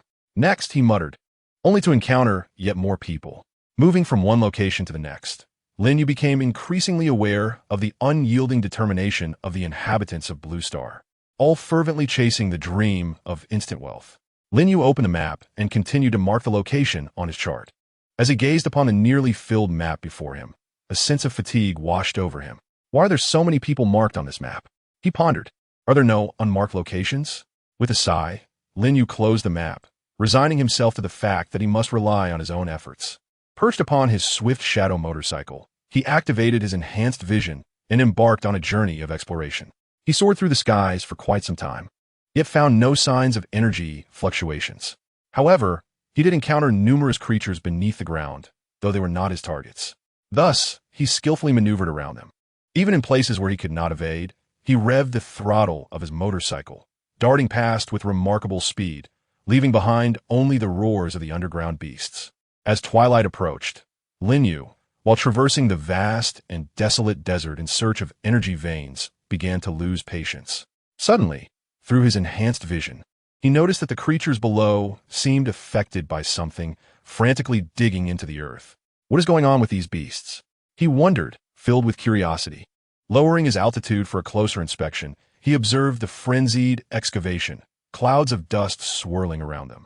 A spark of realization ignited within him. Could this be the signal of an energy vein? It seemed fortune was smiling upon him today. Excitedly rubbing his hands together, he cautiously steered clear of the beasts beneath him and began to descend on his motorcycle. As he approached the ground, the digging creatures appeared oblivious to his presence, solely focused on their relentless toil. This is rather peculiar, Lin Yu thought, dismounting from his motorcycle. Observing their strange behavior, he felt a tinge of doubt. Nevertheless, with wealth tantalizingly close, he hesitated no longer and chose a low-lying area to commence his own digging. After a while excavating, Lin Yu noticed through his enhanced vision that the nearby creatures, having reached a certain depth, suddenly ceased their activity. They curled up into a ball, seemingly waiting for something. What is going on? Why they stopped digging? Could the energy vein lie at this depth? That can't be right, for what I've seen of Jianchang's no. 3 mine, the vein is over 100 meters deep, he mused. Never mind, I'll keep working and see what happens when I reach that depth. Determined, Lin Yu continued to dig deeper into the earth where the creatures lay hidden. Just as he was fervently engaged in his labor, the once clear sky began to darken. The winds picked up, swirling sand that threatened to fill the very pit he had just excavated. Unable to continue his work, Lin Yu crawled out of the pit he had dug, for otherwise he would risk being buried alive. How unfortunate! As he toiled, he nearly entombed himself. Misfortune indeed. Spitting out the sand from his mouth, Lin Yu, now on the surface, cast a glance at the dimming sky above and the intensifying winds. What bad luck to encounter a sandstorm. It seemed that the magical beasts were not excavating energy veins, but rather digging to evade the tempest. Lin Yu hastily ceased his efforts and retrieved his Swift Shadow motorcycle from his storage space. He ignited the engine, attempting to soar away from the area. Just as he took off, the sandstorm had already taken shape in the distance, resembling a colossal beast sweeping toward him with astonishing speed. Lin Yu increased the motorcycle's power, yet the formidable pull of the sandstorm made it difficult for him to escape. Through his enhanced vision, he could see the magical beast being swept up from the ground by the storm. Damn it! I do not wish to be caught in the sandstorm. Accelerate, Swift Shadow. Responding to his command, the motorcycle surged ahead, but alas, its current speed was insufficient to break free from the storm's grasp. With no other option, Lin Yu steeled himself. It was time to employ a particular tactic. As the vortex drew near, he urged, Swift Shadow, accelerate and activate our innate skill. We shall delve into the shadows. Heeding Lin Yu's command, the motorcycle activated its ability, enveloping them both in a shroud of darkness. As the black shadow enveloped Lin Yu and the motorcycle, they vanished from the main world, leaving only the roaring sandstorm behind. When Lin Yu opened his eyes again, he found himself in the shadowed realm of the desert world. I hope the shadowy region of the desert does not harbor malevolent deities like the main world. Otherwise, my fate is sealed. Upon opening his eyes, Lin Yu was immediately captivated by the shadowy expanse of the desert. He marveled at his surroundings, which were dotted with countless crystals radiating dazzling light, scattered like stars within this twilight domain. Even more astonishing was the intense energy emanating from each crystal. Could this be the manifestation of energy veins? Lin Yu steered his Swift Shadow motorcycle toward the nearest energy crystal. Just as he prepared to approach, an unforgettable sight unfolded before him. In the distance, a colossal, awe-inspiring energy dragon writhed gracefully. This magnificent dragon emitted a resplendent glow, and each movement seemed to induce a gentle tremor in the surrounding space. Remarkably, as the dragon moved, its ancient and resilient scales began to shed continuously. These scales varied in size, yet each shimmered with an enigmatic brilliance.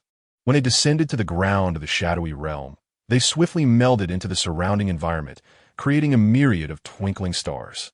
Lin Yu, witnessing this spectacle, could not help but exclaim, could this be the fabled dragon vein of the desert expanse? It turns out that these invaluable energy deposits within the desert space are formed from the dragon scales that have fallen from the dragon vein. Chapter 83. Awakening the earth element, Lin Yu gazed at the erratically moving dragon vein in the shadow space, his eyes widening in astonishment. What incredible fortune I possess. Initially, I sought only energy crystal mines, yet I have now discovered the very source of the crystals. Onward, for the freedom of energy crystal mines. With a twist of the throttle, Lin Yu surged forward in pursuit of the dragon vein. Alas, despite his relentless effort to maximize the agility of his swift motorcycle, he cannot catch up to the slowly moving dragon vein. Rather, the energy gauge of his motorcycle plummeted rapidly. Seated upon his motorcycle, Lin Yu glanced at the dwindling energy gauge and sighed heavily. Alas, it seems I cannot catch up to the vein. I must concede for now. Since he could not pursue the dragon vein, he resolved to collect some fragmented dragon scales instead. He surveyed his surroundings once more, marking the nearest glimmer of a dragon scale fragment before maneuvering his nearly depleted, swift motorcycle out of the shadowy desert realm. Upon exiting the shadow space, Lin Yu realized that the sandstorm that had been chasing him had completely vanished, leaving no trace behind in the golden sands, save for the vast expanse of yellow. As he sat atop his flying motorcycle, Lin Yu could not help but reflect on all he had witnessed in the shadow space. This is truly a case of serendipity. I have stumbled upon a remarkable opportunity. Had I not sought refuge from the sandstorm, I would never have encountered the dragon vein of the desert world. Now, with ample time, I can likely achieve freedom in energy crystal mining, and no longer will I need to fret over my debts to Moss. With this thought, Lin Yu could not suppress a smile. The ability to traverse into the shadow space seemed to belong solely to him, granting him exclusive access to the multitude of energy crystal mines within the desert realm. He finally understood why the mechanical faction, despite deploying intricate instruments, could not detect the energy veins. The energy crystals of the desert were formed from the scales shed by the dragon vein, which resided in another realm. Thus, no matter the examination, the energy fluctuations of that alternate space remained undetectable. It is hardly surprising that people often speak of the energy veins in the desert realm as being in constant motion, for the very source of these energy veins, the dragon pulse, is perpetually shifting. Perched upon his motorcycle, Lin Yu reflected on the location of the nearest dragon scale he had observed in the shadow realm. With determination, he resolved to ride closer to that spot. However, to his dismay, his swift motorcycle unexpectedly began to signal a depletion of energy halfway through the journey. Left with no choice, Lin Yu halted, awaiting the restoration of his motorcycle's energy. As he lingered in place, he surveyed the desolate desert, ravaged by a sandstorm, devoid of any signs of life. In a moment of ennui, he recalled an old mental training method gifted to him by Jiang. Since the last incident he had experienced while cultivating in the vast ocean world, he had not practiced since. It was not due to a lack of desire. Rather, the risks of cultivation in his original world were exceedingly high. The presence of a malevolent deity made caution imperative, for he had no wish to transform into that ominous entity and annihilate the entire world, along with these spatial realms.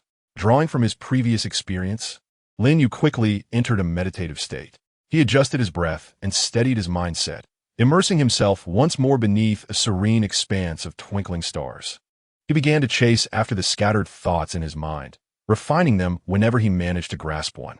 Just as he sensed he was about to emerge from the mental space, he realized he had refined approximately 1/3 of the glimmering thoughts in his consciousness.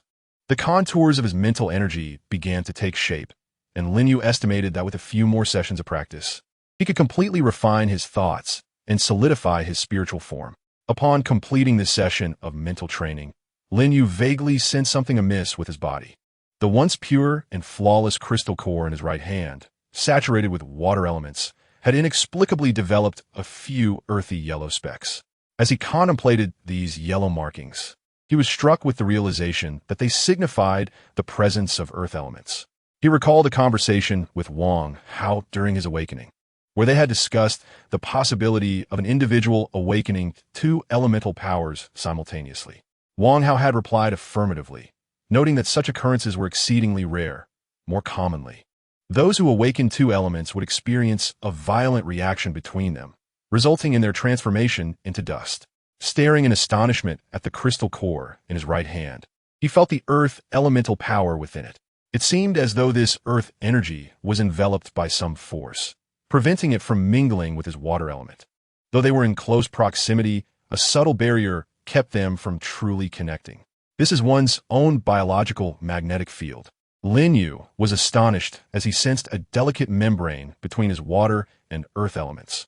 Although he had yet to awaken and control his biological magnetic field, the innate magnetic field of a Kryptonian would still provide protection in times of peril.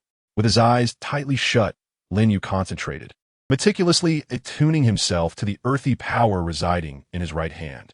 As his will surged, the earth elements seemed to respond to his call.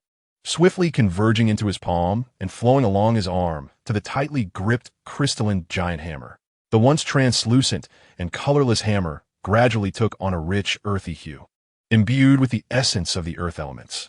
Lin Yu slowly opened his eyes, gazing at the transformed hammer in his hand, a slight smile curving his lips. He gently swung the hammer a few times, and the air filled with a low, resonant howl. Indeed, it had regained its formidable solidity. Lin Yu murmured to himself, acutely aware that the hammer now felt considerably heavier. Yet this weight instilled in him a profound sense of grounding and reassurance. Moreover, he mused, striking with it would surely inflict more pain. Once more, he hefted the weighty hammer, contemplating whether, after this expedition, he should invest in a tome on the art of wielding the chaotic wind-infused hammer, to master the technique and strike with greater precision and method.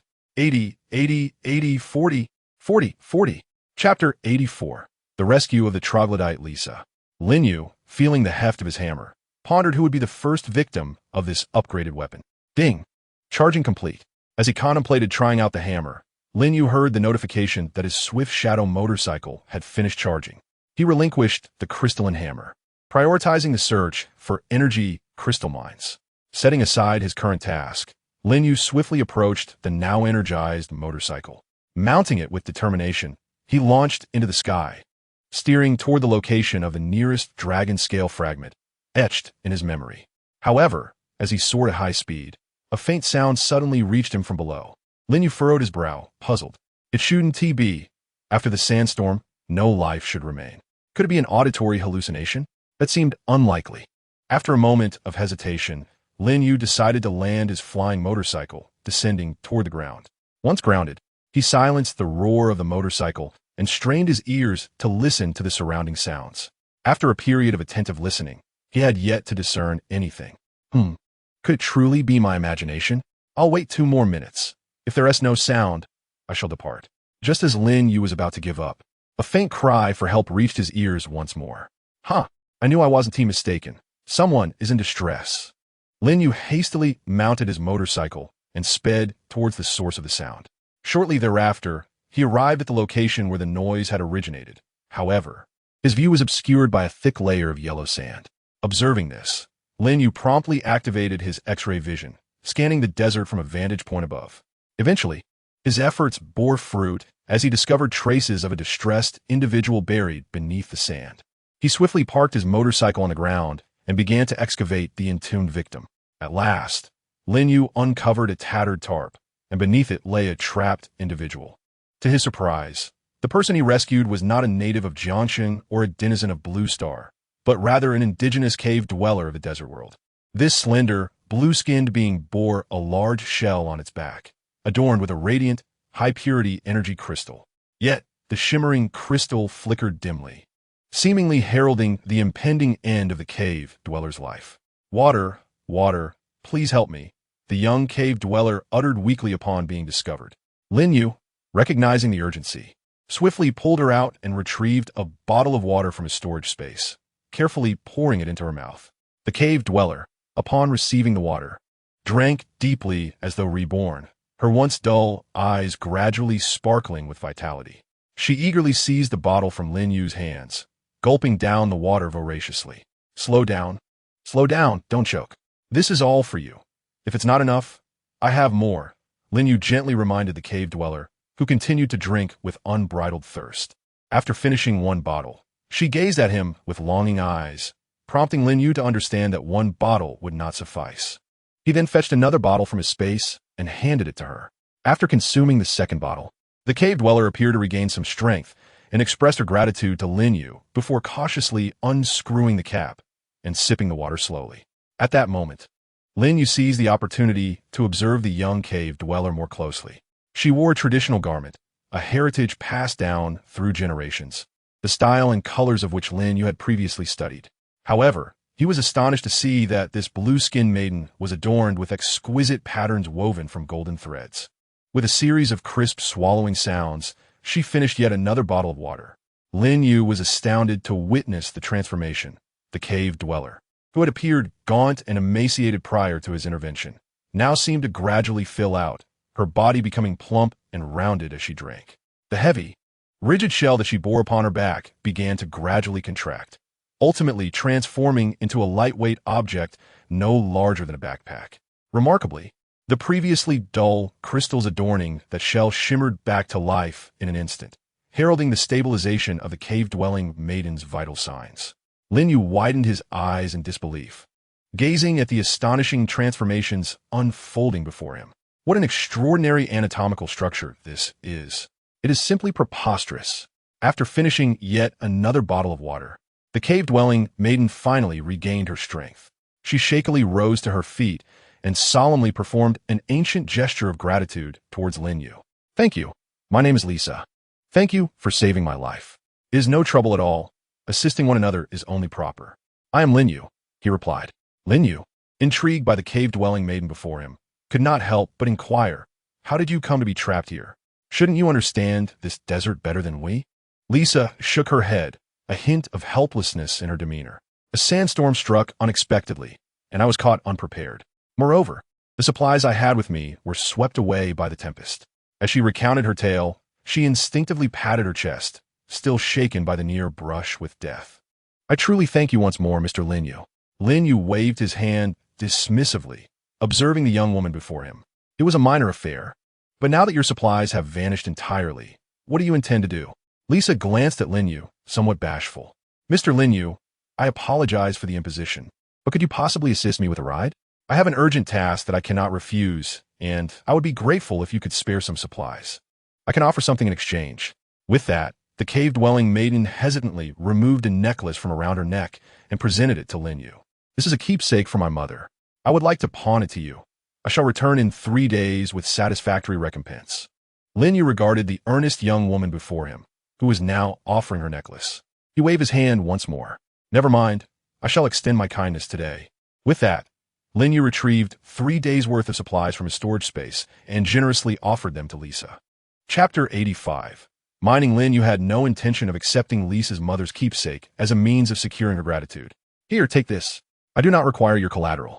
Consider it an act of goodwill, he stated as he handed over the provisions.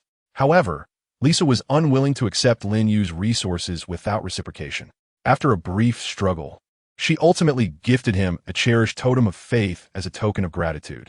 Lin Yu initially hesitated to accept it, but he could not resist Lisa's stubbornness.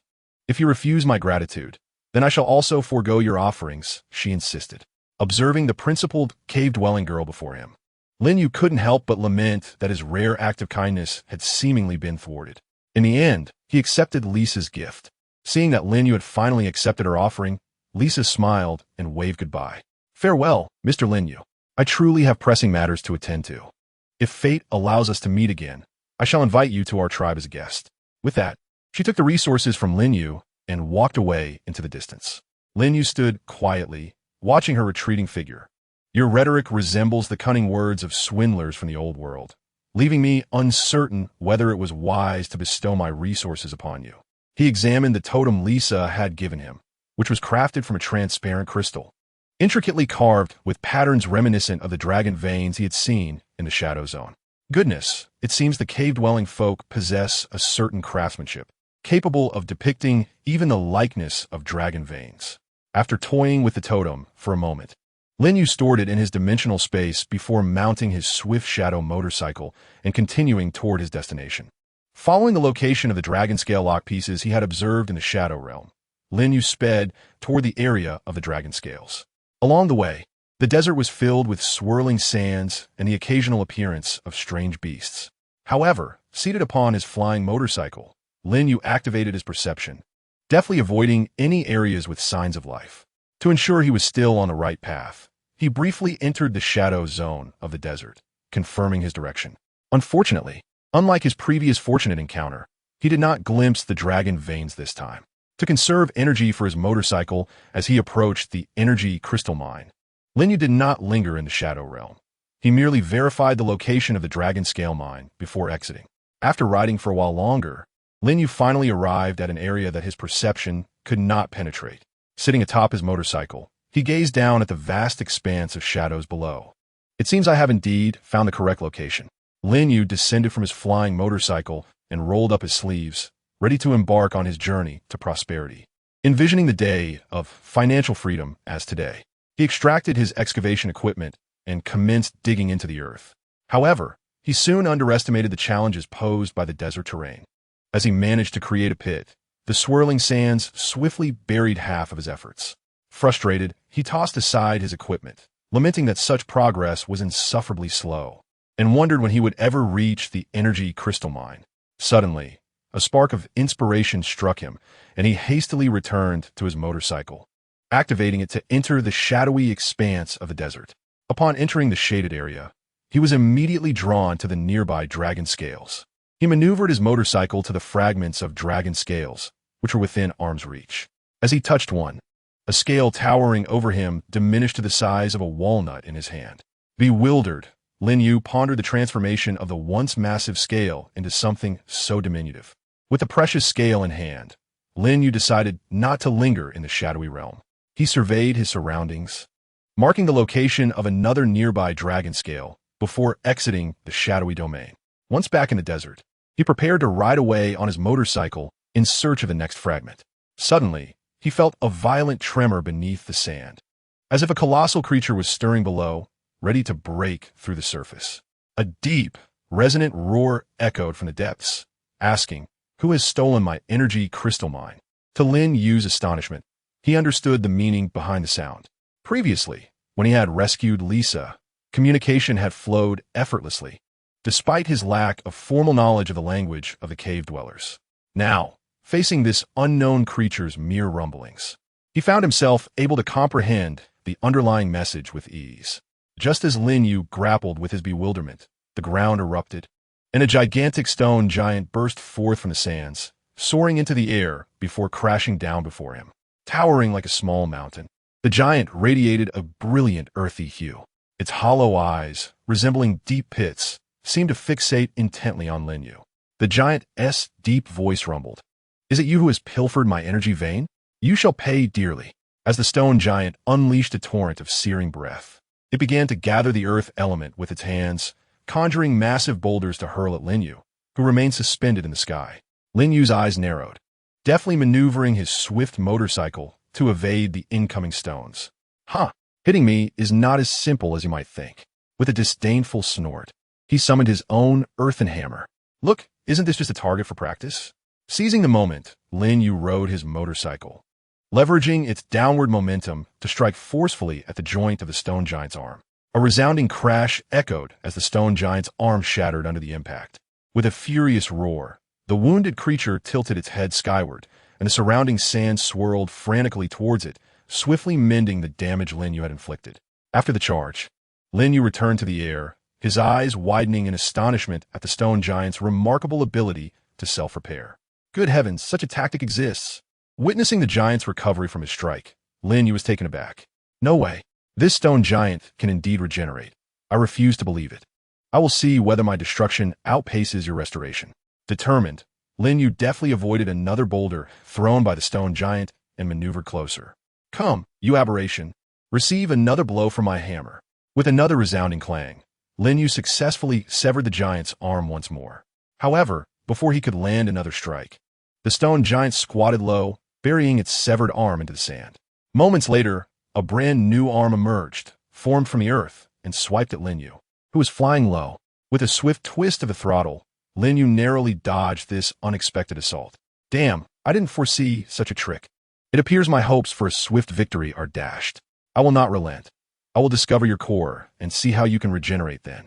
Activating his X-ray vision, Lin Yu circled the stone giant on his flying motorcycle, searching for its crystalline core.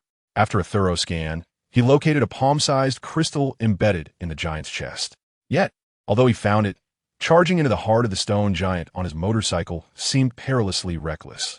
As he navigated around the boulders hurled by the giant, a thought struck him. If only there were a way to hinder this creature's regenerative abilities.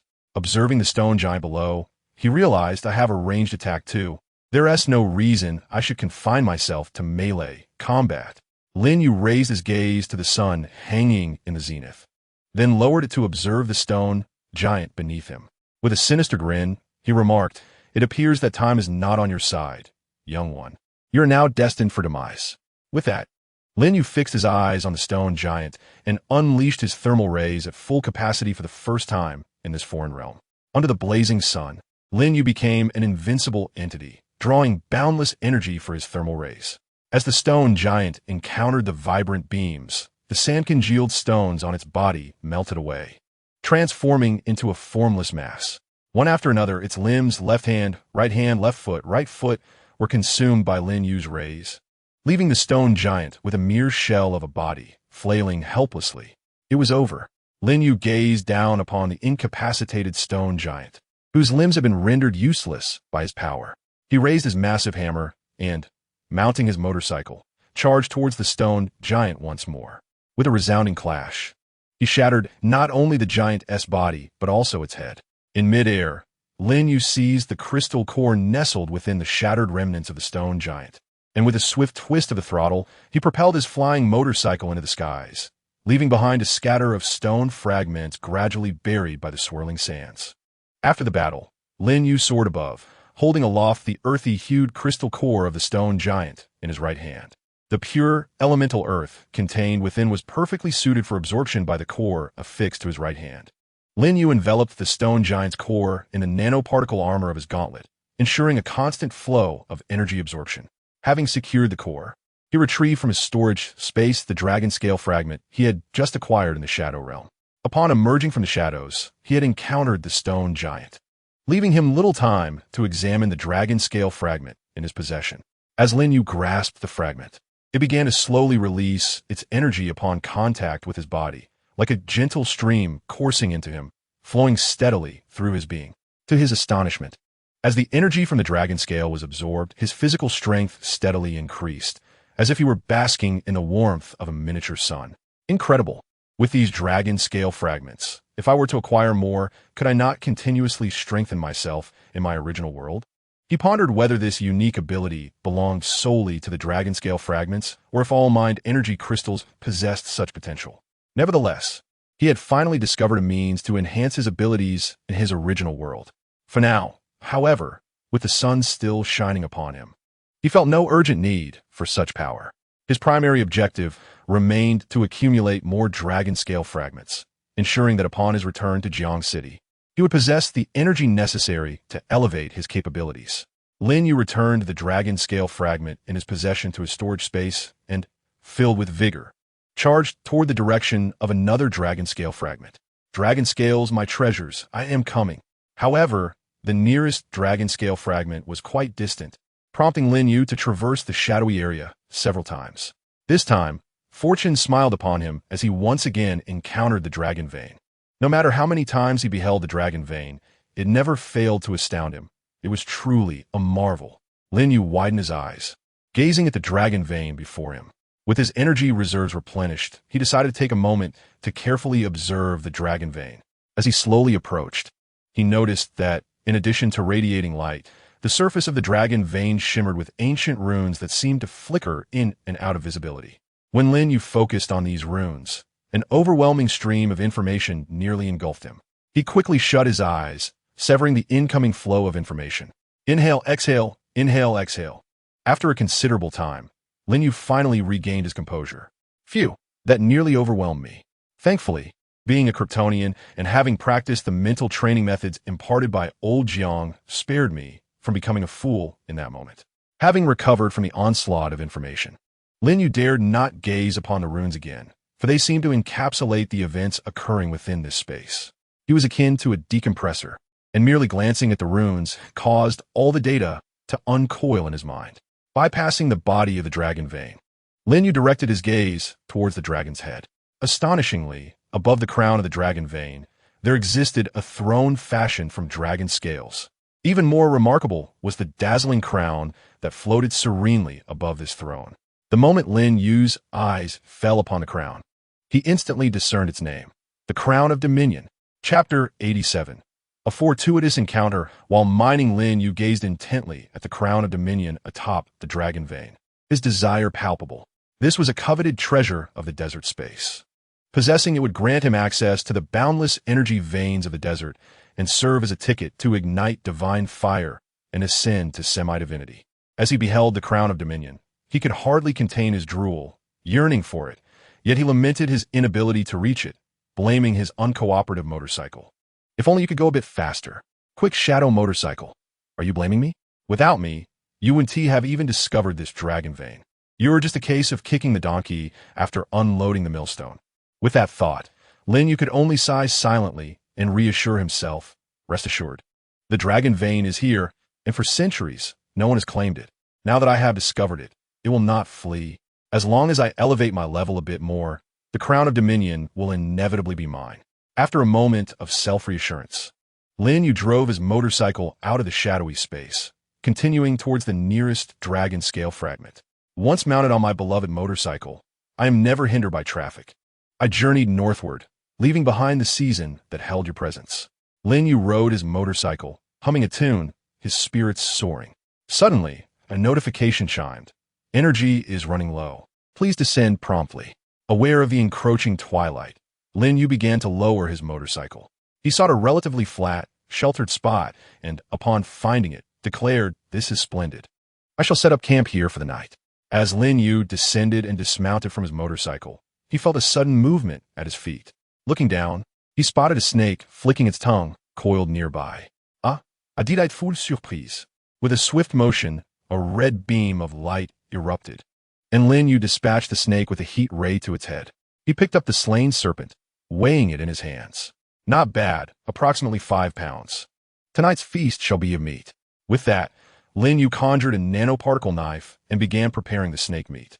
He then retrieved his wilderness survival kit from his storage space, placing the freshly processed snake onto the grill. With a flick of the heat ray, he ignited the fire, sprinkled on seasoning, and commenced the cooking process, fluidly executing each step. Lin Yu diligently turned the snake meat on the grill, ensuring it did not burn. For charred meat would be unappetizing. As he awaited the sumptuous feast, a sudden rustling sound of shifting sand emanated from behind the wind-sheltered hill. Startled, Lin Yu quickly extinguished his flames with sand and hastily stored the half-cooked snake meat in his storage space. Climbing atop the crest of the sand dune, Lin Yu peered towards the source of sound. He spotted a figure clad in traditional cave dweller attire, frantically searching for something. Upon closer inspection, Lin Yu recognized her. Is that Lisa? What a serendipitous encounter amidst this vast desert. Relieved to see a familiar face, Lin Yu lowered his guard and prepared to greet her. However, he halted as he observed her next actions. Lisa was uttering incantations, and Lin Yu listened intently. This is peculiar. Yesterday's ritual revealed that the dragon vein's power was right here. How could I have overlooked it? Contemplating his predicament, he thought, perhaps I should pray once more. If I cannot locate the dragon scale fragments, my tribe's fate hangs in the balance. As Lisa clasped her hands in a specific gesture, the tattoos adorning her body began to emit a faint blue glow. Lisa observed as the sand surrounding her began to shift slowly, eventually forming a magic circle adorned with enigmatic runes. From her bosom, she retrieved an object and placed it at the center of the circle. Lin Yu glanced over, noting that it resembled a three-dimensional sculpture of a dragon vein. Lisa then performed a hand gesture, and a beam of light shot forth from her fingertips, striking the dragon vein. 23rd generation Seeker of the Dragon. I summoned the essence of the dragon vein to reveal itself. The magic circle on the ground began to glow, and under its influence, the dragon vein sculpture's eyes illuminated. A ray emanated from its eyes, striking Lin Yu, who was concealed behind a dune. Haha, it worked. The essence of a dragon vein is nearby. Lisa, elated by the ray emitted from the sculpture, hastily gathered her belongings, clutching the dragon vein sculpture tightly, and began to move toward Lin Yu's hiding place. As she ascended the hill, the light from the dragon vein sculpture grew increasingly radiant, mirroring the brilliance of Lisa's smile. At last, she reached the summit and beheld Lin Yu sheltered behind the hill. Ah, Lisa, good evening. What a coincidence to meet you here. Would you believe me if I said this was mere happenstance? Oh, it's you, Mr. Lin Yu, Lisa exclaimed, taken aback by the sight of him, and quickly concealed the sculpture, regarding him with caution. I apologize, Mr. Lin Yu, but I have matters to attend to and cannot chat with you right now. With that, she fixed her gaze on him before dashing past. Lin Yu watched Lisa sprint away bemused. Well, it seems this young lady may have misunderstood my intentions. Meanwhile, Lisa, having distanced herself from Lin Yu, patted her chest and sighed in relief. Phew, how could Mr. Lin Yu appear here? I hope he isn't coveting my treasure. She had previously considered him a good person, yet felt fortunate to have outmaneuvered him. Once more, Lisa produced her dragon vein sculpture. And as she moved further from Lin Yu, the sculpture's eyes dimmed. Oh no, the essence of the dragon vein is fading. Must I return to Mr. Lin Yu? Contemplating the dim sculpture in her hands and reflecting on the plight of her tribe, she steeled herself. Very well, I shall go. Raising the dragon vein sculpture again. She retraced her steps, and indeed, as she turned back, the eyes of the sculpture began to glow once more. Before long, Lisa found herself beside Lin Yu, who was savoring roasted snake meat. Our paths cross again, Lisa. Care to join me for some barbecue? However, Lisa paid him no heed, instead brandishing the dragon vein sculpture, dragging it across Lin Yu's form. Lisa discovered that the dragon vein statue in her hand radiated light as it approached Lin Yu, and dimmed as it moved away from him. Observing the statue and glancing at Lin Yu, who was savoring roasted meat, she plopped down opposite him. What is going on? Chapter 88. The Power of the Dragon Vein. Lisa regarded the dragon vein statue, then looked at Lin Yu, still indulging in his meal, and sat firmly across from him. Why am I back here again? Frustrated, Lisa watched Lin Yu leisurely enjoying the snake meat, and as he sensed her unwavering gaze, he felt a slight embarrassment. Would you care for some roasted snake meat? It would be rather dull to sit idly by, so why not have a taste? With that, Lin Yu offered 1/3 of his snake meat to Lisa. Seated beside him, Lisa examined the roasted snake meat before her, then glanced at the dragon vein statue in her hand. Sighing, she accepted the meat from Lin Yu and began to eat heartily. Lin Yu observed Lisa devouring the roasted meat and smiled. It seemed that this little girl had begun to trust him, at least to some extent. The two sat quietly beside the fire, enjoying their meal. Before long, Lisa finished her portion and looked at Lin Yu, who was still eating. She appeared hesitant, but after a moment of contemplation, she summoned her courage and opened up. Mr. Lin Yu, I apologize for earlier. I misunderstood you and thought you were following me. Like those who spy on the troglodytes, searching for energy veins. Lin Yu waved his hand dismissively at Lisa's apology, indicating that he bore no ill will. When venturing out, one can never be too cautious. However, he continued, what is that dragon-shaped statue you have? How does its beam seem to direct towards me? Upon hearing Lin Yu's inquiry, Lisa began to explain. People are aware that troglodytes seek energy veins, but what they don't realize is that their pursuit is not solely for the energy crystals, but rather to uncover the remnants of the dragon vein power that still resides within these energy veins. At this juncture, Lisa tilted her head and gazed at Lin Yu. Do you know about the power of the dragon vein? Not at all. Lin Yu feigned ignorance, eager to learn how the troglodyte's understanding of dragon vein power differed from his own experiences. Lisa scrutinized Lin Yu's eyes, hoping to discern any hint of deception in his expression.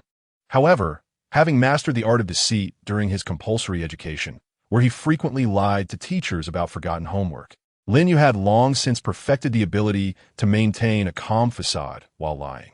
Lisa gazed at the expressionless Lin Yu and sighed, realizing that if she did not articulate her thoughts clearly today, she would be destined to gain nothing. Clearing her throat, she continued to enlighten Lin Yu. The energy crystal mines we are currently excavating are all crystallizations formed by the convergence of dragon vein energy and the surrounding energies. The longer an energy crystal mine exists, the less dragon vein energy it contains.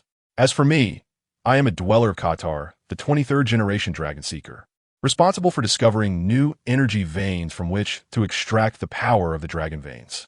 Upon hearing Lisa's explanation, Lin Yu nodded, finally grasping an important concept. Fragments of dragon veins that fall into the Shadowlands combine with the energies of the main world to form energy veins. Over time, as the dragon vein power melds with the energies of the main world, the essence of the dragon vein dissipates. The dragon scale fragments he extracted from the Shadowlands, however, contained pure dragon vein energy. Yet, in order to extract more information, Lin Yu continued to feign ignorance. If that's the case, why do you dwellers disregard the energy crystal mines and solely seek the power of the dragon veins? Lisa, frustrated by Lin Yu's act, thought to herself, this boy is utterly unyielding. The dragon vein statue is practically plastered on his face, yet he still pretends to be oblivious. However, she had no choice. After all, she needed his cooperation, and the tribe was awaiting her acquisition of dragon vein energy. Taking a deep breath to calm her nerves, she continued, The power of the dragon veins is of utmost importance to us dwellers. Each year, we use the dragon vein energy to bestow blessings. Only when this energy combines with our own can new dwellers be born. What? You reproduce asexually? Lin Yu exclaimed, astonished by Lisa's revelation. Nodding in affirmation, Lisa replied, Indeed. Our reproduction occurs when two individuals in love merge their energies, allowing the power of the dragon veins to illuminate them, and thus giving birth to new dwellers. Lin Yu was taken aback, pondering the peculiar method of reproduction reminiscent of a realm of light. Well then, Mr. Lin Yu, I have divulged all that you wish to know. Now, surely you must be prepared to present the dragon vein energy in your possession? What dragon vein energy? Lin Yu continued to play the fool, jesting, Why would I do something beneficial without any gain? Mr. Lin Yu, please do not feign ignorance. My dragon vein statue would never deceive me. Clearing his throat, Lin Yu, unperturbed by having his ruse uncovered, remarked, This treasure was obtained with great effort. It requires compensation. Upon hearing his words, Lisa seemed to grasp Lin Yu's intent. As long as you are willing to exchange the dragon vein energy with us, all the energy minerals excavated by our people can be traded with you. Why didn't you say so earlier? If I had known, I would have presented it right away. Do you have any idea how long I've waited for you to say that? Upon hearing Lisa's affirmation, Lin Yu produced the shard of dragon scale from his right hand and presented it before Lisa for her inspection. Ah, the potency of the dragon's essence is palpable. With this, our tribe can once again partake in the blessings of the dragon lineage for another decade. The Qatar tribe is saved. Lisa, feeling the rich power emanating from the dragon scale shard in Lin Yu's hand, reached out, eager to take it. However, Lin Yu quickly stepped back, asserting, I cannot relinquish it just yet. It must be a transaction of payment for goods, you understand? This is merely for your preliminary inspection. Once your payment arrives, I shall gladly part with it. With that, he returned the dragon scale shard to his storage space. Lisa, exasperated by Lin Yu's insistence on payment, stomped her foot in frustration. You are insatiable. Come, let us return to the tribe at once. I will give you the money directly. With that, she hurriedly grasped Lin Yu's arm, determined to set off. Lin Yu, observing Lisa's fervor, interjected, Please consider the hour. Are you not concerned about encountering formidable magical beasts on our journey at night? What do you propose we do then? She inquired. Why, we should first rest, he replied, retrieving a sleeping bag from his storage space and handing it to her. Good night. With that, he slipped into his tent, leaving Lisa momentarily bewildered, clutching the sleeping bag. Curse you, Lin Yu. Chapter 89. Departure from the Qatar tribe. Lisa set aside the sleeping bag she held. Who needs your sleeping bag? We cave dwellers never use such things in the desert. With that, the protective shell around her waist expanded, enveloping her entirely. Thus, in the darkness of the desert night, beside a black tent, stood a yellowish-brown shell of a cave dweller. As dawn broke and the first rays of sunlight illuminated Lisa's shell, she eagerly emerged, making her way to Lin Yu's tent. Rise and shine, Mr. Lin Yu. We must resume our journey back to the tribe today. Hearing the commotion outside his tent, Lin Yu rubbed the sleep from his eyes and glanced at his personal terminal. It read 6:15. Discontent, he exclaimed, Why are you up so early? It's barely 6 o'clock. I haven't had enough rest. You should sleep a bit longer. With that, he turned away and attempted to return to slumber. Hey, Mr. Lin Yu, wake up. If we delay until the sun rises fully, the journey back to the tribe will become exceedingly arduous. It is best to set out now while the desert's temperature is still moderate and the sun's heat is bearable. Lisa earnestly advocated for the advantages of an early start in the desert. However, to Lin Yu, her words sounded like mere nonsense. The hotter the sun, the more I enjoy it. Traveling is nonsensical. Do you not know I ride a flying motorcycle? Lin Yu transformed nanoparticles into earplugs and inserted them into his ears, disregarding the commotion caused by Lisa outside, and continued to turn over and sleep. Hey, Mr. Lin Yu, please wake up. Lisa, gazing at the increasingly rising sun and the soaring temperatures of the desert, anxiously called out to Lin Yu within the tent, yet he remained unresponsive. Eventually, unable to contain her impatience, she declared, I'm coming in, Mr. Lin Yu. Without waiting for a response, she flung open the tent flap. However, instead of finding Lin Yu lounging in bed, she was confronted by a massive, sky-blue serpent, Lanchi. Hiss! Anything should be able to rouse a sleeping master. Upon seeing the intruding Lisa, Lanchi swiftly coiled around her, binding her tightly and sealing her mouth with its tail. Muffled whimpers emerged from Lisa as Lin Yu secretly glanced at the bound figure of Lisa, casting an appreciative look towards Lan Qi. Well done, Lan Qi. My master did not raise you in vain. With the noisy girl subdued, he could finally indulge in restful sleep. Oh, and how could he nearly forget? Lin Yu instructed his tent, open the skylight. No sooner had he spoken than the skylight opened, allowing the intense sunlight of the desert to cascade over him. Delightful. The sun in the desert was invigorating. He thought to himself that he deserved a bit more rest, especially after staying up late the previous night practicing his mental training method. With that thought, he turned over, paying no mind to Lisa, who was still ensnared by Lan Qi, allowing her to remain there for the time being. As the sun climbed high in the sky, Lin Yu finally awoke from his slumber, stretching luxuriously. How pleasant it was to gain strength simply by basking in the sun while sleeping. Unlike the Scion bloodline that the system had granted him, which demanded continuous training to enhance his power, he felt grateful to his system for this. After reflecting on this, Lin Yu turned his gaze to the still-bound Lisa. All right, Lan Qi, release her. Hiss, understood, master. Lin Yu raised an eyebrow, pleased that he could now comprehend Lan Qi's words, making communication significantly more convenient. Upon hearing Lin Yu's command, Lan Qi untied Lisa and then shrank to the size of a finger, coiling up on Lin Yu's back. Looking at the liberated Lisa, he said, "Let us go now." Lisa shot him an exasperated glance before turning to the blazing sun outside the tent. "You want to leave now? Have you not seen the scorching sun?" Lin Yu, observing her slight temper, felt no anger. After being bound by Lan Qi for 2 hours, a little irritation was quite understandable. "If I say we can go, then we can go." Lin Yu lifted the tent flap and stepped outside, meticulously organizing his belongings. He then retrieved his swift shadow motorcycle from his storage space. Unbeknownst to him, Lisa, who had been observing, leapt forward in a huff upon seeing the flying motorcycle. "Lin Yu, why didn't you mention you had a flying motorcycle?" she exclaimed. "You are familiar with the flying motorcycle," Lin Yu replied, astonished by Lisa's reaction. "Please, spare me that look. I am not a simpleton. After all, you all are mining energy crystals in the desert. As the foremost experts in locating energy crystal mines within the desert, do you truly believe we have had no contact with you?" Upon hearing Lisa's explanation, Lin Yu nodded in acknowledgement. Indeed, with such a commotion from the Blue Star miners, it was unreasonable for the cave-dwelling people to be unaware. Lisa, observing Lin Yu's silence, pressed on, "Hey, don't change the subject. You still haven't answered my question. Why didn't you inform me about the flying motorcycle? I ended up waking you early for nothing." Lin Yu shrugged in response to her inquiry. "You never asked. Besides, was it necessary for me to tell you?" Lisa was exasperated, but could not refute his logic. He indeed had no obligation to inform her. Yet, her early wake-up call and the 2 hours of waiting felt like a futile endeavor, leaving her feeling aggrieved and uncomfortable. Ignoring Lisa's little tantrum, Lin Yu mounted the swift shadow motorcycle and patted the seat behind him. "Let us go. Hop on, Lisa. We are ready to depart." With a huff, Lisa complied and took her seat. "All right, let's get moving." After a moment of waiting, Lisa called out, "Hey, Lin Yu, why aren't we moving? Didn't you just urge me to hurry? Please, where am I supposed to go?" "I'm waiting for you to guide me," Lin Yu replied. Lisa's face flushed with embarrassment as she realized her oversight.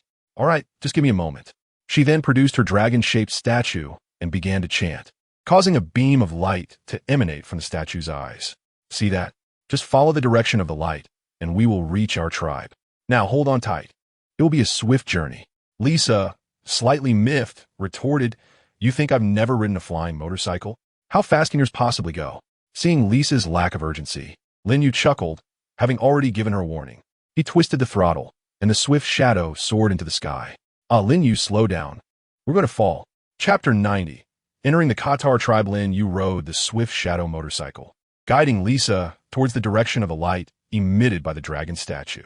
"Lin Yu, slow down. It's too fast," Lisa shouted from behind. Lin Yu, hearing her cries, could only shake his head in disbelief. "I told you to hold on tight. Don't you know about the boundaries of modesty between the sexes? Well, you are just being stubborn and suffering for it. You can manage on your own." Lisa quipped back. "Does your motorcycle lack a protective shield? Will you not activate it?" What protective shield? Why don't you try it yourself?" Lin Yu, upon hearing Lisa's words, was somewhat skeptical but prepared to test the Sunnying and activate its protective cover. "Very well, master.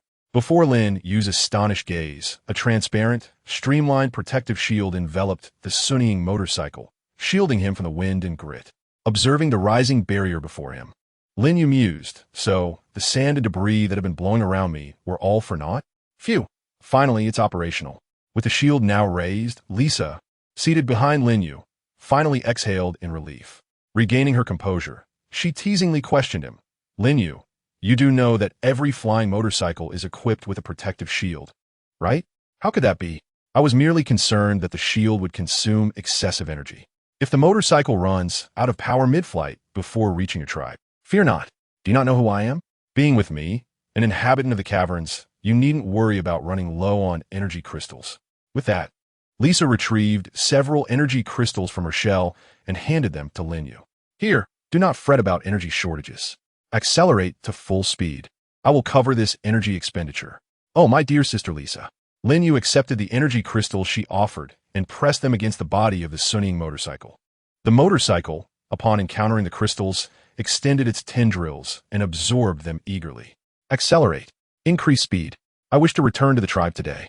Listening to Lisa's enthusiastic shouts from behind, Lin Yu felt no hesitance. After all, the energy was already taken care of by Lisa. Moreover, he was curious to witness the caveman's tribe, so he twisted the throttle fully.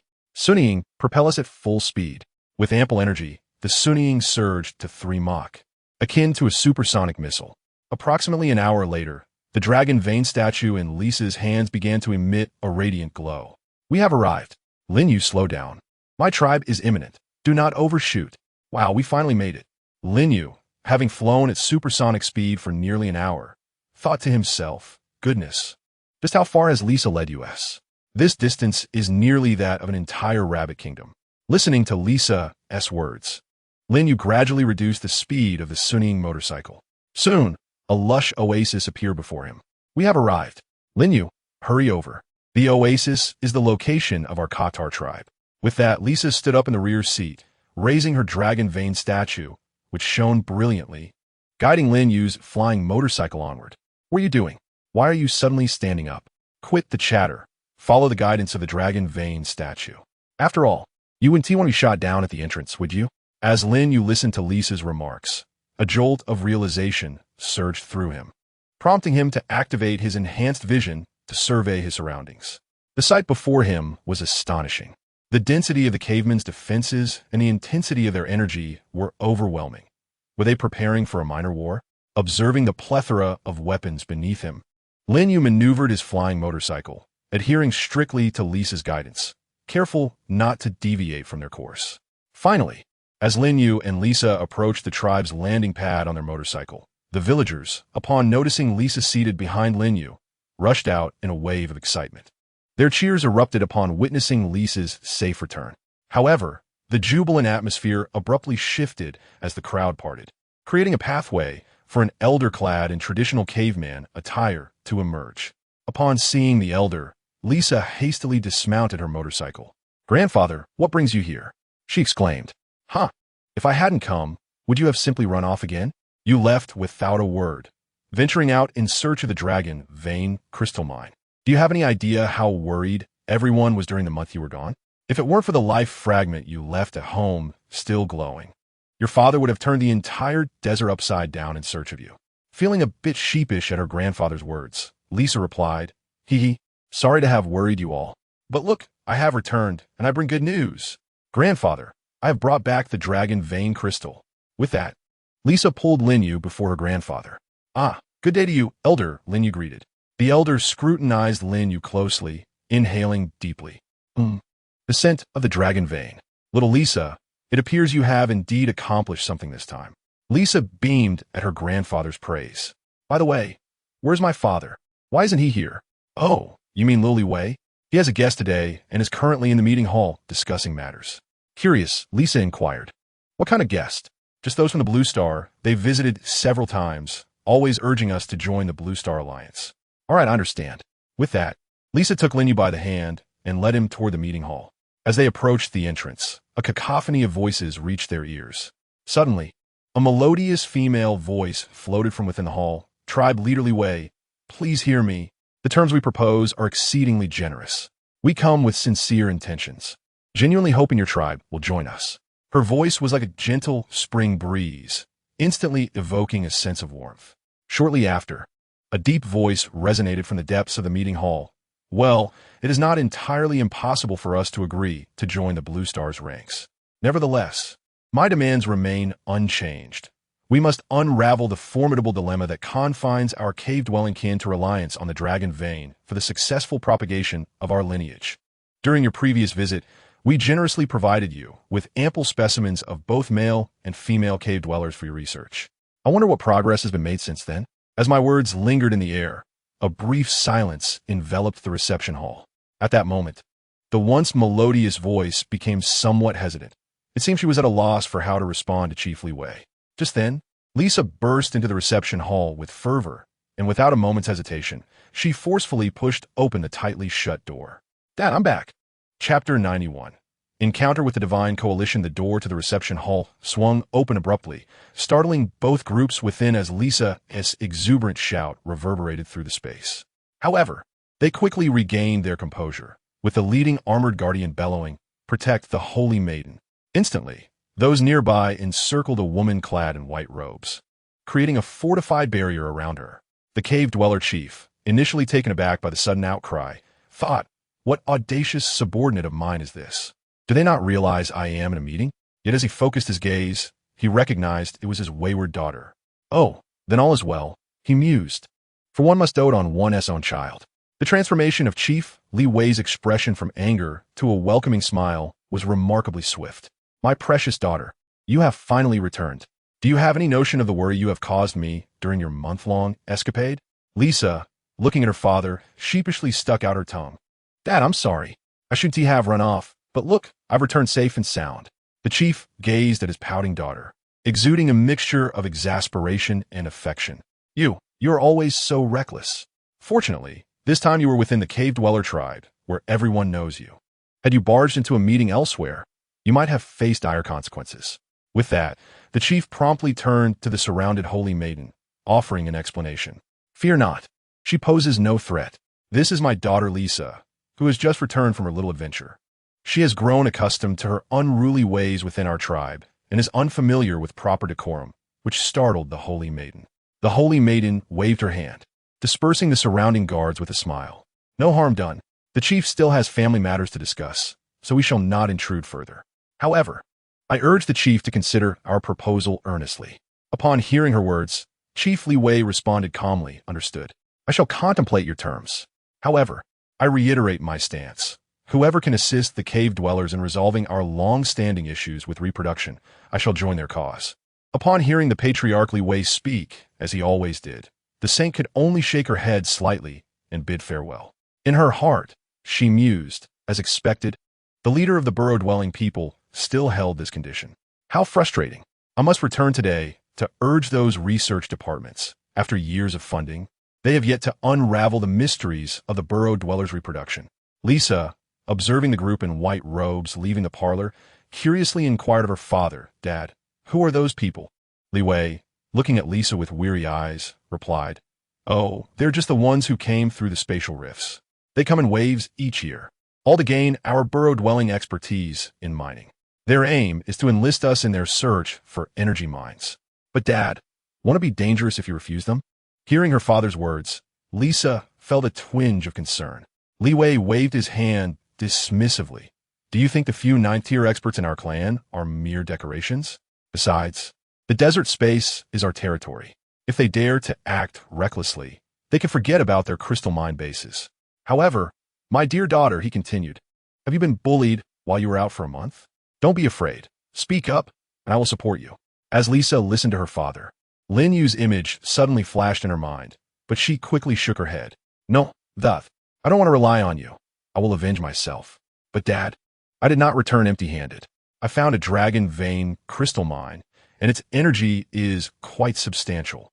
I estimate it should suffice for our clan's ritual needs for the next decade." Upon hearing Lisa's words, the Patriarch Li Wei's eyes widened in astonishment as he grasped her excitedly. "What? Lisa, you found a dragon vein crystal mine? Hurry, show it to me. Truly, the heavens have favored our Qatar tribe. You managed to find a dragon vein crystal mine away from home. Perhaps you should venture out more often. Lisa, feeling somewhat bashful at her father's enthusiasm, gestured modestly. I did find it, but there is a slight issue. What? You haven't lost the dragon vein crystal mine, have you? Oh dear, you troublesome girl. No. How could I lose something so important? There has just been a minor mishap. I did find the dragon vein crystal mine, but it is not in my possession. What do you mean you found it? It's not in your hands. Li Wei's voice rose in pitch, anxiety bubbling within him. The dragon vein crystal mines of their clan had nearly vanished, and despite sending people to search, the results were minimal. Otherwise, he would not have agreed to join the Blue Star faction for the sake of the Burrow Dwellers' reproduction. Now, with the rare appearance of a dragon vein crystal mine, and it not being in his grasp, how could he not be anxious? Lisa's father urged her anxiously. Quickly, tell me, where is the dragon vein crystal mine now? Observing her father's impatience, Lisa promptly began to explain. The dragon vein crystal mine is in the hands of that person at the entrance. I have already brought him to you. Whether it succeeds depends on you. Then hurry and invite him in, her father, Li Wei, insisted, prompting Lisa to prepare for Lin Yu's entrance. Meanwhile, in the reception area, the Saintess and her entourage, having taken their leave from the clan leader Li Wei, reached the entrance and spotted Lin Yu waiting. Saintess, that individual does not appear to be a caveman. He seems to be from our side, one of her subordinates remarked. The Saintess, upon hearing her subordinate's words, scrutinized Lin Yu closely. His attire was certainly not that of a traditional caveman, nor did it resemble that of any prominent faction she recalled. Interesting. It's quite remarkable that someone not from a major faction could appear in the heart of caveman territory. Let's go and make his acquaintance. Lin Yu, sensing the scrutinizing gazes upon him, lifted his head and saw the Saintess approaching with her entourage. The Saintess extended her hand and greeted him. Hello, I am Diana, the Saintess of the Bright Church of Blue Star. It is a pleasure to meet you here. Lin Yu assessed the Saintess before extending his hand in return. Hello, I am Liang from Jiangcheng Mechanical High School. It's a pleasure to meet you. Apologies, Brother Liang, for using your name for my alternate account when stepping out. Diana raised an eyebrow upon hearing Lin Yu's introduction and quickly signaled to a nearby guard. Jiangcheng Mechanical High School. You should look that up immediately. Chapter 92. I detest big data. Diana, still with an arched brow, reiterated her command. I need to know this man's information in 1 minute. The guard, understanding the intent behind Diana's gaze, promptly stepped aside to begin searching the Blue Star database. Meanwhile, the Saintess engaged Lin Yu in idle conversation. After some time, the guard finally retrieved Lin Yu's information and relayed it to Diana. As she examined the data on her device, her brow furrowed slightly. I apologize, Mr. Liang, but I have a piece of information. There is someone named Lin Yu at Jiangcheng Mechanical High School who looks remarkably like you. She then handed her device to Lin Yu for him to review. Taking the device, Lin Yu glanced at his own details displayed on the screen and felt a tinge of embarrassment. Who can understand, my friends? My alternate account, created just for outings, was uncovered in less than 3 minutes. I loathe being born in the era of big data. Just as Lin Yu pondered how to respond to Diana, Lisa emerged from the reception area. Lin Yu, come quickly. My father wishes to see you. Upon hearing Lisa's voice, Lin Yu felt as if a celestial melody had graced his ears. Well done, Lisa. When it comes time to negotiate, I will consider your input thoughtfully. Lisa, I'm on my way. Lin Yu promptly replied to Lisa while greeting Diana. I apologize, but my friend is looking for me. Let's talk later. With that, Lin Yu dashed into the reception room. Observing Lin Yu's swift entrance, a nearby guard turned to Diana for guidance. What shall we do now, Saintess? Should we wait? There's no need. I was merely indulging a whim. However, as long as this young man remains in Blue Star's Jiang City, we are bound to cross paths again. Let us proceed. I have other matters to attend to and cannot afford to squander time here. With that, Diana led the way out, followed closely by the others. Lin Yu followed Lisa's lead into the reception room and soon spotted a middle-aged man resembling Lisa, who could only be her father. As Lin Yu regarded the man before him, he felt a twinge of anxiety, sensing a pressure akin to that of old Jiang, indicating yet another ninth-tier powerhouse. Lin Yu intended to greet Lisa's father, but the man waved his hand dismissively. Let us dispense with pleasantries. I agreed to meet you solely because Lisa mentioned you possess a dragon vein crystal mine. Now, let us skip the idle chatter and present the crystal mine for examination. Name your price, and if it is agreeable, we shall proceed with the transaction. Upon hearing Lisa's father's words, Lin Yu nodded and retrieved his dragon vein crystal mine from his storage space. Lisa's father's eyes widened in astonishment at the sight of the crystal, his demeanor shifting dramatically. This is the most potent dragon vein aura I have ever encountered. Young man, may I take a closer look? Lin Yu nodded in consent, silently acknowledging that he had little choice in the matter, given the presence of a ninth-tier powerhouse. Lisa's father took the crystal from Lin Yu and handed it to Lisa. Give it a try, Lisa. All right, Dad. Lisa began to chant, and a radiant light emanated from the dragon vein statue in her hands, illuminating the dragon vein crystal mine. Miraculously, the crystal transformed back to its original form, resembling what Lin Yu had seen in the Shadow Zone.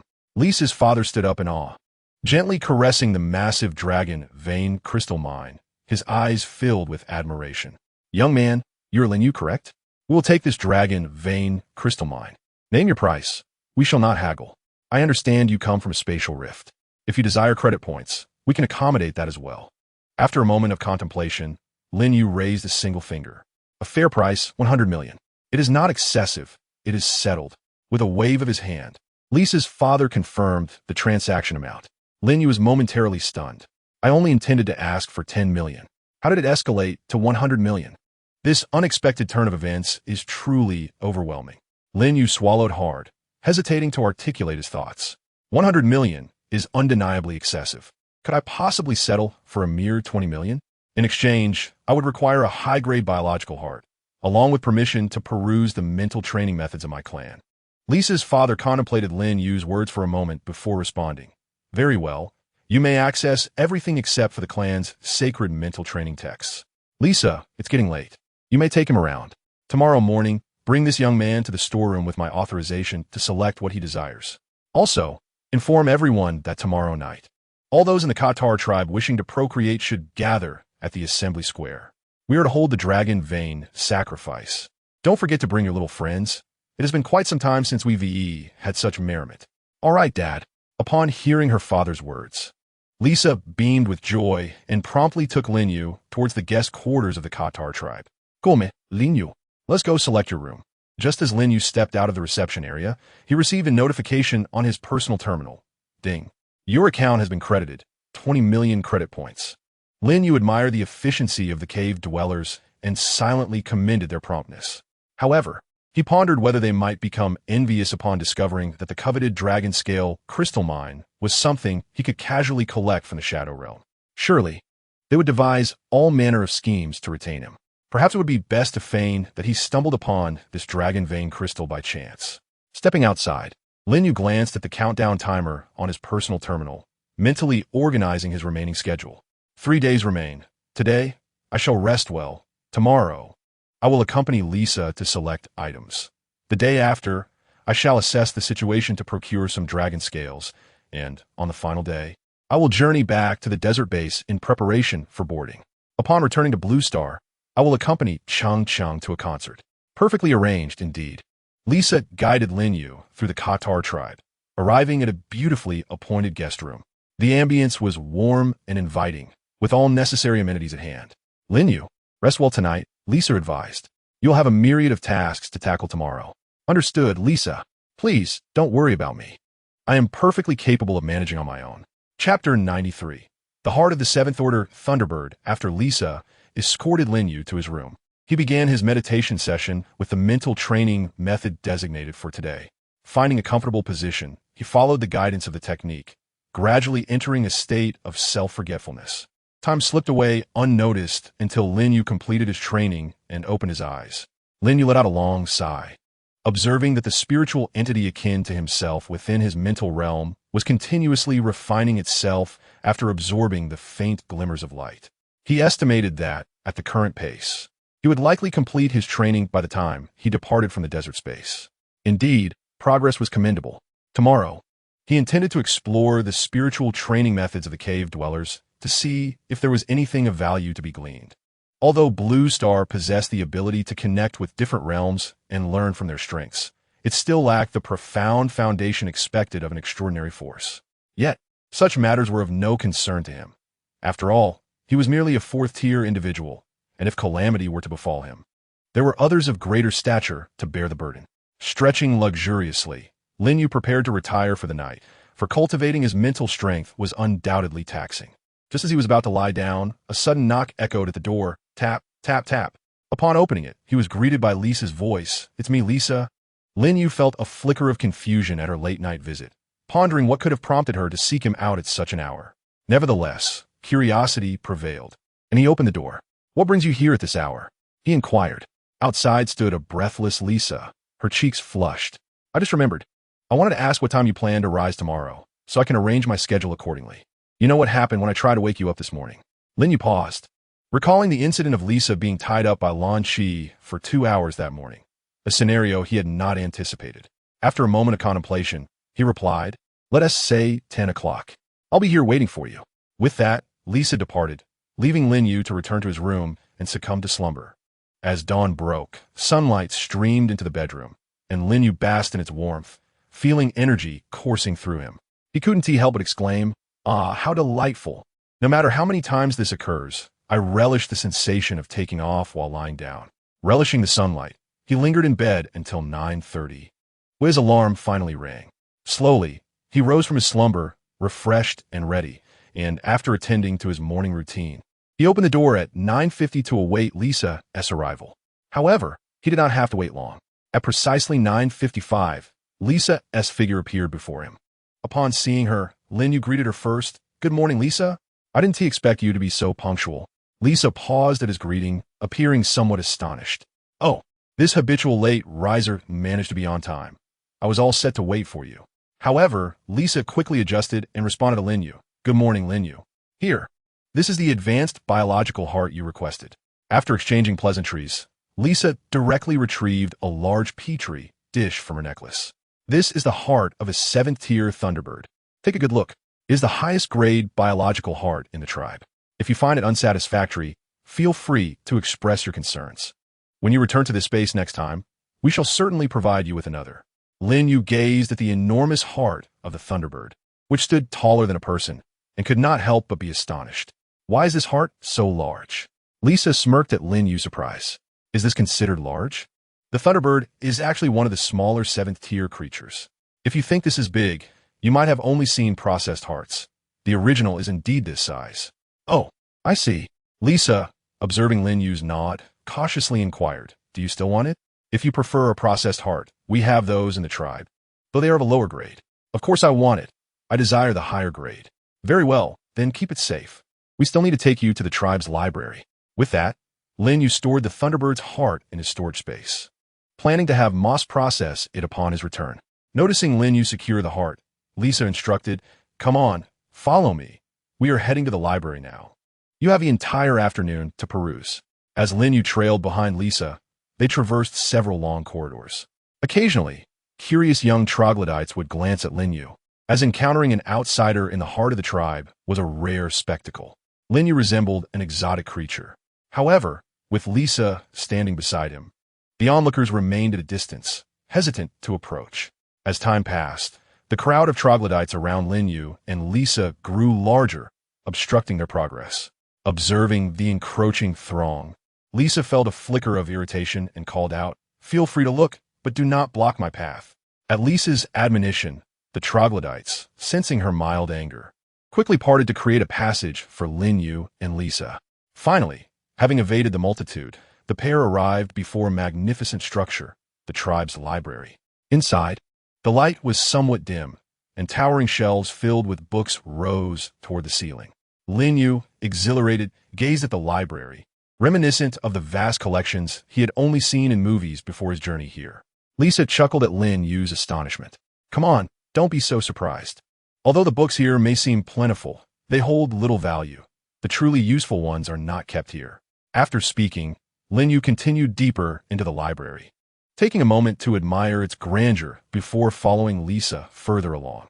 They traversed several corridors until Lisa led Lin Yu to an open space, where an elderly hermit was engaged in meditation. Lisa approached the old hermit and respectfully bowed. "Great-grandfather, I come bearing my father's command to request a review of the spiritual training techniques collected by our clan for this individual beside me." With that, Lisa respectfully presented a token, which then flew directly into the presence of the elderly hermit. "Understood," he replied, and suddenly a shell from his back soared into the air, expanding on the ground until it resembled the size of a room. You may enter. Remember, you have only 4 hours to peruse. After 4 hours, regardless of how much you have read, I shall expel you. Upon hearing the hermit's words, Lin Yu nodded in acknowledgement and stepped into the shell. He passed through an entrance just over his height and found himself in a confined space. At first glance, it was plain and unadorned, with only a few scattered books resting on a table.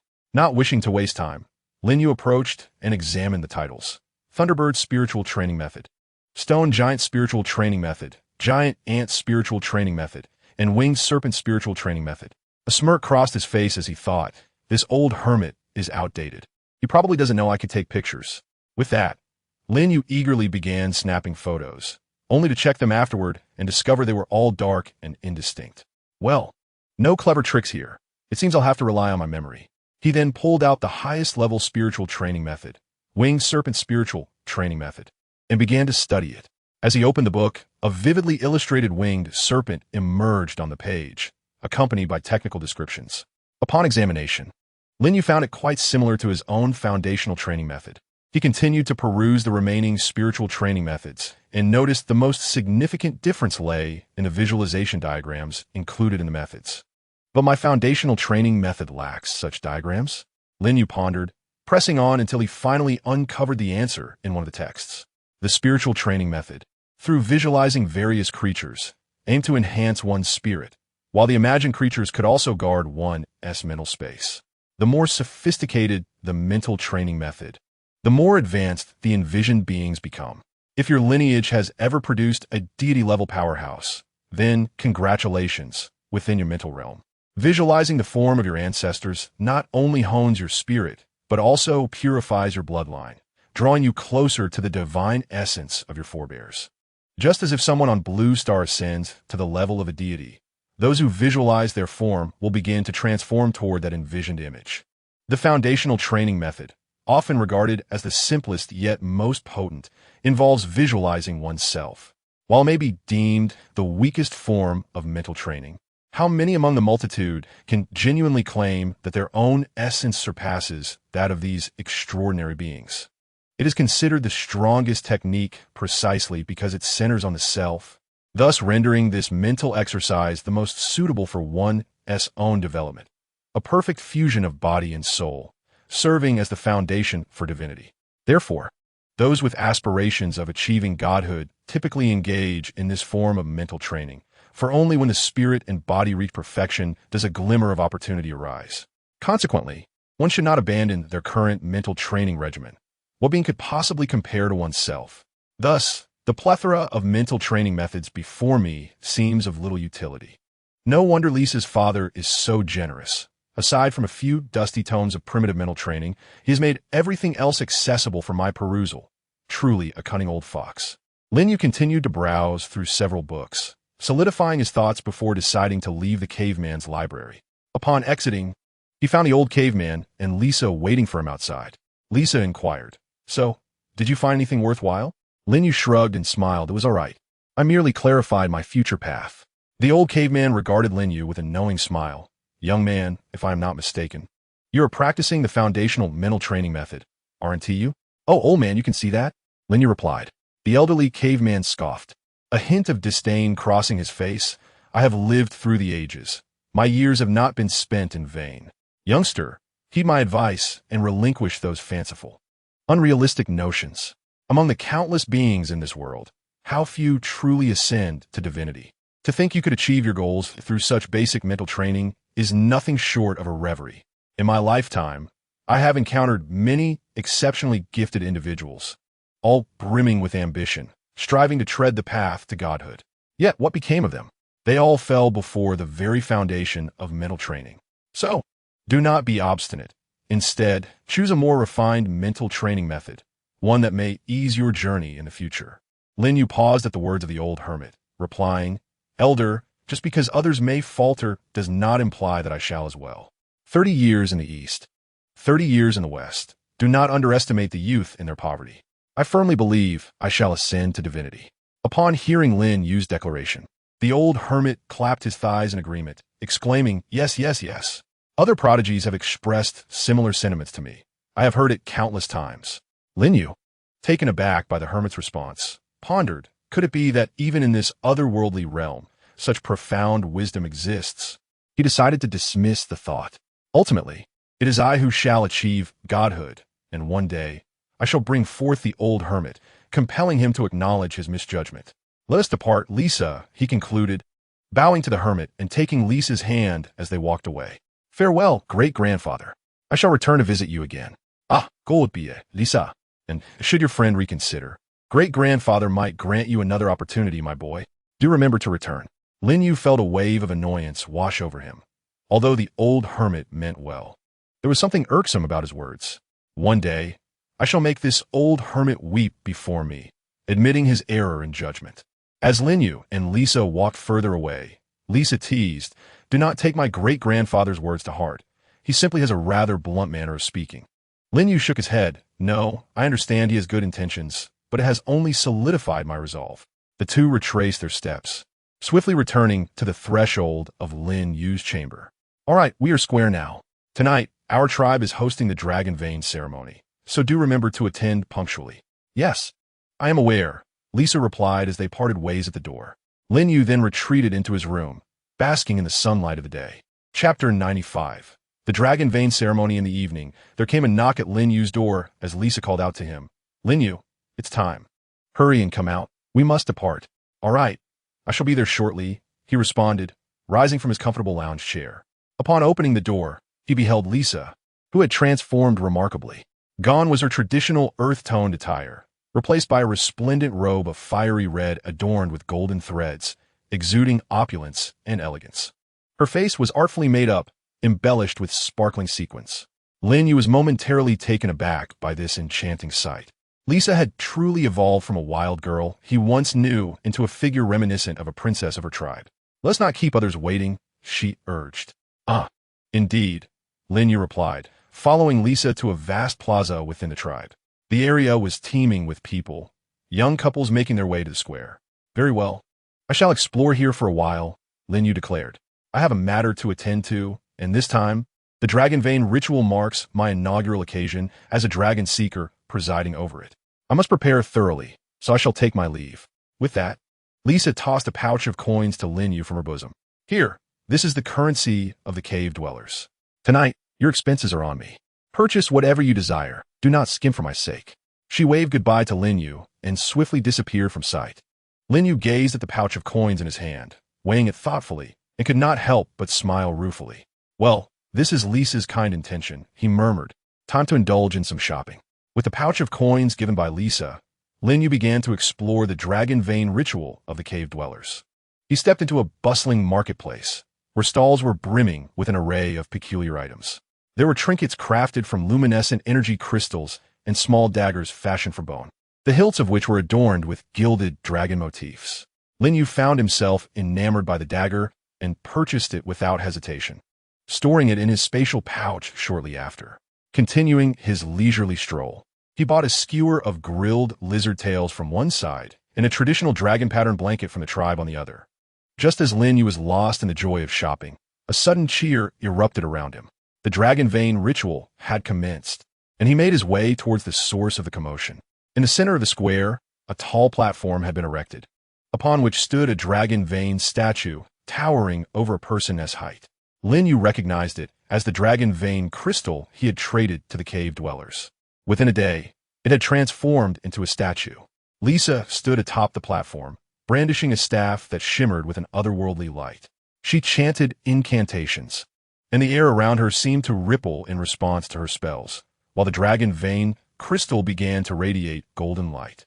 The crowd below began to pray earnestly, their expressions filled with reverence. Suddenly, the sky shifted dramatically, and a beam of golden light descended, striking the platform directly. Lisa pointed her staff skyward, and the golden light spiraled around it before merging into the Dragon Vein statue. The Dragon Vein crystal then erupted with an even more intense brilliance, casting an ethereal image of a dragon vein across the sky.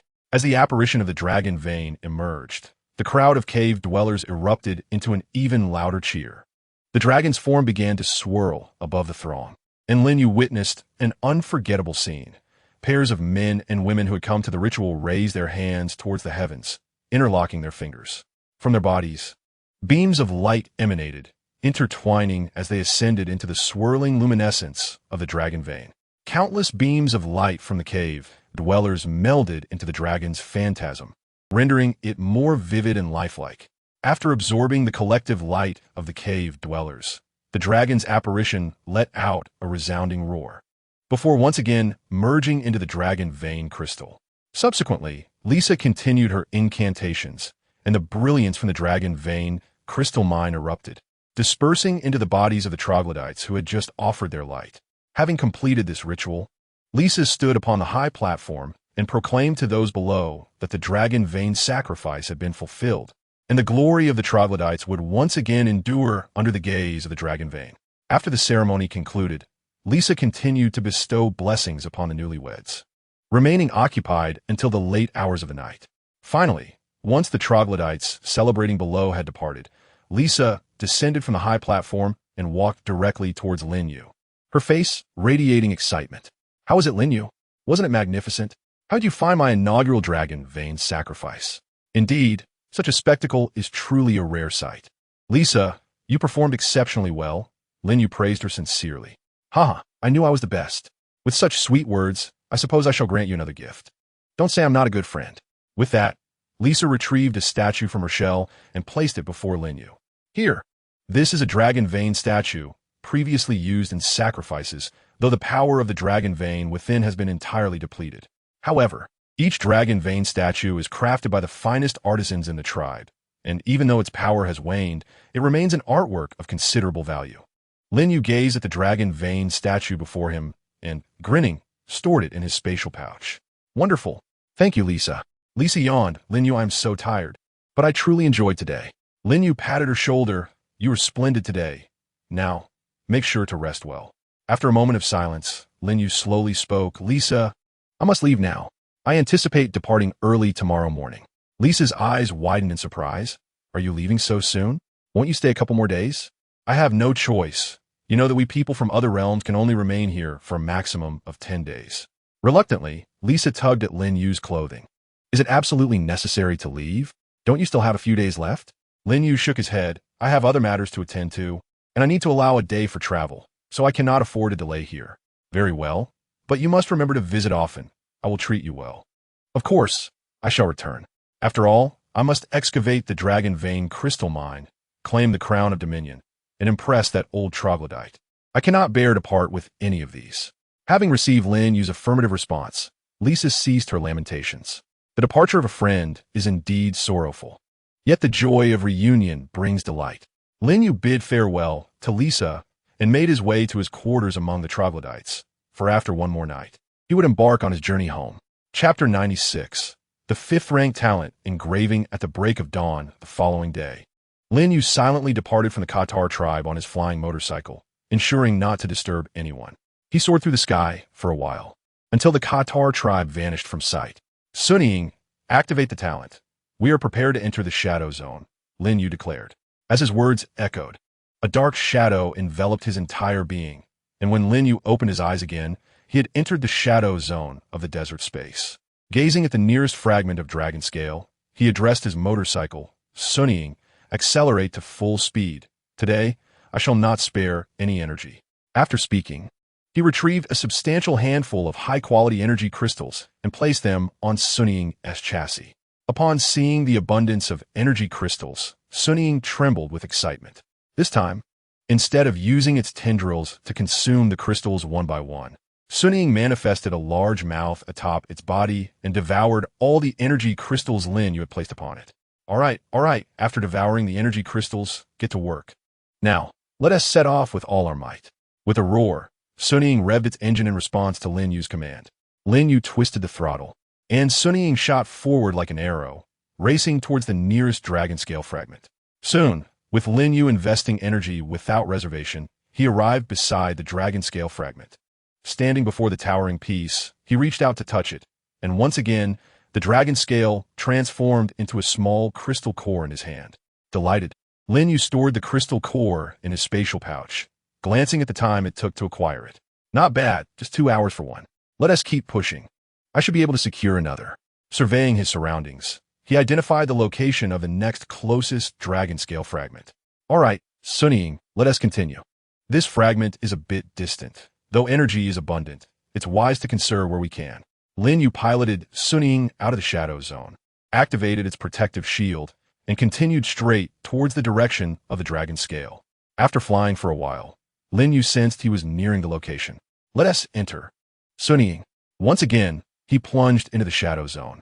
Perfect timing, Lin Yu exclaimed, his spirits soaring as he beheld the nearby dragon scale. Arriving at the impressive fragment, Lin Yu joyfully remarked, Haha, another one. Today is indeed my lucky day. Acquiring these dragon scale fragments is proving remarkably smooth. He extended his hand to touch the dragon scale, and as his fingers made contact, it transformed into another crystal core in his grasp. Haha, yet another. Let me see where my next little crystal core lies. Lin Yu began to survey his surroundings when suddenly the Sunnying motorcycle beneath him began to tremble. What's wrong? Sunnying, why are you shaking? Are you too excited to see the dragon scale fragments?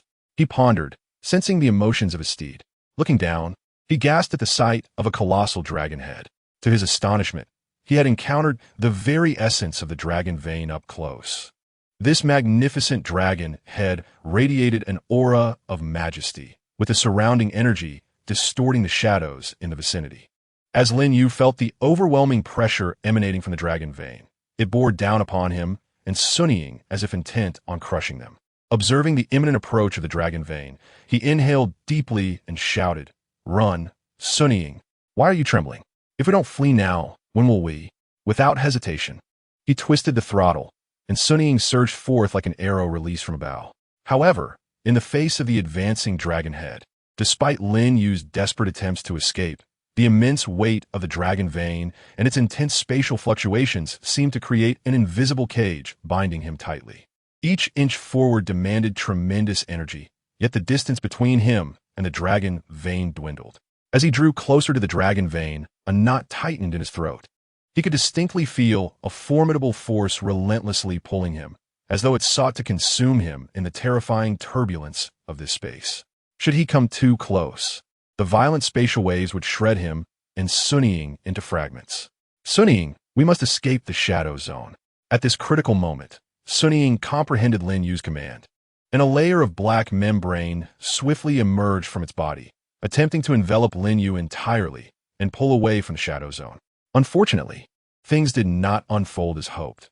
Each time Sunnying prepared to encase him, the fluctuations surrounding the dragon vein would disrupt the nascent membrane. Lin Yu watched helplessly as the dragon vein advanced towards him, with nothing to impede its path. Was he destined to perish here today? Suddenly, as the dragon vein approached, Lin Yu sensed something within his storage space yearning to break free. He hastily began to investigate and discovered the dragon vein statue, a gift from Lisa, now radiating a brilliant light. Without hesitation, he retrieved it, thinking perhaps a dead horse can still serve as a live one. The instant the dragon vein statue appeared before the dragon vein, it erupted in a dazzling brilliance. As the light burst forth, ethereal images gradually materialized. These visions vividly depicted a throng of cave dwellers, fervently kneeling before the dragon vein statue, intently chanting prayers in earnest devotion. The seemingly mindless dragon vein suddenly turned its massive head, directing its gaze toward Lin Yu, who stood behind the dragon vein statue. Shortly thereafter, an immense and intangible force began to draw both the dragon vein statue and Lin Yu slowly into the air, ultimately bringing them to rest atop the dragon's head. Upon ascending the dragon's head, Lin Yu beheld the throne that resided above it, the crown of dominion hovering majestically overhead. As if sensing Lin Yu's presence, the crown of dominion emitted a rich, earthy glow, which surged forth toward him with remarkable intensity. This earthy light, akin to a bolt of lightning, swiftly penetrated Lin Yu's being. As the luminescence merged with him, the earth element within the crystal core of his right hand began to expand at an astonishing rate. What was once a relatively feeble power of the earth element now stood on equal footing with the water element that had already existed within his right hand. Simultaneously, deep within the core of the earth element, a mysterious innate rune quietly emerged.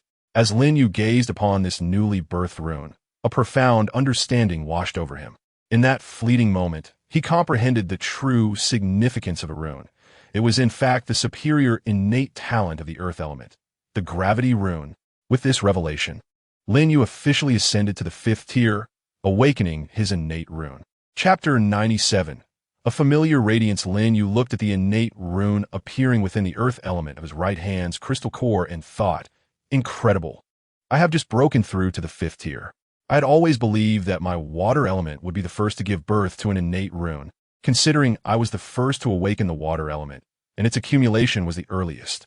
I never expected the Crown of Dominion to merely grant me a ray of earth element light, directly elevating my earth element to the 5th tier. He could also attribute this to the remarkable prowess of his Kryptonian bloodline, grateful that his biological nature enabled him to harness 2 distinct elemental powers. Returning to his senses, Lin Yu glanced once more at the dragon vein statue gifted to him by Lisa. He observed that once the prayers of the cave dwellers depicted within the statue were fully released, a golden light re-emerged at its center. As he gazed at this golden radiance, a sense of familiarity washed over him, as if he had encountered such an aura before. Think carefully, Lin Yu. You must have seen this light somewhere. Upon sensing the essence of this golden glow, the golden pattern tattoos that had lain dormant beneath his skin began to manifest. Looking down at the tattoos now appearing on his body, he suddenly recalled, yes, this light feels akin to the radiance that my future self would bestow upon me, albeit not as potent as the light from my future self. What could this golden glow possibly be? Regardless, it seems to be something significant, as it has stirred my golden tattoos into visibility. Lin Yu extended his hand to touch the dragon vein statue, and suddenly, the golden radiance within the statue seemed to respond to his call. With a swift motion, it surged into Lin Yu's spiritual sea. The spiritual entity residing within his mind absorbed this thread of golden light, and as it did, the previously concealed golden tattoos adorning the surface of the spiritual entity were instantly illuminated. At that moment, Lin Yu's spiritual essence resembled one who had consumed a potent elixir. It began to incessantly absorb, tug, and refine the residual glimmers within his spiritual realm. Before long, with the assistance of the golden tattoos, all the remaining glimmers in the spiritual sea were refined by the spiritual entity adorned with the tattoos. As the glimmers were entirely purified, Lin Yu experienced a profound clarity in his mind, while the fragmented remnants of his deceased self scattered throughout the spiritual sea were also fully assimilated. He felt the memories of the departed Lin Yu flooding back, enriching him with knowledge and wisdom of this world. It is worth noting that the deceased Lin Yu had excelled academically in his former mechanical school. Upon completing the refinement of all spiritual glimmers and remnants, Lin Yu sensed an unprecedented surge of mental strength. The golden tattoos of his spiritual entity resonated with the tattoos on his physical body. He felt himself awakening a Kryptonian superpower. The water element began to coalesce within his lungs. Once he reached his limit, Lin Yu exhaled deeply, and everywhere his breath reached was coated in a thick layer of frost. Remarkable indeed. However, Lin Yu's transformation did not cease there. As he awakened this super breath, the water elemental crystal core's innate runes in his right hand emerged with the condensation of the water element, instantly revealing its prowess, the advanced mutation talent of Absolute Zero. With the emergence of Lin Yu's water elemental runes, he ascended to become a dual-talent rune warrior of the 5th tier, a first in the annals of Blue Star's history. As Lin Yu completed his ascension, before he could fully appreciate his transformation, the dragon vein abruptly ejected him, sending him aimlessly wandering through the shadow realm. Thrown into the shadow space, Lin Yu tumbled numerous times before finally stabilizing his form. Once steady, he hastily retrieved his motorcycle and mounted it, narrowly escaping being consumed by the dragon vein. Thanks to the caveman statue gifted by Lisa, Lin Yu distinctly remembered that when the image of the caveman worshipping appeared at the dragon vein statue, a flicker of reminiscence seemed to shine in the dragon vein's eyes. Based on this observation and his own musings, Lin Yu boldly speculated. Could it be that the dragon vein was also a 9th-tier caveman strongman who had failed to ignite the divine fire, much like Vivi's father? However, while Vivi's father perished, this caveman had survived the ordeal. It remains a mystery why the primitive stronghold is inextricably linked to the dragon vein, simultaneously subjected to the energies of the dragon vein and the oppressive crown of dominion, which suppresses its own consciousness, compelling it to operate solely according to the instincts of the dragon vein. Of course, these are merely Lin Yu's personal speculations, and none of this concerns Lin Yu. A mere fifth-tier Karami. After traversing the shadowy realm for a while and discovering a fragment of the dragon vein, Lin Yu hastily activated his personal terminal timer to monitor the time remaining for his return. His greatest fear was that an extended period of advancement would delay his return to the spacecraft. Upon glancing at the timer, Lin Yu let out a gentle sigh, his heart still racing. Fortunately, there were still 8 hours left. He should have ample time to return to the base. With a lingering gaze at the surrounding dragon vein fragments and the twinkling stars, Lin Yu felt a profound sense of reluctance. Farewell, my dragon vein fragments. Await my return, for I shall visit you again. With that, Lin Yu, filled with nostalgia, departed the shadowy zone upon his swift shadow motorcycle. With a soft crack, a veil of shadow shattered, and Lin Yu found himself back in the desert realm. He once again felt the warmth of the sun. However, this time he perceived the solar energy not solely absorbed by his body, but rather a portion flowed into his spiritual ocean, continually enhancing his spiritual entity and solidifying it further. Could this be considered an evolution akin to that of Kryptonians? It is the first time I have heard that sunlight can augment the mental prowess of Kryptonians.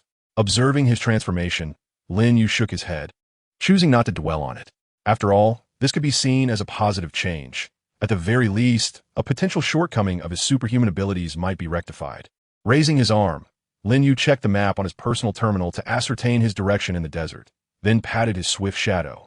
Let us proceed, swift shadow. Activate the protective shield, and we shall advance at full speed. Upon hearing Lin Yu's command, the swift shadow motorcycle surged forth across the desert like an arrow released from a bow, reaching a staggering speed of 3 Mach. In no time, after 4 hours, Lin Yu arrived at the desert base. With some time to spare, he decided against any further activities and found a spot to bask in the sun, awaiting the arrival of his return shuttle. Chapter 98. A brief interlude. Lin Yu basked in the sunlight, quietly anticipating the arrival of the shuttle that would take him back. For hours later, individuals preparing for their return began to gather at the assembly point. Those who had not returned were those who had permanently remained in the desert realm. A deafening roar echoed from the heavens as the shuttle approached Lin Yu, commencing its descent. Once the shuttle had completed its landing and come to a full stop, the audio announcement was activated. Ding! The landing craft has completed its descent. All passengers are requested to present their personal information and board the vessel in an orderly manner. Upon hearing the announcement from the landing craft, the crowd promptly activated their personal terminals and began to board in an organized fashion. Lin Yu took a final, lingering glance at the vast desert space behind him, then enveloped himself in a layer of nanomaterials before turning to proceed towards the landing craft. Upon boarding the craft, Lin Yu entered the passenger cabin. He surveyed his surroundings. Although some individuals had been lost in the desert, the interior of the landing craft was even more congested than when they had first arrived. This was due to the fact that, despite the casualties, the survivors had returned with various prized possessions, tusks, and severed limbs of exotic creatures, among other valuable items, that filled the cabin to capacity. Not everyone possessed a storage space like Lin Yu's to accommodate these trophies. After all, this expedition was a rare opportunity to collect as many spoils as possible. If space was insufficient, it seemed the solution was simple: discard someone else's belongings. As Lin Yu searched for a place to settle within the cabin, the previously tranquil atmosphere erupted into a fierce dispute. He observed the chaotic scene unfolding around him, where individuals clamored and argued incessantly. Voices rose and fell, some vociferously insisting that certain trophies be jettisoned to lighten the load, while others vehemently defended their right to retain their hard-won treasures. The debate escalated quickly, with each side steadfastly clinging to their positions, creating an impasse that seemed insurmountable. After all, to each individual, these trophies represented the culmination of arduous effort. Who would willingly relinquish their hard-earned possessions? Lin Yu watched the escalating turmoil with a sense of resignation, shaking his head slightly and inwardly relieved to possess a storage space of his own. He abhorred engaging in futile disputes, preferring to reason with others or settle matters with force if necessary. Resolving to ignore the bickering crowd, he quietly sought a solitary corner and discovered a small space accommodating only one person. He settled down, patiently awaiting a resolution that would satisfy all parties involved. Unfortunately, Lin Yu's decision to remain unobtrusive did not prevent others from noticing him. Soon, someone observed that he occupied a seat without any trophies or even a backpack. A novice who has yet to secure any spoils after 10 days in the space, they likely assumed. A burly man approached Lin Yu, clutching a horn nearly as tall as himself. "Young man, might you grant me a place for my horn? I find myself lacking space for this magnificent specimen." "Is that so? Then why seek me? Look over there are plenty of available spots." Lin Yu gestured towards several directions. The burly man, glancing at the indicated areas, felt the pang of guilt. "Those places are already reserved. I simply came to you because I didn't want to encroach upon others." Seeing Lin Yu feign ignorance, the man decided to drop the charade, flexing his muscles and placing the horn before Lin Yu. "Listen, don't refuse my good intentions. You see this horn from a third-tier giant lizard? You must understand that should we come to blows, you would find yourself quite embarrassed. It would be wise for you to yield, as our vessel is set to depart shortly." The onlookers, witnessing the man's intimidation, remained silent, eagerly anticipating Lin Yu's response. Lin Yu looked at the giant horn before him and chuckled. "Brother, you are quite courteous. Given your politeness, I shall refrain from tormenting you further. I'll merely demonstrate a skill. If you can still speak so boldly afterwards, I shall commend you." He then caressed the horn, addressing the man. The hunting of this magnificent giant lizard must have taken considerable effort. Wouldn't you agree?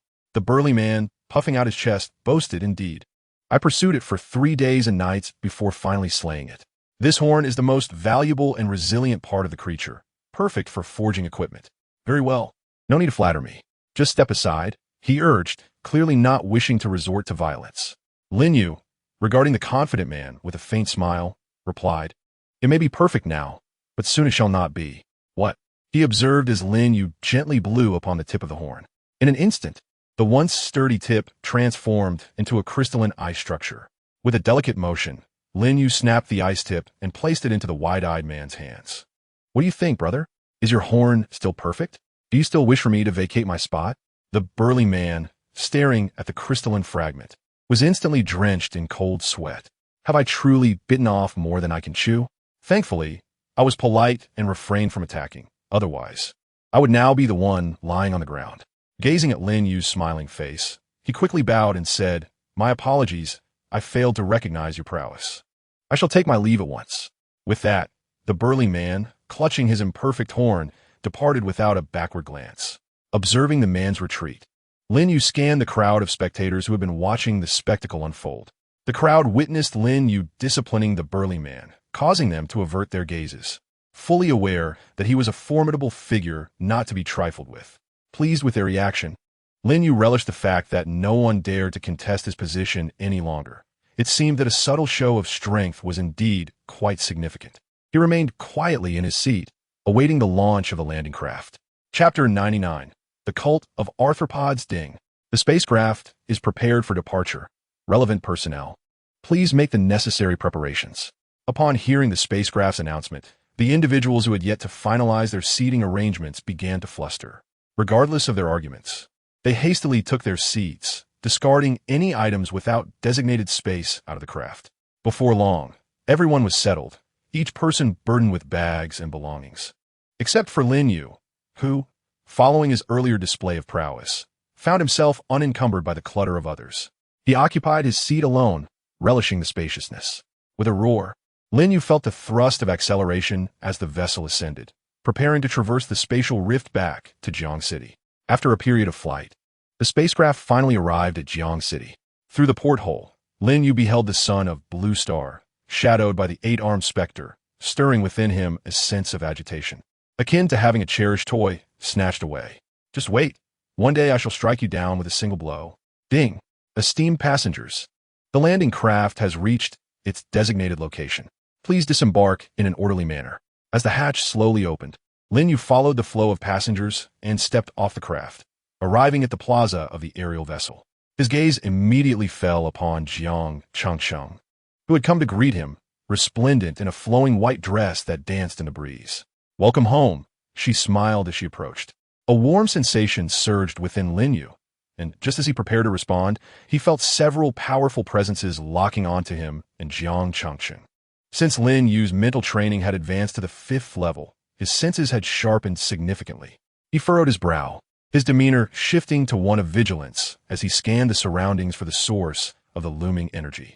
Before long, he spotted a group of individuals clad in black observing him and Jiang Changsheng from short distance away. Sensing Lin Yu's unease, Jiang Changsheng followed his gaze and quickly reassured him, "There's no need to worry, Lin Yu. These individuals were sent by my father to protect me." With Weiwei set to hold a concert in Jiang City, there are credible reports of some fanatics from a cult planning to cause trouble. My father, fearing for my safety, dispatched them for my protection. Lin Yu glanced toward the black-clad figures and exchanged a brief nod with the leader, acknowledging their presence. "Let us depart now," he said, ready to return. "In your absence, numerous events have transpired in Jiang City, which I shall recount to you once we are aboard." With Jiang Changsheng leading the way, he guided Lin Yu outside towards the aerial vessel. The black-clad guardians stationed nearby, upon witnessing Jiang Changsheng's departure, followed closely behind him. Subsequently, Lin Yu and Jiang Changsheng arrived beside a luxurious flying car. The driver, noticing Jiang Changsheng's arrival, opened the door and courteously invited, "Miss, please enter." Jiang Changsheng promptly settled into the vehicle, with Lin Yu following closely behind. The interior was resplendently adorned, yet Lin Yu found himself disinclined to admire it. Once the vehicle ascended smoothly, Jiang Changsheng retrieved a bottle of beverage from the onboard refrigerator and presented it to Lin Yu. "Juice from the Starmoon Forest's elven clan. Give it a try." Lin Yu accepted the juice from Jiang Changsheng and took a sip, his eyes instantly brightening. "Delicious. It's a delightful blend of various fruits." He consumed the entire contents in one go. "Slow down, there's plenty more. The elven clan gifted a whole barrel to my father." Jiang Changsheng beamed with joy upon seeing Lin Yu relish the juice.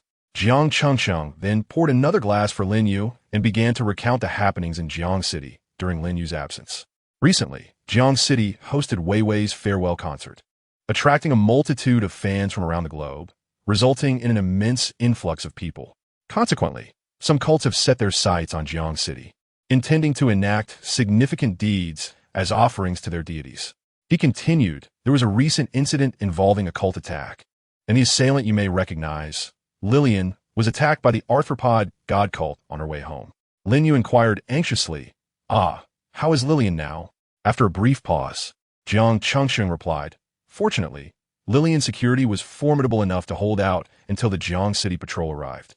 She only sustained minor injuries, and fortunately, there were no casualties at the scene." "That's a relief. It's fortunate that no one was harmed. Now you understand why my father insisted on arranging security for me. We cannot return to your apartment. Instead, we must reside in the house my father has arranged for us." Lin Yu nodded, acknowledging Jiang Changsheng's words. Given the unusual circumstances, heightened security was indeed warranted. As he listened to Jiang Changsheng's narrative, Lin Yu delved into his own memories, seeking information regarding the cults. Currently, the active cults on Blue Star are categorized into three major sects. The Blood Rose cult, which is propagated by an external blood deity. The origins of this cult remain obscure, even to Blue Star itself. The devotees within this sect engage in blood sacrifices to appease their god, reveling in indiscriminate slaughter amidst spatial rifts, using the flesh and blood of the slain as offerings to their divine entity. At the same time, the followers here tarnish the reputation of the Blue Star inhabitants, as the rapid collapse of spatial rifts has created significant obstacles for trade and communication between Blue Star and various indigenous beings from the rifts. The Dreaming Church, a sect that originated on Blue Star, venerates the slumbering octopoid deity residing above the sun. They fervently propagate the notion that the harshness of the real world can only be transcended through dreams, where one merges with the divine to attain eternal liberation. Ultimately, this cult, notorious for its malevolence, is also the one that attacked Lillian.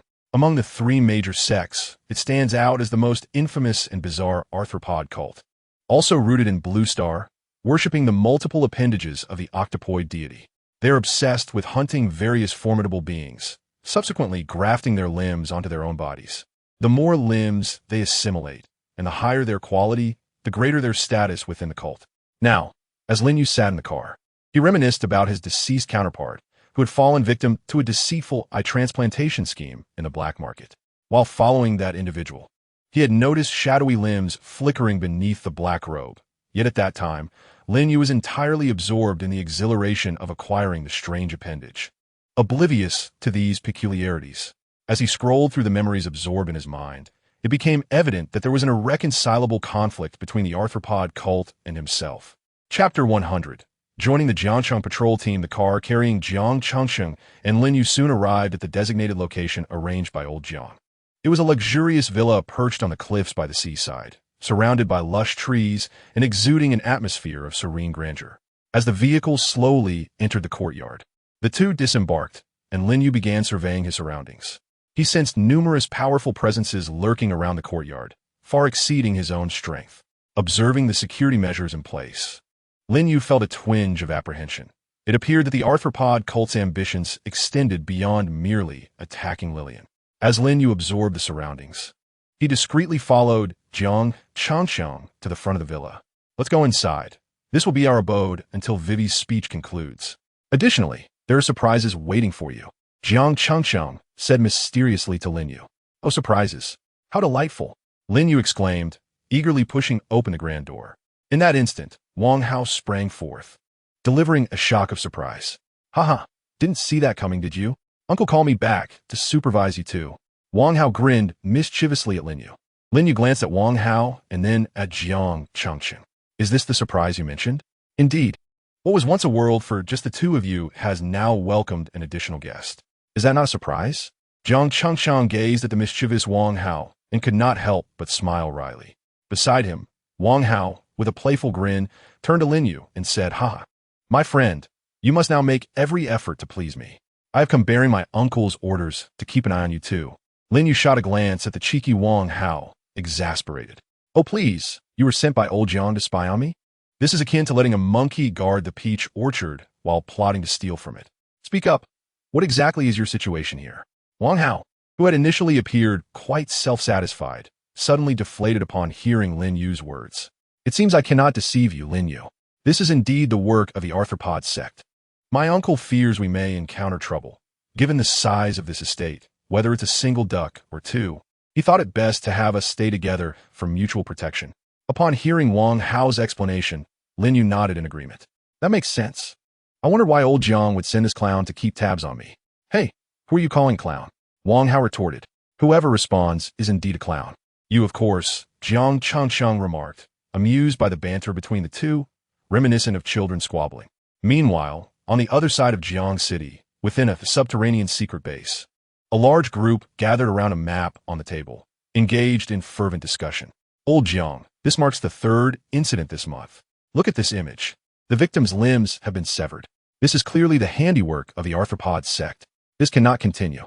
While we can suppress the news, if this situation persists, it is only a matter of time before the public learns of these events. The ensuing panic is unimaginable, especially with Weiwei's concert ongoing. Everyone is watching us in Jiang City."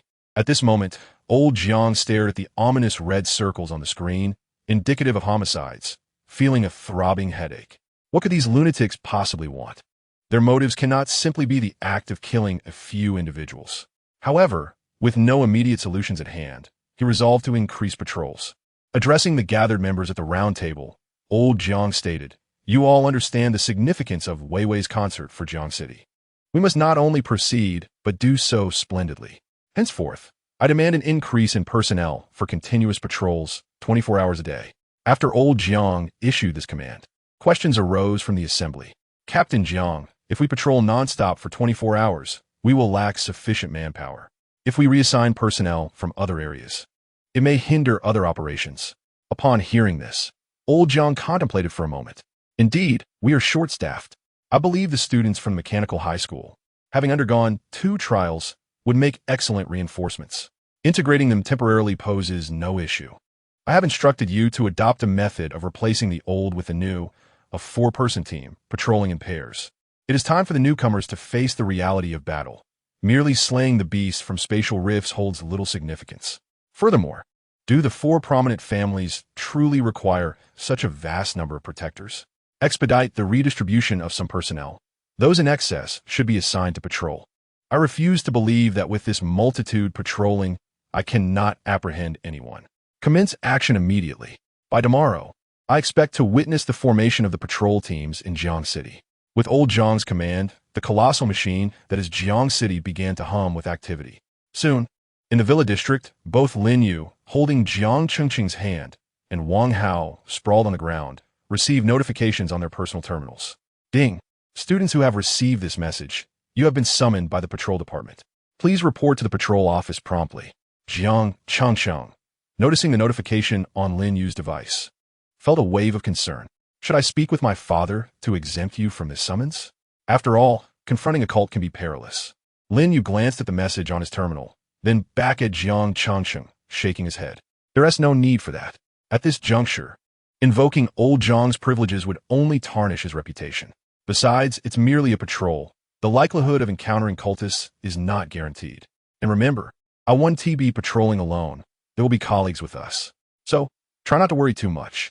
Lin Yu reassured Jiang Chengqing, simultaneously giving a gentle kick to the seemingly lifeless Wang Hao. Hey, are you still breathing? If you are, make some noise. Did you receive the summons too? If so, hurry up and get up. We need to report. Wang Hao, lying on the ground, responded with a half-hearted acknowledgement. Ah, come on, you tempestuous soul. Get up. Do you wish to experience what it's like to be transformed into an ice sculpture and carried off to report? Lin Yu teased. At this, Wang Hao sprang to his feet. Are you kidding me? Let us go already.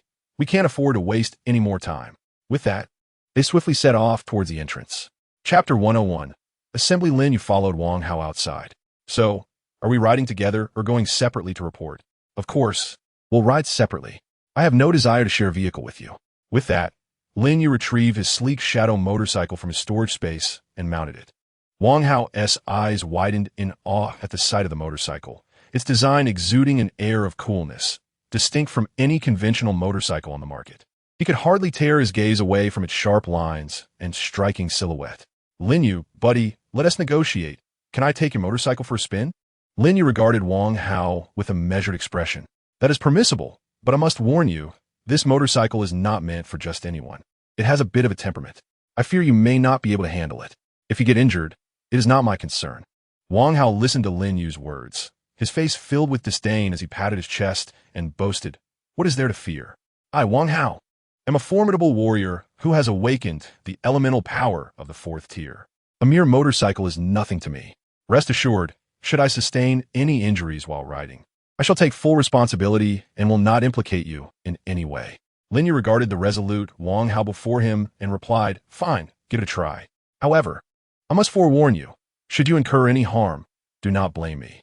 With that, Lin Yu dismounted from his motorcycle, allowing Wang Hao to take over. Eagerly, Wang Hao seized the opportunity to mount Lin Yu's swift shadow motorcycle. Yet, the moment he settled onto the seat, he was confronted by the imposing figure of a colossal black dragon, the swift shadow dragon king. This dragon loomed like a small mountain, its scales glinting with a chilling gleam that sent shivers down one's spine. The dragon's slitted eyes fixated intently on Wang Hao, and with a thunderous roar, it disoriented him, leaving him dazed and disoriented. In an instant, the swift shadow motorcycle extended its tendrils and hurled the bewildered Wang Hao from his seat, his body spiraling through the air like a delicate leaf before crashing onto the ground. Ouch, that hurts! The sharp pain from his rear end jolted Wang Hao back to reality, leaving him perplexed as he sat on the ground, unable to comprehend how he had fallen from a motorcycle. As he gathered his senses and rubbed his sore backside, he recalled glimpsing a massive black dragon before it let out a roar, after which everything went blank. How'd he end up sitting on the ground? Taking a moment to regain his composure, he glanced towards the swift shadow motorcycle nearby, observing its tendrils affectionately reaching out to Lin Yu. All right, I understand. I know you feel wronged. I promise I won't let anyone else ride you again. Lin Yu reassured the motorcycle. Wang Hao, astonished by the sight of the motorcycle's affectionate display, exclaimed, whoa, a flesh and blood motorcycle. Lin Yu, how did you acquire this? Aren't these prohibited in Jiangshan? Lin Yu, still comforting the swift shadow, turned to the astonished Wang Hao and asked, what? Are you going to report me? At the sight of Lin Yu's threatening gaze, Wang Hao hastily waved his hands in denial. No, you know me better than that. I would never betray a friend. I just wanted to say that this motorcycle is incredibly cool. Where did you get it? Tell me, I want one too. Really? Absolutely, without a doubt. All right then. Lin Yu gazed at the earnest Wang Hao before him, rummaging through his storage space. Ah, there it is. Fortunately, he had not discarded it. Lin Yu retrieved the business card that MOC had previously given him and handed it to Wang Hao. Follow the address on this card and mention my name along with Jiang Qingqing's. This way, the boss might just arrange a blood meat motorcycle for you. Of course, be prepared with your credit points, as the boss does charge a rather steep fee. At this point, Lin Yu could not help but feel a twinge of heartache. His sunnying motorcycle had cost him over 10 million credit points. Had he not earned a substantial sum from the caveman, he would likely still be in debt. Wang Hao cautiously accepted the business card Lin Yu offered, noting the name of the shop, MOC Flying Motorcycle Store, and treasured it by placing it carefully in his pocket. All right, let us go. With all this commotion, we've already wasted a considerable amount of time. If we delay any further, we will miss the assembly. With that, Lin Yu mounted his sunnying and prepared to depart. Hey, wait for me. Seeing Lin Yu ready to leave, Wang Hao hurriedly rode out a flying motorcycle from the garage beside the villa to catch up with him. The two sped along the road, swiftly arriving at the patrol station. At the patrol station, students from the Mechanical Academy, having undergone 2 trials, had begun to gather in droves. Lin Yu and Wang Hao observed the crowd at the assembly point and descended, storing both their motorcycles in Lin Yu's storage space before heading towards the gathering. Upon reaching the assembly point, Lin Yu casually scanned the area and soon spotted Lillian at the front of the line. Oh, Lillian, how are you? Lin Yu greeted her with a broad smile, bringing Wang Hao along. As he spoke, he scrutinized Lillian from head to toe. I heard you were attacked by that faction of the arthropod cult. TSK. They truly are ruthless, but you seem to be fine. Why aren't you resting at home? Why rush to the assembly so soon? Hearing someone address her, Lillian slowly turned her head. Upon recognizing Lin Yu, a faint smile graced her lips. I'm all right. They merely severed one of my arms. Fortunately, the patrol team arrived in time to drive off the arthropod cult, or I might have lost my arm completely. She then displayed her injured right arm to Lin Yu, revealing a circular connection at the shoulder. Ah, with such a severe injury, why are you still here for the assembly? Lin Yu asked, concern evident in his tone. Lillian glanced at him and could not help but chuckle. Severe injury? Lin Yu, are you jesting? This injury is nothing. Jiang Cheng can treat in a day. It's not as if I'm contaminated. A severed arm can be considered a minor wound. Upon hearing Lillian's words, the memories of Lin Yu's demise began to surge within his mind. After a brief contemplation, Lin Yu could not help but exclaim how the technological advancements in Jiangcheng exceeded his wildest imaginings. Within the mechanical faction, as long as one is not plagued by a soul or tainted by an evil god, one could endure any physical injury. Merely lying in a nutrient chamber for 3 to 5 months would ensure a complete restoration. The metallic rings encircling Lillian's arm served as a miniature cellular repair device. It seemed that my ignorance had led me astray. After all, a severed arm was merely a minor injury. Lin Yu gazed at Lillian's arm, bemusement etched upon his face. Just as he was about to converse further with her, he noticed the bald director approaching, accompanied by a group of uniformed personnel who arrived before the assembled students. The bald director exchanged a few words with a leading middle-aged officer, who nodded in response. The director's face lit up with joy as he turned to the students, cleared his throat, and announced, "Today we shall conduct team assignments. You will pair up in groups of 2. Those whose names I call should step forward and follow the patrol team." A stir of excitement rippled through the crowd as students began to speculate on who they might be paired with. The director commenced calling out names, and those mentioned gradually joined their respective patrol teams. Lin Yu felt a twinge of anxiety, uncertain of which group he would join. Lin Yu, report to your team. The director called. Taking a deep breath, Lin Yu approached the patrol team. At that moment, he noticed that the leader of his team was a stern-looking middle-aged man, his gaze sharp and penetrating. Wang Hao, team, the director announced, to which Wang Hao, upon realizing he was in the same group as Lin Yu, beamed with delight. Ha! Lin Yu, we truly are good buddies to be placed in the same team. With that, Wang Hao hurried to Lin Yu's side. Lin Yu acknowledged him with a slight nod. Soon, the 150 students from the mechanical school, who had undergone 2 trials, were completely assigned. As the team distribution concluded, the middle-aged man at the forefront of the patrol team began to address the crowd. Greetings, I am the captain of the patrol team. You may call me Captain Hu. To be frank, I am not particularly eager to lead you all, but it is an order from above that I must follow. In order to prevent you from meeting an untimely demise, I intend to disclose the objectives of this mission. After I finish speaking, those wishing to withdraw may do so without hindrance. However, for those who choose to remain, Any later desire to withdraw will be subject to the regulations of Jiangxing. Seeing Captain Hu prepare to reveal the mission's purpose, the director could not help but interject. Captain Hu, this mission is classified. Should you divulge it? Captain Hu waved his hand dismissively, interrupting the director's words with a cold remark. Rest assured, those who leave will have their memories erased by our personnel. The details of this mission will not be compromised. As the audience below listened to the discourse between Captain Hu and the director on stage, cold sweat began to trickle down their backs. What kind of secret could warrant such a high level of confidentiality? I wonder if I could simply avert my ears from this. Regardless of the students' thoughts, the director, having received Captain Hu's assurance, ceased to obstruct him, allowing the captain to express himself freely. The primary reason our patrol team seeks to recruit you is due to a severe shortage of personnel. Our target is operating indiscriminately, and we cannot guarantee round-the-clock surveillance. Hence our invitation for you to join our ranks. Yet, why is the level of secrecy so elevated, considering it's merely a patrol? After Captain Hu finished speaking, some audacious students began to question him. A pertinent query indeed. Why such heightened secrecy? The answer lies in the fact that our target is none other than the arthropod cult. What? Upon hearing the notorious name of the arthropod cult, the crowd collectively gasped in horror. These individuals are infamous lunatics across the entire Blue Star. Are you truly sending us, still students, to confront such individuals? Have you lost your mind? Captain Hu, noticing the tumultuous reactions from the students below, once again addressed the assembly, stating, if anyone wishes to withdraw upon learning the target, now is your chance. I will say this one last time. Those who step forward will have their memories erased and may depart unscathed. Should you miss this opportunity, any future attempts to leave will be dealt with under the Jiangxing regulations. As soon as Captain Hu's words faded, one student stepped forward. I apologize, Captain Hu and Director, but I am merely a second-tier student. I am not equipped to face the lunatics of the arthropod cult. Therefore, I wish to withdraw. Very well. You may exit to the right. Your memories will be erased, and you may return, Captain Hu replied, not holding it against the student. Recognizing that not everyone could confront the madness of the arthropod cult. With one person stepping out, others soon followed suit. Lin Yu nudged his companion Wang Hao. So, Wang Hao, if you're afraid for your life, you may also take your leave now. Ah, Lin Yu, we're buddies. You can't throw me under the bus like that.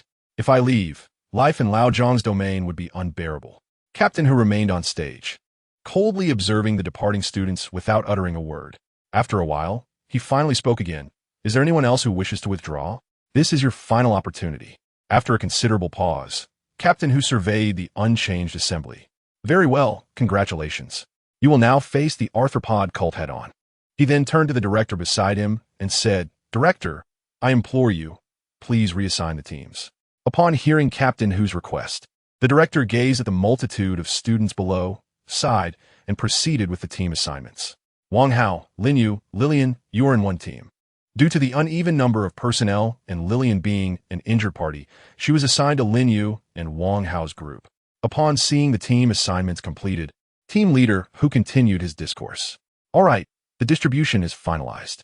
Each team leader should familiarize themselves with their members, for you have merely 10 hours before you take your posts. Now disperse. As team leader Hu announced the dissolution of the assembly, the teams, under the guidance of their leaders, proceeded to various training grounds to commence their integration. What could be more effective than real combat for such integration? Lin Yu, Wang Hao, and Lillian followed their team leader into a vast indoor training arena. The team leader stood before Lin Yu and the others, speaking loudly, Greetings. You may refer to me as Old Zhang or Team Leader Zhang. Over the next 10 hours, you shall undergo my training. Chapter 103, Special Training. Let's get to it. Enough with the chit-chat. Before we begin, I would like each of you to introduce yourselves. You start. With that, Team Leader Zhang pointed at Lin Yu, signaling him to take the lead. Lin Yu, acknowledging the gesture with a nod, slowly began to introduce himself. I am Lin Yu, a student from Mechanical High School, and I have successfully awakened my innate skill, currently at level 5. My talent manifests as a variant of the water element, frost. As he spoke, Lin Yu slightly raised his hands, and a stream of clear water, seemingly drawn by an invisible force, began to swirl around him. With a mere thought, the water swiftly crystallized into ice, transforming in an instant into a chilling ice spear. As Lin Yu showcased his newfound prowess for the first time, Both Wang Hao and Lillian looked at him with astonishment. Wait a moment, my friend. We agreed that before graduation, everyone would be at level 4. How is it that you have excelled so remarkably? In just half a month, you have secretly broken through to level 5? Lin Yu, sensing the envious glances from his companions, scratched his head, feeling somewhat bashful. It was merely a stroke of luck, honestly. I just happened to break through. Wang Hao and Lillian exchanged knowing looks, then simultaneously rolled their eyes at Lin Yu. Luck? Can you truly call it luck? Do you expect us to believe your words? The difficulty of advancing from level 4 to level 5 is well known to us all. This progression requires a deep understanding and communication with one's elemental affinity to grasp one's innate skills. It is said that at this stage, effort alone is insufficient. One must rely on their inherent talent. Many in Jiangcheng, lacking such talent, spend their lives unable to connect with their elements or comprehend their innate skills. Yet, you have managed to break through to level 5 in just over half a month. How are we ordinary individuals to cope with this? Upon hearing Lin Yu's current level, team leader Zhang regarded him with an approving nod. Incredible. I have struck gold. If nothing unforeseen occurs, Lin Yu's future achievements could very well begin at level 7. Are all the youth of this generation so formidable? At such a young age, achieving the 5th tier, Lin Yu has already reached a level that qualifies him to serve as a vice squad leader in the patrol team. Reflecting on my own school days, I was merely at the 3rd tier, which renders me insignificant in comparison, as the gap is simply too vast. Observing Lin Yu, old Zhang glanced at the two individuals beside him, both visibly disheartened, evidently impacted by Lin Yu's extraordinary level. Thus, he hastily shifted the topic, stating, well, Lin Yu has concluded his introduction. Who shall proceed next? After a prolonged silence, when no one responded, old Zhang had no choice but to call upon individuals by name. He pointed towards Wang Hao. Come, you introduce yourself. Wang Hao, who had initially been quite enthusiastic, appeared somewhat distracted upon hearing Lin Yu's level. Why are you so exceptional? Just like everyone else? However, as he heard old Zhang calling him, Wang Hao took a deep breath, mustering his spirit to say, I am Wang Hao, a student of the mechanical high school, currently at the 4th tier, having awakened the wind element. As he spoke, Wang Hao manipulated the wind element, conjuring a wall of wind before him. Old Zhang nodded in acknowledgement. Had it not been for the prodigious Lin Yu, Wang Hao would likely have been the top student of this cohort. Yet, with Lin Yu's brilliance overshadowing him, Wang Hao could only be regarded as a promising talent in old Zhang's eyes. Old Zhang, this is all your fault. Lin Yu, you've raised my expectations too high. Lin Yu, haha, so now it's my fault? Is having a high level a mistake? Once Wang Hao finished his introduction, it was finally time for Lillian to present herself. I am Lillian, a student of the mechanical high school, equipped with a biological technology warrior gene sequence armor, boasting attack power comparable to the 4th tier and defense equivalent to the 7th tier. With that, Lillian enveloped herself in dragon scales, showcasing her sequence armor to the onlookers. After all three had introduced themselves, old Zhang surveyed the trio before him, internally exclaiming, haha, it is no wonder I, old Zhang, am fortunate. This combination of three represents the strongest combat force of this mechanical high school cohort. Their combat prowess is sufficient to rival that of the formal members of the patrol team. With a bit of refinement, they will undoubtedly become formidable assets. Acknowledging the strength of the three individuals, old Zhang nodded. Excellent. Having heard your introductions, I have grasped the general extent of your abilities. I'm certain that you are all among the finest in your school. At this point, old Zhang cast a deep glance at Lin Yu. This is no mere standout. This is a genius among geniuses. However, this mission differs significantly from your trials. In the trials, Jiangcheng provided you with a safety net. As long as you hunted magical beasts, that was sufficient. Yet, for this task, you will confront members of the arthropod cult, who are lunatics and cannot be reasoned with by ordinary standards. I recognize your formidable strength, but how much of that power can you truly wield when faced with genuine bizarre creatures? Thus, our 10 hours together will serve to bolster your courage, preventing you from becoming flustered when you encounter such peculiar beings for the first time. Having concluded his remarks, old Zhang clapped his hands and invited today as special guest to take the stage. No sooner had he finished speaking than a bespectacled young woman, embodying the essence of a homebody, leisurely made her entrance, accompanied by a first-tier blazing pig. Approaching old Zhang, she adjusted her glasses, distributed 3 distinct headsets to the trio, and calmly introduced herself. My name is Su Yao, and I serve as the technical support for our team. Should you encounter any uncertainties outside, feel free to summon me. Additionally, Captain Zhang, what purpose do you have for this first-tier blazing pig? I have traversed quite a distance to bring it here, and as a technician, I ought not to be engaged in such tasks. Apologies, but time is of the essence, and I cannot spare myself.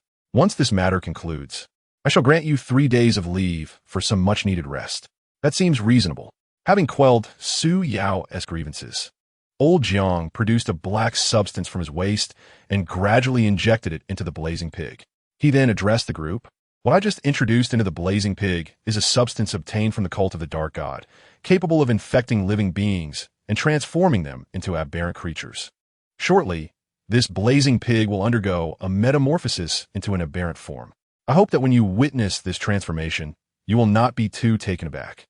As the dark substance coursed through its veins, the blazing pig swiftly began to change. Its once fiery red fur darkened to a deep ebony. Its eyes glowed with a sinister crimson light, and its tusks elongated menacingly. The flames enveloping its body morphed into a murky green hue, exuding a foul odor, while an aura of malevolence radiated from it as it began to thrash violently against the restraints that held it captive. Behold, your first encounter with an aberrant creature. Quite astonishing. Isn't it? Old Zhang remarked, his gaze fixed eagerly on the transformed blazing pig, hoping to catch a glimpse of astonishment on the faces of the 3 young ones. However, contrary to his expectations, Lin Yu, Wang Hao, and Lillian regarded the aberrant blazing pig with calm composure. Ah, are you not surprised? Old Zhang inquired. What is there to be surprised about? Lin Yu replied. The aura of this aberrant creature pales in comparison to that of the aberrant merfolk prince you vanquished in the Sea of Sands. Chapter 104. This batch of students is impressive listening to Wang Hao's words and observing the aberrant blazing pig. Lin Yu nodded in agreement. Indeed, its presence is not nearly as formidable as that of the previous aberrant merfolk prince. Right? I'm not mistaken, am I? The last prince had already lost its human form, while this blazing pig, despite its aberration, still retains its porcine shape. By the way, does the taste of the meat from an aberrant pig differ from that of a regular blazing pig? Upon hearing Wang Hao's rather foolish question, Lillian couldn't help but interject, Please, you must have caught a whiff of the stench emanating from this pig. With such an odor, how can you even contemplate eating it? What a peculiar taste you must have. Thus, the 3 remained gathered around the aberrant blazing pig, engaged in their incessant murmuring, leaving Old Zhang and Su Yao utterly dumbfounded. Su Yao stood in a daze, observing the 3 individuals engrossed in discussing the peculiar, mutated fire pig, before shifting her gaze to Old Zhang. Captain Zhang, the fire pig you had me bring over, intending to devise an elaborate plan for them, seems not to be as effective as you envisioned. Old Zhang regarded the trio surrounding the bizarre creature, feeling an urge to voice his own grievances. The students from this year's mechanical high school exhibited a lack of martial ethics, bullying a man in his 40s like him and leaving him unable to maintain his dignity in front of his subordinates. In the past, whenever students from the patrol department encountered such strange beings for the first time, they would invariably be stunned by the creature's peculiarities. This tactic had never failed me before. Why was it ineffective in the presence of these 3? Am I simply growing old and unable to keep pace with the times? Or is the rapid development of the era leaving me behind? Observing the 3 unflinching individuals, Old Zhang gritted his teeth and addressed Su Yao. Release the captive bizarre creature and allow them to confront it directly. Su Yao was taken aback by Old Zhang's command. Isn't that contrary to our plan? We were supposed to let them familiarize themselves with the creature before releasing it for practice. Old Zhang, exasperated by Su Yao's response, pointed towards the trio. Do they appear unfamiliar to you? Hurry, let it out. Perhaps you can return home for an earlier rest. The mention of resting seemed to trigger something within Su Yao, igniting her enthusiasm. Understood, Captain Zhang. I will follow your lead. With that, she retrieved a remote control and opened the cage, releasing the mutated fire pig. The trio, still engaged in their discussion, were startled when the cage holding the creature swung open, but upon seeing Su Yao with the remote, they quickly comprehended the situation. It seemed they were to showcase their combat prowess. Exchanging glances, the 3 assessed the bizarre fire pig before Lin Yu stepped back, making way for Wang Hao and Lillian. Su Yao, observing this exchange, felt a twinge of confusion. Captain Zhang, what is Lin Yu doing? Old Zhang raised an eyebrow in response. Can't you see? The lad believes the fire pig's level is too low. If he intervenes, the others 1T have the chance to display their abilities. He is stepping back to allow us to gauge the combat strength of those two. Watch closely. I suspect they will swiftly deal with that peculiar fire pig. The released, red-eyed bizarre fire boar, upon spotting the two normal beings before it, wasted no time. Lillian and Wang Hao exchanged a knowing smile and charged toward the strange fire pig in unison. Lillian moved gracefully, her genetic sequence armor enveloping her entire form. Like a specter, she circled to the side of the bizarre, explosive pig. A glint of cold light flashed in her hand as a dragon-scale dagger materialized, plunging directly towards the creature's eerie eye. Meanwhile, Wang Hao maintained a safe distance, skillfully distracting the beast with his winds, his aura exuding a subtle yet commanding presence, providing support to Lillian as she faced the beast head-on. Each time the strange explosive pig extended its tendrils to ambush Lillian, they were swiftly severed by Wang Hao's wind blades. Their cooperative strategy proved effective within mere minutes. The decaying flesh of the explosive pig was meticulously stripped away by both Wang Hao and Lillian, leaving only the core, its essence, struggling to hold on. Given a little more time, they would surely claim victory. Observing the scene, Lin Yu interjected, Wang Hao, Lillian, it's time to cease your assault. Allow me to take over. Wang Hao, caught up in the thrill of battle, paused in confusion. Why? We are moments away from defeating this pig. Why stop now? Lin Yu, gazing at Wang Hao, explained it's simple. Anyone with discernment can see that you would eventually prevail. However, this is a test. Old Zhang wishes to assess our capabilities. While you have already showcased yours, I have yet to reveal mine. Don't you wish to witness my prowess after breaking through to the 5th tier? After a moment of contemplation, Wang Hao acquiesced. All right, I'll defer to your judgment. Not only does Old Zhang want to see, but we too are eager to witness your strength post-breakthrough. With that, Wang Hao called out to Lillian, stand down, Lillian. Lin Yu wishes to demonstrate his power after reaching the 5th tier. Responding to Wang Hao's summons, Lillian also halted, awaiting Lin Yu's display. In the interim, the mysterious core, unrestrained by Lillian and Wang Hao's influence, began to absorb surrounding matter, steadily regaining its strength. Lin Yu, observing the recovering entity, advanced slowly. Noticing Lin Yu's approach, the recovering being disregarded its own restoration and began to unleash black tendrils towards him. Yet, before the tendrils could reach Lin Yu, they were instantaneously frozen, with ice crystals swiftly spreading across the tendrils and enveloping the creature entirely.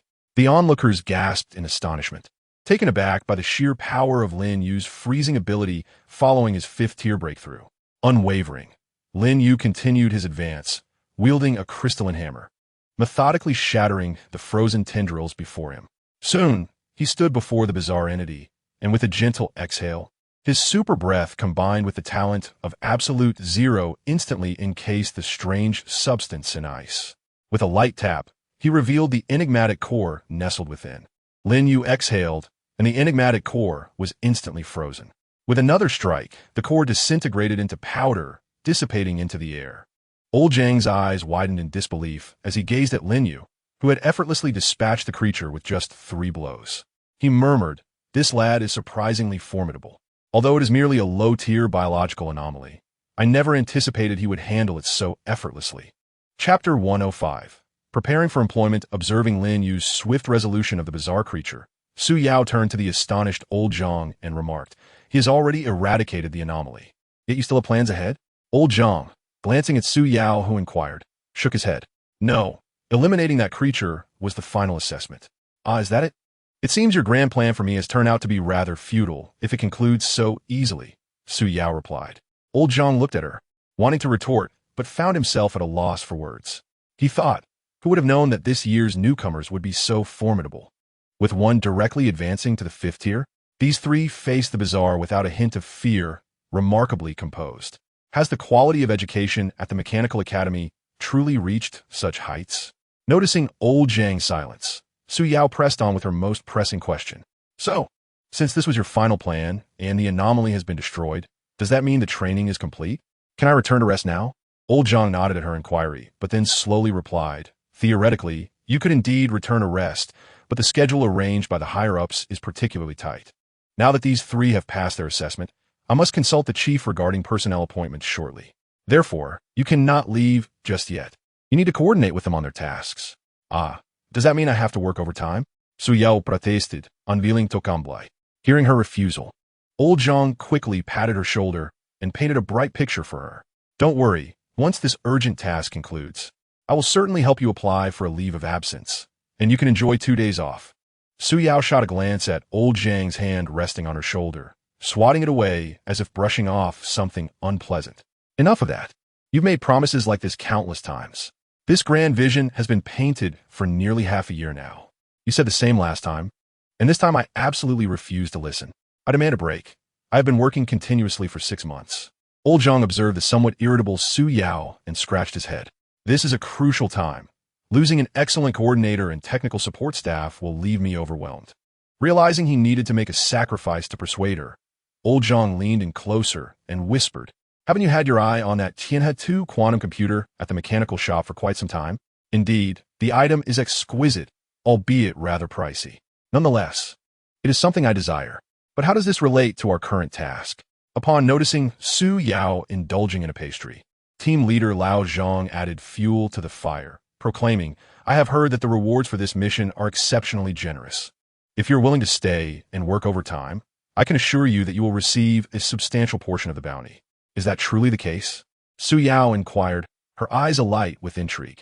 Absolutely, Lao Zhang affirmed. As Su Yao contemplated the three individuals before her, capable of effortlessly dealing with the bizarre creatures, she began to calculate in her mind. This arrangement might not be so unfeasible after all. Considering the strength of her team, the likelihood of securing the reward seemed promising. After weighing the pros and cons, Su Yao resolved to agree to Lao Zhang's proposition for the sake of her beloved computer. All right, I accept. However, should you fail to honor your promise after the mission, I will ensure that every computer at the patrol office displays your portrait on their screens. Lao Zhang, taken aback by Su Yao's threat, broke into a cold sweat. Yet, he had little choice but to acquiesce, as he was genuinely unable to extricate himself from his obligations. Upon receiving Lao Zhang's consent, Su Yao could not contain her joy. My treasure! I shall finally possess you. Seeing Su Yao's agreement, Lao Zhang quickly summoned the trio who had vanquished the uncanny beings. I have observed your performance, and I must say, you all excelled. I hereby announce your acceptance into the Jiangcheng Patrol Squad. We still have some time, and I have a few matters to attend to. Therefore, I shall leave Su Yao to present you with some case studies regarding our current mission, as well as previous incidents involving the arthropod cult. I hope you will learn diligently. With that, Lao Zhang departed, leaving Su Yao to her devices. After a brief moment, once Lao Zhang had vanished from sight, Su Yao began to extract various mechanical components, assembling something with great focus. Wang Hao, unable to contain his curiosity, was the first to speak. Sister Su Yao, now that Lao Zhang has left, what shall we do next? And what is it that you are working on? What do you mean, what are we doing? Did you not hear Lao Zhang? We're going to watch a video, she replied. With a series of clinks and clatters, Su Yao fashioned a compact projector and provided each of them with a reclining chair. Recline, everyone. Now, I shall present a film for you. Consider it a horror movie, she declared, settling into her own chair. Lin Yu, Wang Hao, and Lillian exchanged glances at the sight of Su Yao reclining. However, as she had taken the lead, the others naturally followed suit. As the three individuals settled comfortably, Su Yao commenced playing a video titled The 10 Classic Cases of the Arthropod Cult. This video illustrated the 10 most effective strategies for confronting insurmountable targets, as encountered by Old Zhang's patrol team. Additionally, it included the 10 secrets for homebodies to find a partner. Apologies, I played the wrong video. Su Yao awkwardly coughed and quickly switched back to the intended presentation. Lin Yu gazed at the footage, finding himself immersed in a peculiar blend of legal drama and horror, albeit devoid of any sanitized version. The more he watched, the more he sensed something amiss. Suddenly, an idea struck him. He retrieved a selection of snacks from his storage space and offered them to the others. How can one enjoy a video without some treats? My mouth feels rather bland, he remarked. Wang Hao and Lillian accepted the snacks, engrossed in the projection while simultaneously indulging in the goodies.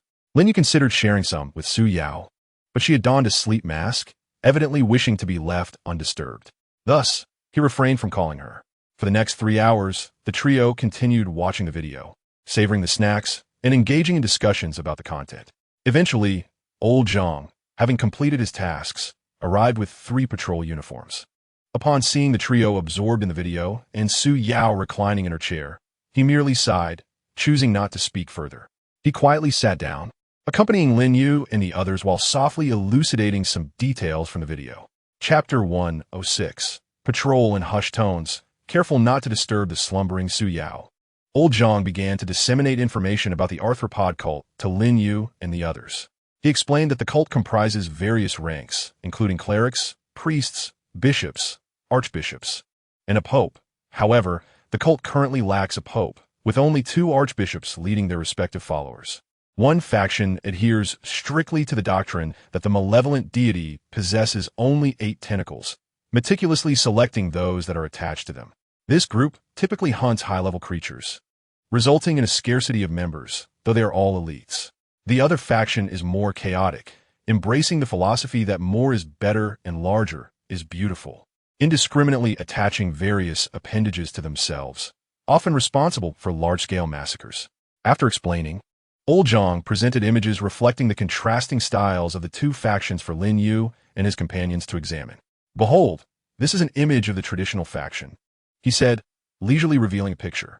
The trio's curiosity piqued as they initially glanced at the image, but soon they found themselves captivated. Do not underestimate this image. Upon closer inspection, they could indeed perceive a unique aesthetic. The scene depicted a figure from whose back extended a total of 8 tentacles, each distinct in form and size. They are arranged in a seemingly chaotic yet inherently systematic manner, collectively forming a breathtaking tableau that exudes a unique and enchanting allure. As Lin Yu gazed upon the photograph, he was inevitably reminded of the figures he had encountered in the black market. It seems my initial assessment of these traditionalists was indeed correct. Now, as you can see, this is the traditional faction of the arthropod cult. Brace yourselves for the next, which belongs to the chaotic faction. With that, Old Zhang switched to the subsequent image. Lin Yu and his companions turned their attention to the picture, and upon discerning its content, an overwhelming sensation of discomfort surged within them. There, upon the figure's body, an array of limbs was haphazardly inserted, as if there were no discernible pattern. Wherever there was a void in the body, a limb was thrust. From a distance, the individual resembled a colossal hedgehog, grotesquely adorned with sharp spikes and assorted appendages, sending chills down their spines. Merely casting a glance at such a bizarre scene was enough to evoke feelings of revulsion in Lin Yu and his companions. These 2 factions epitomized the chaotic and orderly aspects of a malevolent deity, each embodying its own form of wickedness. After reviewing the 2 representative images of the arthropod cult, Old Zhang began to elucidate their current mission to Lin Yu and the others.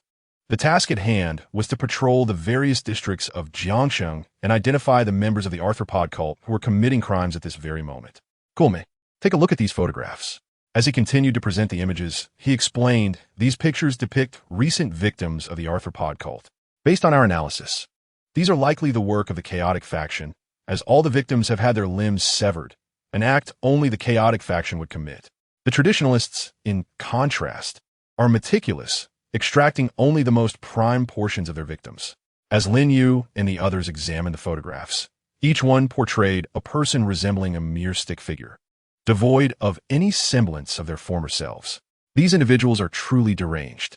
Unlike Lin Yu and Wang Hao's derisive commentary, Lillian felt a cold sweat trickling down her brow. Her heart filled with trepidation.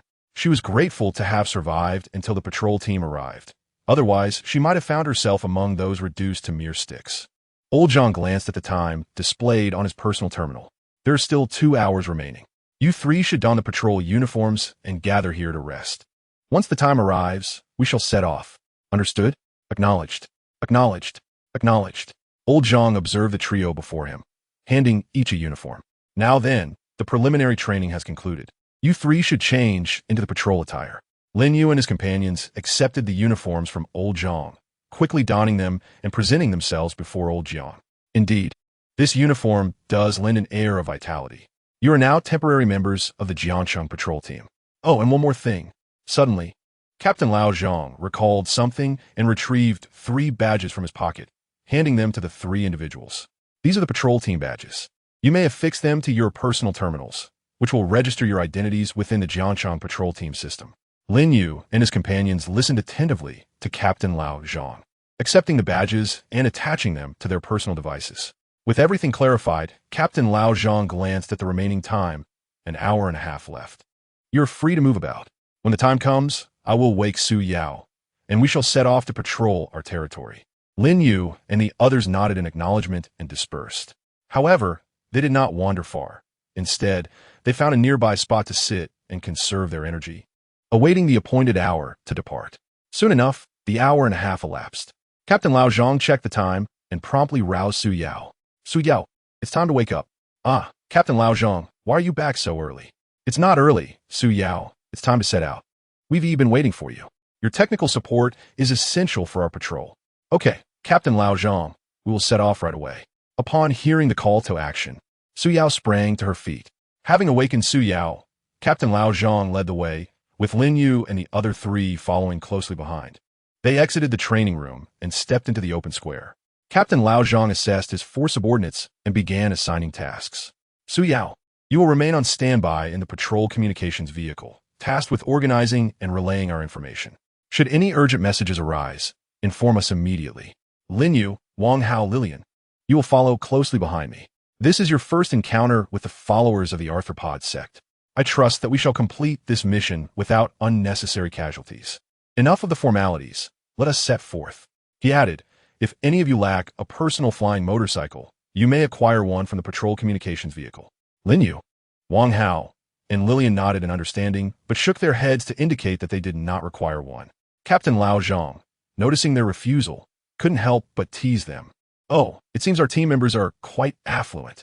Very well, let us proceed.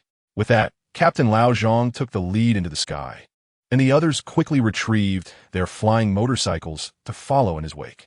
Chapter 107.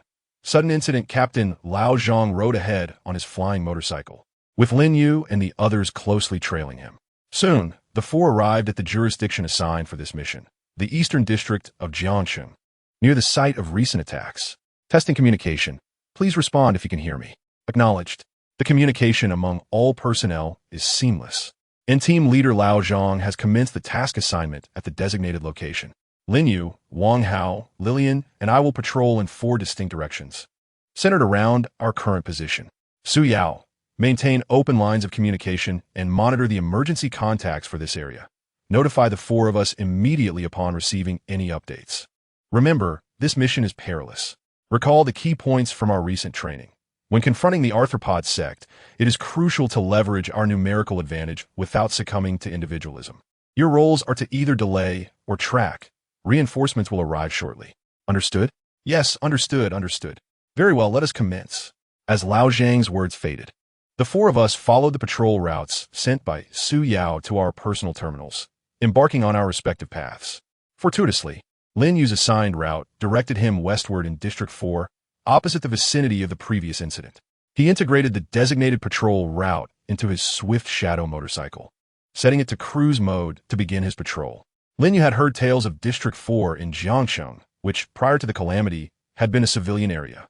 However, following the cataclysm and subsequent policy shifts, the migration of civilians led to the occupation of old buildings by unscrupulous individuals, transforming District 4 into a chaotic enclave, a veritable no-man's land.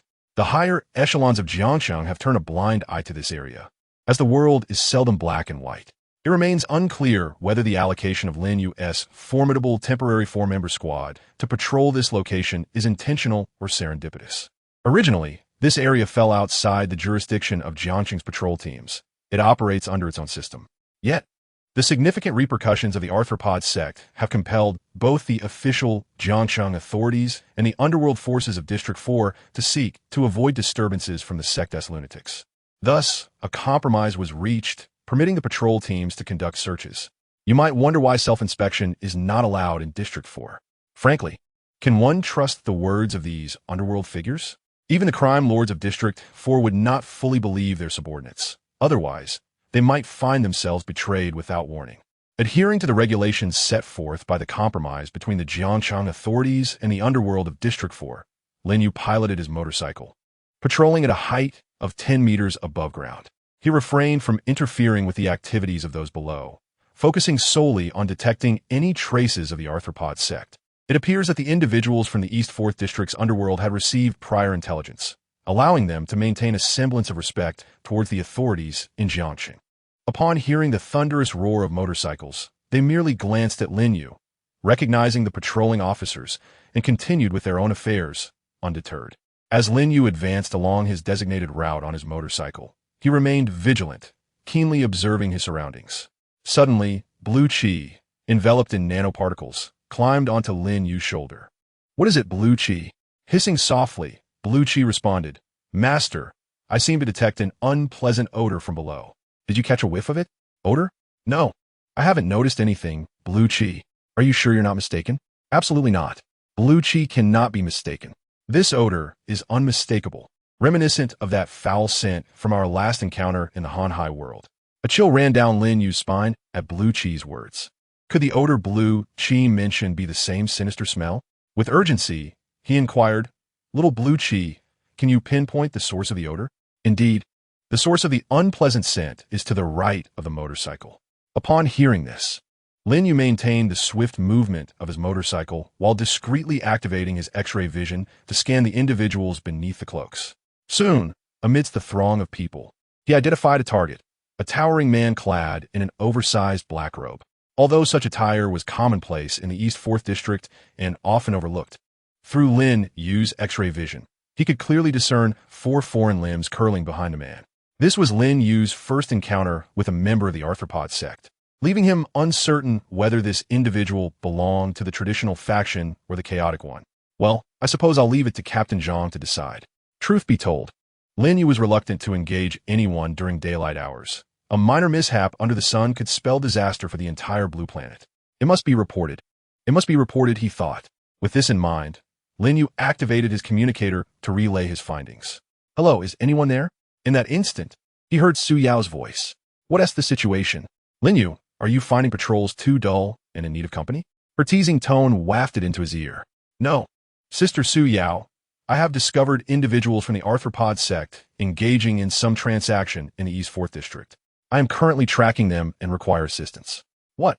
As Lin Yu conveyed this information, he distinctly heard the shock in Su Yao's voice, followed by the sound of a teacup shattering. "How certain are you that these are members of the arthropod sect? You are aware of the unique circumstances in the East 4th District. If you are mistaken, you will face consequences. I am 100% certain that they belong to the arthropod sect." "Very well. I will connect you with Captain Zhang immediately." In an instant, Captain Zhang joined the call. "Lin Yu, are you certain? Are you certain he belongs to the arthropod sect?" "I am indeed certain. When I first discovered him, he was engaged in transactions with several individuals. However, I'm still uncertain of his rank. Nor can I ascertain whether he is acting alone or as part of a larger syndicate. I remain above, observing him without his knowledge." Once Lin Yu completed his report, there was a moment of silence from Captain Zhang on the other end. "Good job, Lin Yu. You've managed to avoid alarming him. Your current task is to track him closely. I will now seek support from higher authorities to ensure we capture this member of the arthropod sect. Activate your locator now.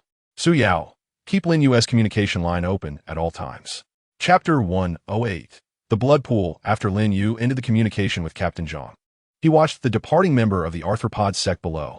Observing the roaring, flying motorcycle beneath him, Lin Yu realized that a direct descent would certainly raise suspicions. It was crucial not to let this opportunity slip away. "Lan Qi, take this tracker and follow that foul-smelling individual closely." "Hiss, Master, must I really follow him? He reeks terribly." "Be obedient, Lan Qi. Stay close to him, and I promise you a delightful surprise once the task is complete." "Hiss, all right, but you must hurry, Master. I cannot endure this for long." With the locator firmly held in her mouth, Lan Qi stealthily descended from a high platform and trailed behind the unpleasant individual. Lin Yu, watching Lan Qi depart, began to move away as well, striving to maintain his composure and avoid arousing suspicion among those below. Finally, after completing his final reconnaissance as planned, Lin Yu ventured beyond the confines of District 4, seeking an uninhabited spot. He removed his uniform and donned a black cloak, wrapping himself securely and transforming into the most common visage of District 4 before re-entering in search of Lan Qi. With ease, Lin Yu paid the entrance fee of 1,000 credit points and gained access to District 4. Following the Tracker S signal, he hurried along, anxious about Lan Qi's safety and the possibility of being detected by the members of the arthropod sect due to her proximity. Upon arrival, Lan Qi's signal led him to the vicinity of an abandoned factory, where the tracking signal remained stationary. Lin Yu approached cautiously, fearful of being discovered by the sect members inside. Soon, he reached Lan Qi's location, and as she saw him, she swiftly flew to perch on his shoulder. "Hiss, Master, you're finally here?" Lan Qi followed that individual to this place. "I saw him enter, but I simply cannot go inside the factory. The stench is unbearable, and I sense great danger within." Lin Yu nodded in acknowledgement of Lan Qi's concerns, understanding the peril they faced. Lin Yu gazed at the dilapidated factory that Lan Qi had mentioned, where the members of the arthropod sect had entered. The exterior appeared worn and weathered, leaving him to ponder the unsettling conditions within, arranged by the sect. Hesitant to step inside, he opted instead to activate his clairvoyance from a distance, intending to observe the interior and report back. As he peered through his enhanced vision, Lin Yu noted that the factory floor bore no remarkable features, resembling countless abandoned facilities, chaotic and in disarray. However, as he continued to look downward, he discovered a vast, silvery expanse beneath the derelict structure. The walls shimmered like flowing water, reminiscent of the surfaces he had encountered at Mo's location. In the center of this silver realm lay an immense pool of blood, from which bubbles perpetually surfaced, releasing tendrils of sanguine mist into the air. Surrounding this ominous pool were several devotees of the arthropod sect, clad in peculiar garments, intoning incantations as if engaged in a ritualistic ceremony. Lin Yu observed as one of the newly arrived acolytes knelt at the edge of the blood pool and cautiously extracted a small vial from within their robes, pouring a single drop of golden blood into the crimson depths. Instantly, the liquid began to bubble violently before settling back into stillness. Above the blood pool hovered a colossal, luminous yellow orb, which Lin Yu perceived as a miniature sun undergoing nuclear fusion. Beside this radiant sphere stood a mysterious figure, adorned with 8 appendages, quietly observing the unfolding scene. Beneath the sun, within the blood pool, a monstrous creature with countless arms lay suppressed, its body cloaked in various animal limbs, its eyes glimmering with an eerie red glow. A jolt of alarm surged through Lin Yu. What kind of grand ceremony was this? The sun, the blood pool, the colossal beast, and the 8-limbed man. What was the arthropod sect truly scheming? The factory's depths resembled a diminutive embodiment of a malevolent deity embracing the sun. At that moment, the 8-limbed figure, stationed beside the blood pool, seemed to sense the scrutiny and abruptly turned its gaze towards Lin Yu. Startled, he swiftly retracted his clairvoyance, his heart racing with trepidation. He exhaled in relief, grateful to have withdrawn just before the figure's eyes met his. The consequences of such a gaze were unfathomable. In that fleeting moment, every cell in his body had screamed warnings of danger. Do not make eye contact, do not make eye contact. For such an encounter would surely herald ill fortune. Having witnessed the sinister tableau within the factory, Lin Yu understood the urgency of reporting immediately. The blood pool, the nuclear fusion sun, something monumental was afoot with the arthropod sect. He had to report, he had to alert others. This ritual was no trivial matter. He needed to rally support, to bring back old Jiang, for he and his companions were certainly outmatched. In haste, he activated his communication with Su Yao. Hello. Su Yao, are you there? Please respond. Yes, Lin Yu, this is your team member. What have you discovered? Hurry, quickly inform team leader Zhang not to assemble. Do not approach. We're certainly no match for those inside. We must notify old Jiang. Only he can resolve this situation. What is it, team member Lin Yu? Have you discovered something? Upon hearing Lin Yu's grave tone, Su Yao immediately sensed the seriousness of the matter and pressed for further details. Lin Yu, responding promptly to Su Yao's inquiry, succinctly recounted what he had witnessed. The sun, a vast pool of blood, the monstrous creature within it, and a man with 8 appendages sprouting from his back. Su Yao instantly recognized that this ritual orchestrated by the arthropod cult was beyond their capacity to handle. Without delay, Su Yao contacted team leader Zhang and relayed Lin Yu's observations. As the information was escalated, it swiftly reached old Jiang.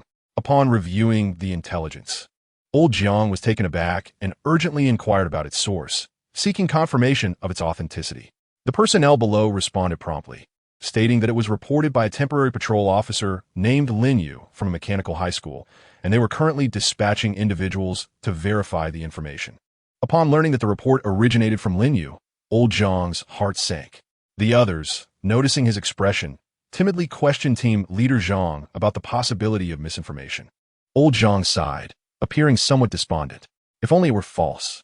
I assure you, this intelligence is unquestionably true. Immediately instruct all personnel to return. This situation is beyond their capability to manage. The arthropod cult's actions were a significant undertaking, driven by the ambitions of the traditional sex bishop to attain divinity and ignite the divine flame. Chapter 109. A pessimistic pre-battle assessment. After submitting his report, Lin Yu swiftly received a response from Su Yao. Team member Lin Yu, your task is now complete. Please return at once. The city of Jiang will soon lock down the entire East 4th District. Acknowledging Su Yao's order, Lin Yu departed without a backward glance. Were it not for his assignment, he would not have lingered in that place for a moment longer. The pressure exerted by the man in the blood pool was overwhelming, far surpassing even that imposed by Old Jiang. Just as Lin Yu exited the confines of the East 4th District and donned his patrol uniform, preparing to rendezvous with Wang Hao, Lilian, and team leader Zhang, he witnessed the rapid deployment of Jiang City's mobile forces sweeping him like a tide, effectively sealing off the entire East 4th District. Naturally, the inhabitants of the East 4th District, being fugitives, assumed that Jiang City had gone mad and was intent on exterminating them. As Lin Yu waited nearby, he soon sensed a violent surge of energy emanating from the East 4th District. Looking over, he observed a shadow suddenly break through the military encirclement, soaring swiftly into the sky. Regrettably, this time, the military in Jiangcheng received orders permitting the use of lethal weaponry to ensure that not a single fly could escape from the Eastern District 4. The moment the shadow surged forth, numerous energy beams locked onto the target and shot towards the dark figure in the sky. Before the identity of the mysterious silhouette could be confirmed, the energy beams transformed it into a spectacle of fireworks above. Simultaneously, the figure of Old Jiang manifested in the heavens, addressing the people of Eastern District 4, urging them to cooperate with the military's operations to orderly verify their identities. And only those who passed the verification would be allowed to proceed. He warned that anyone daring to force their way through the checkpoint would be dealt with mercilessly. Following this, Old Jiang unleashed his formidable aura as a 9th-tier expert upon the people below, forcefully suppressing the restless underworld forces. Now, everyone, begin the orderly verification of identities and evacuate. Should any disturbances arise during the evacuation, the Jiangxi military is authorized to open fire. In 10 hours, a thorough cleansing operation will commence. With that, Old Jiang vanished from the sky. Lin Yu, witnessing Jiangxing's decisive measures, understood that this matter was indeed far from simple. At that moment, Wang Hao, Lilian, and Old Jiang's team arrived at the assembly point. As they gathered, upon seeing Lin Yu, Wang Hao could not contain his excitement and exclaimed, "Lin Yu, did you see that? What a spectacle! The Jiangxing military is here. The last time we had such a grand display was in Hanhai World. What has been going on in Jiangcheng lately? It's only been a few days since the Hanhai incident, and now the military is mobilized again." Just as Lin Yu was about to respond to Wang Hao, Old Jiang suddenly appeared before them. "You two, Lin Yu and Wang Hao, come with me. Particularly you, Lin Yu. Recount everything you witnessed at the factory in detail." Old Jiang regarded the two with an impassive expression. Lin Yu felt a jolt of surprise, but followed Old Jiang without hesitation. Soon, they arrived at a secret base, where Old Jiang solemnly turned to Lin Yu and said, "Now, speak. Tell me everything you saw today, leaving nothing out." Lin Yu, observing Old Jiang's serious demeanor, realized he had never seen him like this before. Sensing the heavy atmosphere, Lin Yu refrained from any frivolity and began to recount every detail of his observations at the factory. After Lin Yu finished his account, Old Jiang's expression remained grave, and he sighed heavily. Noticing the fluctuations on Old Jiang's face, Lin Yu quickly inquired, "Old Jiang, is there a problem? You can handle this, right?" "Indeed," Lin Yu continued. "Uncle, with the information about the arthropod sect, we should be able to eradicate them completely in Jiangcheng, right?" Old Jiang glanced at the two, sighed again, and slowly replied, "Since we are among our own, I shall not deceive you. The matter concerning the arthropod sect is rather delicate. In truth, I lack the absolute confidence to subdue this sect. If my assumptions are correct, the man with 8 appendages that Lin Yu encountered must be the bishop of the traditional faction of the arthropod sect, while the monstrous being, suppressed beneath the blood pool, is likely the bishop of the chaotic faction. The bishop of the orderly faction is currently engaged in a ritual beneath the factory, presumably to simulate the malevolent deity of the sun, thereby absorbing the chaotic bishop's power, aiming for a synthesis of order and chaos. This would ignite his divine flame, elevating him to the status of a demigod. Observing his uncle's furrowed brow, Wang Hao could not help but express his concern. Uncle, is there truly no means to thwart him? Will we simply allow him to successfully ignite the divine flame? Jiang Huai, gazing at Wang Hao as he spoke, continued, At present, there is no feasible solution. I was once on par with the bishop of the arthropod sect, but now the traditional bishop has begun to harness the power of the chaotic bishop, that very beast confined beneath the blood pool. The combined strength of 2 ninth-tier powerhouses is not as simple as mere addition. The traditional bishop is likely on the verge of becoming a demigod, merely awaiting the right opportunity to conduct the ritual and ignite the divine flame. We have 2 potential paths to impede him. The first is to identify and destroy the opportunity for him to ascend to demigod status, which would prevent his success, albeit at the cost of sacrificing the entirety of Jiang City. The second option involves me, Old Jiang. Within these few days, I must locate a treasure of the world, utilize it to comprehend the rules of existence, and ignite the divine flame before he does. However, both conditions are fraught with difficulty. Firstly, who knows what the bishop's opportunity for ascension entails? Secondly, I have spent over a decade searching for the whereabouts of such a treasure, with only a single instance of discovery, the treasure from the oceanic realm, which, unfortunately, was damaged and no longer capable of imparting comprehension of the world's rules. Upon hearing Old Jiang's words, Lin Yu and the others fell into silence. Could it truly be an insurmountable deadlock? Observing the somber atmosphere, Old Jiang managed to smile. Nevertheless, let us consider the brighter side. What if the traditional bishop's absorption of the chaotic bishop's power is minimal? Perhaps, with the mechanical forces of Jiang City at my disposal, we might still prevail. With that, he urged them to prepare for battle, as a confrontation with the arthropod sect loomed on the horizon. After exiting to the open area, the once carefree Wang Hao appeared pensive. Turning to Lin Yu, he inquired, Do you think Old Jiang can triumph over the bishop of the arthropod sect? Chapter 110. Close quarters combat. Upon hearing Wang Hao's question, Lin Yu too fell into silence. I do not know. It remains uncertain until Old Jiang engages in battle. Let us wait patiently. Soon, 10 hours later, the military forces of Jiangcheng cleared all irrelevant individuals from the East 4th District. At this moment, the stern-faced commander, Lao Jiang, gazed intently at the now desolate area before him, as if attempting to unveil the secrets concealed within. A group of subordinates stood respectfully beside him, awaiting his orders. As one subordinate stepped forward briskly, he began to report, Commander, there are currently no unrelated personnel remaining in East 4th District. All original residents have had their identities verified and have been evacuated to safety as planned. Upon hearing the report, Lao Jiang nodded slightly, acknowledging the information. All right, 10 hours have elapsed. Those who have not emerged will no longer be pursued. Notify the aerial battleships to prepare the main cannon and target the dilapidated factory. Fire at will. With Lao Jiang's command, the main cannon of the long immobile aerial battleships, stationed to guard the spatial rift, began to rotate slowly. Under the anxious gaze of the onlookers, the aerial battleship adjusted its position, aligning its main cannon with the designated target area. Adjust the cannon to prioritize penetrating damage, ordered Lao Jiang. A low, resonant hum filled the air as the main cannon began to emit a brilliant glow, gathering energy. Blue currents of electricity danced along the cannon surface, accompanied by intense energy fluctuations radiating outward. Observers from a distance could distinctly feel the overwhelming pressure of this potent energy. Report, Team Jiang, the main cannon is fully charged. Shall we fire? Confirm Foding, Lao Jiang Ziplit Daisi Siven. As the command was issued, the main cannon of the aerial battleship unleashed a beam of energy that soared toward the abandoned factory in East 4th District.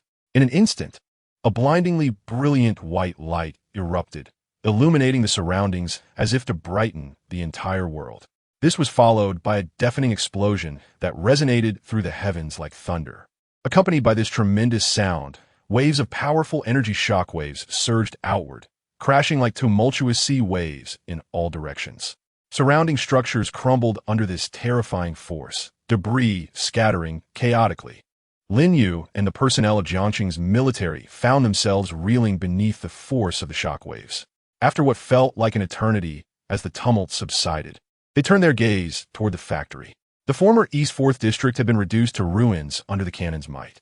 The once targeted, dilapidated factory and its surrounding buildings had been entirely vaporized by the energy, leaving only a deep crater in their wake.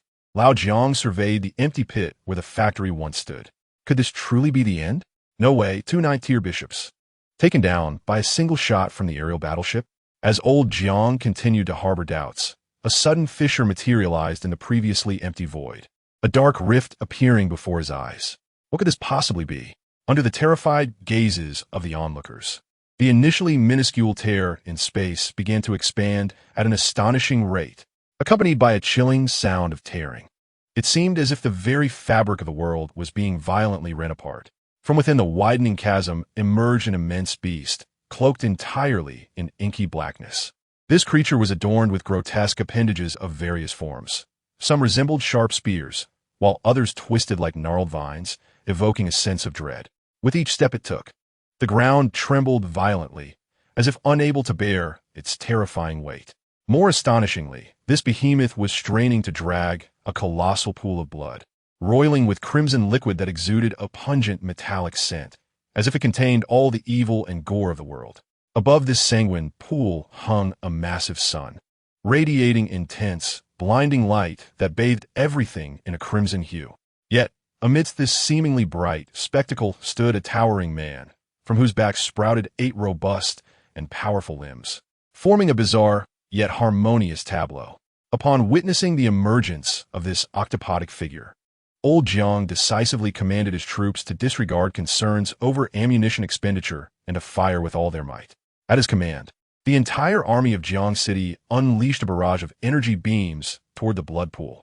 However, one of the creature's glowing appendages caused the surrounding energy projectiles to dissipate into nothingness.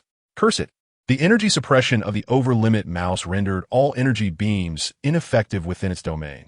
They had come prepared. Old Jiang, witnessing this, erupted into a torrent of curses. Since energy beams are futile, send in the mechanical self-destruct units. I refuse to believe that even the physical energy of gunpowder can be thwarted. Following his orders, the mechanical units dashed toward the colossal beast and the 8-limbed man. Yet, as they approached the vicinity of the blood pool, another glowing appendage from the man caused the mechanical forces to veer off course, or become incapacitated as if ensnared by an invisible force. Blast it! The electromagnetic storm of the Thunder Titan can disrupt the electronic signals of machines. Deploy the most primitive kinetic projectiles. Old Jiang commanded. The troops of Jiang City swiftly adapted their strategy as ancient kinetic shells rained down upon the man. The 8-limbed figure snorted disdainfully, and more of its appendages began to swirl, forming a series of black barriers. The bombardment struck these defenses, sending ripples across them, obstructing the advance of the beast and the blood pool. Upon witnessing the unfolding scene, Lao Jiang was instantly filled with uncontainable joy. It is effective, do you see? Strike hard without sparing the shells, he exclaimed. Just as the forces of Jiang City relentlessly bombarded with kinetic shells, the man with octopus-like appendages displayed a hint of disdain.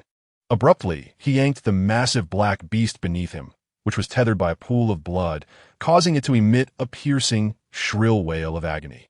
In that fleeting moment, a swarm of smaller beasts surged forth from the colossal creature. Their diminutive forms contrasted by their astonishing swiftness as they charged towards the Jiang City army. These smaller beasts, tough-skinned and resilient, merely sparked upon impact with the ordinary kinetic shells. They invaded the military ranks, wreaking havoc and leaving numerous soldiers injured and fallen. Chapter 111. The eerie peace. The smaller black beasts charged into the military ranks, causing widespread destruction and injuring many soldiers. Observing the chaos, Lao Jiang quickly issued commands. Professionals, take your positions. By time for the mechanical artillery to reorganize. The artillery units, retreat, and swiftly re-establish your positions. Air support, take off now. Equip yourselves with high-explosive ordnance and prepare to strike. As soon as his orders were given, the professionals of Jiang City surged forth, determined to shield the retreat of the mechanical forces from the relentless assault of the pursuing smaller black beasts. Lin Yu and his comrades swiftly followed suit, joining the main contingent on the battlefield. As Lin Yu raced alongside his two classmates, he cautioned, during the impending battle, do not stray too far from me. This way, I can provide support should danger arise. Wang Hao and Lillian exchanged glances with Lin Yu, nodding in acknowledgement of his words. Soon, the professionals from Jiang City clashed with the swarming, smaller black beasts. With resolve, Lin Yu plunged into the fray, gripping his crystalline war hammer tightly as he unleashed a tremendous barrage. Absolute Zero Domain, activate! He bellowed. In an instant, an overwhelming chill emanated from Lin Yu, rapidly spreading outward. Within a 5-meter radius of him, the temperature plummeted sharply, as if one had stepped into a realm of unyielding frost.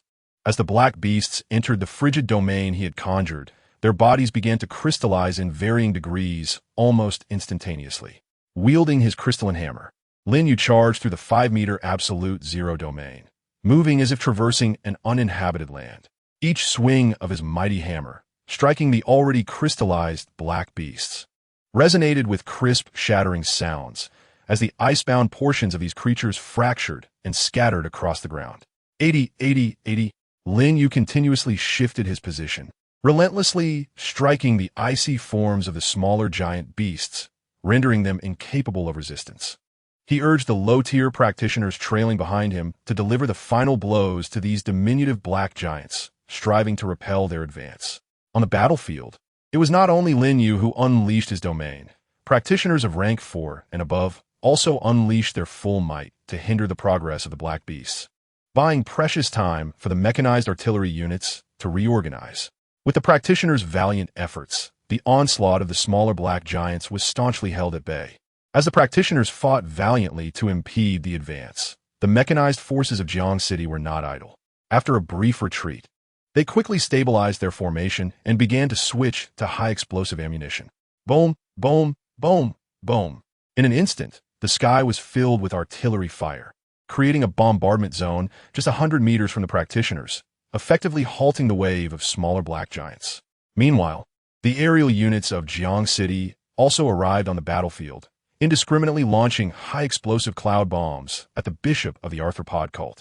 In this moment, the advance of the bishop was thwarted, and it became merely a matter of time before the practitioners of Jiang City would eliminate the remaining smaller black beasts.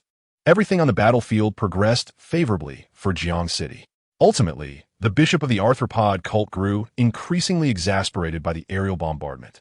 The bishop of the order, his eyes emanating pink lasers, scanned the skies, and the surrounding aerial units of Jiang City were obliterated. Old Jiang calmly observed the bishop's maneuver, letting out a cold snort. Let us see whether your energy reserves surpass the number of drones in my mechanized faction. Relay my orders to replace all aircraft with high-altitude drones equipped with high explosives. We will outlast him. Understood, came the reply. With old Jiang's command, Jiang City unleashed a torrent of firepower. Thousands of drones took to the skies, laden with explosives, and subsequently initiated a suicidal charge towards the bishop. Boom, boom, boom, boom. The explosions of the drones above the bishop were incessant. Though the high-energy blasts did not harm the bishop in the slightest, the resultant tremors caused the nuclear fusion sun, suspended above the blood pool, to waver slightly.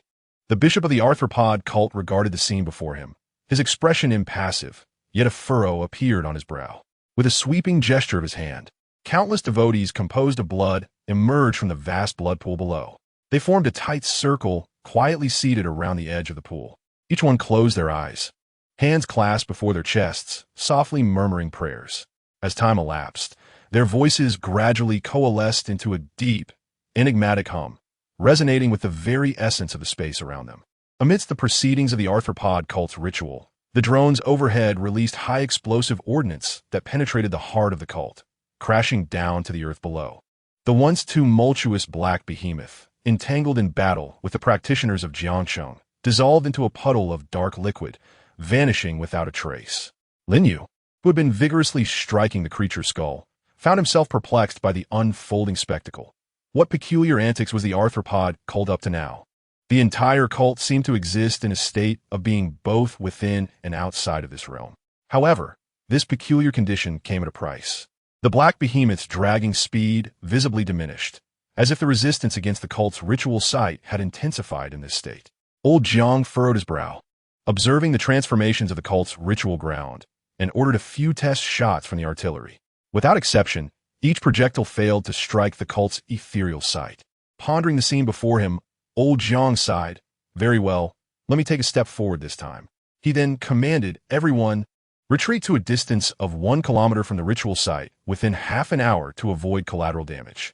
Half an hour later, all on the battlefield had retreated to a safe distance, leaving only the black behemoth laboriously dragging the ritual ground. In an instant, old Jiang donned his shimmering silver runic armor, flames of the deepest crimson flickering through the seams, intensifying to the point where even the surrounding air warped under the searing heat. The blazing light cast upon his resolute visage rendered his already stern expression even more merciless. Before anyone could react, with a swift motion, old Jiang surged into the cult's ritual arena. Chapter 112. Failure, rallying the troops with a resounding rush. Old Jiang plunged into the heart of the arthropod cult's domain. Soldier against soldier, general against general. The pinnacle of Jiangqing's martial prowess, Jiang Huai, clad in flaming silver armor, resembled a comet ablaze as he charged toward the 8-limbed archpriest. The archpriest, initially expressionless, widened its razor-toothed maw upon witnessing the fiery meteor racing toward it. It emitted a piercing shriek, and its 8 appendages, shrouded in sanguine mist, lashed out at Jiang Huai. Undaunted, Jiang Huai's flames surged even more fiercely. He hurled a punch that transformed into a blazing tiger, lunging at the archpriest.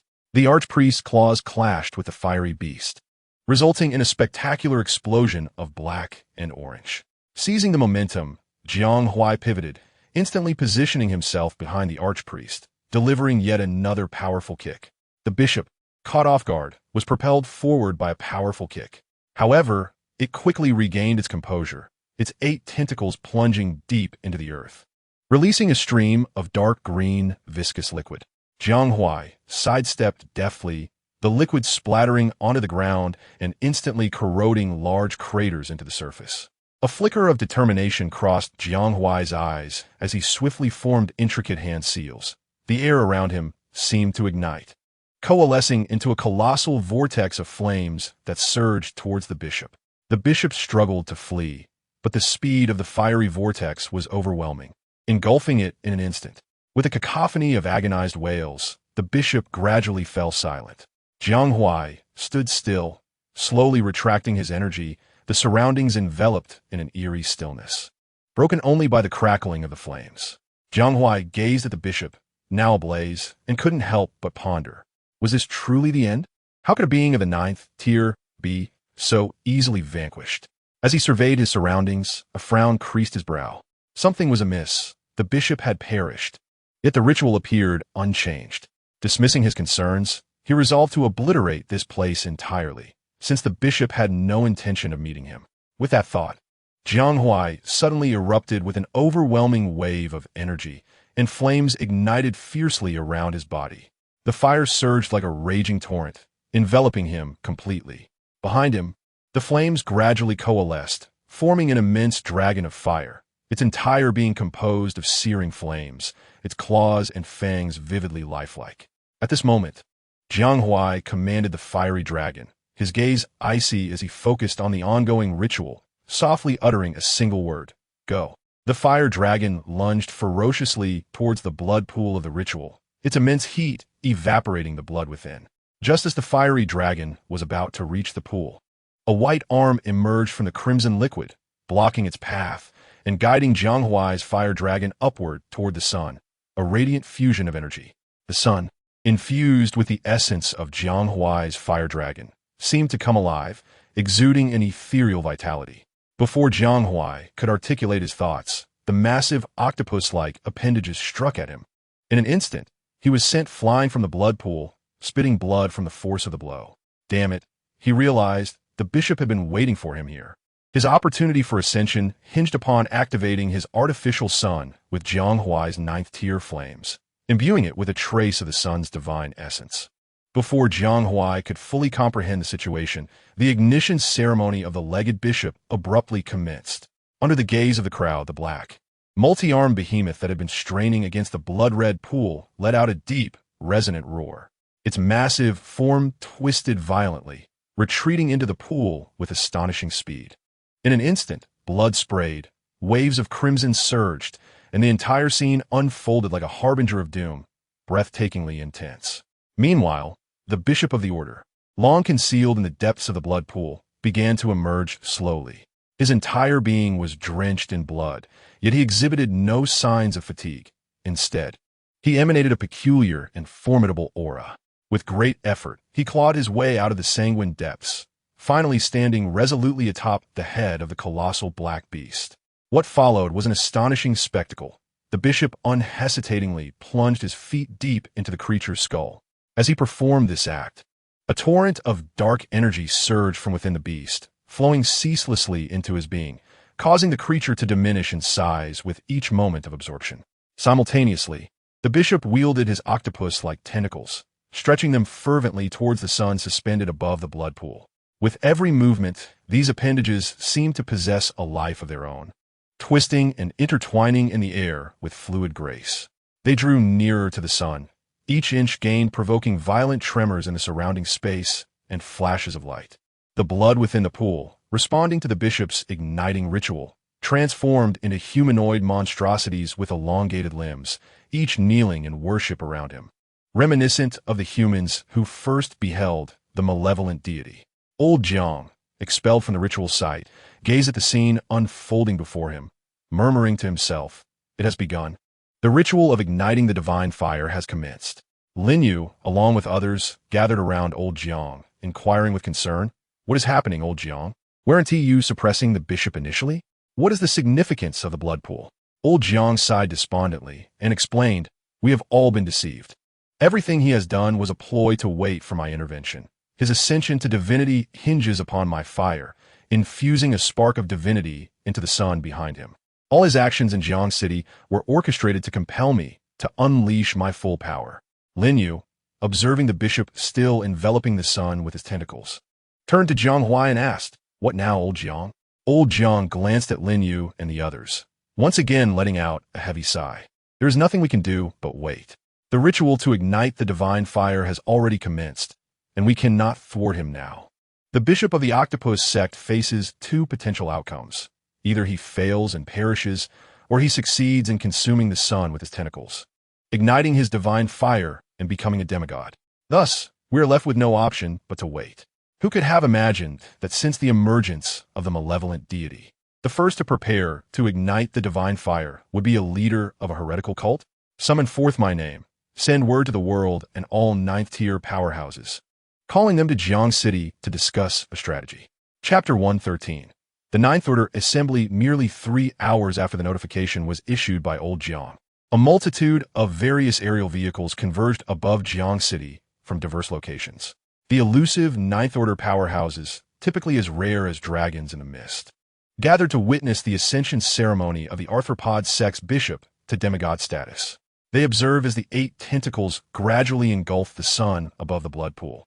The expressions of these Ninth Order beings darkened significantly upon witnessing this sight, and one by one, they turned and flew towards the aerial aircraft carrier. Within the tactical conference room of the aerial carrier, the assembly of Ninth Order powerhouses encircled the table, their faces grave and silent. Ultimately, it was old Jiang, the host, who broke the silence. "You have all witnessed the events in Jiang City. The first individual from Blue Star to ascend to demigod status is, astonishingly, a member of the arthropod sect. You are aware of the nature of this sect, and you understand the implications of their ascension. Thus, I implore you to share any strategies you might conceive, for once the bishop of the arthropod sect completes their ascension, it will be too late." As old Jiang concluded his remarks, a Ninth Order powerhouse voiced a query. "Jianghuai, is there a possibility that we need not intervene at all, but simply await their failure in ascension?" Upon hearing this, old Jiang's countenance darkened, and he erupted in anger. "How dare you? In such dire circumstances, You still cling to the illusion of fortune. Did you not witness the state of that bishop? Is there any potential for failure in their ascent? The chastised Ninth Order individual retorted defiantly, I was merely offering a suggestion. Why are you so incensed? How can that be considered a suggestion? Old Jiang spat. The members of the arthropod sect are on the verge of becoming demigods. We must unite and confront this challenge together, or we shall all face disaster separately. Jiang City possesses its own permanent little world now. Should it come to pass, I can simply relocate Jiang City to the vast sea world and obliterate the spatial rift. A demigod bishop would find it impossible to pursue me across dimensions. At old Jiang's words, the expressions of the other Ninth Order powerhouses, who lacked permanent residence in a world, shifted dramatically. Those who had initially anticipated Jiang City to bear the brunt of the demigod's emergence now found themselves unsettled. They had assumed old Jiang would fight desperately for the interests of Blue Star, yet now he had overturned the table, declaring he would no longer participate in this struggle on Blue Star and leaving his fate to chance. Jiang Huai, you cannot act this way. Jiang Huai, this is exceedingly selfish. Think of humanity on Blue Star. As Jiang Huai's words echoed, the previously silent Ninth Order powerhouses rose in unison to chastise him. As the sky threatens to collapse, a tall figure prepares to flee, leaving one to wonder if they themselves will take on the stature of that towering presence. Enough of the clamor. Perhaps I possess a method to buy us some time. Observing the heated exchange among the ninth-tier powerhouses, Diana of the Church of Light, who had once crossed paths with Lin Yu, spoke up. Though generally regarded with disdain by others due to their alignment with the divine in moments of life and death, there was a desire to consider the Church's perspective, bolstered by the endorsement of their deity. Diana, feeling the weight of many gazes upon her, cleared her throat and spoke with deliberation. There is indeed a solution. If the mechanical faction permits the Church of Light to preach freely, then the Church of Light from another realm would recognize my efforts and grant me the ability to ascend to demigod status, thereby alleviating the crisis besieging Blue Star. Upon hearing the proposal from the Holy Maiden of the Church of Light, a profound silence enveloped the assembly. It was a suggestion that, while lacking in true substance, was nonetheless a possibility. Old Jiang, surprisingly restrained, refrained from expressing anger at her proposition. Very well, let us conclude our meeting here. Return home and contemplate your choices. When ready, come back to cast your votes. Shall we accept the protection of the Church of Light? Or shall we stand firm against the impending threat posed by the soon-to-be demigod of the arthropod sect? With a wave of his hand, Jiang signaled for the gathering to disperse. As the attendees exited, Diana could not help but add a reminder. By the Church's estimation, the ceremony of the arthropod sect's bishop will conclude in approximately 20 days. I hope you can reach a decision by then. Once the crowd had departed, Jiang Huai returned to his villa, his mind heavy with thoughts. Upon entering, he was greeted by his daughter, Jiang Changsheng, who rushed into his embrace. Dad, you're finally back. I was so worried about you. Jiang Huai, looking at his daughter, gently patted her head, allowing a smile to break through his troubled expression. Haha, don't fret. Your father is just fine. Upon hearing of his return, Wang Hao and Lin Yu hurried to his side. Wang Hao, filled with urgency, inquired, Uncle, did your meeting with the ninth-tier powerhouses yield any effective strategies against that bishop? Jiang Huai's expression, which had softened at the sight of his daughter, fell once more into seriousness. With a sigh, he recounted Diana's proposal to the others. Lin Yu, upon hearing Jiang Huai's account, wore a grave expression. Old Jiang, I find Diana's suggestion troubling. This essentially means we would be inviting the entire Blue Star to join the Church of Light. Jiang Huai, with a wry smile, rolled his eyes. I am not oblivious to the Church's intentions. They seek to absorb Blue Star and use its spatial rift as a springboard to spread their doctrine across the myriad realms. However, the situation is dire. And what options do I possess? At present, aside from Diana, who has the potential to ascend to demigod status, who else on this blue planet stand a chance? Upon hearing Lao Zhang's words, Lin Yu was engulfed in a whirlwind of thoughts. Ultimately, he steeled himself, gritting his teeth. He had no desire to bear the insignia of the Light God sect, for he considered himself a youth of no faith. Material possessions can be reclaimed, but to compel himself to worship a deity is utterly inconceivable. Lin Yu cautiously inquired of Lao Jiang, if I were to say, hypothetically speaking, based on my accent, that I know the whereabouts of a world treasure, How confident would you be in breaking through to demigod status? Lao Jiang glanced at Lin Yu and scoffed. If a world treasure were presented before me now, I, Jiang Huai, would possess 100% certainty of breaking through to demigod rank. However, that is not the case. So what is the point of discussing it? Lin Yu regarded the somewhat childish Lao Jiang and, in the most nonchalant tone, uttered the most explosive declaration. All right then, I shall provide you with a world treasure, and you will facilitate my breakthrough to demigod level. Chapter 114. Re-entering the desert space upon hearing Lin Yu's words, Lao Jiang was momentarily taken aback. What? Please repeat that. I suspect I may have misheard you. Lin Yu rolled his eyes at Jiang Huai and raised his voice, shouting into Lao Jiang's ear, Indeed, you did not mishear. I just stated that I know where a world treasure is located. Lao Jiang's eyes lit up at Lin Yu's response. He rushed to Lin Yu, seizing his arms, overwhelmed with excitement. Is that true? You aren't deceiving me, are you? Believe it or not, this matter required great resolve on my part to even consider relinquishing this world treasure to you. Had it not been for the significant events occurring in Jiangsheng, I would have kept this treasure for myself. All right. Ha ha ha, good lad, or rather good son-in-law. Truly, the heavens do not forsake those in need. After hearing Lin Yu's words, Lao Jiang patted Lin Yu on the shoulder and burst into laughter 3 times. Once his mirth subsided, Lao Jiang quickly pulled Lin Yu toward the door. Let us not delay. We must set off immediately to seek the treasure. Now tell me, where is this world treasure located? Lin Yu observed the exuberant Lao Jiang and hastily shrugged off his grip. What's the rush? The treasure I speak of is not on the blue planet, but rather in the desert space of Jiangsheng. Where do you intend to head now? Yes. I am overjoyed. Upon learning of the destination, Lao Jiang promptly began making arrangements. All right, I will arrange for the landing vessel to enter the desert space. We shall depart at once. With Lao Jiang's preparations underway, the landing vessel destined for the desert space was soon ready. The craft descended in Lao Jiang's villa area, and shortly thereafter, Lin Yu and Lao Jiang bid farewell to the others and boarded the vessel bound for the desert space. As the landing craft piloted by Lao Jiang and Lin Yu entered the desert realm, departing from the space of Jiang City, the 9th-tier powerhouses who had originally come to Jiang City sensed the vanishing of Lao Jiang's aura in that very moment. They all raised their gazes toward the sky, fixated on the spatial rift from which Lao Jiang had disappeared. What was Jiang Huai up to? Why had he chosen this moment to leave Jiang City? Could it be that he was fleeing? That seemed unlikely. Jiang Huai was not the type to retreat. While anyone else might consider escape, Jiang Huai would not. Furthermore, if he were to flee, it would be to the vast sea world, not the desert realm. Venturing into the desert world would only lead to being expelled back after 10 days, compelled to confront the high priest of the arthropod sect once more. Contemplating this, a question mark formed in the minds of the onlookers. In another chamber of Jiang City, a report was made to the saintess. A subordinate had just informed her that Jiang Huai had requisitioned a landing craft at the last moment, taking Lin Yu with him into the spatial rift of the desert realm. Should we dispatch someone to follow them? Upon hearing her subordinate's report, Saintess Diana shook her head. There's no need for that. Is he truly attempting to break through to demigod status in the desert realm? Do not jest. If he were capable of such a breakthrough, he would have accomplished it long ago. Jiang Huai is merely engaging in futile struggles. The high priest of the arthropod sect igniting the divine fire is indeed a blessing from the heavens. It seems our divine glory is about to illuminate every fragment of the spatial rift. We should refrain from rash actions.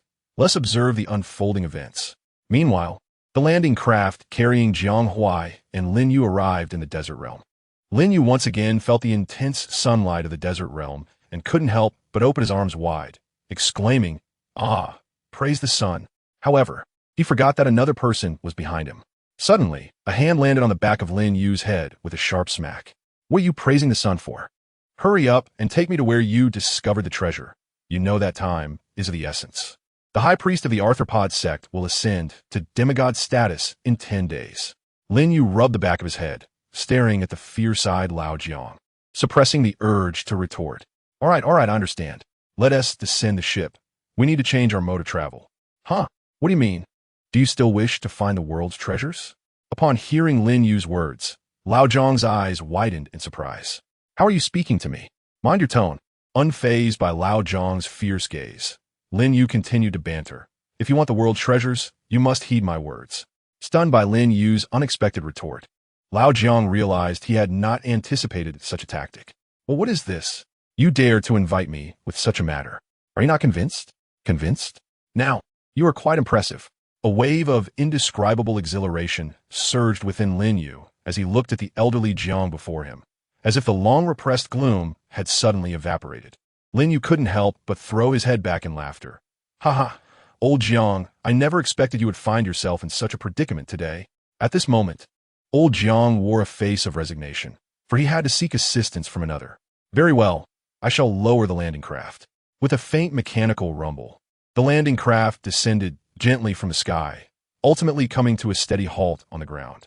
Lin Yu took the lead, stepping off the landing craft, while he waved his hand behind him and called out, "Come on, old Jiang, we must set off promptly. We need to switch to another mode of transportation to continue our journey." With that, Lin Yu retrieved his swift shadow motorcycle from his storage space and turned to await old Jiang's arrival. Soon, old Jiang disembarked from the landing craft. Lin Yu patted the back seat of his motorcycle and said, "Come on, old Jiang, take a seat on my motorcycle. We shall depart at once." Old Jiang gazed at Lin Yu, who offered in the back seat. I've never ridden pillion on anyone's flying motorcycle in my life. How could I ride it and still search for the world's hidden treasures?" Upon hearing old Jiang's words, Lin Yu was momentarily taken aback. "Whether it affect your search or not, I merely fear that my motorcycle's unique nature might hinder you from mounting it. I have yet to encounter a flying motorcycle I cannot ride. Step aside and allow me to take the reins." All right then. Lin Yu stepped aside, allowing old Jiang to mount his swift shadow motorcycle. As old Jiang placed his hands on the motorcycle, his brow arched.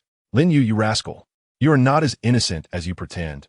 You've got a flesh and blood motorcycle." Realizing that old Jiang had seen through the true nature of his motorcycle, Lin Yu feigned ignorance. "Ha, old Jiang, what are you talking about? I know nothing of it." Chapter 115. Discovering the hidden treasure. Old Jiang cast a sidelong glance at Lin Yu, who was joking around, but chose not to comment further. The situation was urgent. They would address this matter after their current task was complete. With that, old Jiang mounted Lin Yu's motorcycle. Naturally, the swift shadow was displeased by old Jiang's presence and immediately initiated a spiritual attack on him. Unfortunately for it, it faced old Jiang. A crimson glow emanated from the crystal core on old Jiang's chest, and a magnificent crimson bloodline dragon emerged, standing protectively before him. The pure blood dragon's innate lineage effortlessly subdued the swift shadow's sub-dragon king. Wow, pure blood dragon. Upon witnessing the pure blood dragon, the spectral form of the swift shadow's sub-dragon king rapidly transformed into a sycophantic creature, groveling at the feet of the fiery dragon. Outside the realm of spiritual space, the swift shadow motorcycle wasted no time in yielding, allowing old Jiang to ride upon its back. Old Jiang tested the motorcycle, taking a moment to savor the experience. "Not bad at all. You continue to astonish me, my young friend. The treasures you conceal are indeed numerous. From the world's hidden gems to a magnificent flying motorcycle powered by the heart of a 9th-tier dragon heart. Your worth surpasses that of an average 9th-tier individual. Hee. It's merely luck, just luck." Old Jiang gazed at Lin Yu before him, pondering that this impudent youth must harbor many secrets. Yet, what concern is that of mine? After all, the spoils are merely rotting in one's own pot. Well then, let us not squander any more time. Come aboard. With that, old Jiang patted the rear seat of the motorcycle, signaling Lin Yu to mount. Lin Yu, contemplating the unusual experience of riding behind a man, ultimately decided it was acceptable, for old Jiang was no ordinary person. Taking a deep breath, Lin Yu climbed onto the back of the motorcycle. Just as he prepared to embrace old Jiang's waist for support, a bony protrusion unexpectedly appeared before him, offering a place to grip. Lin Yu regarded the considerate motorcycle, thinking to himself, "How thoughtful my swift shadow motorcycle." Without further ado, he grasped the protruding handle. "Let us set off, swift shadow." The motorcycle responded to Lin Yu's command with a roar of its throttle. With a twist of the throttle, old Jiang propelled them forward. As Swift Shadow reached a certain speed, Lin Yu continued, "Swift Shadow, prepare to activate your innate abilities and transition into the shadow realm of the desert space. We have ample energy for a daring flight." With that, Lin Yu retrieved all his energy crystals from his storage space and stuffed them into the motorcycle's chassis. Upon hearing Lin Yu's words, Swift Shadow activated its innate abilities, enveloping the two in a cloak of darkness, much to old Jiang's astonishment. When they opened their eyes again, they found themselves in the shadow region of the desert space. Lin Yu surveyed the surroundings. Everything appeared just as he had encountered it before, without a hint of change. While Lin Yu maintained a stoic expression, old Jiang, experiencing this realm for the first time, gazed in awe at the sight before him. Who would have thought that the shadow region of the desert space would possess such a landscape? Surprising, isn't it? Old Jiang? Those twinkling stars are, in fact, the energy sources of the crystalline mineral veins scattered throughout the outer desert. The energy crystals outside are merely the manifestations of this energy's dissipation. Old Jiang nodded, genuinely taken aback. I hadn't anticipated that. Speaking of the shadow region in the desert space, surely our world must have one as well. You've possessed the Swift Shadow motorcycle for some time now. I refuse to believe you haven't ventured into the shadow realm of Blue Star. Come now, tell me, what treasures lie within our Blue Star's shadow realm? Is there perhaps another world's secret treasure to be found?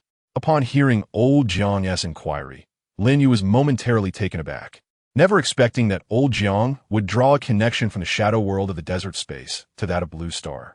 Lin Yu recalled the ominous presence he had encountered in the shadow realm of Blue Star, which might very well have been the malevolent deity itself. A chill coursed through him. Old Jiang, heed my words. Even if you ascend to demigod status, do not venture into the shadow zone of Blue Star. Why not? Old Jiang replied, astonished. As a demigod, I would be at the pinnacle of combat prowess in Blue Star.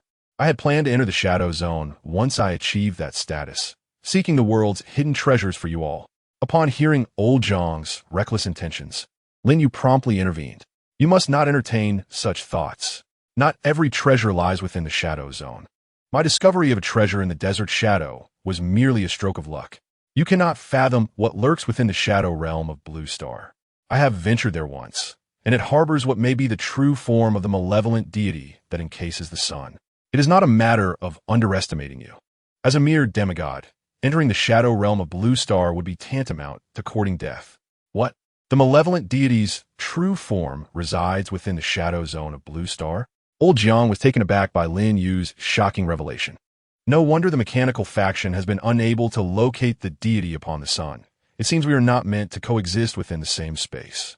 After a moment of contemplation, old Jiang slowly conceded, very well, we shall refrain from entering the shadow zone of Blue Star. The malevolent deity is still a distant concern. For now, let us pursue the hidden treasures you speak of. With that, the two set off in a chosen direction with great haste. Fortune smiled upon Lin Yu and old Jiang, for soon they glimpsed a white dragon vein undulating in the distance. Old Jiang, look, that is the dragon vein.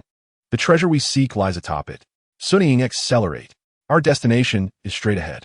In no time, Sunying whisked Jiang Huai and Lin Yu to the vicinity of the dragon vein. This time, Lin Yu was without the dragon vein statue gifted by the cave dweller Lisa, and he found himself struggling to withstand the energy emanating from the dragon vein. Old Jiang, I apologize. Sunying and I can take you no further. We cannot endure the pressure emanating from the dragon vein ahead. Moreover, you can now see that the world's treasure rests atop the dragon's head. Upon hearing Lin Yu's words, old Jiang gazed upwards at the dragon vein's apex. Indeed, there rested the crown of dominion. Thank you for bringing me this far, Lin Yu. The rest is up to me. With that, old Jiang donned his silver runic armor and soared toward the dragon vein summit. As Lin Yu watched old Jiang depart, he called out, good luck, old Jiang. The hope of Blue Star rests upon your shoulders. Should you falter, I shall bask in the sunlight of the Hamlin world and seek vengeance on your behalf. Chapter 116. Old Jiang begins to ignite the divine fire. Lin Yu observed from a distance as old Jiang ascended to the head of the dragon vein, extending his hand to touch the crown of dominion. In that fleeting moment, as old Jiang made contact with the crown, a formidable force erupted from it. Simultaneously, the dragon vein beneath his feet sensed the touch, becoming increasingly agitated. Roar, roar, roar. The resounding echoes of dragon roars reverberated through the heavens. Following this cacophony, Lin Yu witnessed an astonishing spectacle. The once sinuous dragon vein rapidly coiled into an immense sphere. In the blink of an eye, old Jiang found himself enveloped by this colossal orb formed from the dragon vein. The gigantic sphere, composed of the dragon vein, began to emanate waves of energy, which relentlessly battered the surrounding space. Observing from afar, Lin Yu felt the impact of these energy fluctuations, akin to a fragile boat amidst a tempest. Forgive me, old Jiang.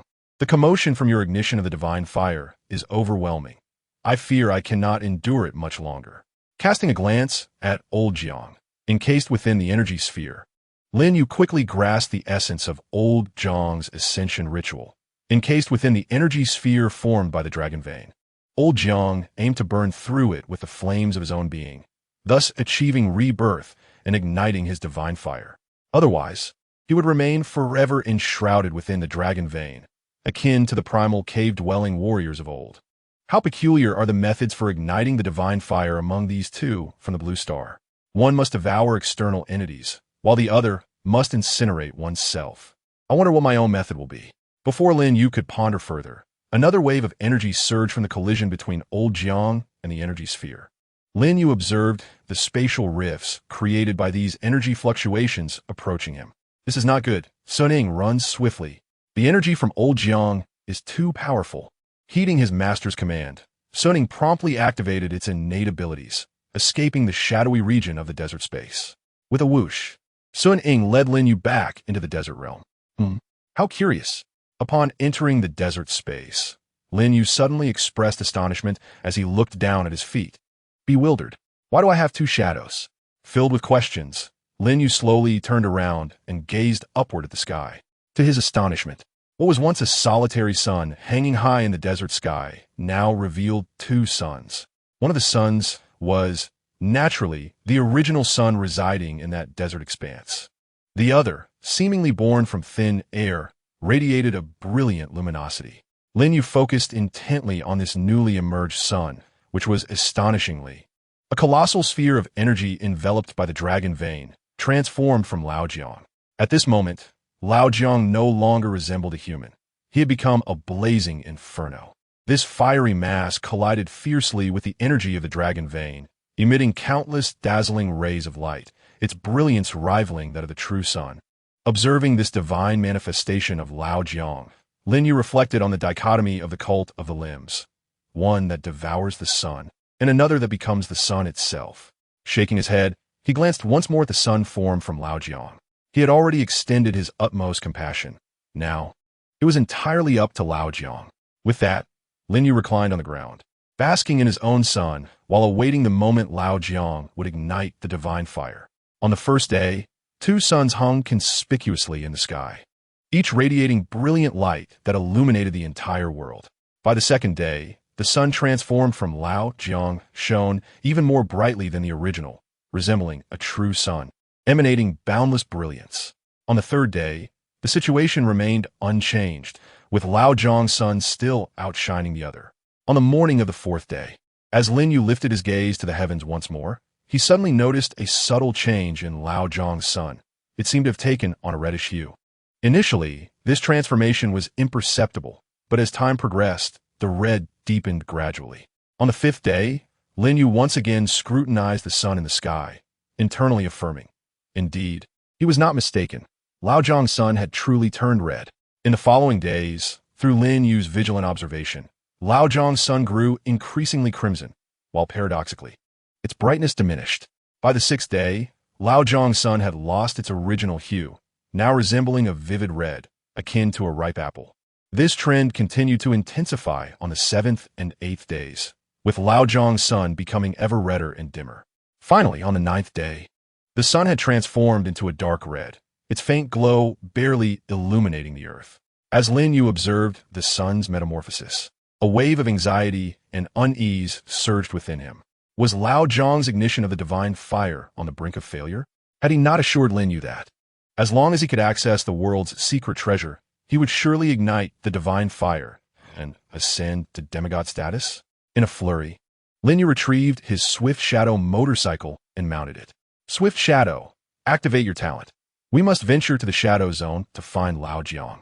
With a roar, the motorcycle roared to life, and Swift Shadow unleashed its powers, transporting Lin Yu once more to the Shadow Zone of the desert expanse. Old Jiang, how have you come to such a woeful state?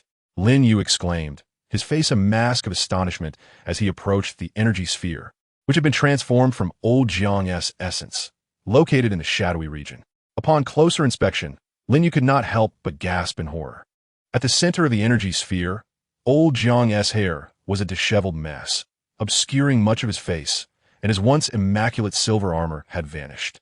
His body was marred with a multitude of gruesome wounds, crisscrossing in a disturbing display. Blood continually oozed from these injuries, intertwining with the fierce flames of blood that surrounded him. Moreover, the energy sphere, once a manifestation of the dragon vein, had become as fragile as a gossamer wing after a fierce process of refinement, appearing as though it would shatter entirely with the slightest touch. Despite old Jiang's utmost efforts, a final, delicate layer remained, untouched by the refining process. Witnessing this, Lin Yu felt a heavy dread settle in his heart. This was dire. If things continued this way, old Jiang would soon be utterly exhausted. The blood flames enveloping him were dwindling, on the brink of extinguishment. Yet the energy sphere still retained a layer that remained to be refined. What would be done? Chapter 117. The rescue of soldier, old Jiang. Lin Yu sped towards the energy sphere containing old Jiang on his swift motorcycle. As the collision between the dragon vein energy sphere and old Jiang's flames approached its climax, Lin Yu easily reached the outer perimeter of the energy sphere. Peering through the remaining layer, he observed old Jiang within the dragon vein, nearly drained of vitality, and a sense of urgency washed over him. What should he do? If old Jiang fell, what would become of Changqing? What of Jiang City? Lin Yu frantically sought a solution. After pondering for a moment without conjuring an effective plan, he resigned himself to a desperate gamble. If old Jiang were to disrupt the ignition ritual, he would not hold Lin Yu accountable. With determination, Lin Yu steadied himself on the surface of the energy sphere, gradually raising his right arm to conjure a massive crystalline hammer. Gritting his teeth, he poured all his energy into the hammer, infusing it with water and earth elements, and then swung it forcefully against the formidable surface of the dragon vein energy sphere. A deep, resonant hum filled the air as the crystalline hammer struck the energy sphere's surface with tremendous force, echoing throughout the space. After unleashing this all-out assault, Lin Yu inspected the energy sphere's exterior again, only to find it had not yielded even the slightest dent. Damn, how could this be so resilient? Lin Yu cursed under his breath, feeling an increasing sense of urgency. Time was running short. If he could not breach the energy sphere swiftly, old Jiang would be consumed entirely. After a brief contemplation, Lin Yu resolved to alter his strategy. Lin Yu took a deep breath, and his originally calm eyes suddenly glimmered with a crimson hue. With a surge of intense energy, two searing beams of red light erupted from his gaze, striking directly towards the surface of the energy sphere. In an instant, the sphere emitted a crackling sound. As moments ticked by, Lin Yu relentlessly unleashed his heat rays, beads of sweat gradually forming on his brow. He felt his stamina depleting rapidly, yet he gritted his teeth, resolutely refusing to yield. Finally, after a prolonged effort, Lin Yu ceased his assault of heat rays. Breathing heavily, he wearily gazed once more at the energy sphere. At that moment, a significant indentation, approximately half a meter deep, had manifested upon its surface. Damn it! Although the heat rays proved somewhat effective, the pace at which they melted the sphere's surface remained insufficient. Old Jiang would surely be unable to wait much longer. In a fit of urgency, Lin Yu's mind raced, contemplating any alternative methods that might prove viable. He cast another glance at old Jiang within the energy sphere, only to find his condition had deteriorated further since their last encounter. The blood flames enveloping old Jiang had begun to thin, flickering as if on the verge of extinguishment. Hurry, Lin Yu! Activate your super brain and think of something harder than your heat rays. Just then, a thought struck Lin Yu. He recalled possessing an item far more formidable than his heat rays. With that, he began rummaging through his storage space. Ah, I distinctly remember it being right here. Where could it be? After an exhaustive search, Lin Yu finally unearthed it. Huh, at last I found it. He retrieved the black sword, its hilt adorned with burning feathers, from a corner of his storage space. This was the magnificent black sword he had discovered in the mermaid treasury of the vast sea world, which had shown no signs of wear from his previous trial with the heat rays. Gazing at the black sword in hand, Lin Yu silently hoped it could pierce the energy sphere's outer shell. Old Jiang, this is your last hope. With that resolve, Lin Yu raised the black sword and thrust it directly into the crystalline wall of the energy sphere. With a sharp sound, the sword seamlessly penetrated the sphere. Astonished, he thought, is it truly this effortless? Was this black sword to be so remarkably sharp? Haha, old Jiang, you are saved. Lin Yu eagerly began to carve through the crystalline wall of the energy sphere with the mighty sword. With each strike, the sword cleaved through as if he were chiseling ice, gradually creating an opening large enough for a person to pass through. Goodness, this is indeed exhausting. Lin Yu arrived at the inner wall and glanced back at the nearly 5-meter crystal wall he had excavated, though it appeared to be merely a thin layer. Its thickness was surprisingly substantial. Old Jiang, look over here. I'm here to help you. The originally resigned old Jiang, who had been waiting for death with closed eyes, suddenly heard Lin Yu's voice and couldn't help but scoff. I never expected to hear that brat's voice just as I was about to die. I thought I would hear Chung Chung and his mother's voices instead. However, the sound was strikingly vivid, almost as if it were right beside him. Hey, old Jiang, take a look at me. Lin Yu anxiously turned his gaze toward old Jiang, only to find him unresponsive. In a hurry, Lin Yu swiftly retrieved a spare dragon scale crystal from his pocket and hurled it toward old Jiang with all his might. Caught off guard, old Jiang suddenly felt a powerful impact as the shard struck his mind, sending a sharp pain coursing through him. Finally hit, Lin Yu exclaimed excitedly. Old Jiang, quickly pick up the dragon scale and replenish your energy. The unexpected blow jolted old Jiang awake, his once murky and lifeless eyes now wide open. He stared blankly at his feet, where 2 radiant dragon scale crystals lay. Gradually, he lifted his gaze, his eyes locking on Lin Yu, who was still trapped within the energy sphere. No way. I'm not dreaming. Ha ha. I never expected that there would be a way out. Lin Yu, you truly are my lucky star. Even in such a perilous situation as igniting the divine fire ceremony, you managed to find me. Without hesitation, old Jiang bent down and carefully picked up the 2 glowing crystals, swallowing them eagerly. Let us go, Lin Yu. I fear you might not withstand this much longer. Upon hearing old Jiang's words, Lin Yu nodded and swiftly turned to flee.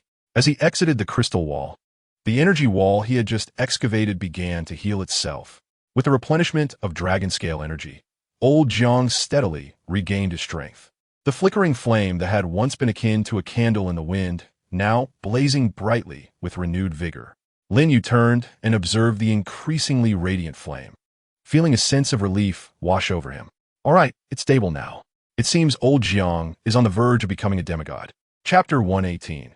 Success. Lin Yu focused on old Jiang, who, after receiving the energy boost, was now radiating a robust flame.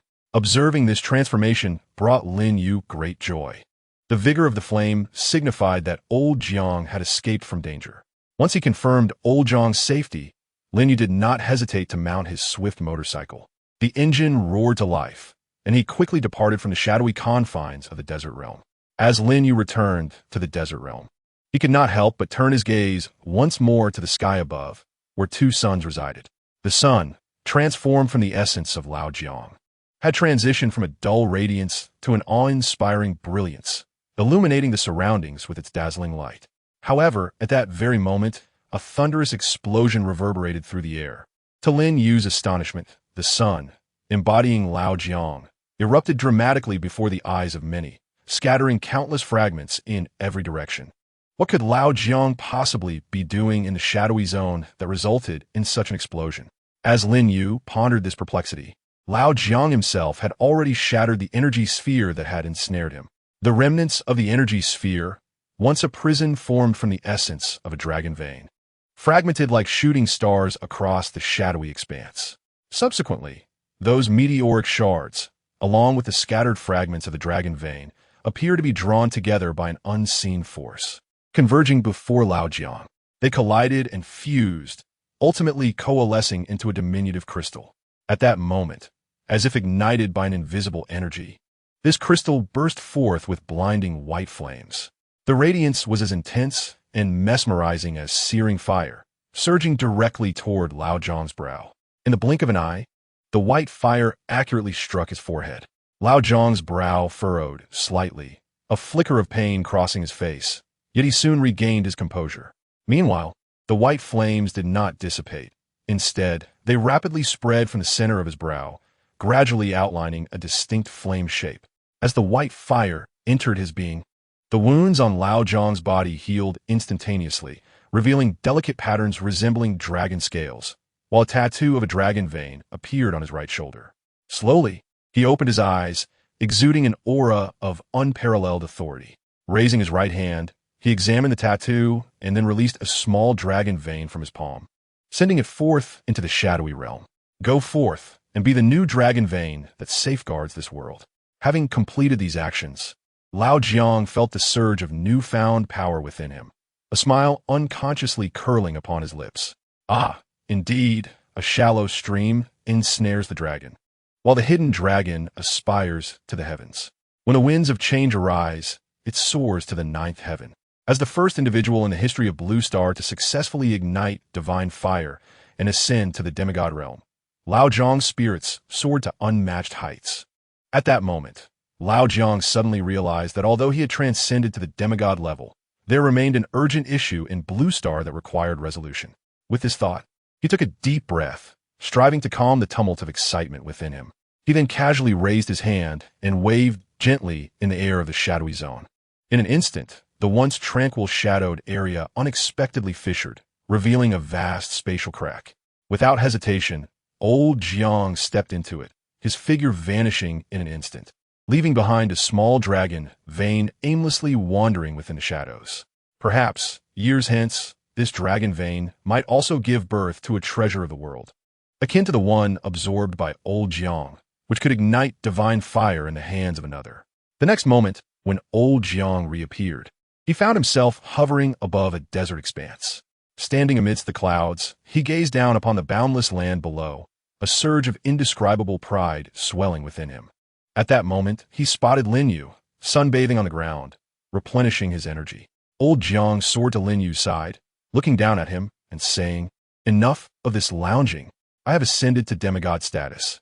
It is time to return to Blue Star and resolve that troublesome matter. And thank you, young Lin. Had it not been for your assistance, I would have likely perished within the dragon vein." Having spoken, old Jiang retrieved an item from his divine fire and handed it to Lin Yu. "Take this, lad. It is your reward for helping me ignite my divinity. This is the crown of dominion, once perched atop the dragon vein. Though I have fully experienced the world rules it embodies, it remains a treasure capable of resisting ninth-tier psychic attacks." Lin Yu observed the crown of dominion in old Jiang's hand, pursing his lips. "This was originally mine. If the situation hadn't been so pressing, you think it would have come to you? I could have digested it myself upon reaching the ninth tier." Old Jiang, who had ignited the divine fire, naturally heard Lin Yu's words, and his expression darkened. He instinctively raised his hand to slap Lin Yu, but reconsidered. Indeed, he had taken advantage of Lin Yu. Absent this incident, the lad would have likely reserved it for his own ninth-tier use. Sighing deeply, old Jiang conceded, "Very well. Keep the crown for now. Once we return to Blue Star, I shall properly compensate you." Upon hearing this, Lin Yu accepted the crown of dominion from old Jiang. As soon as it was in his grasp, the crown swiftly ascended to hover above Lin Yu's spiritual sea, resting securely upon his spiritual entity's head. Lin Yu beheld his spiritual form adorned with the crown, nodding in satisfaction. "Indeed, it suits me well. Let's be off, young Lin.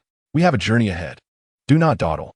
With that, old Jiang grasped the still-dazed Lin Yu and tore open the space before him, stepping through, ultimately arriving near his landing vessel. Lin Yu stared in astonishment at the scene before him. "Ah, this is astonishing. What efficiency!" Old Jiang, observing Lin Yu's shock, merely shrugged it off as a basic maneuver. "Enough chatter. Board the ship. We are heading back to Blue Star." After speaking, Lao Jiang once again lifted Lin Yu and boarded the landing craft. With a roar, the engine of the craft roared to life. The semi-divine Lao Jiang and Lin Yu finally set forth on their journey back home, ready to settle old scores and ignite the divine fire against the arthropod sect's leader and the crooked deity of light. Oof. The radiant saintess and the leader of the arthropod sect. Did you think I, Jiang Han-san, would not return? Chapter 119. Reckoning. Lao Jiang, accompanied by Lin Yu, boarded the landing craft, which promptly sealed its hatch and began its return journey. After a while, the craft traversed through the spatial rift and once again arrived in Jiang City. Upon their return, Lao Jiang eagerly cast his gaze towards the site of the ritual where the leader of the arthropod sect was striving to ignite the divine fire. After all, an opponent who has ignited the divine fire and one who is about to do so are two entirely different concepts. From a distance, Lao Jiang observed the scene, noting the stark contrast to what it was before entering the spatial rift. The thick, sanguine miasma that once enveloped the blood pool had vanished. The enormous black beast beneath the arthropod sect leader had been entirely consumed by the traditionalist bishops, leaving not a trace behind. Surrounding the blood pool stood countless crimson silhouettes, united in fervent song of praise for the bishop. Their impassioned voices surged like relentless waves, crashing against the eardrums of the onlookers, rendering the atmosphere increasingly solemn and reverent. The Jiang City residents who had been unable to evacuate in time were now entranced by the melodies, their bodies undergoing various degrees of grotesque transformation. Some had completely lost their human forms, becoming bizarre entities. These residents knelt around the blood pool, chanting hymns of adoration alongside the sanguine figures within. Meanwhile, the traditionalist bishop, once delicate with 8 slender tentacles, now exhibited an alarming robustness. The distance between the bishop's tentacles and the sun dwindled, nearly enveloping it entirely. Yet, this seemingly insignificant gap felt like an insurmountable chasm. As the adage goes, a slight miscalculation can lead to a significant error. Seeing that his opponent had yet to ignite the divine fire, Lao Jiang seized the opportunity. He leapt from the landing craft and positioned himself directly opposite the struggling leader of the arthropod sect. The bishop, immersed in fervent praise, suddenly felt a tremor of foreboding. As if sensing an impending threat, the once entranced residents of Jiang City, awakened by some mysterious signal, abruptly rose to their feet. They twisted and contorted, surging chaotically towards Lao Jiang, attempting to employ their numerical advantage to obstruct his advance. Facing this throng of grotesque, corrupted residents, Lao Jiang let out a cold snort. Humph. Merely a trivial display.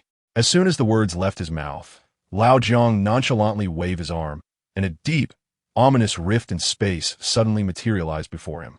This rift exuded an insatiable force of devouring darkness, rapidly spreading forth at an astonishing pace, directly targeting those distorted inhabitants who dared to obstruct him.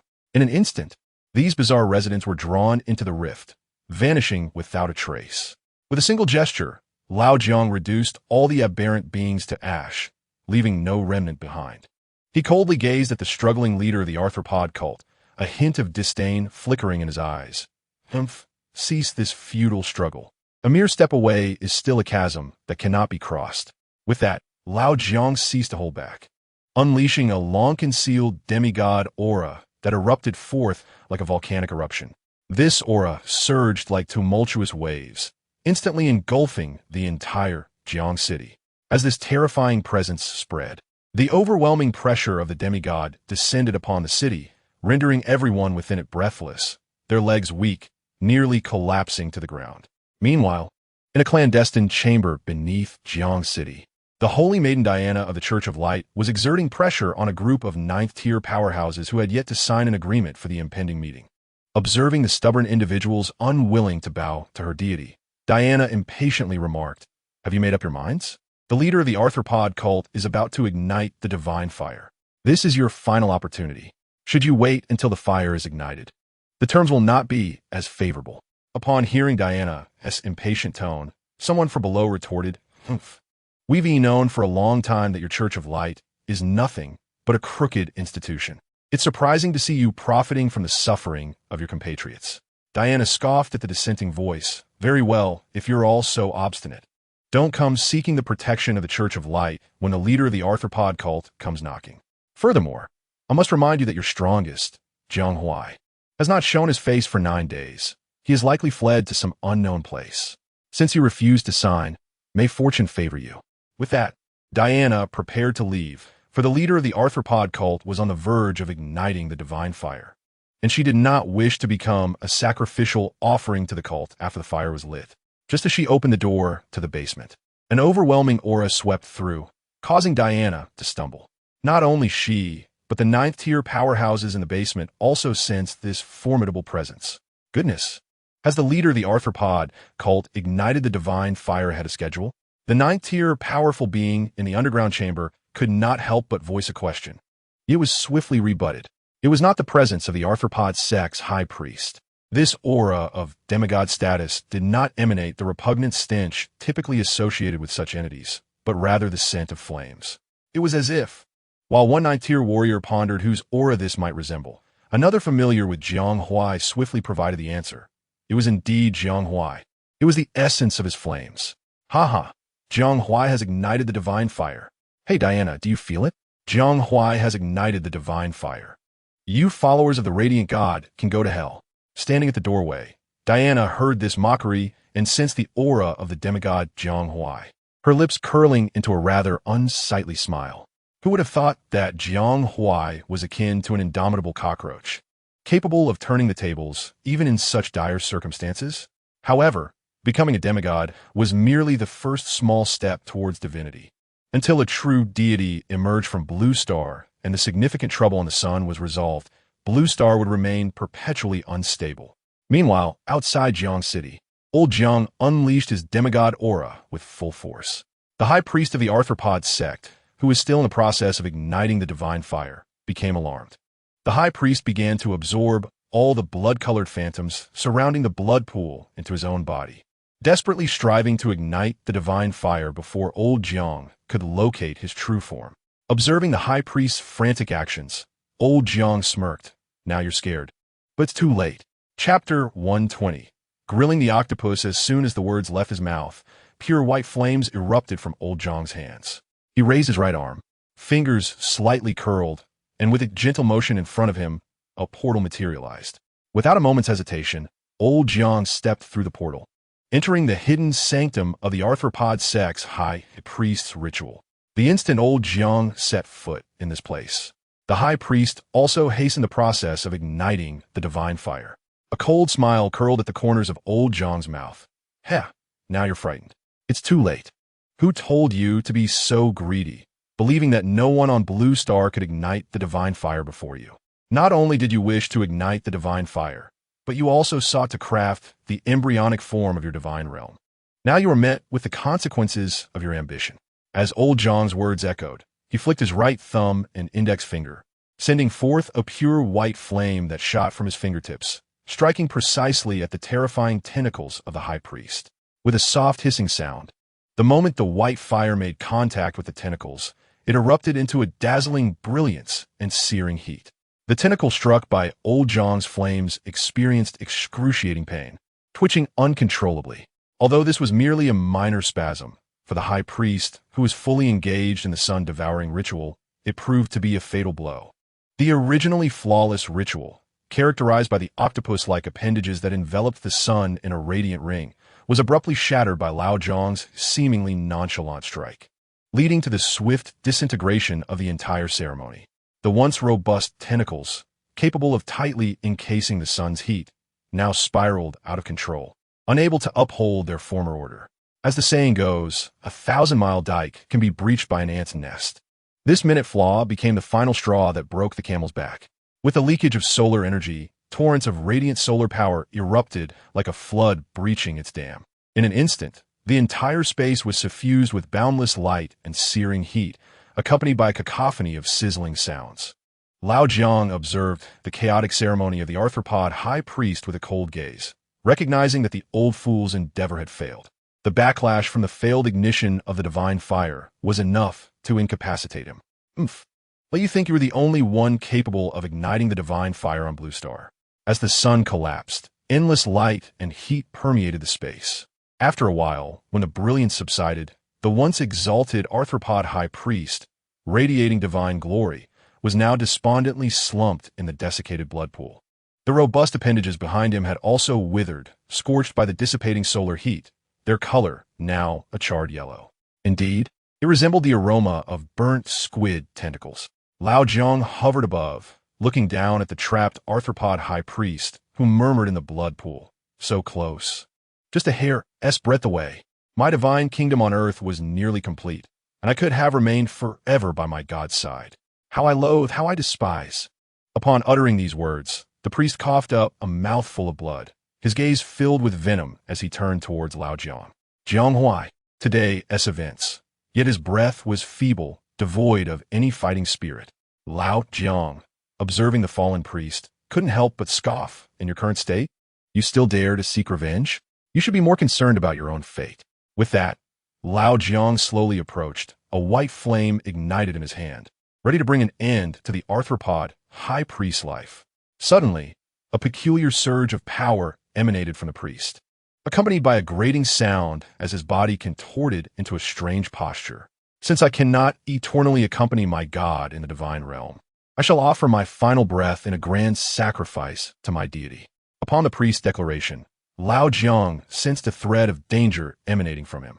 Swiftly, he formed seals with his hands, summoning a pure white tiger composed of white flames, charging with unparalleled heat towards the arthropod high priest. As the dense smoke gradually dissipated, the once formidable figure of the arthropod high priest had transformed into a charred, smoke-emitting silhouette, utterly unrecognizable.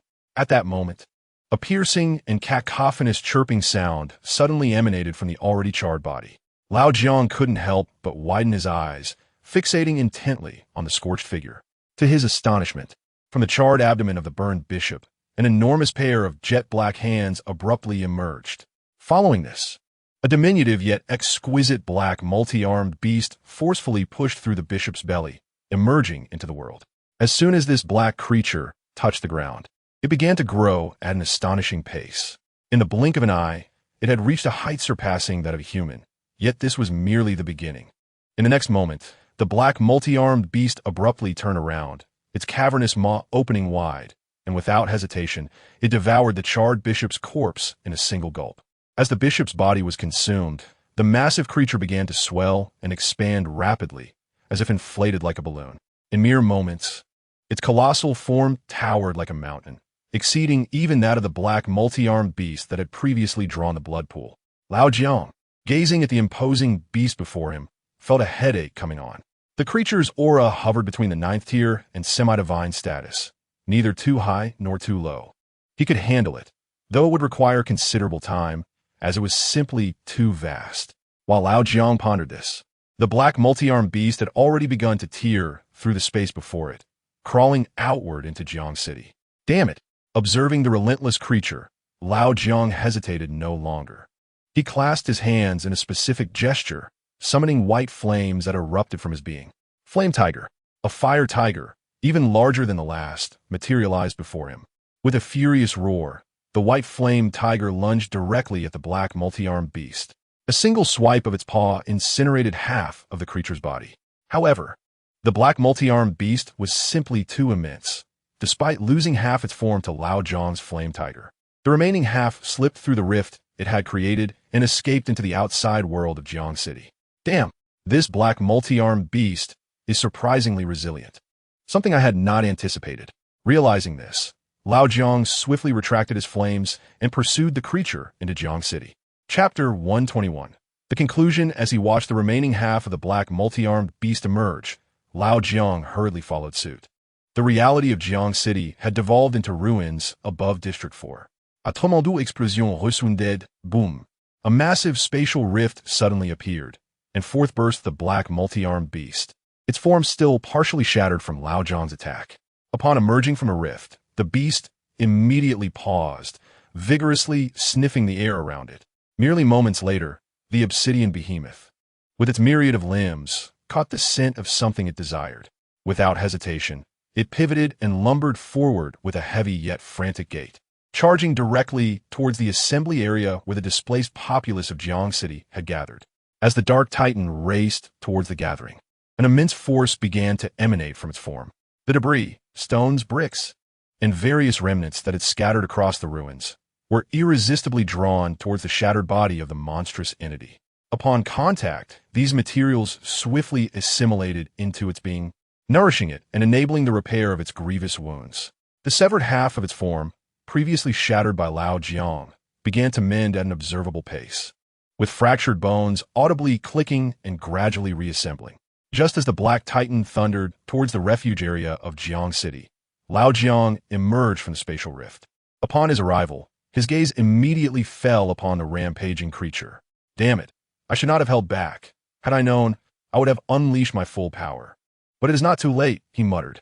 In an instant, Lao Jiang vanished from sight, reappearing directly in front of the obsidian behemoth. He raised his right hand abruptly, and in that moment, a translucent barrier materialized, spanning across the path of the monstrous entity. This road is blocked, Lao Jiang declared firmly. The rushing titan, oblivious to this sudden obstruction, lunged forward unperturbed. A resounding crash echoed as the creature collided with the transparent wall, the sheer force of the impact causing it to momentarily falter, compressing the surrounding air into a cacophony of sound. Lao Jiang regarded the behemoth before him, now thwarted in its advance. Last time you escaped by sheer luck. This time, you shall not wreak havoc on my territory. My ascension to demigodhood shall not be in vain. As his words resonated, an overwhelming aura surged from within him. Endless inferno domain, arise. Lao Jiang bellowed once more, swiftly weaving hand signs. The previously grounded barrier flipped, ensnaring the obsidian titan within. Instantly, a tempest of blazing white flames erupted within the domain, radiating a searing heat capable of incinerating all in its wake, relentlessly scorching and disassembling the colossal body of the behemoth. Soon, the creature curled into a black orb, attempting to shield itself from Lao Jiang's white flames. Lao Jiang's gaze sharpened as he observed this familiar scene. Is this not akin to the last time the merfolk prince resorted to such a tactic after his transformation? Do these bizarre entities resort to such maneuvers when they cannot best others? However, just because this tactic was effective before does not guarantee its efficacy now. After speaking, old Jiang took a deep breath and swiftly formed a hand seal with both hands. With his actions, the surrounding air seemed to quiver slightly.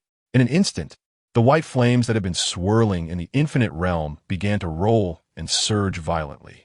Under old Jiang's command, these flames coalesced into a magnificent white dragon. Had Lin Yu been present, he would have been astonished to find that this fiery dragon bore an uncanny resemblance to the dragon vein in the desert. Go, flame dragon! Accompanied by a thunderous roar, the white fire dragon opened its gaping maw and lunged fiercely at the black orb in the realm.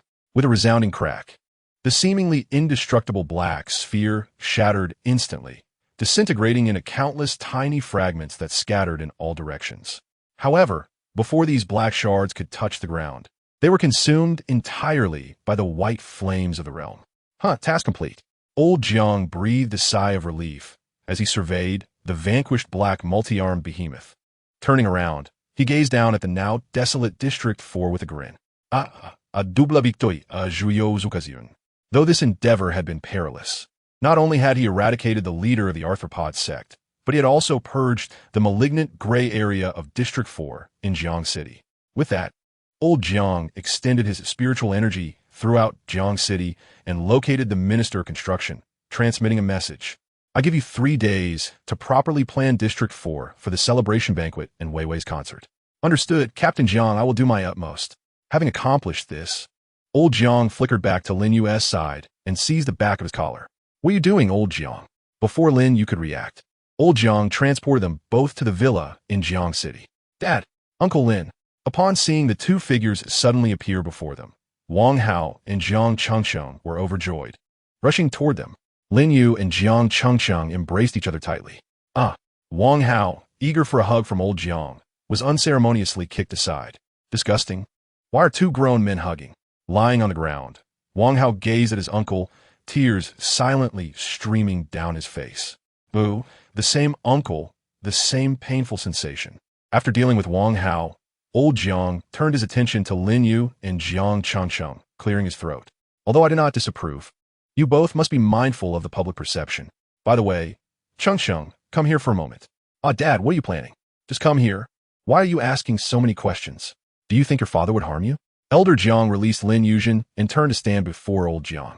He noticed that a white flame flickered atop the middle finger of old Jiang's right hand. Gently, he pressed it to Jiang Chengsheng's brow, and in an instant, a radiant white light coursed through Jiang Chengsheng's entire being. All right, Chengsheng, you may now remove the inhibitor from your eyes. Father, didn't you say I couldn't take it off? You mentioned that if I did, my human bloodline would be devoured by the dragon bloodline, didn't you? Indeed, that was the case before. However, you are no longer merely of human blood. You now possess the bloodline of a demigod. Chapter 122. Jiang Chengsheng's dragon maiden form. As Jiang Chengsheng removed the inhibitor from her right eye, her human form began to transform. Her originally dark eyes shifted to a resplendent purple gold, the shape of her pupils elongating slightly, resembling those of a dragon. Her ears gradually sharpened, and delicate dragon scale patterns began to subtly emerge at her earlobes. Her hair transitioned from black to a fiery red, and two curving dragon horns sprouted from her crown. The changes in Jiang Chengqing's body mirrored those experienced when the inhibitor was previously removed.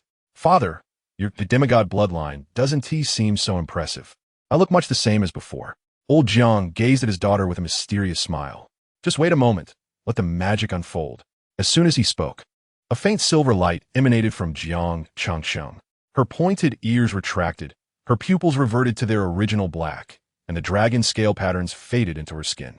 However, the two curving dragon horns remained, transforming from a hardened texture to a soft pink crystalline appearance, and her fiery red hair did not revert to black. Once the transformation completed, Lin Yu skillfully conjured a water mirror before Jiang Chengqing. Peering into the reflection, she noted the subtle changes in those that remained unchanged. Father, your demigod bloodline does not seem to hold much power.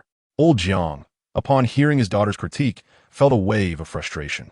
As a demigod, it is already commendable that I can suppress the bloodline of a pure-blooded dragon. After all, the dragon bloodline is renowned for its might across the realms. Nodding in response to her father's explanation, Jiang Chengqing inquired, Uncle, is it possible for me to inherit your demigod bloodline? After all, I am your beloved niece. After a lengthy exchange between Old Jiang and Chengqing, Wang Hao finally interjected. Old Jiang looked at Wang Hao, his hands raised in a gesture of apology. Sorry. Young Wang Hao, my demigod powers are only effective for my direct bloodline. You, in a strict sense, belong to a collateral branch, so my powers do not extend to you. Perhaps when I ascend to godhood, I may be able to bestow some benefits upon you. Please be patient. Uncle, how long will it take for you to become a deity? Upon hearing Wang Hao's words, Old Jiang pondered for a moment and replied, It would take at least 300 to 400 years. Wang Hao, upon hearing the time frame his uncle mentioned, was instantly taken aback. Uncle, didn't it only take you a few decades to reach demigod status? Why would it take 300 to 400 years to attain divinity? With a swift motion, Jiang Huai delivered a light slap to Wang Hao's head. You are speaking from a position of ignorance. The simplest way to become a deity is to elevate a divine realm high into the heavens, cultivate followers, and establish a rudimentary divine kingdom. Without an investment of at least 100 or 200 years, it would yield little to no effect. Whether I can even survive until that time is still uncertain. At this point, Old Jiang patted Wang Hao on the shoulder, offering consolation. Do not worry. As your uncle, I will certainly lend you a hand. After your passing, I will ensure a place for your soul in my divine realm. Your immediate goal should be to ascend to the 9th tier, so that you may secure a favorable position within my divine kingdom. Hearing this, Wang Hao felt a mix of despair and resignation. Great, you brought this upon yourself.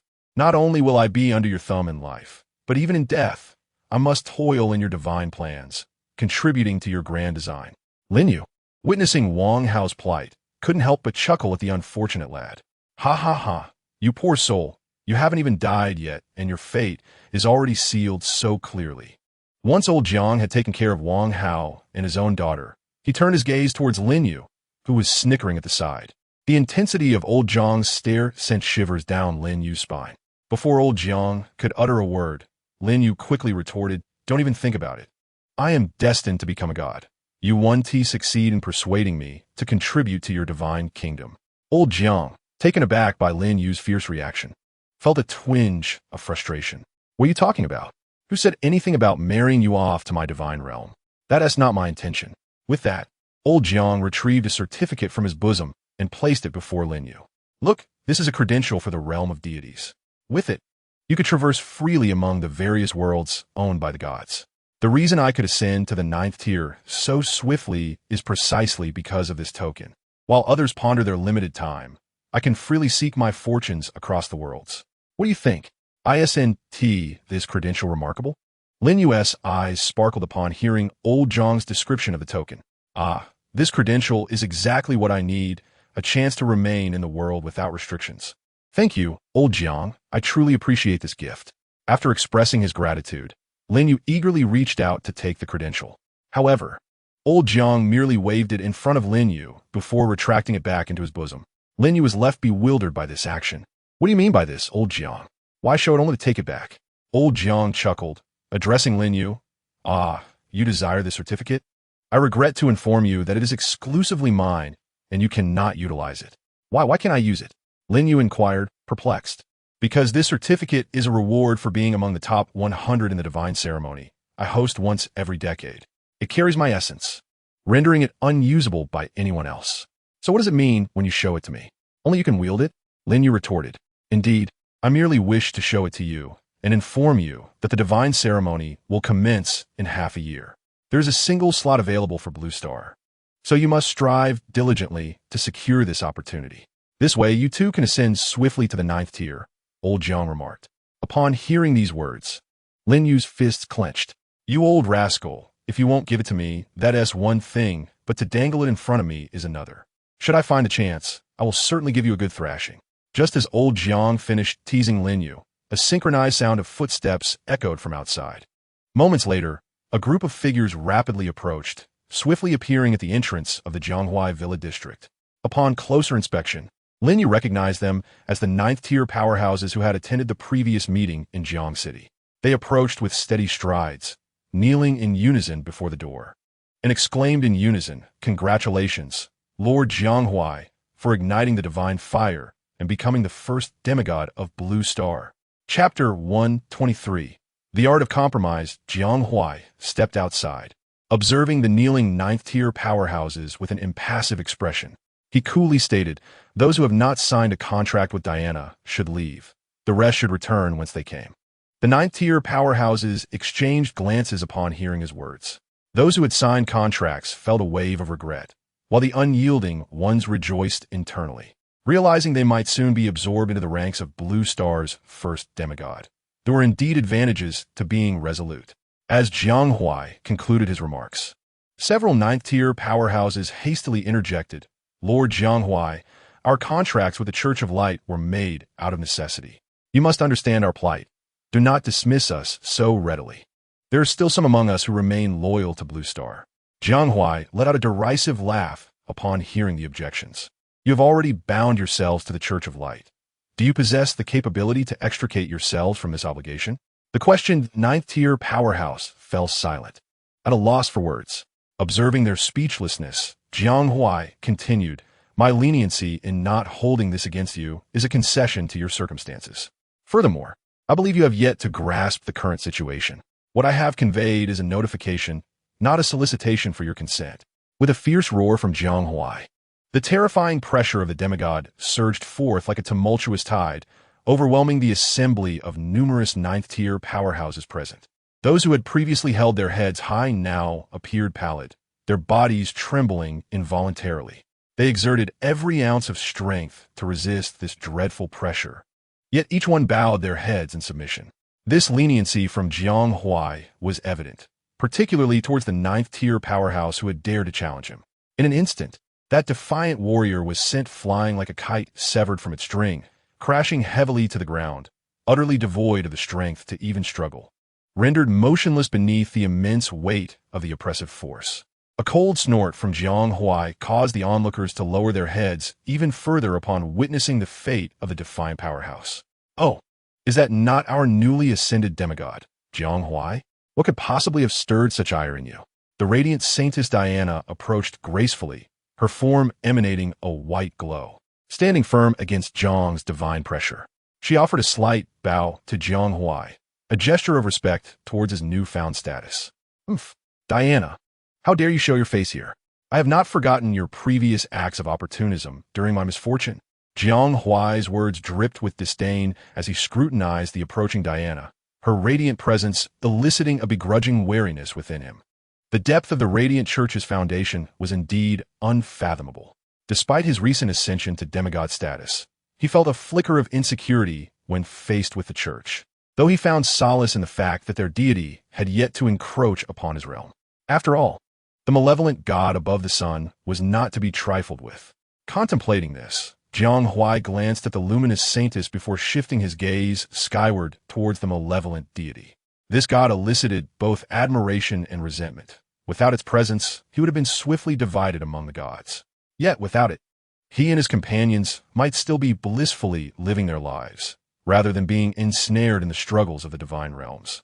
Diana, observing Jiang Huai's silence, continued her approach with a serene smile and softly remarked, "Oh dear, your grace Jiang Huai, why must you be so agitated? As the saying goes, each serves their own master. We are merely fulfilling our respective missions. Now that you have ascended to the rank of demigod, it is prudent for us to resolve our past grievances amicably. Thus, I have brought a foundational spellbook harnessing the power of faith as a humble offering to you. Esteemed Jiang Huai, in hopes of mending the rift between us, I trust you will show magnanimity and refrain from troubling our radiant church any further." With that, Diana presented the mysterious spellbook, cradled delicately in her hands, towards Jiang Huai. He momentarily hesitated, then, without a trace of reluctance, extended his hand to accept it. As Jiang Huai gently turned the pages of the book, his eyes, previously serene as still water, suddenly sparkled with the brilliance of stars. Gazing upon this tome of magic, his apprehension towards the Church of Light deepened. Damn it, the profound foundation of this venerable church is indeed unfathomable. This semi-divine scripture of faith was offered so readily, yet it was as if they had delivered it directly to his very heart.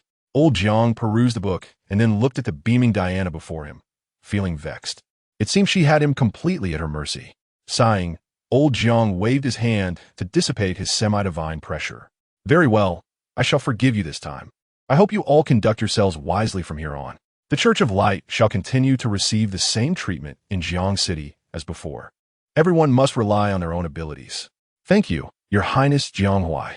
We shall refrain from interrupting your celebrations any further," Diana said with a radiant smile as she departed with the 9th-tier powerhouses who had already signed a contract with the Church of Light.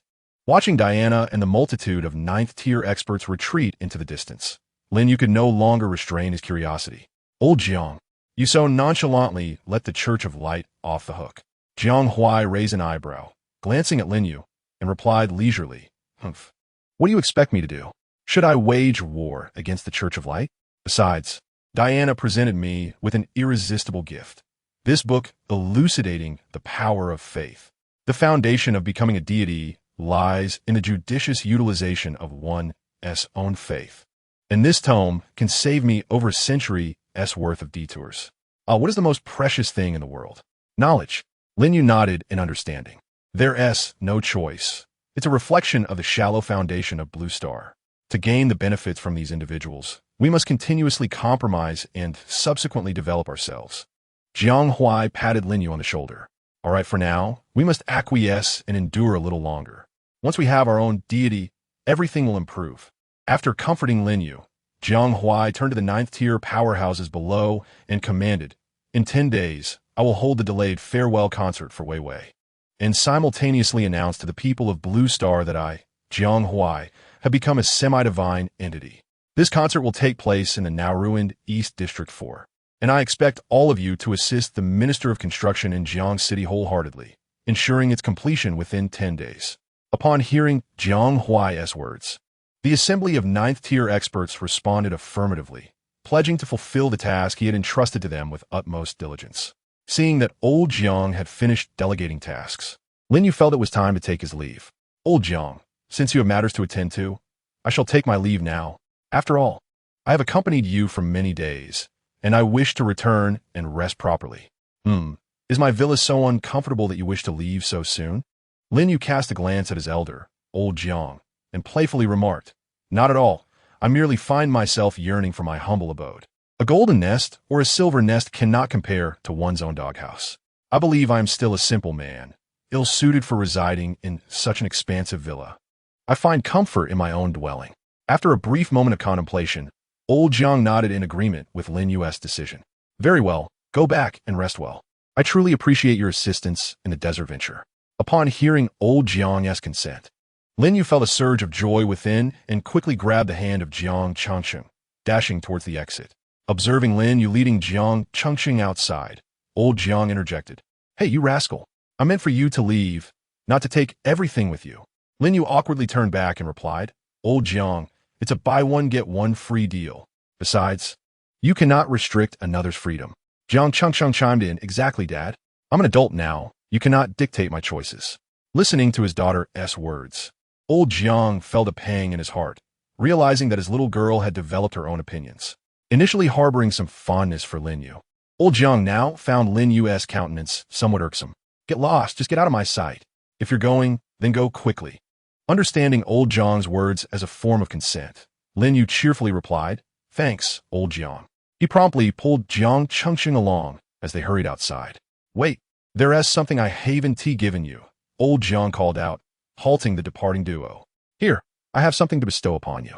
With that, Jiang Huai separated 2 strands of his divine fire from his white flames and placed them upon Lin Yu and Jiang Chengqing. Take this, a thread of my divine fire. It can summon my full strength in times of peril. Now that I've given you what you need, you may take your leave. Such a remarkable gift. Thank you, old Jiang, Lin Yu expressed gratefully. Thanks, Dad. Having received this boon, Lin Yu grasped Jiang Chengqing's hand and exited through the grand door. Once Lin Yu and Jiang Chengqing had departed, Wang Hao, who had been lingering nearby, eagerly inquired, Uncle, may I leave as well? Old Jiang cast a glance at his restless nephew and, with a sigh, bestowed upon him a strand of his divine fire as well, urging him to leave. Get lost. All of you. Don't linger here and irritate me. Wang Hao's face lit up upon hearing old Jiang's words. Great. Uncle, take care. I'm off now. With that, he hastened to catch up with Lin Yu and Jiang Chengqing. Hey, Lao Lin and Chengqing, wait for me. Let us go together. Thus, Lin Yu, along with Jiang Chengqing and the trailing Wang Hao, departed from the villa arranged by old Jiang. Perched upon the flying motorcycle, Wang Hao could not help but glance at Lin Yu and Jiang Chengqing, who were cozily nestled on the swift shadow motorcycle. Old Lin, this isn't the route home. Where are we headed? He inquired. We are off to meet someone, Lin Yu replied. Who might that be? Wang Hao asked. The very place where you have longed to purchase the swift shadow motorcycle, Lin Yu answered. Then what purpose does your presence serve? Wang Hao questioned. I know not. As long as I am away from my uncle, I am more than willing to go anywhere, Lin Yu remarked, leaving Wang Hao speechless. All right then, let us proceed. Before long, given the flying speed of Lin Yu and the others, they swiftly arrived at the vicinity of MOC's shop. Lin Yu, Jiang Chengqing, and Wang Hao parked their motorcycles and approached the entrance of MOC's motorcycle shop. Lin Yu gazed upon the shop before him, which retained its original charm. Fortuitously, MOC's establishment had suffered no damage amid the recent turmoil in Jiang City. Wang Hao scrutinized the unpretentious motorcycle shop, harboring doubts. Are you certain this is where you purchased the flying motorcycle? This place hardly seems capable of such technology, he expressed. Lin Yu, recalling Wang Hao's dubious expression akin to his own first visit, reassured him, Do not fret. Would I deceive you? Follow me, and I assure you, it shall be worth your while. Very well, Wang Hao acquiesced. As Lin Yu explained to the still skeptical Wang Hao, Jiang Chengqing could no longer contain his eagerness and approached to ring the doorbell. Ding dong. MOC, open up. It's Chengqing.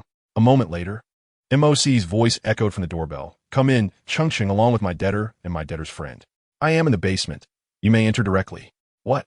Wang Hao exclaimed upon hearing MOC's words, turning to Lin Yu with sudden realization. Old Lin, are you in debt and have brought me along to settle your dues? Lin Yu rolled his eyes upon hearing Wang Hao's remark. When did you become so astute? What debt am I settling?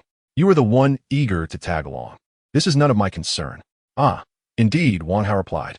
So, old Lin, how much do you owe her? Not much, just over 10 million, Lin Yu stated casually. What? Over 10 million? Old Lin, you are impressive. Wang Hao exclaimed.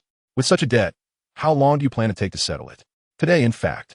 I intend to repay it in full today, Lin Yu declared. Wow, old Lin, you're even more impressive. Over 10 million. And you say you will pay it back just like that. By the way, I intend to order a blood and flesh motorcycle for Chengqing as well. Unbelievable, old Lin. I admire your ability to earn, Wang Hao complimented. Observing the two conversing at the door, Jiang Chengqing interjected, Let us go. We shouldn't keep MOC waiting. All right. We shall head in now, they replied. Lin Yu and Jiang Chengqing guided Wang Hao into the shop, where Wang Hao instantly transformed into a giddy spirit, reminiscent of his first visit, exploring every corner with an endless grin. Old Lin, you truly have brought me to an extraordinary place. Lin Yu observed the hapless Wang Hao and shook his head in exasperation. Do not be so astonished yet. There are even more astonishing revelations in store for you. With that, under Jiang Chengqing's lead, Lin Yu and Wang Hao ascended the elevator to the underground studio of Moss. Chapter 125. The heart of the Thunderbird. The trio arrived at Moss's subterranean workshop, where Moss was disassembling a scrap, self-propelled artillery piece. Upon noticing his visitors, he waved cheerfully. "A long time no see. What do you think of this artillery? I salvaged it during the defense of Jiang City. I'm planning to repurpose its barrel for my motorcycle." Lin Yu gazed at the self-propelled gun and thought to himself, "This girl has once again procured some contraband from the black market. Yet, everything here is illicit, but thankfully, she has her particle wall. Otherwise, the Jiang City patrols would have discovered it long ago." "Wait a moment, the particle wall.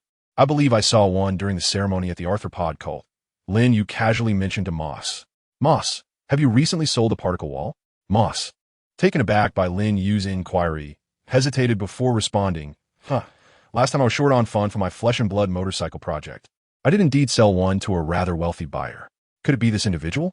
Upon hearing Moss, Lin Yu retrieved data from his personal terminal, showing her the dark-cloaked figure he had encountered in District East 4.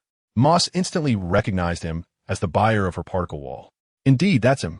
I had initially hesitated to sell, but he offered a substantial sum, compelling me to part with it." Lin Yu, confirming the connection, remarked, "If it were not for your particle wall, Moss, the arthropod cult would not have been able to excavate such a vast underground space right beneath the noses of Jiang City patrols without detection." With a grave expression, Lin Yu fixed his gaze on Moss. "Moss, remember, this matter must remain between us. Utter not a word to anyone." Moss, perplexed, scratched her head and inquired why. "Is it truly that serious?" Lin Yu took a deep breath and explained, "Listen carefully, Moss. The buyer who compensated you for the particle wall technology is none other than the arthropod cult, which has recently stirred a considerable uproar in Jiang City. They have utilized your particle wall technology to quietly excavate a vast pit underground, all while remaining unnoticed by Jiang City authorities." Upon hearing this, Moss's eyes widened in disbelief. Her mouth agape, as if to accommodate an egg. "How is that possible? They could achieve such a feat with my technology." Lin Yu helplessly shook his head and continued, "The truth remains unchanged. Presently, the entire Jiang City is still in the dark, believing that the arthropod sect has employed some mysterious sorcery. Fortunately, I am the only one who has discerned the underlying truth, realizing that they are utilizing your particle wall technology." Upon hearing Lin Yu's words, despite her usual carefree demeanor, Mose suddenly grasped the gravity of the situation. She swallowed hard and nodded earnestly. "I understand, Lin Yu. Rest assured, I will completely forget about this matter. My particle wall technology shall never be sold to outsiders again." Lin Yu, reassured by Mose's promise, nodded in return, feeling a weight lift from his heart.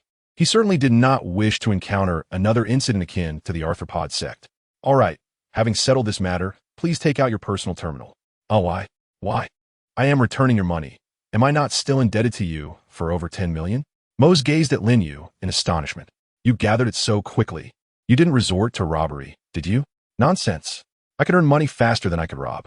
Lin Yu thought of the endless shards of dragon scales in that shadowy realm, for they were indeed the source of his boundless wealth. Ding!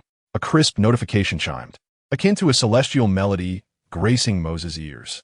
She hurriedly glanced at the screen of her personal terminal, and upon seeing a lengthy string of numbers, her eyes widened in disbelief as she rubbed them, questioning her sight. 1, 2, 3. Mose trembled as her fingers counted the zeros, her excitement swelling like a tide. A staggering 15 million had instantaneously arrived. "Do you see? I have repaid the full amount," Lin Yu stated nonchalantly to Mose. Mose scrutinized her personal terminal once more, meticulously recounting the exhilarating zeros until she confirmed their accuracy, finally exhaling deeply. Immediately, she turned around, her face adorned with a sycophantic smile, and flattered Lin Yu. "Very well. Very well. Boss Lin is truly magnanimous. Your generosity is akin to that of a benefactor. I hope you will frequent my humble establishment in the future. I shall serve you with utmost dedication." Of course. Here comes a patron right now," Lin Yu said, retrieving from his storage space the 7th-tier Thunderbird heart exchanged with the Qatar tribe. "Behold, this is the complete heart of the 7th-tier Thunderbird. Would you be willing to craft a blood-and-flesh motorcycle tailored for Jiang Changchun?" As he spoke, Lin Yu presented the heart, which was as large as a person, before Mose. Moss gazed intently at the imposing heart of the Thunderbird before him, momentarily enveloped in silence as he contemplated how to tackle this intricate task. Beside him, Lin Yu recognized his deep concentration and wisely chose to remain silent, patiently standing by.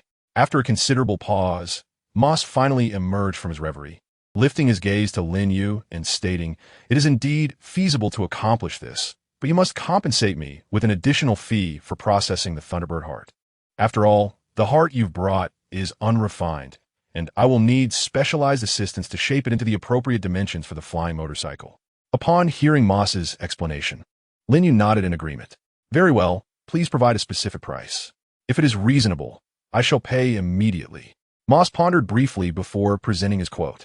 "Considering it is for Changcheng's creation, I will only charge a base fee of 3 million credit points." "Agreed. Let us finalize the arrangement. Please bring your personal terminal for the transaction." Moss promptly produced his personal terminal and presented it to Lin Yu, who soon heard the crisp notification. "Ding.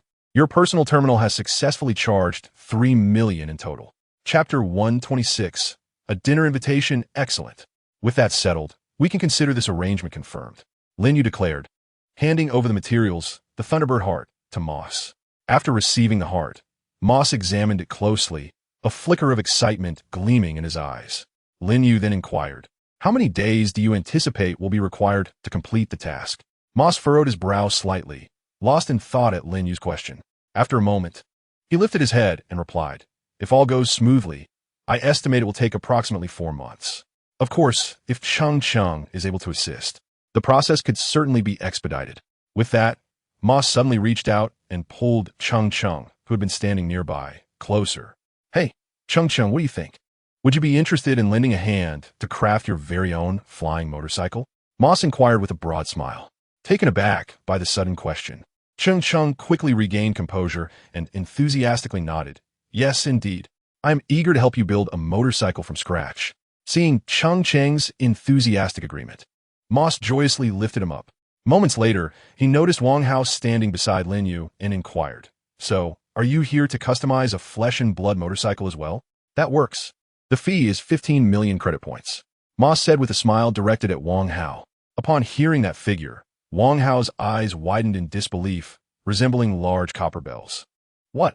15 million credit points? Are you not outright robbing me? Moreover, why was it only 3 million when old Lin customized it? Yet it skyrockets to 15 million for me?" Moss, observing Wang Hao's reaction, shook his head in exasperation before shifting his gaze to Lin Yu, teasingly inquiring, "Lin Yu, does your guest perhaps lack a bit of common sense? How could he pose such a foolish question?" "What? Am I foolish? Old Lin, do enlighten me. Am I truly foolish?" Wang Hao, incensed by these words, stormed toward Lin Yu to confront him. Lin Yu appraised Wang Hao with a measured gaze, and after a moment of silence, he nodded slowly at Moss and remarked softly, "Indeed, to ask such a question does exhibit a certain lack of wisdom." He then turned to Wang Hao and explained, "The 15 million is merely the standard pricing for a blood-flesh motorcycle. As for my expenditure of only 3 million, that was due to my provision of a high-tier magical beast heart as material. Should you procure such a rare item, I'm certain Moss would offer you the same 3 million deal." Moss nodded in agreement. "Did you hear that? A blood-flesh motorcycle totals 15 million. Not a penny less. If you can obtain a high-tier magical beast heart, I too could customize one for you at 3 million. Upon hearing the price, Wang Hao opened his personal terminal to check his balance. Counting in his mind, he realized with dismay that he had depleted his funds, just enough for a single wheel of the blood-flesh motorcycle. With a pitiful expression, he turned to Lin Yu and pleaded, "Old Lin, could you lend me some?" "What? No way. I've exerted considerable effort to repay my debts, and besides, it's not a trivial amount. I currently lack such funds. Moreover, you've already reached the 4th tier. Focus on your endeavors, save your pocket money, and hunt more in the spatial rifts, and you'll soon gather what you need." "Very well, it seems I have no choice." Having finalized Jiang Qingqing's blood-flesh motorcycle, Lin Yu and his companions departed from Moss's motorcycle shop. Once outside, Lin Yu glanced back at the lingering Wang Hao, questioning, "What's the matter? Do you have nowhere else to go? Or do you intend to shadow us as a third wheel?" "Well, please don't speak so harshly. I just momentarily lacked a destination. Since you feel unwelcome, perhaps it would be best if I departed now." With that, Wang Hao revved his motorcycle, producing a thunderous roar that swiftly left Lin Yu and Jiang Changqing behind. Watching Wang Hao's retreating figure, Jiang Changcheng felt a twinge of regret. Did we perhaps speak too harshly to Wang Hao earlier? Beside them, Lin Yu appeared somewhat concerned, yet nonchalantly remarked, "Oh, don't fret. That fellow Wang Hao is as temperamental as a dog. His moods flare up rapidly, but dissipate just as quickly." Nevertheless, Lin Yu pressed down hard on the accelerator, and the motorcycle surged forward, swiftly catching up to Wang Hao ahead. Upon hearing the familiar roar of the engine behind him, Wang Hao turned his head, only to see Lin Yu approaching at a rapid pace. With a skeptical expression, he scrutinized Lin Yu and irritably inquired, "What is going on? Didn't you two say I was a nuisance like a glaring light bulb? Why are you chasing after me now?" Lin Yu chuckled heartily and called out, "Enough chatter. What good places could you possibly have? Come on, let us head back to my place for dinner." "Not a chance. Who's interested in dining at your house?" Wang Hao shook his head vigorously like a rattle, repeatedly waving his hands in refusal. "Hey, whether you want it or not, I'm extending a kind invitation here." "It's entirely up to you," Lin Yu retorted, a smirk playing on his lips. Without further ado, he turned his motorcycle around, taking Jiang Changcheng along as they sped away. "Hee, this is your invitation, not me insisting on dining at your Lin Yu's abode," Wang Hao responded, pivoting his motorcycle to pursue Lin Yu's. Returning to Lin Yu's home, the trio, Lin Yu, Jiang Changcheng, and the trailing Wang Hao, was greeted by the automated voice, "Welcome home, Lin Yu and Jiang Changcheng."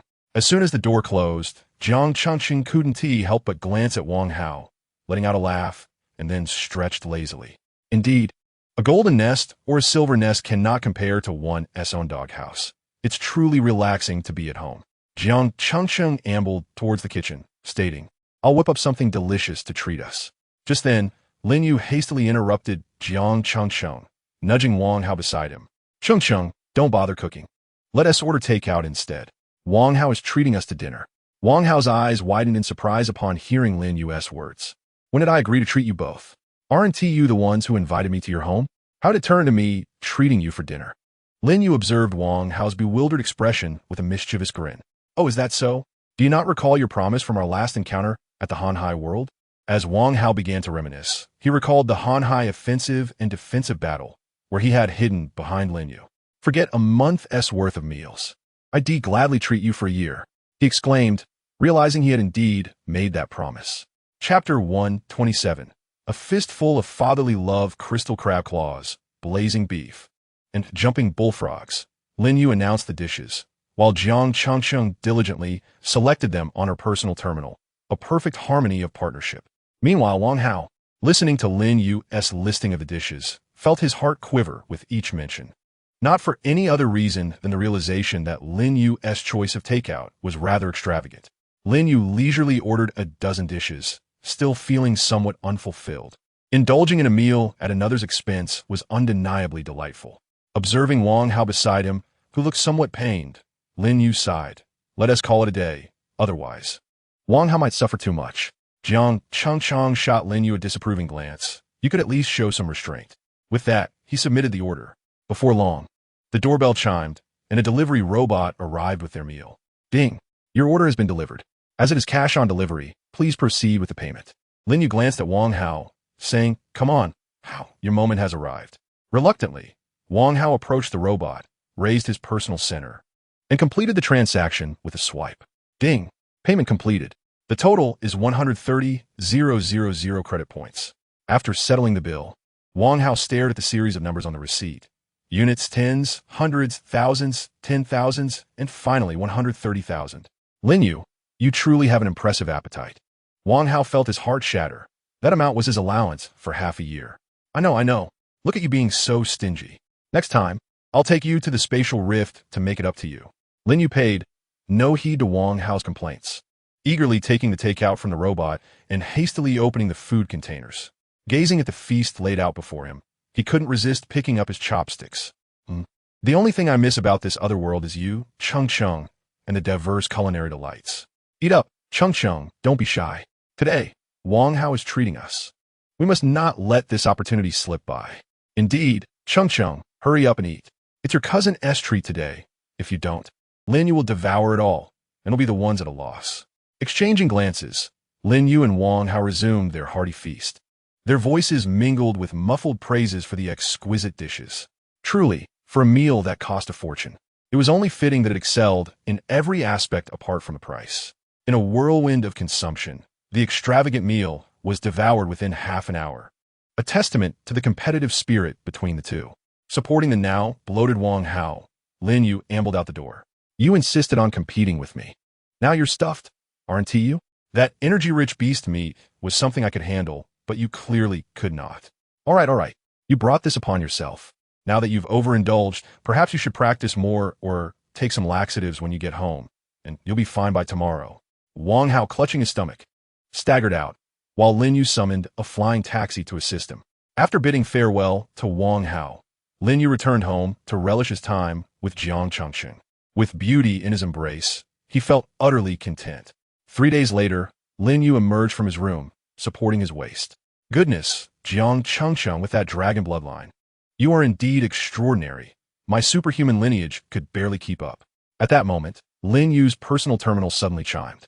Upon glancing at the screen, he discovered it was a call from Jiang Huai. The sight of old Jiang's name caused Lin Yu to furrow his brow. Why is old Jiang calling me? Is he here to hold me accountable? He sighed, reasoning that fortune and misfortune often intertwine. If trouble were to come, it would be unavoidable. After pressing the answer key, Jiang Huai's deep voice resonated through the terminal. Lin Yu, come see me at the usual villa. I have matters to discuss. Hearing the somber tone in Jiang Huai's voice, Lin Yu felt a sense of urgency and quickly briefed Jiang Changsheng before departing. Upon arriving at Jiang Huai's location, he found him wearing a serious expression. Lin Yu, are you aware of the situation? It has caused me considerable distress. I summoned you to ascertain your thoughts on the matter. What thought could I have? Clearly, surrender is the only option. Taking a deep breath, Lin Yu confessed, yes, since you are already aware, I will speak plainly. It was indeed my doing. If punishment is to be meted out, let it be on me alone. I will take full responsibility for my actions, irrespective of Changsheng. Jiang Huai, taken aback, responded, what are you talking about? I don't comprehend a word of it. Old Jiang, I know you're trying to play games with me. No more beating around the bush. Yes, I am cohabitating with Jiang Changsheng. If you wish to punish someone, punish me.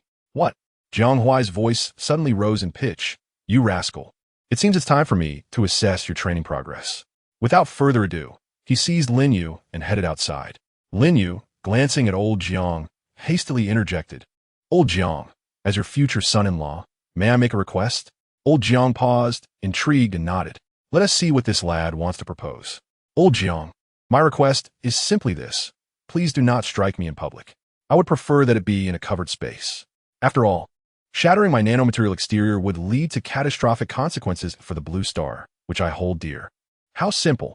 I expected you to ask for no face slaps. Old Jiang replied, conceding, very well, I will grant you that. With that, instead of leading Lin Yu outside, old Jiang directed him towards the basement of the villa. Once in the basement, Lin Yu stood resolutely before old Jiang, prepared for whatever was to come. Come on, spare me no mercy. Unleash your full fury upon me. Old Jiang fixed Lin Yu with a cold, piercing gaze, a hint of disdain curling his lips in a slight smirk. You little brat, do you genuinely believe such petty tricks will allow you to escape my wrath? You are sorely mistaken. I have consumed more salt than you have rice. As the words faded, old Jiang swiftly swung his right arm, sending forth a fierce gust of wind. His fist, akin to a cannonball, hurtled directly towards Lin Yu. Accompanied by a thunderous roar, experienced the iron fist of paternal love. A resounding crash echoed as Lin Yu, caught off guard, was propelled backward, colliding violently with the unyielding wall of the basement. The sheer force of the impact embedded his body deeply into the wall. Yet, old Jiang was far from finished. He lunged toward the wall, forcefully yanking Lin Yu from his entrapment. Immediately afterward, he raised his right foot and mercilessly pinned Lin Yu's feet to the ground, rendering him utterly immobile. Then, with a flurry of punches akin to a tempestuous storm, he unleashed a barrage upon Lin Yu, cursing vehemently. Today, let this ignorant rogue truly feel a father's wrath. We shall see if you dare to be so reckless again. Chapter 128. The reutilization of the dragon vein statue. Thud. Thud. Thud. The muffled yet powerful sounds of impact emanated from the basement of the villa, as if the entire subterranean space trembled under the strain. The servants and bodyguards exchanged anxious glances, their hearts laden with uncertainty and concern. They were oblivious to the events transpiring behind the tightly shut basement door. Yet the relentless and increasingly intense noises, coupled with the palpable vibrations beneath their feet, were impossible to ignore. As time ticked away, the crowd waited in mounting apprehension. Finally, after what felt like an eternity, the basement door creaked open, revealing old Zhang's serious expression. He stepped out with a measured gait, followed closely by Lin Yu, clad in a suit made of nanoparticles. Though his face was inscrutable, he maintained a confident stride in old Zhang's wake. Housekeeper, arrange for someone to tidy up the basement. It appears rather disheveled. Old Zhang calmly instructed the onlookers. Of course, sir. I will attend to it immediately, the housekeeper replied respectfully, nodding in acquiescence before gesturing to a few individuals behind him to accompany him toward the basement. Upon entering the basement, the sight that greeted them elicited gasps of astonishment from all present. The walls of the basement were adorned with a myriad of distinct silhouettes. These impressions, some deep fist marks, others clear footprints, were unmistakable remnants of a fierce struggle. Observing the walls filled with battle marks, the housekeeper and the cleaning crew displayed expressions of shock. Particularly, the fact that Lin Yu had endured such a barrage, yet could still steadfastly follow old Jiang, instilled within them a profound admiration. This son-in-law possesses extraordinary physical resilience. To withstand such blows and remain unperturbed at the side of the master is truly commendable, one cleaning crew member remarked, unable to contain his awe. The others nodded in agreement, echoing their approval. At this moment, Lin Yu's image grew grand in their minds. The young son-in-law exhibited remarkable resilience and an impressive capacity to withstand adversity. Regardless of the astonishment expressed by the steward and the cleaning crew below, old Jiang led Lin Yu to his study. As old Jiang gently closed the door, he turned to face Lin Yu, whose figure stood trembling slightly behind him. Enough of the pretense. There is no one else here, old Jiang pronounced. In that instant, Lin Yu, who had been desperately maintaining his composure, could no longer endure the facade. He blurted out, "Oh dear, my lumbar disc is killing me. And my rib cage. Oh, old Jiang, your blows are truly merciless." Hearing Lin Yu's pitiful cries, old Jiang felt no sympathy whatsoever. Instead, he let out a derisive snort. "Oof, you brought this upon yourself. Who told you to act with such guilt? It's as if you confessed without coercion. Moreover, I did not come to see you for this matter." Lin Yu's eyes widened in disbelief, his expression a blend of incredulity and grievance. "What? Not about that. So, my beating was for naught?" he exclaimed. "Goodness, that seems exceedingly unfair." Old Jiang, unfazed by Lin Yu's protest, retorted, "It wasn't entirely in vain. After our encounter, my frustration has somewhat subsided, allowing me to converse with you more amicably." Feeling a twinge of fear, Lin Yu instinctively recoiled. Despite his ironclad physique, he recognized the vast disparity between himself and old Jiang. The latter's punches were still painfully potent. "All right, I won't frighten you any further. Let us get to the crux of the matter. I wish to inquire if you are aware of any means to store the power of faith." Lin Yu, taken aback by Jiang Huai's inquiry, wore a befuddled expression. "What is this power of faith? Isn't that a force only semi-divine beings can wield? Why would you ask me? I'm merely a lowly fifth-tier individual. It's akin to a university student asking a primary school pupil about advanced calculus." With a puzzled look, Lin Yu pointed to himself and blinked, saying, "Old Jiang, are you sure you're not mistaking me for someone else?" Old Jiang, shaking his head in resignation, regarded the utterly clueless Lin Yu. After a deep sigh, he began, "I merely approached you with a sense of curiosity. After all, you have a knack for delivering unexpected surprises. Recently, I diligently studied the magical tome that Diana provided, and I have finally grasped some understanding of the role of faith power. However, what troubles me now is that I encountered a slight complication while attempting to collect this power. Do you know anything about it? In a newly established Dongxi district, I intentionally erected a statue, initially intending for it to collect the essence of faith.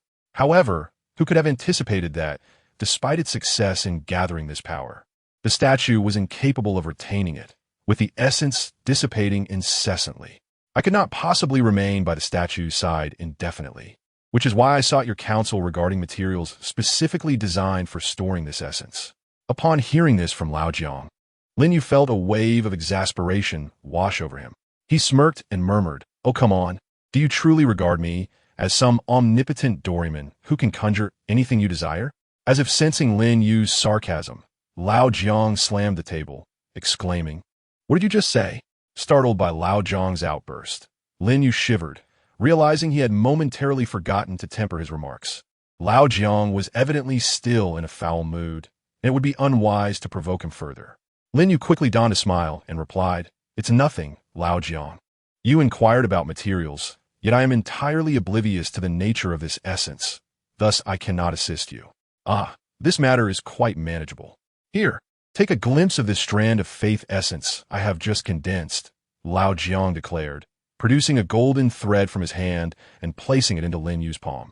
Gazing at the golden thread, Lin Yu felt an uncanny familiarity, as if he had encountered it before. Goodness, isn't this precisely the same radiance that resonated with the dragon vein statue last time? Perhaps I indeed possess the material required to store this essence. Observing the golden thread before him and then looking at Lao Jiang, Lin Yu remarked, "Lao Jiang, it seems you may have stumbled upon something significant. I believe I truly have what you seek." With that, Lin Yu retrieved the dragon vein statue he had kept as a memento from his storage space and cast the golden thread into it. To his delight, the thread did not continue to dissipate within the statue. Chapter 129. Revelation. Lin Yu and Lao Jiang exchanged glances, their eyes fixated on the dragon vein statue that had been eliminated from the Qatar tribe. They witnessed the essence of faith flowing into the statue, showing no signs of weakening or vanishing. Lao Jiang, exhilarated by the sight, began enthusiastically patting Lin Yu's shoulder while exclaiming, "Good son-in-law, I knew I made the right choice in enlisting your help for this endeavor." However, despite Lao Jiang's fervent praise, Lin Yu couldn't help but internally scoff, thinking, "Lao Jiang is rather pragmatic, isn't he? When he needs something, I am his good son-in-law. When the situation is mundane, I am merely an unknown youth who appeared from nowhere." Upon realizing that the dragon vein statue from Lisa could store old Jiang's faith power, Lin Yu felt a wave of relief wash over him. "All right, old Jiang, now that your issue has been successfully resolved, may I take my leave?" He inquired with a smile directed at old Jiang. However, an unexpected turn of events unfolded. Old Jiang suddenly reached out, grasping Lin Yu firmly as he attempted to turn away. "Do not even think about escaping. My dear son-in-law, how could such a mere statue suffice? You have yet to elucidate the material of this statue and where one might procure it." Lin Yu rolled his eyes in exasperation and retorted, "What could be simpler? The raw materials needed to create this statue are, in fact, derived from the shattered scales of the dragon vein found in the shadowy region of the desert space. While it may prove challenging for others to obtain, you, my esteemed elder, have personally absorbed the power of the dragon vein. Surely, you can still enter the shadowy area." Upon hearing this, old Jiang paused momentarily, his expression transforming into one of considerable displeasure. Gritting his teeth, he exclaimed, "I can't believe my misfortune. Young man, you have no idea.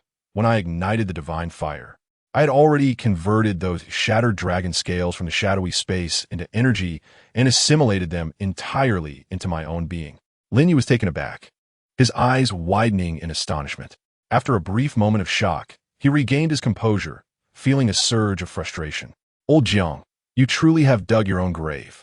By absorbing all the dragon vein fragments, not only have you jeopardized my grand plans for wealth, but you've also endangered the reproductive continuity of the cave-dweller tribes. If they were to discover your actions, they would surely wish to flay you alive." With a resigned gesture, Lin Yu spread his hands.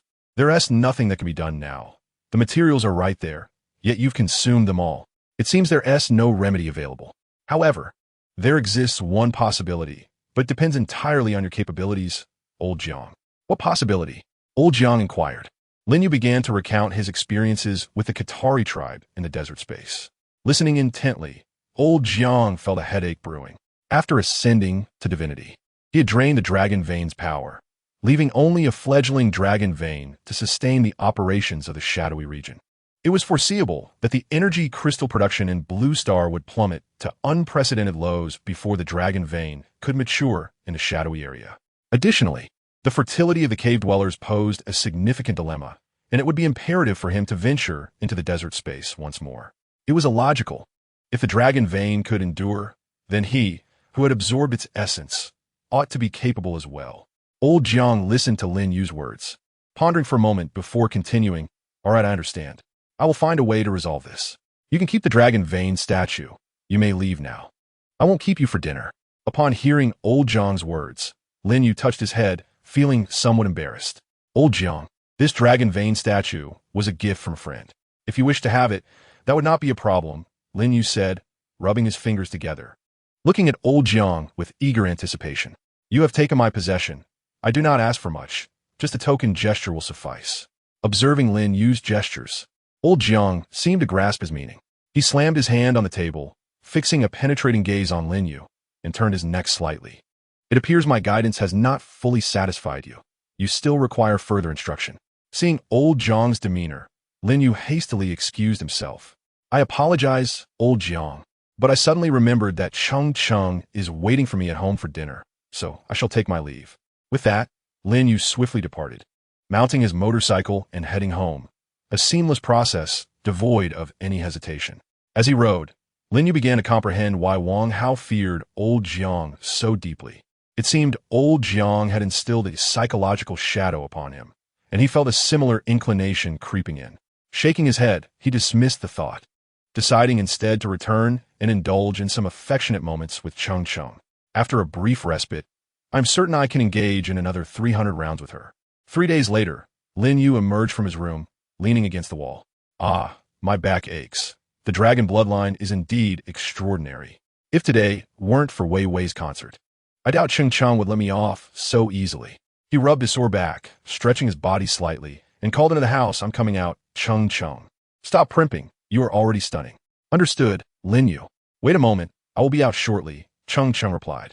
After a considerable period, Lin Yu finally saw Cheng Cheng gracefully stepping out of her room.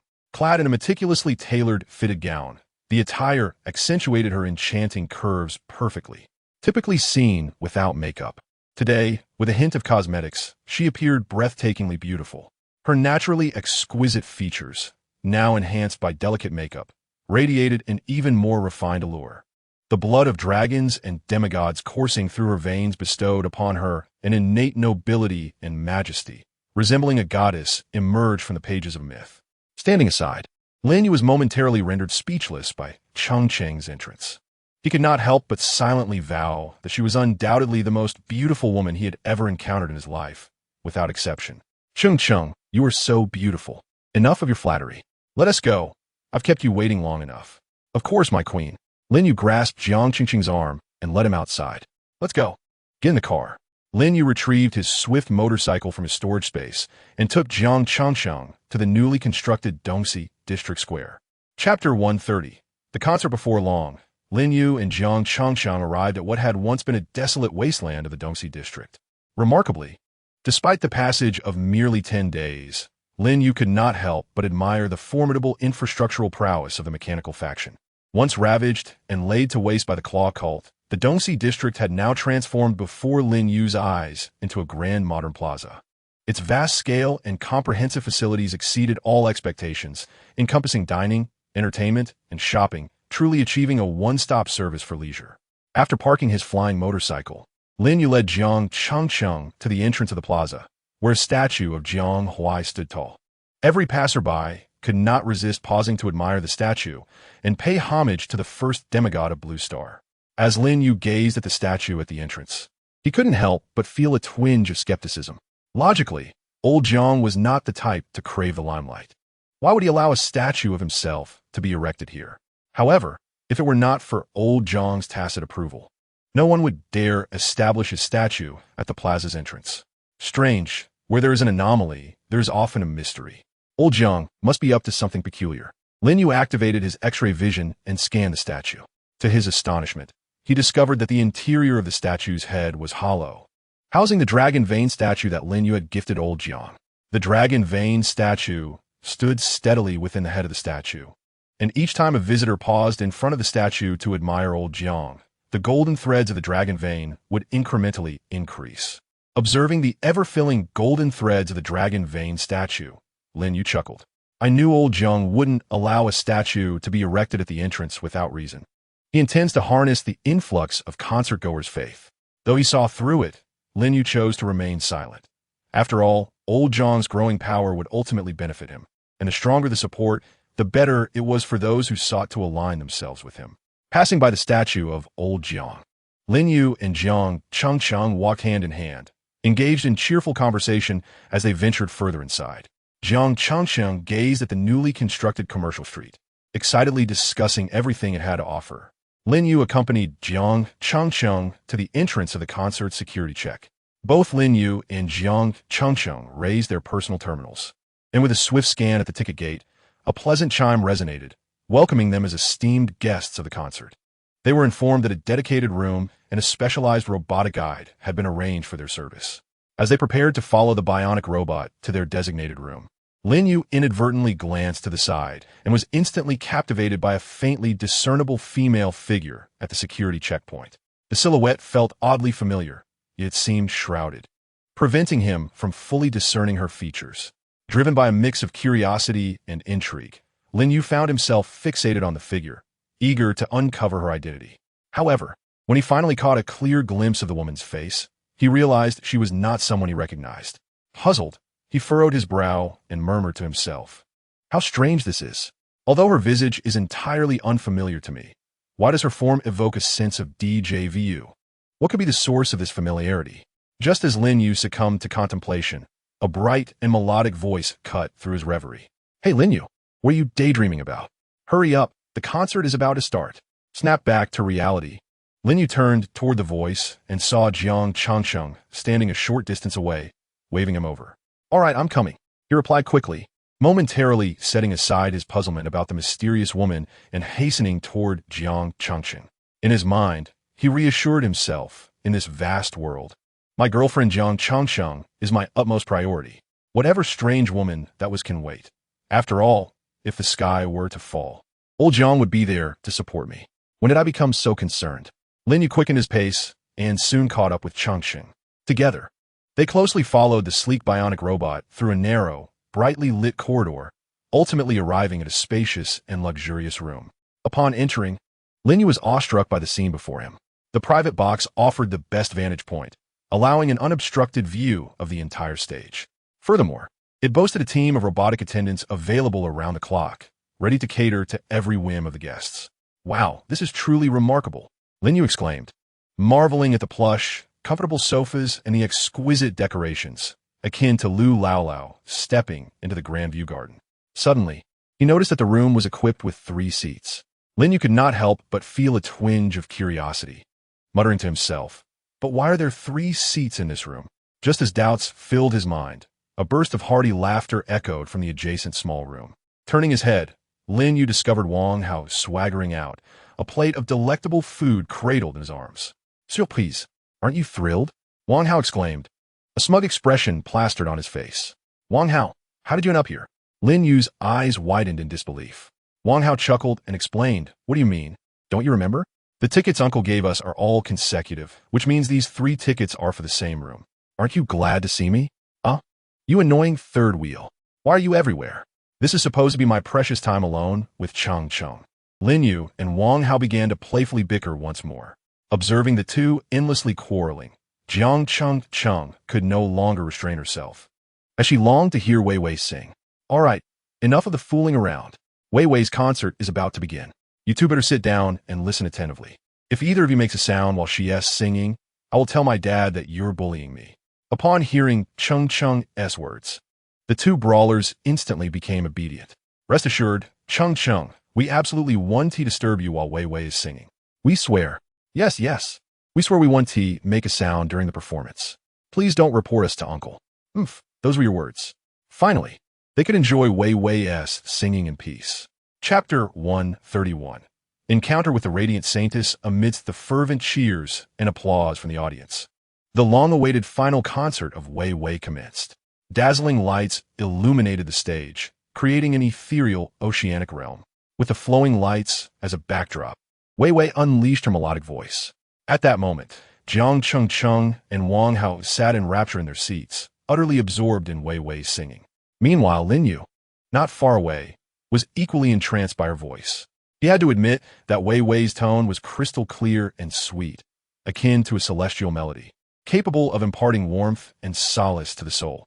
However, perhaps due to his successful cultivation of mental discipline, Lin Yu did not succumb to the same enchantment as Wang Hao and Jiang Changcheng.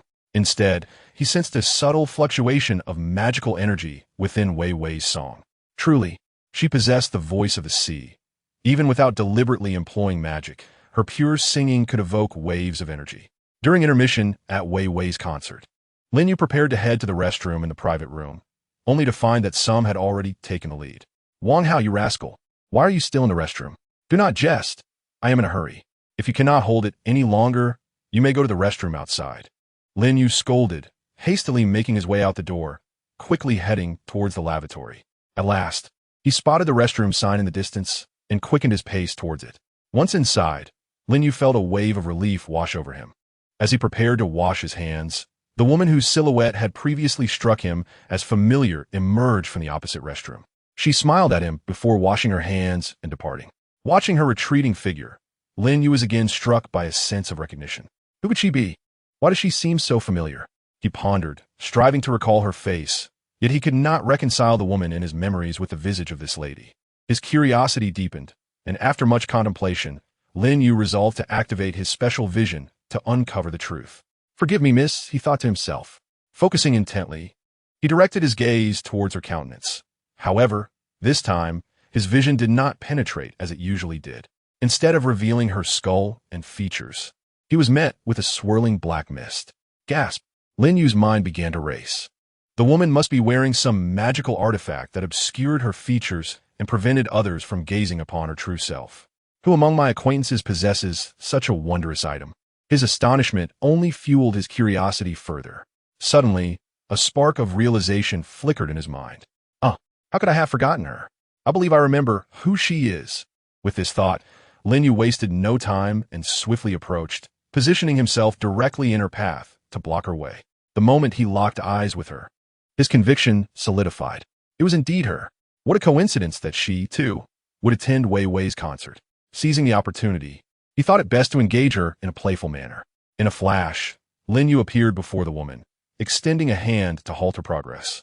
A radiant smile adorned his face as his gaze roamed over her figure, and he spoke leisurely. Hello, miss, you are truly beautiful. Might there be a chance for us to become acquainted? However, Lin Yu's sudden advance caught the woman off guard, and a fleeting glimmer of unease flickered in her eyes. Yet, it was but a moment.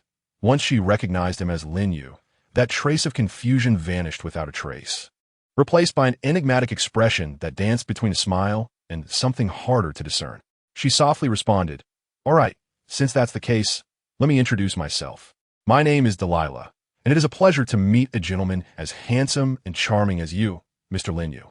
Lin Yu, initially filled with anticipation for her reaction, was taken aback by such a reply, and a wave of disappointment washed over him, extinguishing his previous enthusiasm entirely. With a resigned shrug, he offered a wry smile and said, It seems I have not managed to deceive you, Saint Diana. I wonder how you so effortlessly saw through my disguise. Diana smiled gently, her lips parting slightly. Mr. Lin Yu, it is not difficult to deduce. Firstly, as far as I know, your girlfriend pales in comparison to the woman I have transformed into. Furthermore, based on your past behavior, you are not the type to casually strike up a conversation with a stranger.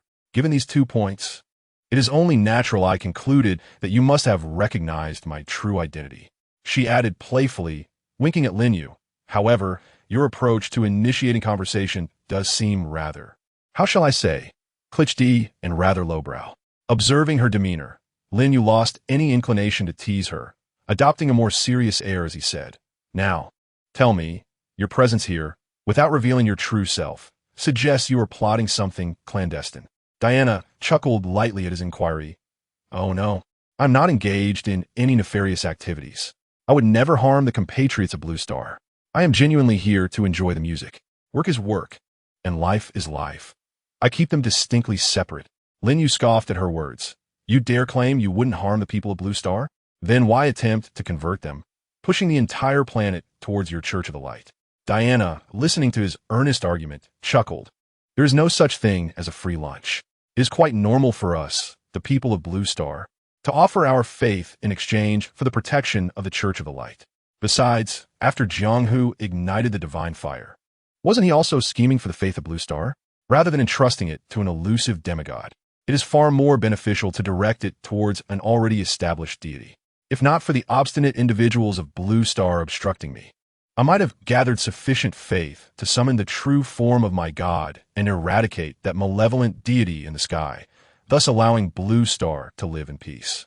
In Chapter 132, preparing to re-enter the spatial rift, Lin Yu gazed at the fervently resolute Saint Diana before him. His eyes remained calm as still waters, yet the corners of his mouth curled upwards, revealing a hint of mockery. Those not of our kind will surely harbor different intentions.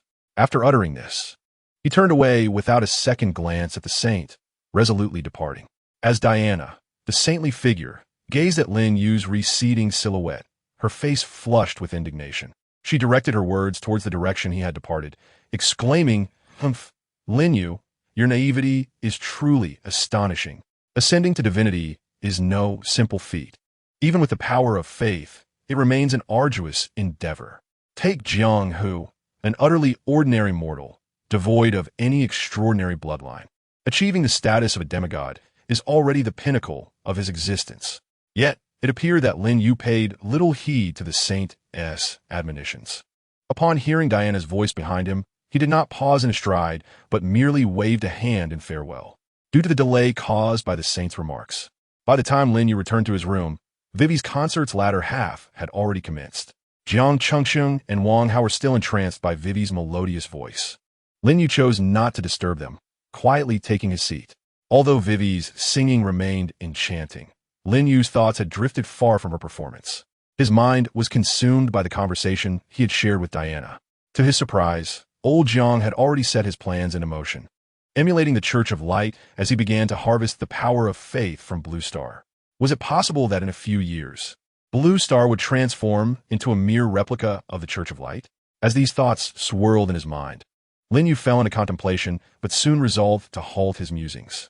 No matter how Jiang Hu evolved, even if he ravenously absorbed the faith's power of Blue Star, it remained an internal affair. Ultimately, such faith would not fall into the hands of that foreign entity, the Church of Light. Moreover, he did not wish for old Jiang to ascend to godhood to protect him for eternity. His desire was merely for temporary shelter during his own period of vulnerability.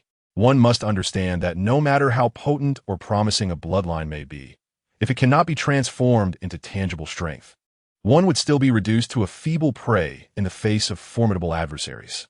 Clenching his fists tightly, Lin Yu's gaze slowly shifted to Jiang Chengsheng beside him, silently reflecting, "I have indeed been far too complacent of late. Once I accompany Chengsheng through the concert, I must immerse myself in the rifts of space, basking in the sunlight, striving to enhance my abilities and aspire to divinity." Finally, Vivi's farewell concert concluded, and Lin Yu, along with Jiang Chengsheng and Wang Hao, moved with the crowd towards the venue's exit. The cool night breeze caressed them as the moon, casting its eight-legged shadow, hung in the sky. Jiang Chengsheng, linking arms with Lin Yu, animatedly recounted the brilliance of Vivi's performance. Lin Yu responded with a smile, yet his thoughts remained focused on his future plans of sunbathing. After bidding farewell to Wang Hao, Lin Yu rode his flying motorcycle back home with Jiang Chengsheng. The night passed in silence, with Lin Yu and Jiang Chengsheng engaging in practice until the break of dawn. The next morning, the sky was still early. Lin Yu cautiously rose from his bed, careful not to disturb the peacefully slumbering Jiang Chengsheng beside him. He tiptoed out of bed, slipped on his shoes, and quietly opened the door, stealthily making his escape. However, at the very moment Lin Yu closed the door behind him, Jiang Chengsheng, who had been lying with her eyes tightly shut, suddenly opened her gaze. Her eyes reflected a hint of displeasure and irritation. "Humph, this fellow. Does he think I am one of those women who do not comprehend the art of farewells? Sneaking away like this. Just wait until he returns. I shall make him rue this day and give him a taste of his own medicine." Meanwhile, Lin Yu, having successfully evaded the confines of the room, exhaled a sigh of relief. He swiftly approached his door, mounted his swift flying motorcycle, settled into the seat, and revved the engine, which propelled him away with remarkable speed. Before long, he arrived at the aerospace vessel base located in Jiang City. Upon entering the expansive square of the base, Lin Yu made a beeline for the mission hall. In the mission hall, he perused the task information concerning spatial rifts at the counter. As he stood there, Intently examining the details, disappointment washed over him.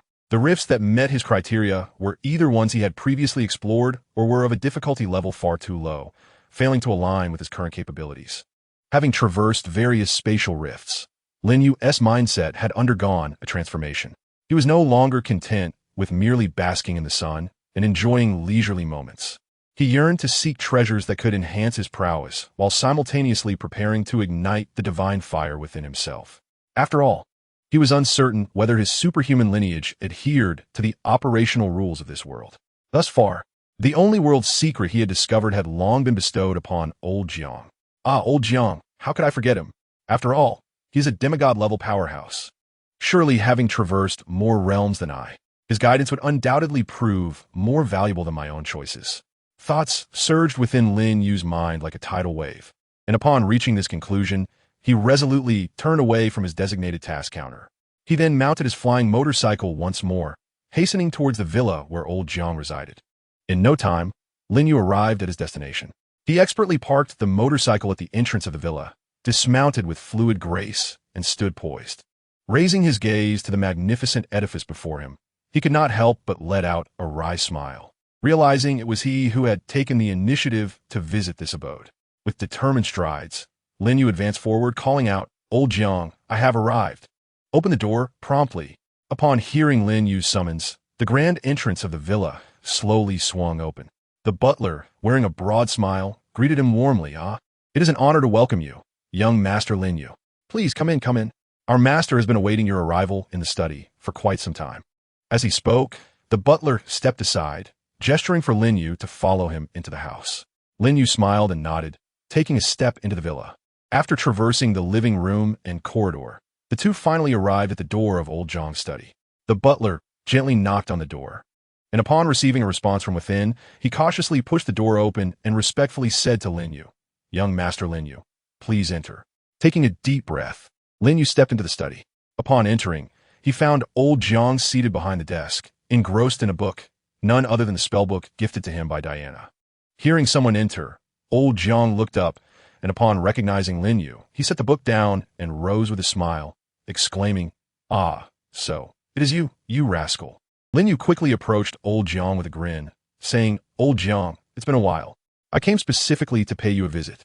Old Jiang shot him a knowing glance and replied, "Enough of that, you little rascal. I know you too well. You only come when you need something. So tell me, what brings you here today?" Chapter 133. Inquiring of Old Jiang. Hearing Old Jiang's words, a sly smile crept across Lin Yu's face as he chuckled. "Can't I just come by to see you without any ulterior motive?" Old Jiang snorted dismissively, a smirk playing on his lips as he retorted, "With your reasoning? Do you honestly believe even you can buy that? Enough chatter. If you have business, speak. If not, make yourself scarce and don't disturb my peace. Just seeing you puts me in a foul mood." Lin Yu, undeterred by the remark, leaned closer to Old Jiang, asking, as expected, "Nothing escapes your keen eye?" "Old Jiang, so tell me, given my current abilities, which trial space in blue star do you think will be most suitable for me?" Old Jiang lifted his gaze, scrutinizing Lin Yu from head to toe. After a moment of contemplation, he slowly replied, "In my opinion, you should venture to the world of the gods. Though that place is fraught with peril, where demigod-level beings are merely the foundation of a faction, it is far more dangerous than other spatial rifts in Blue Star. However, one cannot deny the countless opportunities it presents. If you wish to enhance your strength, I can write you a letter of introduction to connect you with an old friend of mine. After all, I have not been idle in the world of the gods." Upon hearing Old Jiang's words, Lin Yu fell into deep thought. He furrowed his brow, rapidly contemplating the various pros and cons of the world of the gods. After weighing the advantages and disadvantages for some time, he finally made his decision. Lin Yu raised his head to look at Old Jiang and slowly nodded, indicating his agreement to venture into the world of the gods. "All right, Old Jiang, I wish to go. I yearn to venture into the realm of the gods." Upon hearing Lin Yu's resolute acceptance, a flicker of satisfaction crossed Old Jiang's face. Without further ado, he swiftly retrieved paper and pen, embarking on a flurry of writing. In a short span, a letter was meticulously crafted. Subsequently, Old Jiang infused his spiritual energy into the missive, affirming its authenticity. "Here you go, Lin Yu," he said. Take this introduction letter and follow the address inscribed upon it to find the designated location. There will be individuals to attend to you. However, remember, the realm of the gods is not to be compared with the mere spatial rifts of our blue star. It is teeming with formidable beings. While demigods reign supreme on Blue Star, they are merely notable figures in the realm of the gods. Therefore, at all times and in every place, exercise utmost caution and guard your life vigilantly. Old Jiang earnestly cautioned Lin Yu. As his words faded, Old Jiang beckoned Lin Yu closer with a wave of his hand. Complying, Lin Yu approached, and Old Jiang extended his right index finger, gently pressing it against Lin Yu's forehead. In an instant, a brilliant beam of light, radiant as golden rays, erupted from Old Jiang's fingertip and swiftly penetrated Lin Yu's brow. The brilliance flickered and vanished, as if it had never existed. After completing this act, Old Jiang gradually withdrew his hand and delicately produced a token from his bosom, presenting it to Lin Yu. Take this, he instructed, and remember, do not perish. Bring this token back to me intact. Lin Yu gazed at the token in his hand, puzzled, and looked back at Old Jiang. What? Old Jiang, you're giving me this token? It is your exclusive token. Did you not say that no one else could wield it besides you? Old Jiang snorted lightly, replying, what was in the past is behind us. The present is different. The situation has changed, and I have discovered some fundamental applications of the power of belief from the magical tome given to me by Diana. The power of belief I just infused into your forehead will allow you to mimic my essence, thus enabling you to use my token. Lin Yu cautiously accepted the token handed to him by Old Jiang, nodding solemnly in response. Rest assured, Old Jiang, I will safeguard your token and ensure it is returned to you in perfect condition. I will never abandon your token in the realm of the gods. Satisfied, Old Jiang smiled as Lin Yu accepted the token, then waved him off, signaling that he could take his leave. You rascal, if there is nothing else, be off with you and do not disturb my reading. Ah, and if you plan to set off, I shall arrange everything for you by tomorrow. You need only board the landing craft. As he spoke, Old Jiang resumed his reading, disregarding Lin Yu. Acknowledging this, Lin Yu nodded once more, indicating his understanding of all arrangements, and then turned to depart. Lin Yu departed from the villa of the Lao Jiang family, mounting his flying motorcycle. Tomorrow, he was set to venture into the realm of the gods, but today he needed to procure some medical kits, ammunition, and consumables. With this thought in mind, he guided his motorcycle towards the space vessel in Jiang City. Come, nanoparticle replenishment pack, purchase clay bombs, buy. As for the runic armor, alas, it was beyond his financial reach, far too expensive. The off-road motorcycle, however, was reasonably priced, so he decided to acquire one. Additionally, he purchased a month's worth of water and food. After an extensive shopping spree, he stored all the supplies in his storage space, feeling a sense of satisfaction as he left the Jiang City space vessel. Once his procurement was complete, Lin Yu rode his flying motorcycle back to his room.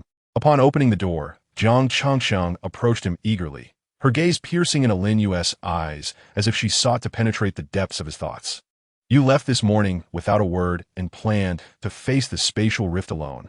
Do you not think you owe me a reasonable explanation? Her voice was laced with both anger and urgency.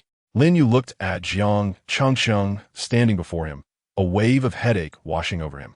He opened his mouth, seemingly wanting to articulate something, yet the words felt trapped in his throat, refusing to emerge. After a struggle, a multitude of thoughts coalesced in his mind into a single, simple, yet heavy apology. I'm sorry, Changsheng. Upon hearing this, Jiang Changsheng did not respond immediately. Instead, she continued to gaze at the silent Lin Yu. Seconds turned into minutes, and the atmosphere grew increasingly tense. Eventually, she took a deep breath, as if arriving at a difficult decision, and said, all right, since you are resolute in your decision, I know that any attempt to deter you would be futile. But you must promise me that no matter what challenges or dangers you encounter, you will return to my side safely. Lin Yu raised his head, locking eyes with Jiang Changsheng, his gaze resolute as he nodded firmly, affirming his commitment to keep that promise. Chapter 134.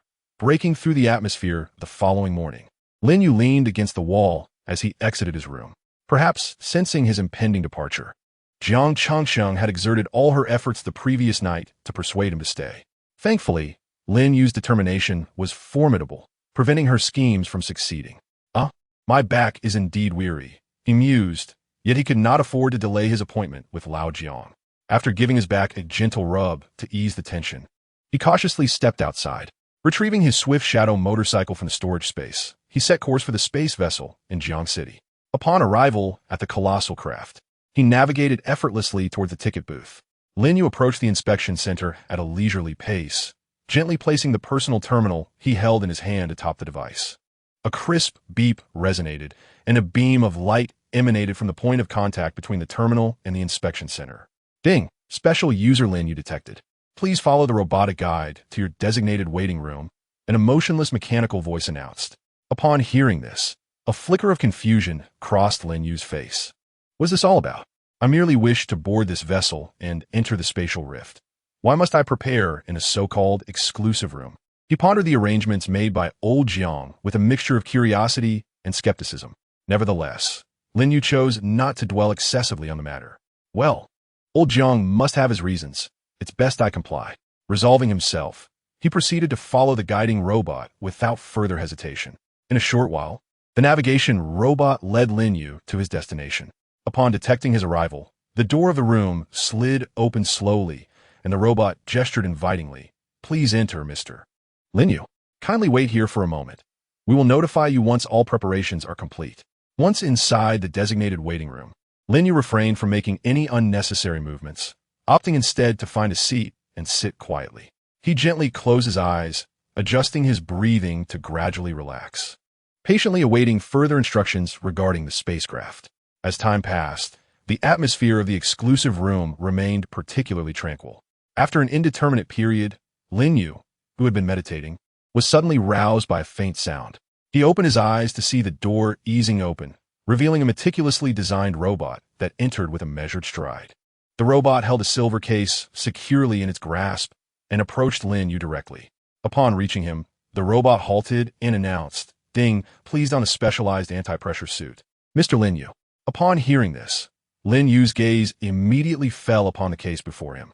Following the robot's instructions, he carefully opened the case to reveal a neatly arranged, brand new anti-pressure suit.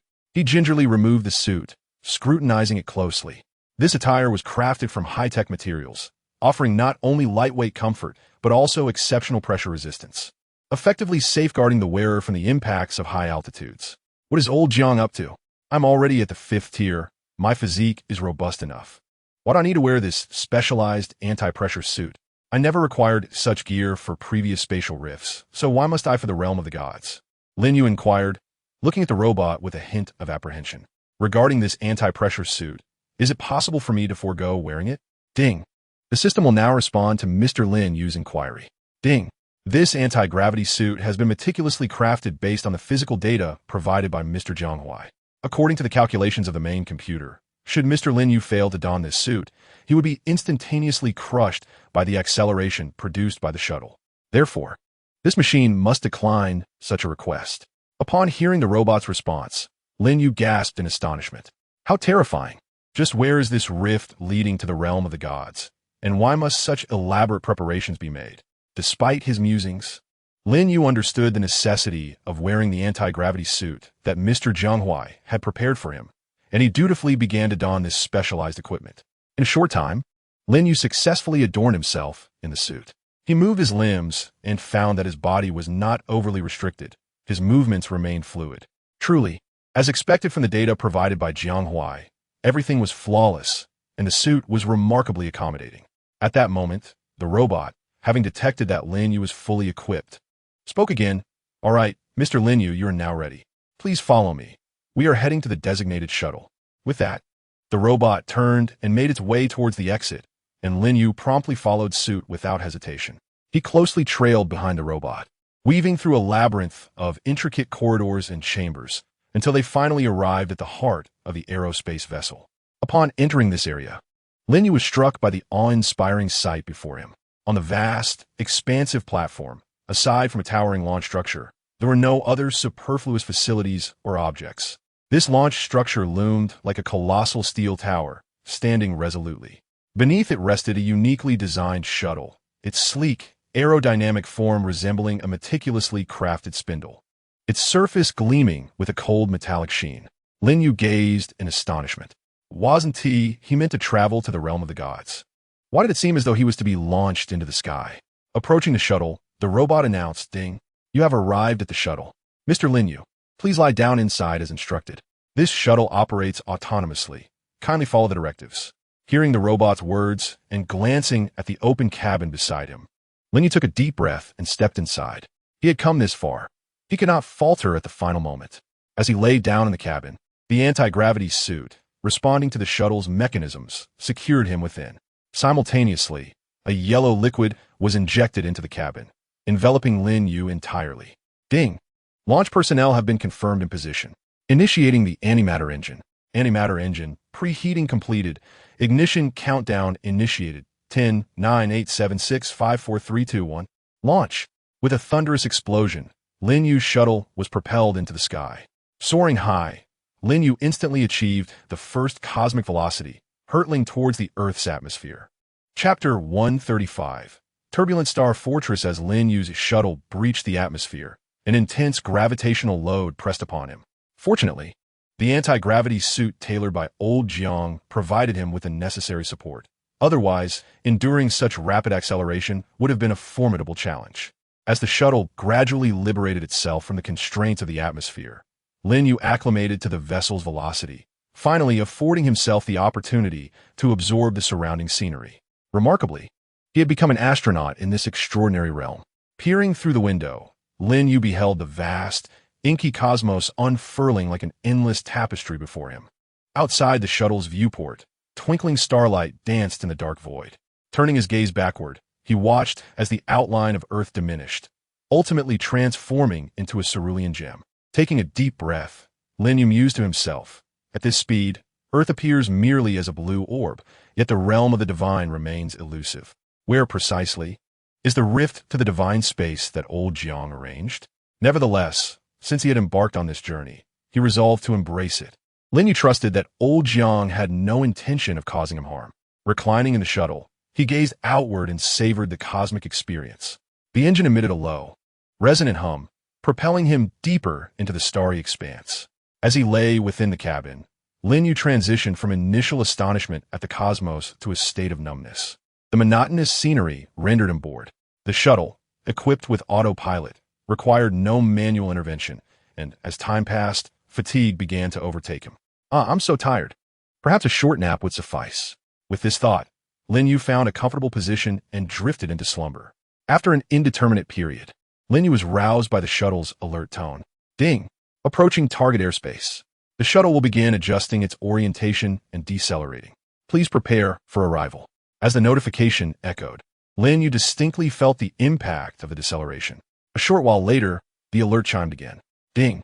You have now reached the designated airspace. Please prepare to disembark." Hearing this, Lin Yu's excitement surged. "Here we go. I am eager to uncover the whereabouts of this divine space rift and discern why such elaborate preparations were necessary." As the shuttle glided forward, Lin Yu gazed out of the porthole, observing the starry expanse ahead. The energy fluctuations of a spatial rift were faintly discernible, resembling a scar tearing through the cosmos, emanating an unstable luminescence. At the edge of the rift stood a colossal steel fortress, its surface cloaked in heavy metallic armor that glimmered with a chilling radiance. The structure was intricate and precise, clearly not a product of natural formation. More astonishingly, an invisible energy barrier seemed to envelop the fortress, isolating the surrounding turbulence and creating a relatively serene zone. Seated within the shuttle, Lin Yu could not help but gasp in awe. Is the technology of Blue Star truly this advanced? This resembles the Death Star from Star Wars. Are we still on the same planet? As the spacecraft gradually approached the fortress, a steady voice resonated within Lin Yu's shuttle. "This is the control center of the steel fortress. Please identify yourself." Upon hearing the inquiry, Lin Yu promptly replied, "This is Lin Yu, a senior student from Jianshan Mechanical High School, sent here by Jianshan Jianghuai. Identity confirmed." "Welcome to the steel fortress, Mr. Lin Yu," came the voice, laced with a hint of ease. "Please proceed to the docking area as directed. We will have someone to receive you." Guided by the fortress, Lin Yu's shuttle slowly navigated into the docking zone. The external armor of the fortress shimmered under the starlight, while the surrounding energy barrier pulsed gently, opening a passage for Lin Yu's vessel. As the shuttle arrived at the interior docking area, it was greeted by a brightly lit expanse, where several ships from various factions were neatly aligned in their respective berths. Mechanical arms and maintenance robots busily traversed the space, emitting a low humming sound. The moment Lin Yu's shuttle came to a halt, the cabin door automatically opened. Lin Yu descended the ladder, his feet meeting the solid metallic ground, feeling a steady power radiating from below. He surveyed his surroundings and noticed a small squad approaching him from a distance. At the forefront was a female officer clad in a silver uniform, her strides confident, flanked by several technicians and guards. "Welcome to the Steel Fortress, Mr. Lin Yu." The officer greeted as she reached him, offering a slight nod. "I am Aaron, the Jiangxing liaison at the Turbulent Star Fortress.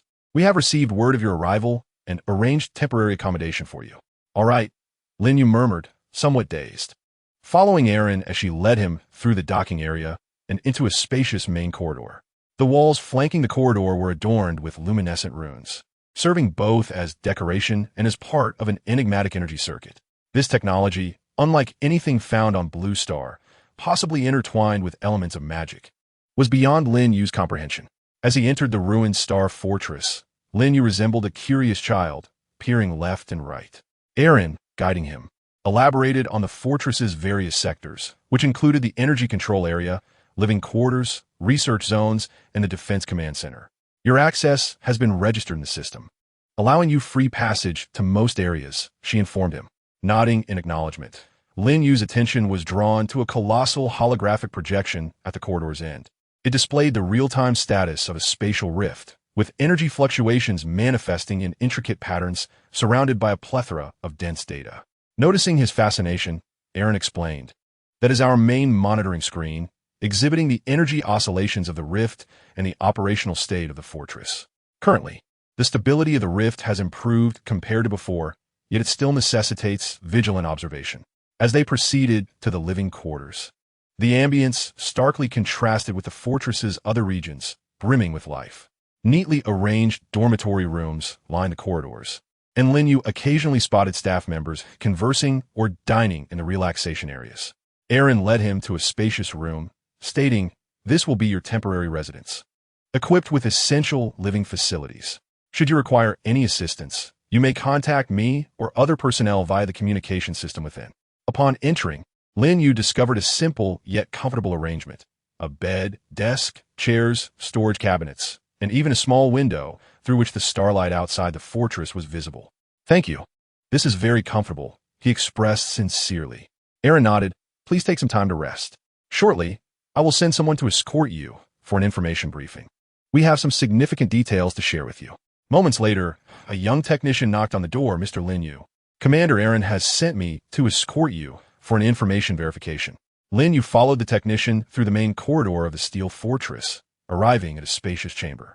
In the center floated a vast holographic projection depicting the real-time status of the spatial rift. The energy fluctuations displayed intricate patterns, accompanied by an abundance of data. Aaron stood before the projection, awaiting their arrival. "Commander Aaron, Lin Yu has arrived," the technician announced. "Very well, you may leave now. Thank you for your efforts." Aaron waved him off. "Now please take a seat. Lin Yu, as this is your first visit to the ruined Star Fortress, you undoubtedly have many questions. Allow me to elucidate," she continued, gesturing towards the projection screen behind her. "Lin Yu, this is the current state of the spatial rift we are monitoring. Its energy fluctuations are exceedingly unstable, oscillating between tranquility and fury. According to our research, the instability of the spatial rift is linked to the collision of two closely aligned forces. The chaotic malevolence of the sun confronts the powers of the divine realm, one representing creation and order, the other embodying destruction and chaos. Their energies clash violently at a certain juncture in the cosmos, ultimately tearing apart the fabric of time and space, giving rise to this rift." Lin Yu, upon hearing Aaron's explanation, nodded thoughtfully. "What, then, is the purpose of establishing this turbulent star fortress? Is it merely to monitor the rift?" Aaron shook her head in response. "No, the role of the fortress extends far beyond that. Our foremost task is to stabilize the energy fluctuations of the rift, preventing its further expansion or the onset of catastrophic consequences. Furthermore, the fortress serves as a hub for communication between two distinct worlds. We collaborate with the civilization of the gods to jointly explore the mysteries of the rift.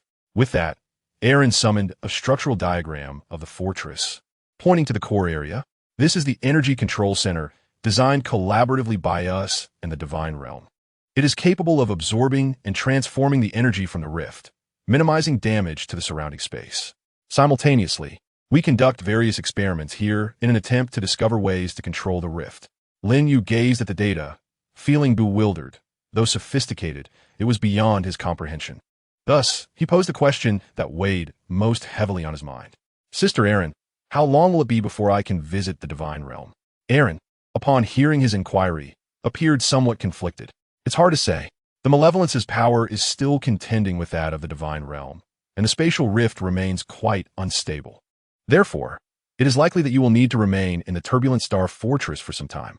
Lin Yu felt a twinge of disappointment at this news. Observing his dismay, Aaron suggested, shall we go see these designs? Is that permissible? Can I view them? Come on, what is there to hide? Those who arrive at the turbulent star fortress are all certified individuals from Blue Star. Let us go. It would be a shame not to. Aaron took the lead, guiding Lin Yu outward, who followed closely behind. As they traversed the corridors of the steel fortress, the cold metallic floor shimmered with a silvery gleam, while the walls were adorned with flowing luminous runes. These runes moved as if alive, emanating a mesmerizing interplay of azure and golden red light.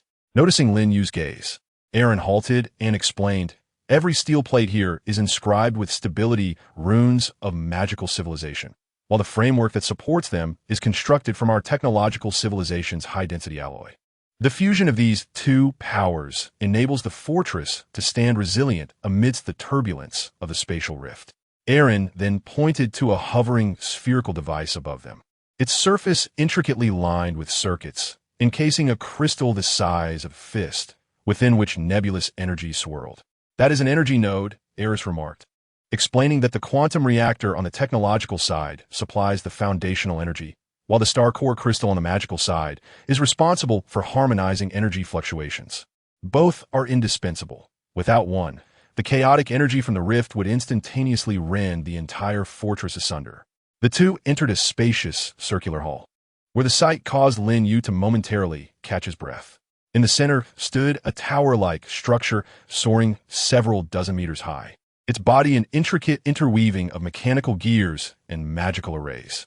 Engineers from Blue Star donned silver protective suits, wielding laser calibration devices to adjust the gaps between the gears, while sorcerers from the civilization of gods, cloaked in robes, concentrated a halo of light at their fingertips, meticulously embedding runes into the recesses of the array. Despite their starkly different methodologies, a peculiar harmony was achieved within the same device. This was the Stability Tower, the heart of the fortress. The technological civilization utilized gravitational fields to restrain the expansion of the rift, while the magical civilization employed spatial anchoring techniques to solidify the fabric of time and space. During its construction, the two factions nearly came to blows over the prioritization of the energy circuits until an elderly engineer and a grand mage locked themselves in the laboratory for 3 days and nights, ultimately resolving the compatibility issue with a magical coupling device. Eris chuckled softly. That very device now resided in the Hall of Honor within the fortress, accompanied by an inscription of a proverb, "Only when gears mesh with runes does the universe find peace." Lin Yu approached the tower's base, reaching out to touch its cold metallic surface, when he suddenly felt a faint tremor beneath his fingertips. This was not mechanical vibration, but a pulsation akin to a heartbeat. A series of runes illuminated on the tower, casting a soft golden hue upon Lin Yu's pupils. Is it responding to you? Eris raised an eyebrow in surprise. It seems the magical energy resonates with you, perhaps due to your previous close encounter with the remnants of divine power in the spatial rift. Upon hearing this, Lin Yu couldn't help but reflect on the radiance that his future self had bestowed upon him. Could that be considered a fragment of divine power? Just as he was about to inquire further, a piercing alarm blared from above. The mechanical components of the stability tower began to whirl chaotically, while the magical array suddenly dimmed. From the opposite side of the hall, two groups rushed in.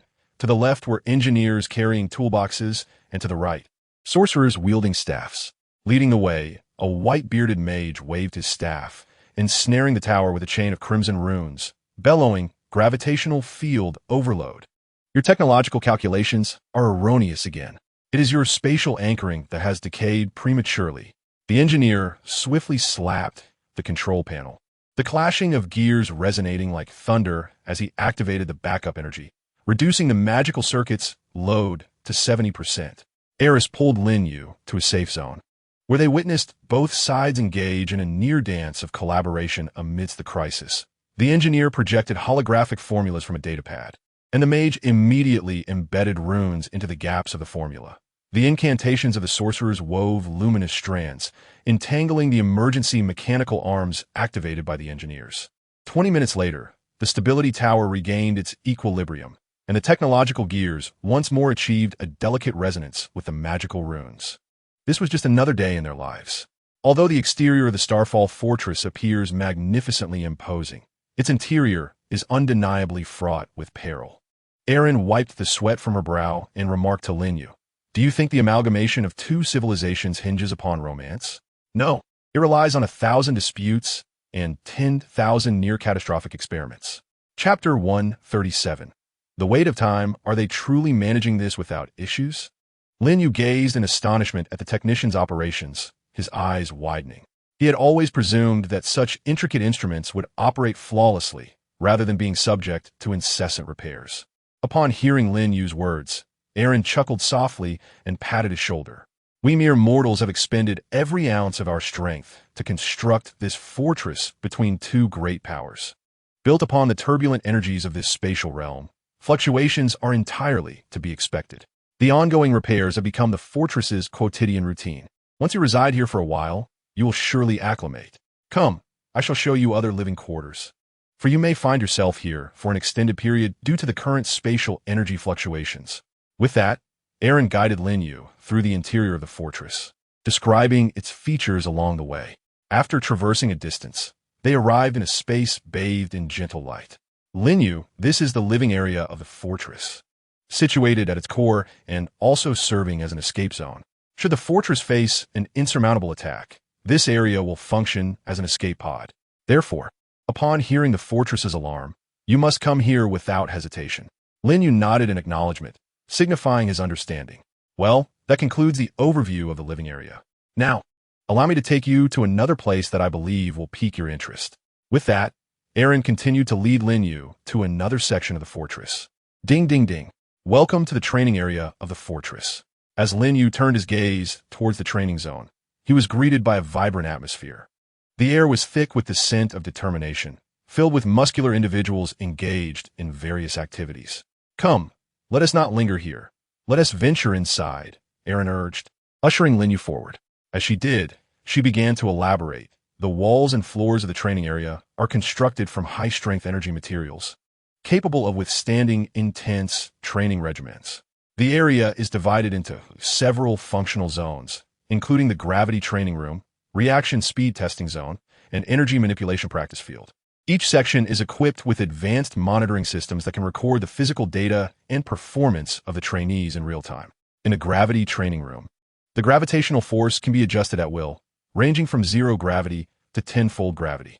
Numerous technicians and warriors utilize this space for adaptive training to prepare for potential extreme environments. Lin Yu followed Erin as they passed through the gravity training room. Through the glass walls, he observed several individuals laboriously performing push-ups under 5 times the normal gravity, sweat cascading down their foreheads. After leaving the gravity training room, Erin proceeded to introduce the reaction speed testing area, where trainees must respond swiftly to moving light points and auditory cues, assessing their agility and judgment. Lin Yu nodded in acknowledgement, and seeing that he understood, Erin clapped her hands and continued onward. "This is the energy manipulation practice area, the most luxurious section of the training zone," she declared. The ground was adorned with intricate energy patterns, and trainees were required to control these energies through sheer will, navigating the complex energy circuits. Upon concluding her tour of the training zone, Erin's personal terminal emitted a series of beeps. She raised her hand to check the device. "I apologize, Mr. Lin Yu, but it appears I have other matters to attend to and cannot accompany you further. Your room is located in the living area we just passed. Once you finish your meal, feel free to return to the training zone anytime." "Erin, you go ahead. I'm not a child." Lin Yu replied with a reassuring smile. Thank you, Mr. Lin Yu. I will inform you as soon as the rifts in the realm of the gods stabilize. With that, Erin bid him farewell, leaving only her hasty silhouette behind. As Lin Yu watched her depart, he pondered his next course of action. Perhaps he should experience the gravity chamber himself. After all, he had only seen it depicted in films and had yet to try it out. He approached the entrance of the gravity chamber. Beep. Detecting personnel Lin Yu from the Turbulent Star Fortress. Available gravity chambers. 5. Requesting access to an available gravity chamber. Beep. Access to an available gravity chamber granted.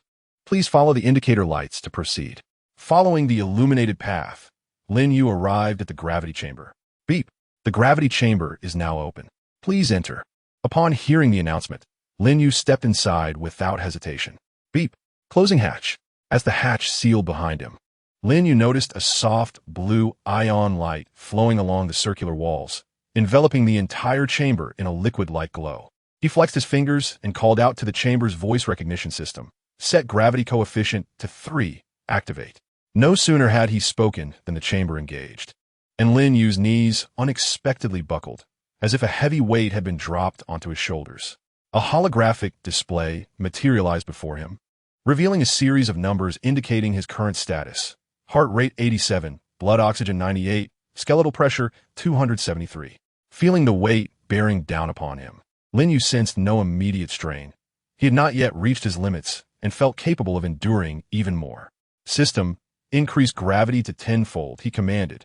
The resonance of the gravitational field suddenly ascended by 2 octaves, and Lin Yu felt the weight of gravity pressing upon him. Indeed, the 10-fold gravity was just right, perfectly suited for training. Lin Yu manifested his colossal hammer and began to wield his chaotic wind hammer technique. After completing a series of hammer strikes, Lin Yu, lacking the sun's replenishing energy, was already gasping for breath.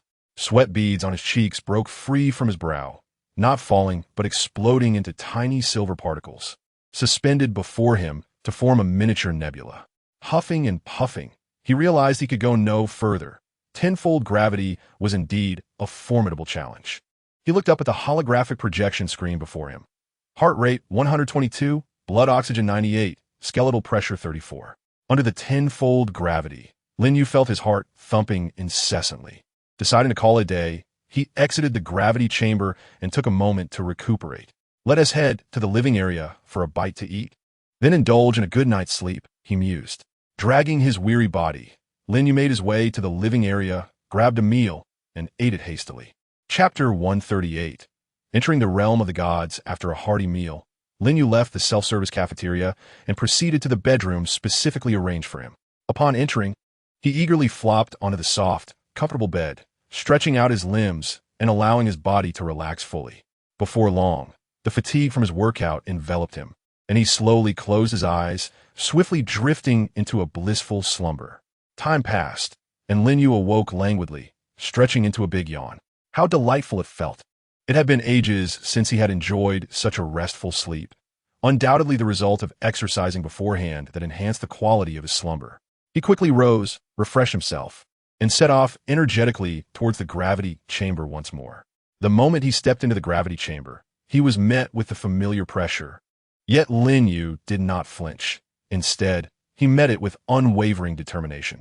Regulating his breath, he began rhythmically swinging his colossal hammer. 80, 80, 80. After an extended period of high-intensity training, Lin Yu finally accomplished his workout regimen for the day. He trudged out of the gravity chamber, heading to the cafeteria for his self-service meal. After a brief respite, he felt his strength gradually returning and resolved to immerse himself in rigorous training once again. Thus, days passed in a repetitive cycle of eating, sleeping, and training. The once present guiding figure, Eileen, who had claimed to be Lin Yu's mentor, had mysteriously vanished, as if she had abruptly disappeared from this world. Nonetheless, Lin Yu remained undistracted, focusing intently on self-improvement. However, the monotony of training solely within the gravity chamber began to weigh on him, prompting Lin Yu to occasionally seek out other locations to invigorate his routine and refresh his spirit. During his leisure time, Lin Yu encountered a remarkable 8th-level mage named Anthony from the Mage Guild while playing in the energy control room. Astonished by Lin Yu's energy manipulation, Anthony immediately declared that if Lin Yu were to pursue the warrior path, it would be a tragic waste of his innate magical talent. Shortly thereafter, Anthony taught Lin Yu two first-level spells, the widely recognized Fireball and the upgradable Mage Hand. As Lin Yu mastered these spells over the following days, Anthony, with a mixture of admiration and disbelief, presented Lin Yu with a magical certificate, urging him to visit the Mage Guild upon his next journey to the divine space. Holding the certificate, Lin Yu couldn't help but chuckle at the situation, yet he assured Anthony that he would indeed pay a visit to the guild when time permitted. 15 days later, after completing his training, Lin Yu stood atop the observation platform of the chaotic meteor fortress, gazing at the distorted starry sky in the distance. Countless meteors floated in the void, resembling frozen raindrops. Between them, a vast spatial rift pulsated slowly across the horizon. 3 hours remaining. A voice suddenly came from behind Lin Yu. It was Aileen, who today donned a striking silver combat suit. Turning around to face Aileen, who had only just reappeared after 15 days, Lin Yu couldn't help but jest. Aileen, you haven't shown up in 15 days. And now you say there are only 3 hours left? I don't understand. Aileen chuckled lightly at Lin Yu's complaint. I apologize. I forgot this is your first visit to the chaotic meteor fortress. What I meant is that the stability of the rift has reached 78, the highest value in the past 3 months, giving you 3 hours to prepare. In 3 hours, a landing craft will take you to traverse the divine space. Understood. I will return to prepare, Lin Yu replied as he acknowledged Aileen's words. Just as he was about to leave, an alarm blared abruptly, interrupting their conversation. Aileen quickly activated her personal terminal's holographic projection, her expression turning grave. The energy readings of the rift are spiking abnormally, and stability has dropped to 65. Damn it. These are regular fluctuations again. Lin Yu, Aileen suddenly called out. Unbeknownst to him, she had already retrieved a specially designed protective suit, placing it in Lin Yu's hands. We must depart immediately. The rift could collapse at any moment. You wouldn't want to wait another half-month to enter the divine space, would you? Lin Yu shook his head in denial. Of course, the sooner we enter, the better. He accepted the protective suit, noticing its surface adorned with intricate hexagonal patterns. Upon donning it, the insignia erupted in a dazzling golden light, illuminating the entire suit. Lin Yu and Aileen hastened towards the landing craft, a sleek vessel covered in the same hexagonal motifs as the protective suit. As Lin Yu approached, the cabin door opened automatically, emanating a soft blue light. He settled himself in as Aaron activated the engine, anticipating a potential jolt upon entering the realm of the gods. The landing pod ascended slowly, proceeding toward the spatial rift. In the fleeting moment of traversing the rift, Lin Yu beheld two ethereal figures manifest, one resembling an octopoid deity atop the sun, and the other a goddess clutching a golden vessel. The two figures collided momentarily before swiftly parting ways. However, the ensuing wave of energy cascaded over Lin Yu's landing craft, propelling him out of the spatial fissure. Lin Yu found himself in the outer atmosphere of the divine realm. As the landing pod pierced through the atmosphere, the external temperature surged dramatically, causing the cabin walls to emit a gentle hum. Lin Yu gripped the handrails tightly, experiencing the violent vibrations and fluctuations in pressure. The shell of the landing pod shimmered with an orange-red glow under the intense heat, akin to a meteoric streak across the sky. As altitude diminished, the pod's velocity gradually decreased, and the parachute system deployed automatically, easing the descent. Through the porthole, Lin Yu observed the landscape below becoming increasingly distinct. It was an unfamiliar terrain, adorned with peculiar flora and rocks, with distant mountains and faintly visible rivers. The landing pod ultimately settled steadily upon a flat expanse, with the swirling dust gradually dissipating. Lin Yu inhaled deeply, checked his equipment, and upon confirming everything was in order, pressed the button to open the cabin door. The door creaked open, and a rush of unfamiliar air enveloped him, tinged with metallic and earthy scents. Stepping out, Lin Yu set foot on the soil of this divine realm, the soles of his boots producing a faint crunch. Surrounding him was an eerie silence, interrupted only by the gentle whispers of the wind. Raising his gaze to the sky, he noticed an ethereal lavender hue, with two stars suspended in the horizon, radiating a soft luminosity. Realizing he had indeed arrived in the realm of the gods, Lin Yu could not suppress his exclamation, "Goodness, where on earth am I?" Wasn't there supposed to be a designated landing point? How'd I end up in this forsaken place? Chapter 139. The Knoll Tribe. Lin Yu surveyed his surroundings. Aside from the two suns above, everything was precisely as described during his training, yet utterly distinct from the chaotic confines of the turbulent star fortress. Cursed be this spatial fluctuation. Where had it led him? Had he known it would be like this, he would have refrained from rushing to depart, opting instead to wait for the stabilization of the rift. Lin Yu lingered in contemplation, glancing at his personal terminal map, which displayed the message, "Dear user, you are not within the service area." He gazed at the map in his hand, deep in thought. It appears that the foremost priority for Lin Yu is to ensure his safety and subsequently identify his location. He first stowed the landing pod behind him into his storage space, then retrieved his flying motorcycle, selecting a spot to commence his traversal across the ground. You may wonder why he did not take to the skies. During the training course at the Chaos Star Fortress, an essential piece of advice was imparted. Only the strong are granted the privilege of flight within the divine realm, not to mention the presence of various high-tier magical beasts soaring above. Should one lack the requisite level, they risk being easily attacked by formidable aerial creatures.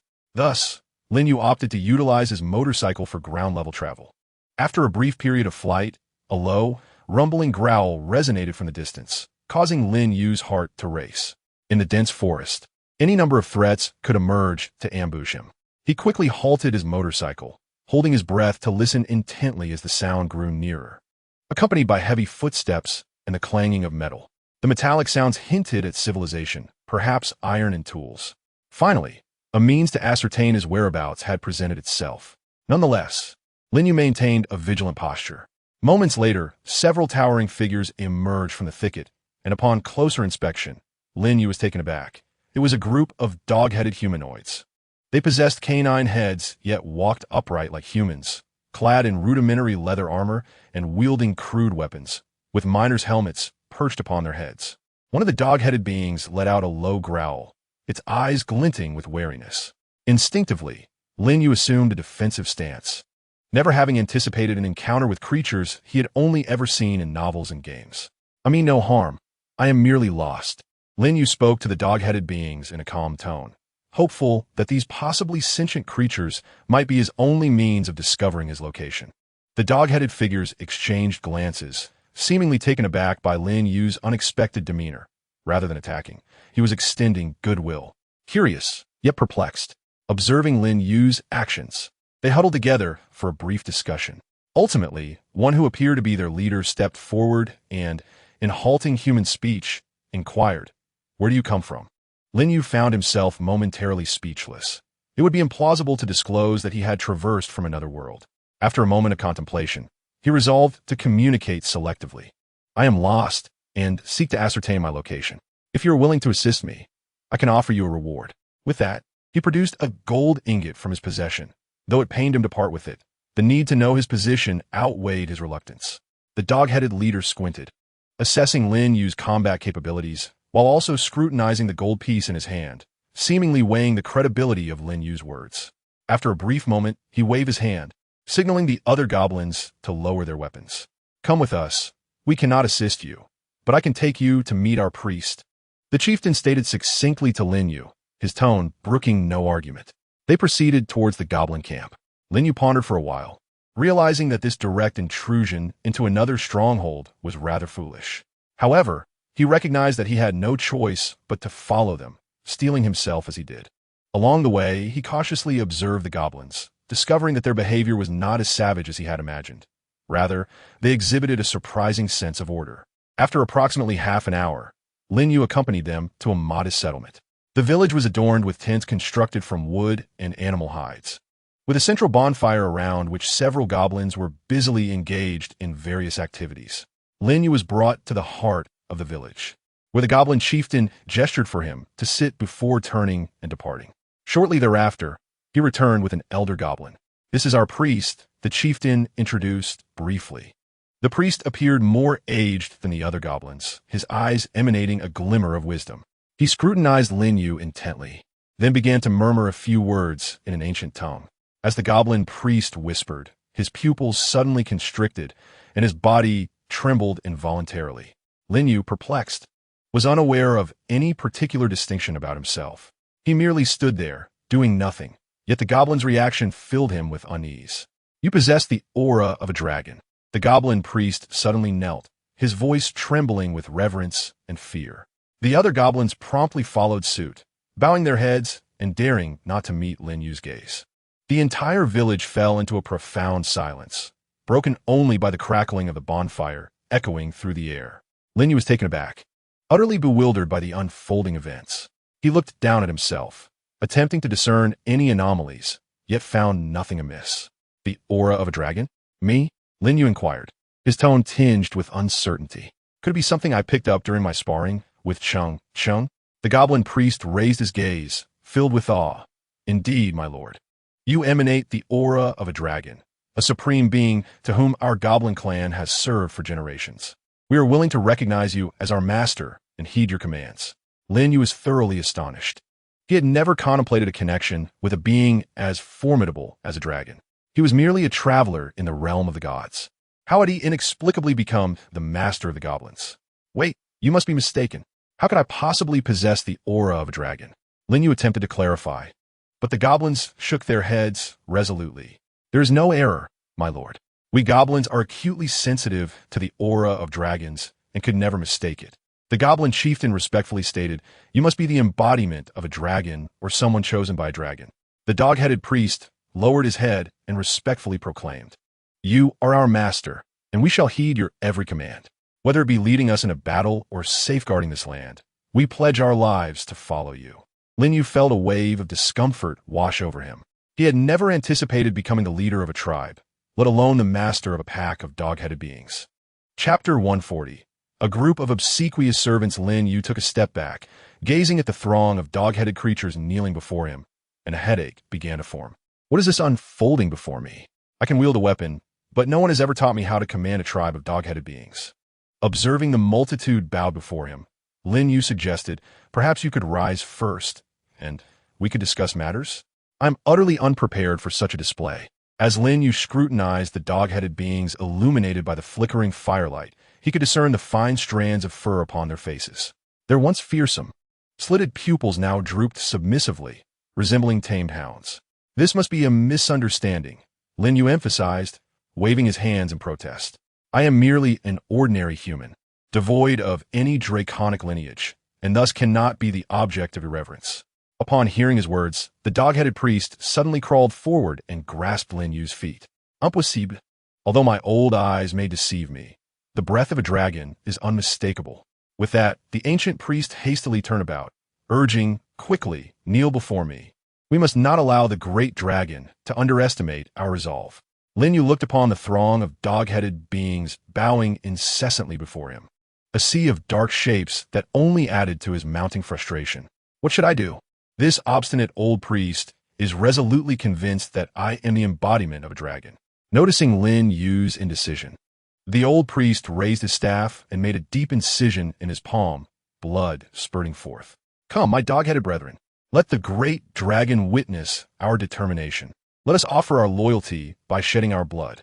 As soon as the old priest finished his exhortation, the other dog-headed beings responded in unison, slicing their right hands and simultaneously raising them high. The blood of the tribe, under the priest's command, coalesced in the air, manifesting a blood-pact spell. Lin Yu instantly recognized the magic forming above him as a slave contract, an irrevocable exchange of one's life into another's hands. His immediate recognition was thanks to the lessons imparted by the 8th-tier mage, Anthony, who had thoroughly educated him on fundamental magical principles within the chaotic confines of the Starfall Fortress. Contract established. With a commanding shout from the old dog-headed priest, the essence of the tribe's pact surged into Lin Yu's mind. As the blood of the slave contract entered his consciousness, Lin Yu's spiritual essence recoiled in distaste, dismissing the drop of blood with indignation.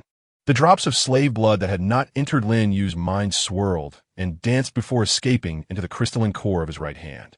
The drop of blood, bound by the contract with the dog-headed people, settled quietly within the core. Lin Yu, attuned to the essence of the blood within his crystal, felt the emotions of the dog-headed beings beneath him, seemingly possessing the power to determine their fates.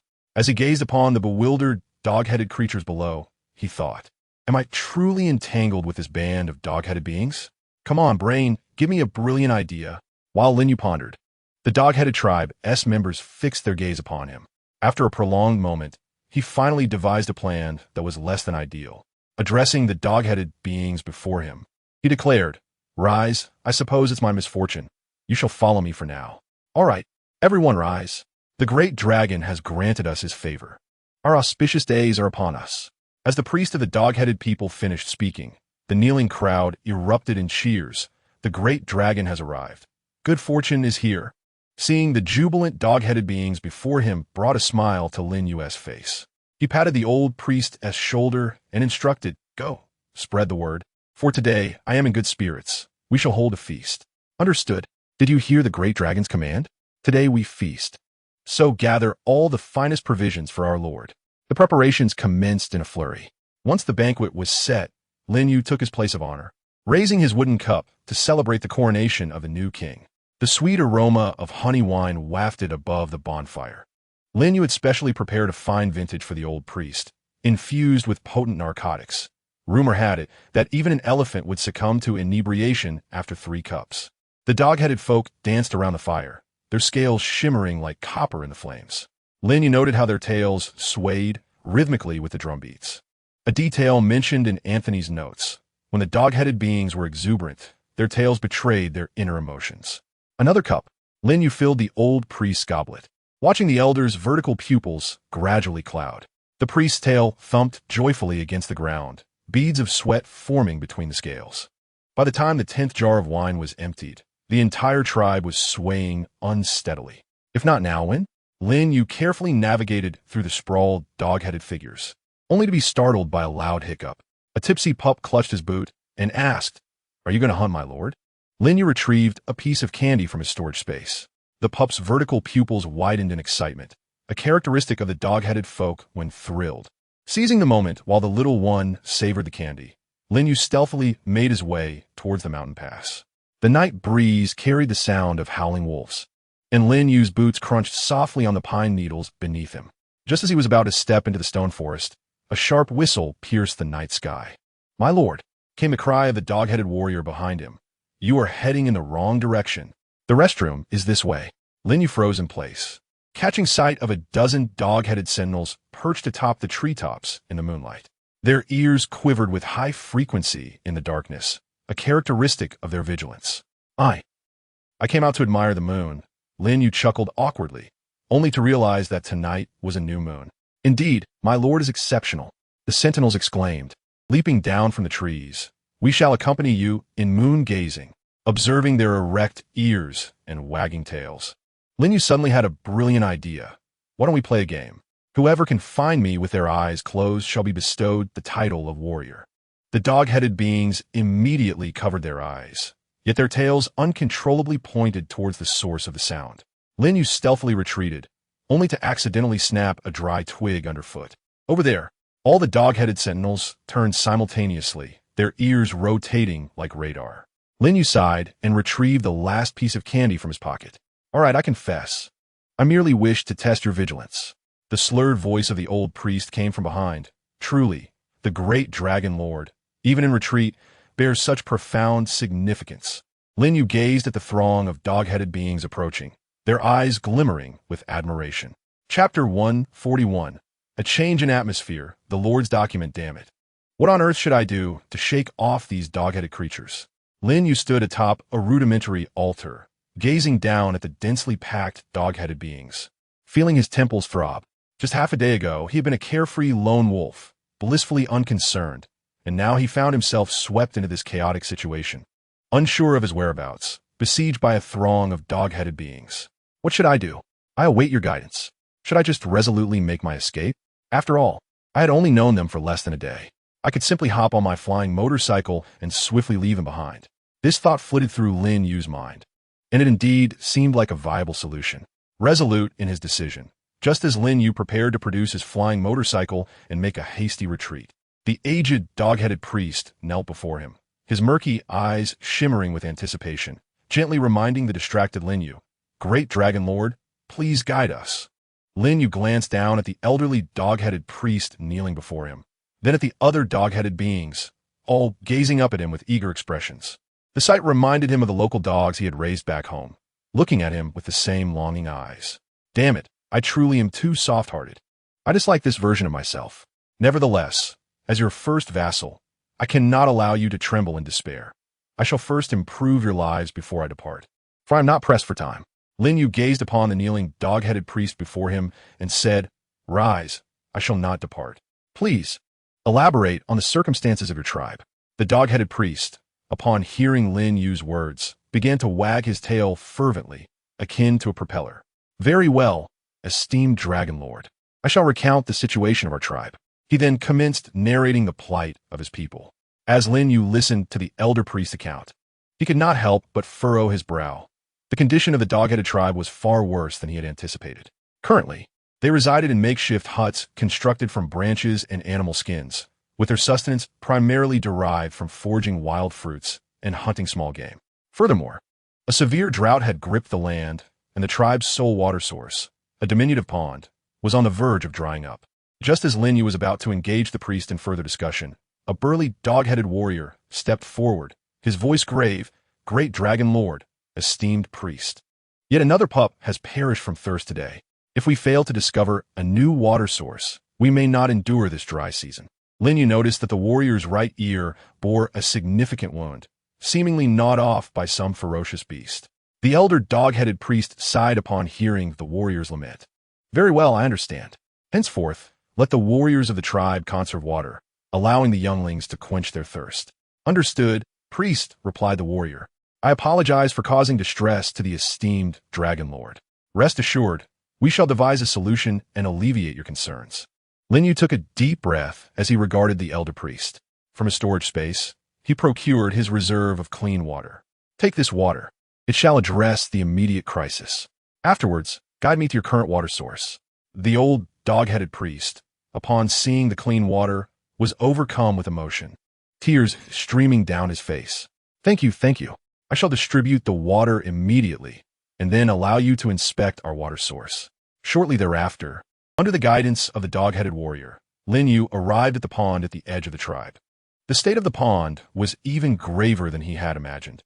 It had shrunk to less than a third of its original size, with murky water littered with decaying leaves and insect carcasses. It was evident that the deaths of the pups were not solely attributed to a lack of water.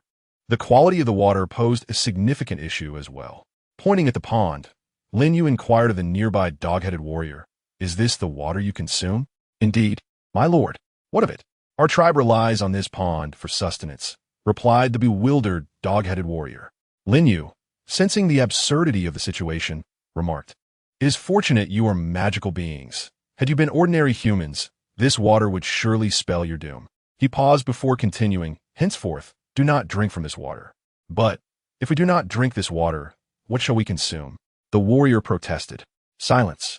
You shall follow my commands without question, Lin Yu asserted firmly. Ignoring the complaints of the goblins, Lin Yu crouched down, meticulously examining the surrounding terrain while sensing the flow of water elements in the air. Come, follow me over here. After a while, Lin Yu led a group of goblins to a low-lying area. The terrain here was depressed, encircled by hard rock. Suddenly, Lin Yu noticed a particularly dense thicket not far away, an anomaly in the arid environment. There, Lin Yu pointed at the thicket. Dig there and see. The goblins exchanged glances, unsure of Lin Yu's intentions. Yet they picked up their crude stone tools and began to excavate. 1 meter, 2 meters, 3 meters, finally. At a depth of 5 meters, as the soil was turned over, a wave of damp air rushed forth. Keep digging. Lin Yu's voice brimmed with excitement. 2 hours later, when the goblins had dug to about a person's height, a clear spring suddenly burst forth. The crystalline water quickly filled the newly excavated hole, forming a small puddle. It's underground water, Lin Yu explained. Dense vegetation often indicates the presence of a water source below. The goblins erupted in jubilant howls, and the gazes of the goblin warriors towards Lin Yu shifted in admiration. However, Lin Yu had no time to bask in their reverence. He noticed a cloud of dust rising on the distant horizon, suggesting something was approaching. Alert! A goblin warrior shouted suddenly. It's a scouting party of wargs, likely drawn by the moisture in the air. Form ranks to protect the water source. Lin Yu looked into the distance, spotting about 20 wargs charging towards a small group. Sensing the presence of these wargs, Lin Yu noted. Only their leader is at the third tier. The others are either first or second tier. Just the right opportunity to vent his frustration, he thought, eager to unleash his pent-up energy on these lesser creatures. Addressing the surrounding goblins, he commanded, "You all stand back. Let me handle these wargs alone." "Understood, great dragon," they responded in unison. Chapter 142. The Lord of Otherworldly Beasts. Crack, crack, crack. Lin Yu relaxed his body, a glint of cold determination flashing in his eyes. Finally, he could release his pent-up frustrations. In an instant, he charged into the midst of the wargs. Rising Dragon Fist. The wind for his punch howled as he rushed towards the third-tier warg leader. The formidable warg roared in fury, brandishing its sharp claws and lunging at Lin Yu. As the warg leader bore down on him, Lin Yu merely sneered, sidestepping with a swift motion, and delivered a powerful punch directly to its chest. Bang! A dull thud echoed as the third-tier warg was sent flying like a broken kite, crashing heavily to the ground. Blood spewing from its mouth, unable to rise again. Damn, is it really that weak? I only used 70% of my strength. Lin Yu vanquished the third-tier wolfman and turned to face the others. Come on, why aren't you here yet? I'm not yet satisfied. The remaining wolfmen, upon witnessing this, were instantly filled with terror and began to retreat in haste. Where do you think you're running? Lin Yu's form moved like a phantom among the wolfmen, and with each strike, one wolfman after another fell, their anguished cries echoing through the air. Within mere minutes, over 20 wolfmen lay defeated, leaving only a handful of trembling second-tier wolfmen kneeling on the ground, too fearful to resist. This isn't thrilling enough. Get up quickly so I can continue the fight. Hearing Lin Yu's words, the fallen wolfmen promptly withdrew, resembling turtles retreating into their shells. TCH, spineless creatures. Standing tall before them, Lin Yu declared, "Very well. This ends here for today, but where is your lair? Take me there now." The defeated wolfmen, unable to defy him, quickly nodded and led Lin Yu toward their tribe. As they journeyed, Lin Yu felt the surrounding atmosphere intensifying, indicating that the wolfman tribe was not far off. Before long, they arrived at a valley where rudimentary wooden houses and tents had been erected, and the wolfmen were busily engaged in their tasks. Lin Yu's arrival immediately stirred commotion within the tribe, with a throng of wolfmen emerging from all directions, their predatory gazes fixed upon him. Shortly after, an elder wolfman shaman stepped forward. The shaman merely glanced at Lin Yu before kneeling before him. "Esteemed Dragon Lord, our wolfman tribe has finally awaited your arrival. Hurry, why are you all still standing? Come forth and pay homage to the Dragon Lord." Upon hearing the shaman's words, the wolfmen swiftly knelt, pledging their loyalty to Lin Yu. Observing the kneeling multitude, Lin Yu found himself utterly bewildered. "What, you all again? Why do you persist in trying to cling to me? I am here to challenge you, not to be worshipped." With that, Lin Yu approached one of the wolfmen and lifted him. "Quickly, strike me. I dare not. Hurry, Dragon Lord. We must show our resolve to the dog-headed folk. We cannot let them look down upon us. Come forth, my brethren. Let us prepare the blood pact." At the mention of this, Lin Yu felt a chill run down his spine. "No, please don't come any closer." As he watched the approaching blood droplets, a sense of dread washed over him. Yet, the droplets, undeterred by his thoughts, flew resolutely toward him, landing steadily once more within the crystal core of his right hand. Gazing longingly at the blood pact with the dog-headed beings. "No, not another burden," Lin Yu lamented as he looked upon the pitiful, sycophantic wolfmen before him, resembling German shepherds, while the dog-headed beings appeared akin to Shar-Peis. A headache plagued Lin Yu as he pondered how he had come to align himself with the overlord of another realm. Well, one sheep is a rush, two sheep are just a flock, he thought, gazing down at the kneeling wolfmen at his feet. "Enough, rise. I accept your loyalty. My first command is for all of you to relocate." "Yes, Lord Dragon," the wolfman priest replied without hesitation, promptly obeying Lin Yu's command. After issuing orders to the wolfmen, Lin Yu turned to the kobolds that had followed him. "You two must return and inform the priest that the kobolds will also be relocating. Gather your tribe. We shall move to the vicinity of the spring we just discovered." "Understood, Lord Dragon." Half a month later, Lin Yu stood atop a high vantage point in the tribe, surveying the vibrant and flourishing settlement of kobolds and wolfmen below. A swell of pride filled his heart. It was no wonder that many enjoyed simulation games, the sight of vast structures and thriving beings under his governance. Living in peace and prosperity was truly delightful. As Lin Yu admired the bustling tribe surrounding the spring, on a battlefield nearby, within a cavern atop a mountain, a colossal green dragon unfurled its vertical pupils. Avviere, come forth. My draconic legion was nearly exhausted during the conquest of the Dawn Empire. This time, I entrust you with the task of recruiting additional forces from the Beast Mountain range. Yes, Mother Dragon, Avviere acknowledged dutifully. At that moment, a smaller green dragon, noticeably less massive than the matriarch, appeared beside her. Despite its size, the aura it emanated was formidable. The green dragon matriarch nodded slightly, and the smaller dragon immediately understood, taking flight and swiftly vanishing into the distant horizon. The green dragon matriarch then gazed silently in the direction Avviere had departed, closing her eyes gently after a moment. How much gold should I seize this time? She murmured thoughtfully, her voice laced with contemplation and hesitation. I feel that my gold-crafted bed is still too small. If possible, I must acquire enough gold to completely cover my entire form. That way, I can lie comfortably upon it and revel in the sensation of being surrounded by wealth. 3 days later, as Avviere traversed the skies in search of her kin, she arrived above Lin Yu's newly established mixed tribe of wolfmen and kobolds. Ah, a settlement of kobolds and wolfmen. How intriguing, indeed. With that, the green dragon began to descend, diving towards Lin Yu's tribe. What a vast shadow! The weather forecast suggested no rain today. With his eyes closed, Lin Yu lay beneath the sun, blissfully unaware of its rays until he finally opened his eyes. Upon doing so, he was met with the sight of the green dragon, Aver, soaring towards him. Astonishment flooded his senses. There was indeed a green dragon approaching. Chapter 143. The Dragon Legion startled. Lin Yu swiftly flipped over and sat up. The realization struck him. The green dragon was heading directly for him. His pupils dilated in shock as his heart raced, almost leaping from his chest. Escape was futile. He had no choice but to confront this creature. With a flicker of hope, he recalled the divine spark bestowed upon him by old Jiang. Defeating this green dragon seemed plausible. However, he pondered whether he would be able to find his way back in 10 days' time after the encounter. As Lin Yu deliberated, Aver descended gracefully beside him, stirring up a cloud of debris that struck Lin Yu's face.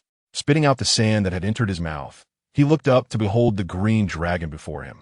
Never before had Lin Yu encountered a true 5-color dragon at such proximity. The dragon's immense green scales glimmered under the sunlight, exuding a metallic sheen, while its wings spread wide, casting a shadow that enveloped the entire world beneath it. Aver's eyes, resembling 2 burning emeralds, locked onto Lin Yu, piercing through him. She took a deep breath, inhaling his scent. Ah, the essence of a red dragon. You are of draconic lineage. No wonder these goblins and gnolls coexist. It is you who orchestrates their unity. Draconic lineage? Lin Yu was taken aback, his mind blank. He had never contemplated the possibility of being a dragon descendant. Perhaps he was mistaken. It was not the scent of Jiang Changsheng he had sensed, but rather a trace of draconic essence imparted to him by old Jiang, leading these beings to misinterpret his identity. Before Lin Yu could further unravel his thoughts, Aver unfurled her magnificent wings. I am Aver, one of the chosen of the Green Dragon matriarch. Her voice resonated with a deep, commanding authority, imbued with an undeniable power. Lowering her massive head closer to Lin Yu, her warm breath washed over him, carrying a fervent warmth. Within your veins flows the power of dragons. Though faint, it is undeniably present. We require you. We need your tribe. Lin Yu's mind swirled with confusion. He had never envisioned a connection to dragons, let alone being a dragon descendant. Yet Aver's tone brooked no dissent, as if such a revelation were an inescapable truth. Steeling himself, Lin Yu resolved to proceed one step at a time. Under the current circumstances, it seemed unlikely that this colossal dragon would harm him. Join us. Join the Dragon Legion, Aver implored, fervor igniting in her gaze. The matriarch is amassing her forces, preparing to launch an assault on the human realm. We require more warriors, more chosen. And you, as a dragon descendant, bear the responsibility to serve the matriarch. An assault on the human realm? Lin Yu's heart sank suddenly. What? Does that mean I will become the great villain? No, this cannot be. Thus, Lin Yu cautiously addressed the towering green dragon before him. I am merely the leader of a small tribe. My people are composed of wargs and goblins, and we possess little combat prowess. Combat prowess? Avriel scoffed, her tail sweeping with a casual flick that sent a thatched hut tumbling to the ground. Do you believe that the mother of dragons seeks mere common warriors? No, she requires loyal subjects, devoted followers willing to sacrifice everything for her. And you, as a scion of dragons, bear the responsibility to lead your kin to join us. Lin Yu fell silent. What? You are unwilling. You have no choice. It is either punishment or annihilation. He understood that he could not refuse Avriel's demand, nor could he defy the summons of the Dragon Mother. Very well. Lin Yu finally nodded, his voice heavy with resignation. I will lead my people to join the legion of the evil dragon. A glimmer of satisfaction flashed in Avriel's eyes as she slowly raised her head and unfurled her massive wings, emitting a deafening dragon roar. The sound reverberated through the sky like thunder, causing Lin Yu's eardrums to thrum violently. Excellent. Lin Yu, you have made the right choice. Avriel's voice carried a note of approval. The Dragon Mother will bestow upon you and your kin unparalleled glory. Now, summon your people and prepare to depart. With that, Avriel took to the skies, her wings beating powerfully. The wargs and goblins of the tribe, already trembling in fear from Avriel's roar, watched her retreating figure. Lin Yu slowly turned back to them, inhaling deeply to steady his voice, striving to sound resolute and commanding. Tribe members, heed my words. Lin Yu's voice echoed in the hushed settlement. We have been summoned by the Mother of Dragons. From this day forth, we shall join the legion of the evil dragon and serve her. As the wargs and goblins absorbed the news of the dragon's departure, they began to emerge from their fright. My lord, does this mean we are to serve the Dragon Mother? One inquisitive goblin inquired. Lin Yu looked at the questioning goblins with a hint of exasperation. This is the command of the Mother of Dragons. We cannot refuse. His tone carried a touch of resignation. But please believe, I will lead us to survive. No matter how perilous the path ahead, we shall face it together. After a brief silence, the wargs and goblins erupted into jubilant cheers, leaping with excitement. At last, we have awaited this moment. We shall serve the great dragon and fight. Indeed, our leader has come, and fortune follows. Lin Yu observed the jubilant throng of goblins and wargs, feeling a headache coming on. Good grief, I worried for them. And it seems I am the only one troubled. Very well, let us prepare to depart. Lin Yu gazed at the dog-headed and wolf-like beings before him, gesturing for his kin to hastily prepare their belongings. Come on, all of you, stop dancing before me and get your things in order right now. A few hours later, Lin Yu stood at the entrance, awaiting the departure of the tribe's dog-headed and wolf-like warriors, who were now fully equipped. With their rudimentary weapons and provisions slung over their shoulders, they followed Lin Yu as they gradually exited the tribe. Days later, Lin Yu and his people finally arrived at the lair of the Dragon Mother. It was a vast forest, where countless magical beasts congregated in the clearing, their eyes ablaze with fervor and martial spirit. Welcome to the Dragon Legion, Lin Yu, Ivy announced, descending gracefully to the ground, her voice tinged with pride. From this day forth, you and your kin shall fight for our magnificent green Dragon Mother. Lin Yu lifted his gaze to the immense cavern, his heart awash with complex emotions. For the Dragon Mother echoed the surrounding green dragons and beasts, their voices resonating like thunder through the forest. Chapter 144. The Assault on the Human World. Lin Yu stood atop the clearing alongside his tribe of dog-headed and wolf-like beings, encircled by countless minions of ivy and magical creatures. They raised their arms high, their eyes filled with fervor and reverence, calling out the name of the green Dragon Mother, for the Dragon Mother, for the tribe, for gold. Caught in the fervent atmosphere, Lin Yu's dog-headed and wolf-like kin felt the urge to raise their hands and shout as well. However, a single glare from Lin Yu silenced their cries, leaving them with pitiable expressions as they looked up at him, pondering why they had to stifle their voices while others could express their enthusiasm freely. It's because you are my servants. I have decreed that you shall not call out, and so you shall not. Lin Yu, the Dragon Mother summons you. Suddenly, Ivy's voice resonated from behind him, carrying an undeniable authority. Lin Yu turned to find Ivy gazing at him with her slitted eyes. Her form appeared even more formidable and terrifying under the glow of emerald light, her scales shimmering with a metallic sheen. The Dragon Mother summons me? Lin Yu's voice faltered slightly. Although he had accepted his identity as a dragon-blooded being, the thought of facing the legendary Dragon Mother was still daunting. He pondered whether the divine fire bestowed by Old Jiang could vanquish this so-called Dragon Mother in a single strike. Yet he remained composed, understanding that the time for confrontation had not yet arrived. Turning to Ivy, who stood before him, he inquired, "What is the reason for the Dragon Mother summons?" "I am merely an ordinary 5th-tier dragon-blooded being, and there are many others of higher standing than I. Behold the 6th-tier Earth Dragon and the 7th-tier Skywing Dragon." "Silence yourself. Cease your incessant chatter.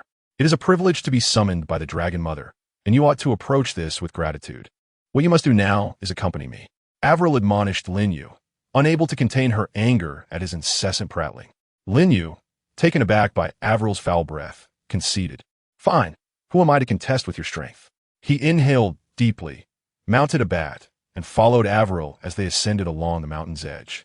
After several minutes of flight, Lin Yu finally beheld the lair of the Green Dragon Mother. It was a vast cavern, its walls adorned with countless shimmering gems and gold coins, as though the entire cave overflowed with wealth. At its center lay a colossal dragon, significantly larger than Avril, coiled majestically. Her scales shimmered with a profound green hue, seemingly absorbing all light, while her eyes blazed like two suns, emanating a brilliance that was almost intolerable to behold. "Dragon Mother," Lin Yu murmured, filled with awe. "Approach." Lin Yu, Dragonborn, commanded the Dragon Mother, her voice deep and commanding, resonating as if from the very depths of the earth, vibrating through Lin Yu's ears. Cautiously, he stepped forward, each movement akin to treading upon razor blades.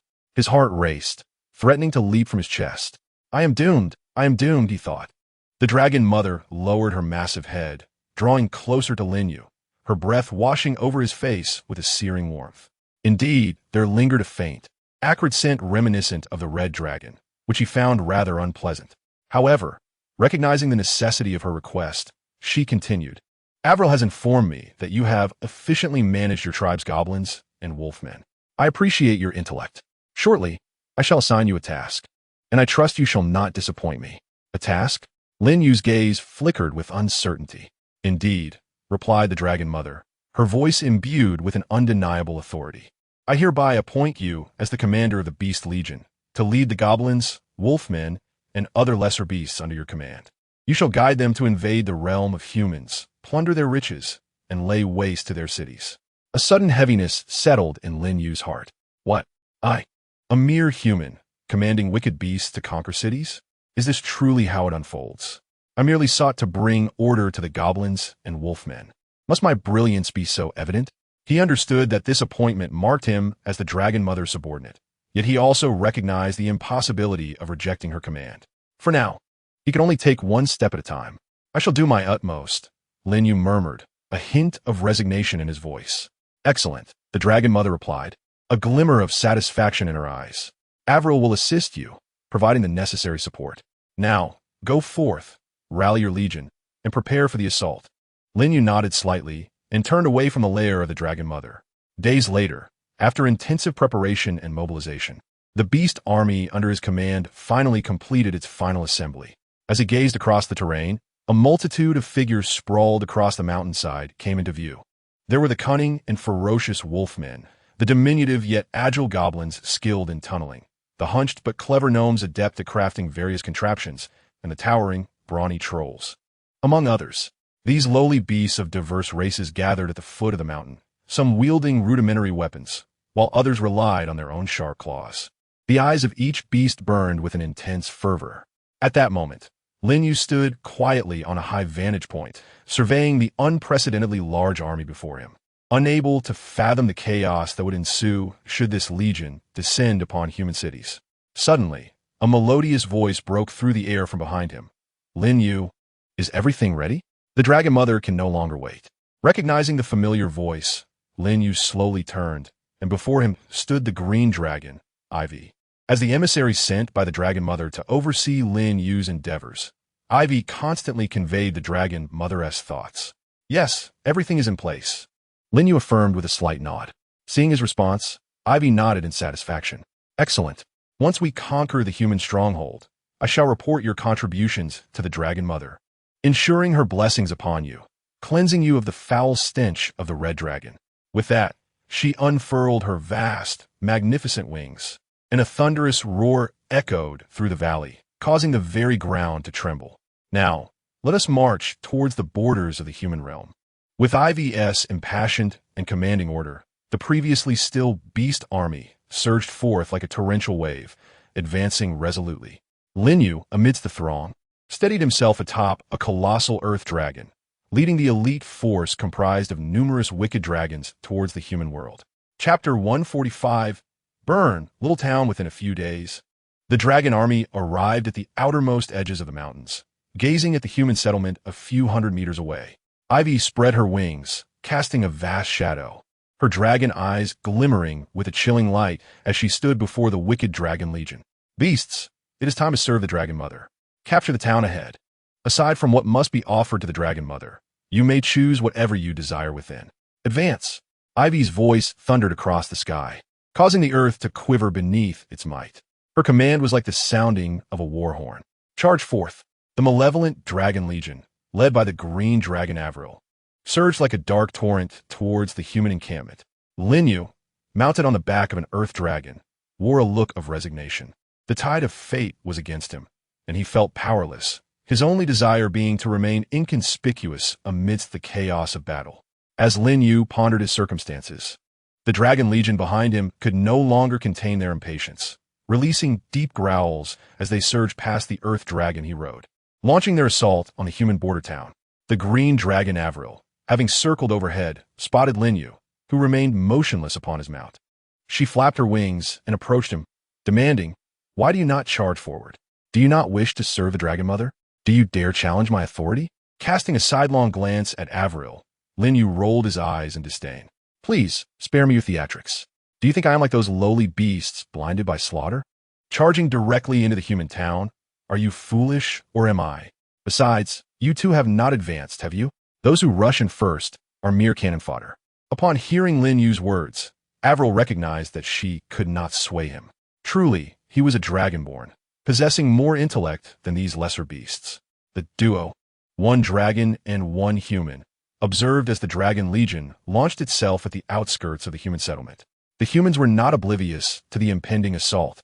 The urgent clang of alarm bells pierced the air, and chaos erupted within their encampment. Soldiers hurriedly grasped their weapons, attempting to form a defensive line. Yet their feeble resistance was rendered insignificant against the tidal wave of the Dragon Legion. As the two forces clashed, the air was filled with cries of anguish. After a time, Lin Yu turned to Avril and inquired, "Are you not going to intervene? There are likely no formidable adversaries left in this town. If you delay further, your chance for glory may slip away." With a huff, Avril expressed her displeasure, realizing that her intentions were laid bare before Lin Yu. Curse it, being seen through is quite vexing.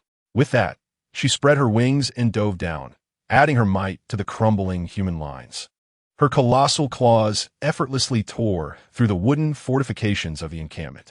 Avril's breath, akin to green flames, ignited the tents and supplies within the camp instantaneously. The flames soared skyward, illuminating the night and casting eerie shadows on the faces of terrified human soldiers. The cacophony of screams and wails echoed throughout the camp, the air thick with the stench of blood and charred remains. Hovering above, Avril coldly regarded the devastation below, her gaze devoid of compassion, filled solely with an unyielding indifference and authority. In the midst of the howling winds stirred by the colossal wings of the dragon, the outer encampment of the human kingdom appeared utterly fragile. In but a fleeting moment, this seemingly robust camp crumbled before the ferocious onslaught of the dragon horde, as if it were but a fade of paper, swiftly engulfed by roaring flames, reduced to a smoldering ash. Accompanied by a deafening roar, the last bastion of the town finally succumbed under the relentless assault of the dragon army. In an instant, the grotesque forms of the dragons let forth a triumphant roar that reverberated through the heavens, echoing over the ruins of the once vibrant town. The inferno licked at every structure, thick plumes of smoke billowing skyward, reaching for the heavens. The very air was saturated with the acrid scent of charred remains and the metallic tang of blood, inducing a sense of revulsion. The once bustling town now lay in tatters, strewn with remnants of walls and shattered debris. The townsfolk, in a state of sheer terror, had long since fled at the onset of the dragon horde's approach, leaving behind desolate streets filled with chaos and ruin. At this juncture, the dragon army resembled a pack of famished beasts, brazenly scavenging amidst the rubble. Trolls wielded massive iron hammers, effortlessly smashing through the roofs of buildings. Beasts with razor-sharp fangs viciously gnawed at the heavy doors of warehouses. Coins, jewels, glinting weapons, and mountains of provisions.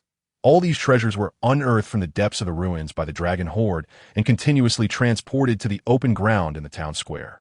Gradually, a plethora of riches accumulated, forming dazzling hills of plunder. However, despite the unmistakable glint of greed illuminating their eyes, the creatures refrained from hastily squabbling over the spoils. Instead, they respectfully laid the majority of their bounty in the center of the square. Standing in the heart of the town square, Avellini towered like a majestic mountain. Her dragon eyes coldly surveyed her surroundings, her wings gently stirring the air, conjuring gusts of wind. The dragons meticulously arranged their gathered treasures at her feet, with gold coins and jewels shimmering enticingly in the firelight. Suddenly, Avellini let out a resounding roar, and a dragon even larger than herself, a magnificent green dragon, descended upon the square. With the arrival of the dragon matriarch, Avellini bowed her head, and the dragon army knelt on one knee in reverence. "Welcome, Lady Damon, the mother of the green dragons. This is the bounty we have scavenged from the human town." The green dragon Avellini respectfully reported to the matriarch. "Please take a look." The dragon mother lowered her head, gently toying with the spoils of victory, a satisfied smile gracing her lips. Her voice, deep and authoritative, resonated. "Well done. You have performed admirably. These treasures shall furnish us with vital resources for our impending conquests." With a flick of her claw, she signaled the drakes to categorize and arrange the loot. Gold coins and jewels were heaped aside, prepared for transportation back to the dragoness lair. Weapons and armor were allocated to those drakes in need of enhancement. Provisions and other supplies were distributed on the spot for the Legion's respite. Although the Drake army harbored resentment towards the Dragon Mother's method of distribution, none dared to defy her command. They growled softly, claiming their share of the spoils, before dispersing to continue their search for any overlooked treasures in the town. After a night's rest, she coldly issued her command. "Tomorrow, we shall advance once more. The humans' defenses have crumbled. Soon, we shall obliterate their will to resist." The Drake Legion roared in unison, their voices thunderous. Lin Yu stood quietly to the side, his gaze profound. Chapter 146, the finale under the Dragon Mother's command. The Drake Legion pressed forward. Their steps were heavy and powerful, causing the earth to tremble beneath them. Lin Yu silently trailed at the rear of the formation, his eyes fixed on the horizon, while his mind calculated his own scheme. Ivy, the green dragon, was one of the youngest in the Legion, adorned with emerald scales and a nimble form. However, her youth also rendered her inexperienced. During a surprise raid, Ivy strayed from the main force, charging solo towards the flanks of the human army. She believed she could easily vanquish the seemingly frail human soldiers, only to find herself ensnared in a trap. The human army had long set an ambush specifically targeting isolated dragons. Surrounded by a relentless barrage of arrows and magical assaults, Ivy fought valiantly, spewing forth her searing dragon breath. Yet ultimately, she was outnumbered. Her wings were torn asunder, and her body crashed heavily to the ground, blood staining her scales crimson. As Ivy lay on the brink of death, Lin Yu appeared silently at the edge of the battlefield. He witnessed the entire ordeal without a shred of compassion. Instead, he calculated the precise moment to act. Just as the human soldiers believed victory was assured and prepared to deliver the final blow to Ivy, Lin Yu struck unexpectedly. His movements were as swift as lightning, his sword gleaming coldly as it aimed for Ivy's vital point. Ivy had no time to emit a final cry before her life was extinguished. Lin Yu swiftly severed her dragon horn, a symbol of draconic power and one of his objectives. The human soldiers were momentarily stunned by this sudden turn of events, unable to react in time. Just as Lin Yu claimed Ivy's horn, the Dragon Mother arrived on the scene, her fury palpable. She glared at Lin Yu, who had just cut off Ivy's horn, her roar reverberating through the skies. "You shall pay for this, you despicable traitor." As he spoke, a torrent of dragon breath erupted, engulfing Lin Yu, who was caught entirely off guard. How could a mere 4th-tier Lin Yu contend with a 9th-tier Dragon Mother? In an instant, Lin Yu was vaporized by her breath. Cursed be my impulsiveness, as Lin Yu was consumed by the dragon's breath in the other realm. The Lin Yu in the hospital room on Blue Star abruptly awoke. Where am I? Was I not just vaporized by dragon breath? Just as Lin Yu grappled with his confusion, a nurse entered the room. Upon seeing Lin Yu, who had miraculously regained consciousness, she let out a shriek and fled, calling out, "Doctor! Doctor! The comatose patient in bed 2 has awakened." Moments later, the sound of hurried footsteps echoed as a flurry of doctors rushed in, surrounding the still-dazed Lin Yu for an examination. A miracle! This is indeed a miracle. How could you awaken after being in a comatose state for 6 months following a collision with a truck? Lin Yu, bewildered, thought, did I not die? Have I traversed back again? Listening to the incessant chatter of the doctors, Lin Yu shook his head, feeling a slight headache from the noise. Doctor, I have just awakened and feel a bit dizzy. Could you allow me some peace and quiet? Of course, the doctor replied. After a while, the doctor imparted some instructions to Lin Yu before turning to leave. Lin Yu remained in a daze for some time, gazing at the shaft of sunlight streaming through. Why not give it a try? It's not against the law. He extended his hand, and a surge of energy coursed through his entire being. Ha! I no longer consume beef. Years later, after unifying the world on Blue Star, Lin Yu entered the sun, absorbing its power and transforming into the Golden Superman. After yet another span of years, the soul of a Fishman King manifested before Lin Yu. Ha! My opportunity has finally arrived. Following the coordinates provided by the Fishman King, Lin Yu shattered the void with a single punch, arriving in another realm. Octopus monster, prepare to meet your end. With that, Lin Yu, as the Golden Superman, swung his fist with all his might, shattering the void and charging towards the malevolent deity. The evil god perished. The end.